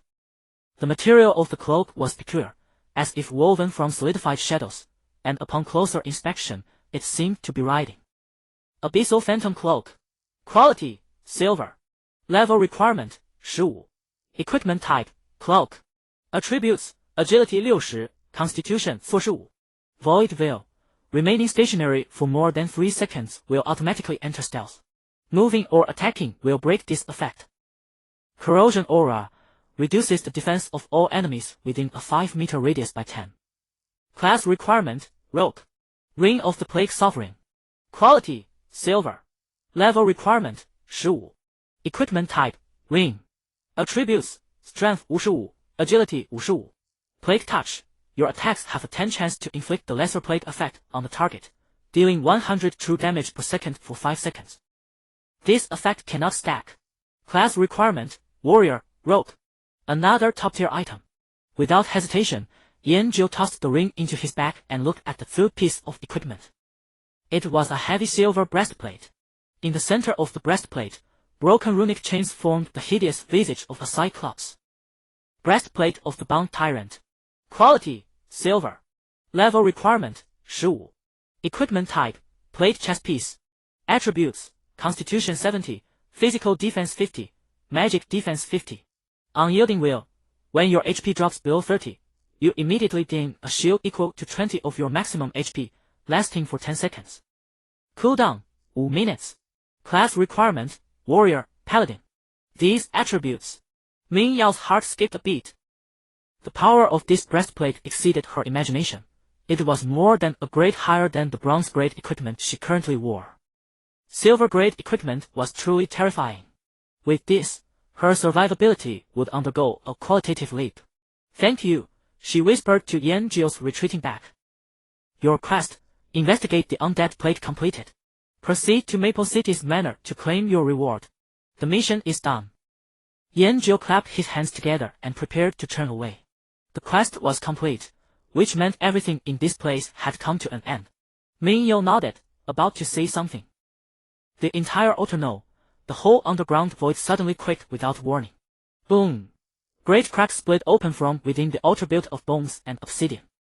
Countless thick purple mists surged wildly from the fissures like a breached dam. These mists were far more condensed than the sparks that had erupted from the right arm of the Lord of the Undead, carrying a nauseating, pure aura of destruction. Run! Yanjiu's expression shifted. He grabbed Ming Yao's wrist and bolted toward the stairs they had come down. Behind them, the altar collapsed with a deafening roar, reduced to a pile of rubble. The purple mists, now unbound, converged into a towering wave that pursued them relentlessly. Where the mist passed, whether obsidian floors or carved reliefs on the walls, everything was instantaneously corroded into dust. They sprinted up the spiral staircase without looking back. The cold stone steps cracked and crumbled beneath their feet, plunging into the endless abyss below. When the two finally stumbled out of the tomb entrance, the stairs behind them crumbled with a thunderous crash, and the entire entrance was sealed shut by falling boulders. But what lay outside was even more terrifying. The entire graveyard was boiling. The earthen mounds of countless tombs were being pushed open from within. Putrid, shriveled arms broke through the soil. Countless staggering undead climbed out of their own graves, their hollow eye sockets burning with purple soul fire identical to the mist surging from beneath. How could this be? Ming Yao stared at the sea of undead before her and murmured. Her quest had been completed. Back to town. Without hesitation, she grabbed Yanjiu and ran toward Whitewood Town. The small town had lost all its former tranquility. Shrieks of agony and the growls of the undead rose together into the sky. The once clean streets were now filled with shambling undead. Some zombies clad in townsfolk clothing were tearing into their former neighbors. The surviving people fought their way backward, all converging toward a sturdy stone tower in the center of town. That was the town's last line of defense. Yanjiu's gaze cut through the chaotic horde and landed on the tower's doorway. Bark, the man with the injured leg, was pressing his body hard against the wooden door, a notched woodcutter's axe in his hand. Each swing felt another approaching undead. Beside him, several men wielding pitchforks and wooden clubs fought desperately. In the tower window, a young woman held her little girl Lily tightly. Lily's face was pale, tears welling in her eyes, yet she shouted with all her might from below. "Go, Daddy! We can't hold this position." Ming Yao tugged at Yanjiu's sleeve, her judgment calm. This might be a scripted death, a cinematic sequence after quest completion. Staying won't change anything. We need to return and turn in the quest first. She believed this was merely a game cutscene that players could not intervene in. Yanjiu did not move. He released his hand from Ming Yao's grip. In his mind appeared that warm little house, the savory aroma of food, and the satisfied smile on that man's face. And that warm, delicious apple pie. He did not want that family to perish. He did not want that little girl calling, "Go, Daddy." To watch helplessly as her father was swallowed by the undead. "You go back first." Yanjiu turned to face Ming Yao. "Go get reinforcements." He took out a town portal scroll from his backpack and pressed it into her hand. Without another glance, he drew the soul-devouring blade and charged straight toward the tower surrounded by the undead horde. "You!" Ming Yao stamped her foot, her face filled with anxiety and frustration. Their ways of thinking were fundamentally different. To her and to the vast majority of players, this was simply a game. NPCs were data, the plot was predetermined, and quests were what mattered. Weighing pros and cons, seeking advantage and avoiding harm, that instinct was carved into her bones. But Yanjiu was different. He had never played a game before, nor did he follow convention. His standard for action was neither quests nor self-interest, only his own desires. He refused to let this small town, which had brought him a moment of warmth, vanish in a scripted death. Watching his resolute figure rush headlong into the horde, Ming Yao gripped the portal scroll tightly. She knew she could not stop him. Once a man made his decision, all persuasion was futile. "Catch!" She suddenly called out and tossed 2 glowing runestones toward Yanjiu with all her strength. They were among the rewards of her hidden quest, her trump card for handling the Tomb Guardian alone. Thunder Rune. A one-time powerful item. She had 3 in total and had already used 1, leaving 2. Yanjiu did not look back, casually flicking his hand to catch both runestones steadily. Ming Yao hesitated no longer. She tore the portal scroll apart. A ring of white light enveloped her. She knew that staying here, even with her talent fully unlocked, she could at most withstand the assault of a dozen or so zombies. To Yanjiu, she would merely be an added burden. Returning to fetch reinforcements was the only optimal solution. The white light faded, and she vanished from sight. At the tower entrance, Baoku's massive form was like a rock, desperately bracing the groaning wooden door. The old wound in his leg made him unsteady, and the machete in his hand was already nicked from hacking. Each swing came with heavy, ragged breaths. One zombie was cleaved apart, but more undead surged forward. Astral walk. Yanjiu's figure dissolved into specks of stardust, and the next instant, he appeared before the tower gate. Without the slightest pause, he pushed his left palm forward. Stellar impact. Dazzling starlight gathered in his palm, condensing into a visible shockwave that blasted outward in a fan-shaped arc. 7580 -23055 -7997 A series of horrific damage numbers burst above the heads of the zombies charging the tower. Their bodies, as if struck by an invisible giant hammer, burst apart in an instant, scattering into a cloud of rotten flesh and shattered bones. For a moment, the entire world fell silent. Baoku and the few surviving townsfolk beside him stared blankly at the area that had been cleared in an instant, then turned to look at Yanjiu, who had appeared from nowhere. Yanjiu withdrew his hand and looked back at Baoku. You all fall back first. I'm afraid I might hurt you. Baoku opened his mouth, looked at his own pitiful -152 damage, then recalled the 5-figure numbers from earlier, and felt as if he was dreaming. He did not hesitate, shoving his still-dazed companions into the tower. Quick! Everyone inside. The heavy wooden door slammed shut behind them. At the tower window, the little girl Lily's crying stopped. Gripping the windowsill, she stared at the bat blocking the doorway. Yanjiu did not turn around. He gripped the spirit-extinguishing blade with both hands, and crimson flames blazed to life along the blade. Flame edge! One man, one blade, facing the surging undead horde that poured through the town. He charged out. The black blade, wreathed in roaring flames, carved deadly red lines through the sea of corpses. Starlight flickered in his wake. Every dash was like a meteor plunging into a dead ocean, erupting into brilliant, lethal ripples. A zombie's claw slashed at him. He twisted aside, and the blade swept upward, splitting the zombie from chin to crown in one clean stroke. A ratting villager shrieked. Yanjiu could not even be bothered to look, swinging a backhand slash that took its head clean off. Flames and starlight danced around him, illuminating the death-shrouded street like a mythic battlefield. Dragon breath. Stellar impact. There was no wasted motion in his actions. Every slash, every dodge was textbook perfect. Efficient and deadly. The undead fell like wheat under a scythe, row after row. But the horde seemed endless. For every swath cut down, more came shambling out from the ends of the streets and from the shadowy alleys. Gradually, the flames along his blade began to dim. The starlight lost its brilliance. At last, after pinning a corrupted wolf that had tried to pounce at him to the ground, his mana reserves hit rock bottom. Yanjiu flicked the black blood off the spirit-extinguishing blade. The flames and starlight on the blade had died out entirely, leaving only the pure, sight-devouring blackness. He wiped the blade. Next came hand-to-hand combat. Without the boost of skills, the aura he gave off was even more dangerous. Like a ferocious beast freed from all its chains, he abandoned the wide, sweeping style of attack, lowering his center of gravity and hugging the ground like a bolt of black lightning, weaving between the legs of the undead. The blade light was no longer dazzling, but far more vicious and lethal. Each flicker precisely severed the tendons and spines of the undead.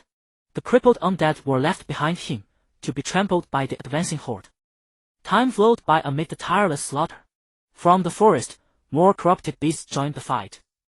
Giant bears covered with pustules and boars with purple liquid weeping from their eyes charged over in packs, bringing far more crushing pressure than the zombies. Yanjiu continued to hold the line before the tower gate, not retreating a single step.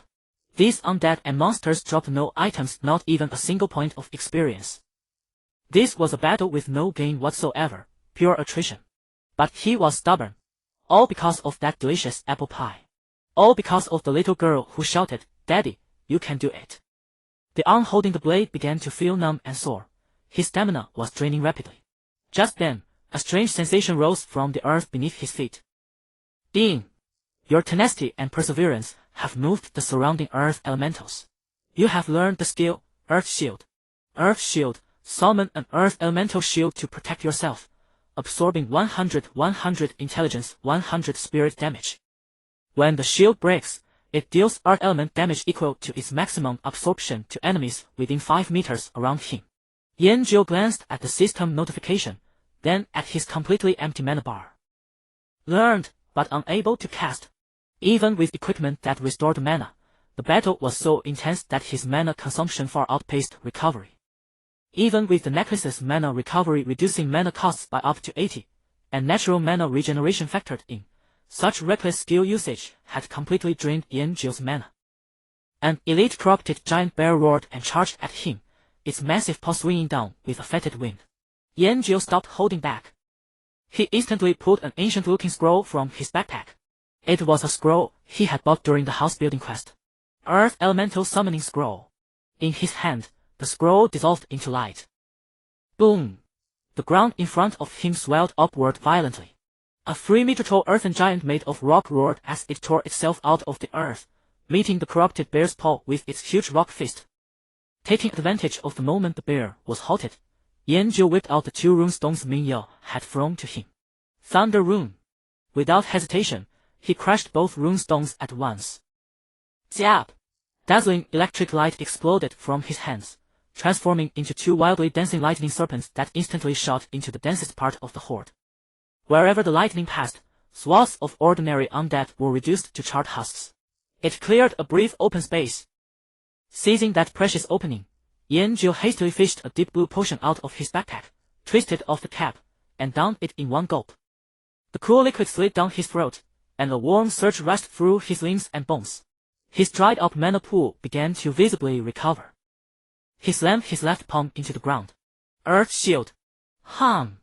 The earth gave a muffled roar, and countless brown earth elemental motes rose from the ground, gathering and spinning around his body. A thick, rune-gleaming rock shield encased him securely.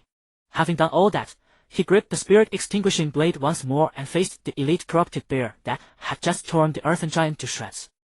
A heavy stone barrier granted Yanjiu a fleeting moment's reprieve. The elite corrupted giant bear's claws slammed savagely against the earthen shield. Crack! The barrier shattered on impact, its brown runes dimming in an instant. A devastating shockwave detonated outward from Yanjiu's position. The common undead crowded around him were shattered by this earthen elemental blast, their bones broken to pieces as they fell in a line. The giant bear was knocked back a step, its movements momentarily sluggish. Now! Yanjiu lunged forward, his mana partially recovered, allowing him to cast a winged step once more. He became a ground-hugging afterimage, circling behind the bear. The spirit-severing blade struck from a treacherous angle, piercing precisely into the bear's nape. 14954. Weakness critical. A devastating damage neural rose from the bear's head. Its massive form crashed to the ground, convulsing twice before going utterly still. Yanjiu did not linger. He withdrew his blade and turned to charge toward another elite monster. It was a familiar figure. The old mayor of Baimu Town, his body now entirely corrupted, one eye turned cloudy purple while the other hung hollowly from its socket. He wore his signature distinguished coat, now torn beyond recognition, splattered with mud and black blood. For the sake of... A guttural, incomprehensible snarl escaped the mayor's throat as he lurched toward Yanjiu. Yanjiu met him silently. No magnificent skill, just a simple exchange. A flash of dark blade. The old mayor's head flew skyward while his body collapsed limply to the ground. Yanjiu hacked away without tiring. His arms had transitioned from numbness to searing pain, yet his swinging motions remained utterly unbroken. Precise. Efficient. Lethal. He stood like a tireless machine of slaughter, anchored firmly before the tower. Inside the tower, everyone held their breath. Little Lily pressed her small hands tightly over her mouth, daring not to make a sound, terrified of disturbing the killing godlike man outside. An eternity passed. From the direction of the town entrance, a blinding golden light suddenly erupted. Dawn's light. A clear, cold cry pierced through the undead's roaring. Soft yet divine radiance struck like a gleaming sword, tearing apart the densest horde at the town gates. A formation of dozens of female players appeared before everyone's eyes. Well-equipped and moving in perfect harmony, their holy light and magic wove a net of death, purging swathes of undead. At their forefront was Ming Yao. Her wings of holy light made her resemble a Valkyrie upon the battlefield. Tilong Pavilion, all units advance. I'll clear the path. Her usual melodious voice now brimmed with grim resolve. They were Tilong Pavilion's complete online elite. Ming Yao led the charge, her iris-patterned shield held highest, forcibly carving a bloody passage through the endless tide toward the tower. Are you alright? She rushed to Yanjiu's side. Yanjiu finally ceased his swinging, turning to face Ming Yao, wreathed in holy light.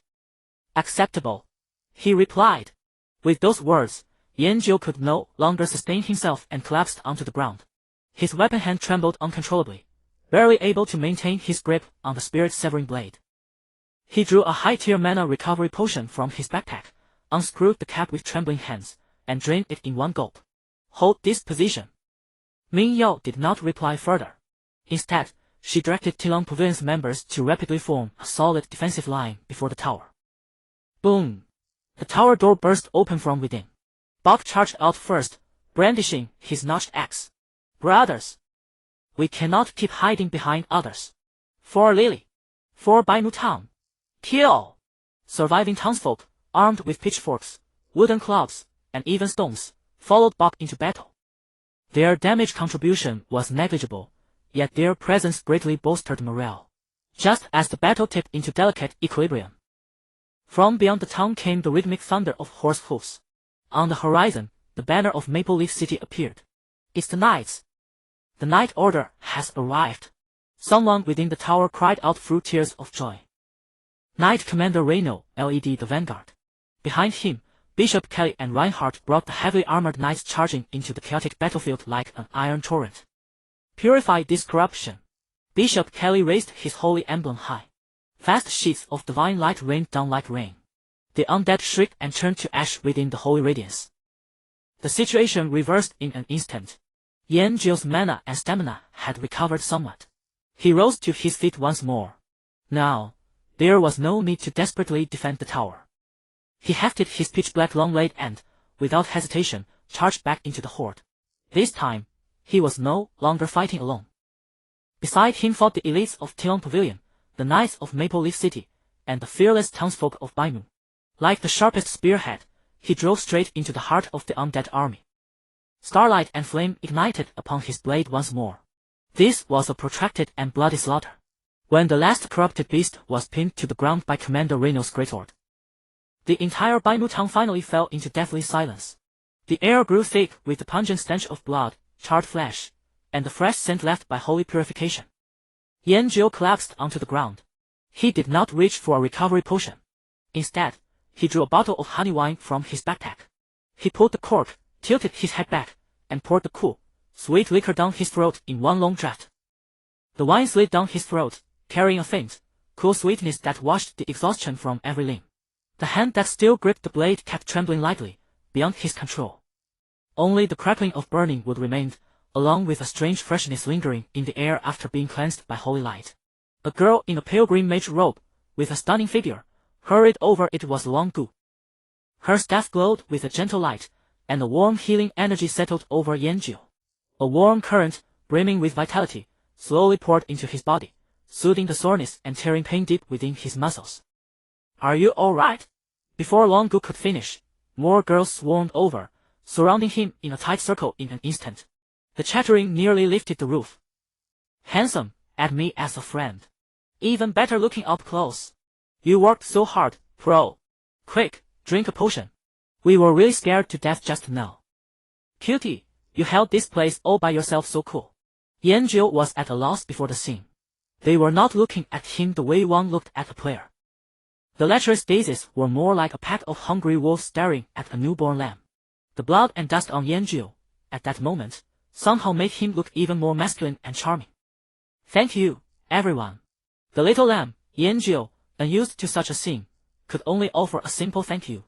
Mingyou watched her guild's elite members all but pasted against Yanjio, and her brow furrowed unconsciously. She cleared her throat. Stand properly. Keep information. The girls stuck out their tongues, but stepped back as instructed, their enthusiasm not fading in the least. Just then, Knight Commander Reno and Reinhardt strode over. Their expressions were grave. Mingyou had already given them a brief account of what had happened on the way over. Reinhardt stepped up to Yanjio and solemnly rendered a knight's salute. Noble hero, on behalf of Maple Leaf City and all its residents, I extend our highest respect to you.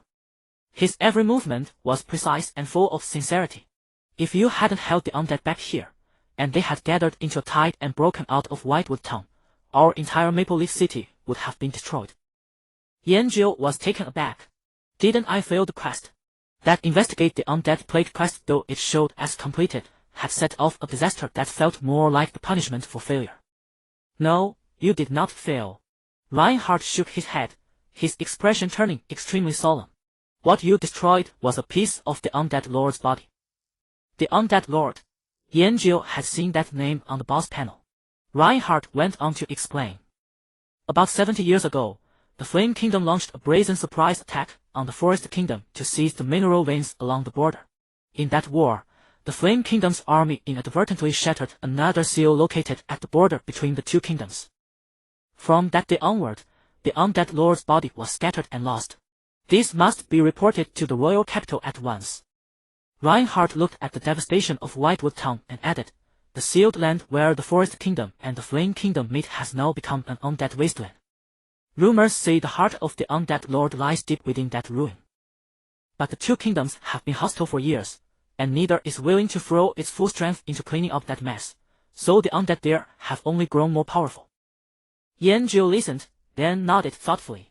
He ran the lengthy chain of information through his mind and asked a question he considered crucial. What kingdom are we in? The air fell silent again. The nearby Tilong Pavilion members and Reinhardt all stared at him with odd expressions. They looked as if they were examining an alien who had just saved the world without knowing what the world looked like. Mingyou finally lost it. She dashed over in one stride and answered before anyone else could. The Forest Kingdom. We are in the Forest Kingdom now. Her voice carried a trace of frenzy she didn't even realize. How could this man be so impossibly powerful, and yet so dense it made you want to hit him? Yanjiu said oh, as if to show he understood. His reaction made Mingyou feel like she had punched cotton. Behind her, the guild members took advantage of her distraction and crowded around him once more. Hey, handsome old one had already carefully raised a slice of strawberry cake to Yanjiu's mouth. Yanjiu opened his mouth instinctively and ate it. Sweet, not cloying, actually pretty tasty. Thanks, he mumbled. Mingyou watched, the vein at her temple pulsing. She could no longer maintain the image of the composed guild leader. She couldn't hold it in anymore. Tilong Pavilion. Fall in. Get into formation.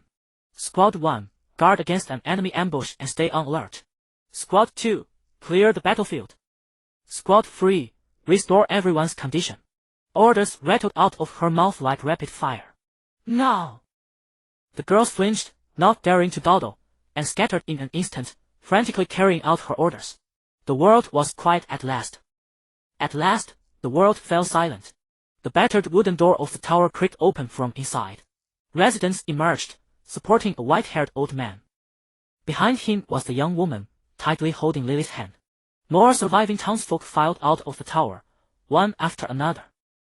They gazed at their ruined homes and the heaped remains of the undead, faces woven from grief and the days of having survived. Buck walked to Knight Commander Reno. The burly man's knees went weak, and he started to kneel. Reno caught him quickly and held him up. You don't need to do this, citizen. It is a knight's duty to protect you. Buck's lips quivered, but in the end he only gave a heavy nod. He turned and led all the surviving townsfolk before Yanjiu. They said nothing. They simply bowed deeply to him in the most plain and solemn manner. Little Lily slipped free of her mother's hand and ran up to Yanjiu. From her pocket she took out something carefully wrapped in a handkerchief and held it out to him. Big brother, Mama saved this for my dinner. You fought for so long, you must be hungry. Here, you eat it. Yanjiu looked at the slightly crushed apple pie and accepted it in silence. Reinhardt watched with a gratified smile. He walked to Yanjiu's side and pressed a hand on his shoulder, the gesture solemn and firm. Baron Yanjiu. His voice, clear and resonant, spread across the silent ruin. No. Reinhardt paused and corrected himself. Count Yanjiu. On behalf of the great royal family of the Forest Kingdom and the entire Maple Leaf City, I thank you for your selflessness and courage. Dean. Your special quest, Investigate the Undead Plague, has triggered a hidden completion condition. Completion rate, 170. Quest rewards, Spirit Slaying Blade, Silver Tier One-Handed Sword, Maple Leaf City Reputation 2000, Current Maple Leaf City Noble Rank, Count, 1 piece of equipment of your choice from Maple Leaf City's treasury, Title Upgrade, Hero of Maple Leaf City. Hero of Maple Leaf City. You are the hero of Maple Leaf City. Your deeds will be recorded in the annals of Maple Leaf City and passed down for generations. Attack speed 30, movement speed 30. When using a skill, there is a 10 chance to summon 3 elite guards of Maple Leaf City to fight for you for 1 minute. A stream of system notifications flashed before Yanjiu's eyes. He looked at his newly acquired Count title, then at the glittering golden title. He scratched his head. Reinhardt and Reno exchanged a glance, undisguised admiration in both their faces. The next second, They seized Yan-Jiu by his arms, one on each side. For the hero! Reno roared, and together they hoisted him up and tossed him into the air. Roaring cheers erupted from the knights around them. They stretched out their hands and caught him over and over, throwing him high each time. The surviving townsfolk of Whitewood Town joined in as well.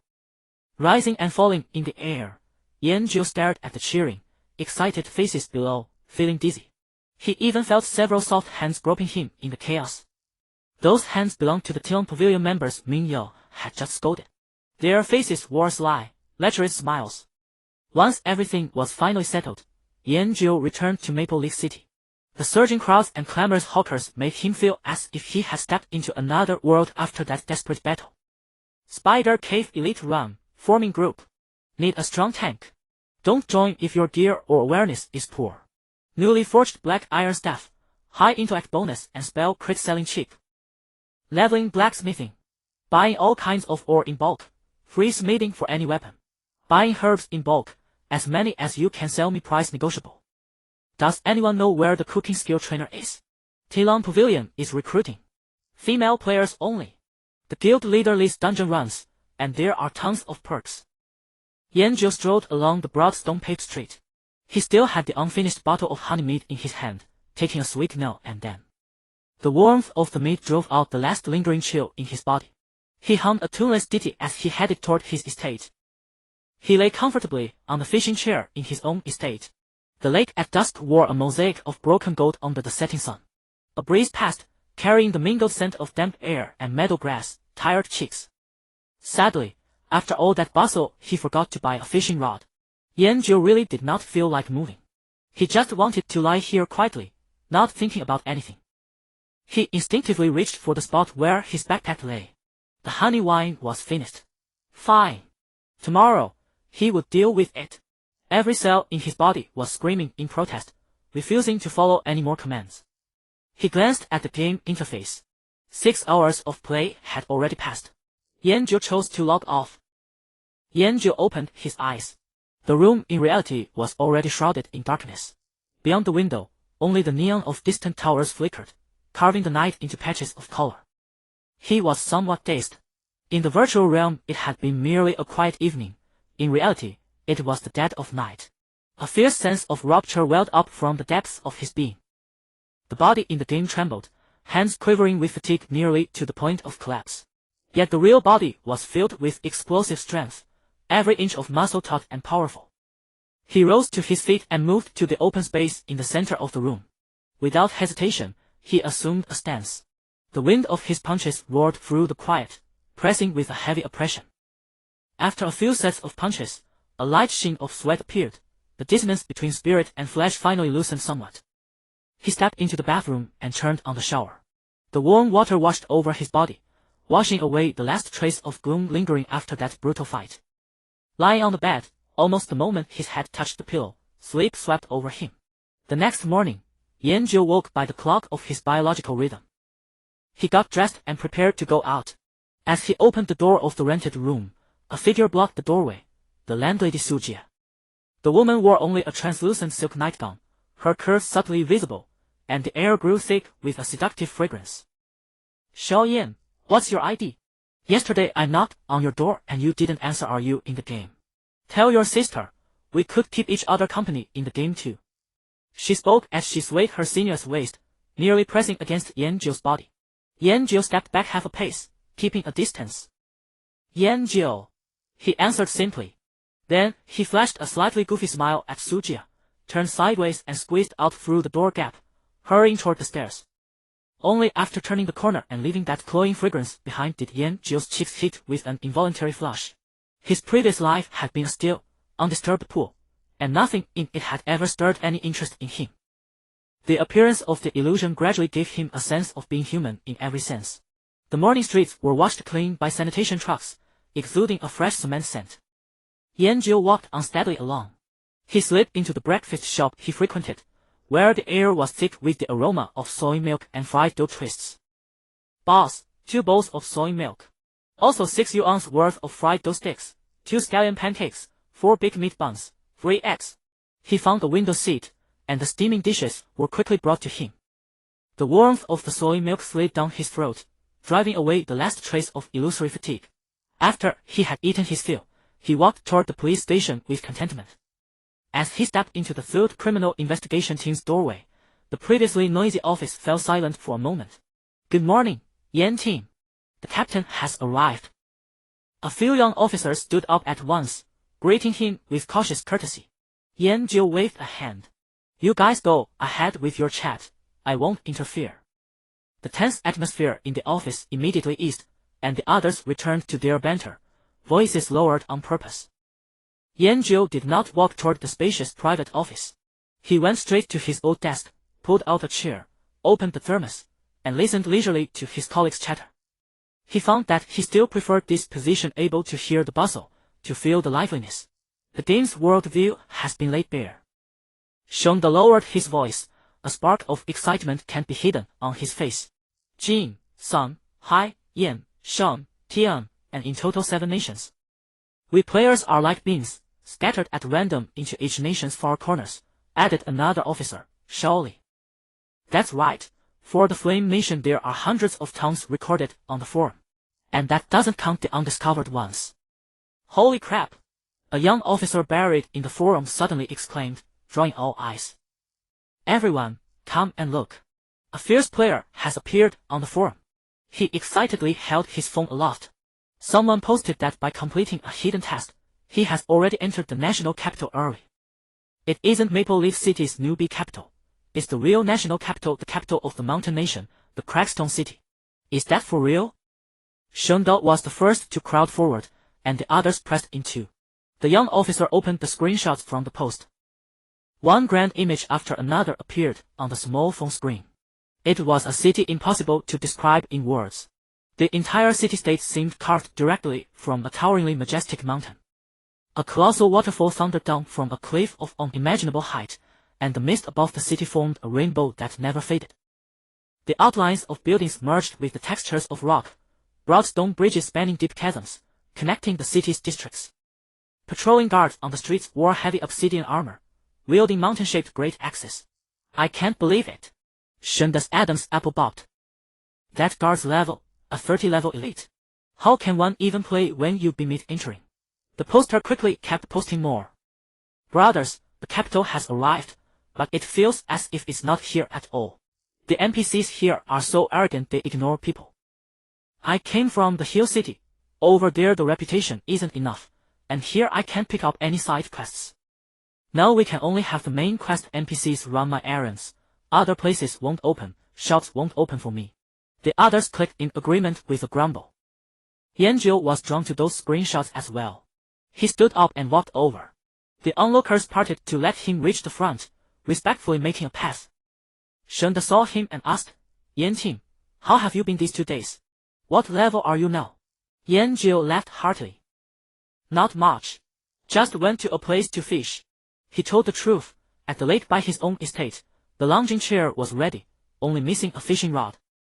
"You still know how to play, Yan Team. This game should be played like this. Fighting and killing is too exhausting." "Exactly. Savoring life is the most important thing."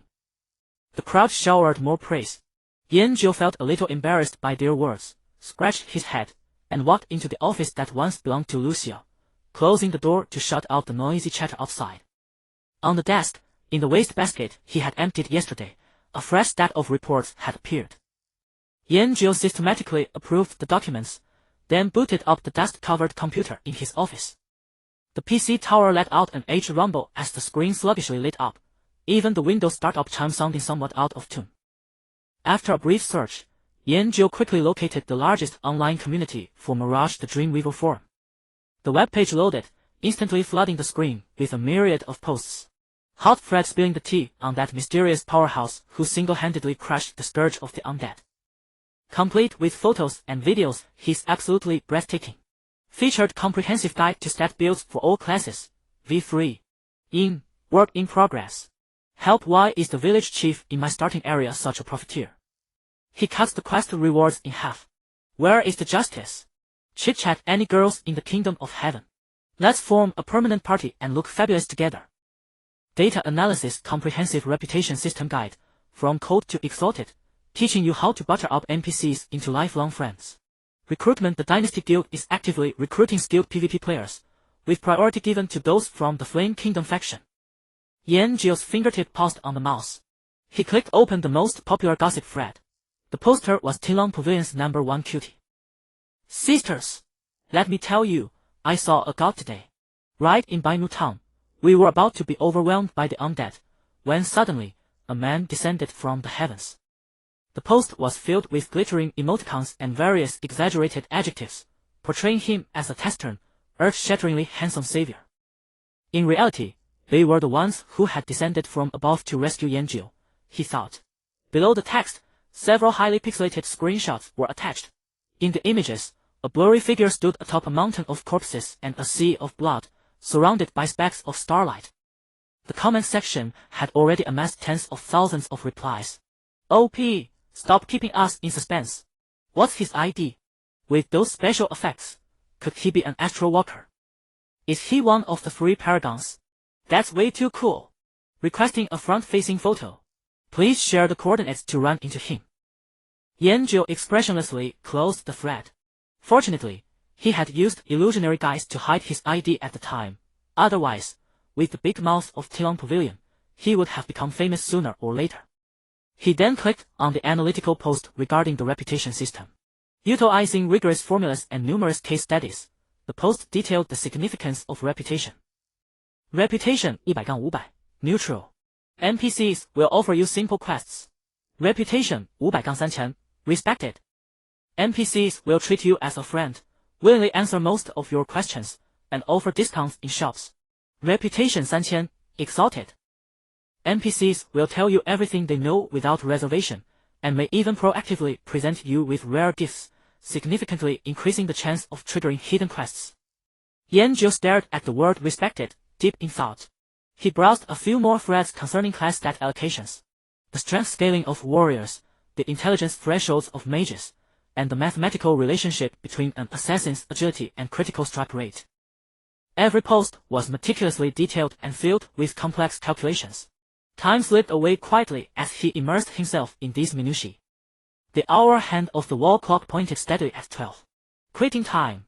Yanjio shut down the web page almost instantly and stood up. He pulled open the office door.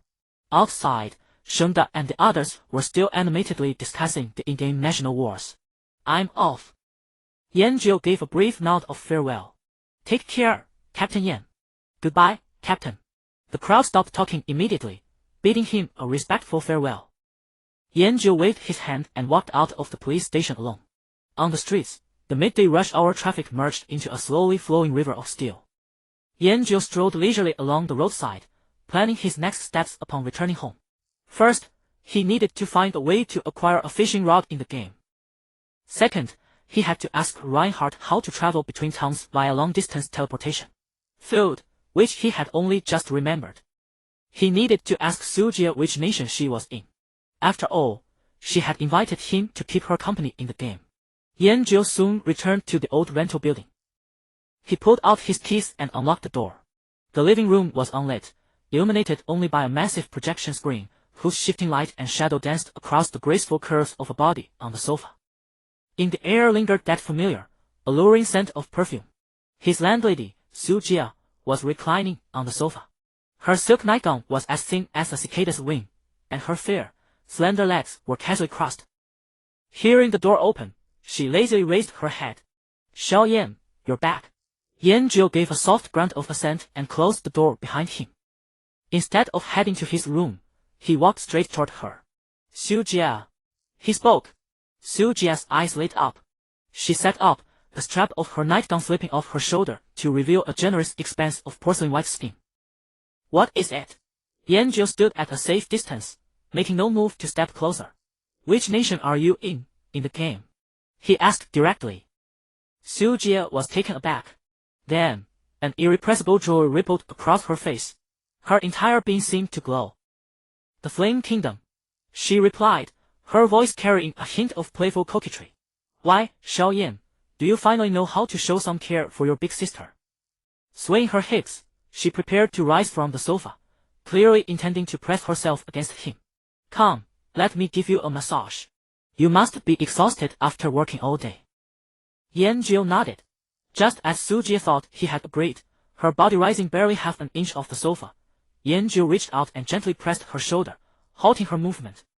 No need, he said earnestly. With that, he turned and walked straight into his room. Inside the bedroom, Yanjiu leaned against the door. The Flame Kingdom. Reinhardt had mentioned previously that a war had erupted between them and the Forest Kingdom, and relations between the two nations remained highly strained. So Sujie was in the hostile faction. This was going to be somewhat problematic. He opened his eyes once more.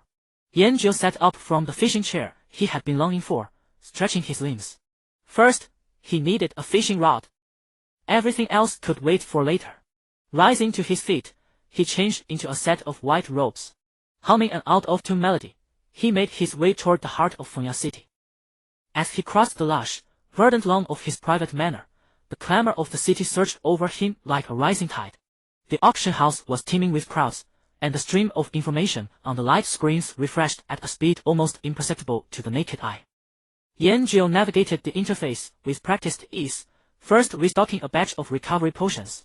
Then, his movements paused on a newly appeared category. Food. He clicked it open, and a dazzling array of items popped up. Juicy roasted wolf leg, strength 1 for 30 minutes after consumption. Crispy fried fish fillet, agility 1 for 30 minutes after consumption. Honeyed apple, instantly restores 50 mana upon consumption.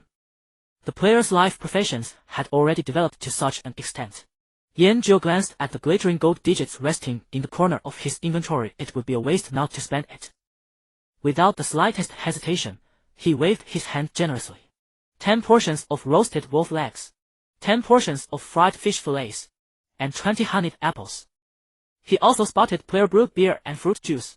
Though they offered no attribute bonuses, they looked incredibly thirst-quenching. But he bought them all. The limited space in his inventory was quickly filled halfway with various snacks and drinks.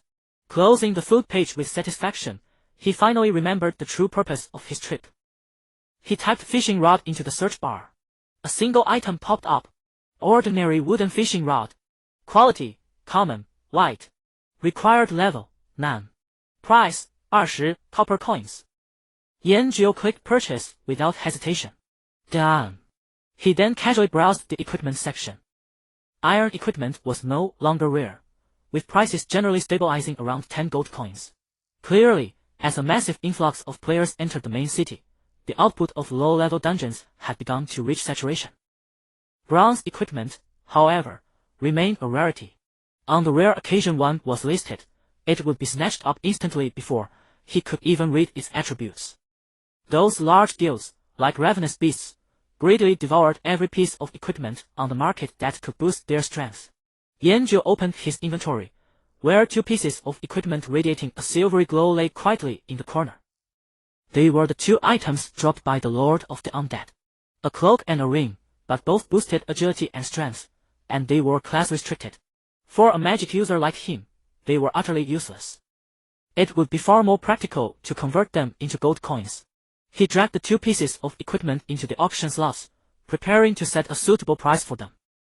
Right at that moment, a grand system announcement echoed throughout the entire world of Huanjing.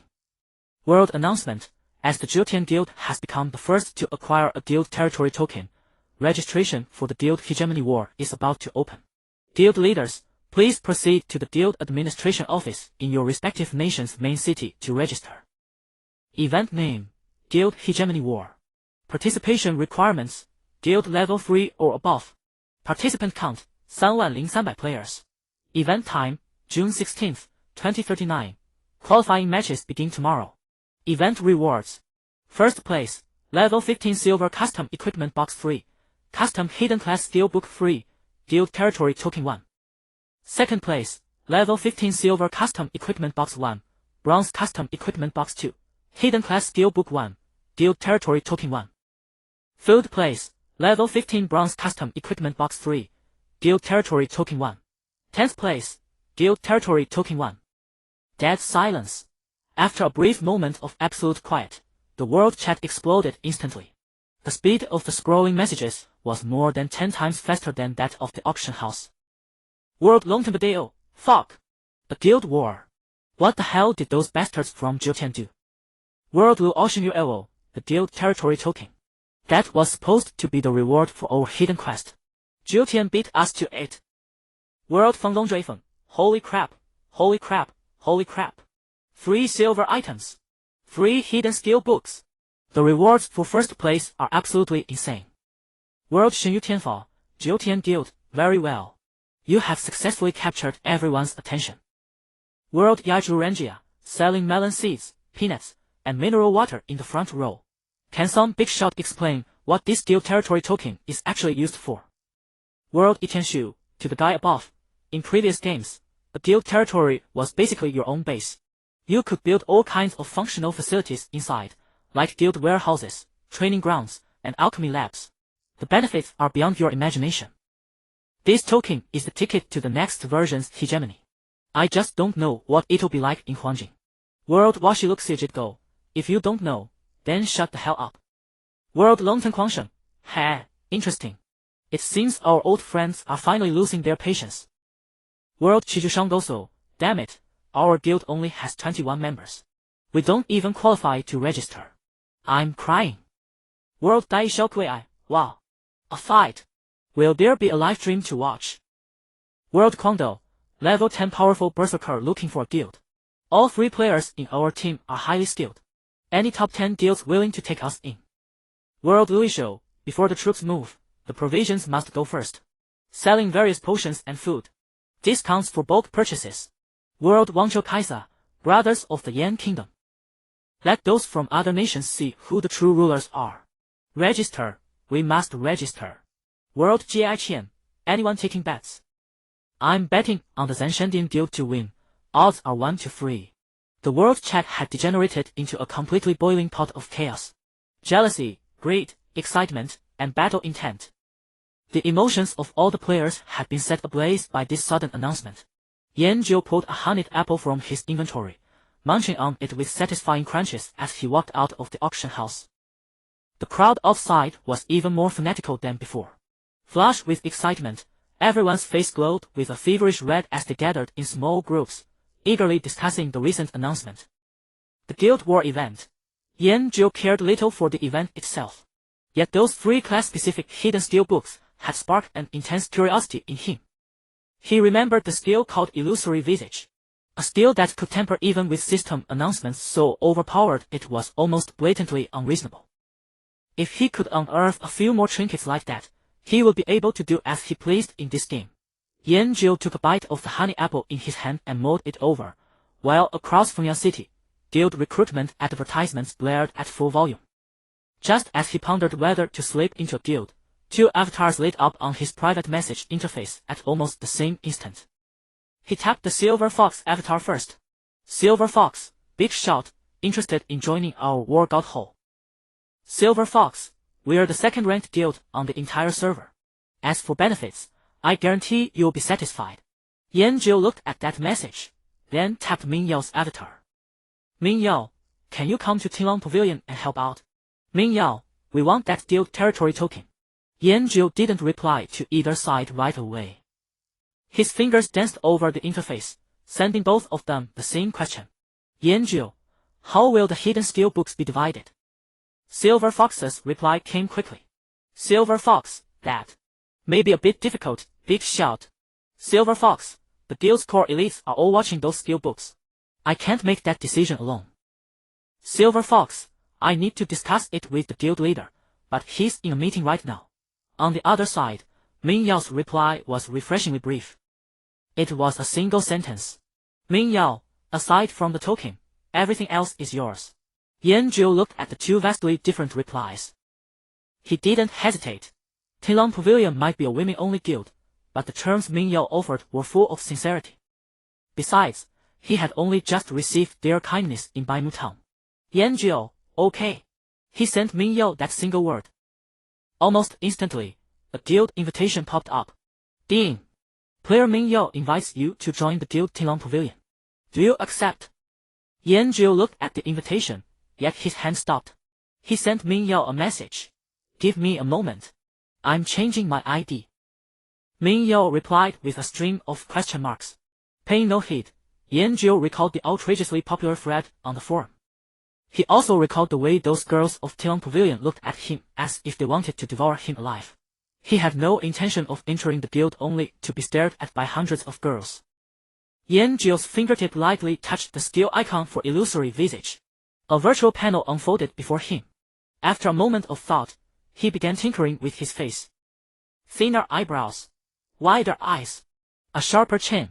To his surprise, the skill could even adjust his body shape, truly a godly technique. A slimmer waist, narrower shoulders. After a series of adjustments, a woman's face he himself found unfamiliar appeared on his character profile. Delicate and pleasant, but not a stunning beauty. He nodded with satisfaction. Next was the ID. The name Yanjiu could no longer be used.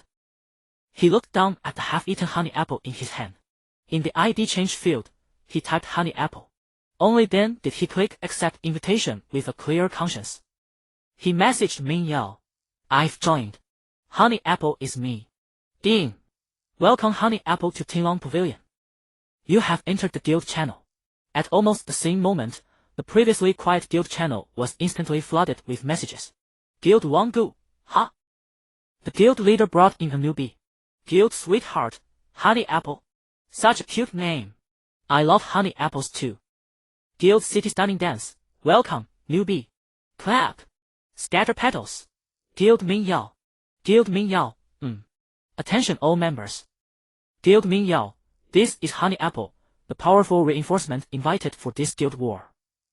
Guild Min Yao, I want everyone to keep her matters confidential for now.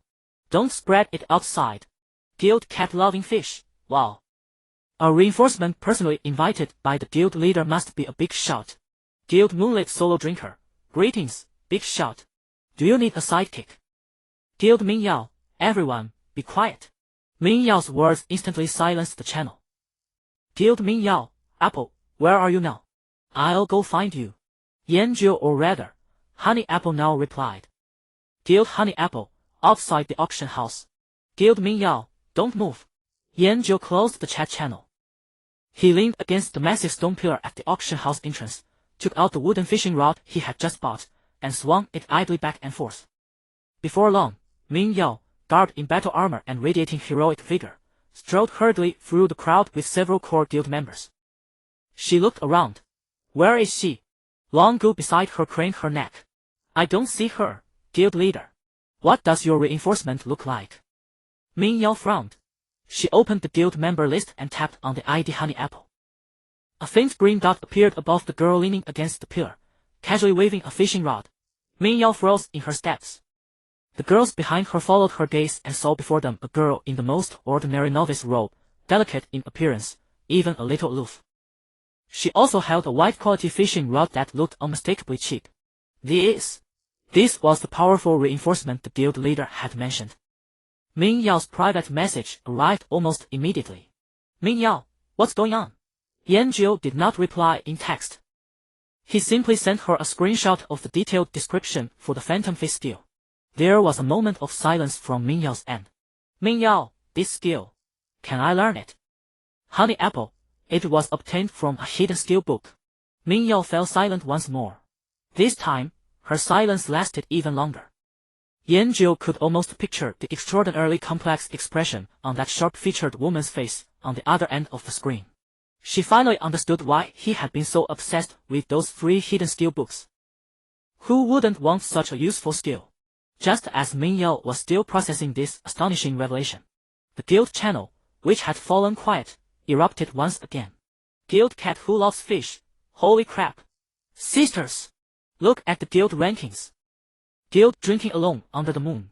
We're 5th. We've reached 5th place. Guild 1 dance to captivate the city. What's happening? Weren't we ranked 185 just now? Did the system have a bug? Guild Heart Sweet Sugar, it definitely has to be a bug. There's no way we jumped that high all at once. Min Yao's body went rigid. She sharply raised her head and looked again at the girl leaning against the pillar, innocently waving her fishing rod. An absurd yet utterly logical thought struck her mind in an instant. According to general calculations, guild rankings were determined by a complex comprehensive evaluation of each member's overall strength, average level, equipment quality, total reputation, and other multifaceted data. For a guild to achieve such a dramatic leap in a short span of time, there was only one possibility. A top-tier powerhouse whose level and combat strength far surpassed all current players had joined their guild. It was him. Yanjiu. Though he had never publicly admitted it, his overwhelmingly conspicuous level and his earth-shattering achievements in Whitewood Town spoke for themselves. There was no doubt about it. He was one of the legendary Three Wonders. The addition of merely a single person had single-handedly propelled a mid-tier guild's ranking from over 100th place straight into the top 5. Such influence could no longer be described as merely terrifying. This was nothing short of a miracle. Ming Yao shook her head, forcibly subduing the torrent of astonishment surging within her. No longer hesitating, she strode forward, pushed through the crowd, and walked directly up to Yanjiu. Amid the bewildered stares of Luanggu and the others, Ming Yao reached out and firmly grabbed the wrist of Honey Apple. "Come with me." Her tone left no room for refusal. Yanjiu stumbled under her grip, nearly dropping the fishing rod from his hand. After all, Yanjiu's physical strength paled in comparison to that of Ming Yao, who hailed from a knight background. The group quickened their pace toward the cafe that the members of Tilong Pavilion frequented most. The moment they pushed open the carved wooden door, a warm wave scented with coffee and pastries washed over them. Inside the cafe, Tilong Pavilion's members were chatteringly seated in full force. Seeing the guild leader dragging a strange girl inside, the entire room fell silent for an instant. Then, in the next breath, everyone surged forward. "Leader, is this the outside reinforcement you invited? Hello there, little sister. What's your name? Wow, she looks so adorable." Luanggu leaned against the doorway with her arms folded, acting like a big sister. "When we called you to run dungeons before, I didn't see you all this enthusiastic." A priestess named Heartsweet Sugar squeezed to the front, tilting her head as she curiously examined Yanjiu. "Oh, I wonder why. Seeing Little Apple, I just inexplicably wanted to get close to her." As she spoke, she reached out and pinched Yanjiu's cheeks, pretending to press a kiss onto them. "Come on, Little Apple, let big sister give you a kiss." Yanjiu flinched backward in fright, narrowly dodging those warm lips. He wiped the sweat from his forehead. "Ahem. Let's focus on leveling up first, just to be safe." An idea struck him, and he tried to steer the conversation elsewhere. "I want to reach level 15 before the tournament begins." A brief silence fell over the cafe once more. Then, it erupted into a round of good-natured laughter. "Little Apple, it's not that quick, you know," a female thief joked. "Our own guild leader, Ming Yao, is only level 12. The competition starts tomorrow, and you want to hit level 15. Another archer chimed in playfully. "You think you're one of the Three Wonders, leveling up at will?" "Exactly, so cute." Yanjiu's cheeks flushed with embarrassment, at a loss for how to explain himself. He looked toward Ming Yao for help, only to find her gazing at him with an exceedingly complicated expression. The girl named Heartsweet Sugar, presumably wanting to gauge the actual capability of their new powerful reinforcement, giggled and casually opened the guild member panel to pull up Honey Apple's profile. "Let me check how many levels our little cutie has reached." Her voice abruptly cut off. All the noise in the cafe vanished instantly along with her silence. Everyone froze in their tracks and turned their heads in unison toward her. Heartsweet Sugar's hand holding the virtual light screen trembled faintly. One girl couldn't resist leaning in for a closer look. On the screen, a line of concise text floated clearly in the air. Honey Apple. Guild position, member. Class, Astro Walker. Level, LV. 14. In the cafe, an oppressive silence hung heavy in the air. The atmosphere, just moments before filled with a cloying sweetness, seemed to thicken into something tangible, weighing upon every soul present. The girl known as Xinxin Tiantian, a priestess, held her virtual holographic screen as if frozen in place. "What's wrong, Tiantian? What are you looking at? Your face has gone pale." "No way, could it be an alternate account?" Whispers finally shattered the stillness. Xinxin Tiantian's lips trembled slightly as she abruptly turned the screen to face the crowd. 14. Level 14. The whole cafe exploded like a depth charge had been tossed in, erupting into chaos in an instant. "Ah! Level 14. I can't be seeing this right. Really? Isn't the highest rank in the entire server, 3rd class, only at this level? Our guild got a 3rd class. No wonder. No wonder our guild's ranking suddenly shot up to 5th. Oh my god. Xiao Pingguo, are you that legendary mysterious master? Boss, please take me along. Dozens of girls instantly surrounded Yanjiu, chirping and chattering so loudly it felt as though they might blow the roof of the cafe. Their enthusiasm surged tenfold, everyone scrambling to press forward for a closer look at the living legend before them. Quiet down, all of you. A crisp, cold voice cut through the din, finally silencing the crowd. Ming Yao shouldered her way to the forefront, her gaze sweeping over the guild members on the brink of hysteria. From now on, I'll be in charge. I'll select members to take turns running the epic tier corrupted cathedral with Mihuo Pinnacle. The goal is for all elite members to reach level 12, and ordinary members to reach level 10, before the guild war begins tomorrow.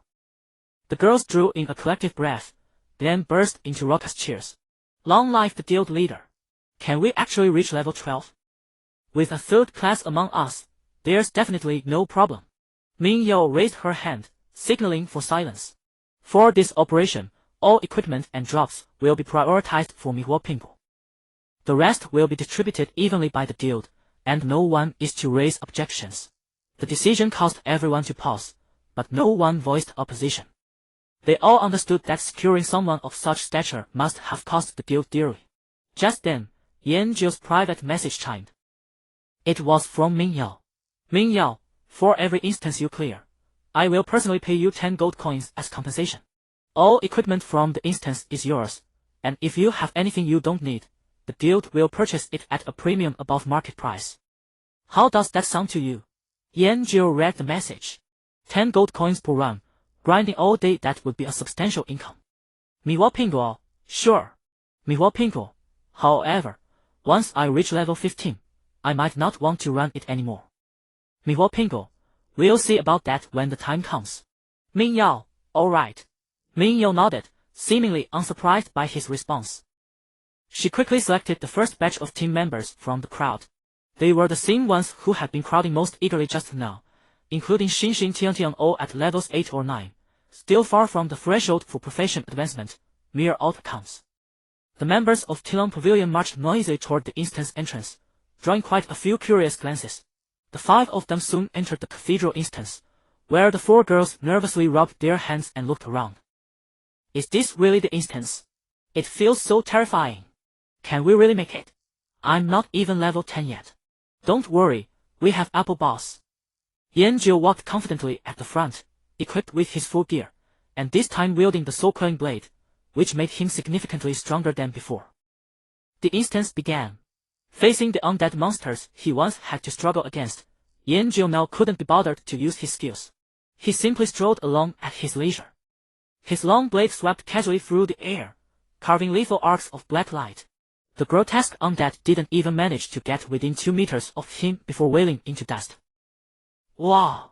SEC. Seconds. So fast. Apple Boss 666. The 4 girls followed in his wake, utterly sidelined, their only contributions being screams and shouts of 666.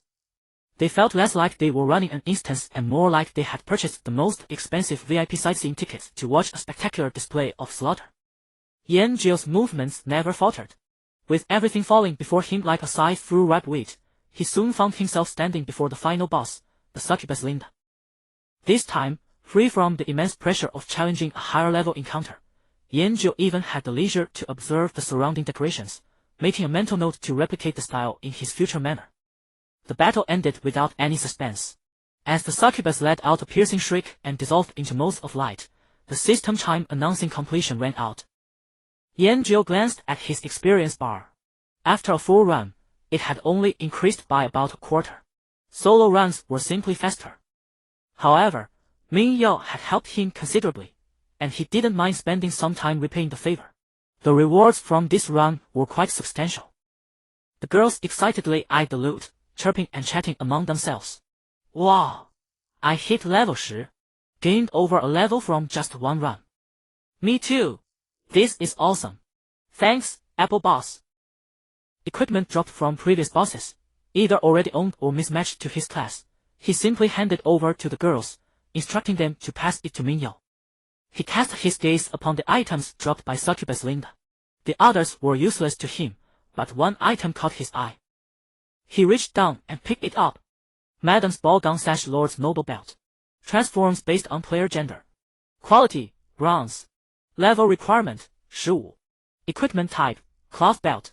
Attributes, intelligence 30, spirit 20, defense 10, casting speed 10. Set, Lord's affection, 14. Class requirement, mage, priest. It was actually a set piece. Yanjiu suddenly remembered that on his first clear, not a single set piece had dropped. His luck had been truly dismal. In his inventory lay a choice chest for instance equipment, obtained from the first kill reward, which he had been saving, unwilling to spend. He had originally planned to wait until level 15 before deciding what to choose. Now, however, his objective was clear. If he could obtain 2 more set pieces, he could simply use the chest for the final item. At the instance entrance, Min Yao had already gathered another fresh group of players. The 4 girls from the first wave waved reluctantly as they departed. A new round began. Yanjiu grew even more proficient, slicing through enemies with ease, and cleared the instance once again. He once again shouldered that pitch-black long blade. The expressions of tension and excitement on the faces of the second batch of girls who followed him in were almost identical to those of the first. Is this an epic grade dungeon? The easiest I've ever run is easy mode, and even then, Sister Chin had to carry us. Are we really going to run this? With Boss Apple here, what is there to fear? Yanjiu did not bother to speak. He simply raised the soul-slaying blade and walked forward. His movements were as fluid as drifting clouds and flowing water, devoid of any superfluous motion. As the blade light flashed, the undead disintegrated into ashes. He did not even cast a single backward glance. The screams and gasps of admiration behind him were identical in tone to the previous wave. Wow! Another instant kill. Boss Apple, please stop being so incredibly handsome. Amazing! Yanjiu had already thoroughly mapped out every corner of the fallen cathedral, down to the exact spawn location of every single wave of monsters. This time, the clearing speed was even faster than before. Banshee Linda let out another unwilling, sorrowful wail before dissolving into particles of light. Several pieces of equipment lay scattered across the ground. Yanjiu swept a glance over them, finding none of the set pieces he required. He casually tossed the gear at the girl's feet. Without another word, he turned and headed toward the dungeon exit without pausing for even a moment. A new round had begun. The third ran. Accompanied by a few entirely new faces, Yanjiu stepped into the familiar ruins once more. His movements grew increasingly mechanical, slashing, advancing, and slashing again. He was like an emotionless killing machine. This run still yielded no set pieces, though fallen Bishop Solvis did drop a ring that he could use. It was a ring. Fallen Bishop's insignia. Quality, bronze. Level requirement, 15. Equipment type, ring. Attributes, intelligence 20, spirit 30. Corrupting power, when casting skills, there is a chance to trigger a corrupting prayer, increasing the damage of friendly units within 5 yards by 10 and decreasing their defense by 10. Class requirement, priest, mage. It was a fine item. Yanjiu threw it into his inventory. Wow, boss got a drop. Congratulations, Boss Apple. The girls were even more thrilled than if they had received the gear themselves. Yanjiu merely nodded and continued walking toward the exit. The fourth run. It was still as effortless as slicing through vegetables. The drops this time were utterly underwhelming, with nothing catching his eye. Just as he was about to teleport out of the dungeon, a succession of system notifications chimed in his ears. Ding! Congratulations, you have leveled up to LV 15. Ding! The effect of your talent Martial God has increased, boosting your melee damage amplification to 240 times. Ding! Congratulations, Strength 1, Agility 1, Intelligence 1, Spirit 1, Constitution 1. Ding! Congratulations, you have obtained 5 free attribute points. Current free attribute points, 125. A warm current coursed through his entire body, instantly dispelling the slight fatigue accumulated from running the dungeons. The fifth run. This time, Banshee Linda finally showed some favor. A sheer gun, thin as a cicada's wing, lay quietly on the cold floor. The City Lord's wife's sheer gown. The City Lord's noble suit. Quality, bronze. Level requirement, 15. Equipment type, cloth armor chest piece. Attributes, intelligence 40, spirit 20, constitution 10, defense 10, movement speed 10. Set, the City Lord's love, 24. Class requirement, mage, priest. Excellent. Including the belt that had dropped earlier, he now had 2 pieces. Yanjio's mood improved slightly.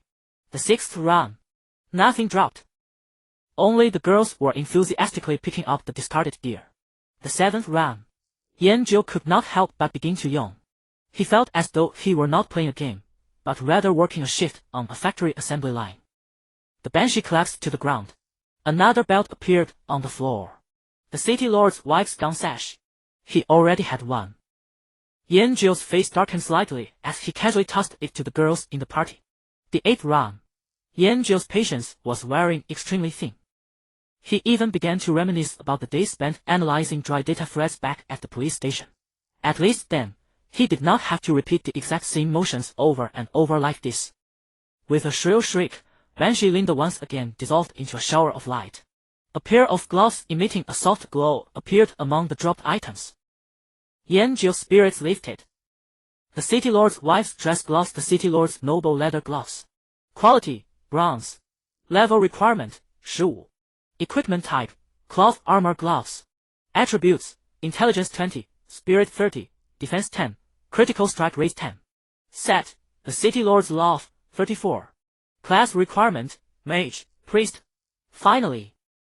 Gloves, chest piece, belt. 3 pieces. He only needed to use the selective chest rewarded from the dungeon's first clear achievement to obtain the final piece and complete the entire set. He could finally clock out. Yanjio let out a long breath and teleported out of the dungeon. By the dungeon entrance, Mingyao was standing quietly with the final batch of waiting members. Seeing him emerge, the girls who had already been carried immediately swarmed around him again. Boss Apple, are you going to carry us again tomorrow? Goodbye, boss. You have to come tomorrow. Boss, do you need a pocket healer? My healing output is super high. Amidst the chorus of disappointed feminine voices, Yanjio waved his hand at them as a brief acknowledgement. He ignored Mingyao and walked straight and unhurriedly toward the teleportation array of Maple Leaf City. Mingyao stood where she was, watching that girl's slightly slender figure vanish into the crowd. Beside her, Wang Gu could not help but exclaim in awe. Guild Master, where on earth did you find this kind of monster? They're too strong. It's simply inhuman. Mingyao remained silent. She opened her private message interface, where the screenshot of the Steel Phantom guy still lay quietly. The final line of the skill description stated with absolute clarity. The effect of Phantom Guys will be cancelled upon taking damage. 8 times. 8 whole runs of an epic grade dungeon. From beginning to end, his ordinary female disguise had not shown even the slightest flaw. Which meant, in an epic dungeon that struck dread into the hearts of countless players, and under the onslaught of countless undead, he had not taken damage even once. Jianzhou stepped into the city, where the surrounding clamor showed no sign of abating. Recruitment calls from the various guilds rose and fell in succession, mingling with the players' heated debates over the upcoming guild tournament, rendering the very air of Maple Leaf City almost suffocating. He ignored those players attempting to recruit him. The feminine username of Honey Apple, paired with his delicate features, had conveniently saved him no small amount of trouble. He pushed through the frowning crowd and made his way toward the manor he owned on the city outskirts. Returning to the familiar manor, he pushed open the heavy wooden door. The world's clamor was instantly severed. He walked to the soft couch in the living room, sat down, and summoned his inventory interface. The chest, left untouched since the first clearance of the dungeon, now emitted an alluring glow. Epic grade Calamity Cathedral equipment selection chest. Without hesitation, he opened it directly.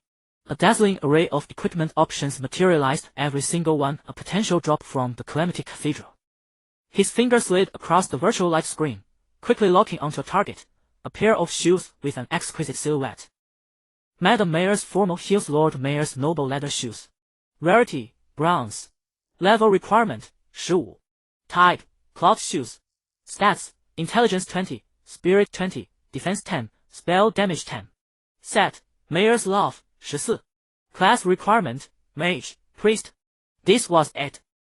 Jianzhou tapped confirm. He then equipped every piece of level 15 gear in his bag at once. The attribute panel underwent a dramatic transformation. He opened his personal information. A long string of brand new data appeared clearly before his eyes. Name, Honey Apple, Yanzhou. Level, 15.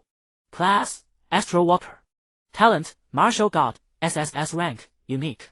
Attributes, Strength 29, 10, Agility 29, 10, Constitution 186, 157, Intelligence 234, 205, Spirit 274, 245. HP, 1870. MP, 2550. Melee damage, 49, Strength 100 Weapon attack, Weapon 20. Spell damage, 264, Intelligence spell power, Equipment 50. Physical defense, 236, Equipment 50. Spell defense, 236, Equipment 50. Equipment slots. Title, Hero of Maple Leaf City, Attack speed 30, Movement speed 30. When releasing a skill, there is a 10 chance to summon 3 Maple Leaf City elite guards to fight for you for 1 minute. One-handed sword main hand, soul quelling blade, silver, physical attack 20, spell attack 40, attack speed 30, ignore defense 30 on hit. Book of Hand, the corrupted codex, bronze, intelligence 35, spirit 25. Hat, Banshee's veil, bronze, intelligence -20, spirit 60. Shoes, Madam Mayor's formal heels, bronze, intelligence 20, spirit 20, defense 10, spell damage 10. Cape, Shadow Eclipse cloak, bronze, intelligence 30, spirit 20, defense 10, spell crit rate 1 when casting, stacks up to 10 times, restores after leaving combat. Belt, Madam Mayor's formal waist wrap, bronze, intelligence 30, spirit 20, defense 10, casting speed 10. Wristbands gloves, Madam Mayor's formal gloves, bronze, intelligence 20, spirit 30, defense 10, critical rate 10. Clothes, Madam Mayor's gauze dress, bronze, intelligence 40, spirit 20, constitution 10, defense 10, movement speed 10. Accessory necklace, Banshee's tear, bronze, intelligence 20, spirit 30. When casting spells, additionally restores MPE. Accessory ring 1 Brotherhood emblem, strength 10, agility 10, constitution 10, intelligence 10, spirit 10. Accessory ring 2, corrupted bishop's badge, bronze, intelligence 20, spirit 30. Jianzhou gazed at these terrifying numbers and nodded with satisfaction. With stats like this, it wasn't just about participating in the guild war. Even if he simply stood still and let ordinary players attack him, it would take them a long while to bring him down. His attention ultimately fell upon the 4 pieces gleaming with the same luster. As the final pair of shoes was equipped, a new system prompt flashed before him. Ding! You have collected the full set Mayor's Love, 44. You have obtained the set skill Phasing. You have obtained the passive skill Banshee's Love. He immediately opened the detailed description of the skill. Phasing, active skill. Upon activation, you enter a phased state lasting 10 seconds. During this time, you cannot be targeted by single target physical attacks but remain vulnerable to area of effect damage. Cooldown, 2 minutes. Untargetable though limited to physical attacks only, it was exceptionally useful. A full 10 seconds. The power of this skill far exceeded his expectations. It meant that when facing physical classes such as warriors, rogues, and hunters, he would possess an absolute period of dominance lasting 10 seconds. He then turned his gaze to the passive skill. Banshee's Love, passive skill. All of your spell attacks will deal additional damage equal to 30 of your own intelligence value. He glanced at his intelligence of a staggering 234 points. This single passive ability delivered a boost more terrifying than an exceptional piece of equipment. He looked down at the Mayor's Love set adorning his body. He walked to the massive floor-to-ceiling mirror in the manor's main hall. In the mirror, Honey Apple's delicate face stared back at him, expression calm. Against the backdrop of the gauze dress and veil, his originally delicate features had acquired an air of cold elegance. Jianzhou's fingertips hovered over the disguise skill icon on the operation interface. He needed to test this in advance. He wanted to see whether removing the disguise would cause the female outfit to transform according to the system's description. If a bug caused by disguise were somehow permanently retained on his character, then before the guild war began, he would need to find a way to obtain another set of gear. Even if the stats were slightly inferior, it would still be better than marching onto the battlefield in a dress. He no longer hesitated. His fingertip tapped down lightly. Ding! You have deactivated the skill disguise. The reflection in the mirror rippled violently, as if a stone had been cast upon still water. The originally delicate female silhouette began to elongate and harden. The rather slender shoulders broadened. The pointed chin regained its sharp, defined contours. The figure in the mirror had reverted to himself. It was Yanjio's handsome, yet perpetually expressionless face. Yanjio's attention immediately shifted from his own face to his body. He had prepared himself for the worst-case scenario. However, the absurd women's clothing he had feared never appeared. The banshee's veil that had covered his face had transformed into a silver monocle, its lens shimmering with barely perceptible magical radiance, resting perfectly over his right eye. The lightweight Madame Mayer's gauze dress had become an impeccably tailored black tailcoat, crafted from fine fabric with outstanding quality. The shirt beneath was white as snow, without a single wrinkle.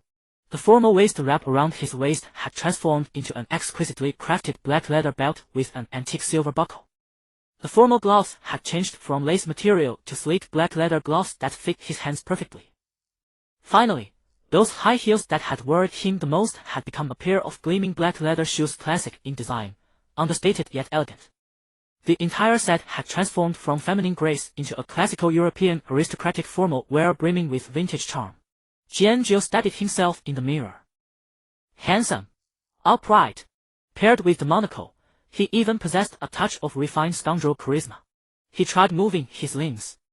There was not the slightest sense of restriction. It was far better than he had imagined. Quite considerate, actually. He murmured to himself, thoroughly satisfied with the result. At last, he need not worry about social death tomorrow. Just then, a crisp notification sound rang in his ear. His private message interface lit up. It was Ming Yao's avatar. Ming Yao, you can register for the Guild War anytime tomorrow. There will be free matches available throughout the day, and winning two will advance you. Ming Yao, I saw you came online this afternoon. How does 2 p.m. at Maple Leaf City Central Square sound for a meeting? Ming Yao, also, regarding today's dungeon reward, a total of 80 gold coins has already been sent to your mailbox. Please check it. Ming Yao, 8 runs of epic dungeons dropping bronze tier equipment is no small amount. Let me tally it up, and I'll transfer it directly to your bank account later. Yanjio read through the messages and tapped on his keyboard. Yanjio, alright. Ming Yao stared at the reply, her lips twitching. Couldn't he have replied with a few more words? He closed the private message from Ming Yao, and the estate regained its tranquility. Just as Yanjio turned around, intending to walk to the courtyard to try out his newly bought, never-used fishing rod, the air around him suddenly rippled. Starry specks slid out of the void without warning, converging into a resplendent stream that spiraled down onto the living room carpet. As the light dispersed, a figure draped in a starry robe appeared before Yanjio. It was Astralos. He looked at Yanjio with a grin, his eyes that seemed to contain the entire universe surveying the estate's furnishings with great interest. Count Yanjio really knows how to enjoy life, he said. Such a luxurious estate. Yanjio raised an eyebrow. He had long grown accustomed to appearances like this. What's the matter? He asked directly. By the way, I'm already level 15. How do I get to the Star Council? And where do I learn new skills? Astros let out an awkward laugh, then spoke in a somewhat somber tone. Ha ha ha! The council once had a traitor, who caused considerable harm to it. After that, the Star Gate was given an extra threshold. Only after your reputation with the council surpasses respected will you be qualified to learn the Astral Gate. Astros paused, then changed the subject. As for skills, every time you gain 5 levels, I will appear in person to teach you new skills. Yanjio nodded, indicating that he understood. He did not ask about the traitor's story. Seeing him so calm, Astral's eyes flickered with approval. He raised his hand and gave a gentle wave. A soft, star-dotted screen of light unfolded in the air between them. On the screen, 3 lines of fresh text slowly emerged. Twin Moons, passive. Your damaging star spells cast an additional time, dealing 70 damage. Learning cost, 40 silver coins. Starfall, calls forth a burst of energy, dealing 150-100 intelligence 200 spirit as star damage to all enemy units within 5 yards. Cast time 0 seconds. Cooldown 9. Mana cost 50. Learning cost 50 silver coins. Astral Dominion passive. Your spell range is increased by 10. Spirit intelligence 100 yards. Learning cost 20 silver coins. Yanjiu looked at the skill descriptions on the light screen. His Star Impact was an instant area spell, but its damage was only average. Star Meteor is a single target instant spell, dealing considerably more damage than Star Impact. Now this Starfall is a powerful area spell requiring a chant, dealing damage on an entirely different level from Star Impact. There was also the passive Astral Dominion. He glanced at his attributes. Intelligence 234, Spirit 274. Together, they exceeded 500. In other words, this passive could directly increase his spell range by a whopping 15 yards. He barely hesitated. Learn all of them. Ding. You have learned the skill Twin Moons. Ding. You have learned the skill Starfall. Ding. You have learned the skill Astral Dominion. Ding. Your gold, in, silver, 10.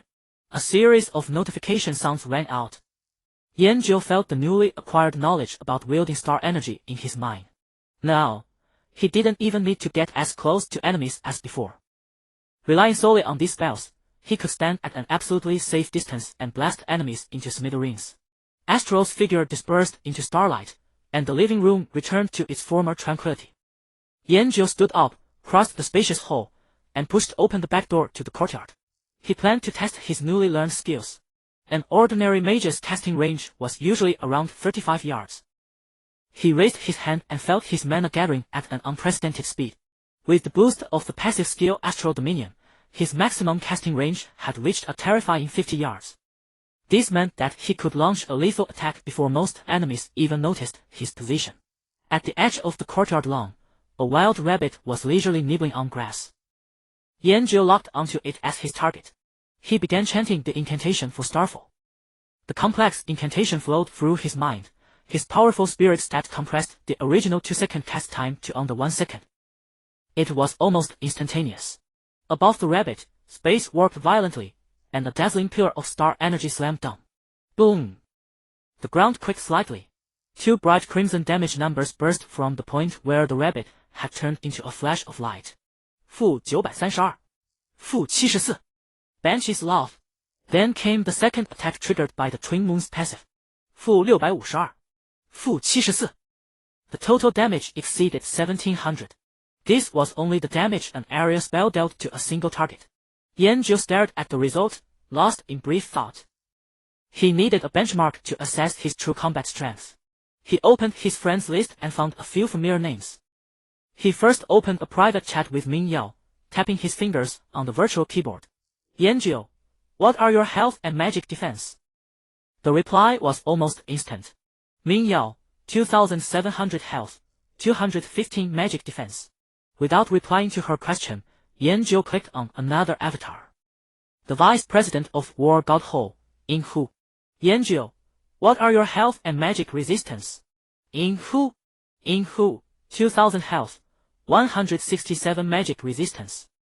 In Hu, what? Has the great Yanjiu changed his mind? Want to join our War God Ho? I'll keep an elite spot open for you. Yanjiu again did not reply. He found a third person, Kuang Dao. Yanjiu, your health, magic resistance. Kuang Dao's reply was obviously excited. Kuang Dao, boss. You're finally online. Kuang Dao, I have 1500 health, 100 magic resistance. I'm a berserker. Is that too low? Kuang Dao, are you also joining the guild war, boss? Which guild did you join? Yanjiu closed the private message interface. He began calculating rapidly in his mind. Ming Yao and In Hu were both top experts on the level leaderboard. Kuang Dao was also a formidable player. Taking Ming Yao's 215 magic defense as an example, a full Starfall could deal over 1200 damage to a top-tier knight like Ming Yao. But her total HP was 2700. Not enough to kill. If the target were a squishy warrior like Kuang Dao, with only 100 magic resist, a single Starfall would instantly vaporize him. Yanjiu reached a clear conclusion. With the exception of shield warriors and paladins who focused on constitution and defense, no other class unless they were top-ranked experts could withstand a single starfall from him. He didn't even need to get close. Standing 50 yards away, he was the most terrifying turret on the battlefield. Satisfied, Yanjiu stretched and paced back and forth in the courtyard in his tailcoat. He was now filled with confidence about tomorrow's guild war. Just then, his private message lit up again. Ming Yao, why were you asking about my stats? Yanjiu, calculating damage. In Maple Leaf City, at the guild base of Tilong Pavilion, Ming Yao stared at the brief 5-character message and momentarily didn't know how to reply. Ming Yao, are you going to appear under the identity of Honey Apple tomorrow? Yanjiu, Conversations between them were always awkward. Ming Yao wanted to continue the topic, but racked her brain and couldn't think of anything to say. After replying, Yanjiu closed the private message. He walked over to the pond in the courtyard and took out the brand new fishing rod from his backpack. It was time to enjoy some rare leisure time in the game. In front of the floor-to-ceiling window sat a reclining chair and a fishing rod. Yanjiu, dressed in a well-tailored black tailcoat, reclined leisurely in the chair, a refined monocle resting on the bridge of his nose. The float bobbed gently on the water's surface. A gentle breeze swept through the courtyard, stirring his pristine white shirt collar. Suddenly, the chime of a private message shattered the tranquility. It was from Ming Yao. He tapped open the message, and a wall of text instantly took over the screen. Ming Yao, I have compiled information on the top 10 guilds in the illusion realm. Take a look. Ming Yao, ranked first is Mingfa Qiankun Pavilion. This guild is the most mysterious. Its members rarely appear in public. However, some have spotted several of their squads operating simultaneously in the dungeon area of Moon Spirit City.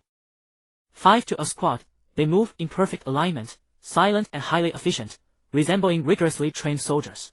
Ming Yao, everyone suspects that this guild was established by military forces from the real world. Ming Yao, second is Temple of the War God. Its members are all battle-hungry, rumored to be descendants of ancient martial arts families in reality. Their recruitment method is simple and brutal. As long as you can defeat any official member of the guild, you can join. We have a few of their members right here in Maple Leaf City, and they are incredibly powerful. Ming Yao, third is 9 Heavens. They are even more mysterious than the Mingfa Qiankun Pavilion. To this day, not a single main city has any concrete news of their guild's activities. Yet, their guild level remains firmly locked in 3rd place. Ming Yao, fourth is Oracle. An established gaming guild backed by major capital, boasting immense financial resources. Their core members receive salaries and are true professional players, with gear so exquisite it borders on outrageous. Ming Yao, fifth is Longton. The largest player forum currently in existence was established by them. The guild is packed with tech geeks and data analysts. Many of the game's guides and data analysis posts are crafted by their hands. Ming Yao, sixth is Qiming Cottage. With the primary mission of helping newcomers, many players have received their grace. It is the guild with the largest membership, yet also the most casual.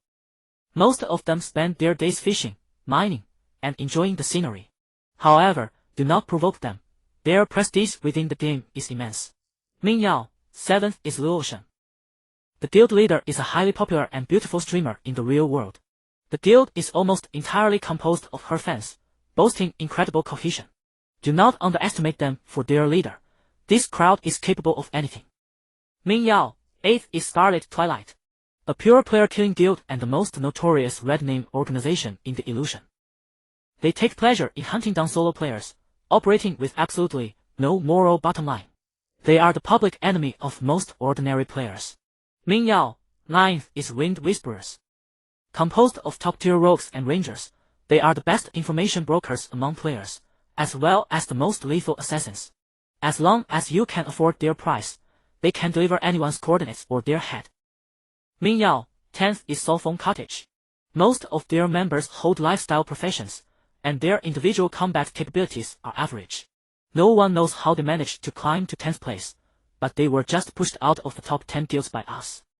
Ming Yao, although our Tilong Pavilion has rushed to 5th place, these established guilds possess deep foundations, and none of them should be underestimated. Yanjiu's finger slid across the screen as he read through all the information line by line. His expression remained entirely unchanged. as though he were reading an ordinary case file at a police station. His attention lingered for a few extra seconds on the section about the Minfao Pavilion. In perfect alignment, silent and highly efficient. The private message interface flashed once more. Min Yao, how is it? Yanjiu, not bad. In Maple Leaf City, within the guild headquarters of Tian Pavilion, Min Yao stared at those two words on the screen, nearly choking on her breath. Min Yao stared at the screen, typed a long string of words, and then deleted them letter by letter. Ultimately, she could only send back a smiling emoji. Yanjiu closed the private message. The fishing float sank abruptly. With a flick of his wrist, he lifted the rod. The empty hook traced an arc in the air, shedding a few droplets of water. The fish had got away. Yet, he did not cast the hook back into the pond. The list of the top 10 guilds lingered in his mind. Minfao Pavilion. In perfect alignment, silent and highly efficient. Perhaps Lucia was in that very guild. Unfortunately, she had always kept her status on Do Not Disturb, making it impossible to initiate a private chat. The heroes of the world were as numerous as crossing carp. Yanjiu stood up, his fighting spirit surging. He casually tossed the brand new fishing rod onto the reclining chair. It was time to claim his other reward. For his previous quest in Bainu Town, he was entitled to select a piece of equipment from the treasury of Maple Leaf City. He recalled that Knight Commander Renaud treated even the silver great spirit slaying blade as a precious treasure. Therefore, the treasury of the City Lord's mansion likely wouldn't hold anything earth-shattering. But it was better than nothing. Perhaps he could find a piece of equipment superior to his current gear. Changing into his novice robe, he strolled leisurely toward the City Lord's mansion. Traversing the broad cobblestone streets, the majestic architecture of the City Lord's mansion soon came into view. Upon seeing him, the guards at the entrance instantly straightened their backs, clenched their right fists, and struck their left breastplates heavily. Lord Earl! Yanjiu paused for a brief moment before realizing they were addressing him. He nodded slightly and walked straight inside. Inside the massive council chamber, Reinhardt was the sole occupant. He stood before a gigantic sand table, his brow furrowed deeply as if studying something of great importance. Hearing footsteps, he looked up. Earl Yanjiu. Yanjiu did not make small talk. I have come to claim my quest reward. He stated his purpose directly. Oh, right. Reinhardt slapped his forehead. Please follow me, Lord Earl. The treasury of Maple Leaf City shall be open to you. Leading the way personally, he guided Yanjiu through several heavily guarded corridors, arriving before a massive, heavy adamantine door. Intricate magical runes were engraved upon the door, radiating faint ripples of energy. Reinhardt pressed his palm against the door and softly chanted an ancient incantation. In the name of the glory of Maple Leaf City. One by one, the runes flared to life. The heavy clanking of mechanisms echoed from behind, and the door slowly swung inward. A scent mingling metallic tanks with magical dust wafted over them. The space inside the vault was not particularly large. On the weapon racks lining both sides were displayed all manner of armed spears, swords, halberds, axes, and every other kind of weapon imaginable. Deeper inside, rows upon rows of armor and magical robes awaited. Most of this equipment gleamed with the luster of bronze and dark iron, while only a handful shone with a silvery white radiance. Count, you may freely choose any item here. Reinhardt made a gesture of invitation, his tone tinged with pride. This Lionheart battle axe was the weapon of the previous Knight Commander, and it has an armor-piercing effect. And this Moonshadow chainmail is a masterpiece of Elven Smith, extremely light, yet highly resistant to magic. Yanjiu's gaze swept over the equipment. He casually picked up a silver-grade one-handed sword. The stats were decent, but compared to the soul-slaying blade in his hand, it fell short by more than a margin and mages couldn't equip it anyway. He put the sword back. He walked along the racks, inspecting every one of the few silver-grade pieces. The results were exactly as he had expected. Not a single one could compare with what he already had. Reinhardt watched him shake his head along the way, his pride gradually giving way to a trace of embarrassment. These treasures, the ones ordinary adventurers would dream of, seemed utterly unworthy of the Count's notice. Just as Yanjiu was about to pick one at random to sell, his movement stopped. In the farthest corner of the vault stood an inconspicuous bookshelf. On it were neatly arranged a number of skill books.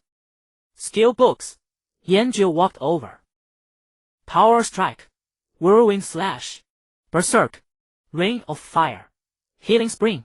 Yanjiu patiently flipped through them one by one. All of them were powerful steel books, but none were what he really needed. Just as he was about to feel disappointed, he pulled a thin booklet from the very bottom shelf. The booklet had no title. Its cover was made of some unidentifiable leather, giving off a strange, warm smoothness in his hand. Arcane Surge. Your next spell deals 100 damage, but has 100 casting time and 100 mana cost. Cooldown, E-minute. Learning condition, intelligence 150. Yanjiu stared at this simple line of introduction. Double damage. The cost was that casting time and mana consumption would also double. His spirit attribute was extremely high, so his incantation time was already far shorter than that of an ordinary mage. Even doubled, Starfall would only require a 2-second incantation. And the damage. A single Starfall, plus the secondary trigger of Twin Moons, plus the bonus damage from Banshee's Love, and if Arcane Surge were activated on top of that. He could not even be bothered to calculate the final number that would appear. He only knew that one blast of that magnitude might instantly melt even a knight of Ming Yao's caliber. This was a burst skill tailor-made for him. This one. Holding the unnamed booklet, he said to Reinhardt. Then he simply slapped the booklet against his chest. The booklet transformed into a soft white light and merged into his body. Ding! You have learned the skill Arcane Surge. Arcane Surge, active skill. Upon activation, your next cast deals 100 damage, has 100 casting time, and consumes 100 mana. Cooldown, E-minute. Casting time, instant. Mana cost, 200. A stream of new knowledge took shape in his mind. Yanjiu nodded to Reinhardt as a farewell. Humming a tuneless little song, Yanjiu walked out of the vault, fully satisfied. Yanjiu reached the entrance of the council hall and stopped. He turned around and asked casually, "Do you have any quests here?" "I'm quite bored right now." Reinhardt chuckled. The remnants of the Shadow Church within the city have been completely wiped out, and the higher-ups are unanimous. The source of the plague outside the city has also been dealt with by you. At present, Maple City enjoys unprecedented peace. For now, there are no troubles that require your personal intervention. Reinhardt straightened his back, his tone full of sincerity. All of this is thanks to you, Count Yanjiu. It is you who brought peace to Maple City. Yanjiu scratched his head. Oh, all right. He acknowledged with a grunt, turned around, and prepared to leave the Lord's mansion. After taking 2 steps, Yanjiu suddenly came back. This abrupt return startled Reinhardt greatly. The city lord instinctively stepped back half a pace before steadying himself. He looked at Yanjiu, who had returned, and spoke cautiously while wiping sweat that didn't exist. "Count, is there anything else?" Yanjiu didn't notice the other's expression at all. "Do you know how to get to other towns? I have friends in other towns, and I don't know how to get there." He paused, then added, "It seems they're in another country." This time, Yanjiu was a bit cleverer. He didn't directly mention the flame country where Su Shenshen was. After all, based on the information he had gathered so far, the relationship between the two kingdoms was not exactly harmonious. Hearing this question, Reinhardt's tense nerves finally relaxed. So it was just about directions. He nodded, his expression turning serious. There are indeed ways to reach the main cities of other countries. However, Reinhardt's words carried a hint of hesitation. "However what?" Yanjiu pressed. "Count, you should know that on our continent, the various kingdoms are connected by great teleportation arrays left over from ancient times. These arrays possess the tremendous power to cross borders, but at the same time, they are extremely unstable." Reinhardt chose his words carefully, trying to explain clearly. The last great war between kingdoms caused irreversible damage to the continent's mana veins. Ever since then, these cross-border teleportation arrays have frequently malfunctioned. Spatial turbulence, coordinate deviation, even being torn apart by void energy, all of these are possible. He paused for a moment, as if recalling some terrifying records. For the safety of his subjects, His Majesty the King has long since issued a decree. It is strictly forbidden for anyone to use the cross-border teleportation arrays without authorization. Only envoy missions bearing a royal charter, equipped with an alchemical wonder known as the Spatial Stabilization Beacon, are permitted to teleport. Yanjiu understood. There was a way, but it was forbidden. How do I get a royal charter? Or, how do I get that beacon? He went straight to the heart of the matter. Reinhardt gave a bitter smile. Count, these two things are beyond the reach of a border city lord like me. The royal charter is personally issued by His Majesty the King, and the spatial stabilization beacon is a strategic resource strictly controlled by the Alchemy Council in the royal capital. To obtain either one, you must have the king's permission. In other words, I need to go to the royal capital. Yanjiu asked. In theory, yes. Reinhardt replied. But the royal capital is heavily guarded, and gaining an audience with His Majesty is as difficult as reaching the heavens. Reinhardt looked at Yanjiu, a sudden thought occurring to him. If you truly wish to obtain the teleportation qualification ahead of schedule, it is not entirely impossible. Under the royal guard, there is a special unit known as the Hand of Balance. Reinhardt lowered his voice slightly. As long as your reputation there is high enough, you can obtain the rank of guard commander. And the guard commander must travel to the royal capital to receive a personal investiture from His Majesty the King. Yanjiu paused in his movements.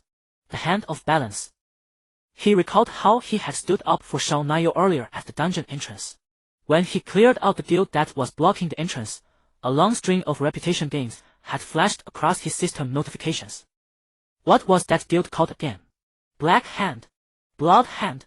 Yanjiu could not quite remember. In any case, they were just a bunch of guys bearing the same prefix. So, I just need to hunt down red-named players, right? He summarized in the simplest terms. Reinhardt froze for a moment, then nodded with a wry smile. In theory, yes. Outlanders with a PK value below 50 points can still enter the main city, though most guards and merchants will not look upon them kindly. Once it exceeds 50, they will be wanted and arrested. He added. If you, Count, wish to take action against them within the city, the guards will also turn a blind eye. We are only too glad to see these city parasites cleared out. Yanjiu complained inwardly. These guards really minded very little business. They did not care about barefisted brawls, and now they did not care about killing red-named players either. Where is the Hand of Balance? Yanjiu asked directly. Reinhardt turned and waved to the personal guard at the door. Take the Count to the station of the balance guard. The personal guard stepped forward quickly and gave Yanjiu a standard military salute, his movements meticulous. Count, please follow me. Yanjiu followed the guard, passing through the city lord's mansion and stepping into the bustling streets of Fenya City. The headquarters of the Hand of Balance was not in any conspicuous location, but rather nestled deep within a quiet, secluded alley. It was an unremarkable stone building, lacking even a signboard at the entrance. Only two faded stone lions crouched there in silent vigil. Having escorted him to the entrance, the guard bowed and withdrew. Yanjiu pushed open the heavy wooden door and stepped inside. The interior was dimly lit, and an elderly officer was dozing off over a desk. Hearing the noise, he reluctantly raised his head and rubbed his bleary eyes. Something you need? His tone carrying a hint of impatience. Yanjiu said nothing, merely standing there quietly. The old officer sized him up for a few moments, as if the system was determining his identity. The impatience on his face vanished instantly. He bolted upright from his chair and straightened his heavily wrinkled uniform. Ah, so it is Count Yanjiu. We have already heard of your previous righteous deeds. The old officer's attitude grew respectful. I did not expect you to care so deeply about maintaining order as well. It seemed his dozen or so reputation points were already enough to unlock the quests here. Yanjiu thought to himself. The old officer took a simple, ancient bronze token from a drawer and presented it with both hands. One side of the token bore the kingdom's emblem, while the other featured an exquisite balance scale. This is the balance token, and it serves as the symbol of identity for our guard members. Your reputation with the Royal Hand Balance Guard is sufficient. You may directly accept containment missions. Ding! You have accepted the quest, Judgment of Balance Eye. Quest objective: hunt down red-named players to obtain 100 points of Hand of Balance reputation. Current progress: 13,100. Quest reward: token upgrade, guard scale emblem. Ding! You have obtained the quest item, Balance Token. Balance Token, upon use, detects the coordinates of the player with the highest PK value within 1,000 yards around Fenya City. Yanjiu took the token, weighed it in his hand, and then turned to leave. Count, I wish you fortune in battle. The old officer behind him bowed once more. Yanjiu stepped out of the alley, breathing in the fresh air outside. He looked at the token in his hand, then thought of the guild war that was set to begin tomorrow. He would have to participate under the identity of pinnacle. He was still not used to wearing that dress. This was a perfect opportunity to practice using these red-named players. With a single thought, his body was enveloped in a soft glow. As the light dispersed, the tall man who had been wearing the novice robes vanished. In his place stood a cool, aloof young girl dressed in a gauze skirt and a veil. Yanjiu, or rather, pinnacle, stretched his limbs, feeling a bit awkward as the hem of the skirt swayed against his legs. He raised the balance token in his hand. The token vibrated slightly, and a faint red light shot out from the pointer of the scale, directing toward the west of the city. A set of coordinates appeared in his vision. Fengya's Brass Tavern. A tavern? Yanjiu remembered. The honey brew stored in his bag seemed to have run out. It was the perfect chance to take care of business and buy a few bottles of wine along the way. On the streets of Fengya City, an incongruous figure drew the attention of all the passers-by. The hem of the gauze skirt swayed gently with her steps, and every movement made Yanjiu feel a wave of awkwardness. The gazes cast from around them were a mix of astonishment, curiosity, and scrutiny. He paid them no mind. He adjusted the veil over the bridge of his nose, and soon arrived at the Fengya's Brass Tavern. The wooden signboard swayed gently in the wind, making a soft creaking sound. The rich aroma of alcohol and clamorous voices drifted through the gaps in the door. Yanjiu did not push the door open. He raised his leg and kicked the oak door directly. Bang! A loud crash echoed. The door slammed heavily against the inner wall, and the entire tavern instantly fell dead silent. Everyone froze in their tracks, turning their heads in unison to look toward the entrance. Light poured in from the open doorway, outlining a slender and tall silhouette. The balance token in Yanjiu's hand was emitting a faint red glow. Within his vision, a bright red marker precisely locked onto the head of a berserker sitting in the corner of the tavern. ID, SSS-rank. PK value, 27. Swiss. Yanjiu recalled the intelligence Ming Yao had sent him. SSS-rank. A guild that took pleasure in hunting down ordinary players. He stepped into the tavern. His footsteps on the wooden floor created a rhythmic tapping sound, exceptionally clear in the dead silence. Yo, where did this little beauty come from? Did you wander into the wrong place? At SSS-rank's table, a rogue whistled, his words frivolous. The few people gathered around the table all had IDs prefixed with the same SSS characters. They burst into uproarious laughter. Yanjiu ignored them and walked straight toward SSS-rank. He stopped in front of the table. In the next second, he raised his foot again, precisely kicking the leg of the stool Longfei was sitting on. Crack! The crisp sound of wood splintering echoed. SSS-rank was caught completely off guard, crashing awkwardly to the ground along with the broken stool with a dull thud. Ha ha ha! Longfei, are you seriously that weak? Getting knocked down by a little girl? The surrounding companions burst into even more unbridled laughter, not taking the matter seriously at all. SSS-rank's face instantly flushed the color of pig liver. He leapt up from the ground, his face contorted in a hideous mask of humiliation and rage. You stinking bitch, you're fucking asking for death. He roared, snatching up the great axe beside him as a cold gleam cleaved down toward Yanjiu's head. The wind howled. Yet Yanjiu did not take even half a step back. He merely raised his hand, gripping the spirit-slaying blade at his waist. Clang! The sound of the long blade unsheathing was crisp and chilling. A silver light flashed, striking second but arriving first. Before the giant axe could descend, a trajectory of ultimate speed was sliced. SSS-rank's movements ground to a sudden halt. The rage on his face freezing. A terrifying crimson number floated up slowly from his head. -6716. Before he could even let out a scream, his towering body transformed into a beam of white light and vanished on the spot. The heavy great axe clattered onto the ground with a clang, kicking up a few sparks. Several silver coins and a piece of equipment dropped from the white light. System, you have slain the red-named player SSS-rank. Royal Guard, Hand of Balance Reputation 1. It seemed that the level of PK value had nothing to do with the reputation gained. Yanjiu had hoped he could gain over 20 points in one go.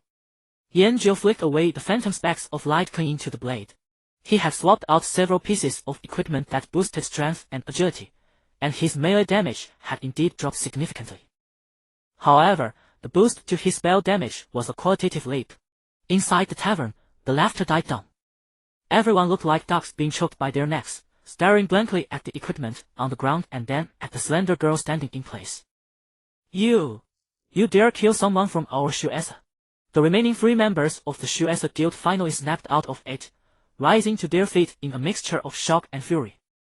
They drew their weapons, their eyes filled with fierce light. Yanjiu did not give them any opportunity. With a flick of his wrist, the blade light flashed. Simultaneously, with a single thought, an instant cast spell materialized. A speck of brilliant starlight emerged in his palm, and he blasted it forward.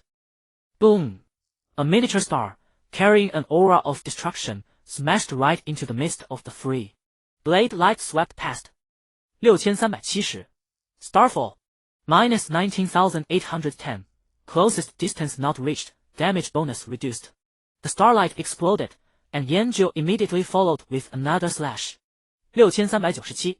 Screams had barely begun before they were instantly snuffed out. The 3 players bearing the Shuesa prefix could not even take a single step before following in their companions' footsteps, vanishing as 3 beams of white light. System, you have slain the red-named player Shuesa Tufel. Royal Guard, Hand of Balance Reputation 1. System, you have slain the red-named player Shuesa Annie. Royal Guard, Hand of Balance Reputation 1. System, you have slain the red-named player Shuesa Fengren. Royal Guard, Hand of Balance Reputation 1. The world fell quiet once more. Only coins and equipment littered the floor, gleaming under the dim lighting. Yanjiu executed a stylish blade flourish, sheathing the spirit-slaying blade, and then gathered the coins and equipment into his bag. The entire process was as fluid as flowing water, filled with a violent aesthetic that stood in stark contrast to his current appearance. He turned around, walking toward the tavern owner, who was completely petrified, still holding a cobwebbing cloth in his hand. The owner's body trembled slightly, his lips quivering, unable to utter a single word. Yanjiu slapped a gold coin onto the bar counter. Give me 10 bottles of honey brew. His voice was cool and calm, without the slightest ripple of emotion. Trembling, the tavern keeper retrieved 10 full bottles of sweet honey brew from beneath the counter, presenting them with both hands as though they were not mere liquor, but some life-saving tribute. Yanjiu casually swapped the bottles into his backpack. Shouldering the long blade that clashed utterly with his current attire, he fished out a candied apple from his bag. Crunch! The crisp sound of chewing echoed through the dead-silent tavern. Lacking even a shred of ladylike grace, he took large bites of the apple and turned to stride out of the ruins. As Yanjiu walked along the road, he raised the Tianping token once more. A crimson glow pointed toward the next coordinates. Fengya City, South Gate. Taking his final bite of the apple, Yanjiu casually tossed the core, which landed with pinpoint accuracy into a distant trash bin. He stood up and made his way toward the city gates. Before long, he arrived. This time, the scene was far grander than the one in the tavern. A massive crowd of players gathered before a temporary recruitment outpost, the atmosphere buzzing with excitement. Embroidered upon the recruitment banner was a magnificent harp insignia. The Oracle Guild. Yanjiu's token was locked precisely onto a paladin standing at the forefront of the crowd.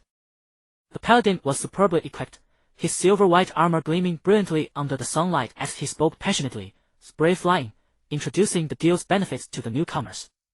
ID, Oracle Xingguang. Red name value, E. This was slightly problematic.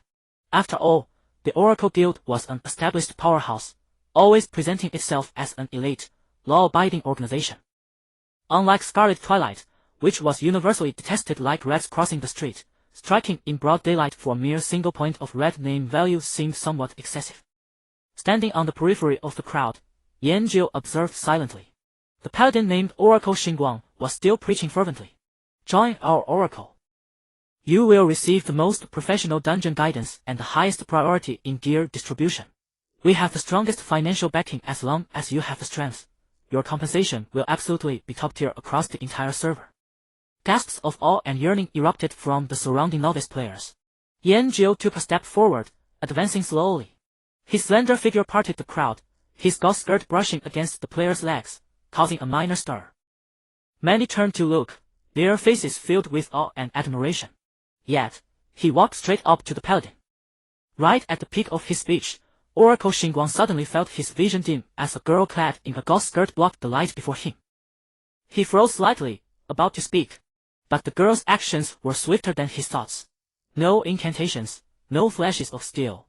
She merely raised her hand, resting a pale, slender finger gently against his forehead. The world before Oracle Xingguang instantly plunged into darkness. In the next second, the light returned, and he realized he was no longer at the bustling city gates.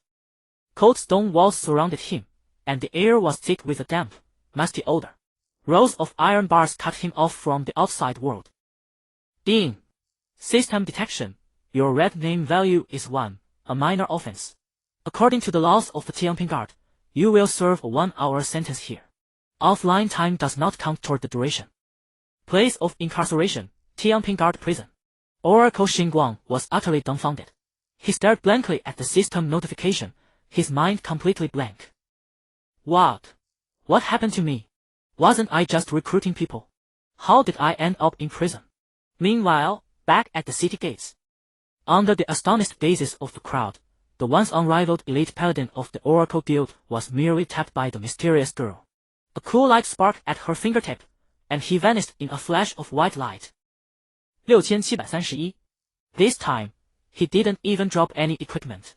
While the onlookers were still dazed, Yanjiu did not linger for a second. His body dissolved into specks of starlight, instantly vanishing from the spot. Astral walk. In the next instant, he materialized dozens of yards away, immediately surging forward. Wind walk. His figure turned into a blurry afterimage, slipping into the city's complex streets before the crowd could completely erupt. Where is Boss Xingguang? Who was that girl just now? She's so beautiful, and her clothes are gorgeous. Holy crap!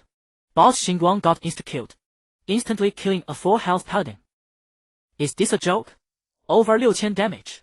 Is she fighting a boss? Where are the guards? Why aren't the guards doing anything? The clamor behind him was quickly left far in his wake. Yanjiu twisted and turned through the alleys, entering an empty lane. He retrieved the Tianping token once more. The red light flickered, pointing toward a tailor shop on the other side of the city. Ignoring the storm brewing behind him, he focused on the next target. Ding! You have slain the red name player Oracle Xingguang. Reputation with the Royal Guard, Hand of Tianping 1. Current progress, 18100. 15 minutes later. In the largest tailor shop in Fengya City, a female mage who was browsing fabrics suddenly shrieked and dissolved into a flash of white light. Before the surrounding players could react, they only caught a glimpse of a figure in a gauze skirt vanishing through the doorway. System, you have slain the red name player Fengguax Liu. Reputation with the Royal Guard, Hand of Tianping 1. Half an hour later. At the blacksmith shop in the east of the city, a berserker repairing his gear was bargaining with the blacksmith. The space behind him warped slightly. A brilliant pillar of astral energy crashed down with a resounding boom. The berserker, along with the floor beneath his feet, vaporized instantly. System, you have slain the red name player Ido Yaich Pangia. Reputation with the Royal Guard, Hand of Tianping 1. 1 hour later. The regional chat channel of Fengya City had completely erupted. Region Dunshrilliu Dashikshan, this is insane. What on earth is happening in the city? My friend was just standing outside the auction house and suddenly vanished. Region Nika Kaifantang, it's a girl. She's wearing a gauze skirt and a veil. She runs off right after killing. You can't catch her at all. Region Wajenda Huixia, I saw her. She teleports. She also uses a special, beautiful spell with starlight. Her damage jumps by several thousands at a time. What kind of god is this? More than a dozen members of Scarlet Twilight have been killed by her. Region Huoluo Sheijia, Xingguang. Could it be one of the three supremes? That astral walker. Region Scarlet Bedeo, where is that wretched woman? How dare she touch our Scarlet people? Our entire guild will hunt her down until she quits the game. Region Inhu, Scarlet Bedeo, does your guild even have anyone left? I just saw a 5-man party of yours get completely wiped out in the city. The entirety of Fengya City was gripped by fear. Those red name players who usually relied on their skills to murder and plunder were now hiding in dark corners, not even daring to breathe loudly. They dreaded that the Grim Reaper in the gauze skirt would suddenly materialize behind them. Meanwhile, The culprit behind all this chaos was relaxing by the lake in the courtyard of his grand mansion. Having restored his original appearance, Yanjiu reclined leisurely on a fishing chair. He checked his quest progress. Judgment of the scales, current progress, 51,100. In a little over 3 hours, he had eliminated 33 red name players. The efficiency was quite decent. Glancing at the system time, he saw that the 6 hours required by the game had been met. Storing away his token, he stretched and let out a yawn. It was time to log off and eat. He paid absolutely no mind to the bloodbath and chaos he had just unleashed upon Funya City. Accompanied by a flash of white light, his figure vanished from the game world. The night was like ink, slowly seeping through. Yanjiu sat up in bed, the room dim, only the computer case still glowed with a pale blue light. He glanced at the phone. It was a little past 7 evening. A residual tremor from the game's battles lingered in his body, a strange exhilaration, yet mixed with a hint of loss. He stood up, shed his t-shirt, and put on a clean black hoodie, staggering as he walked out of the room, ready to go downstairs for something to eat. He was about to turn toward the door, but paused outside Su Shenshen's room. A faint sound leaked through the door crack. Not the clamor of a TV show, but a restrained yet sharp quarrel. It was Su Shenshen on the phone. Yanjiu couldn't make out the exact words, only fragments warped by emotion. He had no habit of eavesdropping. His body naturally settled in the shadow not far from the door. He leaned against the wall, standing quietly. The corridor's motion sensor light didn't come on, hiding him in darkness. A few minutes later, the intermittent argument faded away completely. The room returned to silence. He waited a moment longer, then raised his hand and knocked softly on the door. Knock, knock. There was no response inside. He knocked again, with a bit more force. After a few seconds, the door lock gave a faint click, and the door was opened a crack from the inside. Yanjiu pushed the door open. The room was lit by only a dim amber bedside lamp. Su Shenshen sat on the bed's edge, back to the door, shoulders rising and falling softly. She had seemed tense at first, but when the door opened and she turned her head to see Yanjiu, all the taut lines on her face instantly relaxed. In the next moment, she stood up, like a boat that had found harbor, and dove straight into Yanjiu's arms. A familiar fragrance drifted into his nose. She buried her face in his chest, rubbing hard as if drawing strength from him. Yanjiu's body stiffened. Usually, he might have instinctively stepped back. This time, his hand rose halfway and then lowered again. He could feel her body tremble slightly. Sister Su, is something the matter? His voice broke the room's silence. I can also say a few words at the police station now. He paused, then added, if you're short of money, I have plenty on me. The person in his arms shook her head, saying nothing. She simply tucked her head deeper, greedily breathing in the clean and refreshing scent on him, as if it were the only medicine to bring her peace. Yanjiu scratched his head. In this situation, he really didn't know what to do.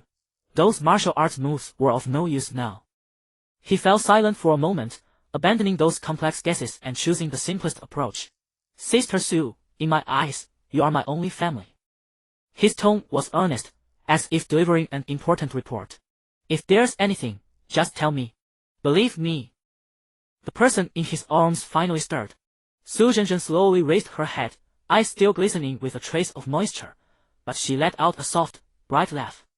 That smile dispelled the gloom that lingered on her face. It's not that serious. She reached out and gently pinched Yanjiu's cheek. My family wants me to go back home. But living here suits me. I don't want to leave. Family matters. Yanjiu picked up on the keyword. Since it's a family matter, there wasn't much more he could say. He had always kept Su Shenshen's feelings at bay, drawing a clear boundary.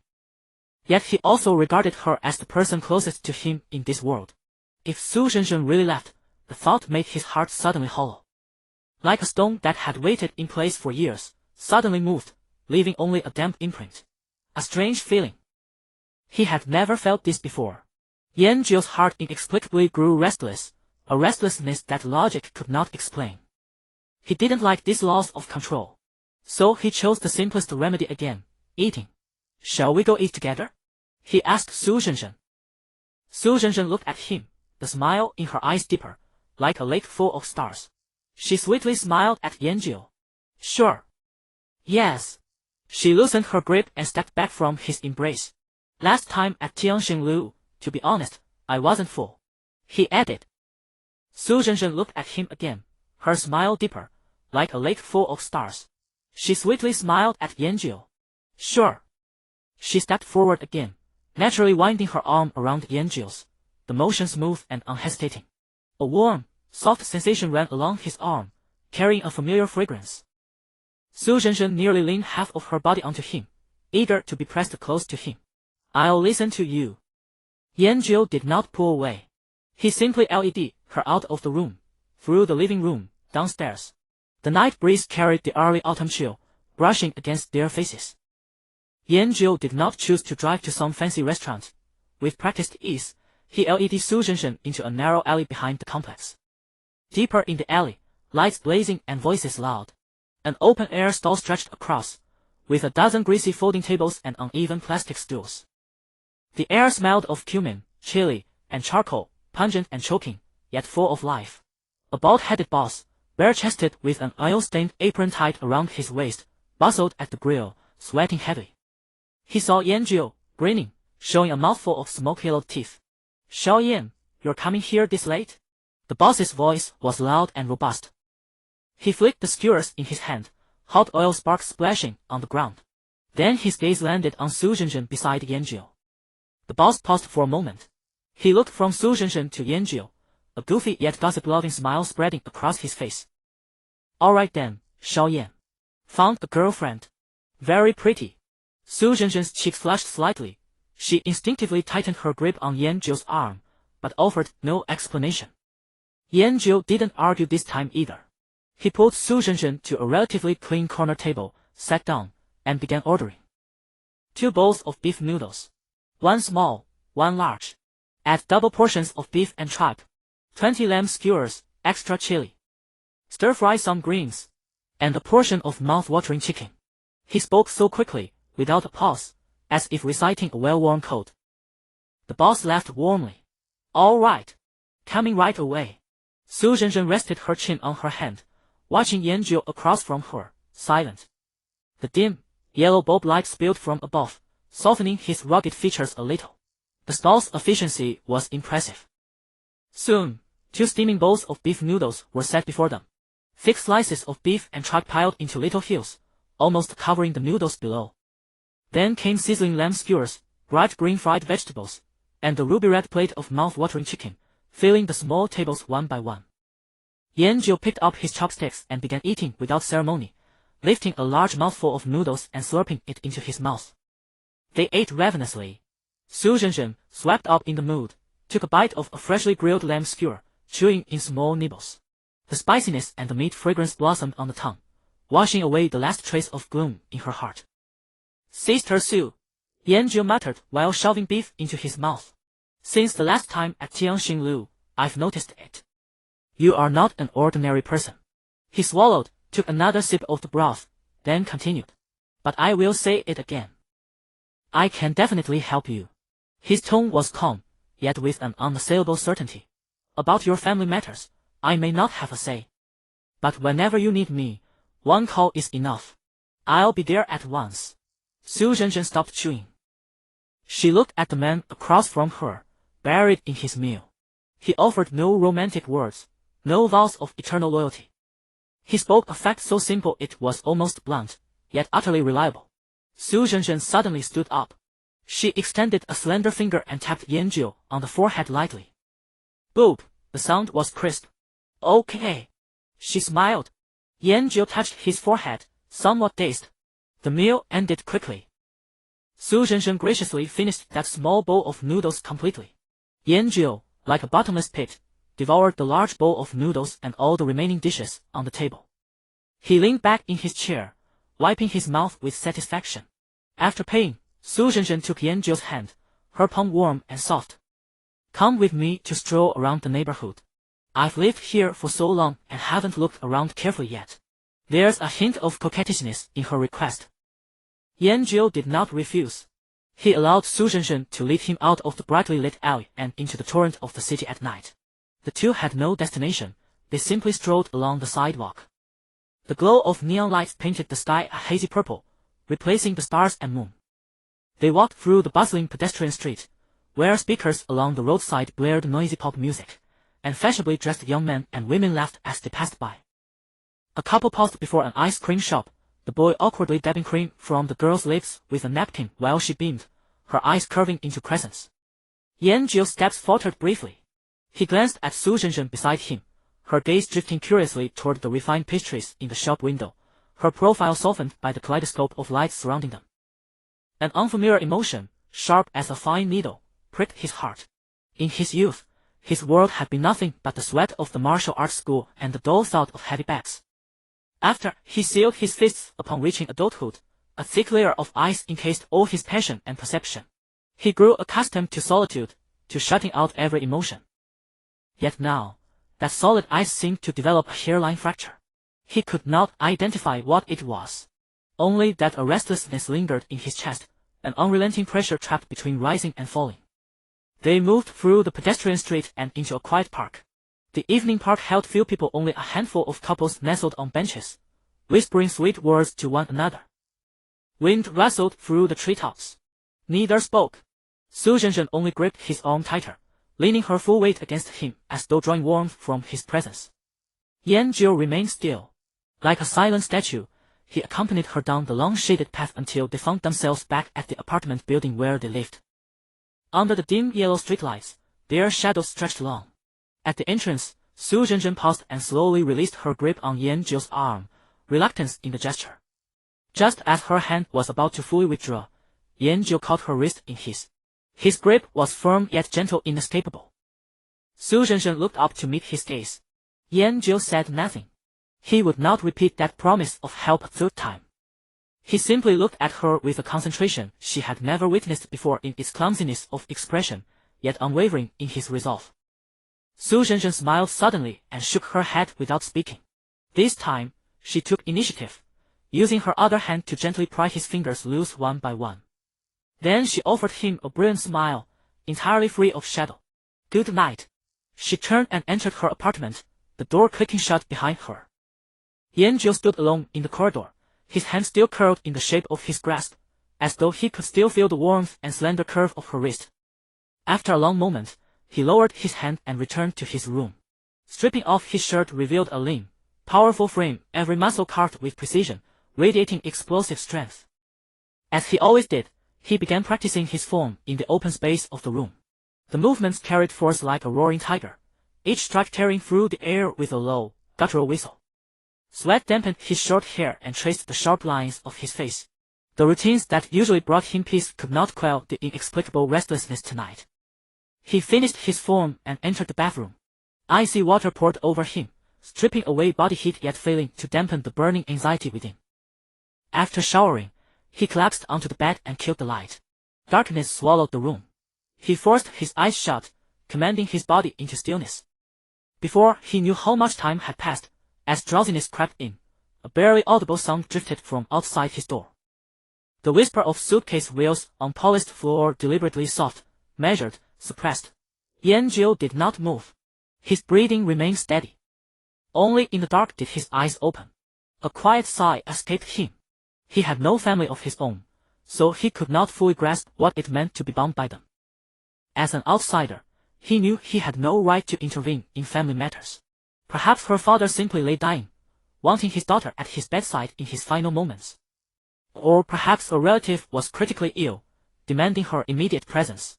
These were reasonable possibilities. He could not stop her, nor should he. But what if none of that were true? What if her family had coerced her back into an unwanted marriage? What if this time she returned, her phone confiscated, cut off from the world entirely, a canary trapped in a cage? Dramatic plots he had dismissed as television fiction now haunted him. When the possibility touched Su Zhenzhen, he could not stop himself from imagining the worst. Sister Su was his family, the only family he acknowledged in this world. Whatever the circumstances, he needed to see for himself that she was safe before he could find peace. Once the thought took hold, it could not be contained. Yanjiu sprang from the bed, and in the darkness, his bare torso contracted, muscles swelling with sudden tension. Powerful lines traced across his body, vivid and undeniable. The formidable physique he had suppressed for years awakened now like a dormant volcano finally stirring. After many years, it prepared to operate at full capacity for the first time. He did not turn on the lights. In the darkness, Yanjiu's body resembled a fully drawn ball as he pushed open the glass door leading to the balcony. The night wind rushed in, rustling the curtains. Down below, the taillights of a red sports car carved an arc, merging into the flowing traffic of the street. It was Su Zhenzhen's car. Without a moment's hesitation, Yanjiu's leg muscles tensed instantly, and he launched himself from the third-floor balcony like a cannonball. His body traced a spectacular parabola through the air, landing precisely on the roof of the apartment building opposite. He touched down in absolute silence. The asphalt shingle roof beneath his feet did not even shudder in the slightest. Like a cheetah, he crouched low, sprinting swiftly along the edge of the rooftop. Below, the red sports car threaded through the traffic at high speed. Yanjiu was even faster. Since childhood, he had never cultivated the internal energy methods of any martial set. He simply breathed in the way he found most comfortable and exerted force in the most effortless manner. This innate instinct had long since surpassed the so-called internal martial arts masters of the mundane world. Reaching the end of the building, he exerted power through his feet and leaped once more, crossing the dozen-meter-wide street to land steadily upon the external air conditioning unit of another building. With a light tap of his toes against the metal casing, he used the momentum to spring forward again. The wind howled past his ears. The city's neon lights flowed beneath him, blurring into a sea of radiance. He sprinted across several blocks without feeling the slightest fatigue, his heartbeat steady and powerful. At last, the red sports car decelerated, turning into a quiet, historic district in the west of the city. Finally, it pulled up before an ancient, elegant courtyard estate. High walls of grey tile loomed, with two stone lions crouching at the entrance, and the vermilion gates were tightly shut. Two exceptionally burly men stood before the gates. Upon seeing Su Zhenzhen step out of the car, they immediately bowed in respect and opened the heavy doors. Su Zhenzhen's figure quickly vanished behind the gates. Yanjiu paused within the shadow of a distant building, his body blending seamlessly with the darkness. He waited a moment, ensuring there were no pedestrians nearby. His figure flickered as he moved rapidly along the shadows at the base of the wall. The temples of the two burly men at the gate bulged prominently, and their breathing was deep and drawn. They were trained martial artists. They guarded the gates dutifully, but noticed absolutely nothing. Yanjiu circled around to the side wall of the courtyard. Taking a few steps back, he ran forward, took 3 consecutive steps up the wall to elevate his body, gripped the top of the wall with both hands, and scaled over silently. Inside the courtyard, artificial hills and flowing water created a picturesque scene, with winding paths leading to secluded spots. Avoiding the patrolling guards, he followed a faint sound of voices and slipped into the inner courtyard. In the inner courtyard, an elderly man dressed in a dark silk tan suit sat in a rocking chair, swaying gently. He hid in the shadow behind the artificial hill, like a lifeless rock. The lights in the courtyard cast a warm yellow glow, yet they could not penetrate the corner where he hid. Su Zhenzhen stood in the center of the courtyard, her silhouette appearing somewhat frail. The elderly man in the rocking chair opposite her was indeed the one who had argued with her on the phone earlier. "Grandfather." Su Zhenzhen's voice was soft, laced with a trace of exhaustion. The elderly man did not stop rocking, nor did he even open his eyes. "So you still remember I am your grandfather?" His voice was aged, yet it carried an unquestionable authority. "I did not have you return just so you could indulge your whims." The rocking chair came to a halt. He opened his eyes. Within those turbid depths, there was none of the warmth of an elder, only the shrewdness and coldness of a merchant. "The Su family has raised you for so many years. Now, it is time for you to repay the family." Su Zhenzhen clenched her fists, her nails digging into her palms. "Is the money I wire back every month still not enough?" "Money?" The elderly man let out a brief, contemptuous sneer. "Do you think the Su family lacks your pittance of money?" From the small table beside his rocking chair, he picked up a printed document and tossed it carelessly to the ground. The papers scattered, the topmost sheet bearing an intricate emblem. Yanjiu recognized that emblem. He had seen it in the guild records Ming Yao had sent to her. It was the icon of the Windwhisperer Guild. It was something from the illusionary realm. "Stop playing dumb." The elderly man's tone grew impatient. "The guild territory token. It is in your hands, isn't it?" Su Zhenzhen's body stiffened. That is something from a game. It has nothing to do with reality. Nothing to do with reality. The elderly man reacted as if he had heard the most ridiculous joke. Zhenzhen, you are still far too naive. What do you think that is? An ordinary game. Leaning forward, his hands resting on a dragon head cane, he slowly stood up from the rocking chair. That is a second world. A brand new world that has yet to be carved up. Whoever establishes a foothold first will command the power of discourse for the next several decades. The Su family must be the first. His voice was filled with an irresistible ambition and fanaticism. Hand it over, and I will have the Su family's most elite team take charge to establish our first main city in the illusionary realm with the utmost speed. You! Su Zhenzhen trembled with rage. That is my own property. We obtained it through our own capabilities. Your capabilities. The elderly man struck the ground heavily with his cane, producing a dull thud. Your capabilities were also given to you by the Su family. Without the Su family, you are nothing. Right now, I am not negotiating with you. I am commanding you. Su Zhenzhen raised her head stubbornly, tears welling up in her eyes but never falling. I will not. Insolent. The old man slapped Su Zhenzhen across the face, the sharp crack shattering Yan Zhou's composure. The atmosphere in the courtyard instantly plunged to freezing point. Several black-clad guards, who had been on standby in the shadows, closed in silently, blocking all of Su Zhenzhen's paths of retreat. The elderly man sat back down in his rocking chair, his face resuming its placid, unreadable calm. I gave you a chance. He paused, then shifted the topic. Do you think I am unaware of the boy living with you? In the shadow behind the artificial hill, Yan Zhou's breathing hitched for a fraction of a second. A mere armed police officer, orphaned young, with no background whatsoever. The elderly man spoke unhurriedly, as if stating an insignificant fact. Quite a fighter, isn't he? Unfortunately, in this era of the illusionary realm's arrival, fists are the most useless things. His fingers tapped lightly on the armrest of the rocking chair, producing a rhythmic tap, tap sound. If you do not hand it over, I can make him vanish from this world tomorrow without a trace. You wouldn't dare. Su Zhenzhen's shriek pierced the silence of the courtyard. Try me. The elderly man closed his eyes, refusing to utter another word. The threat was more than enough. Unbeknownst to them, the lights in the courtyard had grown harsh and glaring. Su Zhenzhen stood within that pool of light, her face deathly pale, resembling a flower on the verge of withering. She slowly closed her eyes, a single tear finally sliding down her cheek. At the very moment she was about to speak and compromise, a dark figure stepped out from the shadows behind the artificial hill without any warning. Just like that, step by step, he walked into the light. There were no footsteps. It was as if he had not walked out, but rather materialized directly from the air. Yan Zhou? Su Zhenzhen snapped her eyes open, staring in disbelief at the figure who had suddenly appeared.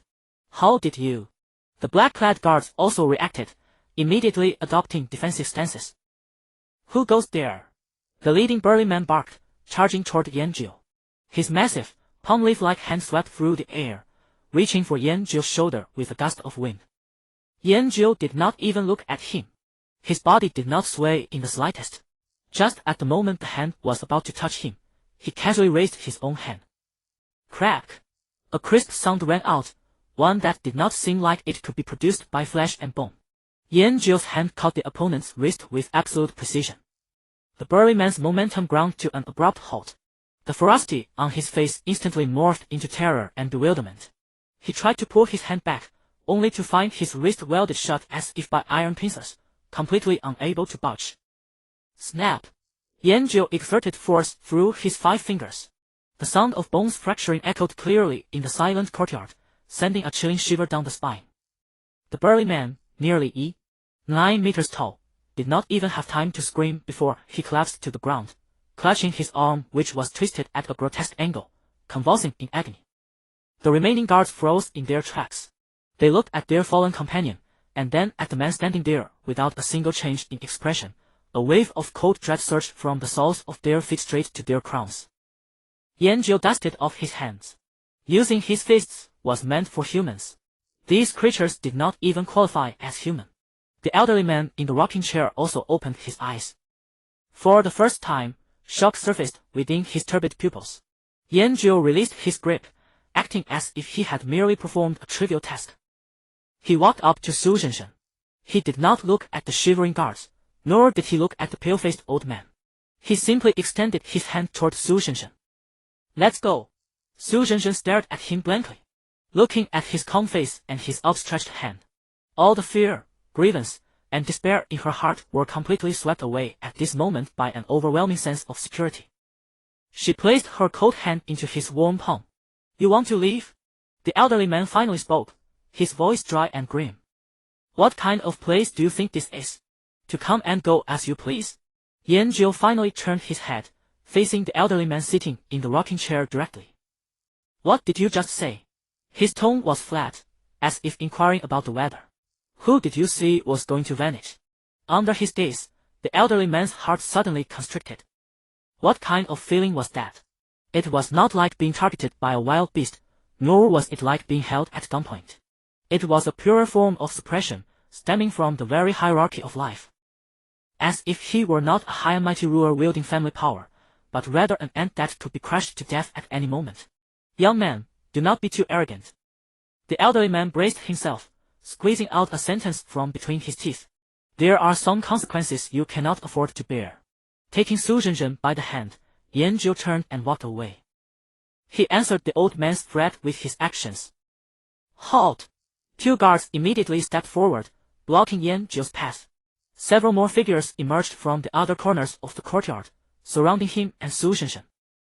These men were bodyguards hired by the Su family at an exorbitant cost, each possessing extraordinary martial prowess.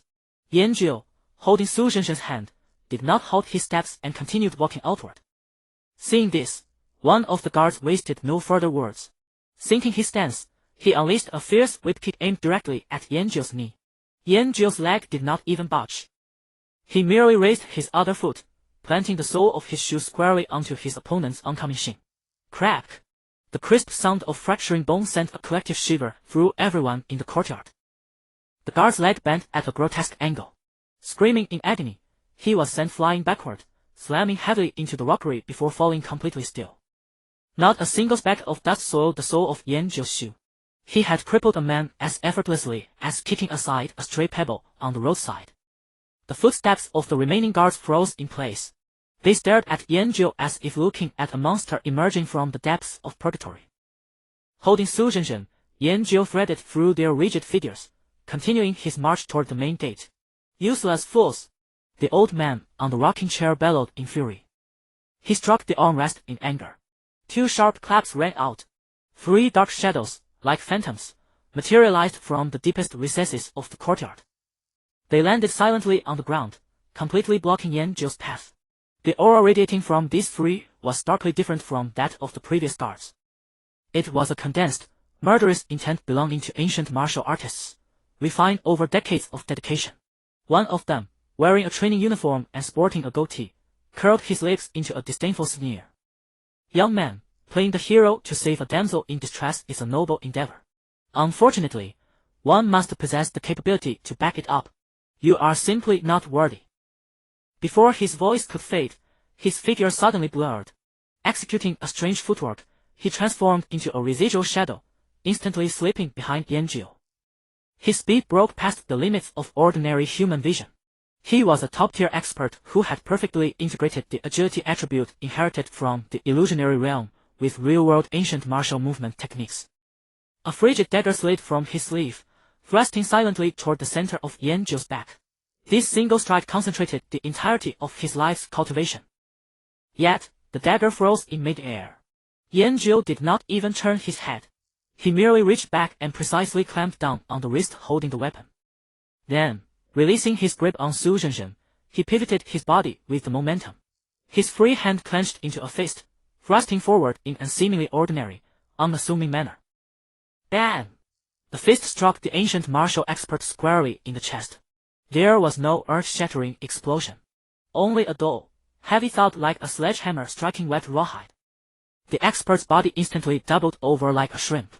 He was sent flying backward, plowing a long furrow across the ground before finally coming to a halt as he crashed into the corner of the wall. He did not lose consciousness. His eyes bulged wide, his rib cage was entirely shattered, and his internal organs had been reduced to mush. He gasped, but only blood mixed with fragments of his viscera welled up continuously from the corners of his mouth. Boundless terror utterly consumed his sanity. Staring at the man who still stood in his original spot, his breathing entirely undisturbed, the expert summoned his remaining strength to squeeze a few raspy syllables from his throat. I'm POS. Cybo. How could you be so strong? It was a despair and helplessness stemming from the very essence of life, as if facing a collapsing mountain or a raging tsunami. Yanjiu paid no heed to the dying insect at his feet. He took Su Zhenshen's hand once more and continued toward the gate. The remaining two ancient martial experts exchanged a glance. Through each other's reactions, they both saw an absolute, paralyzing horror. Yet, without facing it firsthand, one could never truly comprehend such terror. Refusing to accept defeat, the two tightened their grips on their weapons. Without a moment's hesitation, they let out low growls and charged at Yanjiu simultaneously from the left and right. The one on the left whipped his palms in rapid succession, conjuring a howling wind as he struck toward Yanjiu's head. The one on the right curved his fingers like talons, tearing through the air to claw at the arm Yanjiu used to hold Su Zhenshen. They were ancient martial artists. They possessed their own pride and principles, refraining from targeting a defenseless woman like Su Zhenshen. This was their final line of integrity. Yanjiu's steps finally ground to a halt. He gently shielded Su Zhenshen behind him, freeing both of his hands. Facing the coordinated onslaught of two long-renowned ancient martial experts, he performed a simple gesture. He raised his hands. His left hand clamped onto the wrist of the man on the left. His right hand seized the wrist of the man on the right. Then, he slammed his hands together toward the center. Bam! The bodies of the two experts collided violently against each other, completely out of their control. The sound of shattering bones crackled like a string of lit firecrackers. One of them lost consciousness on the spot, collapsing limply to the ground. The other managed to retain a sliver of awareness. Lying on the floor, he stared blankly at the dim, yellow lights of the courtyard, his mind a complete void. He had practiced martial arts since childhood, training relentlessly through the bitter cold of winter and the scorching heat of summer. Reaching middle age, he had finally become a master of his generation. When the illusionary realm descended, he was in his element, combining the strength inherited from the game with his own martial arts, even securing a spot on the level leaderboard. He believed he was already among the pinnacle of individual martial strength in this world. Yet today, he could not even withstand a single casual strike from this young man. The beliefs he had held for decades were utterly shattered in this single instant. The entire courtyard fell into a deathly silence, save for the heavy, labored breathing of the old man sitting on the rocking chair. Yanjiu did not spare a single glance for the two crippled men on the ground. He took Su Zhenshen's hand once more and led her, step by step, out of this oppressive manner. From beginning to end, no one dared to stand in their way. Outside the vermilion gates, the icy night wind brushed against their faces. Behind them came the heavy, rhythmic thuds of a cane violently striking the ground, filled with exasperated madness. Su Zhenshen's hands were clenched tightly, her fingertips ice cold. To her, Yanjiu was simply a charming young man. Orphaned and friendless, even if she told him, he could do little to help her. After all, the Su family's power was far too formidable. A low-ranking officer, even if he had earned some money in that illusion, could never shake a giant like the Su family. Besides, Su Zhenshen had never seen Yanjiu fight, nor did she know his true strength. This time she had witnessed it. These three experts were brought in by the Su family at enormous cost, treated like revered guests, pampered and catered to. Sometimes they didn't even respect Elder Su, yet in Yanjiu's hands they were tossed aside like trash. But she clung tightly to his arm, her body still trembling uncontrollably. She understood that sometimes martial power alone could not represent everything. Su Zhenshen's voice trailed off in broken whispers. This is the Su family, an entity that wields absolute power over Jinlo. You've offended the Su family. There will be no place for you here. Yanjiu pulled her toward the red sports car and opened the door. He said nothing. He simply made his stance clear through action. Su Zhenshen climbed into the car, and Yanjiu comfortably made his way to the passenger seat, plopping down with ease. The sports car smoothly departed from the old mansion. Where are we going? Su Zhenshen's emotions had stabilized somewhat, though bewilderment and lingering fear still filled her heart. Yanjiu didn't look at her. Home. It's fine. If worst comes to worst, we'll go somewhere else. His answer was simple and direct. He paused for a moment, then added. As long as you're with me. He spoke those words with the same casual tone one might use to comment on the weather. Yet to Su Zhenzhen's ears, it was like a devastating earthquake. Her entire body froze. Her mind went blank. All her fear, all her anxiety, all her grievances were swept away in an instant.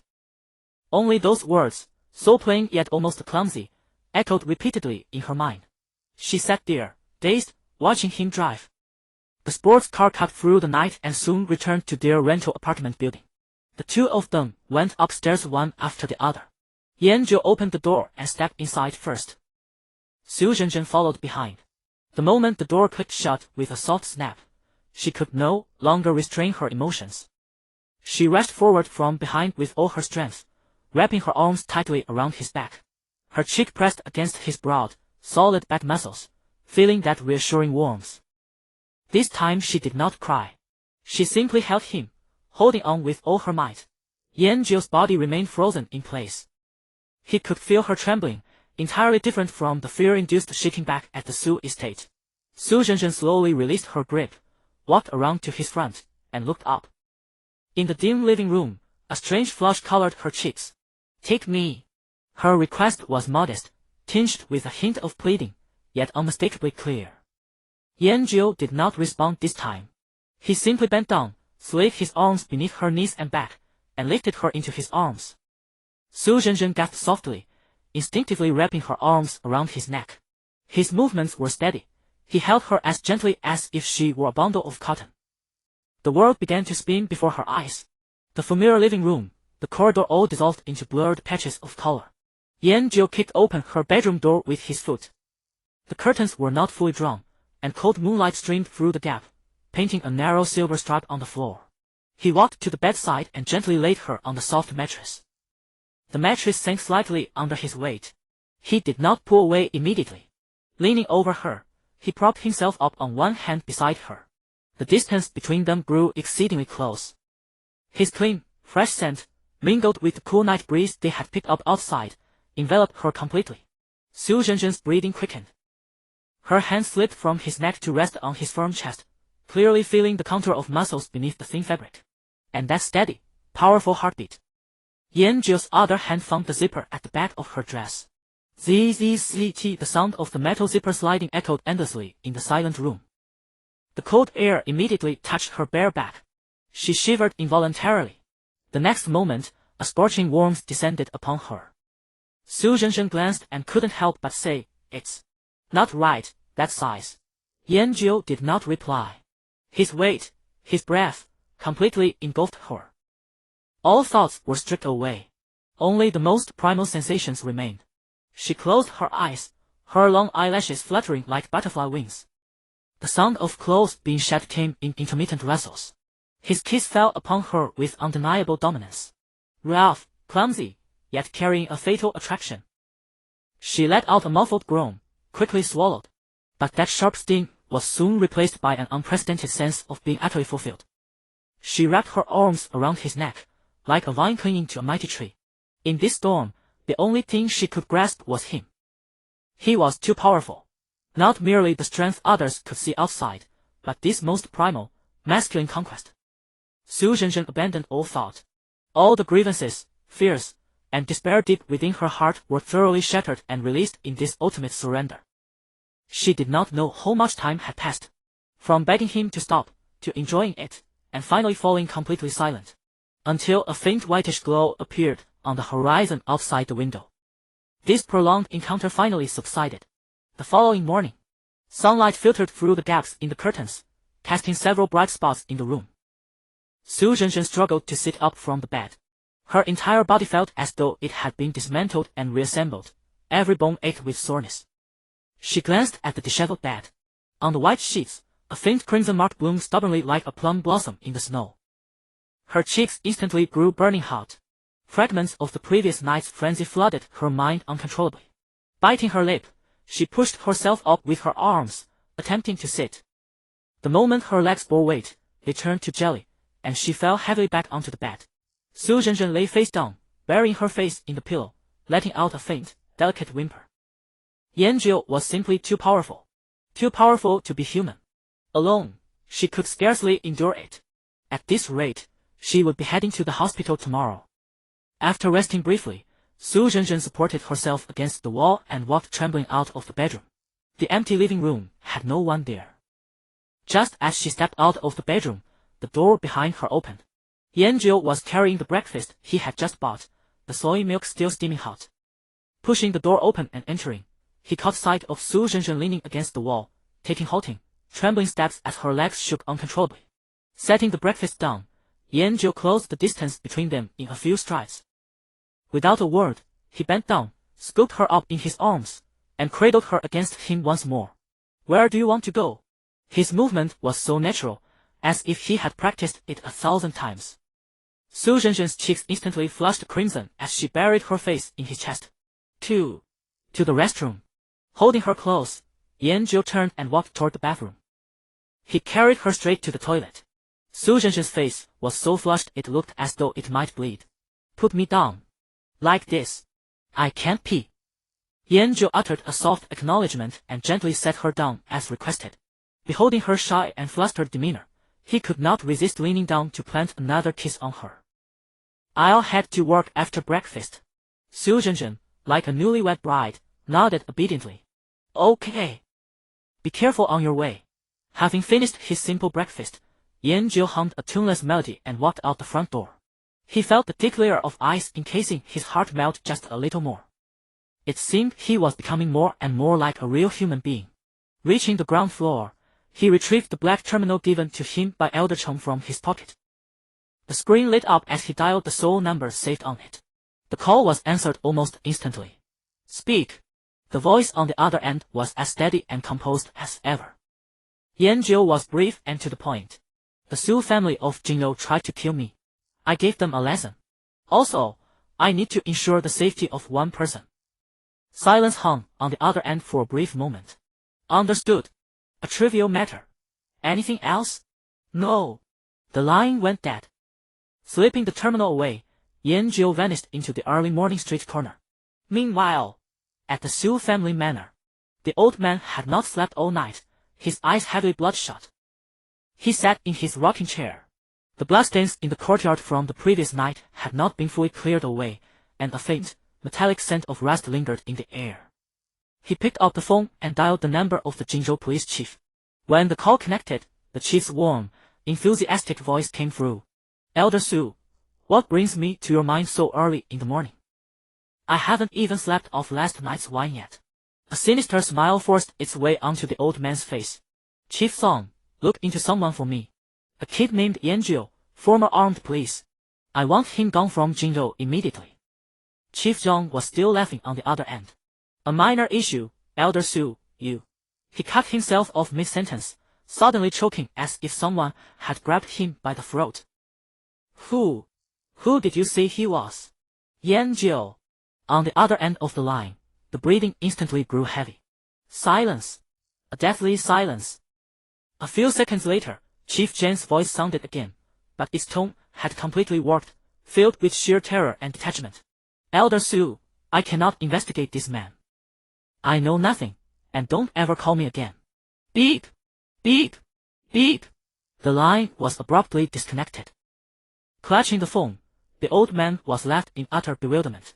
He could not fathom why a chief who had called him brother for years would react in such a manner. Refusing to accept defeat, he dialed the numbers of several other influential figures in Jinlou. Every single one of them had always treated him with the utmost deference. Rest assured, Elder Su. He's just a greenhorn. I'll have him sunk to the bottom of the Jing River before nightfall. Leave it to me, Elder Su. Just wait for the good news. I'll apply pressure tomorrow to have his badge stripped. Hanging up, the old man's expression softened slightly. Yet within 5 minutes, his phone began to ring frantically. It was those same men calling back. Elder Su. Grandpa Su. You are my real grandfather. Please, don't drag me down with you. We cannot afford to provoke that Yanjiu. We will never involve ourselves in the Su family's affairs again. We beg of you, show some mercy and pretend you don't even know us. Call after call, each voice laced with tears, as if the name Yanjiu were some forbidden curse. Before he could even recover from this succession of shocks, calls from the business partners of the Su family's various industries came pouring in. Chairman Su, our board of directors, has just decided to terminate all cooperation with your company. We will pay the liquidation damages in full. Old Su, take my advice. Just what kind of deity have you offended? Go and apologize immediately, or the Su family is finished. Elder Su, our decades of friendship end here. The calls kept coming, one after another. The content was invariably the same. Terminating contracts, severing ties, and urging him to back down. The phone in the old man's hand finally slipped, clattering to the floor. He looked around helplessly. In the courtyard, the lampshade he had knocked over with his cane last night still lay askew. A moth had struggled inside it all night, only to perish from exhaustion in the end, its tiny corpse pressed against the cold glass. Staring at the moth, the old man felt as though all the strength in his body had been drained. His hand, which had been clenched tightly with veins bulging, trembled, and finally hung down, utterly powerless. The door of the criminal investigation unit free swung open. Yanjiu's figure appeared at the entrance. The almost boiling excitement in the office abruptly froze for a second, as if someone had pressed the pause button. Good morning, Captain Yan. Captain! Several officers scrambled to their feet, their faces still flushed with barely contained excitement. A faint smile, unbeknownst to him, graced Yanjiu's face. Sit, everyone sit. He waved his hand, as usual, not heading toward the spacious private office. He walked straight to his corner workstation. The touchstring in the office relaxed. The clamor of voices rose again, but its volume was subtly stifled by an invisible hand. Yanjiu pulled out his chair and sat down, unscrewing his thermos. The steam misted his face. He listened to these sounds just as he listened to the daily news broadcast. Holy shit, you guys haven't seen the forum. Fatty Sheng slapped his thigh, his voice uncontrollably loud, drawing the attention of the entire office. Yesterday in Fengyang City, it was like gods fighting. Another officer, Shao Li, immediately chimed in, his face equally excited. It was more than gods fighting, it was a one-sided massacre. What's going on? Which big deal is having a turf war? A curious voice asked. Sheng slid his office chair over, lowered his voice, but his expression was as exaggerated as if he were telling a story. Not a guild turf war. A female player, dressed in white gauze dress, wearing a veil, carrying a black longsword taller than herself. She killed any red name on sight. One slash per person, clean and efficient. After killing, she teleported away, and the guards couldn't even catch her shadow. Another young officer, buried in his phone, joined the discussion. I saw the video. Holy shit, that was so cool. He turned his phone screen toward the group, showing a blurry recording. In the footage, a slender figure flashed through the city. Blade light and starlight exploded simultaneously, and 5 players from Crimson Twilight instantly turned into white light. Shaolin nodded frantically beside him, adding details. I saw that video too, it was fucking awesome. She never needed a second strike. Just one slash. He gestured. That famous Crimson Twilight berserker, Long Fei, you know him, ranked on the professional leaderboard, was one-shot by her in the tavern. Really? A young officer couldn't believe it. Sheng wore a "you're too young" expression. It's clear in the video a damage number over 6,000 floated up from Long Fei's head, and he was gone. 6,000! A collective gasp echoed through the office. Fuck, after I switched classes, my big fireball only deals 200 damage. She can hit 6,000 with a normal attack. How the hell is that humanly possible? No shit, can you compare to her? Shao Li said with admiration. The forum analyzed it. She's definitely one of the 3 supremes. That's the first Stellar Walker to change class. Isn't Stellar Walker a mage? How can she use a sword and be so powerful? That's where she's awesome. A ranger's agility, a mage's damage. She's basically a bug. In the office, everyone gathered around, chattering animatedly. I saw it. She not only uses a blade but also stellar magic. One move of starlight descending from the sky wiped out a 5-man team from Crimson Twilight, leaving nothing behind. Crimson Twilight has hit a snag this time. I heard their guild leader in Fengyang City was cursing furiously in the region channel, putting a bounty on that woman. But within 10 minutes, the leader and his whole crew were wiped out. Ha ha ha, so satisfying. Those bastards in Crimson Twilight deserved a beating long ago. But this woman is too bold, killing like that in the city without giving any face. She even one-shot a member of Oracle Guild just because that person had one red name point. Really? Oracle Guild is notorious for being overprotective. This is going to be interesting. Yanjiu held his thermos, listening quietly. His expression remained unchanged, but the frequency of his sips increased slightly. That girl's dress swayed to and fro. It was quite awkward. Who do you think this woman really is? A newly recruited female officer asked with sparkling eyes. She must be exceptionally beautiful, just look at her figure in the video. That aura is incredible. Shunda chuckled. Her ID is Honey Apple, but now everyone on the forum calls her Ghost Reaper. Beautiful and fierce, she's every man's dream and every red name player's nightmare. I'm more curious about her outfit. It doesn't look ordinary. Our tailor shop can't produce that effect. That goes without saying, it must be from a hidden quest, or from opening some system treasure chest. The group grew more excited, the topic shifting from the female player's strength to her background. I bet she's the heiress of some big financial group, loaded with money, just here to experience life. Impossible. Look at her decisive killing style. Without thousands of practice sessions, it's impossible. She's definitely a professional player. I think she might be a retired Special Forces king. Look at her movements, clean and efficient.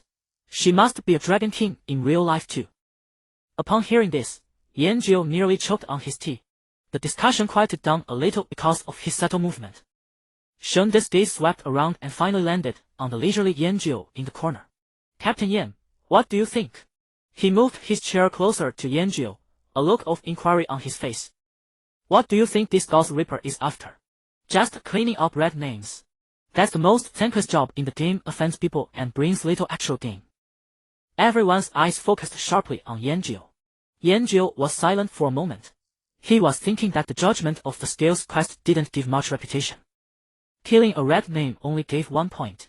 Indeed, the gain was low.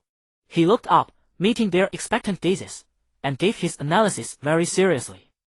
Perhaps she just wants to get to the royal capital quickly. The office fell into an eerie silence. Go to the royal capital? This answer was completely on a different wavelength from all their previous guesses. What necessary connection was there between killing red names and going to the royal capital? Shunda's mind stalled. Captain Yan, you mean she kills people for a hidden quest that allows entry into the royal capital? He tried to understand the captain's reasoning. Yanjiu nodded. He felt his explanation was perfectly reasonable, nothing wrong. After all, that's what Reinhardt had told him.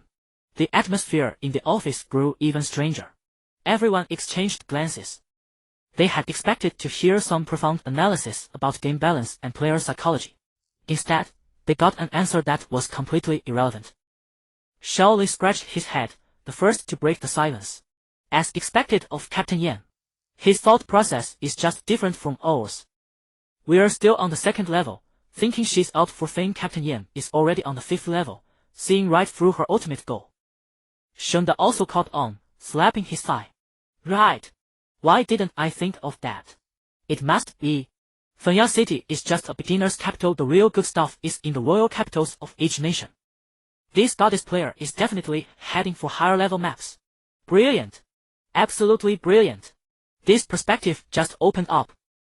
The office once again filled with a cheerful atmosphere. Yanjiu was a bit stunned by their words. Is this the power of leadership? How did it suddenly open up the perspective? He stood up and, amidst the flattery of Captain Yan, sees through everything, walked into the office that once belonged to Lucia. He closed the door, shutting out the noise. He sat behind the desk and picked up a new report. After reading only 2 lines, he paused. He took out his phone from his pocket and opened the official forum of Illusion. Several pinned hot posts had unusually striking titles. Breaking grand speculation on the real identity of the Ghost Reaper. Analysis deconstructing the Stellar Walker's class strength from skills and damage. Bounty Crimson Twilight Guild issues highest level hunt order. Yanjiu clicked on a post. Explosion grand speculation on the true identity of the Skirt Death. He scrolled through the screen with keen interest. The guesses inside were wildly diverse. It must be some young lady from a hidden ancient martial arts family, raised on celestial treasures since childhood, impossible to be this strong otherwise. I bet she's a super soldier secretly trained by the state, sent in to clean up the game's atmosphere. You guys are all wrong. My uncle's classmate's cousin works in the security bureau, and he says it's a retired soldier king code named Tianlong. Yanjio's finger paused on the screen. Expressionless, he swiped away from that post and clicked into the next one. Analysis deconstructing the Stellar Walker's class strength from skills and damage. This post was far more professional. It listed every combat record of Honey Apple, annotating the teleportation landing points and blade. The conclusion: this was a monster that perfectly combined the mobility of a mage with the burst power of a warrior. At the end of the post, the author wrote in bold font, "We have reason to believe that this player possesses extraordinary combat skills and reflexes in real life as well. This is no longer a height that ordinary players can reach. It is a talent." Yanjio closed the post. He found the analysis quite reasonable. His talent was indeed the martial god. The last hot topic came with a bloody scent. Bounty Blood Dust Guild issues highest level kill order. Clicking in, it was an open announcement from the Blood Dust Guild leader on the forum. The content was nothing but accusations that Honey Apple broke the game rules, maliciously slaughtered players, and offered a huge bounty of gold coins and real currency to hunt her down to level 0. The replies below were mostly sarcastic. Laughing my ass off. You're all red named like lanterns, and you still have the nerve to accuse others of breaking rules? Can't win, so you call for backup. Yanjio was thoroughly entertained. He felt the forum was even more interesting than the game itself. After a while, he exited those posts and clicked on the pinned leaderboard. A gilded ranking slowly unfurled on the screen. Illusion Hall of Fame Free Supremes, 6 peaks. Free Supremes. E. ID, Anonymous, Class, Soul Devourer, Level, 16. R. He distinctly remembered that he was also anonymous. There was a small footnote below the list. Note: due to the immense controversy sparked by player Honey Apple's actions yesterday, the forum leaderboard has temporarily replaced her ID per player's request. The e-game leaderboard remains anonymous. I see. Yanjio continued scrolling down. 6 peaks. Mage Chief, ID, Anonymous, Class, Mist Curse Master, Level, 13. Ranger Chief, ID, Wind Spirit, Class, Wind Walker, Level, 13. Warrior Chief, ID, Anonymous, Class, Weapon Master, Level, 14. Paladin Chief, ID, War Temple. Flame, Class, Sunwalker, Level, 14. Rogue Chief, ID, Anonymous, Class, Kingslayer, Level, 14. Priest Chief, ID, Frost Moon, Class, Holy Word Priest, Level, 14. Yanjio stared at this leaderboard. He looked at those unfamiliar IDs and classes that sounded immensely powerful. The calm lake within his heart finally rippled. In the illusion, he still had many opponents. This feeling was novel. The tea in the office was finished. He had also scrolled through the forum enough. The morning passed quietly in this somewhat monotonous calm. Approaching noon, Yanjio stood up. He casually waved his hand at the officers still whispering on the workstations outside. Then he turned, pulled open the office door, and walked out. He strode quickly toward home. In the past, Yanjio always ambled along, with no sense of time. But now, it was different. The road home had never seemed so long. Yanjio's pace quickened, from a fast walk to a jog. There were no complicated thoughts in his mind. Only one single thought. Someone was waiting for him at home. That thought, like a red-hot, Yanjio almost sprinted back to the building, taking the stairs 2 or 3 at a time. He pulled out his keys and opened the door. In the living room, Su Zhenzhen was lying sideways on the sofa. She wore a light-colored, form-fitting cheongsam, with a slit revealing a shapely thigh. Black stockings wrapped her long, slender calves, and the curve of her ankle was as delicate as a work of art. The light from the TV cast a hazy glow over her. Female colleagues in the company, passers-by who flirted, they would always try various ways to show off their charm. He had never felt anything. But today, something was different. A strange, scorching impulse surged through his entire body. Yanjio's reason snapped completely in that second. He didn't even change his shoes. He pounced directly. Ah! Su Zhenzhen let out a short cry as she was pressed onto the sofa by an immense force. The soft sofa cushions sank deeply. She was about to struggle when she caught the familiar scent of sunlight and soap mixed together. It was Yanjiu. She turned her head and saw his face, so close that it made her heart skip a beat. He didn't say a word. He expressed everything through action. Su Zhenzhen's body instantly went limp. Yanjiu's kiss fell fiercely. He lowered his head, his movements clumsy as he sought her lips. There was no gentle exploration. His kiss was like the punch he threw in the Su family courtyard, direct, domineering, with an irresistible force. Su Zhenzhen was almost suffocated by his kiss. All she could do was wrap her arms around his neck, forced to endure this sudden storm. One of his hands slid down along the hem of her cheongsam. The stockings felt smooth and cool, but his palm was as hot as a branding iron. Rip! The sound of fabric tearing was especially harsh in the quiet living room. Yanjiu's hand moved downward slowly, the heat of his palm making her shudder. Then she felt herself being easily turned over, lying face down on the sofa back. Ah! Su Zhenzhen arched her back, her nails digging deep into the sofa cushion. He was like a beast that had just tasted blood, following the most primal instincts. The sofa springs groaned under the strain. Su Zhenzhen had been sore all morning and had only just recovered a little. She wanted to beg for mercy, but she could only let out intermittent sobs. She gave up. She could only cling to him, like a small boat in a storm, letting him carry her up and down through the ocean. No one knew how long it lasted. The movie on TV had already finished its ending credits, the screen gone dark. Finally, Yanjiu's movements stopped. They clung tightly to each other, Yanjiu silently listening to Su Zhenzhen's ready gasps. The sofa was in complete disarray. The air was thick with the salty, humid scent of sweat and desire. Yanjiu's body remained taut, every line of muscle like hard rock in the dim light. He lowered his head to look at Su Zhenzhen, who lay limp as mud in his arms. She kept her eyes closed, dew trickling from her rosebud lips, her whole body as if she had just been dragged out of water. A foreign emotion, guilt mixed with a trace of satisfaction he himself could not name, surged in his chest. He lifted her. Her body was so light, so soft and utterly limp, wholly nestled against him. Yanjiu carried her into the bathroom. He turned on the shower, and warm water rushed down, filling the cramped space with white steam. Yanjiu wanted to wash her clean. A martial artist was naturally full of vigorous blood and qi, and he was among the best of them. Now that he had tasted the flavor, his body's memory was far more honest than reason. While bathing Su Zhenzhen, he nearly lost control again.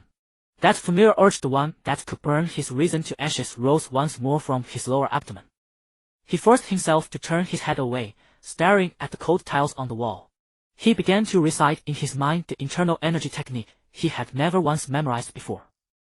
He had always thought such things were completely useless. Su Zhenzhen's fingers gently caught his arm. Her strength was tiny, like a cat scratching an itch. Sorry, I didn't satisfy you. Yanjiu froze. He felt the vague emotions he had for people, like a block of ice scorched by raging fire, slowly melting away. He quickly rinsed her off, wrapped her completely in a huge bath towel, and carried her back to the big bed in the master bedroom. The soft mattress sank into a comfortable hollow. He tucked the quilt around her, leaving only her flushed face visible. What do you want to eat? His words came out a little stiff. Su Zhenzhen opened her eyes feebly and looked at the man standing by the bed, looking somewhat at a loss. Some porridge, she said, her voice husky. With some meat in it, she added. For strength. Yanjiu's heart felt as if something had pierced it fiercely.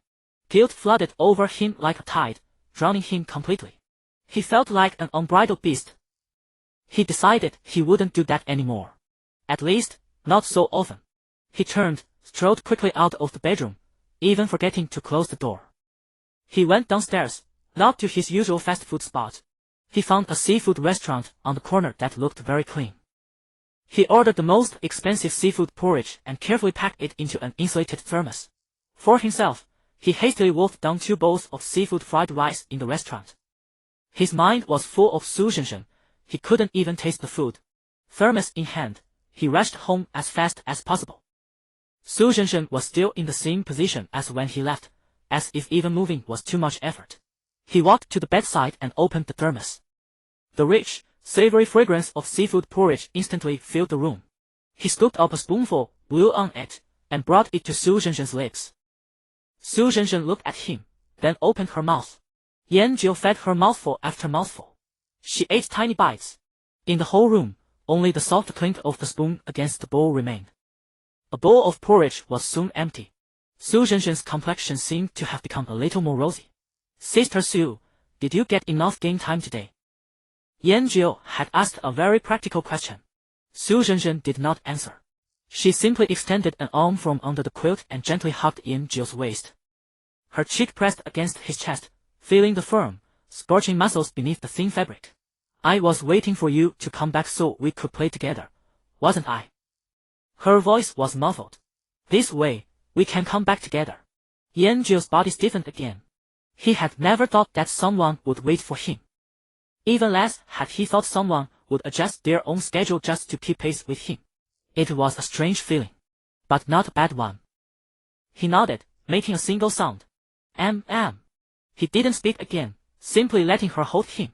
After another moment, Su Zhenzhen let go. I'm done eating. Yan Jiu checked the time. 5 o'clock in the afternoon. There wasn't much time left until the deadline for his entry into the illusory realm. Yan Jiu and Su Zhenzhen lay on the big bed in the master bedroom. Su Zhenzhen proactively snuggled over, curling into the crook of his arm like a cat seeking warmth.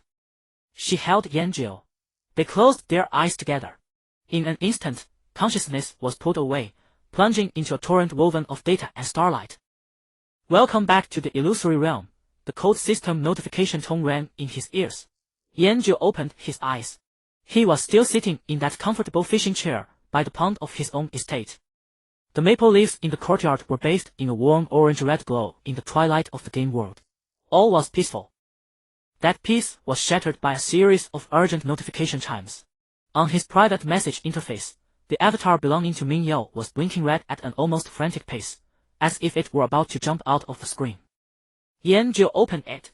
A torrent of messages, like a breached dam, instantly flooded the entire chat window. Ming Yao, are you online? Ming Yao, finally online. Ming Yao, did something happen? If you need help, just tell me anytime. Ming Yao, we already played one match. Ming Yao, we lost. Ming Yao, terrible luck in the first prelim, we drew the Iron Bloodlion Guild, ranked 13th on the leaderboard. Ming Yao, their full roster was 300, pressing over like a wall. On our side, only 68 sisters could take the field. Ming Yao, though we gave everything and killed more than 100 of theirs, we were finally ground down. Ming Yao, but since the gap was too huge, I didn't activate my talent, I kept a trick hidden. Ming Yao, now we have to win 2 more straight matches to advance. Ming Yao, we didn't dare fight again. Everyone stopped to wait for you. Ming Yao, if you stayed offline any longer, we might not even be able to queue for the next match. Ming Yao, remember to use illusory visage. Yan Jiu looked at the code word lost, then at the time in the upper right corner of the system. 5:47 in the afternoon. He scratched his head in guilt. The time he had originally agreed with Ming Yao was 2 in the afternoon. He and Su Zhenzhen really had spent too long on the sofa. He shook his head, dispelling those sweet, amorous images from his mind. This was not the time for such thoughts.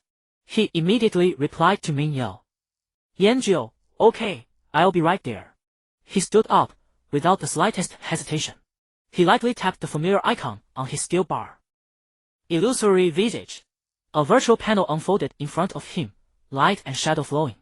Before long, the astral walker with the ID Yan Jiu transformed back into the clear-featured girl in a goth skirt. Passing through his own estate, the streets of Maple Leaf City were even more boisterous than yesterday. The air carried a scent of tension and excitement mingled together. Players were hurrying. Quick, quick!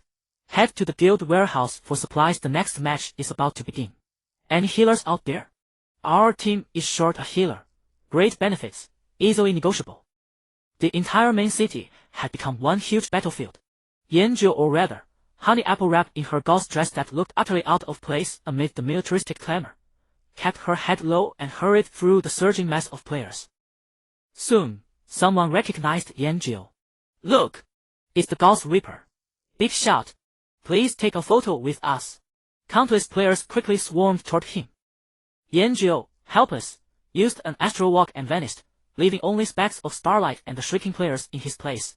He soon reached a remote alley near Maple Leaf City's Central Plaza. At the mouth of the alley, dozens of elegant female figures were gathered in anxious clusters. They were the members of Tinlong Pavilion. At their head, Ming Yao, fully armored and knitted brows, paced ceaselessly back and forth. Beside her, Long Gu also looked tense, glancing at the alley entrance from time to time. "Chief, will she really come?" a female thief whispered. "What if she doesn't? What do we do? Today will be over soon. Yao, with our strength, if we meet another top 20 guild, it will still be a hard fight." Ming Yao stopped. "She'll come." Her voice was calm, but it carried an unshakable conviction. Just then, Long Ji's sharp eyes caught a slender figure pushing out from the crowd. "She's here." All gazes instantly focused on the alley entrance. Yanjiu walked into the alley. Dozens of eyes landed on him, simultaneously curious, appraising, but mostly filled with the relief of a burden lifted. "Sorry, I'm late." He walked up to Ming Yao, speaking in Honey Apple's crisp, female voice. Ming Yao looked at him. She didn't speak. She merely stepped forward and took his wrist. Her palm was cold and slightly sweaty. "It's okay." Ming Yao shook her head. "You're here, that's enough." She released him and turned to the guild members behind her. "Everyone, prepare to enter." A priestess girl with the ID heart candy, the one who had almost kissed Yanjiu last time, again pushed her way to the front. She tilted her head and circled around Yanjiu. "Apple boss, your goth skirt today is even prettier than yesterday's. Did you buy it new?" Yanjiu's body stiffened. He answered vaguely. Heart candy giggled, reached out to pinch his face. "Stop that." Ming Yao grabbed her hand. "Prepare for battle." Her tone was severe, without a shred of playfulness. Heart candy stuck out her tongue and obediently retreated. Ming Yao opened the team interface and quickly pulled Yanjiu into the party. "Ding! You have joined Ming Yao's team." Ming Yao said not another word. She directly pulled up the guild battle matchmaking panel before everyone's eyes. It was a semi-transparent virtual screen, scrolling with countless guild names and emblems. Her finger swept across the screen and finally rested on the start matchmaking button. "Matching opponent for you. Match successful." Blood red text emerged in the center of the panel. "Guild, Crazy Thursday. Members, 92." Upon seeing this name and the player count, a barely audible sigh of relief rippled through the Tinlong Pavilion team. Not a well-known guild. Their numbers exceeded theirs by only a dozen or so. Compared to their previous encounter with the Iron Blood Lion, which stood like an insurmountable wall, this opponent seemed almost like a gift from the system. A trace of relief appeared on everyone's faces. Only Ming Yao's expression remained grave. She turned around and spoke to Yanjiu. "Honey Apple, do not engage in this match." Those words fell like a stone cast into the recently calm water. "Why, Guild Master?" The healer girl named Xin Tiang Tiang was the first to cry out. Her face was etched with bewilderment. "With our big shot Apple here, couldn't we just charge in and eliminate them instantly?" Exactly. A female warrior beside her chimed in agreement. "We were worn down by sheer numbers in our last match. Now that we have a powerhouse, why bother dragging this out?" Whispers of complaint began to spread through the team.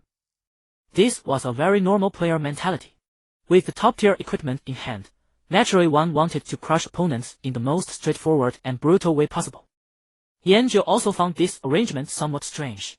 In his view, a swift and decisive victory was the best way to preserve strength. Ming Yao did not explain immediately. She scanned the circle, taking in the confusion and discontent on each sister's face. Then she spoke. "In the last match, we lost. We were defeated by the 300-strong cavalry of the Iron Blood Lion. But our 68 people also took down over 100 of their lives. Some on the forum said we in Tinlong Pavilion fought with honor despite defeat. Others called us the most spirited female player guild. But have you ever thought, if today we rely solely on Apple for every match, what will people say about us afterward? They will say, Tinlong Pavilion? Oh, that's the tagalong guild that trails behind the skirt-wearing Reaper. They will say that Tinlong Pavilion's victories have nothing to do with themselves. Do you wish to hear such words? Do you wish for our Tinlong Pavilion's name to become mere backdrop for others? What did we establish this guild for? To prove we can carve out our own style. not to hide behind some powerhouse and serve as an indispensable background figure. In this match, I want those 90-odd opponents to see just how capable our Tilong Pavilion sisters truly are. I also want Sanju to see we are no burden that only drags others down. We are qualified to be her teammates. Min Yao drew the longsword at her waist, its tip pointed straight ahead. For the glory of Tilong Pavilion. The entire alley fell deathly silent. Then, from somewhere unknown, someone shouted first. For the glory of Tilong Pavilion. Crush them. Let those stinking men see our prowess. The guild master speaks truth. We are not mere ornaments. The atmosphere, which had been filled with complaints and bewilderment, was ignited in that moment. On every female player's face, fierce battle spirit burned bright. Their equipment might not be the finest. Their levels might not be the highest. But their momentum at this moment was enough to strike fear into any opponent. Yanzhou watched all of this in silence. He observed the excitement and high spirits on those girls' faces. Slowly, he was able to understand this emotion. He could feel it as well. Min Yao's words had indeed been powerful. This was a force he had never encountered before, a strength belonging to the team. Qin Qin ran up to Yanzhou's side and whispered, yet with immense pride, "Applebig shout, did you see? This is our guild master." Yanzhou nodded. He had indeed seen it. The battle is about to begin. All players please enter the designated area. Countdown, 10, 9, 8. The code system announcement rang out. A massive gateway of light slowly opened at the end of the alley. Beyond the light gate lay a vast wasteland battlefield.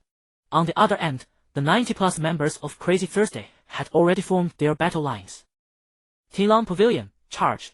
At Min Yao's command. More than 60 graceful figures, without a trace of hesitation, cried out and surged forward like a torrent, charging through the light gate. Their formation might have been somewhat scattered. Their steps might have been slightly hesitant. But their retreating silhouettes against the dust battlefield carved a resolute arc. Yanzhou did not move. He stood on this side of the light gate, like an outsider, watching them charge toward the distant enemies. He saw Min Yao leading at the very front, her shield glowing with the holy radiance. He saw Wanga following closely behind Min Yao, a soft, healing light coalescing at the tip of her staff. He saw the twin-tailed mage named Qin Qin, hiding behind the crowd, conjuring one ice spike after another. He saw every female player practicing the oath they had just sworn in her own way. The guild leader of Crazy Thursday, a berserker with the ID Grandpa KFC, clearly did not take these female players seriously. He had previously studied the combat videos of the top 30 guilds in detail, deliberately waiting until after 5 in the evening to start matchmaking. He had also watched the videos of this 5th-ranked Tilong Pavilion, who had been utterly torn apart by Tieshua Xiongshi. He couldn't help but wonder how they had even reached the 5th rank. Brothers, make it quick. He raised his battle axe high, leading the surging crowd like a turbid wave crashing down upon the tiny reef of Tilong Pavilion. The two torrents of players clashed violently in the center of the wasteland. The crisp clashing of weapons, the thunderous roar of exploding skills, and the sound effects of players turning into white light upon death instantly blended into a chaotic symphony. Tilong Pavilion's numerical disadvantage became apparent at the very first moment of contact. Their battle line was easily torn open. A female sword master was besieged by 3 warriors. Her shield parried 2 attacks, but she failed to block the third, and a battle axe slashed heavily into her shoulder. She vanished into a flash of white light. The breach widened instantly. The players of Crazy Thursday surged in frantically, like sharks smelling blood. Hold the line. Min Yao's commanding voice rang across the battlefield. She slammed her iris shield heavily onto the ground. Dawn's light. A brilliant pillar of golden light shot into the sky, centering around her. A golden halo expanded outward, enveloping every member of Tilong Pavilion on the battlefield. Their bodies were gilded with a faint layer of holy light. Their rapidly depleting health bars were instantly stabilized. Sanctuary. Min Yao raised the iris shield on her own once more. An even larger, translucent golden barrier expanded, enveloping everyone from Tilong Pavilion within. Within the barrier, holy runes flowed slowly. Counterattack. Min Yao's sword pointed forward. Empowered by the holy light, the members of Tilong Pavilion felt their morale soar. With spirited battle cries, they stabilized their line once more, and even began to push the invading enemies back step by step. The once one-sided battle was forcefully turned around. Both sides fell into a grueling war of attrition. The relaxed expression on Grandpa KFC's face vanished. Damn, how is this woman still so overpowered? Focus fire on that paladin. Instant kill her. Countless fireballs and arrows rained down toward Ming Yao. Yet those attacks only rippled across the sanctuary barrier, dealing pitifully low damage. Yanjiu stood outside the light portal, watching it all calmly. On his team panel, beneath Ming Yao's avatar, a golden pocket watch icon appeared. It was the duration of Dawn's light. Only 20 seconds remained. Once the effect wore off, Tinlong Pavilion would immediately fall back into their previous disadvantage, and they might collapse even faster due to the skill downtime. This was the most critical moment. In his mind, Yanjiu had already begun to simulate the subsequent course of the battle. Right then, he saw Ming Yao move. She did not retreat. Instead, she took a step forward. Whirlwind group, prepare. Hearing her command, the two female warriors beside her, who had been silently enduring damage, sprang into action. They both took a deep breath, gripping their greatswords with both hands. Whirlwind slash. Two rapidly spinning steel storms erupted violently amidst the crowd. Like two ruthless meat grinders, they forcefully plowed two paths through the dense formation of Crazy Thursday. Those blocking their path were instantly sucked in, flesh and blood flying. A direct path pointing straight toward the enemy's backline, Mages, was cleared. Charge with me. Ming Yao sheathed her shield on her back. Gripping her longsword with both hands, she was the first to charge through that bloody corridor. Her speed was astonishingly fast. The holy light on her body burned brighter as she advanced. The countdown for Dawn's light had only 10 seconds left. Yanjiu's pupils contracted slightly. He understood. This was an extremely risky tactic, using the commander herself as bait, and also as the most lethal bomb. This required immense courage, as well as the unconditional trust of her teammates. Ming Yao's figure darted swiftly through the enemy ranks. The members of Tian Pavilion behind her did not hesitate for a single second, closely following her footsteps to firmly hold and expand the breach. The players of Crazy Thursday fell into complete chaos. They never expected this female paladin would dare to charge so deep on her own. Stop her! Kill her! Countless enemies turned around, lunging toward Ming Yao. But it was already too late. Ming Yao had already rushed into the absolute center of their formation. That was the area where their mages and priests were most densely packed. She stopped, driving her longsword into the ground beneath her feet. She raised her head, without a shred of fear on her face. The countdown for Dawn's light reached 0. The soaring pillar of light did not disappear. Instead, it suddenly imploded inward, with all the light converging onto Ming Yao. Her body shone as brightly as a miniature sun. The next second, boom! An unspeakably massive explosion erupted. The holy light erupted violently in a devastating manner. A wave of white light swept across the entire battlefield. -9117, -9121, -9019. Countless 4-digit white damage numbers frantically popped up from the heads of those squishy classes of Crazy Thursday. That area was instantly cleared out. More than 40 players turned directly into white light before they could even let out a scream. A bizarre vacuum zone appeared on the battlefield. Everyone was stunned into a standstill by this sudden turn of events. No! Longa's voice was the first to ring out. The remaining members of Tian Pavilion snapped out of it. They looked at the cleared enemy lines, and the terrified, ghost-like expressions on the faces of the surviving enemies. Kill! The scales of victory had completely tilted. The ensuing battle could no longer be called a battle. It was a one-sided slaughter. The girls of Tian Pavilion poured out all the rage and battle intent they had built up. In less than 3 minutes, the last player of Crazy Thursday collapsed under Qin Qin's ice spikes. A massive victory sign materialized in the sky above the battlefield. After a brief silence, earth-shattering cheers echoed across the entire wasteland. We won! We won! We won on our own. Xin Xin Tian threw down her staff and threw herself into the arms of a nearby female warrior, weeping with joy. The girls hugged one another, screaming and laughing with joy. The cheers echoed across the Yanjiu stepped forward, seal the girls of Tian Pavilion joy of their victory in of laughter and cheer. They hugged each other, shrieking, shedding the cautious restraint they had shown before. A few bold female players even hurried over to crowd Yanjiu in the middle. They were no longer aloof with a trace of awe. Now they stood tall, their faces alight with a confidence that sprang from within. Apple Boss, We are formidable, aren't we? Xian's sweet face reddened with excitement. We did it all by ourselves, we took them all down. An armored girl warrior waved her fist in pride. Yanjiu looked at them and nodded. He imitated Ming Yao's earlier manner, cleared his throat, and spoke in a bright, feminine voice. Not bad. You've shown me Qinglong Pavilion's glory. We must also show our opponents that we are not merely a drag on the team. He strained to imitate Ming Yao's impassioned cadence. But coming from the refined honey apple the apple boss, the words sounded awkward in her mouth. The whole scene fell silent for a moment. Then a gust of even louder, teasing laughter erupted. Ha ha ha, apple boss, your imitation doesn't resemble him.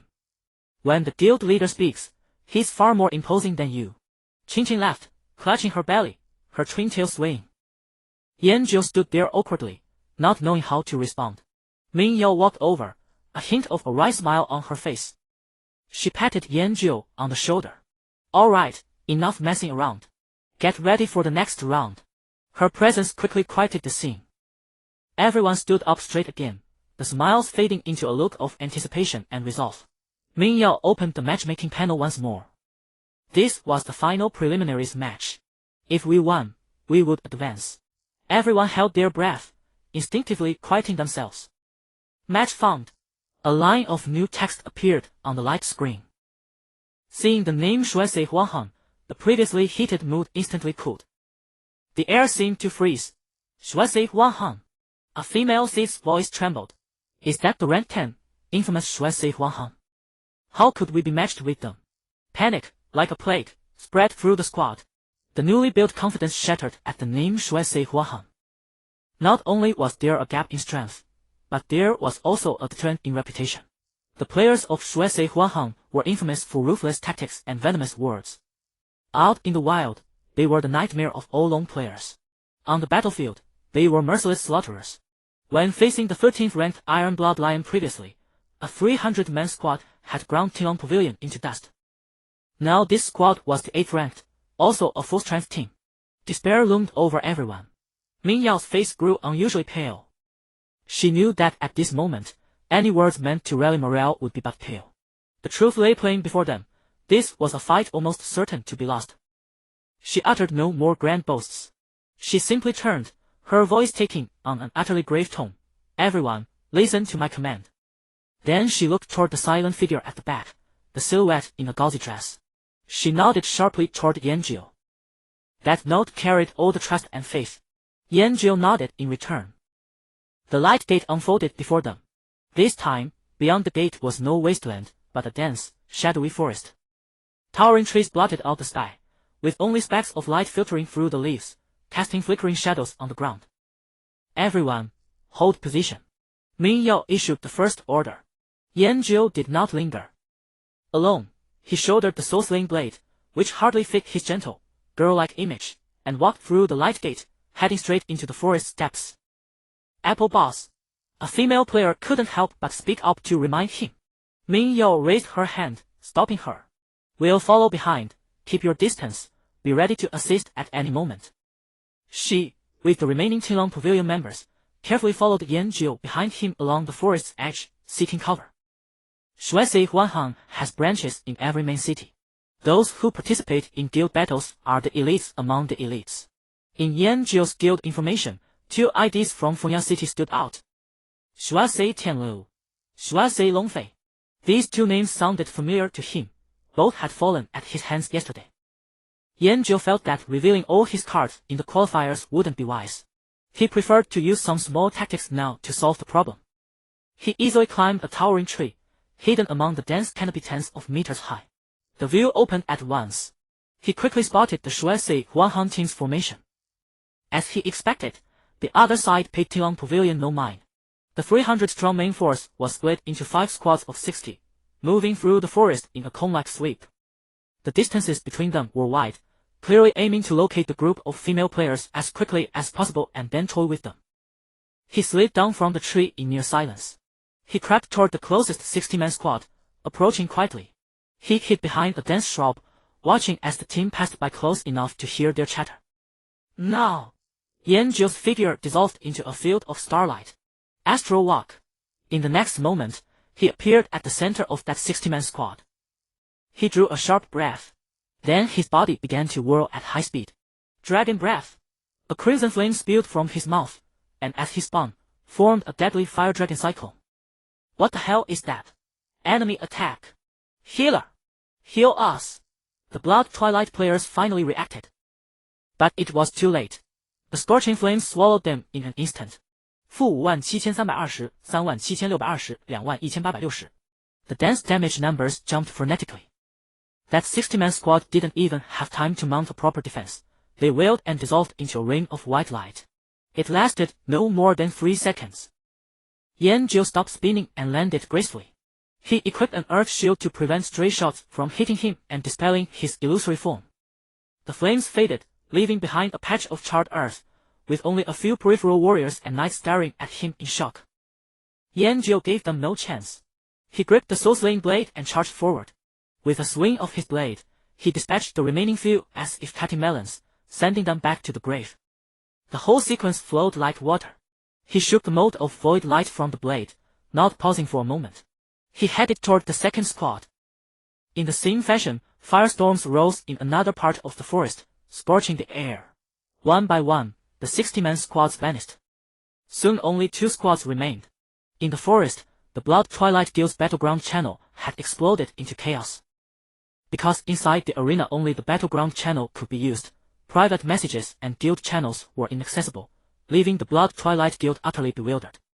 What happened to Team 2? They were wiped out in an instant. Team 5 can't be reached either. What, they were wiped out too? How could this be? Not a single battle report has been posted. There are ghosts. There are ghosts in this forest. Yanjiu stood in the shade, unable to hear their panic. He calmly determined the direction and crept toward the next target. In the blood-red dusk, panic spread through the guild channel like a virus. Team 4 is gone too. Damn it, I just saw their icons on the map, going dark one by one. What's going on? What the hell is attacking us? The remaining 2 teams no longer dared to advance separately. They began instinctively pulling back toward the heart of the forest, trying to regroup and cling to a shred of pathetic safety. Guild Master Bloody Sky's face was dark enough to drip water. He had finally realized the truth. Something's wrong. He barked into the guild channel. Tilon Pavilion definitely hid their strength when they fought Iron Blood Lion. They have a monster. A monster that can instantly wipe out a 60-man squad. Everyone, rally to me right now. Move! That afternoon, he had laughed at Iron Blood Lion for letting a female player guild chew through over 100 of their members. What an utter humiliation. Now, his cheeks stung with raw, burning shame. This wasn't chewing. This was devouring. The 2 surviving squads, a total of 120 players, sprinted like mad toward the center of the map. The forest behind them was no longer a battlefield in their eyes, but the throat of a colossal beast waiting to swallow them whole. Yanjiu stood atop the crown of a towering tree, watching the 2 red arrows rapidly converging on his map. He didn't pursue them. Gathering together would only make things easier. He cast a thick earth shield upon himself once more. Then he sent Mingyao a brief message along with a set of coordinates. Honey Apple, once I'm inside, you begin the charge. At that moment, the members of Tilon Pavilion had no idea what was happening at the other end of the forest. Under Mingyao's lead, they were advancing cautiously along the forest's edge. Every heart was in their throat. The joy and confidence from defeating Mad Thursday had vanished completely before the name Bloody Dusk. They didn't even dare to breathe loudly. The forest was eerily silent, broken only by the faint crunch of their footsteps on dead branches and withered leaves. The dim, gloomy surroundings amplified the fear in their hearts. Guild leader. Is Sister Apple really okay alone? Qing Qing clutched her staff tightly and whispered the question. Even her twin ponytails had drooped from tension, losing all their usual bounce. Mingyao didn't answer. She just stared fixedly at the party panel. The avatar belonging to Honey Apple remained bright and unharmed. Its health bar was full. Just then, the message popped up. Mingyao's body stiffened. Once I'm inside. Before she could think any further, she immediately issued orders to the sisters behind her. Everyone, prepare for battle. Stay close to me, we're pushing forward. Though she had no idea what was happening, this was an order from Yanjiu. the one who had created miracle after miracle, the sole hope of Tilong Pavilion. She had to obey without question. More than 60 girls mustered a flicker of courage and quickened their pace. They pushed through a dense thicket of ferns. They emerged into a clearing in the woods. Then they witnessed a sight they would never forget. In the center of the clearing, the two well-equipped squads of Bloody Dust had just converged. Over 120 players, a seething mass of darkness, crammed the entire clearing. Their gear gleamed with fine craftsmanship, and their weapons exuded a bloodthirsty chill. On the outermost ring stood shield warriors and protection paladins in perfect formation. They weren't scattered, they formed a standard circular defense line. Their massive tower shields almost seamlessly interlocked, creating a despair-inducing wall of steel. The enchanted glow of their shields interweaved brilliantly, while paladin auras rippled outward in rings, transforming the entire clearing into a hallowed fortress. Deep inside the formation, mages and priests were shielded by layer upon layer of protection. "Stay sharp, all of you." Bloody Sky's voice was hoarse and savage, echoing through the crowd. "Rangers, watch the treetops. Rogues, get into stealth and scout 50 meters out. Report any sign of trouble immediately." His orders were crisp and effective, but they couldn't hide the faint tremor in his voice. The oppressive pressure radiating from that wall of numbers and gear nearly suffocated the girls of Tilong Pavilion. A ranger's voice rang out, "Enemy Tilong forces sighted, 30 degrees west of north, roughly 100 yards out." Bloody Sky had just stepped onto a boulder to survey his surroundings. Behind him, the air suddenly shimmered into a spray of starlight. A slender figure in a flowing gauze dress appeared without the slightest warning. She simply materialized in the very heart of 120 enemies. Like a dandelion that had accidentally drifted into a pack of wolves. That's XIN clapped her hand over her mouth to keep from screaming. Bloody Sky sensed the strangeness behind him and whipped around. He saw the girl in the gauze dress, whose ID was Honey Apple. His pupils shrank to pinpricks. It was her. Kill, he barely managed to bark 2 words. Yanjil moved faster than his voice. He opened his mouth. Dragon's breath. Then Yanjil's body began spinning at terrifying speed. Crimson flames erupted from him, forming a horrific ring of fire with no blind spot a full 360 degrees. The ring of fire blasted outward instantly, transforming into a blazing tornado that linked heaven and earth. Boom! World-obliterating flames devoured everything. Those 120 elite Bloody Dust players who had just reunited couldn't even unleash a single proper skill. Their bodies were swept into the storm of fire. Their health bars drained like waterfalls. -48890, -39120, -22540. Damage numbers too dense to distinguish painted the entire screen like a crimson downpour. Screams and agonized wails were utterly drowned out by the roar of the flames. The girls of Tilong Pavilion stood frozen at the edge of the clearing. They watched that petite figure whip out a storm of death at the center of the enemy formation. They watched over 100 arrogant foes topple in waves, turning into columns of white light like moon wheat. The world seemed to lose all sound. Only the spinning, all-destroying crimson tornado remained. A few seconds later, the flames dissipated. Yanjil landed lightly on his feet, not even a speck of dust clinging to his gauze dress. In the middle of the clearing, a massive, scorched circle of barren earth appeared. Of the 120-man force, only 40 or 50 who hadn't been caught in the steel remained, still standing in dazed disbelief. Their faces were masks of ghostly terror and utter bewilderment. The battlefield fell into deathly silence. "No!" Ming Yao's voice was the first to shatter it. There was a slight tremor in her voice she herself hadn't noticed. She thrust her longsword skyward. Dawn's light. Sanctuary. A pillar of golden light and a radiant shield blazed to life simultaneously, enveloping every member of Tilong Pavilion still lost in shock. For Tilong Pavilion.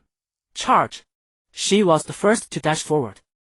Awakened by the holy light, the girls instinctively followed their guild leader, letting out high-pitched, distorted battle cries as they charged at the broken remnants of the enemy. What followed could no longer be called a battle. It was an unstoppable one-sided slaughter. 3 minutes later, the colossal word victory slowly materialized above the battlefield. The girls of Tilong Pavilion stood on that charred land. They looked at the white lights dispersing around them in celebration of victory, then at the distant girl in the gauze dress, standing alone with a black blade resting on her shoulder. Even as the system interface announced their advancement to the next round, their minds remained utterly blank. We won? Just like that?